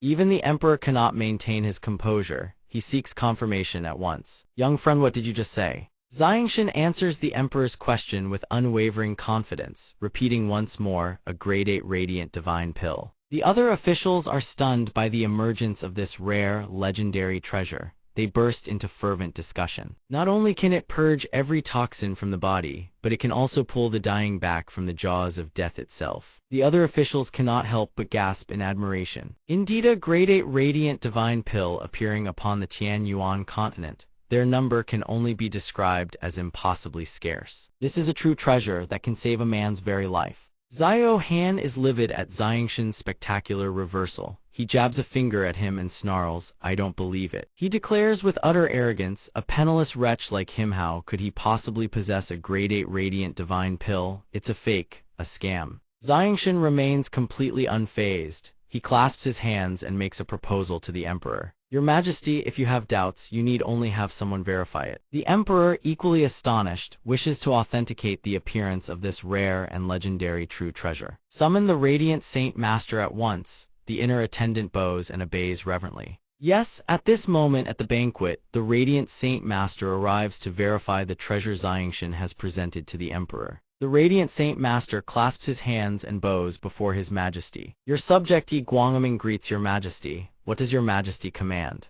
The emperor explains the situation to the radiant saint master, asking him to authenticate this seemingly impossible treasure before them. This is the birthday gift sent by Old Third's friend. I am told it is a grade 8 radiant divine pill. Tell me, is this real or is it counterfeit? Hearing the emperor's words, the radiant saint master can no longer maintain his composure. He exclaims in shock, what? Cradling the long-lost legendary true treasure in his hands, the radiant saint master's face twists in disbelief. He stares directly at the item and there is no longer any room for doubt. This truly is the legendary rare true treasure, and it has appeared at this banquet in the most extraordinary fashion. The radiant saint master, overjoyed, confirms to his majesty a grade 8 radiant divine pill. Your majesty, this is indeed a grade 8 radiant divine pill. It is genuine beyond all doubt. Even the emperor is overjoyed at this revelation. He beams with satisfaction. Excellent, splendid. The emperor commends Xiangshan for his thoughtful preparation.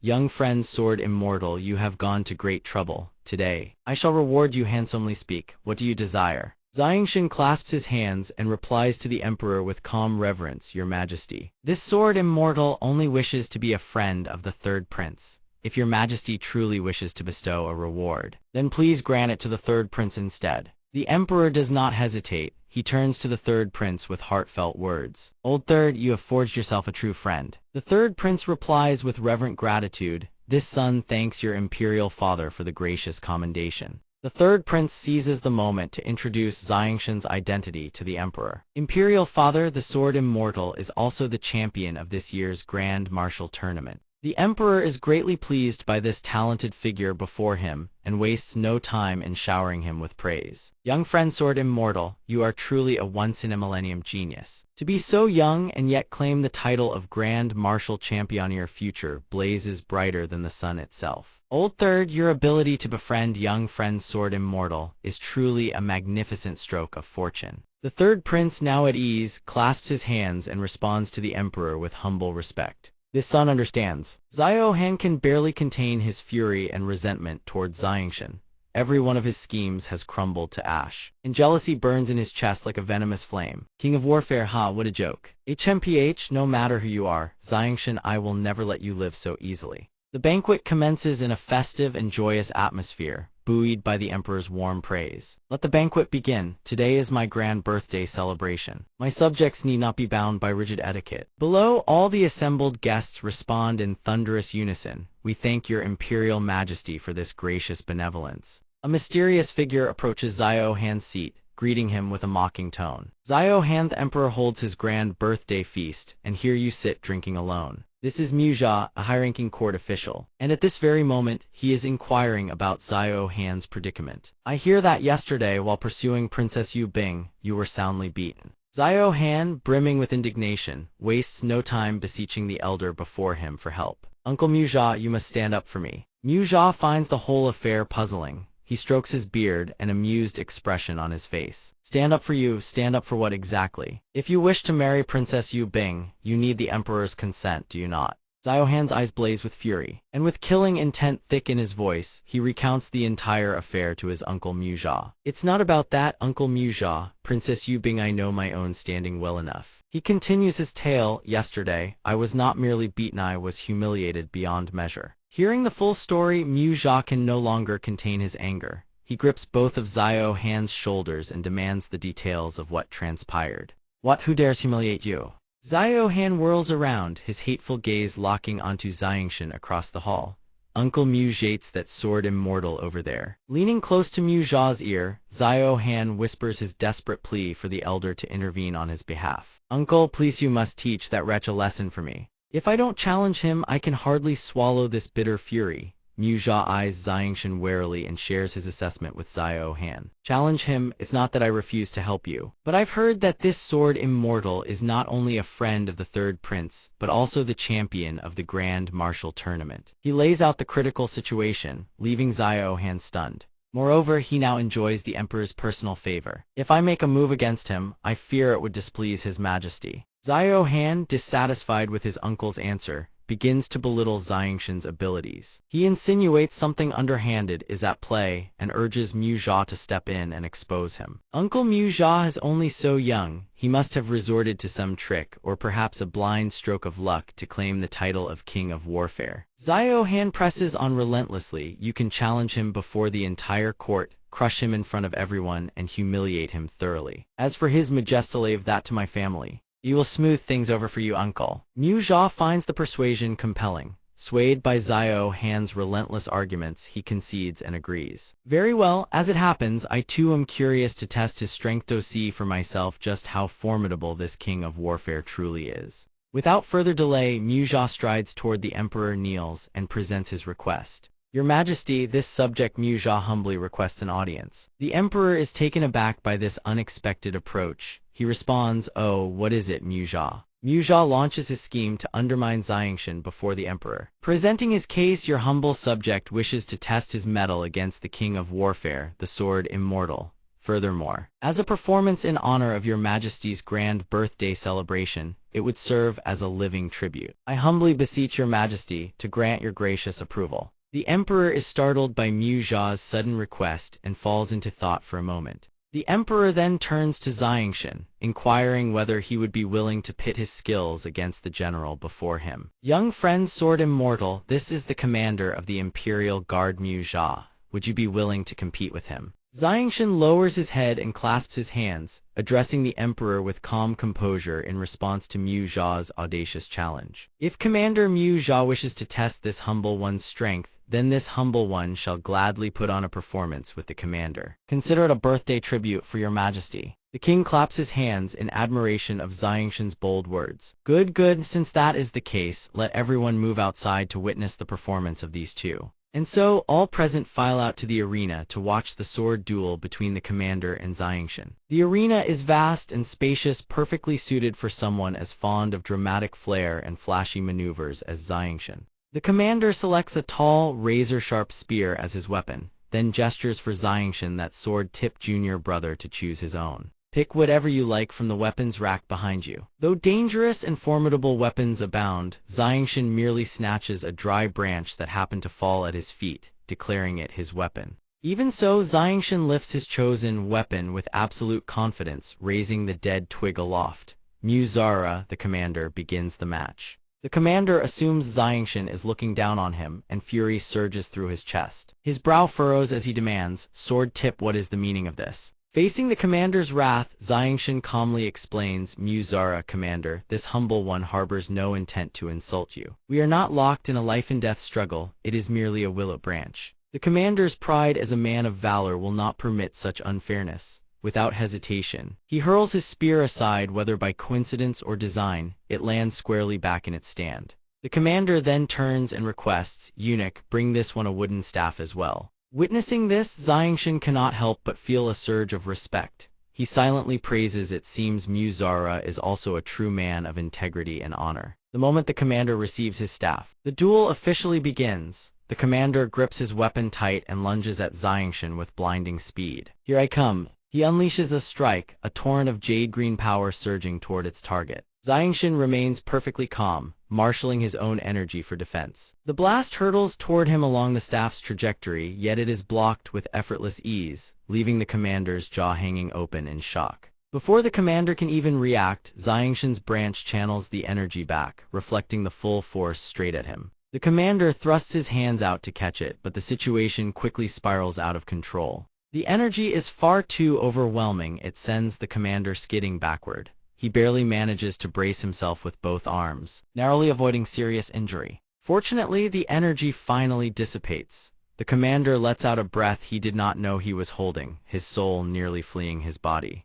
Instantly, he bows deeply and clasps his hands, sword tip. "This brother is grateful for your guidance." It is clear the commander has been struck with profound admiration for Xiangshan's strength. Xiangshan returns the bow, clasping his hands in kind. "Mu Zara, commander, you are too kind. This was merely a friendly spar. Had this been a true battle of life and death, I would not have been able to claim victory." The king, having watched from the sidelines, finds himself quietly impressed by both Xiangshan's ability and his character. He turns to his subordinate, "Saint Master, could you do this sovereign a favor and test just how deep this sword-tipped junior brother's skills truly run?" The Saint Master bows in compliance. "As your majesty commands." The Saint Master channels a golden radiance and his entire body lifts into the air, hovering effortlessly above the arena. He issues his challenge to Xiangshan, "Let this old man have a go at you." The Saint Master descends onto the arena floor weaponless, his bare hands his only arms. He rockets forward like a bolt of lightning, closing the distance to strike Xiangshan. Xiangshan reacts in a flash, firing a devastating beam of energy from his fingertips straight at the Saint Master, yet not forgetting to call out a warning, "Watch yourself, senior." The Saint Master, armed with decades of battle experience, weaves a series of rapid hand seals and mutters an incantation.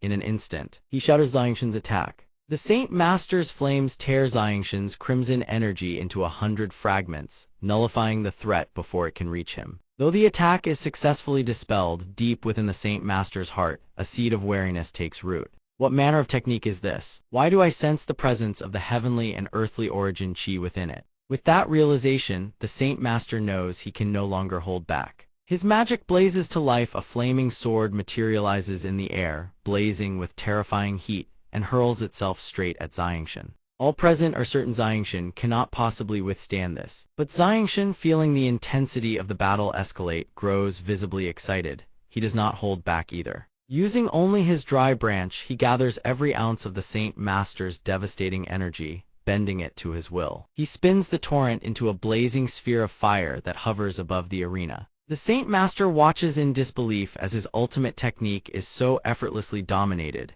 and realizes with a jolt that Xiangshan commands the heavenly and earthly origin Qi. You have actually mastered the control of the heavenly and earthly origin Qi. The surrounding officials and servants gape in utter astonishment at Xiangshan's overwhelming power. They cannot help but exclaim, he can control the divine powers of heaven and earth themselves. Could it be he has already reached the realm of the Heaven Saint Master? How is this possible? Has Sword Tip truly broken through to the Heaven Saint Master realm? Even the king himself nods in acknowledgement. Could it be that this young man is truly only young in appearance? Though immensely surprised and impressed by Xiangshan's prodigious talent, the twin Saint Master remains undaunted. He continues to wield his flaming sword, unleashing his technique Fire Pine Slash. The heavenly fire cloud sword slash even deigns to warn the little brother at its very tip. Watch yourself, Xiangshan. Danger looms, yet there is no trace of fear on his face, only boundless confidence. Xiangshan seizes the energy he had gathered from the Saint Master moments ago and channels his own power into it, causing it to erupt even more violently. He unleashes a heaven-tier battle skill, Divine Judgment of the Gods.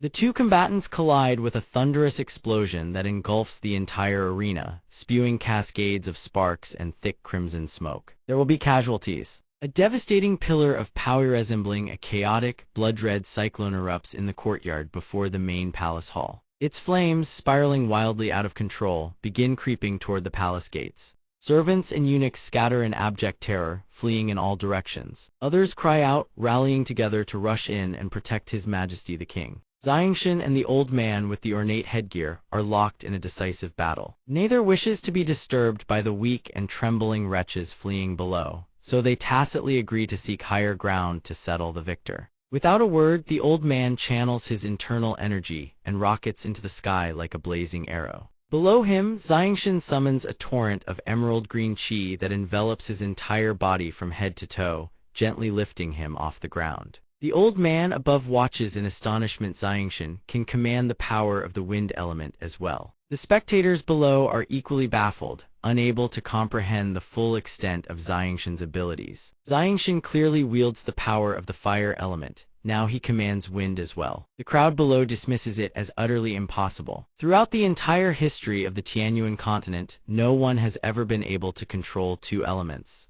Moreover, they suspect Xiangshan is resorting to some underhanded trick. Xiangshan hovers in midair, gripping his mirror blade in one hand. The old man spots the sword in his grasp. Tran Tiu Hua and asks with burning curiosity, could it be that Xiangshan can truly control two elements? Xiangshan merely hums in acknowledgement, and the mirror blade in his hand begins to grow, expanding in size. The old man in the ornate headgear is utterly dumbfounded by the sight. He is certain it is impossible. In all his years, he has never once seen anyone capable of wielding two elemental forces. Xiangshan replies at his leisure, under heaven, there is no such thing as impossible. Mysteries beyond imagination still exist somewhere in this vast world. It is only our own comprehension that remains lacking.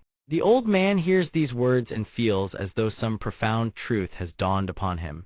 He nods in agreement with Xiangshan's philosophy. There are indeed many wondrous and unfathomable things in this world that we have yet to fully understand, he murmurs. The old man openly concedes that he has been outmatched. Having said that, he suddenly draws his thunder sword and declares his desire to witness just how formidable is the power of one who commands two elements. He unleashes his technique Fire Pine Cloud Sword, Flame Phoenix Slash, and charges headlong toward Xiangshan. Xiangshan's eyes blaze wide open, so intense that sparks seem to shoot from his very gaze. The sword in his hand, once resembling nothing more than a withered branch, begins to shift and transform as Xiangshan pours his power into it. He releases the blade to hover before him and executes his sword technique Meteor Extinguishing Star. A tempest of power surges from Xiangshan's palms, coiling around the blade in a violent maelstrom. It cleaves straight through the old man's raging elemental assault, severing it utterly. The old man is utterly shocked. Xiangshan actually severed the elemental resonance itself. Before the old man can even react, a streak of light pierces through his chest. He clutches his chest, unable to believe he was struck by such a devastating surprise attack. Yet there's no blood, no horrifying wound. He hasn't lost so much as a single strand of hair. The truth is revealed. The sword in Xiangshan's hand has already reverted to its harmless, slender branch form. That is why the old man remains completely unharmed. The old man is deeply moved and grateful. He thanks Xiangshan for showing mercy. Had Xiangshan not stayed his hand, the old man would not be standing here to concede defeat. Xiangshan responds with humility, saying that if the man before him known as Sir Ye had truly fought with his full power, the outcome might have been far different. The old man merely laughs it off, for he knows the truth in his heart. Had he gone all out, he would have lost his life. The king, having observed the entire spectacle, turns to his personal guard at his side, who is also a heaven control saint master, and asks, does he believe this young sword wielder, Xiangshan, is truly a genius? The guard affirms without hesitation Xiangshan is a once-in-10,000 years genius. His future achievements will reach, at the very least, the level of Saint King. The court officials below gasp audibly, their jaws dropping at the mention of Saint King. The beauties of the royal palace, witnessing Xiangshan's brilliance and valor, can no longer conceal their admiration and heartfelt adoration. Xiangshan descends gracefully to pay his respects to the king upon the dragon throne. Eyes, ladies, that is the emperor's seat. Then he bowed and paid his respects to his majesty. The king welcomed him warmly, for Xiangshan was a close friend of Prince Qinjai, and thus decreed that Xiangshan would henceforth be addressed as worthy nephew. Xiao Han, standing nearby, watched Xiangshan's reception and dismissed it all as a mere illusion. He refused to believe that Xiangshan was truly a heavenly saint master. As it turned out, Xiao Han had previously provoked and offended Xiangshan. The scar-faced crude, hulking figure stepped back in alarm, realizing that Xiao Han had offended someone he never should have crossed. He resolved to report this matter to Xiao Han's grandfather without delay. Xiao Han heard this and turned to his scar-faced uncle, asking whether his grandfather could punish Xiangshan on his behalf. The uncle declared Xiao Han an utter fool and forbade him from ever entertaining such thoughts again. Even Xiao Han's grandfather could not threaten Xiangshan in the slightest. If Xiao Han still refused to repent, it was feared that even his grandfather would be dragged into ruin. Yet Xiao Han would not abandon his desire for revenge. He pressed his uncle once more. Then what should we do now? Fortunately, the scar-faced uncle still possessed some measure of wisdom.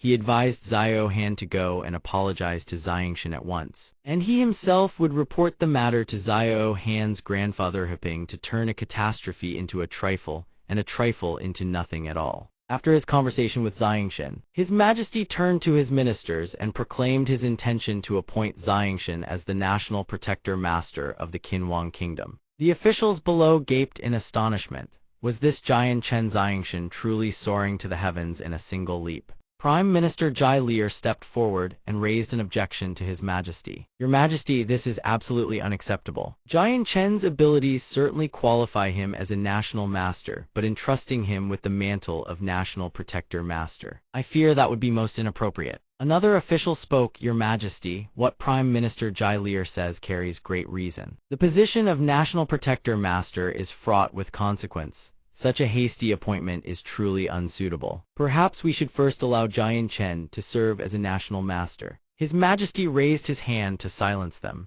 My lords, say no more. This emperor's decision is final. Jian Chen stepped forward and spoke. Your Majesty, this Jian Chen is lacking in both virtue and ability. I fear I cannot shoulder such a grave responsibility. Moreover, urgent matters still demand my attention. In a few days' time, I must depart from the Qinhuang Kingdom. His Majesty replied, worthy nephew Jian Chen, simply accept the title of National Protector Master. You need not remain here at all times. Qinjai chimed in eagerly, encouraging Jian Chen to accept. Jian Chen, once you become the National Protector Master, you will have unrestricted access to the Space Gate and every resource our Qinhuang Kingdom possesses. And should you ever face any adversity, we can mobilize our forces to aid you as well. Jian Chen had no choice but to accept. Very well, His Majesty was overjoyed. Ha ha ha, excellent. Everyone, come forward and pay your respects to the new National Protector Master of our Qinhuang Kingdom. We, your humble officials, respectfully greet the National Protector Master. That evening Jian Chen sought out Qinjai. He opened the door. Qinjai, I have accepted the title of National Master of the Qinhuang Kingdom. That means I can now use the Space Gate, correct? Qinjai asked Jian Chen, can you tell me what urgent matter weighs upon you? Perhaps I can help you devise a plan. Jian Chen replied, war has broken out in my homeland. I must return at once, otherwise the consequences will be unimaginable. Jinjai was startled. What? Tell me more about the situation there. Let me see what the Qinhuang Kingdom can do to help you. The night sky hung heavy and overcast. Jian Chen explained everything: the war, the enemies, the devastation in his homeland to Qinjai. Qinjai nodded gravely. So that is how it stands. The Jessun Kingdom. Qinjai continued to press. Jian Chen takes several national masters with you. Alone, it will be nearly impossible to turn the tide of war. Jian Chen shook his head. That would be too great an imposition. Qinjai, you are truly kind-hearted. Jian Chen, do not hesitate. You have forgotten your own station. You have every right to wield this power. Jian Chen finally relented. Very well, then I shall heed your counsel. The next day, through the space gate, Jian Chen and several national masters arrived at his homeland. One national master asked, National Protector Master, where shall we head next? Jian Chen scanned the horizon. This place isn't far from the Jessun Kingdom. There should be a city in that eastern direction. Let us proceed there first and gather intelligence. Jian Chen and the national masters soared through the skies to travel. Jian Chen suggested, let's enter the city and gather information. There's a merchant over there hawking his werescum. Take a look. Fresh demon beast meat, prime cuts. Jian Chen approached and asked, Shopkeeper, I wish to ask you something. What is the current state of the Jessun Kingdom? Has war broken out? The shopkeeper replied, war erupted 3 months ago. It was a coalition of 4 kingdoms, as I recall. A customer sipping tea nearby called out to warn Jian Chen. Young friend, do not go there. This time, the Jessun Kingdom will be utterly annihilated. Another customer chimed in. 7 days ago, 2 heavenly saint masters of the Jessun Kingdom were slain, and 3 more were severely wounded. As for the 4-nation coalition, only 1 heavenly saint master fell into a near-death state, though I hear a radiant saint master managed to save his life afterward. The 2 customers continued talking, each revelation filling Jian Chen with mounting dread. I also caught word from the Jessun front 3 days ago. A heavenly saint master from the Pingyang Kingdom captured a general alive and dragged him back. They severed all 4 of his limbs and strung him up before the gates of Pingyang Kingdom for an entire day and night. Anyone who suffered such humiliation must have been a renowned general, surely. The other customer shook his head. You've guessed wrong. That general was no illustrious commander, just some obscure officer. His name was something like Cheng Yanghu. Hearing those words, Jian Chen went deathly still. Jian Chen seized the customer by the collar and hoisted him off the ground. What did you just say? The customer's face drained of all color. His name is Cheng Yanghu. He was captured by a heavenly saint master from the Pingyang Kingdom. Then had all 4 limbs severed and hung before the city gates of Pingyang Kingdom for a full day and night. Grief shattered through Jian Chen's heart like a blade. Big brother, I'm sorry I came too late. Jian Chen turned to the national masters, his voice a command forged in iron. All 5 of you depart at once. Assist the Jessun Kingdom in repelling the 4-nation coalition. Protect every last member of the Chengyang clan for me. The national masters obeyed without hesitation. Jian Chen soared into the sky, his eyes blazing with fury. Big brother, you must not die. If anything happens to you, this Jian Chen will level the Pingyang Kingdom and make the entire 4-nation coalition serve as your burial tribute. Jian Chen flew at breakneck speed toward the Pingyang Kingdom. Sure enough, there hung Cheng Yanghu before the city gates. Jian Chen's heart burned with white-hot fury. Pingyang Kingdom, you wretched bastards. The blazing sun beat down upon the Pingyang Kingdom. Several guards spotted Jian Chen approaching and cried out in alarm, Halt, who goes there? Another guard barked, Insolent cur, how dare you trespass into our Pingyang Kingdom? The guards gave the order to fire. A volley of crossbow bolts streaked through the air, aimed straight at Jian Chen. He remained utterly composed. With a single sweep of his hand, every arrow reversed course and plummeted to the ground. The guards recoiled in shock. What? Jian Chen unleashed a technique, Purple Lightning Annihilation Slash. His single strike cleaved the city wall clean in 2. Jian Chen severed the ropes binding Cheng Yanghu and caught his elder brother in his arms. Big brother, I'm sorry, I came too late. Jian Chen administered medicine to Cheng Yanghu first. He used the Radiant Spirit Pill to stabilize his brother's life force. Afterward, he would find a way to restore his severed limbs. The guards screamed their orders, Loose the arrows, shoot those 2 Jessun Kingdom dogs to pieces. Jian Chen's eyes blazed with killing intent. He swept his hand, unleashing a torrent of saint force. Supporting his brother with one arm, Jian Chen fought the guards simultaneously with the other. He conjured roaring crimson flames that surged forward like a dragon's breath, slamming into the guards and detonating an entire wall into rubble. A guard shouted, "Your Excellency, who are you? Why do you attack our Pingyang kingdom?" Giant Chen declared, "Today I will ensure your Pingyang kingdom never rises again." He unleashed another devastating wave of flames. In an instant, the guard had no time to react. He screamed, "No," then collapsed into the inferno and was burned alive. Moments later, a heavenly Saint Master appeared. The old man asked, "Your Excellency, are you from the Jessun kingdom?" Giant Chen answered without hesitation, "I am." The old Saint Master pressed further, "May I ask your esteemed name?"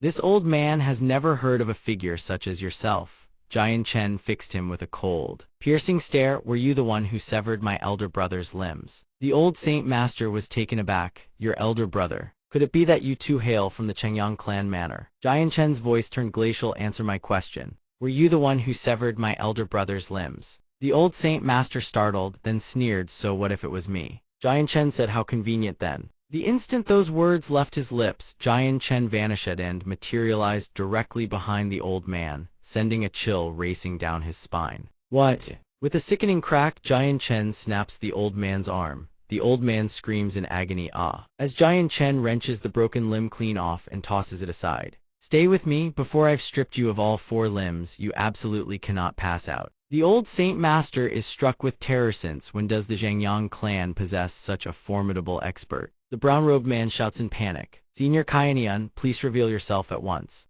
Xiangshan gazes into the distance and speaks, "He's here." An elder introduces himself. "This humble one is Kainian, a member of the Kaiyunkun Kingdom's imperial bloodline." Xiangshan says, "Spare me the pleasantries. No need for many words. Today, I shall trample your Pingyang kingdom into dust and hang the heads of every one of your so-called experts above the city gates." The brown-robed man scoffs. This brat clings to a boy who doesn't know the vastness of heaven and earth, yet dares to speak such disrespect before the Zhangyang patriarch. "Oh, you mean to trample my Pingyang kingdom with nothing more than the cultivation of a heavenly Saint Master?" Xiangshan sets Zhang Yanghu down gently and says, "Big brother, wait for me just a moment. I will kill these 2 and avenge you." Xiangshan unleashes his power. The ground splinters beneath him, rocks and rubble fracturing into countless shards. Kainian sneers, "HMPH petty insect tricks. Brown-robed one, do you truly believe the 2 of us cannot handle an attack of this caliber?" Rocks and debris swirl through the air, scattering in every direction. Kainian mutters, "This technique carries a bizarre aura. Be careful." Kainian swings his sword towards Xiangshan, cleaving through the flying rocks as thoughts race through his mind. What manner of person is this boy? Hurry, channel every ounce of your power to shield your body. The brown-robed man is overwhelmed with fear. The stones batter his entire body, sending him hurtling through the air. Kainian stares at the fallen figure in silence. Xiangshan speaks, "One down, next it's your turn." Xiangshan raises his hand and calls down a bolt of divine lightning, conjuring an enormous violet spatial rift. Kainian's mind reels. What kind of power is this? Could it be a heaven-tier battle technique? Xiangshan's strike slams into him, hurling his body backward. He gasps again, "What in the heavens is this power? It actually shattered my Saint Force body protection." He flees, shooting into the sky. Xiangshan ponders, "First things first. I need to find a way to ensure Big Brother's safety." Kainian, another day I will personally stamp out your Kaiyunkun kingdom, slaughter every last soul, leave nothing standing. Atop the city gates, a general speaks. "It seems our Jesum kingdom may not survive this calamity." Zheng Yangbo declares, "We hold out for as long as we can. Even if it costs us our lives, we will never let them have their way so easily." The bearded man beside him says, "Zheng Yangbo, your son was captured by Pingyang Kingdom, but surely they wouldn't dare kill him." Zheng Yangbo speaks with bitter anguish, "I've heard that all 4 of Ahu's limbs have been severed. He can't even live as a cripple now. Even if we rescue him, it would only prolong his suffering." The bearded man lets out a heavy sigh. A silver-haired elder speaks, "Zheng Yangbo, don't you still have another Sona boy of extraordinary talent, Zhangyang Xiangshan?" The bearded man adds, "That's right. I heard he condensed a saint weapon when he was merely 15 years old." Zheng Yangbo closes his eyes in thought. "Xiangshan, my son, are you well?" Xiangshan left home so many years ago. To this day, there has been no word from him, nothing at all. "Haze." Mingdong says, "Zheng Yangbo, that lad Zhangyang Xiangshan condensed a saint weapon at just 53 full years faster than I managed. Truly unimaginable. If only he were here right now, how wonderful that would be." Zheng Yangbo murmurs, "It would be best if he never returned. In a few more days, I fear the Zhangyang residence will no longer exist." Mingdong says, "Zhangyang Patriarch, Rest assured, I swear upon my life to protect the Zhangyang residents to the very end. A voice suddenly thunders from beyond the walls. Zhangyangbo, come out and accept your fate. The Qianlong Kingdom's forces have already breached the western flank of the Jesum Kingdom.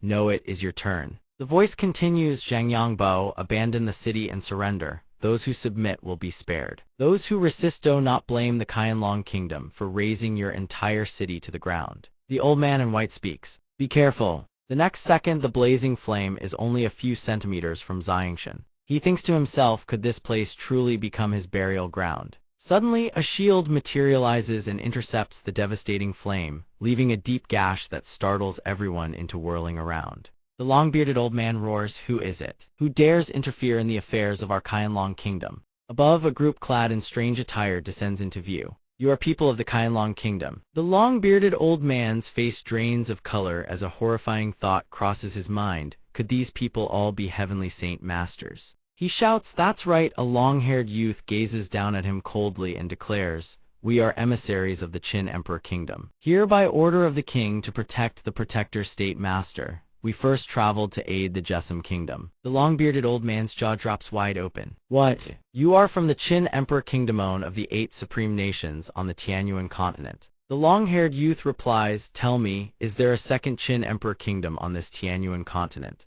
Upon hearing this, the man's face turns deathly pale. He thinks, this is dire, I must return and report to his majesty at once. Then he speaks as though nothing has happened. If that is the case, then we shall take our leave. The long-haired youth channels his chi, condensing a torrent of power in his palm, and curses at the man. Impudent fool, you think you can come and go as you please. The next second, he unleashes his power straight toward the opponent. The long-bearded old man strains every ounce of his strength to block the strike from this formidable senior of the Qin Emperor Kingdom. We have no enmity between us. Why do you pursue and try to kill me? Before he finishes speaking, the long-haired youth with sharp, piercing brows materializes behind him. Because our protector state master has commanded it. The next second, the long-bearded old man is beaten half to death and lets out a blood-curdling scream. The young man casually holds the opponent's severed head and tosses it before Xiangshan, saying, this old man is Kaioshan. Here by order of the protector state master to assist you all.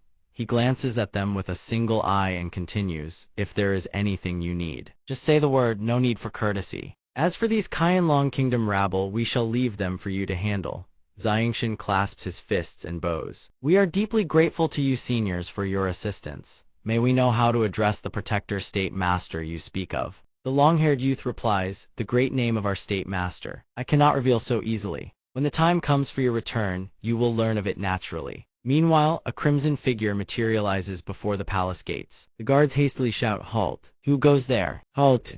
This is the imperial palace's forbidden ground. Anyone who trespasses shall die. Xiangshan appears with an expression of frigid indifference. With a single sweep of his sword, he effortlessly sends the 2 guards to meet their ancestors. They collapse to the ground, drawing their last ragged breaths on the spot. The remaining guards witness this and roar, how dare you? He dares cause havoc here. Seize him at once. With effortless composure, Xiangshan waves his hand lightly. The next second, every last one of the soldiers is sent flying like ragdolls, knocked cold on the spot. The commanding general atop his mount erupts into fury. Your Excellency, who are you? Why are you slaughtering people in the imperial palace of our Pingyang Kingdom? Xiangshan answers coldly, you do not need to know who I am, you only need to know one thing. Xiangshan continues, from this day forth, this imperial palace shall be erased from the Tianyuan continent. The general's eyes nearly explode with fury. Ridiculous. Our Pingyang Kingdom has stood on the Tianyuan continent for hundreds of years. You think a mere brat like you can topple it just because you say so. Xiangshan's eyes blaze with crimson light as he replies, whether I can or not survive this strike of mine first, then we'll talk.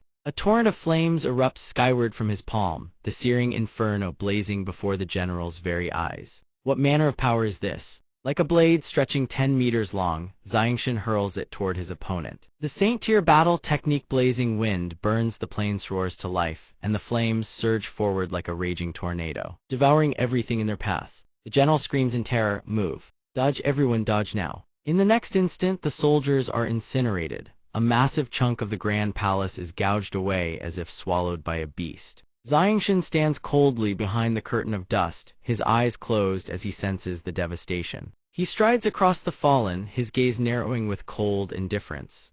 No matter where you hide, none of you can escape the palm of my hand. Deep within a dark labyrinth, a group of people stumbles in. A man draped in golden robes, his face twisted with dread, turns to his companions. Who in the world is that person? How can their strength be so terrifying? Even the two protector state masters could not stop him. One of the men accompanying him clasps his fists and replies respectfully, "Your Majesty, I suspect that person may be from the Jessamine Kingdom. Since we are currently at war with the Jessamine Kingdom, it is only natural that their experts would come to seek vengeance upon us." Hearing this, the emperor can only heave a long sigh. "Had I known it would come to this, I would never have entered the war." As he speaks, a soldier points toward the labyrinth behind them, attempting to reassure the emperor. "Your Majesty, please rest assured. This labyrinth is extraordinarily sturdy, and the path ahead is riddled with countless traps and mechanisms." The remaining soldier echoes his words. "The experts stationed at the border fortress will arrive shortly. When they do, the Jessamine Kingdom's experts will have no choice but to flee with their tails between their legs." Hearing the soldier's reassurances, the emperor feels a measure of calm return to his heart. "What you say is reasonable." He speaks with iron resolve. "Once we capture that Jessamine Kingdom expert, I will torture him until he begs for death." The words barely leave his lips when a voice echoes from behind him, freezing him to the marrow. "Oh, and how exactly do you plan to torture me?" He whips around instantly, his voice cracking with terror.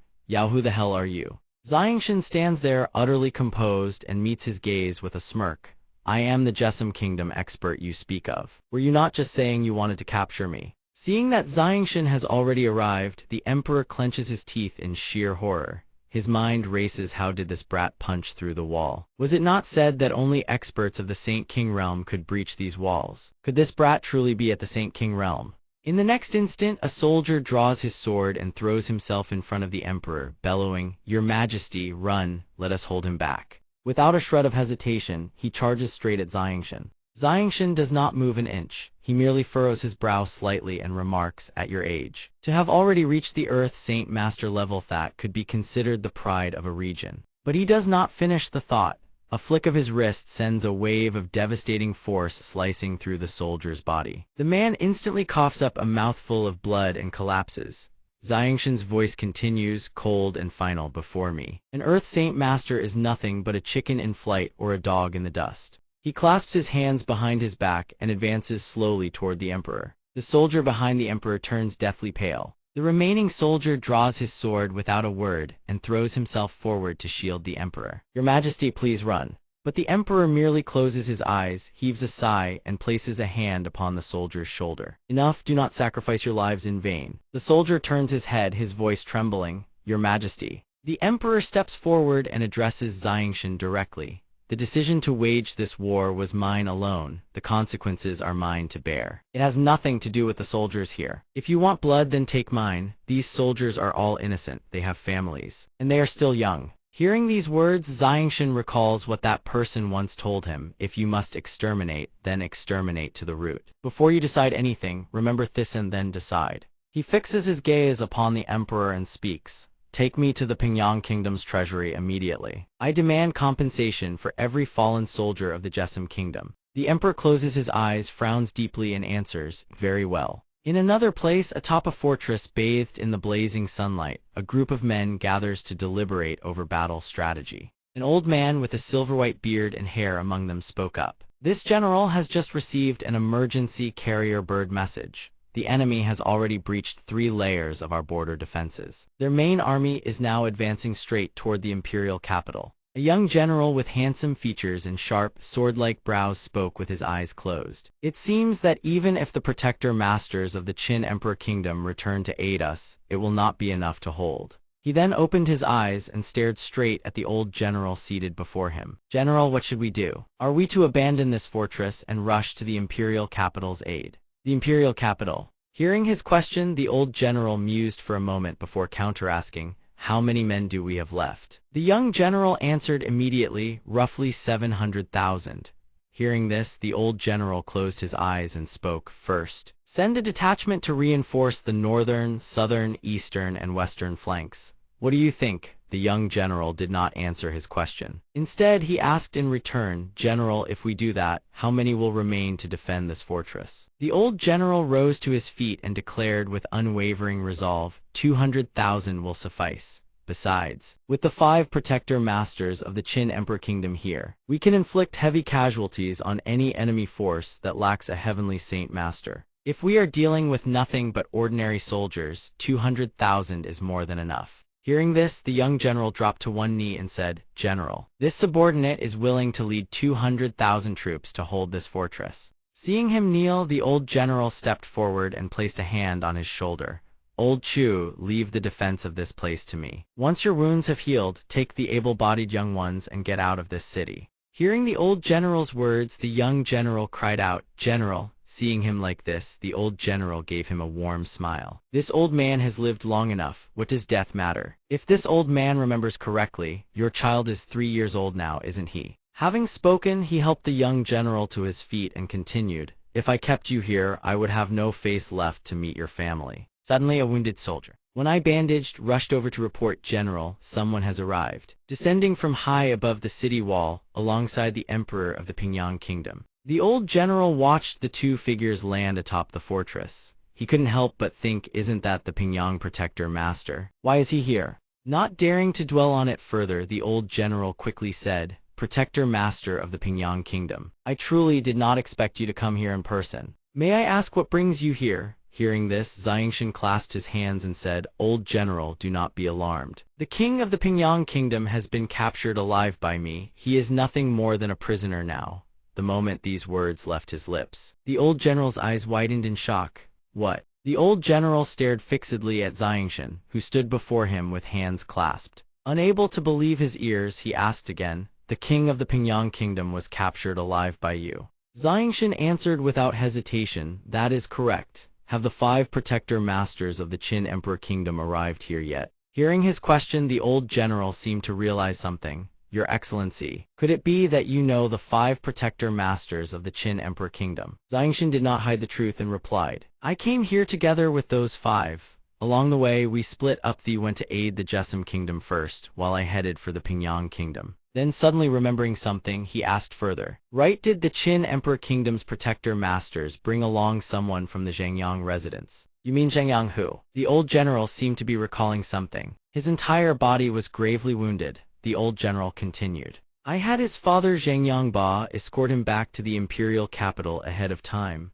But noticing the old general's hesitation, Xiangshan furrowed his brow and pressed, "But what?" "Shortly before that," the old general continued, "I received a carrier bird message that the enemy is advancing toward the imperial capital. I fear the Zhengyang father and son may not have made it safely." Having said this, the old general closed his eyes and bowed his head in self-reproach. "It is all my fault." Seeing him blame himself, the young general quickly spoke up to console him. "General, how can this be your fault? At the time, you were only acting in the best interest of the Zhengyang father and son." Having heard enough, Xiangshan turned to leave. Glancing back over his shoulder, he said to the old general, "Rest easy, old general. With the king of Pingyang in our hands, the northern Pingyang forces will never dare to attack this place again." Hearing his confident declaration, the old general clasped his hands and said, "Old Kaio truly thanks you, young brother." Before leaving, Xiangshan did not forget to ask about the whereabouts of the 5 protector masters. "Old general, where did the 5 from the Qin Emperor Kingdom go?" "Not long ago," the old general immediately replied, "I asked them to help defend the western flank of this fortress." Xiangshan bent down, picked up a map from the ground and said softly, "Old general, let me borrow this map for a moment." With that, he shot into the sky like a bolt of lightning. In his mind, he thought as long as he could reach the western fortress quickly, and have the 5 protector masters return to reinforce the imperial capital, this crisis would be resolved. In his heart, he kept reassuring himself, "Father, big brother, every Onu must survive." A long while later, Xiangshan descended upon another fortress. The guards on watch gripped their spears tightly in alarm and shouted, "Who goes there?" Xiangshan stood tall, clasped his hands in greeting, and said, "I am a man of the Jesum Kingdom. I am not your enemy." One soldier, unconvinced, leveled his spear at Xiangshan and bellowed, "Do you have anything to prove your identity?" He continued to advance steadily. "Just summon any one of the Qin Emperor Kingdom's protector masters. They will vouch for me." But the soldiers remained unconvinced and barked fiercely, "How dare you? The protector masters of the Qin Emperor Kingdom are not people that any stray dog or cat like you can meet whenever you please." Suddenly a booming voice rang out. Hold your weapons. A man rushed over and clasped his hands respectfully before Xiangshan. This humble cow pays his respects to the protector master. Hearing this, the soldiers who had just been shouting aggressively all bowed low. We're sorry, truly sorry. We truly have eyes but failed to see MT. Die. Seeing this, Xiangshan merely waved his hand. It's nothing. Duty calls, I understand. One of the soldiers smiled gratefully. Thank you, honored heroes, for your magnanimity. Xiangshan then turned to the man who had just arrived and asked, are you the only one stationed here? Seeing Xiangshan addressing him, the man answered at once, Sir, there is one other person here. Hearing this, Xiangshan pressed, then where are the other three? The man answered immediately. They heard the other front lines were in dire straits, so they headed to the other camps. Xiangshan then glanced at the man's bandaged hand and asked, You're wounded. Hearing the inquiry, the man looked down at his injured hand and answered, Sir, there is no need to worry. This humble one has only suffered minor external wounds. It is nothing truly. Xiangshan suddenly furrowed his brows and asked in a stern tone, What exactly happened? Were the enemies also heavenly Saint Masters? The man knitted his brows as well and replied, Sir, there are a total of 5 heavenly Saint Masters on that side. Old Dong and I barely managed to push all 5 of them back by joining forces. He then buried his face in his hands helplessly and continued, If they had lost even one heavenly Saint Master, Old Dong and I could have slaughtered all 4 of them. Hearing this, Xiangshan immediately asked, Where is that National Protector Master now? The man answered, Old Dong is more severely injured than I am. He is currently resting inside. Xiangshan tossed a medicine bottle toward him and said, These are Radiant Saint pills 4th grade, if I'm not mistaken. Recover from your wounds as quickly as possible, then head to the eastern fortress at once to repel the invaders. Upon catching the bottle, the man clasped his hands in gratitude.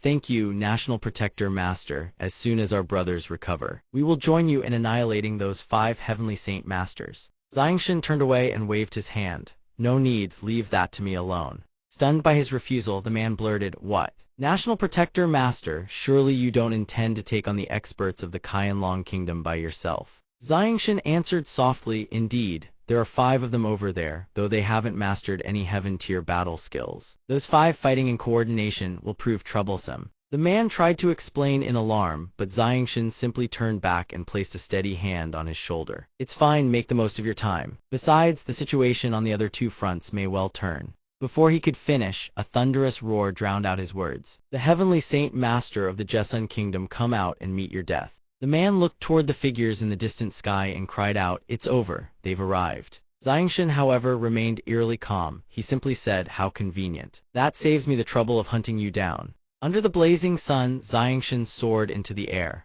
A verdant green energy swirled around his body. Seeing that he had risen to their altitude, the leader among the group sneered, Has this brat been scared witless? Another burst into laughter. I'd say that's quite likely. A helm-clad man among them merely snorted coldly. You dare spout such grand words with only yourself. Hearing their mockery, Xiangshan raised his hand and tossed back a single line, You lot are the ones courting death. With those words, he charged straight at the group with devastating force. Behold my Saint King's shield. One of them formed a shimmering shield and roared. Xiangshan merely swung his arm once, cleaving the shield clean in 2. The man could only stare in horror as the wave of power cleaved straight through his body. The remaining men behind him widened their eyes in shock and cried, What's? Their faces darkened instantly. One shouted, Everyone attack together. Be careful, he's wielding a saint weapon. Whatever you do, do not clash head-on. Another answered, Understood. With that, one of them immediately unleashed his power, not forgetting to throw in a taunt. Brat, taste my palm. The blazing golden blast of power slammed into Xiangshan dead-on. Just as the attacker was laughing triumphantly, direct hits, Xiangshan had already materialized behind him. Not quite. By the time the man whipped his head around in terror, it was too late. Xiangshan had already unleashed his power once more, and without the slightest hesitation, drove it straight into the man's chest. Before losing consciousness, the man could only stammer, Impossible, what manner of power is this? Xiangshan flicked his wrist, hurling the man aside, then turned his gaze to the rest. You're next. One of them trembled in horror, glanced back at his companions, and screamed, Run. Without waiting another moment, he bolted. Seeing this, Xiangshan extended his hand and asked calmly, Did I say you could leave? In the next instant, a devastating blast of power surged forward and slammed into the man's chest. A blood-curdling scream tore through the air. The 2 surviving men immediately dropped to their knees, begging for mercy. Spare us, great one, we were wrong, please spare our lives. but all they received were 3 words, "It's too late." The soldiers atop the city wall, having witnessed the spectacle, could not help but exclaim in awe. The National Protector Master is destined to become a true saint king in the future. On a crisp morning, 2 men stood before Xiangshan and clasped their hands in grateful respect. "Thank you for the pills, sir. Our wounds have nearly healed." Xiangshan wasted no words. "Good, then I need the 2 of you to head south to the Jessun Kingdom at once." He rose into the air. "As for me, I'll head east and see if anyone else needs aid." Having said his piece, he shot off into the distance. Deep in thought, he murmured to himself, "Earlier, I sensed that the eastern camp was being attacked by the Finglin Kingdom. If the Finglin Kingdom's forces break through to the inner city, they'll likely cross paths with my father and elder brother." Poring over the map as he flew, Xiangshan steeled his resolve. He had to intercept the Finglin Kingdom's army before they could reach his father and brother. Lost in his thoughts, a sudden explosion erupted from the distance. Xiangshan whipped his head around. Over there, deep within a forest, a group of men had surrounded 2 figures. The leader of the besieging group called out, "Qinhuang Kingdom's National Protector Master, hand over the Jessun Kingdom's old man at once, and we of the Finglin Kingdom shall not make things difficult for you." One of the 2 surrounded men gritted his teeth and declared, "Don't bother. I gave my word to the National Protector Master that I would protect the people of the Jessun Kingdom. I will not go back on it." Hearing this, the bald leader adopted a helpless expression. "In that case, don't blame me for showing no mercy." The moment the words left his lips, he unleashed an Earth-tier battle skill, extinguishing flame slash, and roared die. Seeing the bald man charging at them with terrifying power, the 2 men stood their ground and shouted defiantly, "I'll fight you to the death." Yet in their hearts one thought echoed, "Forgive us, National Protector Master, we have failed your trust." With those words, the other man unleashed a heaven-tier battle skill, Water Dragon Burst. Seeing his opponent begin channeling his power, the bald leader bellowed at his men, "Strike now. Do not let him complete the heaven-tier battle skill." The others obeyed without hesitation and began unleashing their own power. 2 of them shot into the air and converged on the man. Seeing this, the man could only close his eyes and resign himself. "So I perish here." Just as the 2 blasts of power bore down upon them, a protective barrier materialized around the 2 men. The group jolted in shock upon seeing the barrier. The 2 who had attacked roared out, "How dare you? Who dares? You dare defy the Finglin Kingdom? You truly have a death wish." One of the men inside the barrier cried out in elation, "It's the National Protector Master. It must be him. He's come to rescue us. You lot are dead." One of the men in the group sneered contemptuously, "National Protector, what a joke. He doesn't even dare show his face." No one noticed when Xiangshan had appeared behind them. His voice cut through the air like a blade. "Are you talking about me?" The 2 men whipped around simultaneously. A flash of purple light streaked across and both were cut down in an instant. Only then did Xiangshan glance at the bald man beside him and ask, "Do you know why you're still alive?" The man trembled in terror and stammered, because of your benevolent heart." Before the man could finish, Xiangshan cut him off. "The reason is this: I need someone to deliver a message to the Finglin Kingdom.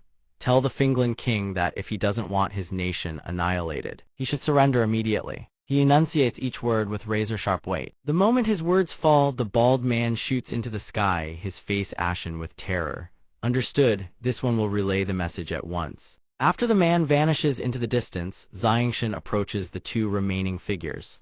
"Are you both all right?" "I arrived too late." A golden-haired man clasps his fists and speaks earnestly. "National Protector Master, please do not say such things. To lay down our lives in your service would be our greatest honor." The other man, whose beard and hair trailed down extraordinarily long, also bows with deep reverence. "Esteemed National Protector Master of the Qinhuang Kingdom, on behalf of the entire Jessun Kingdom, we offer our deepest gratitude for your aid." Xiangshan gazes at the old man before him. Not long ago, the elders of the academy were existences so far above him that he could only stare up in silent reverence. Yet now, he simply asks, "How are your injuries, sir?" The old man cradles his wounded arm and glances toward Tianla beside him. "This old man's wounds are nothing serious. We should focus on treating National Master Tianla's injuries first." Hearing the old man's words, Xiangshan extends his hand toward Tianla. "Tianla, let me examine your wounds." Tianla immediately clasps his fists and bows his head.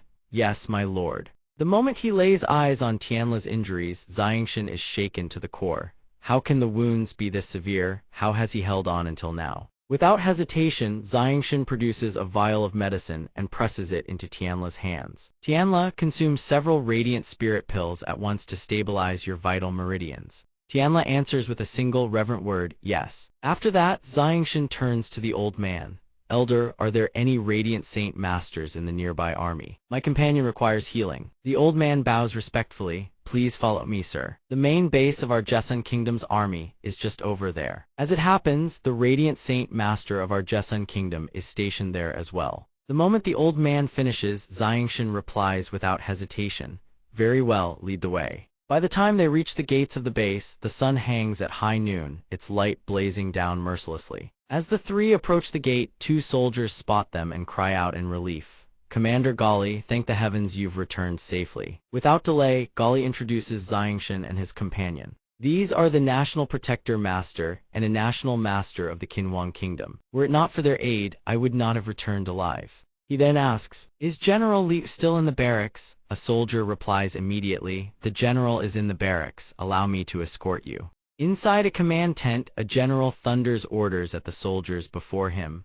Compile the casualty figures at once. The soldiers snap to attention and obey without hesitation. When the three enter, the general's stern face breaks into relief. Elder Gali, thank heavens you are unharmed. Elder Gali wastes no words on pleasantries and cuts straight to the matter. General Liu, where is the Radiant Saint Master stationed with the army? The National Master of the Qinhuang Kingdom has sustained grievous injuries and requires immediate treatment. General Liu immediately turns to the soldier beside him. Escort the Qinhuang Kingdom's National Master to the healers at once. The soldier salutes crisply, yes sir. Once the order is given, General Liu turns to Elder Gali with a grave expression.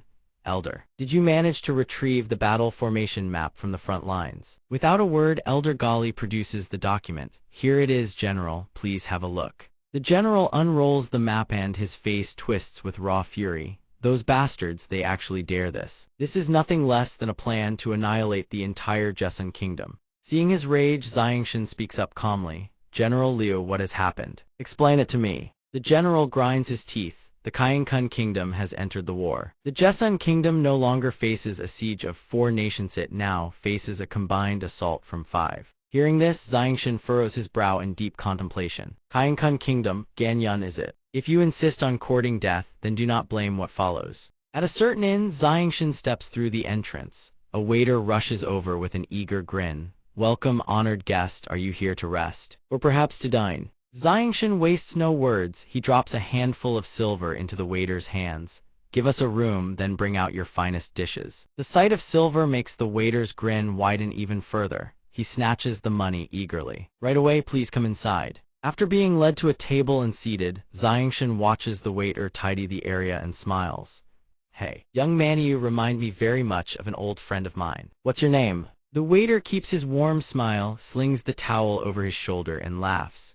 Young master, you'll scare this humble one to death. My name is Kendikun. How could a lowly servant like me ever count a nobleman such as yourself as a friend? The instant he hears the waiter's name, a flicker of shock passes through Xiangshan's eyes. Kendikun, could it be? After a brief while, the dishes are brought out. The waiter named Kendikun sets each plate down and introduces them one by one. Honored guest, these are our house specialties. Please try them and see if they suit your palate. After a long silence, Xiangshan suddenly asks, waiter, is this shop yours or does it belong to someone else? Kendikun makes no attempt to hide the truth. While continuing to tidy up, he answers honestly, this shop belongs to my family. My father went hunting in the mountains several years ago, and we haven't heard from him since. To find him, my mother opened this inn, hoping that among all the travelers passing through, someone might have seen my father. Hearing this, Xiangshan's brow furrows slightly. He presses on. What is his name? What does he look like? Tell me everything. Who knows, I may have crossed paths with him before.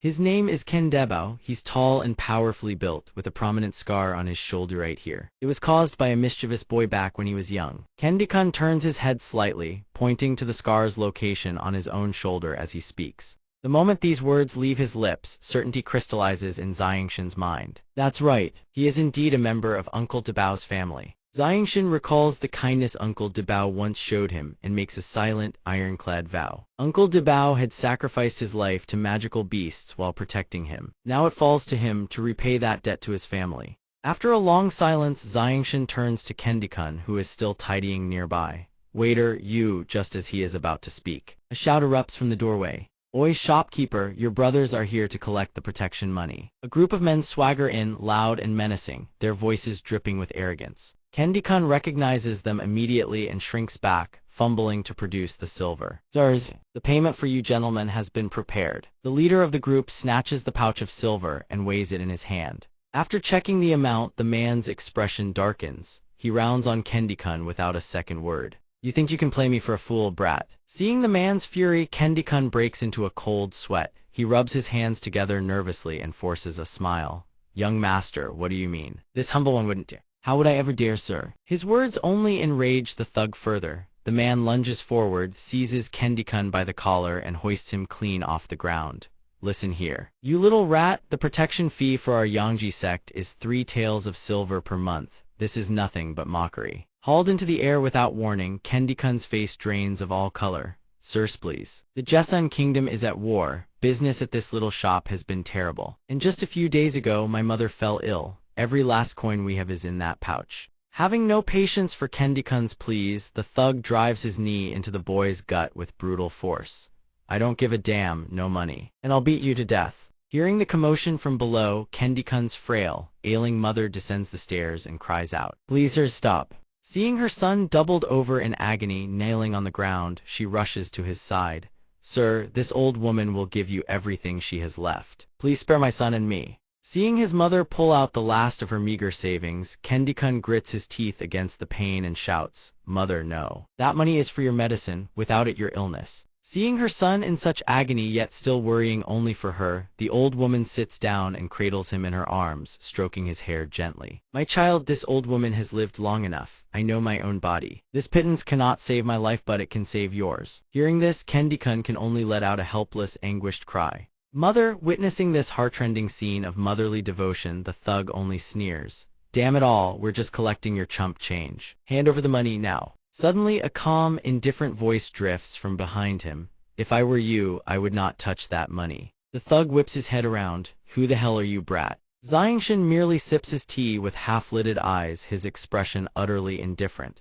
"You don't need to know who I am. All you need to know is this: if I am displeased today, none of you 3 will leave this place alive." "Outside where?" The other 2 who came with him heard this and aggressively raised their fists, charging toward Xiangshan where they courting death. In a single flick of his wrist, Xiangshan hurled a pair of chopsticks at the 2. The chopsticks separated midair, each one piercing clean through a body. All that remained were their wretched screams. He watched as the 2 companions who had come with him met their end. He immediately collapsed to the ground in horror, stammering, "Yao you dare attack people of our Yangji sect?" Xiangshan's expression remained unchanged. He pulled out another pair of chopsticks and warned, "I'll give you 3 breaths. Amuse me. If you fail, you'll be the next to die." Seeing Xiangshan draw out the chopsticks, the man almost knew what came next. He instantly dropped to his knees and kowtowed like a chicken pecking rice, begging for his life. I was wrong.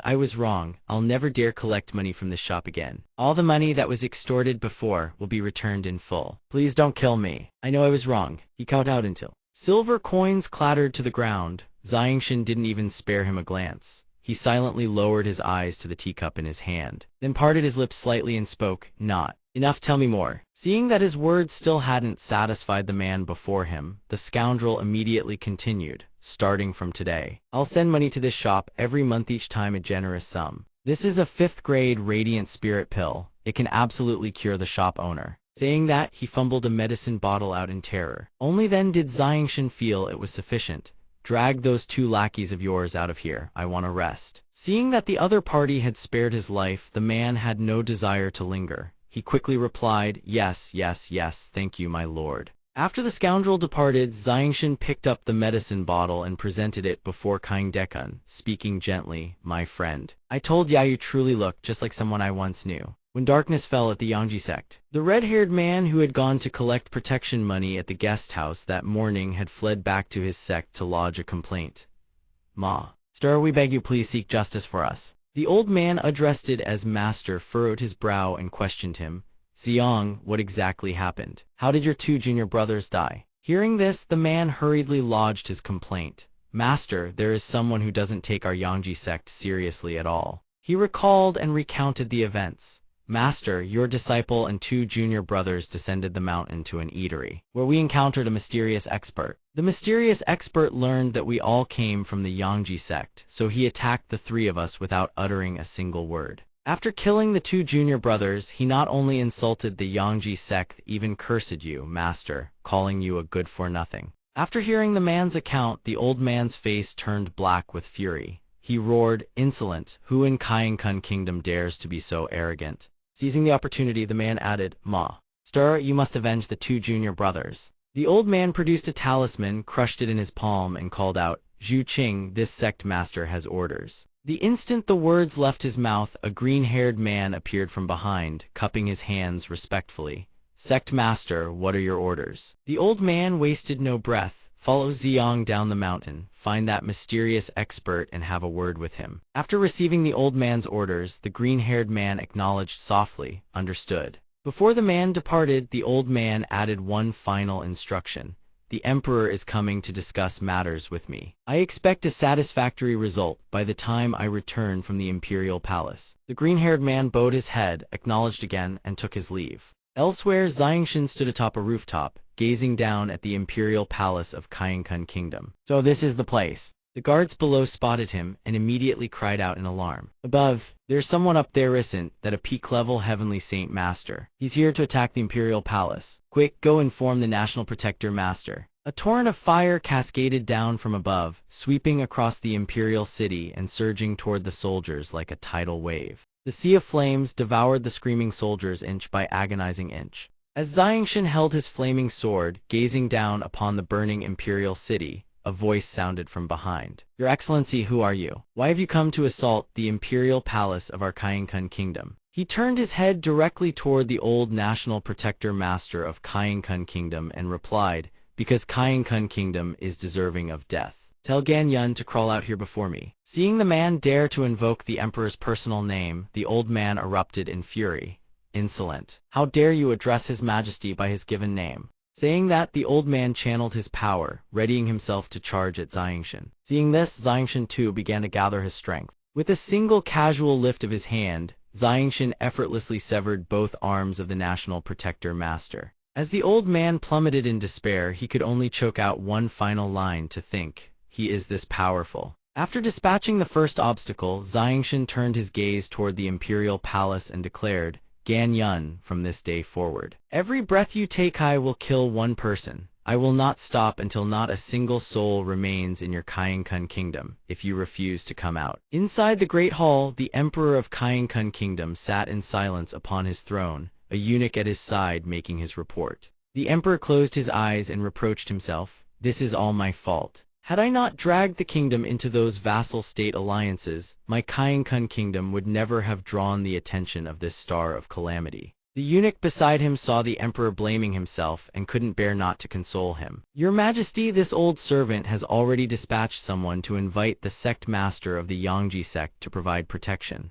Once he arrives, we need not fear anything." The Emperor, his expression weary, raised his hand to cut the eunuch off. "Forget about revenge. This matter began with me, so let me be the one to end it." A moment later, he and the old eunuch stepped outside to face Xiangshan. "Your Excellency, it has been far too long." Xiangshan had no desire for pleasantries. He spoke bluntly, "Gan Yun, do you still remember what you said to me? That day I vowed I would trample your Kainkun Kingdom into dust and slaughter every last one of you."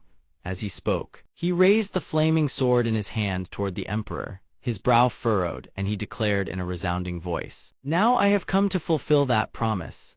Seeing him show such brazen disrespect before the Emperor, the old eunuch could no longer hold back. "Insolent, how dare you show such disrespect to His Majesty?" Before the eunuch could finish, the Emperor of Kainkun Kingdom raised his hand for silence, then looked at Xiangshan and said, "Your Excellency, joining the war against the Jessun Kingdom was my mistake alone. I beg your Excellency to spare the innocent commoners of Kainkun Kingdom." Hearing this, Xiangshan burst into laughter. "How wonderful, what a fine phrase, innocent commoners." Then his face darkened as he retorted, "Then what about the soldiers of our Jessun Kingdom who died on the battlefield? Were they not innocent?" The Emperor, knowing he had no leg to stand on, attempted to mediate. "Kainkun Kingdom is willing to compensate the families of the fallen soldiers of Jessun Kingdom.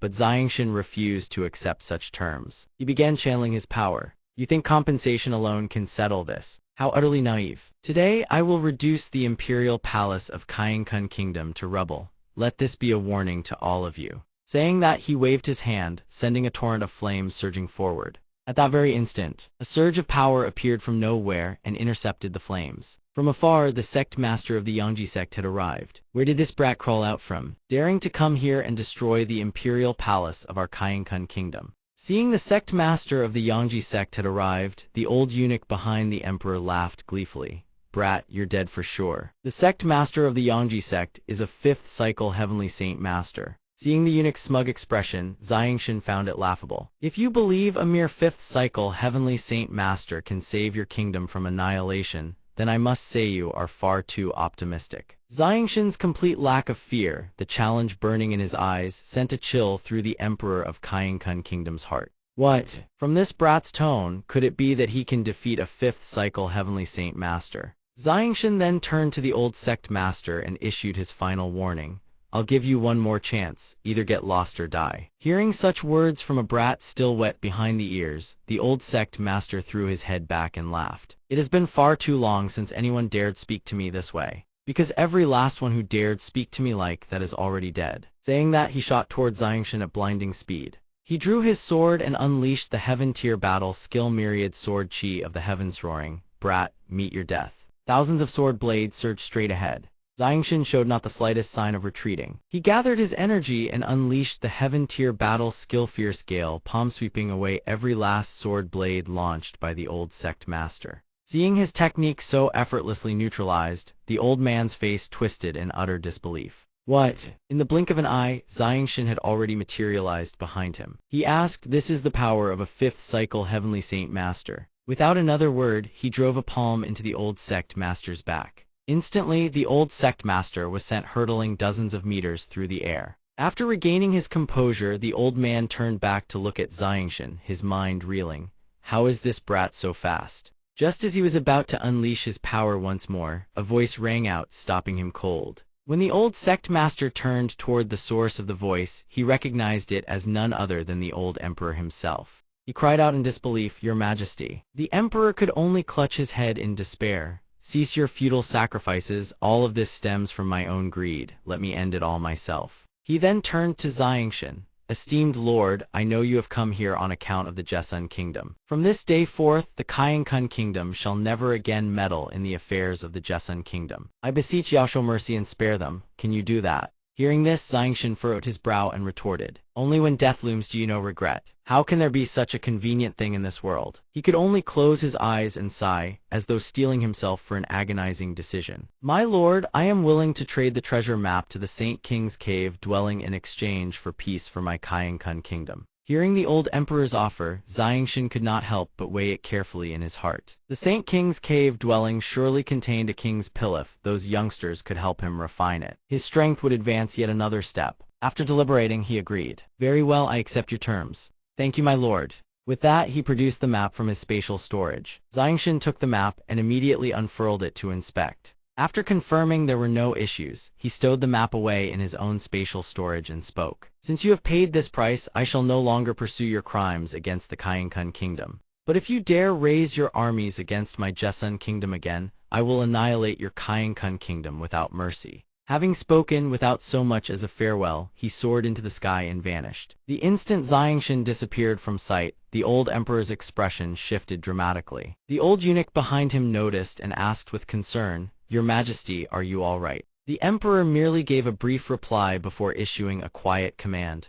I am fine, go do something for me. The old eunuch said nothing, silently awaiting his orders. Please command me, Your Majesty. Spread copies of this Saint King's cave dwelling treasure map to all the great clans and noble families. As he issued the order, he produced multiple copies of the map and handed them to the old eunuch. Then he continued, I will make that wretched curse suffer torment after torment at the hands of those great clans until he is ground to dust. The old eunuch accepted the maps and responded with a single word, understood. He then turned to check on the old sect master. Sect master, are you all right? Seeing the emperor showing concern for him, the old man bowed respectfully. This old man thanks your majesty for your concern. I have sustained only minor injuries. He then furrowed his brow and pleaded with the emperor, "Your Majesty, I beg you to punish this old man, for I have failed to protect your Majesty, forcing you to surrender something so precious." Seeing the old sect master still blaming himself, the emperor stepped forward to console him. "Sect master, what are you saying? Without your Yangji sect, how could our Kainkun kingdom ever have carved out its place on this continent?" Hearing this, the old man thanked the emperor. "Your Majesty is too gracious. I am grateful for your forgiveness." In another place, Xiangshan flew back toward the inn with a secret joy in his heart. He thought that yesterday there had been no time to tell King Dekun about his father. Today, he had to tell him and see whether he would be willing to follow him back to the Jessun kingdom. If not, he would at least leave him a sum of money. Just as he finished the thought, he arrived. He descended to find the inn eerily silent, devoid of a single soul. A foreboding premonition seized Xiangshan. He rushed forward, threw open the door, and called out loudly, "Kun Kun!" But before him lay only a scene of utter devastation, scattered pools of blood, and King Dekun, trembling on the ground. He clutched his mother in his arms, weeping without cease. "Mother, mother, please wake up, mother." The sight drove Xiangshan into a blind fury. Seeing King Dekun trembling on the ground, Xiangshan cautiously approached and asked, "Kun, what happened?" Hearing that familiar voice, King Dekun looked up and blurted out, "Great hero, please save my mother." Without a moment's hesitation, Xiangshan sat down, produced a pill, and pressed it into his hands. "Give her this medicine now." King Dekun wasted not a single instant. He swiftly took the pill and administered it to his mother. While King Dekun tended to his mother, Xiangshan seized her wrist to take her pulse. The instant he sensed her pulse, his brow furrowed deeply. These injuries were inflicted by a heavenly saint master. To confirm his suspicion, Xiangshan asked King Dekun, "Kun, I only stepped out for a moment, what happened?" Hearing this, King Dekun gently laid his mother down and spoke through gritted teeth. "It was those beasts from the Yangji sect." Hearing that familiar name once more, Xiangshan's eyes widened in astonishment. The Yangji sect. Having spoken, King Dekun turned and grabbed Xiangshan, tears streaming down his face.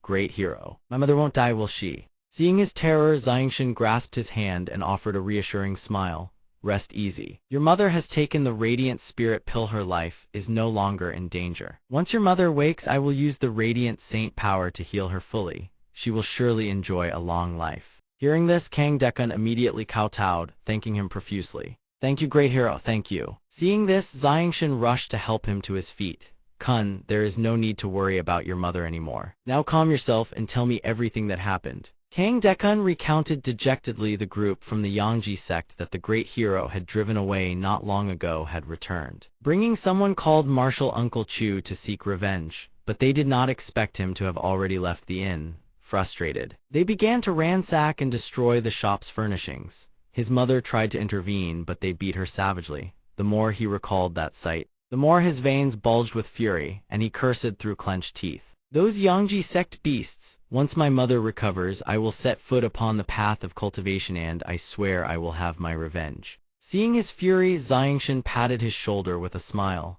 "There is no need for that. I will take you to exact your vengeance right now. As it happens, I have business with their sect master as well." Having spoken, Xiangshan immediately closed his eyes and deployed a divine technique to locate their positions. Suddenly, a hazy vision materialized before him. "Found them." The image revealed 3 members of the Yangji sect seated around a stone table, laughing and chatting merrily. As nightfall descended, Xiangshan and King Dekun arrived at an inn to rent a room. The innkeeper rushed over to greet them warmly. "Esteemed guest, are you here to rest or perhaps to dine?" Xiangshan did not hesitate. He tossed a gold ingot to the innkeeper and commanded, "Fetch me 10 barrels of water and deliver them to the back courtyard of the Yangji sect."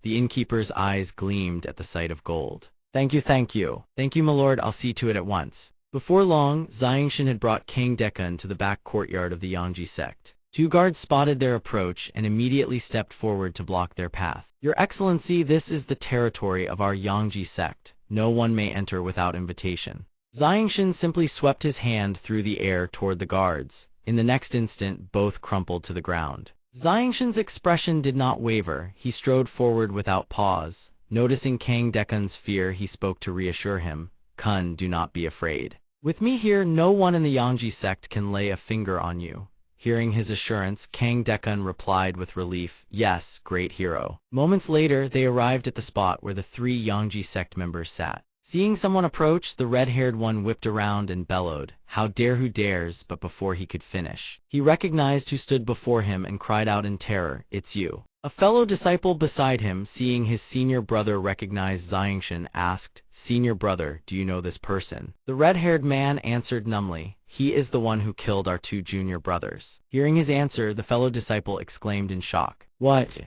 Xiangshan cast a cold, piercing gaze upon them and spoke, quickly, "Summon the one you call Martial Uncle Chu, out here now." The other disciple, seeing him dare speak with such arrogance, roared in fury, "Insolent fool, who do you think you are? How dare you utter such words?" Xiangshan said nothing. He silently gathered his energy, then flicked his finger forward. A sharp beam of energy pierced clean through the disciple's throat. He did not even have time to stammer a word. Clutching his throat, he gurgled, "Why you?" before collapsing at the red-haired man's feet, sending him stumbling backward in sheer terror. Xiangshan fixed him with an impatient, warning gaze. "I will say it once more, summon your martial Uncle Chu, now, and I will grant you a swift death." The red-haired man threw himself to the ground before Xiangshan.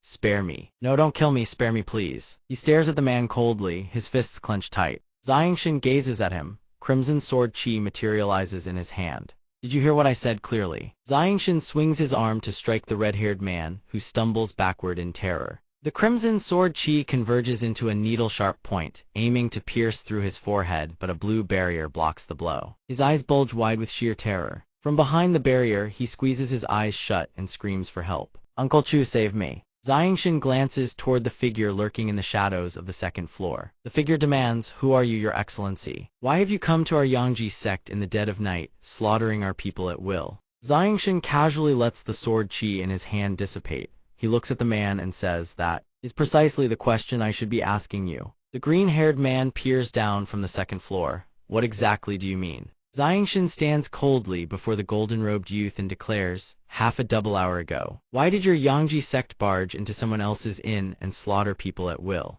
The green-haired man sneers contemptuously. "So your excellency has come on behalf of this little fellow here." He continues, "I hope your excellency understands our Yangji sect is the foremost faction of the Kaiyan kingdom. Not just anyone can afford to offend us." The green-haired man gazes down at Xiangshan with icy contempt.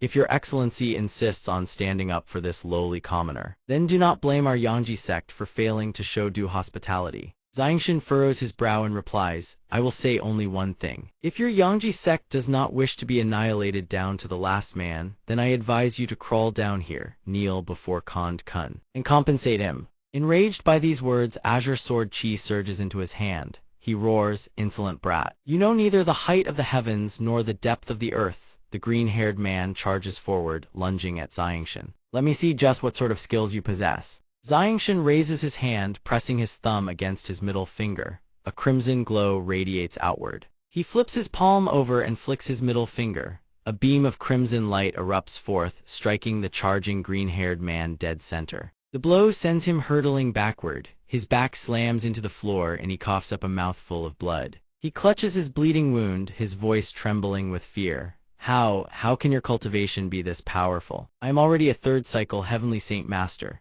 Xiangshan sneers coldly. "Third-cycle cultivators like you, I've already killed several." The green-haired man's eyes widen in abject horror. "What? This brat has already slain third-cycle experts. Then by his own words, his strength must have at least reached the 5th cycle." He immediately drops to his knees and kowtows before Xiangshan. "My lord, please spare me. I was merely acting under orders." Xiangshan looks down at him. "Acting under orders? You are a Heavenly Saint Master, yet you take commands from an Earth Saint Master." He squeezes his eyes shut and shouts, "No, I was following the direct orders of our sect master, Ha Shan." Xiangshan stares down at him icily. "Your sect master? Why would he want to trouble Kand Kun's family?" The green-haired man raises his head with a trembling gaze. "Because someone killed a disciple of the Yangji sect." Xiangshan finally pieces the matter together. "So when you couldn't find me, you vented your fury on his ailing mother and Kand Kun instead." The green-haired man's eyes go wide. Sweat pours down his face as he begs for his life. "My lord, I know my wrongs. Please, I beg you spare my life."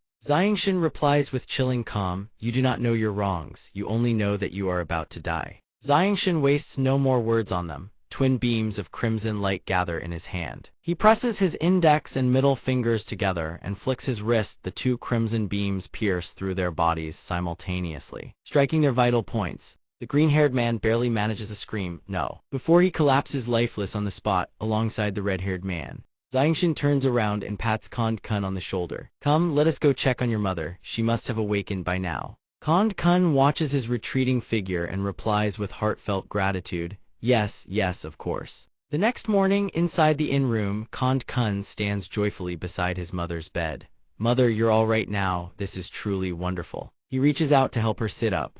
Xiangshan sits by the tea table. Kond Kun's mother reaches out and gently strokes his head. My dear son, she says softly, I've caused you such worry. She then sits up and turns to Xiangshan. Benefactor, I am forever grateful for saving the lives of this old woman and her son. Xiangshan turns to face Kond Kun's mother. Xiangshan rises and clasps his fists in a respectful salute to Kond Kun's mother. Madam, please do not stand on ceremony. This is merely what this humble one ought to do. We cannot allow the two of you to remain here any longer. Xiangshan thinks to himself, I must repay the life-saving grace of Uncle Kond Bao. After a moment of contemplation, he speaks, Madam, do you and your son have any plans for the future? Hearing Xiangshan's question, Kond Kun's mother gazes at him with a look laden with sorrow. I intend to take Kun'er away from the Kun kingdom. Hearing his mother's words, Kond Kun exclaims anxiously, Mother, aren't we going to stay here and wait for news of father? She closes her eyes and replies with heavy sorrow, Your father has had no word for so many years. I fear something terrible may have befallen him. She reaches out and strokes her son's head. I had wanted to build some small fortune for you here, to watch you marry and have children of your own. That way, when this life ends, I would at least be able to face your father with my head held high. She pauses briefly, then continues. But the Yangji sect is not only powerful with many members, they also have ties to the imperial family of the Kun kingdom. If we stay here, the Yangji sect will surely come after us. Mother does not want to see those people from the Yangji sect bully you ever again. She pulls her son into her arms as she speaks. Mother and son hold each other, weeping bitterly. Kond Kun seems to have steeled his resolve. With a choked voice, he says to his mother, Very well, mother. I will follow you back to our homeland and care for you from now on. Listening to the exchange brimming with love between mother and son, Xiangshan thinks to himself, I cannot let them travel alone. Otherwise, how could I ever repay the kindness of Uncle Kond Bao? Having made up his mind, he addresses Kond Kun, Young master, bring your mother and come with me to the Jessun kingdom.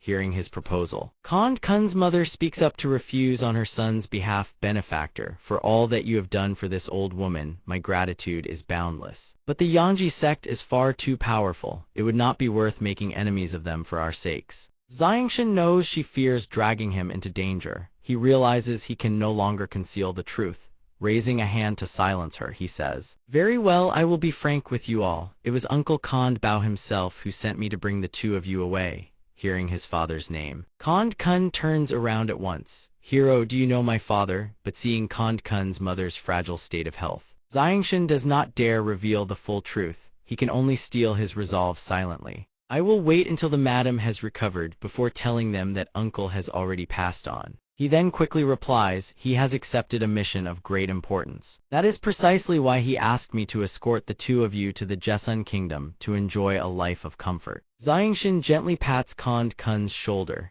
As for the matter of your uncle, we will speak of it in due time. First, focus on helping your mother regain her strength. Kond Kun happily replies, Very well, thank you, hero. Once all that needs to be said is said, Xiangshan adds a final instruction tomorrow. I will take you and the madam to the Yangji sect to demand an explanation. For today, both of you should rest well. Hearing his words, Kond Kun's mother ponders silently. Demand an explanation? What does he mean by that? Could it be that this young hero has connections to the imperial family of the Kun kingdom? Elsewhere within the imperial palace of the Kun kingdom, a sharp cry pierces the stillness of the deep night. Your Majesty, something terrible has happened. An elderly eunuch rushes in from outside the hall, his report frantic and breathless. Something has happened at the Yangji sect. Hearing the Yangji sect mentioned, the aged emperor's expression turns severe. What about the Yangji sect? The old eunuch, sweat streaming down his forehead, hurriedly continues his report, Your Majesty. Last night Chu Qing and the others from the Yangji sect were all slaughtered at the inn. Not one of the 50 Yangji sect disciples survived. Hearing this, the aged emperor furrows his brow and slams his fist on the table, rising to his feet. Damn it all, who dares commit such a brazen act? The old eunuch, his face pale with dread, stammers his reply, according to the Bureau of Investigation. It was most likely the mysterious powerhouse who destroyed the palace 2 nights ago. Hearing that it was the same brash young man from the previous night, the old emperor cannot believe his ears. What? Hey, points at the eunuch and nearly roars, do you know the reason? Seeing the emperor's fury, the eunuch dares not delay a moment longer and rushes to report, Your Majesty. It is said that the Yangji sect members struck first. They were the ones who attacked and beat the inn's people. That inn apparently has a very close relationship with the mysterious powerhouse residing there. Hearing that the Yangji sect was at fault for striking first, the emperor slowly sits back down and snorts coldly. So it was the Yangji sect who threw the first punch? Then it's of no consequence. Seeing the emperor's reaction, the old eunuch cautiously inquires, Your Majesty, shall we still involve ourselves in this matter? The aged emperor waves his hand dismissively, unwilling to entangle himself. Leave it be. Inform the sect master of the Yangji sect that this matter is of their own making. It has nothing to do with me. Hearing this, the old eunuch is momentarily stunned, but he can only acknowledge the order. The next morning, at the Yangji sect, the inn's attendant kneels in the center of the grand hall, trembling before the furious sect master who bellows with rage. Speak, who dares lay such vicious hands on the disciples of my Yangji sect? The attendant, his face twisted in terror, hastens to explain, My lord, this lowly one truly does not know that gentleman's name. The old sect master's rage is so intense that veins bulge across his face. He raises his blazing fist and snarls, If you won't speak, then I'll find out for myself. The moment his words fall, the scarlet blaze slams into the attendant's chest, sending him crashing to the ground. Fingers of fire spread across his entire body. Amid his terrified screams, the flames suddenly surge upward, and within them, the image of Xiangshan takes shape. Then the flames slowly recede. Upon seeing who it was, the old sect master's eyes nearly rolled back into his skull as he screamed, What? How is this possible? Outside the sect gates, Xiangshan had brought Kang Dekun's mother and son to the Yangji sect as promised. Only when they stood before the gates did Kang Dekun feel the terror creep in. Great hero, perhaps we shouldn't go in after all, he stammered. Seeing the man trembling with fear, Xiangshan turned slightly and reassured them. Grandson, rest easy with me here. No one will lay a finger on either of you. The moment the three of them stepped forward, the guards stationed at the gate bellowed at them to halt. Halt! Who dares approach? Xiangshan merely fixed his dark, cold gaze upon the Yangji sect disciples before him and spoke through gritted teeth. Today, I have come to the Yangji sect for one thing in explanation. The guards burst into raucous laughter, as though they had just heard the funniest joke in the world. Have you gone mad? You dare come to our Yangji sect and cause trouble? Are you courting death? Without another word, Xiangshan summoned his flame sword and roared, Yangji sect, receive my blade. High above, a blazing, white-hot object materialized in the sky and hurtled downward. Below, several disciples spotted it and shrieked in panic, No. The unidentified object plummeted with devastating, earth-shaking force. The two guards who had confronted them moments ago were engulfed by the inferno, screaming as flames consumed them. Down below, the young man with slanted bangs looked up in excitement at his mother. Mother, this great hero is truly formidable. What kind of relationship does he have with father? The mother gazed upward and murmured, The fact that he would go this far to help us must share a deep bond with your father. Meanwhile, Xiangshan hovered in midair, his eyes radiating an oppressive killing intent as he spoke. Since you've already shown yourself, then stop skulking in the shadows. A white-haired elder standing below cried out in shock, Your Excellency, why would you go back on your word? Xiangshan's brow furrowed slightly. He retorted bluntly, When exactly did I break my word? The white-haired elder trembled with fury, flames practically burning in his eyes as he repeated Xiangshan's own words back at him. If you offer sufficient compensation, then I shall no longer pursue the crimes the Kainkun kingdom committed in the past. Then the elder pressed on, A few days ago, you swore to His Majesty of Kainkun kingdom that you would trouble us no more. Have you forgotten already? Xiangshan's eyes turned razor-sharp as he met the elder's gaze and replied, At the time, I also said this as long as your people don't provoke me, I won't cause you any trouble. He then searched his memory and continued, But it seems your Yangji sect refused to heed my warning at all. Xiangshan then descended in a series of powerful strikes upon those below. Yesterday, your Yangji sect's people destroyed the inn belonging to my old friend's son, then critically wounded his mother. Had I not returned in time, the old woman would already be dead. Hearing this, the long-haired elder's expression darkened. What in? A heartbeat later, guilt flashed across his face. He thought inwardly, could it be from that task he assigned to the disciples last night? A young disciple with slanted bangs stepped forward and bowed. "Sect Master, do you have any orders?" The white-haired elder spoke. "Go with Chiang and find that mysterious expert. Try to negotiate." After a moment of thought, the elder panicked and cried out, "Wait, this is all a misunderstanding." Up above, Xiangshan's eyes blazed with fury as he drew his weapon and declared, "Spare me your excuses, if a grudge goes unavenged. My heart knows no peace. Today, I will wash away this debt with the blood of your Yangji sect blood for the sake of my old friend's kin." After that, he launched a devastating assault directly at his opponent. Below, the white-haired elder was no pushover, unleashed an earth-tier battle technique of the water element water dragon slash. The two forces collided in a thunderous explosion. Xiangshan's eyes brimmed with murderous killing intent as he spoke. "Let us see whether your water extinguishes my fire or whether my fire evaporates your water into nothing." He raises his hand high, cold and composed, preparing to unleash his technique. A massive flame erupts, and in the next instant, it transforms into a colossal fireball. The blazing sphere of crimson radiates above his head. The white-haired old man's heart trembles with shock. What manner of power is this? Why does even I find it terrifying beyond words? Xiangshan speaks in a voice cold as frost. "Sect Master of the Yangji sect, receive my strike in the next heartbeat." He hurls the fireball toward his opponent without a shred of hesitation. The old man's face drains of all color. Already in a defensive stance, he launches a soundwave technique to intercept the attack. His defensive barrier shatters instantly under Xiangshan's fireball. The old man staggers back in utter disbelief. How can this be? The fireball sends him hurtling through the air. Xiangshan widens his eyes and responds, "If you cannot withstand it, then the people below will be ground to dust and bone." The white-haired old man whips his head back in fury, rendered speechless. His eyes brim with helpless rage as he watches the fireball streak past. He lets out a roar, "Noo." Xiangshan's attack strikes his vital acupoint with devastating speed. The old man seethes with unbridled fury, his eyes blazing with murderous rage. This old man will fight you to the death. In the next instant, he erupts with explosive force. At this moment, Xiangshan is mildly surprised, a heaven-tier battle technique. From the other side, the white-haired old man charges forward like a raging beast. "You brat today. This old man shall teach you that there are mountains beyond mountains and people beyond people." He grips his weapon and bellows, "Die." Xiangshan catches the blade between two fingers effortlessly. With a mocking smirk he taunts, "Is that all you've got?" The white-haired old man gasps in disbelief. "Impossible, how can you withstand a saint weapon?" Xiangshan's gaze turns glacial. A heaven-tier battle technique, nothing more than child's play.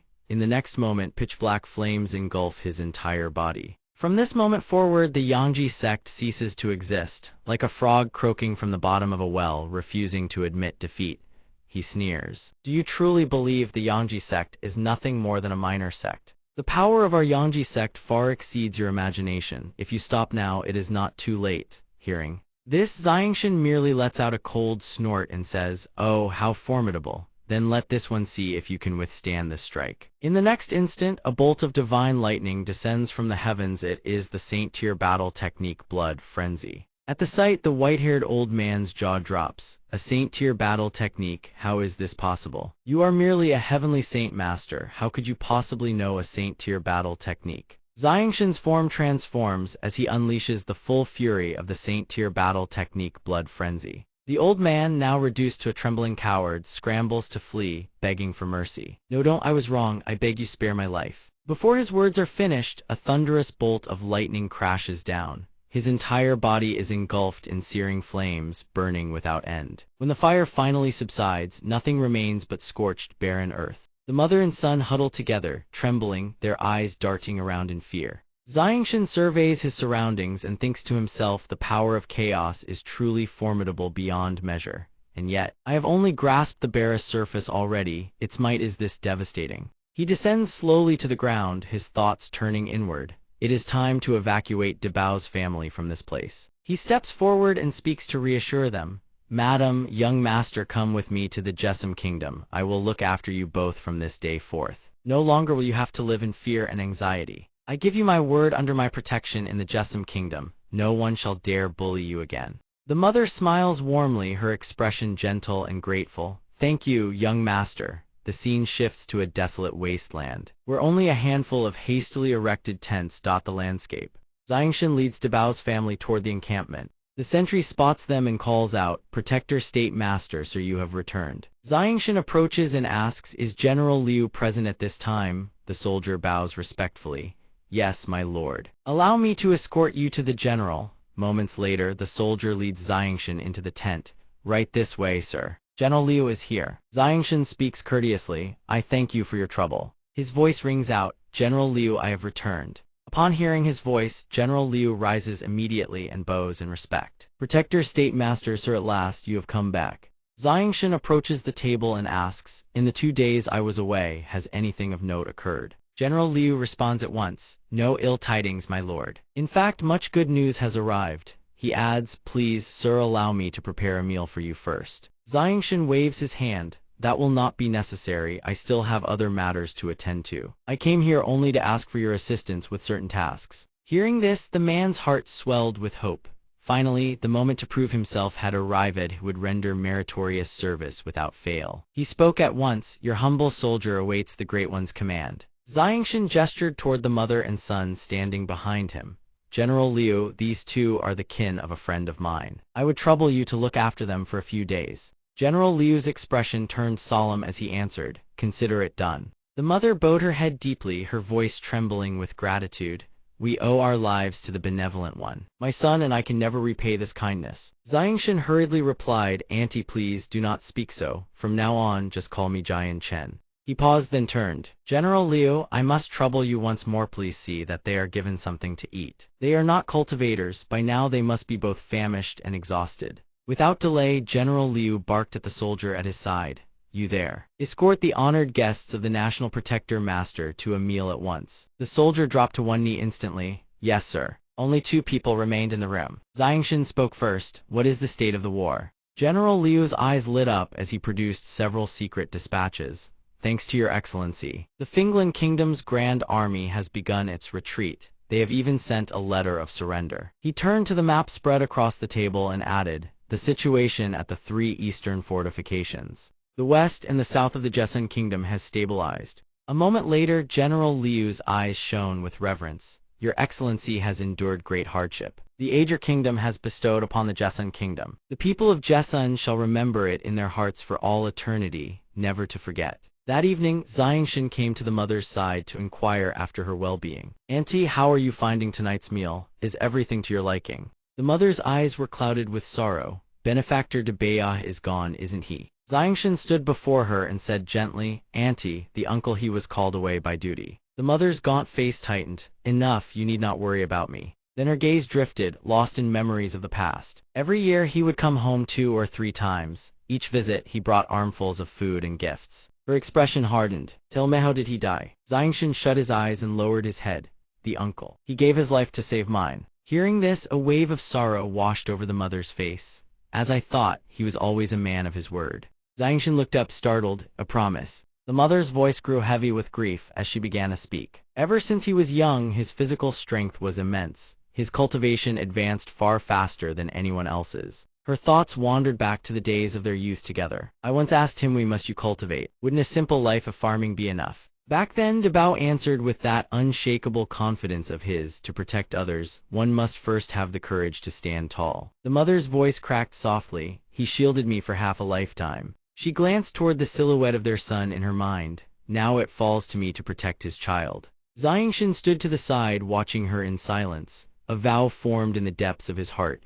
"Uncle, your sacrifice. From this day forward, no one shall ever bully them again." The scene shifts to the following morning within a vast palace chamber. Xiangshan's mother sits alone, her face drawn and weary. Suddenly, a voice rings out from beyond the door. "Fourth sister, are you in there?" A woman dressed in bold, eye-catching attire appears in the doorway. "Fourth sister, I have noticed these past few days that something troubles you. Surely there is something weighing on your heart." Xiangshan's mother lowers her gaze, her voice slow and weary. "These past few days I have felt a constant restlessness. I cannot calm my heart, and every night I am plagued by nightmares." The orange-haired woman moves closer with concern. "Fourth sister, are you thinking of Xiangshan again?" Xiangshan's mother glances at her, a faint sadness in her eyes. "If you were a mother, elder sister, you would understand." The red-haired woman steps closer and speaks gently, her words steady and soothing. Fourth sister, do not despair. Xiangshan's talent surpasses all others. His fortune outweighs his fate. Surely the heavens themselves shield him. Before long he will return. Hearing these words, his mother's face tightens at once. But when the Huyuan sect cast him out, he was only 15 years old. We have searched for him so long and still there is no word, no trace.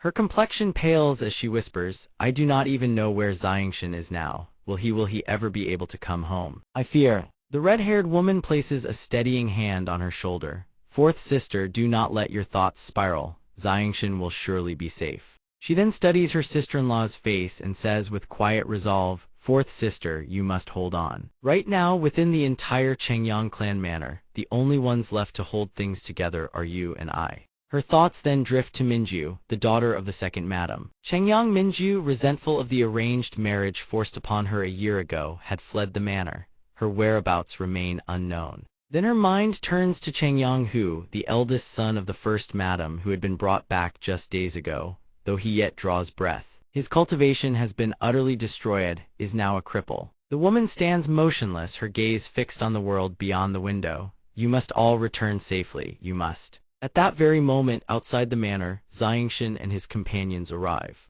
His eyes brim with joy as he gazes upon the familiar gates. Mother, your son has returned. Are you well? He strides forward and pounds on the gate with eager, thundering knocks. From beyond the door, a gruff voice calls out, Who goes there? The gates swing wide open. Xiangshan stands there, arms flung open like a child. Uncle dear, it's me. The old servant's weathered face breaks into pure, radiant joy. Fourth young master, you finally come home. Xiangshan clasps the old man's hands urgently. Uncle De, how is my mother's health? Is she well? Before he can even draw a second breath, Uncle De seizes his arm and pulls him forward. Quickly come with me. The fourth madam has thought of you every single day. Caught off guard by the old man's urgency, Xiangshan blinks in surprise. Wait, Uncle De, slow down. Inside the chamber, the red-haired woman continues to console Xiangshan's mother. Xiangshan is blessed with great fortune and a sharp mind. He will surely be unharmed. He is most likely hiding somewhere safe, that is all. Suddenly a commotion erupts from outside, startling both women. Fourth madam, fourth madam.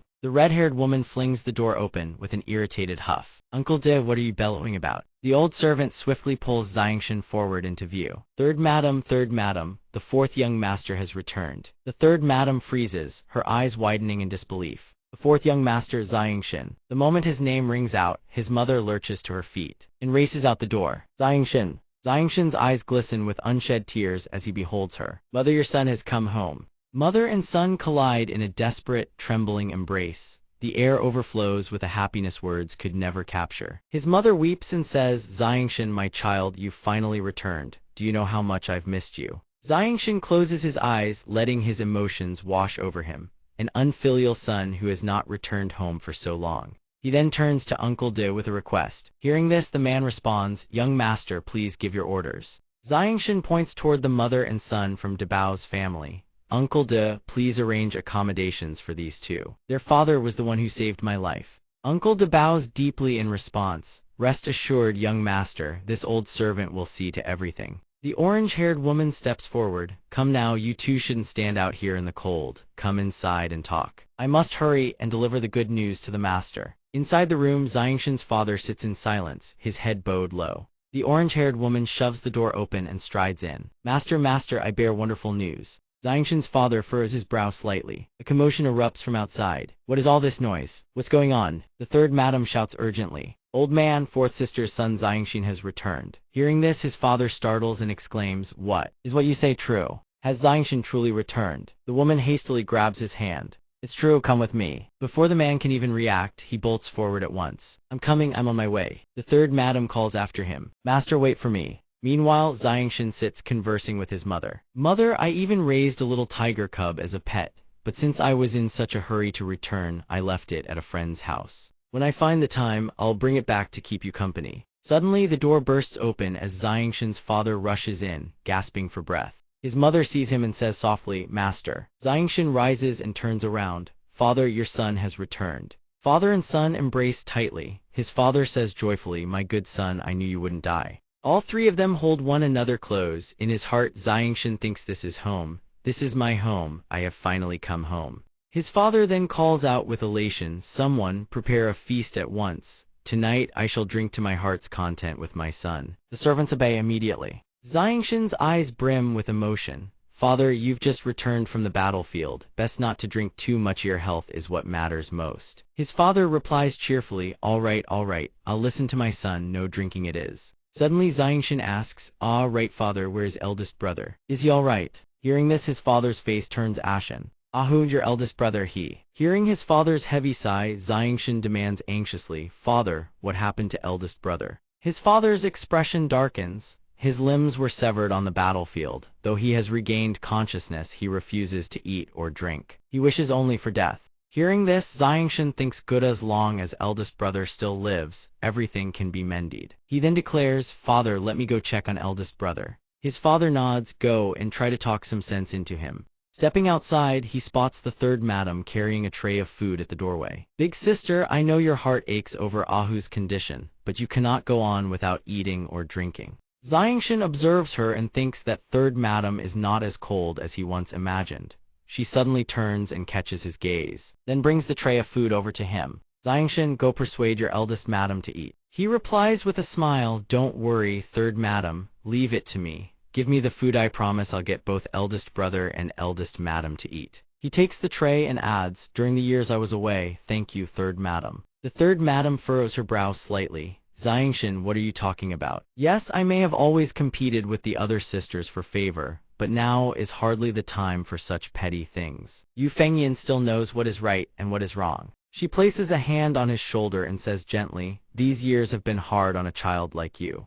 Xiangshan smiles warmly. "Third madam, go rest. Leave feeding eldest brother and eldest madam to me." The third madam nods. "Very well, third madam trusts you." His voice rings out from the corridor. "Eldest madam, eldest brother, I've returned." The first madam hears his call and stirs with a sudden reaction. "Xiangshan, you've returned." He sets the tray of food down and says, "Eldest madam, I have a way to lift eldest brother's spirits. But first, you must eat every last bite of this." Suddenly, the first madam seizes his wrist. She pleads desperately, "Xiangshan, eldest madam begs you please, you must talk your eldest brother out of this despair." His eyes blaze with absolute confidence.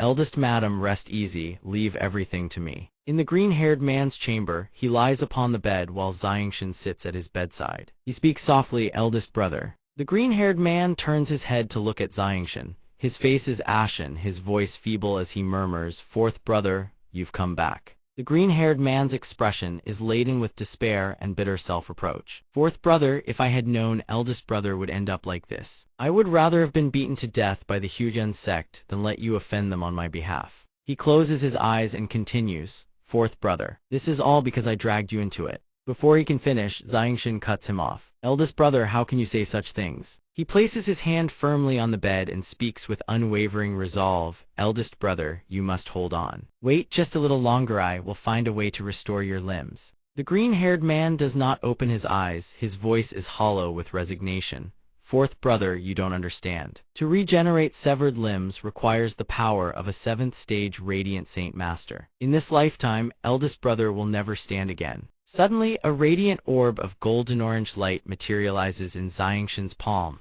hovering and illuminating the room. He grins, "Eldest brother, look." The green-haired man's eyes widen in shock as he beholds the sight. "Is that radiant force?" He asks again in disbelief, as if refusing to trust what his eyes behold. "Fourth brother, you're a radiant saint master." Xiangshan speaks with confidence.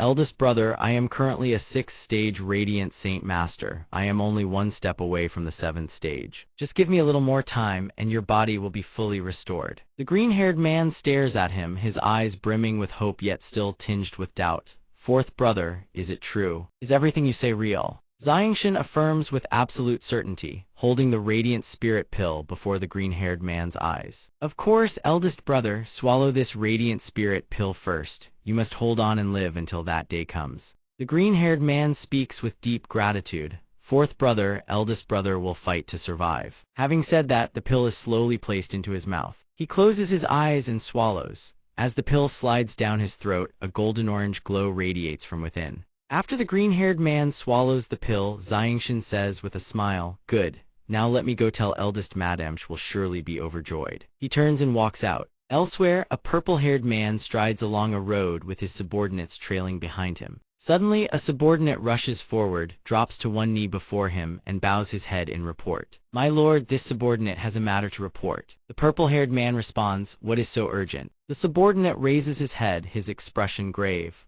"My lord, Chengyang Xiangshan has returned." He startles and immediately demands confirmation. "Did you witness this with your own eyes?" The subordinate lowers his head in affirmation. "My lord, this is confirmed to be true." Hearing his subordinate's confirmation, the purple-haired man's eyes widened.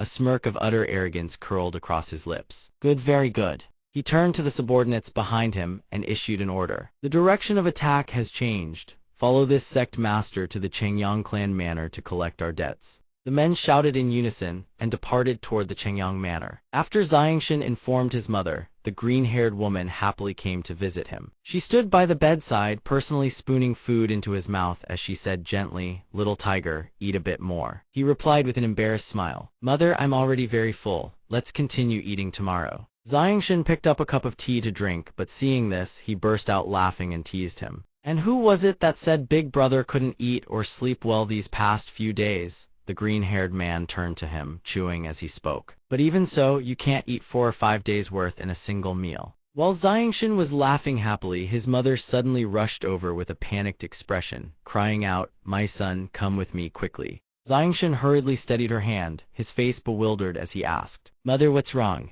She answered frantically, "Xiangshan, the people of the Huyun sect are heading to our Chengyang manor. You cannot stay here." He calmly held her hand and reassured her, "Mother, don't worry, your son will be just fine."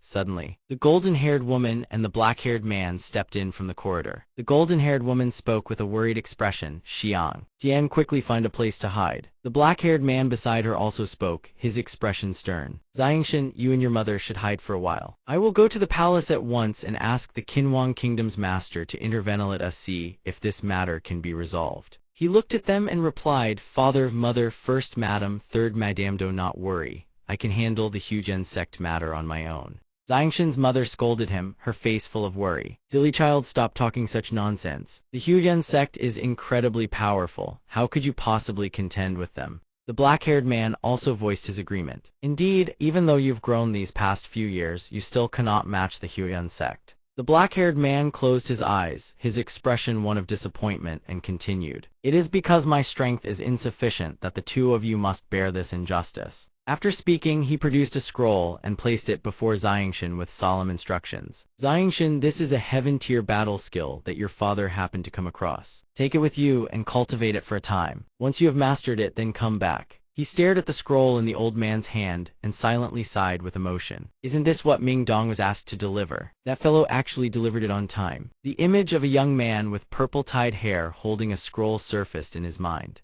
While he was lost in thought, a thunderous shout suddenly echoed in from outside. "Chengyang Ba, you must hand over your son Chengyang Xiangshan today, or our Huyun sect will annihilate your entire Chengyang manor." Xiangshan's mother was startled. He too turned his gaze toward the outside. He furrowed his brow, his expression growing solemn. "Huyun sect, I've been wanting to settle scores with you for a very long time." Xiangshan strode toward the door, but his mother reached out and seized his arm, blocking him from going outside. She clutched his arm anxiously and asked, "Xiangshan, where are you going?" "Listen to your father, come with me and find a place to hide first." Xiangshan turned back and comforted her, "Mother, your son no longer fears the Huyun sect. Please let me go." She shouted, "No. What nonsense are you spouting?" Her voice softened as she continued, "How could you possibly be a match for the Huyun sect? Just listen to your mother, all right." The brown-haired man reached out to stop him and said, "Xiangshan, you and your mother should quickly leave through the back door. I'll go stall them at the front gate for a while." At the once peaceful Chengyang manor, the purple-haired man and his subordinates suddenly arrived. He bellowed, "Chengyang Xiangshan, crawl out here and accept your death." The manor gates opened. From within, the black-haired man and the white-haired man stepped out. The black-haired man spoke, "Sect Master Cheng, making such a racket before the gates of our Chengyang manor, do you not know basic decorum?" The purple-haired man's expression turned vicious, his brows furrowed menacingly. "Chengyang Ba, as long as you hand over Chengyang Xiangshan, our Huyun sect will never trouble the Chengyang clan again." The black-haired man stood before him and challenged, "Sect Master Cheng, the matter back then was clearly your son Cheng Mingxiang's fault to begin with. He ground his teeth and answered furiously, Changyang Ba, I'll give you one chance. Either you obediently hand over Changyang Xiangshan and the matter between us is settled, his voice turned menacing, or my huge insect will raze your Changyang manor to the ground. Hearing this, the black-haired man roared in fury, damn you, surnamed Cheng, if you truly take one more step. Then our Changyang manor will have no choice but to go to war with your huge insect with everything we have. Let us see whether your huge insect or our Changyang manor is the mightier. Changyang Ba, since you are courting death, don't blame me for showing no mercy. The moment his words fell, the purple-haired man launched himself at the old man. He clenched his fist tight, thrust it forward, and chanted Earth Tier Battle Skill Azure Wind Fist. Instantly, a swirl of green energy wreathed around his fist. The white-haired man saw this and rushed forward in alarm, shouting, Master, watch out. The white-haired man planted himself before the black-haired man, chanting his own incantation, Earth Tier Battle Skill Wind Barrier. A vortex of swirling energy materialized before him. Before he could finish, the purple-haired man closed the distance and drove a devastating blow into his abdomen. He was sent flying backward. The black-haired man cried out in horror, Uncle Day. The purple-haired man laughed with smug derision. With such meager strength, you dare contend with me. He was still laughing when his expression suddenly shifted. Xiangshan was already there, supporting the white-haired man. Uncle De, I've troubled you. The white-haired elder's face twisted in pain. His voice weak, he gasped, Fourth young master, hurry, go. Calmly, Xiangshan brought a golden-orange pill to the white-haired elder's lips. Rest easy, Uncle De, it will be over in a moment. The purple-haired man saw him finally appear and bellowed with a triumphant grin. Changyang Xiangshan, I've finally found you. Today I will ensure you die with no burial ground. Xiangshan carried the white-haired elder over to the black-haired man and spoke. Father, tend to Uncle De first. Leave this matter to me. From the other side, the purple-haired man's face darkened and he roared. Changyang Xiangshan, prepare to die. He chanted his incantation once more, Earth Tier Battle Skill, Azure Wind Fist, as green energy erupted around him. His face twisted into a murderous snarl. He charged at Xiangshan, howling, Die, Changyang Xiangshan. The black-haired man saw this and screamed toward him in panic. Xiangshan, watch out. In that instant, Xiangshan raised a single hand and caught the purple-haired man's fist. The subordinates standing nearby stared, their jaws dropping in stunned silence. The purple-haired man froze, his expression turning ashen as his attack was stopped cold. He stammered in disbelief, What? How? How can you block my attack? I am a heavenly saint master. Xiangshan cast him a cold glance and replied icily, My mother is still waiting for me inside, so your huge insect's end will come even sooner. With that, he raised 2 fingers before the man and chanted Purple Azure Condensation Flying Star Sword. Lightning-like energy crackled and coiled around his arm. The power shot toward the purple-haired man, launching his body backward. It punched a gaping hole through his chest. He stared at his own chest, his face twisted in horror. Impossible. Xiangshan watched the purple-haired man collapse to the ground and said coldly, Heavenly Saint Master, killing you is no different from slaughtering a dog. The subordinates saw their leader fall and screamed in terror, The sect master is dead. One of them bolted, shrieking, Run. Before he could get far, something slammed into the back of his skull, and he toppled over. The remaining one saw Xiangshan standing right beside him and jolted in sheer terror. He immediately dropped to his knees before Xiangshan, his face pale with mortal fear, and stammered, Great hero, I was wrong. I was forced to come, I never did anything evil, I swear. Xiangshan looked down at the man kneeling before him and said, Go back and tell the ancestors of your Huyun sect Changyang Xiangshan will soon come to the Huyun sect to demand an explanation. Having spoken, he delivered a brutal kick to the subordinate's face and commanded, Now get lost. The man's face twists grotesquely from the kick. Trembling with fear, he hastily stammers, Yes. Understood, thank you for sparing my life, great hero. After dealing with them, Xiangshan turns around with a bright grin. Father, your son didn't lie to you, did he? That was over quite quickly, wasn't it? A grand banquet is held, with every notable figure in attendance. The king stands at the center of the banquet hall and declares, I wish to express my deepest gratitude to the esteemed national protector masters of the Qinhuang kingdom for gracing us with your presence. The golden-haired man clasps his hands in salute. Your Majesty of the Jessun Kingdom is too kind. We merely followed orders to protect the national protector master of the Qinhuang kingdom. Another man raises his wine cup. Indeed, your Majesty of the Jessun Kingdom, if you wish to express your gratitude, direct it to our national protector master. An elder with snow-white hair rises to his feet. Esteemed lords, may I humbly inquire, would it be possible for us to learn the honored name of your national protector? This old one may perhaps be acquainted with such a distinguished senior. The two men from the Qinhuang kingdom exchange glances. The golden-haired one speaks up. Our national protector master's name is Jian Chen. Is there anyone here who recognizes it? The elder strokes his chin deep in thought. Jian Chen, you say? He turns to the person seated beside him. Do any of you know of this great one? The elder continues, we have never once heard of this person's name. The other replies, could he perhaps be a reclusive expert from some great clan? The youth sitting across scratches his head. Nobody in the entire kingdom knows who Jian Chen is. Is he even from this country? He sips his wine and calculates the timing. By now, Jian Chen should have left the mercenary sanctuary in the city. The youth rests his chin on his hand, looking bored. I recall he told me to wait for him at the Chengyang clan manor. Well, once this banquet ends, I'll head there right away. Something rockets into the sky, piercing the void. The red-haired elder laughs heartily. I have finally broken through. He's broken through. Everyone below erupts in congratulations. Congratulations to the patriarch on his successful breakthrough to the third cycle of the Heavenly Saint Master realm. The red-haired elder descends. Good disciple, your master has troubled you greatly during these days of closed-door cultivation. The disciple bows respectfully. This is merely what a disciple should do. A voice suddenly echoes from the distance. Patriarch, save me. A man in a cloak collapses to the ground before the patriarch. Patriarch, the sect master has been killed. The patriarch freezes in shock. What? What in the world happened? Speak now. The man raises his head. Darkness blankets the land. From within a tower, the sound of laughter rings out. The father holds up his wine cup, laughing. You have no idea how satisfying today has been. Suddenly, Xiangshan's mother pulls him away. If you want to drink yourself into a stupor, don't drag my son into it.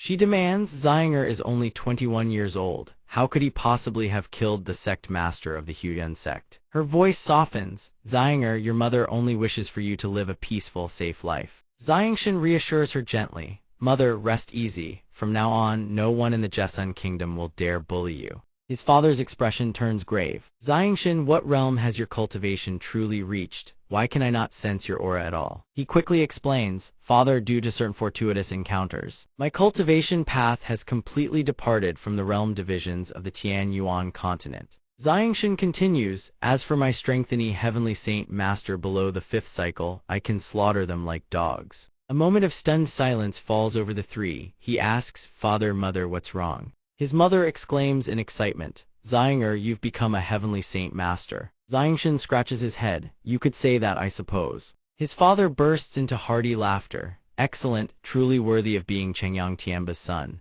Xiangshan turns to the white-haired elder. Uncle De, I'm heading out to settle things with the Huyuan sect once and for all. The man replies, Fourth young master, allow this old servant to accompany you. Xiangshan waves his hand. I can handle the Huyuan sect matter myself, but I need Uncle De to help me with something. Uncle De responds, please speak, fourth young master. In the coming days, a person by the name of Ming Dong should arrive at our manor. If I am not here when he comes, keep him here and tell him to wait for me. He is my closest brother. Uncle De bows his head. Understood. Xiangshan departs at once. Uncle De, I'm heading out to settle things with the Huyuan sect once and for all. Uncle De bids him farewell. Fourth young master, travel swiftly and return safely. His eyes suddenly turn sharp and resolute. Huyuan sect, here I come. Fireflies drift around a secluded courtyard. A gentle stream murmurs nearby. Within the courtyard, the emperor of the Jessun kingdom converses with an elder. Elder, you once met Jian Chen, the national protector master of the Qinhuang kingdom.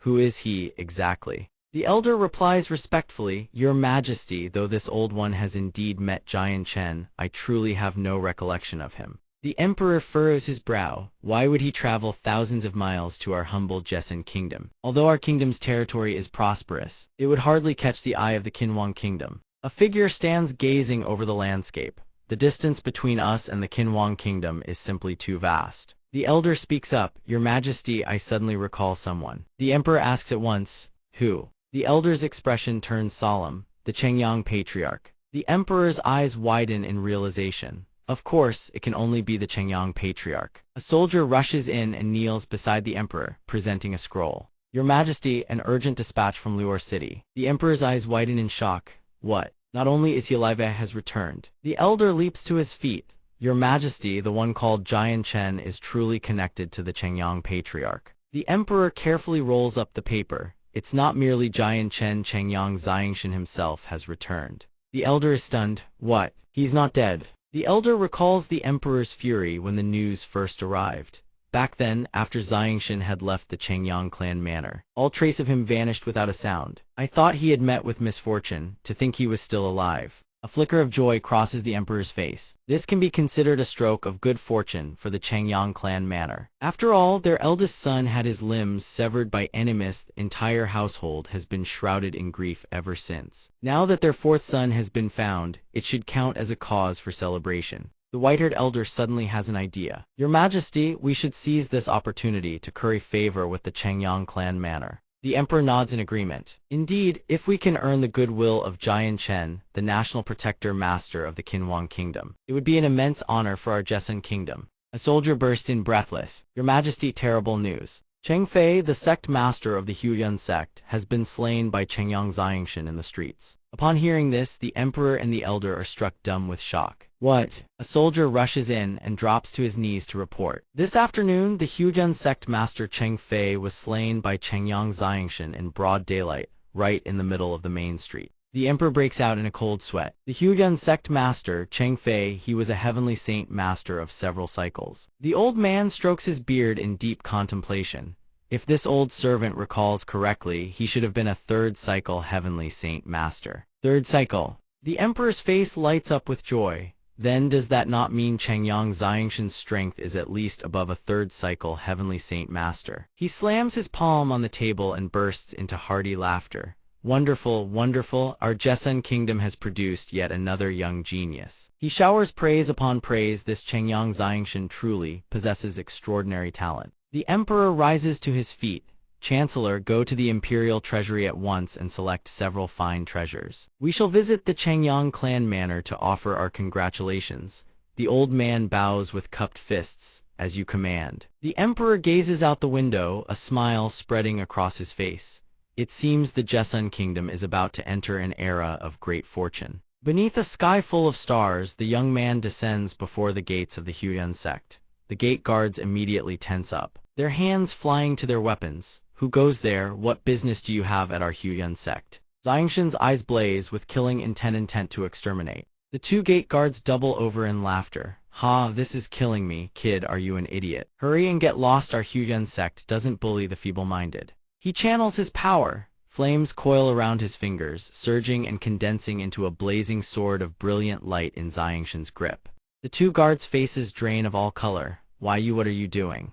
Stop, stop! Despite their frantic screams, Xiangshan swings once. The great gates of the Huyuan sect shatter into pieces. The disciples inside freeze in shock. What was that? Someone is attacking. Move now. They swarm out and immediately encircle Xiangshan. Kid, who the hell are you? Are you courting deaths? You dare come to our Huyuan sect to cause trouble and destroy our mountain gate? Our Huyuan sect will never spare you. The man with flowing hair stands tall, his robes billowing. He gazes down at them from above. Your Excellency, who are you? Why have you destroyed the mountain gate and great hall of our Huyuan sect? If you do not explain yourself, then no matter who you are, you will not leave this place alive today.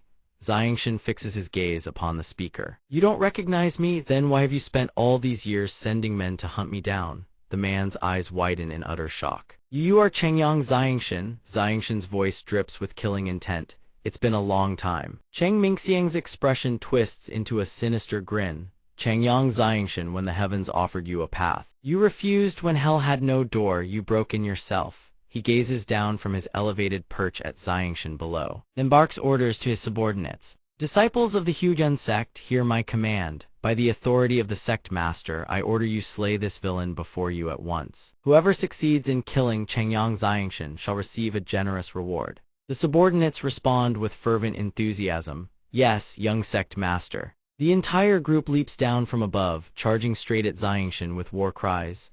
Accept your death. Xiangshan shows not a shred of concern. Instead, a mocking smirk curls across his lips. Cheng Mingxiang, after all these years, you're still nothing but a cowardly turtle hiding in its shell. He raises his hand, channels his spiritual power, and lifts the surrounding stones into the air. Die. The subordinates' faces contort in horror. What? A man beside them shouts in panic. This is bad.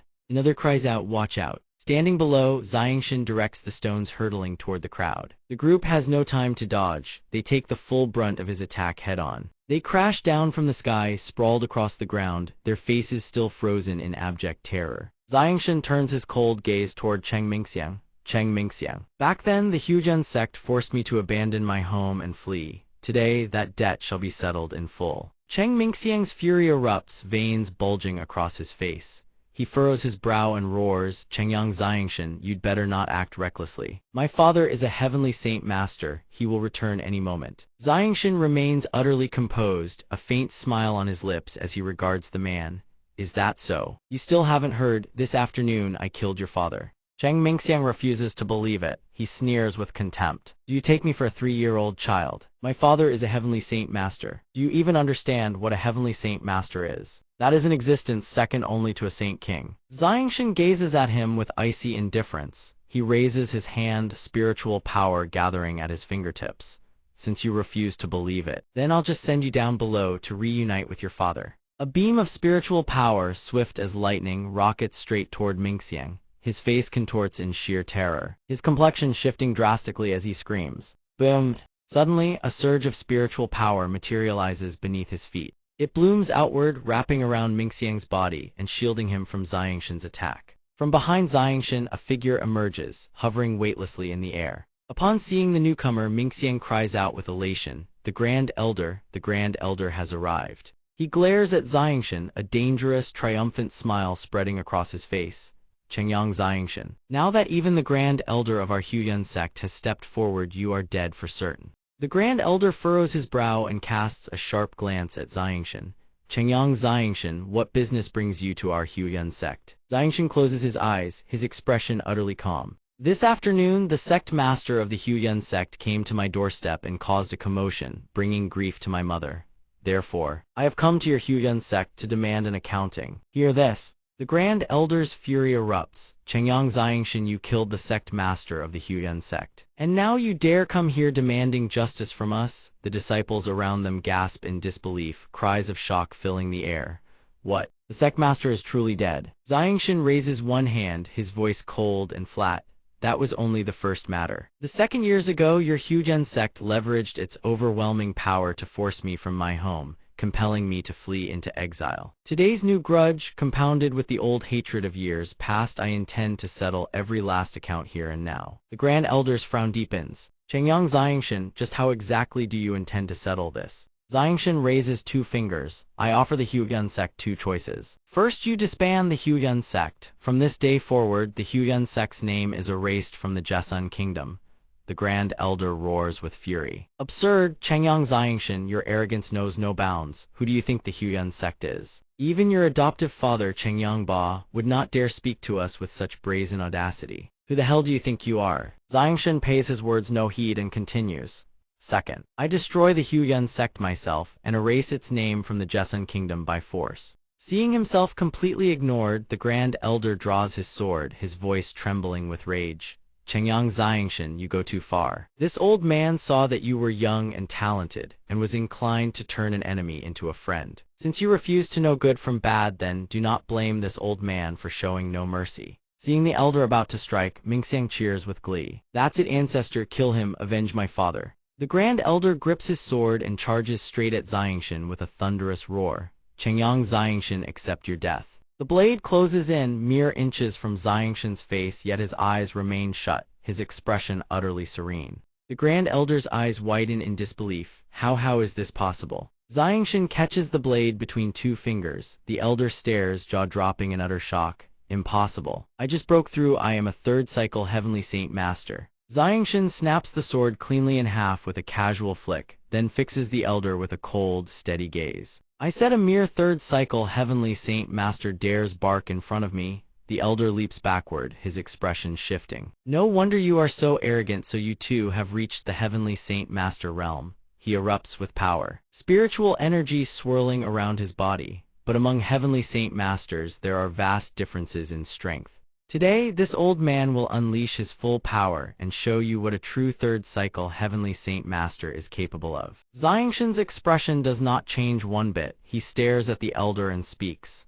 "The the Huyan sect will be erased from the Joseon kingdom today. The two figures rocket into the sky, hovering face to face, their overwhelming auras clashing violently in the air. The elder channels his spiritual power and unleashes a devastating slash toward Xiangshan. Xiangshan raises a hand with effortless ease, condensing spiritual power into a shimmering shield that absorbs the blow entirely. The elder's eyes go wide, cold sweat beating on his forehead. How is this possible? How can you manipulate two elemental attributes at once? In an instant, Xiangshan vanishes into thin air. The elder whirls around in alarm, but in a blur of motion, Xiangshan has already materialized behind him, spiritual power blazing in his palm. Allow me to relieve you of an arm. He swings his hand, unleashing a blade of spiritual energy that carves a gash across the elder's body. The elder takes the full force of the attack. His face goes deathly pale as he lets out a shrill, horrified scream. Without a moment's reprieve, Xiangshan drives a devastating kick into the elder's torso.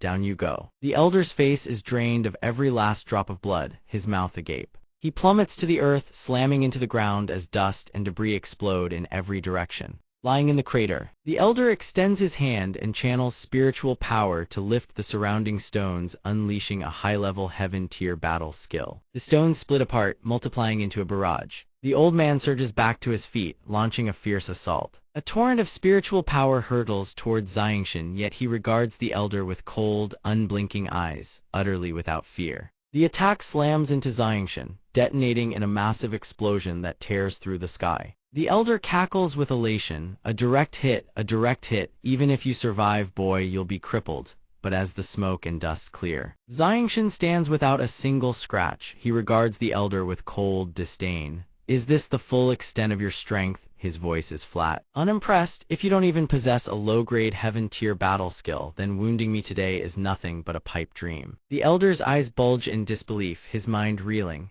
Impossible, impossible. No, it cannot be, absolutely impossible. The old man erupts in a frenzy, lashing out wildly with spiritual attacks. I am a third cycle heavenly saint master, the pinnacle of power in the Joseon kingdom. Every technique he unleashes is effortlessly neutralized by Xiangshan. Xiangshan clasps his hands behind his back. Farewell, Huyan sect, then. He raises his arm, unleashing a colossal surge of spiritual power that engulfs the entire sky. The elder staggers to his feet, his face ashen. What is this power? From Xiangshan's outstretched hand, countless motes of spiritual light erupt heavenward, transforming into blazing streaks that rain down from the sky. Below, the subordinates scream for mercy as he activates a saint-tier battle skill, condensing his saint force into a single arrow. He swings his hand down and sneers. To die beneath a saint-tier battle skill, consider it a privilege. The arrow rockets toward the old man, tracing the trajectory of his hand. The man panics, crying out, no. Meanwhile, elsewhere within the imperial palace, Chancellor Shah makes his report.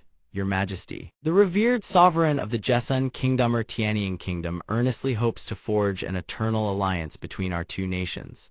Thus, this old subject has been specially dispatched here to propose a marriage. We humbly pray that His Majesty will bestow Princess Galan's hand upon the second prince of our Tianying kingdom. The emperor replies with delight, Chancellor Shah, Yuer is this king's only daughter and the one dearest to my heart.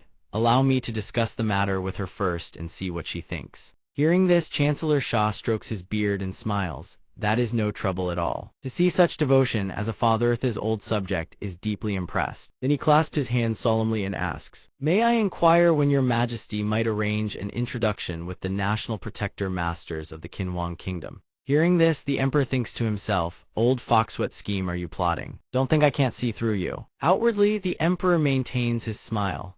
The national protector masters of the Kinwang kingdom exhausted themselves greatly during the war. They are all recuperating at present. Once they have recovered in a few days' time, I shall arrange an introduction for Chancellor Shah. Chancellor Shah lifts his teacup and replies, I am most grateful to your Majesty. Suddenly, a guard bursts in with a report. Your Majesty, an urgent letter has arrived from the Huyan sect. The emperor's expression shifts the moment he sees the seal. He thinks, isn't this seal reserved only for the most dire emergencies? What has happened to the Huyan sect? He orders his subordinate, bring it here at once. Reading the letter, he exclaims in shock, what? His mind races with calculations. Changyang Xiangshan single-handedly annihilated the entire Huyan sect. Seeing the emperor's expression twist, Chancellor Shah hastily asks, Your Majesty, what has happened? The emperor slams his palm on the table and orders the maidservants, escort the honored guests from the Tianying kingdom to their quarters at once. This king has urgent matters to attend to. The maidservant bows and complies, yes, your majesty. He turns to the guard, prepare a grand gift immediately. This king must depart for Liur city at once. Summoned by Dao, commander of the black army, have him report to me with utmost urgency. The guard acknowledges, yes, your majesty. Seeing this, Chancellor Shah hurriedly interjects, your majesty, no matter how pressing your affairs, I pray you do not forget the marriage alliance between our two kingdoms. The emperor waves his hand dismissively.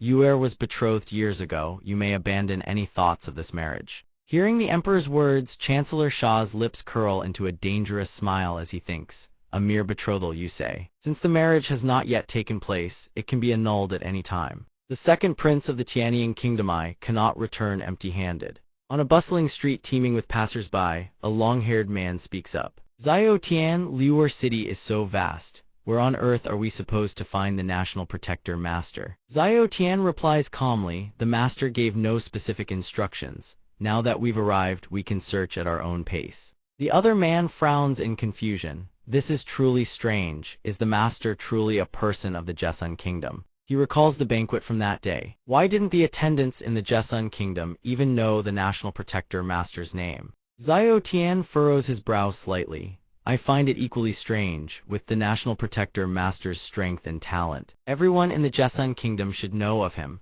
No one should dare offend him. Suddenly a commotion outside draws everyone's attention. They rush out in haste. Those are the Imperial Black Army. Why have they marched into our Liur city? Could something terrible have happened? Ziotian spots a familiar figure among them. Wait, isn't that the king of the Jesun kingdom? What is he doing here? Could he have come to find us? The emperor raises his hand. Halt. The emperor slowly dismounts. He clasps his hands in greeting. What a fortunate coincidence to encounter the 5 national protector masters here. The long-haired man replies, your majesty, you appear to be in a great hurry. I wonder what has transpired. The emperor smiles, may the 5 masters permit me to share some news. A peerless genius of unprecedented talent has emerged in our Jesun kingdom. Despite his youth, he has already attained the cultivation of a heavenly saint master. Ziotian exclaims in surprise, your majesty, might I ask this person's surname? The emperor beams with excitement. Chengyang Xiangxianth, 4th young master of the Chengyang clan manor. Ziotian and Tian Liu exchange a knowing glance. Tian Liu, do you think it could be him? I believe it's very likely. How many geniuses of that caliber could possibly exist in this world? Tian Liu speaks up, your majesty, if it is not too much trouble, would you lead the 5 of us to meet this genius? The emperor readily agrees. Of course, let us go together. The patriarch of the Chengyang clan manor steps forward to greet them.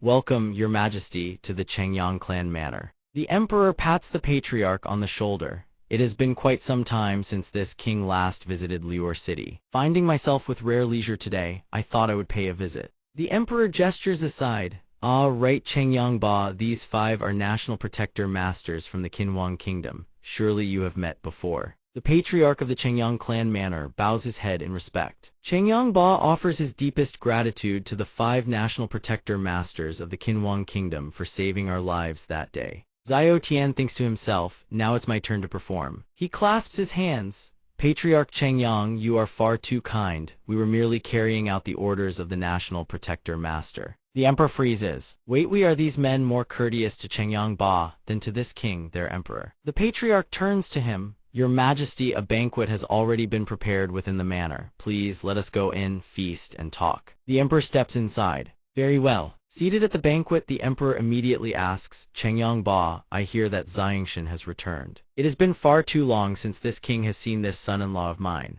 The patriarch of the Chengyang clan manor calls out, Xiangshan, come out at once and pay your respects to his majesty. A young man in white robes steps forward with utmost reverence. Chengyang Xiangshan pays his respects to your majesty. The emperor is overjoyed. Excellent, excellent, no wonder he is this king's son-in-law, truly a dragon among men. A dragon among men. Ziotian thinks, just as I suspected. Tian Liu fixes his gaze intently. The national protector master's true name is indeed Chengyang Xiangshan. The two exchange a glance and share a knowing smile. Absolutely right, this old man is still the sharpest mind around. The emperor grows puzzled when he sees Ziotian and the others suddenly rise to their feet. What are the National Protector Masters? They stride forward and drop to their knees before Xiangshan. Your subordinates pay respects to the National Protector Master. We useless servants failed to find you, Master. We beg your forgiveness for our incompetence. The Emperor is struck speechless. What did they just call Xiangshan? A staggering realization begins to dawn upon him. Could it be that my son-in-law is the National Protector Master of the Qinhuang Kingdom? Xiangshan addresses Xiao Tian's group. My apologies, when I departed I was in too great a haste and neglected to tell you my real name. He helps Xiao Tian to his feet. How are your injuries? Xiao Tian replies, reporting to Master, the wounds of several among us have fully recovered. Xiangshan looked up. Well then, that's wonderful. Suddenly someone interjected. Xiangshan, what on earth is going on here? The Patriarch of Zhengyang residence was utterly astonished. Xiangshan, why are they calling you the Protector State Master? Could it truly be you? Xiangshan rushed over to calm him. Father, please sit down first, do not agitate yourself. I am indeed the Protector State Master of the Qin Emperor Kingdom. The Emperor trembled with excitement. The Jesum Kingdom is finished this time. Your husband is truly extraordinary. He shot to his feet. Dear son-in-law, you've kept this hidden from us for far too long. The white-haired elder leaned in and whispered into the Patriarch's ear. Patriarch Baidao has arrived. A shadow of worry crossed Xiangshan's face. Father, what has happened? The man clad in red robes, accompanied by a long-bearded elder, turned to Xiangshan. Uncle, you've come. Xiangshan murmured under his breath. Uncle. Memories surfaced from his childhood, his mother introducing this uncle to him for the first time. The Emperor spoke. Is Bai Dao still nursing a grudge over that incident? The man in red lowered his head. Yunshan and I have tried persuading him many times, but he stubbornly insists on revenge. But where is Deshu at the moment? He turned to question the elder beside him. Butler De answered, according to the master's orders, he is in the 4th Madam's chambers. The man in red addressed Xiangshan urgently. Xiangshan, go quickly, your mother is with your uncle in her chambers. You must persuade him to let go to abandon his vengeance. The enemy is not someone we can afford to provoke. Xiangshan froze upon hearing this. He furrowed his brows and lowered his head, pondering his uncle's predicament, then replied, understood. Father, I'll go at once. The golden-haired man spoke to the Emperor. Your Majesty, there is truly no need for such worry. The Protector State Master's strength can be considered first or second across the entire continent. The black-haired man beside him nodded in agreement. Indeed, moreover, with the full backing of our Qin Emperor Kingdom, unless one's cultivation base reaches the Saint King realm, they will certainly pose no threat to the Protector State Master. The Emperor closed his eyes and spoke. But the Bai family's enemy is someone that even Saint King realm experts cannot resolve. The two men jolted in shock. What? The 4th Madam's chambers. Xiangshan pushed open the door and stepped inside. Mother, his mother waved him over. Xianger, come quickly greet your uncle. Seated beside her was Xiangshan's uncle, tall, imposing man with his hair half bound into a topknot. Xiangshan approached the two of them. He cupped his fists in salute. Uncle. Without warning, his uncle lunged forward, launching a sudden attack while Xiangshan's guard was down. Xiangshan swiftly circulated his chi to defend. The two strikes collided with a thunderous crack before both parties instantly separated. His uncle spoke, manipulating the natural essence of heaven and earth. Xiangshan, you have truly reached the heavenly Saint Master realm. The two simultaneously withdrew their techniques. His mother flew into a rage and rapped her brother squarely on the head. If you dare lay a hand on my son again, do you believe I won't sever our blood ties for the sake of justice? His uncle whimpered, rubbing his head. Little sister, I was merely measuring Xiangshan's true strength, but his mother remained unforgiving. She stepped forward and wrapped her arms protectively around her son. Even so, it is not allowed. What if you had injured Xianger? He smiled to placate her. Mother, rest easy, your son knows his limits. His uncle spoke, his tone heavy with emotion.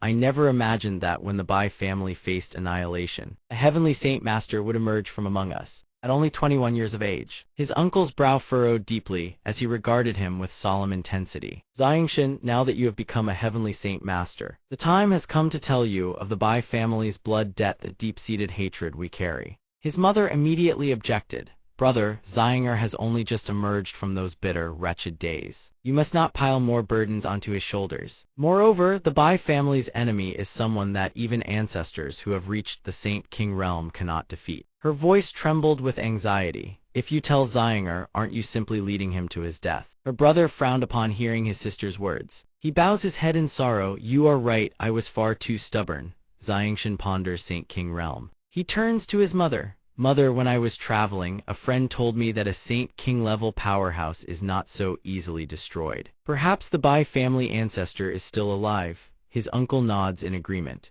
Indeed, Xiangshan's words are not without reason. Perhaps the ancestor still lives in this world. Xiangshan says, Uncle, rest assured, I am not only a descendant of the Zhangyang residents but also a descendant of the Bai family. I will avenge the Bai family. The uncle pats his shoulder and smiles warmly. Good, my good nephew, with these words from you. This uncle is already deeply satisfied. His mother speaks up.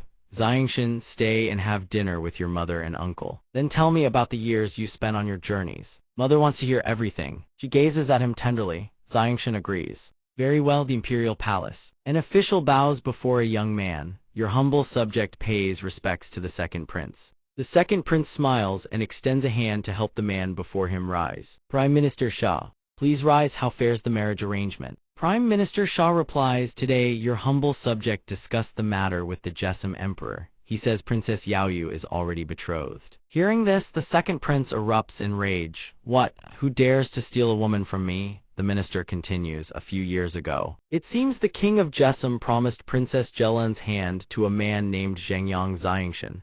The second prince frowns. Zhangyang Xiangshan. The minister adds, the fourth young master of the Zhangyang residence. The prince gnashes his teeth. This Jessom king truly cannot tell good from bad. Our Sky Eagle Kingdom has graciously offered an alliance through marriage, and that alone was an honor we bestowed upon them. Not only does he fail to cherish this opportunity, he has the audacity to humiliate us and rob us of our face. Prime Minister Shah strokes his beard. Second prince, please calm your anger. This marriage arrangement is a task bestowed upon this old subject by His Majesty the King. This old subject shall spare no effort to see it through. The prince declares proudly, Princess Yaoyu is destined to be mine. No one can steal her from me. His gaze fixes upon the portrait of Princess Yaoyu. The maiden possesses long silver hair, eyes blue as an autumn lake, and a peerless beauty that captivates all who behold her. Princess Yaoyu sits absent-mindedly before her mirror. The room falls into silence. The princess broods in sorrow. Xiangshan, where are you now? The princess recalls what happened this morning. The second prince's lecherous face had grinned at her. Princess Yaoyu, this humble one is the second prince of the Sky Eagle Kingdom. She curses inwardly, why must I be betrothed to someone like him? White Hair asks with a worried expression, Your Highness, shall I help you escape? This servant is certain the king will not blame you for fleeing the betrothal. The princess says indifferently, no need. Even if I leave this place, where could I possibly go? A voice sounds from beyond the door. Yuer, may your imperial father come in. The princess replies in a choked voice, come in, father. Yuer has not yet retired. White Hair bows and says, Your Majesty, this servant shall go prepare evening tea for you and the princess. The emperor blames himself inwardly. It seems Yuer does not fancy Zhangyang Xiangshan, but for the sake of the Jessom kingdom, I have no choice but to sacrifice her happiness. Yuer, your imperial father understands your feelings, but your father is the ruler of a nation. There are many things that cannot go according to one's heart. The princess cannot conceal her sorrow. Father, your daughter understands. From the day I was born into the royal family, my fate has no longer been in my own hands. The emperor steps forward to console her, gently stroking her head. Yuer, quickly make yourself beautiful. Tomorrow you shall meet the Zhangyang family and your future husband, Zhangyang Xiangshan. The princess asks in surprise, who? The emperor blinks, puzzled. Zhangyang Xiangshan, don't you know he has returned? The princess replies in astonishment. Xiangshan has returned, since when? And the one betrothed to Mason, he's supposed to be a prince of the Sky Eagle Kingdom. The emperor's eyes narrow sharply, his expression filled with fury. A prince of the Sky Eagle Kingdom is nothing but a worthless wretch. How dare he covet my Yuer? The emperor continues, Yuer, you once met Zhangyang Xiangshan. Several years have passed, and his current achievements have soared to extraordinary heights, reaching a level your imperial father can only look up to. She asks with sparkling eyes, what great feat did Xiangshan accomplish? The emperor speaks with unmistakable pride. Zhangyang Xiangshan is only 21 years old, yet he is already a heavenly saint master. Moreover, he has been appointed the protector state master of the Qin Emperor Kingdom. The princess gasps in disbelief. How is that possible? Father, you're not deceiving Yuer, are you? The princess covers her mouth with one hand, overjoyed. So, the reason the Qin Emperor Kingdom came to our aid is all because of Xiangshan. The emperor raises a hand and laughs with excitement. With Zhangyang Xiangshan, our Jessamine kingdom will surely flourish beyond all measure. The emperor laughs heartily. Yuer, tomorrow you must make your Xiangshan Jej fall head over heels for you. The princess flushes scarlet and scolds him shyly. Father, what are you saying? Before the palace hall, three figures converse in hushed whispers. Elder Gali chuckles. Truly, who would have thought the Protector State Master is the fourth young master of the Zhangyang residence? The Protector State Master smiles and replies, Elder Gali flatters me. Elder Gali offers a thought. Right, Dean Garfu has gone to the Huyan sect. When he returns, we must give him quite the shock. Xiangshan thinks with a trace of unease. If Dean Garfu discovers that the Huyan sect no longer exists, he will truly be frightened out of his wits. The emperor and the princess approach. The emperor introduces cheerfully, Xiangshan, this is my daughter Princess Yaoyu. Xiangshan steps forward and cups his fists in greeting. This one pays respects to Princess Yaoyu. A thought flashes through his mind. Why does this princess bear such a striking resemblance to Yaoyu? Even the name matches the attire. Nephew, go for it. She and Yaoyu are twins, absolutely stunning. The princess blushes shyly. Xiangshan, brother, you're alright, that's wonderful. The emperor speaks. Dear nephew, this is your first time visiting the imperial palace of the Jessamine kingdom, is it not? Let Yuer take you for a stroll around the grounds. The princess bows low. Your daughter obeys the imperial father's decree. The moment the two leave, the emperor and the Protector State Master begin to confer. My dear-in-law, when shall we hold our joyous occasion? The Protector State Master replies excitedly, we'll go discuss with the boy's mother to find an auspicious date. The emperor beams with delight. Yes, yes, yes, I shall send someone to check for an auspicious date at once. A man kneels and reports, Second Prince. Your Excellency, the Prime Minister, the Princess of the Jessamine Kingdom, and a young man of about 20 are heading toward the Imperial Garden. The second prince erupts in fury, his expression twisting as he gnashes his teeth. That young man is surely Zhangyang Xiangshan. The king of this Jessamine kingdom refuses a toast only to drink a forfeit. This prince personally journeyed here only to be treated like this. There is no logic in it. The long-haired advisor at his side fans the flames. It seems the emperor of the Jessamine kingdom has already made up his mind to betroth Princess Yaoyu to that Zhangyang brat. This general shall go find the king and ask him Diriclitos he think nothing of the Sky Eagle kingdom. Say, the prince slams his palm on the table and rises, his face darkening like a storm. Zhangyang Xiangshan, the woman this prince has set his heart upon, is not someone you can defile. The second prince snarls an order at his subordinates, bring your weapons and follow me. This prince wants to see exactly what sort of abilities Zhangyang Xiangshan possesses. The subordinate responds, yes, your highness. The two stroll through the garden. How picturesque the scenery is. The princess speaks shyly, this is the largest garden in the royal palace of the Jessamine kingdom. I love it here. Xiangshan asks Princess Yaoyu. Do you perhaps have a twin sister? The princess turns in surprise. Young Master Xiangshan, why would you say such a thing? His gaze is resolute. I once met a girl who bore a striking resemblance to you at an academy long ago. She was also called Yaoyu. I wonder, does the princess know her? The princess raises her hand to her lips, her face breaking into a bright smile. Young Master Zhangyang, I am that very Yaoyu from the academy. Could it be you did not recognize me? Xiangshan's eyes widen in shock. He thinks to himself, good heavens, after all these years she has become even more beautiful. No way, she's a princess. Of course she would be this beautiful. The princess lowers her head, fidgeting with her hands. Princess Yaoyu says, young Master Zhangyang, I heard from my father that you have already become a heavenly saint master. His eyes gleam as if struck by inspiration. He nods. Yes, princess. She stammers softly, could you let me experience it? I've never flown on my own before, I've only ever ridden magical beasts. Xiangshan raises his hand. Rich spiritual power gathers in his palm. With a casual flick, he summons the sky flight ability. He extends his hand. Princess, please. She reaches out shyly. Don't suddenly call me princess, keep calling me Yuer, it feels strange otherwise. He smiles gently. All right, Yuer, hold on to my hand tightly.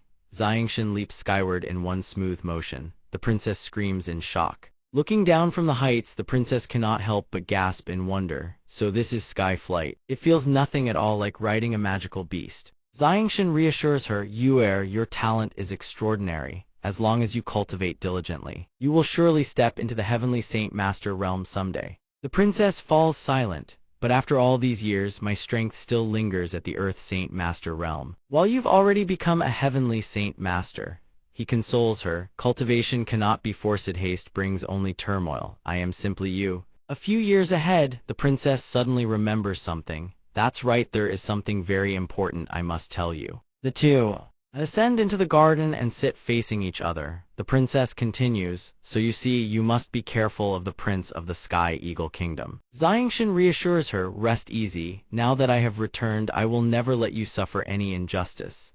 A voice echoes from behind. Princess Jessamine, what a coincidence meeting you here. The princess rises in anger. Second prince, what is the meaning of this? Are you trying to lead soldiers to seize me? He strides forward, waving his hand dismissively, a smile on his lips.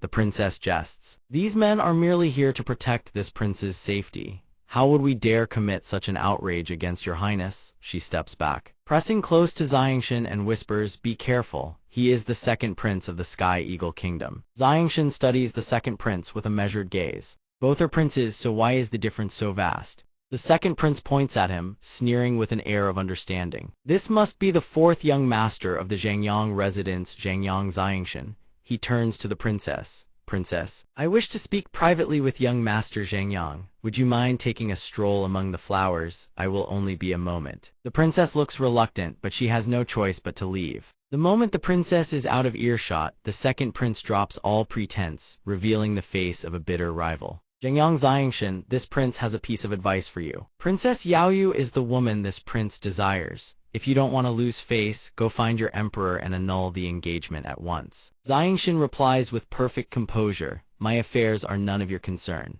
If there is nothing else, I suggest you take your leave. The second prince seethes, Zhangyang Xiangshan, do you intend to bring catastrophe upon the Zhangyang residence? He snarls, it seems you have no idea of the Sky Eagle Kingdom's power. Do you believe I cannot reduce your Zhangyang residence to rubble? Xiangshan's expression darkens, his eyes shifting to a deep, murderous crimson. A flicker of true anger ignites within them. Second prince of the Sky Eagle Kingdom, do you believe that with a single word from me, I could make your kingdom vanish overnight? The second prince slammed the table and roared furiously. How dare this Zhangyang Xiangshan, a brat who doesn't know the heavens from the earth, insult our Sky Eagle Kingdom like this? Guard sees him. I'll drag him back to the Sky Eagle Kingdom for my father to deal with. Xiangshan waved his hand with casual ease, and everything before him shattered into pieces. The second prince bellowed, guards. Guards, where are the guards? Before he could finish turning around, the second prince found every single one of his subordinates sprawled lifelessly across the ground. Stunned, unable to comprehend what had just transpired, he stammered in horror, what just happened?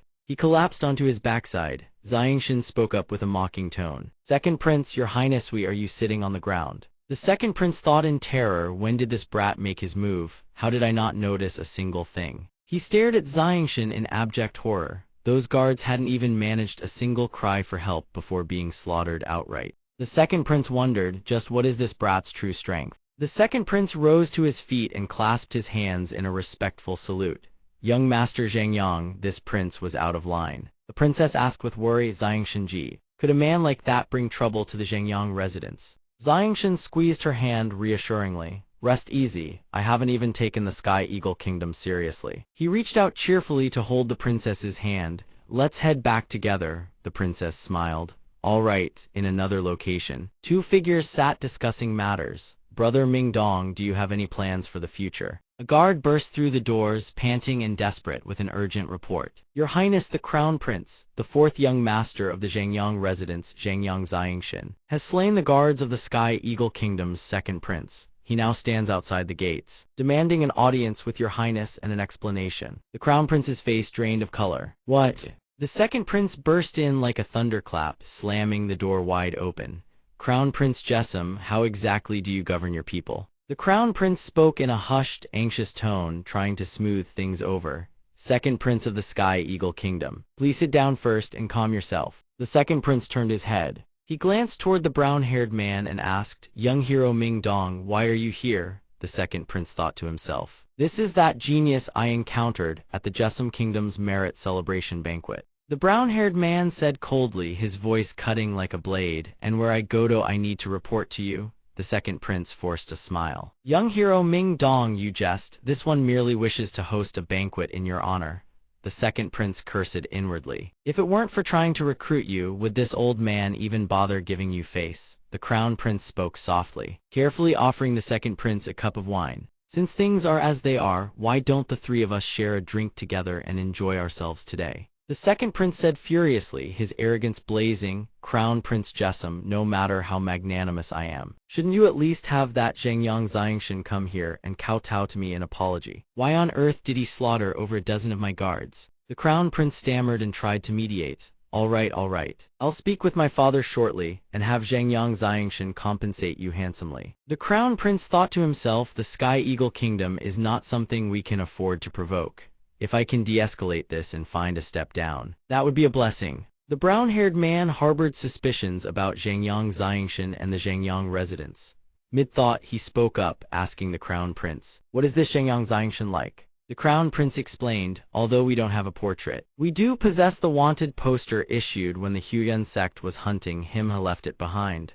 "May I see the wanted poster?" Ming Dong asked. The crown prince summoned a palace maid. "Go fetch the wanted poster." The palace maid answered, "Yes, Ming Dong Dianxia." The palace maid approached, bowed her head, and presented the wanted poster image to Ming Dong. Ming Dong couldn't help but startle, so shocked that he spat out the water in his mouth. Ming Dong thought, "Isn't this Giant Chen? So that's why I searched the entire kingdom for 3 days and not a single soul had ever heard the name Giant Chen. To think your real name is Zhengyang Xiangshan. I'm truly a fool. If he weren't the son of Baron Zhengyang, how could he have been willing to exchange a heaven-tier battle technique with me?" Ming Dong recalled his memories with Xiangshan. "Didn't I help deliver something to Baron Zhengyang, the patriarch of the Zhengyang residents? In Jessom Kingdom, I remember now." Ming Dong's eyes lit up with realization. "Wait, that brat just said he had a conflict with Jian Chen." The second prince saw Ming Dong staring blankly into the distance and asked, "Young hero Ming Dong, what's wrong?" Ming Dong pressed further, "The person you just encountered is Zhengyang Xiangshan, and you had a conflict with him." The second prince replied, "That's right. I originally intended to discuss certain matters with him, but he suddenly attacked me and slaughtered my guards." The crown prince's face betrayed a cunning expression as he thought, "Perfect.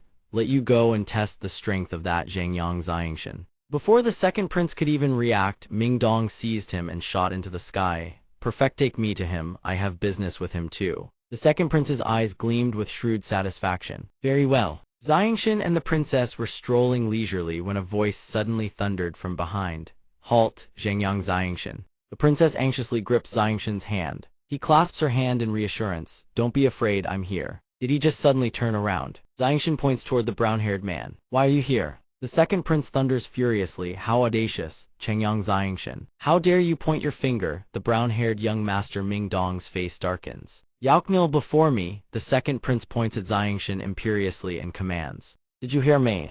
Zhengyang Xiangshan, Ming Dong, kneel. "Damn it, I said kneel." The brown-haired man suddenly snaps, his leg lashing out in a vicious kick straight at the second prince. The second prince's legs buckle as he crashes to his knees on the ground. The second prince stands there dazed, his face drained of color, completely bewildered, still unable to comprehend what just happened. The brown-haired man grins with delight and slaps Xiangshan on the shoulder. "Jian Chen, you brat, you came back and still didn't tell me your real name." Xiangshan laughs cheerfully and scratches his head. "Things were hectic back then, I completely forgot to tell you." He gestures toward the princess and introduces, "Ming Dong, this is Yu Yue of the Jessun Kingdom." Xiangshan turns and points toward Ming Dong. "Princess Yu Yue, this is my sworn brother Ming Dong." Suddenly, a kick slams into the second prince's shoulder. His face turns ghostly pale, drained of every last drop of blood. The brown-haired man's voice drips with mockery. "Jian Chen, does this little brat have a death wish?" The second prince lowers his head and desperately begs for mercy. "Great hero, spare me. This lowly one truly did not know you and Zhengyang Xiangshan were friends."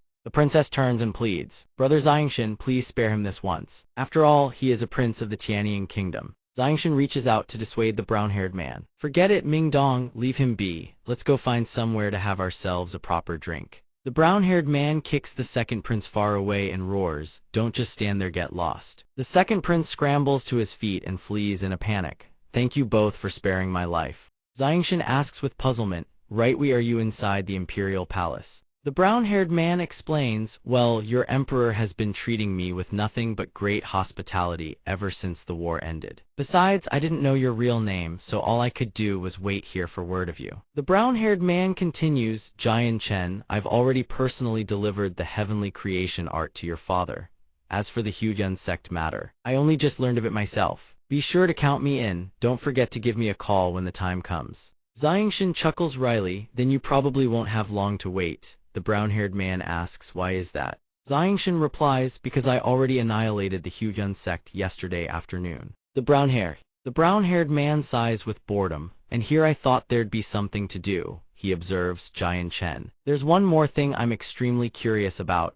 Xiangshan turns to face him. What is it? The brown-haired man whispers slyly. Who's older, the princess or the other young lady? Xiangshan's face flushes red as he falls silent. Scene change, the second prince is in his chambers, slamming the table in fury. Chengyang Xiangshan, today's humiliation I will repay you 100-fold. The long-haired man asks curiously, Your Highness, what happened? Why are you so furious? The second prince rages, those people from the Chengyang clan manor are far too arrogant. He then recounts the entire affair to the long-haired man. The long-haired man protests, how can there be such an unreasonable thing? The long-haired man ponders. No wonder the king of Jesun Kingdom insists on forging a marriage alliance with the Chengyang clan manor. The long-haired man continues, if I'm not mistaken, that Chengyang Xiangshan possesses the strength of a heavenly saint master. The second prince expresses doubt. General Yang, could it be that your negotiations with the king have also failed? The long-haired man replies softly, indeed, but were I in his position I would have done the same. Chengyang Xiangshan's future potential is boundless. There's no telling, may very well lead the Jesun Kingdom into a golden age. The second prince says gravely, this is a grave threat to the Tianying Kingdom. Once the Jesun Kingdom grows stronger, it will certainly endanger our Tianying Kingdom. Therefore, Chengyang Xiangshan cannot be allowed to live. The long-haired man brings his hand to his chin, a calculating expression settling across his face. Indeed, this old minister shares the same thought. Chengyang Xiangshan has committed such a monstrous act of treason, it just so happens we can use this as a convenient pretext. Scene change, back in the palace hall, the emperor and the national protector master are seated when Xiangshan finally returns. Your Majesty, I have returned with Princess Yue. The emperor beams with delight, his eyes brightening. My dear son-in-law, you and Yue are no longer young. Choose an auspicious day and settle the matter of your marriage as soon as possible. Xiangshan replies solemnly, Your Majesty, during this period, this subject has many pressing matters to attend to. This truly is not the time to discuss marriage. I humbly ask that you postpone this union. The emperor's face flushes red as a chili pepper. He speaks with anger, my dear son-in-law. Before he can finish, the princess also speaks up. Your daughter humbly agrees to postpone the marriage as well. The emperor shakes his head wearily, thinking, for now, I can only go along with their wishes. The emperor waves his hand and replies, very well. Since both of you wish to postpone this marriage, then we shall delay it for a time. Scene change, at a private manor, a figure cloaked in black stealthily leaps onto the rooftop, lying in wait. Xiangshan, did you refuse little Yue again today? Your mother thinks that girl is quite wonderful. Xiangshan replies wearily, Mother, please go to sleep first. Your son will explain everything tomorrow. His mother responds helplessly, very well. Then tomorrow I'll bring up the marriage again. Xiangshan replies, 3 parts helpless and 7 parts doting. I understand, mother, please go rest. After the conversation, Xiangshan returns to his room, exhausted. He sits down and diligently circulates his spiritual power. Unbeknownst to him, a figure in black has already appeared on the rooftop above, holding a small vial in his hand. He gently uncorks it and swiftly pours a large quantity of powder down into the room below, right where Xiangshan sits. A gleam of triumph flashes in his eyes as he thinks to himself, success. Jian Chen is deep in concentration, cultivating. When he is ambushed, Somyeon has laced his room with a sedative. Seeing the drug take effect, the assassin draws his blade, crashes through the rooftop, and lunges at him. A single thought races through his mind, die. He brings the blade slashing down at Jian Chen's neck, but it fails to pierce through. His eyes widen in shock. What is this? How can this be? Jian Chen opens his eyes and regards him coldly. How rare indeed, dark attribute Saint Force. At that moment, a ring of azure light encircles Xiangshan. The assassin leaps back in alarm, his gaze fixed on the surging sword chi. He stares at Jian Chen in terror, drenched in cold sweat. You knew I was here all along. Jian Chen smiles with absolute confidence. Of course, if not for my mother's worries. The moment you set foot in the Chengyang clan manor, I would have killed you. The assassin bolts desperately from the room. Seeing this, Jian Chen furrows his brow and channels his spiritual power. You want to run? Do you think it's that easy? He surges forward like a raging gale, leaving only afterimages in his wake, but still, the assassin cannot escape.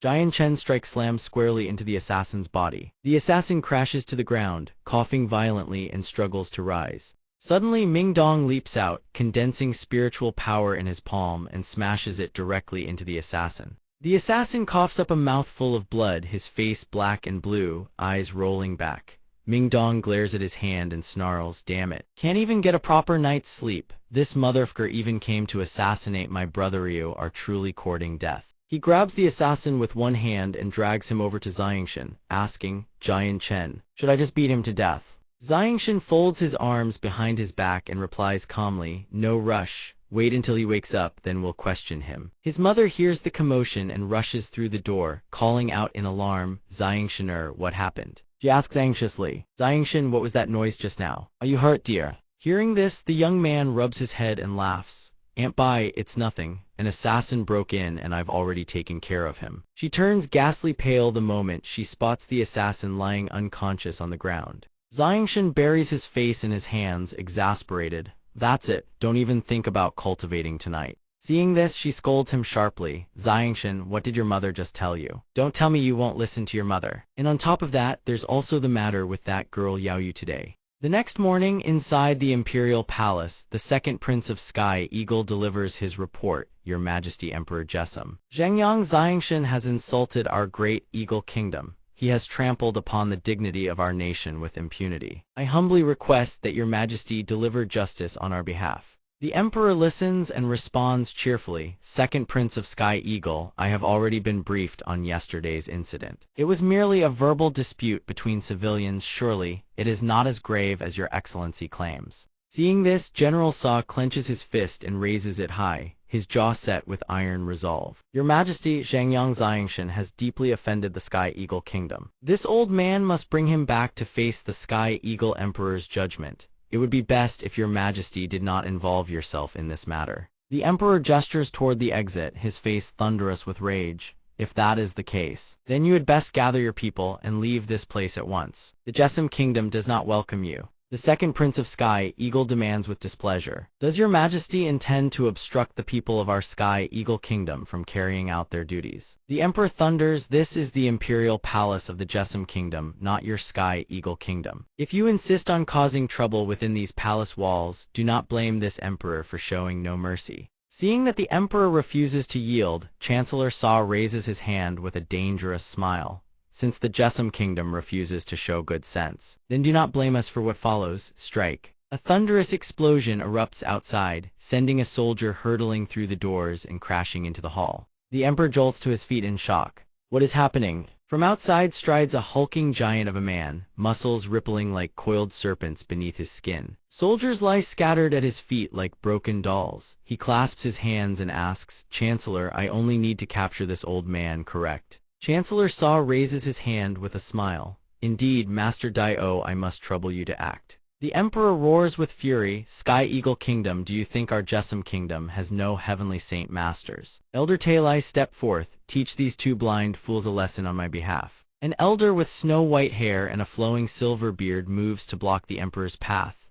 "As you command." He immediately turns to the imperial guards. "Report to the Zhengyang residents at once. Tell them to hide Zhengyang Xiangshan. Under no circumstances are they to let those people take him away." "Understood." At the Zhengyang residence, sunlight bathes the courtyards in a golden glow. Xiangshan appears with dark, hollow circles beneath his eyes and a blank, exhausted expression on his face. The young man points at him, clutching his stomach in laughter. "Now I finally understand why you never want to stay at that place." Xiangshan's face twists in exasperation. "Wasn't it all because of you?" Suddenly someone cries out in a frantic voice, "Zhengyang fourth young master. Zhengyang fourth young master." A guard sprints over in a frenzy to report, "Young master. The second Prince of Sky Eagle has brought men before His Majesty, and is demanding your surrender. His Majesty sent me to warn you. He says to hide at once. He will hold those people back for you." Hearing this, Xiangshan furrows his brow. The second Prince of Sky Eagle. Since they are courting death, then they should not have come. Two elders clash with reckless fury, trading devastating martial techniques in a storm of explosive chi. Elder Talai surges forward, unleashing an earth-tier battle technique, the Wind God Fist. The bald brute refuses to back down. He snarls, "You dare brandish such a mediocre technique before a true master." He erupts with a heaven-tier battle technique, the Tyrant King Fist. Even in the heat of battle, he does not forget to taunt. Let me show you the gulf between you and me. Seeing the bald brute go all out without reservation, the old man's face drains of color. Not good. While the elder is still reeling in panic, a hand shoots out from behind and intercepts the crushing blow for him. The white-haired figure turns around, questioned about his identity as the fourth young master of Zhangyang. He ignores the young man's words entirely and sends the bald man hurtling far away. Only then does he turn back to offer his greetings. Elder Zali, you have suffered greatly, leave the rest to me. The elder replies humbly, it is this old man who should be thanking the fourth young master for saving his life. With those words, he lifts the elder into his arms and turns to address the emperor. Your Majesty, leave this matter to me. The emperor replies with reassurance, dear son-in-law, I entrust this matter to you. Suddenly, a furious young man appears out of thin air, his expression twisted with rage. Zhangyang Xiangshan, I thought you would hide forever, so you've finally shown your face. Xiangshan retorts without hesitation. If you lead your people and leave right now, I can let bygones be bygones, otherwise, you will reap the consequences. Chancellor Xia, standing beside the young man, speaks up. Zhangyang Xiangshan, do you truly wish to make an enemy of our Sky Eagle Kingdom? Do you have any idea what kind of empire you are dealing with? Xiangshan warns with undisguised irritation. If you continue to be this arrogant, do you really believe I cannot ensure that not a single one of you leaves this royal palace of the Jessim Kingdom alive? Very well, it seems the Jessim Kingdom has chosen to become an enemy of the Sky Eagle Kingdom. Chancellor Xia turns to call upon the bald elder. Elder Jiao, the Jessim Kingdom has determined to stand against the Sky Eagle Kingdom. Please lend your strength help His Majesty eliminate these enemies. The bald man assures him, rest easy Chancellor Xia. This old man will capture every last one of these commoners and drag them back to the Sky Eagle Kingdom, awaiting His Majesty's command. The words barely leave his lips before he hurls his fist forward, rocketing toward his target. Brat, prepare to die. Below, Xiangshan has already gathered enough spiritual power to engage the bald man in direct combat. A thunderous explosion rends the air. The surrounding atmosphere is violently forced outward as two streams of power collide, filling the space with an oppressive, crushing pressure. The bald man demands in disbelief, you can manipulate the elemental chi of heaven and earth. You are a heavenly saint master. Xiangshan sneers, so what? Didn't your master tell you? Don't lose focus or you'll die even faster. With those words, he rockets straight toward the bald man. Unwilling to be outdone, the bald man roars and charges headlong into him. The two swords collide, producing a piercing, ear-splitting clang. Though the fight has only just begun, the scales already tip in Xiangshan's favor, for the bald man's blade is slowly cracking, splintering apart. He gasps for air, then cries out in horror, I am impossible, Thisho, can this be? You dare destroy my saint weapon. Xiangshan retracts his saint weapon and launches a devastating palm strike straight upward. The bald man barely dodged some moments' hesitation, and he would have crossed into his next life. Before the bald man can even steady himself, Xiangshan unleashes two consecutive lethal blows, Heaven Tier battle technique, Blazing Cloud Palm. In the blink of an eye, Xiangshan has already retreated 100 meters from the bald man. The bald man trembles violently. And no, impossible, I am a third-turn heavenly saint master. How could I possibly lose to a brat like you? Suddenly, Xiangshan speaks up. Do you know Taya of the Huyan sect? The bald man startles, his mind racing. Senior Taya, you know him. Xiangshan replies, 3 days ago he had also reached the third-turn heavenly saint master level. I killed him yesterday. Unable to believe his own ears, the bald man retorts, You're lying, a third-turn heavenly saint master cannot be killed so easily. Xiangshan continues, I know not only you won't believe it, the ones watching below won't believe it either. Having said this, Xiangshan begins to draw upon his spiritual power. A flash of killing intent blazes in his eyes. Then I'll just have to kill another third-turn heavenly saint master so they know I am not someone to be trifled with. Hearing this, the bald man shakes like a leaf, pleading desperately.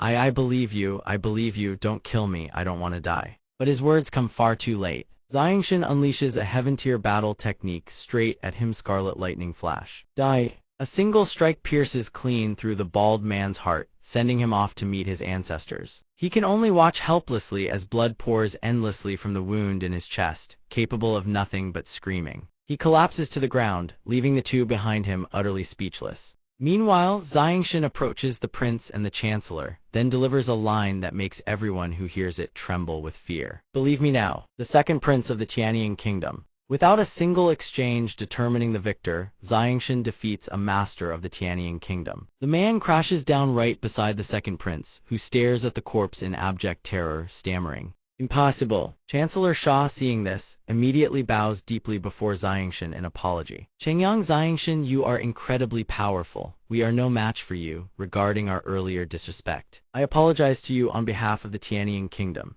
Xiangshan gazes at him in silence. The old man immediately turns, seizes the second prince, and moves to leave. "We will depart from the Jessen kingdom at once." Ming Dong stands with his arms crossed, watching the two of them. "Stop right there, Tianying kingdom. Do you truly think Ming Dong's brother is that easy to bully?" His words catch them completely off guard. Chancellor Sha's expression darkens as he clasps his hands toward Ming Dong. "Young Master Ming Dong, for the sake of diplomacy between our two nations, could you spare the second prince a path of survival?" Ming Dong regards them with contempt. A puny kingdom like Tianying dares to be this arrogant. Furthermore, the two nations, do you believe I could rally forces to annihilate the Tianying kingdom right now? The second prince and Chancellor Sha turn deathly pale, staring at Ming Dong. "Jian Chen, how do you intend to deal with them?" Xiangshan glances toward the Emperor of Jessen, pondering. The Jessen kingdom has just endured a great war. It cannot afford to be ravaged by another. He waves his hand. "Ming Dong, let them go." Ming Dong looks at him in disbelief. "You're letting them leave just like that?" Xiangshan replies. "Let them go, I have my own plans." Hearing this, Ming Dong promptly kicks the second prince square in the backside. "You'd better hope I never see you again, or next time won't end this easily." Several days later, at a tavern, a young man in yellow robes sits by the window drinking. It is Du Gufeng. He recalls that not long ago someone had told him Jian Chen had returned to the Jessen kingdom. "If you want to find him, just go. Things are getting lively over there, you're sure to enjoy the excitement," the young man in black robes had said. Du Gufeng rests his arm on the windowsill, gazing down at the streets below. "Why is it that everywhere I go, there's nothing but peace? Not a single hint of turmoil?" He recalls how he once scoured every corner searching for Jian Chen. Du Gufeng asks a passerby, "Excuse me, do you happen to know someone named Jian Chen?" The man scratches his head. "Never heard of him." He furrows his brow. Even in Liuer City, not a soul has heard of Jian Chen. From a distance, Du Gufeng overhears two patrons at the neighboring table discussing recent events in the Jessen kingdom. One says, "Did you hear? They say the fourth young master of the Chengyang clan manor has slain a third cycle heavenly saint master." The other gasps, "Heavens above, the fourth young master of the Chengyang clan manor is that powerful." Du Gufeng immediately dashes to their table, startling both patrons. "Hey, you two, this fourth young master of Chengyang, where is he?" Before long, Du Gufeng stands before the gates of the Chengyang clan manor. Two guards stand watch at the entrance. The guard on the right raises his hand to block his entry. "Halt, this is the Chengyang clan manor. Without an invitation, no one is permitted to enter." He plants his hands on his hips and declares boldly, "I am Du Gufeng, here to challenge the one called Chengyang Xiangshan to a duel." The guard on the right raises his fist at him in fury. "Insolent fool! The fourth young master's name is not one you are worthy to utter." The guard on the left furrows his brow. "Have you come here to provoke us?" Du Gufeng raises both hands, flustered, and hastily explains, "No, I'm not here to provoke anyone, I truly am here to fight." Xiangshan approaches from afar, surprised to see someone standing before his family's gates. "Du Gufeng, what are you doing here?" Hearing Xiangshan's voice, Du Gufeng immediately spins around. "Jian Chen, I've finally found you." Du Gufeng beams with joy. Beside him, Ming Dong strolls over with a wide grin. Du Gufeng leans in close and whispers, "Jian Chen, I've heard the fourth young master of the Chengyang clan manor is incredibly formidable. Do you know him? I want to fight him." Hearing this, Xiangshan looks at Du Gufeng in surprise. Xiangshan is at a loss with this fellow. "Fine, follow me." He then introduces Du Gufeng to the guards. "This man is my friend. There is no need to stop him in the future." The guards bow and reply, "Yes, sir." Du Gufeng stares at Xiangshan in astonishment. "Jian Chen, you're here as well. Do you know the fourth young master of the Chengyang clan manor?" Ming Dong stands nearby laughing. He flashes a toothy grin at Du Gufeng. "Know him, you could say that." Xiangshan chuckles and puts a stop to Ming Dong's teasing. "Alright, stop messing with him." Ming Dong only laughs harder at this. In the hexagonal pavilion within the garden, Du Gufeng stares at Xiangshan, who sits before him, utterly stunned. "What? You're the fourth young master of Chengyang?" "Xiangshan." Ming Dong laces his fingers behind his head, squinting with a grin. "Well then, I shall now preside over the duel between Du Gufeng and Chengyang Xiangshan." Du Gufeng slumps face first onto the stone table, groaning. Mingdong, stop messing with me. Even before Jian Chen became a heavenly saint master, I was already no match for him. Now that he's a heavenly saint master, how could I possibly stand against him? Xiangshan reassures his friend, come now, don't listen to Ming Dong's nonsense, what brings you here? Hearing this, Du Gufeng replies, I originally planned to spar with you and sharpen my strength, but by the time I arrived, the war was already over. Ming Dong turns to Xiangshan. That's right, Jian Chen, we not recruit Du Gufeng into our mercenary band, it would greatly bolster our strength. Xiangshan nods in agreement. I was thinking the same, I only wonder what brother Du Gufeng thinks about it. Du Gufeng's face lights up, he slaps his left fist into his right palm and immediately agrees. Wonderful. I was just wondering what to do with myself. Xiangshan suddenly grows pensive. Speaking of which, I wonder if Dr. An and Yun Zheng, the two who saved my life, have made it to Luor City. Mingdong looks at him and says, tomorrow I'll send word to the city lord's manor to have them inspect every person entering the city.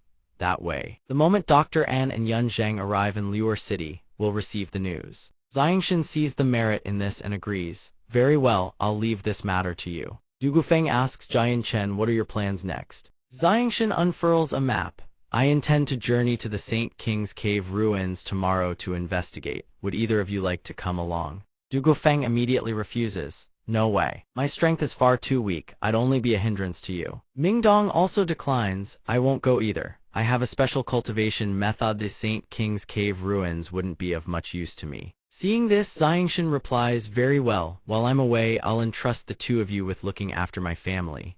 Du Gufeng nods at once. Leave it to me. Mingdong also assures him, no problem, rest easy. Xiangshan soars through the sky toward the Saint King's Cave ruins. Below him stretches a vast, verdant forest dotted with scattered homesteads. He flies while studying the map. Judging by the marked coordinates, this should be the place. Xiangshan gazes downward. Something catches his eye. From above, he spots a towering pagoda nestled within the terrain. He flies closer, brow furrowed in curiosity. Hidden deep within these mountains, there's a sect. A voice suddenly rings out. A friend arrives from afar. Is that not a joy? A figure with a snow-white beard and hair materializes within the tower and speaks. One who journeys from afar is a guest. If your excellency would not disdain it, please come and rest at my Kingson pavilion. He descends, clasps his hands, and bows in response. This old sir does not yet know whether this one is a man of virtue or a villain. To invite me in upon our very first meeting, surely your judgment of character is that keen. The old man strokes his beard and chuckles warmly. My Kingson pavilion is as poor as a church mouse, nothing at all like those wealthy sects out there. There is simply nothing here worth your while. Moreover, all the disciples within the pavilion are wholly devoted to their cultivation. There are no schemers among them. You are overthinking things, young friend. He clasps his hands and bows courteously. In that case, this one shall trouble you for a moment. He follows the old man inside, his gaze sweeping across the surroundings. Inside, disciples sit in focused meditation.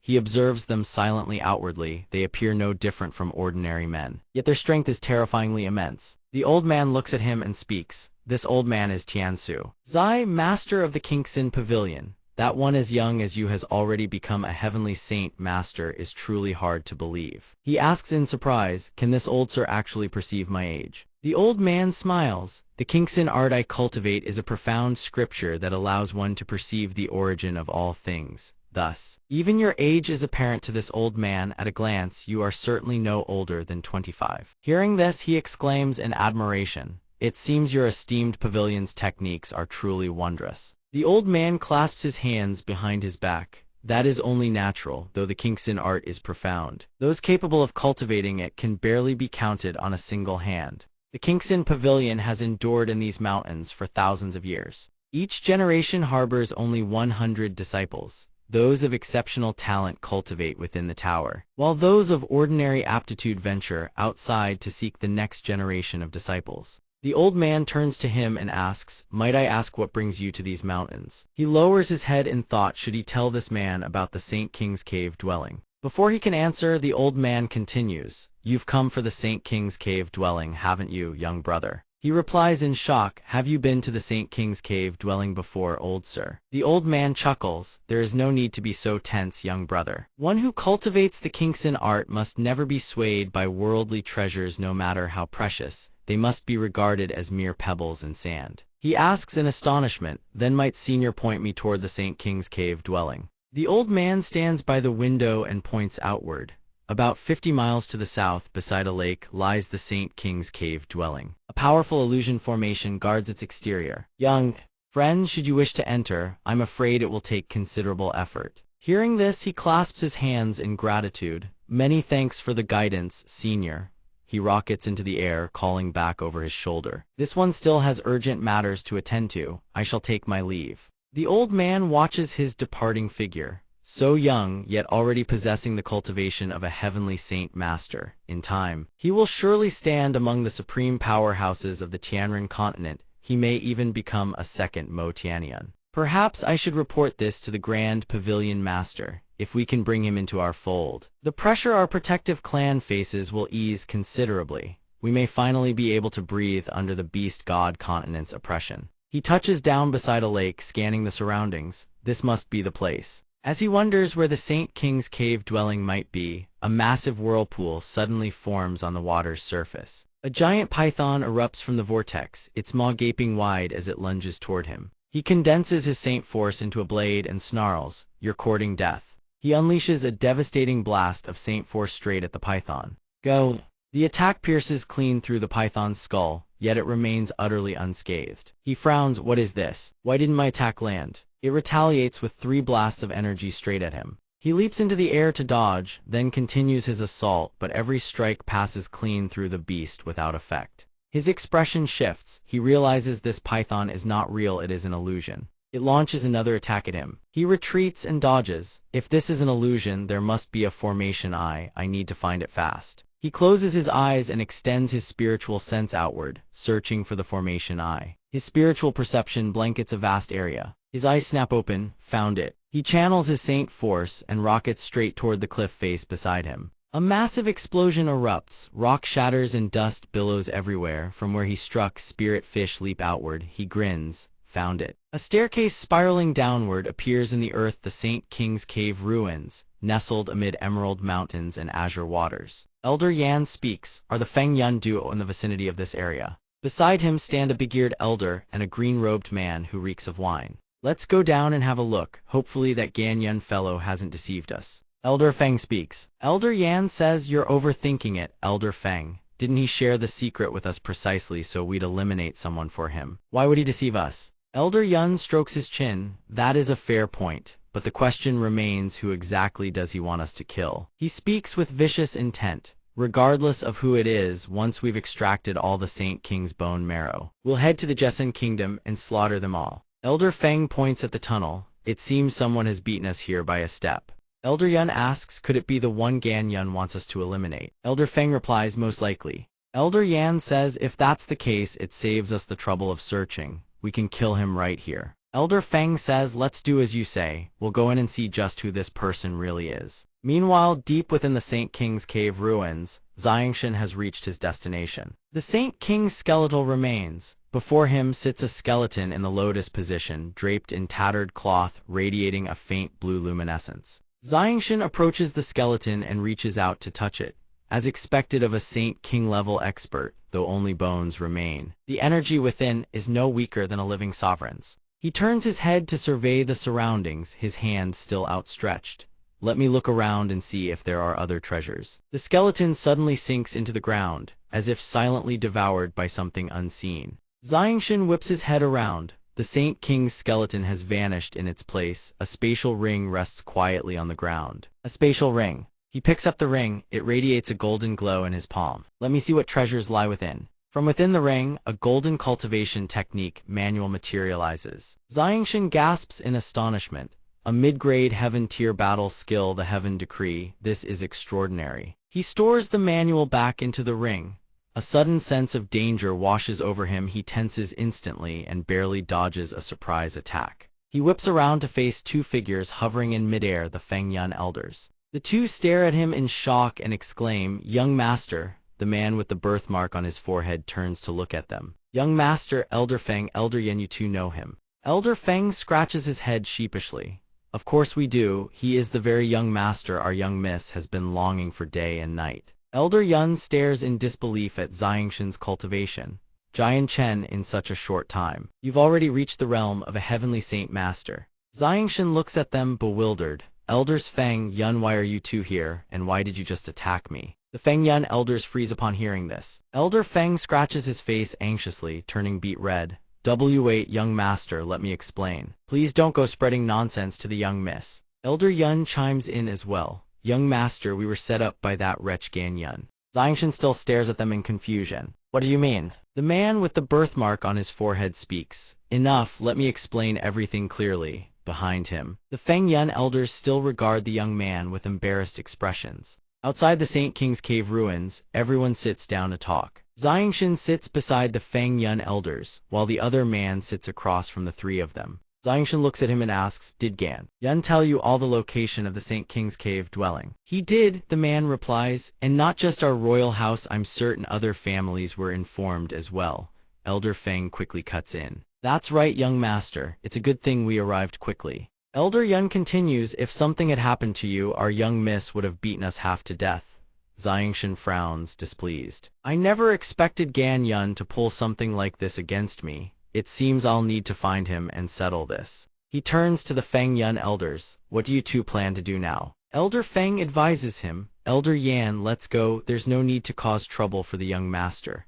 Elder Yun adds, "Elder Yan, heed my counsel, this matter runs deeper than any of us can fathom. You hold no certainty of the outcome, we should leave at once." Elder Yan glares at them both with contempt. "Nonsense. Even a pair of bootlickers like you two know full well that a fight today is out of the question." Elder Yan clasps his hands toward Xiangshan. "Jian Chen, I Yan Lai am not one who fails to recognize a debt of gratitude. Thank you for helping our young miss at the mercenary assembly. Today's incident was a misunderstanding. I hope you will not take it to heart." He rises and clasps his hands toward the three of them. "Senior Yan Lai, Senior Feng, Senior Yun, many thanks. This one still has matters to attend to and must take his leave." Elder Feng pulls him back. "Wait, Jian Chen, this old man has something to say to you." Xiangshan looks at him and asks, "What is it?" Elder Feng leans in and whispers into his ear. "Ever since returning from the mercenary assembly, the young miss has grown more withdrawn and taciturn, often drifting into silence by herself. Whenever you have free time, do pay a visit to the imperial palace." Xiangshan raises an eyebrow and nods in agreement. "Very well understood." He waves to the two elders. "Please relay my regards to Miss Huang Luan on my behalf." Elder Feng turns back, laughing heartily and waving his hand.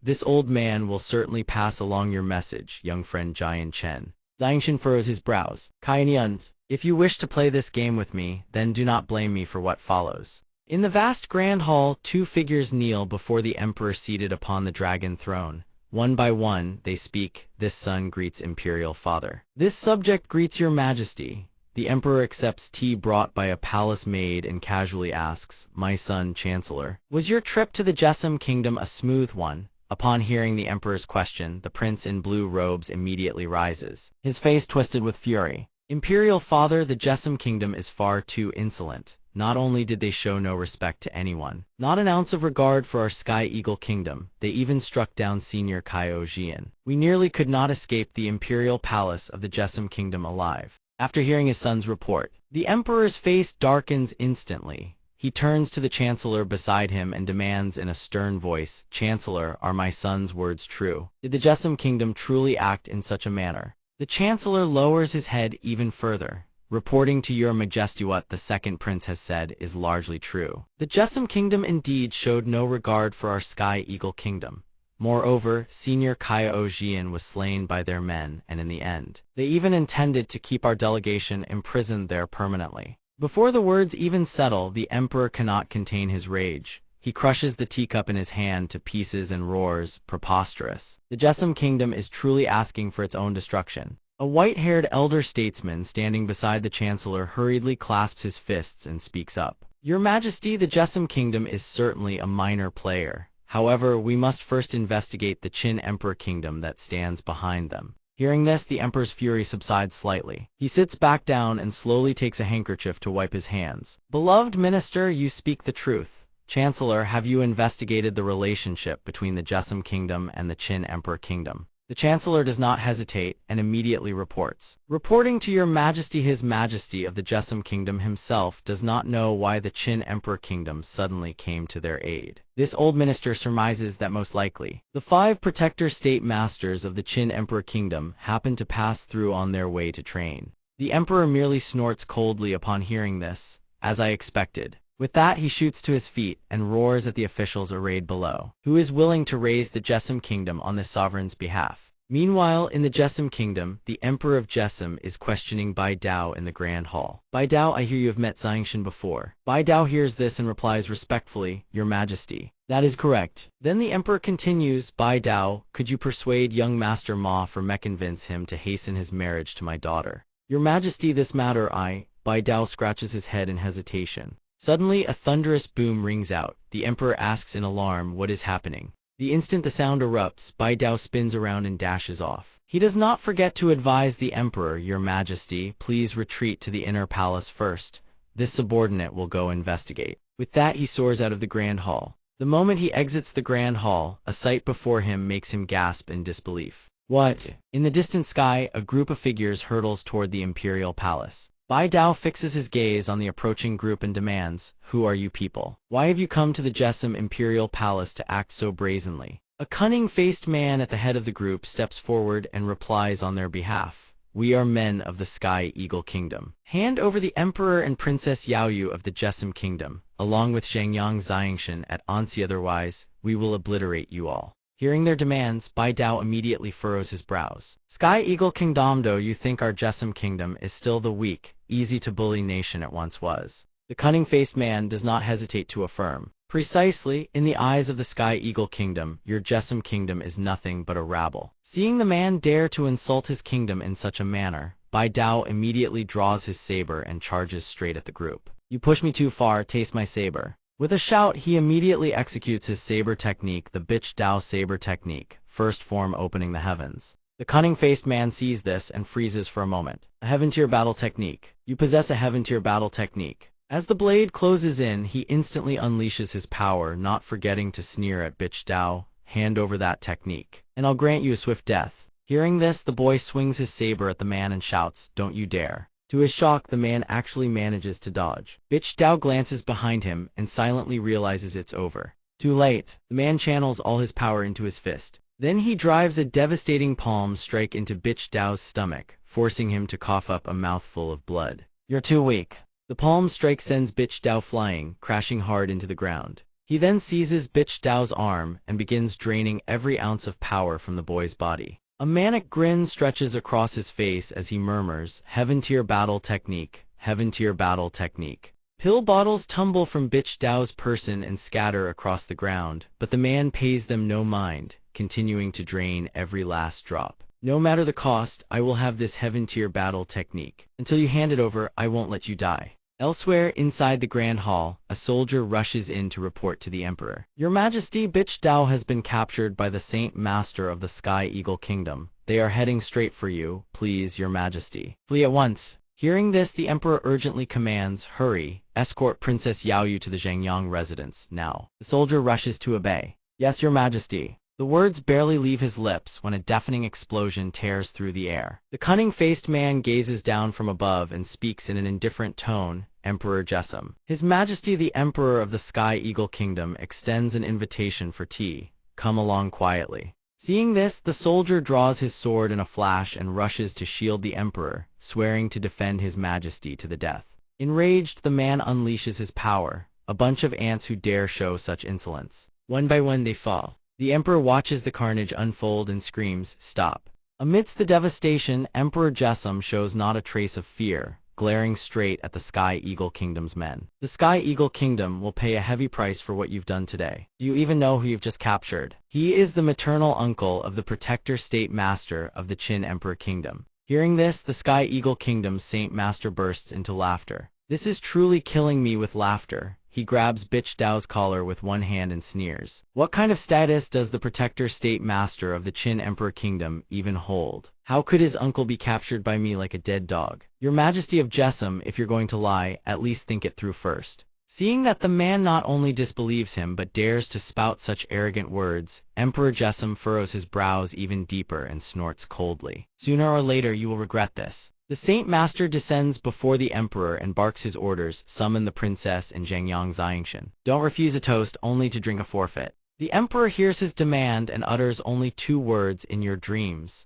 Seeing that Emperor Jessamine remains so stubborn and unyielding, the man abandons all pretense of civility and drives a fist into the emperor's stomach, forcing him to cough up a mouthful of blood. As the emperor collapses face first to the ground, the man plants his foot on the emperor's head. If you won't cooperate, don't blame us. With that, he delivers another vicious kick to the emperor's stomach and shouts, "Let's go." Next stop, the Zhengyang residence. Elsewhere in an elegantly furnished room, 2 women sit conversing. The woman in golden brown robes speaks, "Princess Yaoyu, stay here for now. When that brat returns as his mother, I will personally discipline him." Hearing this, Princess Yaoyu can only stammer a reply. Then the woman who claims to be Xiangshan's mother produces a wooden box from within, revealing a jadeite bracelet. She holds it out toward Princess Yaoyu. "Yaoyu, this is a gift for you. Try it on and see if it fits." Seeing this, Princess Yaoyu hastily waves her hands and says bashfully, "This is far too precious. I cannot possibly accept it." Suddenly, a thunderous roar booms through the air, startling the 2 of them. "Zhengyang Xiangshan, come out this instant." Hearing this, Xiangshan's mother wastes not a single breath. She rushes outside alongside Princess Yaoyu, not forgetting to warn her along the way. "Yaoyu, be careful." Princess Yaoyu asks in alarm, "What's going on?" The moment she steps outside, the ghastly sight before her wrenches a scream from her throat.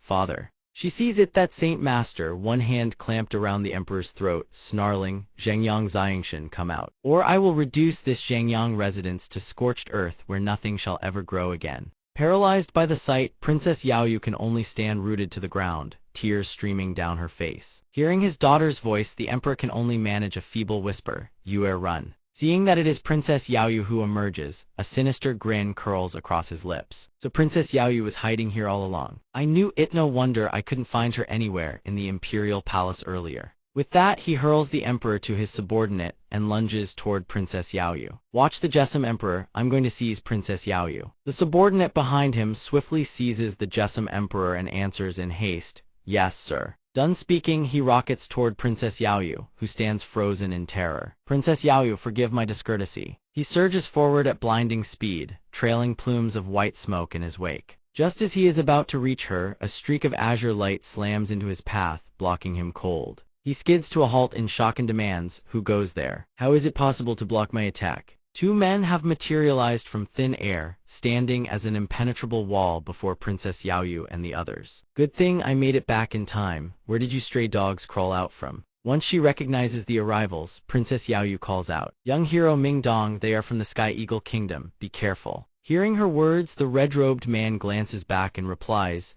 "I should have killed that prince when I had the chance." The other man quickly addresses the 2 of them, "Imperial Ant Bitch, take Princess Yaoyu and go now." They are all Heavenly Saint Master since the battle erupts. Even the energy shockwaves alone could prove lethal to you. Imperial Ant Bitch wastes no words. She turns, grabs Princess Yaoyu by the arm and runs. "Understood, I'll take Yaoyu to the underground shelter at once." Seeing this, the Saint Master extends his hand and surges forward once more. "Where do you think you're running?" Seeing him charge again, the red-robed man channels his power into his fist. He fixes his burning gaze on the Saint Master and snarls, "You are courting death." The Saint Master hears this and shoots a sidelong glance. "What now?" He sees the red-robed man unleash a devastating kick.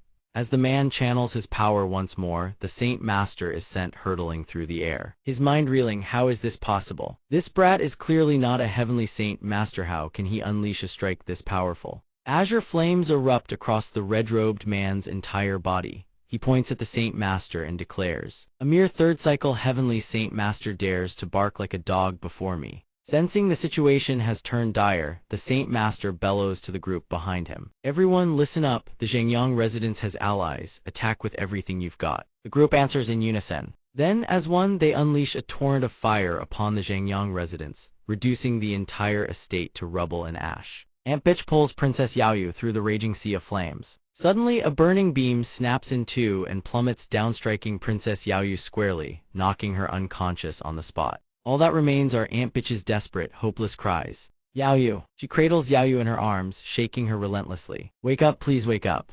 Ming Dong stands amid the wreckage, surrounded by the smoldering ruins of the Zhangyang residence.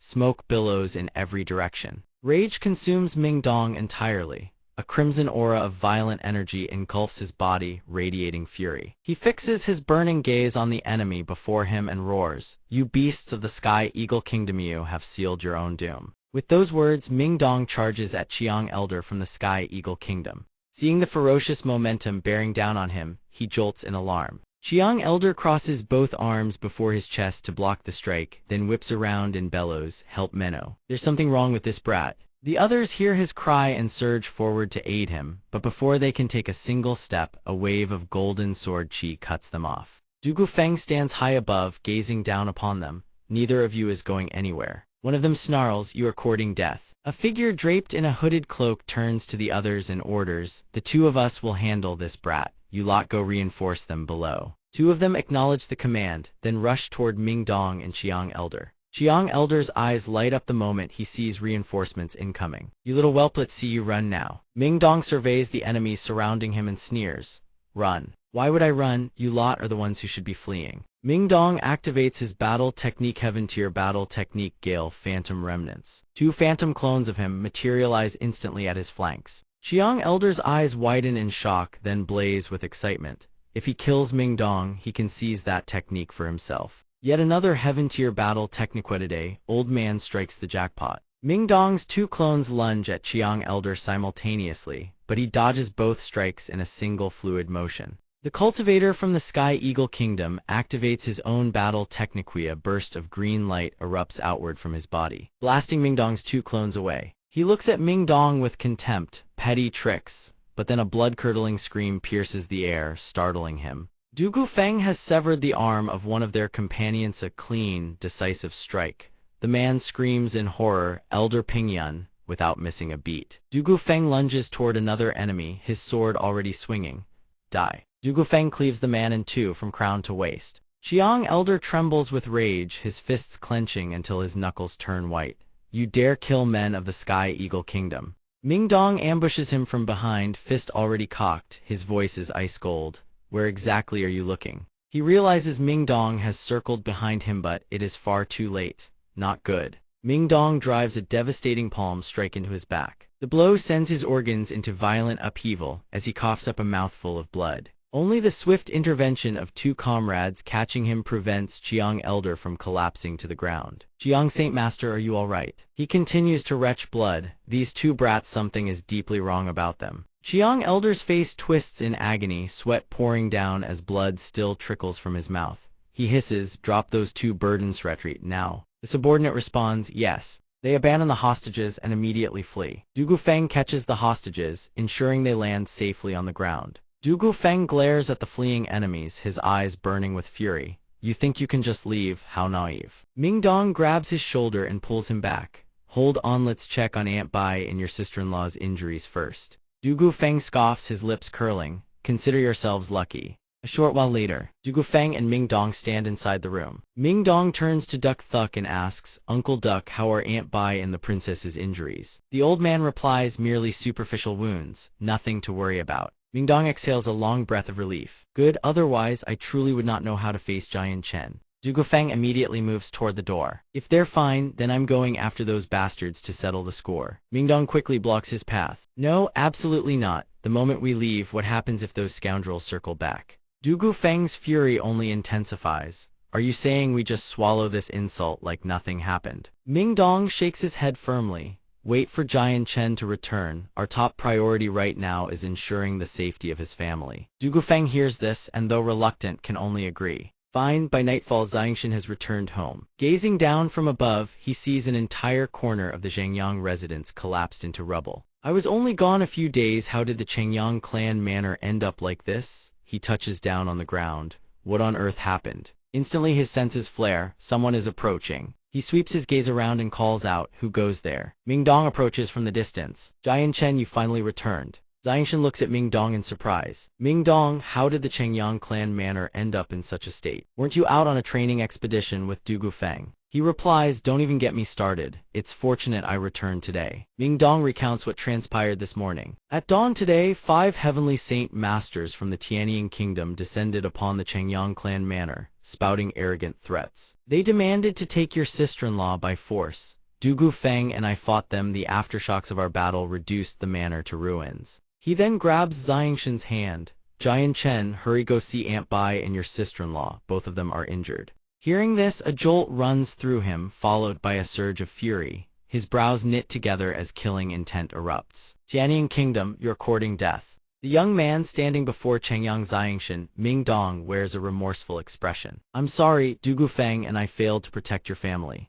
Changyang Xiangshan pats his shoulder consolingly. This is not your fault. What about my mother and the others? The young man strides directly into the room ahead. She's resting inside, follow me. The moment he sees his mother, Changyang Xiangshan joyfully calls out. Madame Jiang Rong opens her arms to welcome him. Xiangshan, you've returned. Seeing the bandaged wounds covering his mother, he cannot help but feel a searing pang of heartache. Mother, your unfilial son has caused you harm. His mother's eyes glisten with tears. I'm fine, hurry and go see Yue, she's gravely injured. Xiangshan gently reassures his mother. Mother, rest easy. Now that I've returned, everything will be fine. His mother leads him into a room where a young woman lies motionless on the bed. He sits at the bedside, his expression sharpening with scrutiny. Xiangshan softens his gaze, trying to set his mother's heart at ease. Mother, don't worry, the princess's injuries will heal quickly. Let me treat her first. A weight visibly lifts from his mother's shoulders. You're not deceiving me, are you? He suddenly reaches out and gently touches the wound on his mother's forehead. Having assessed his mother's condition, he advises, Mother, please go rest. Let me treat Princess Yue. His mother nods. Very well, then I won't trouble you any further.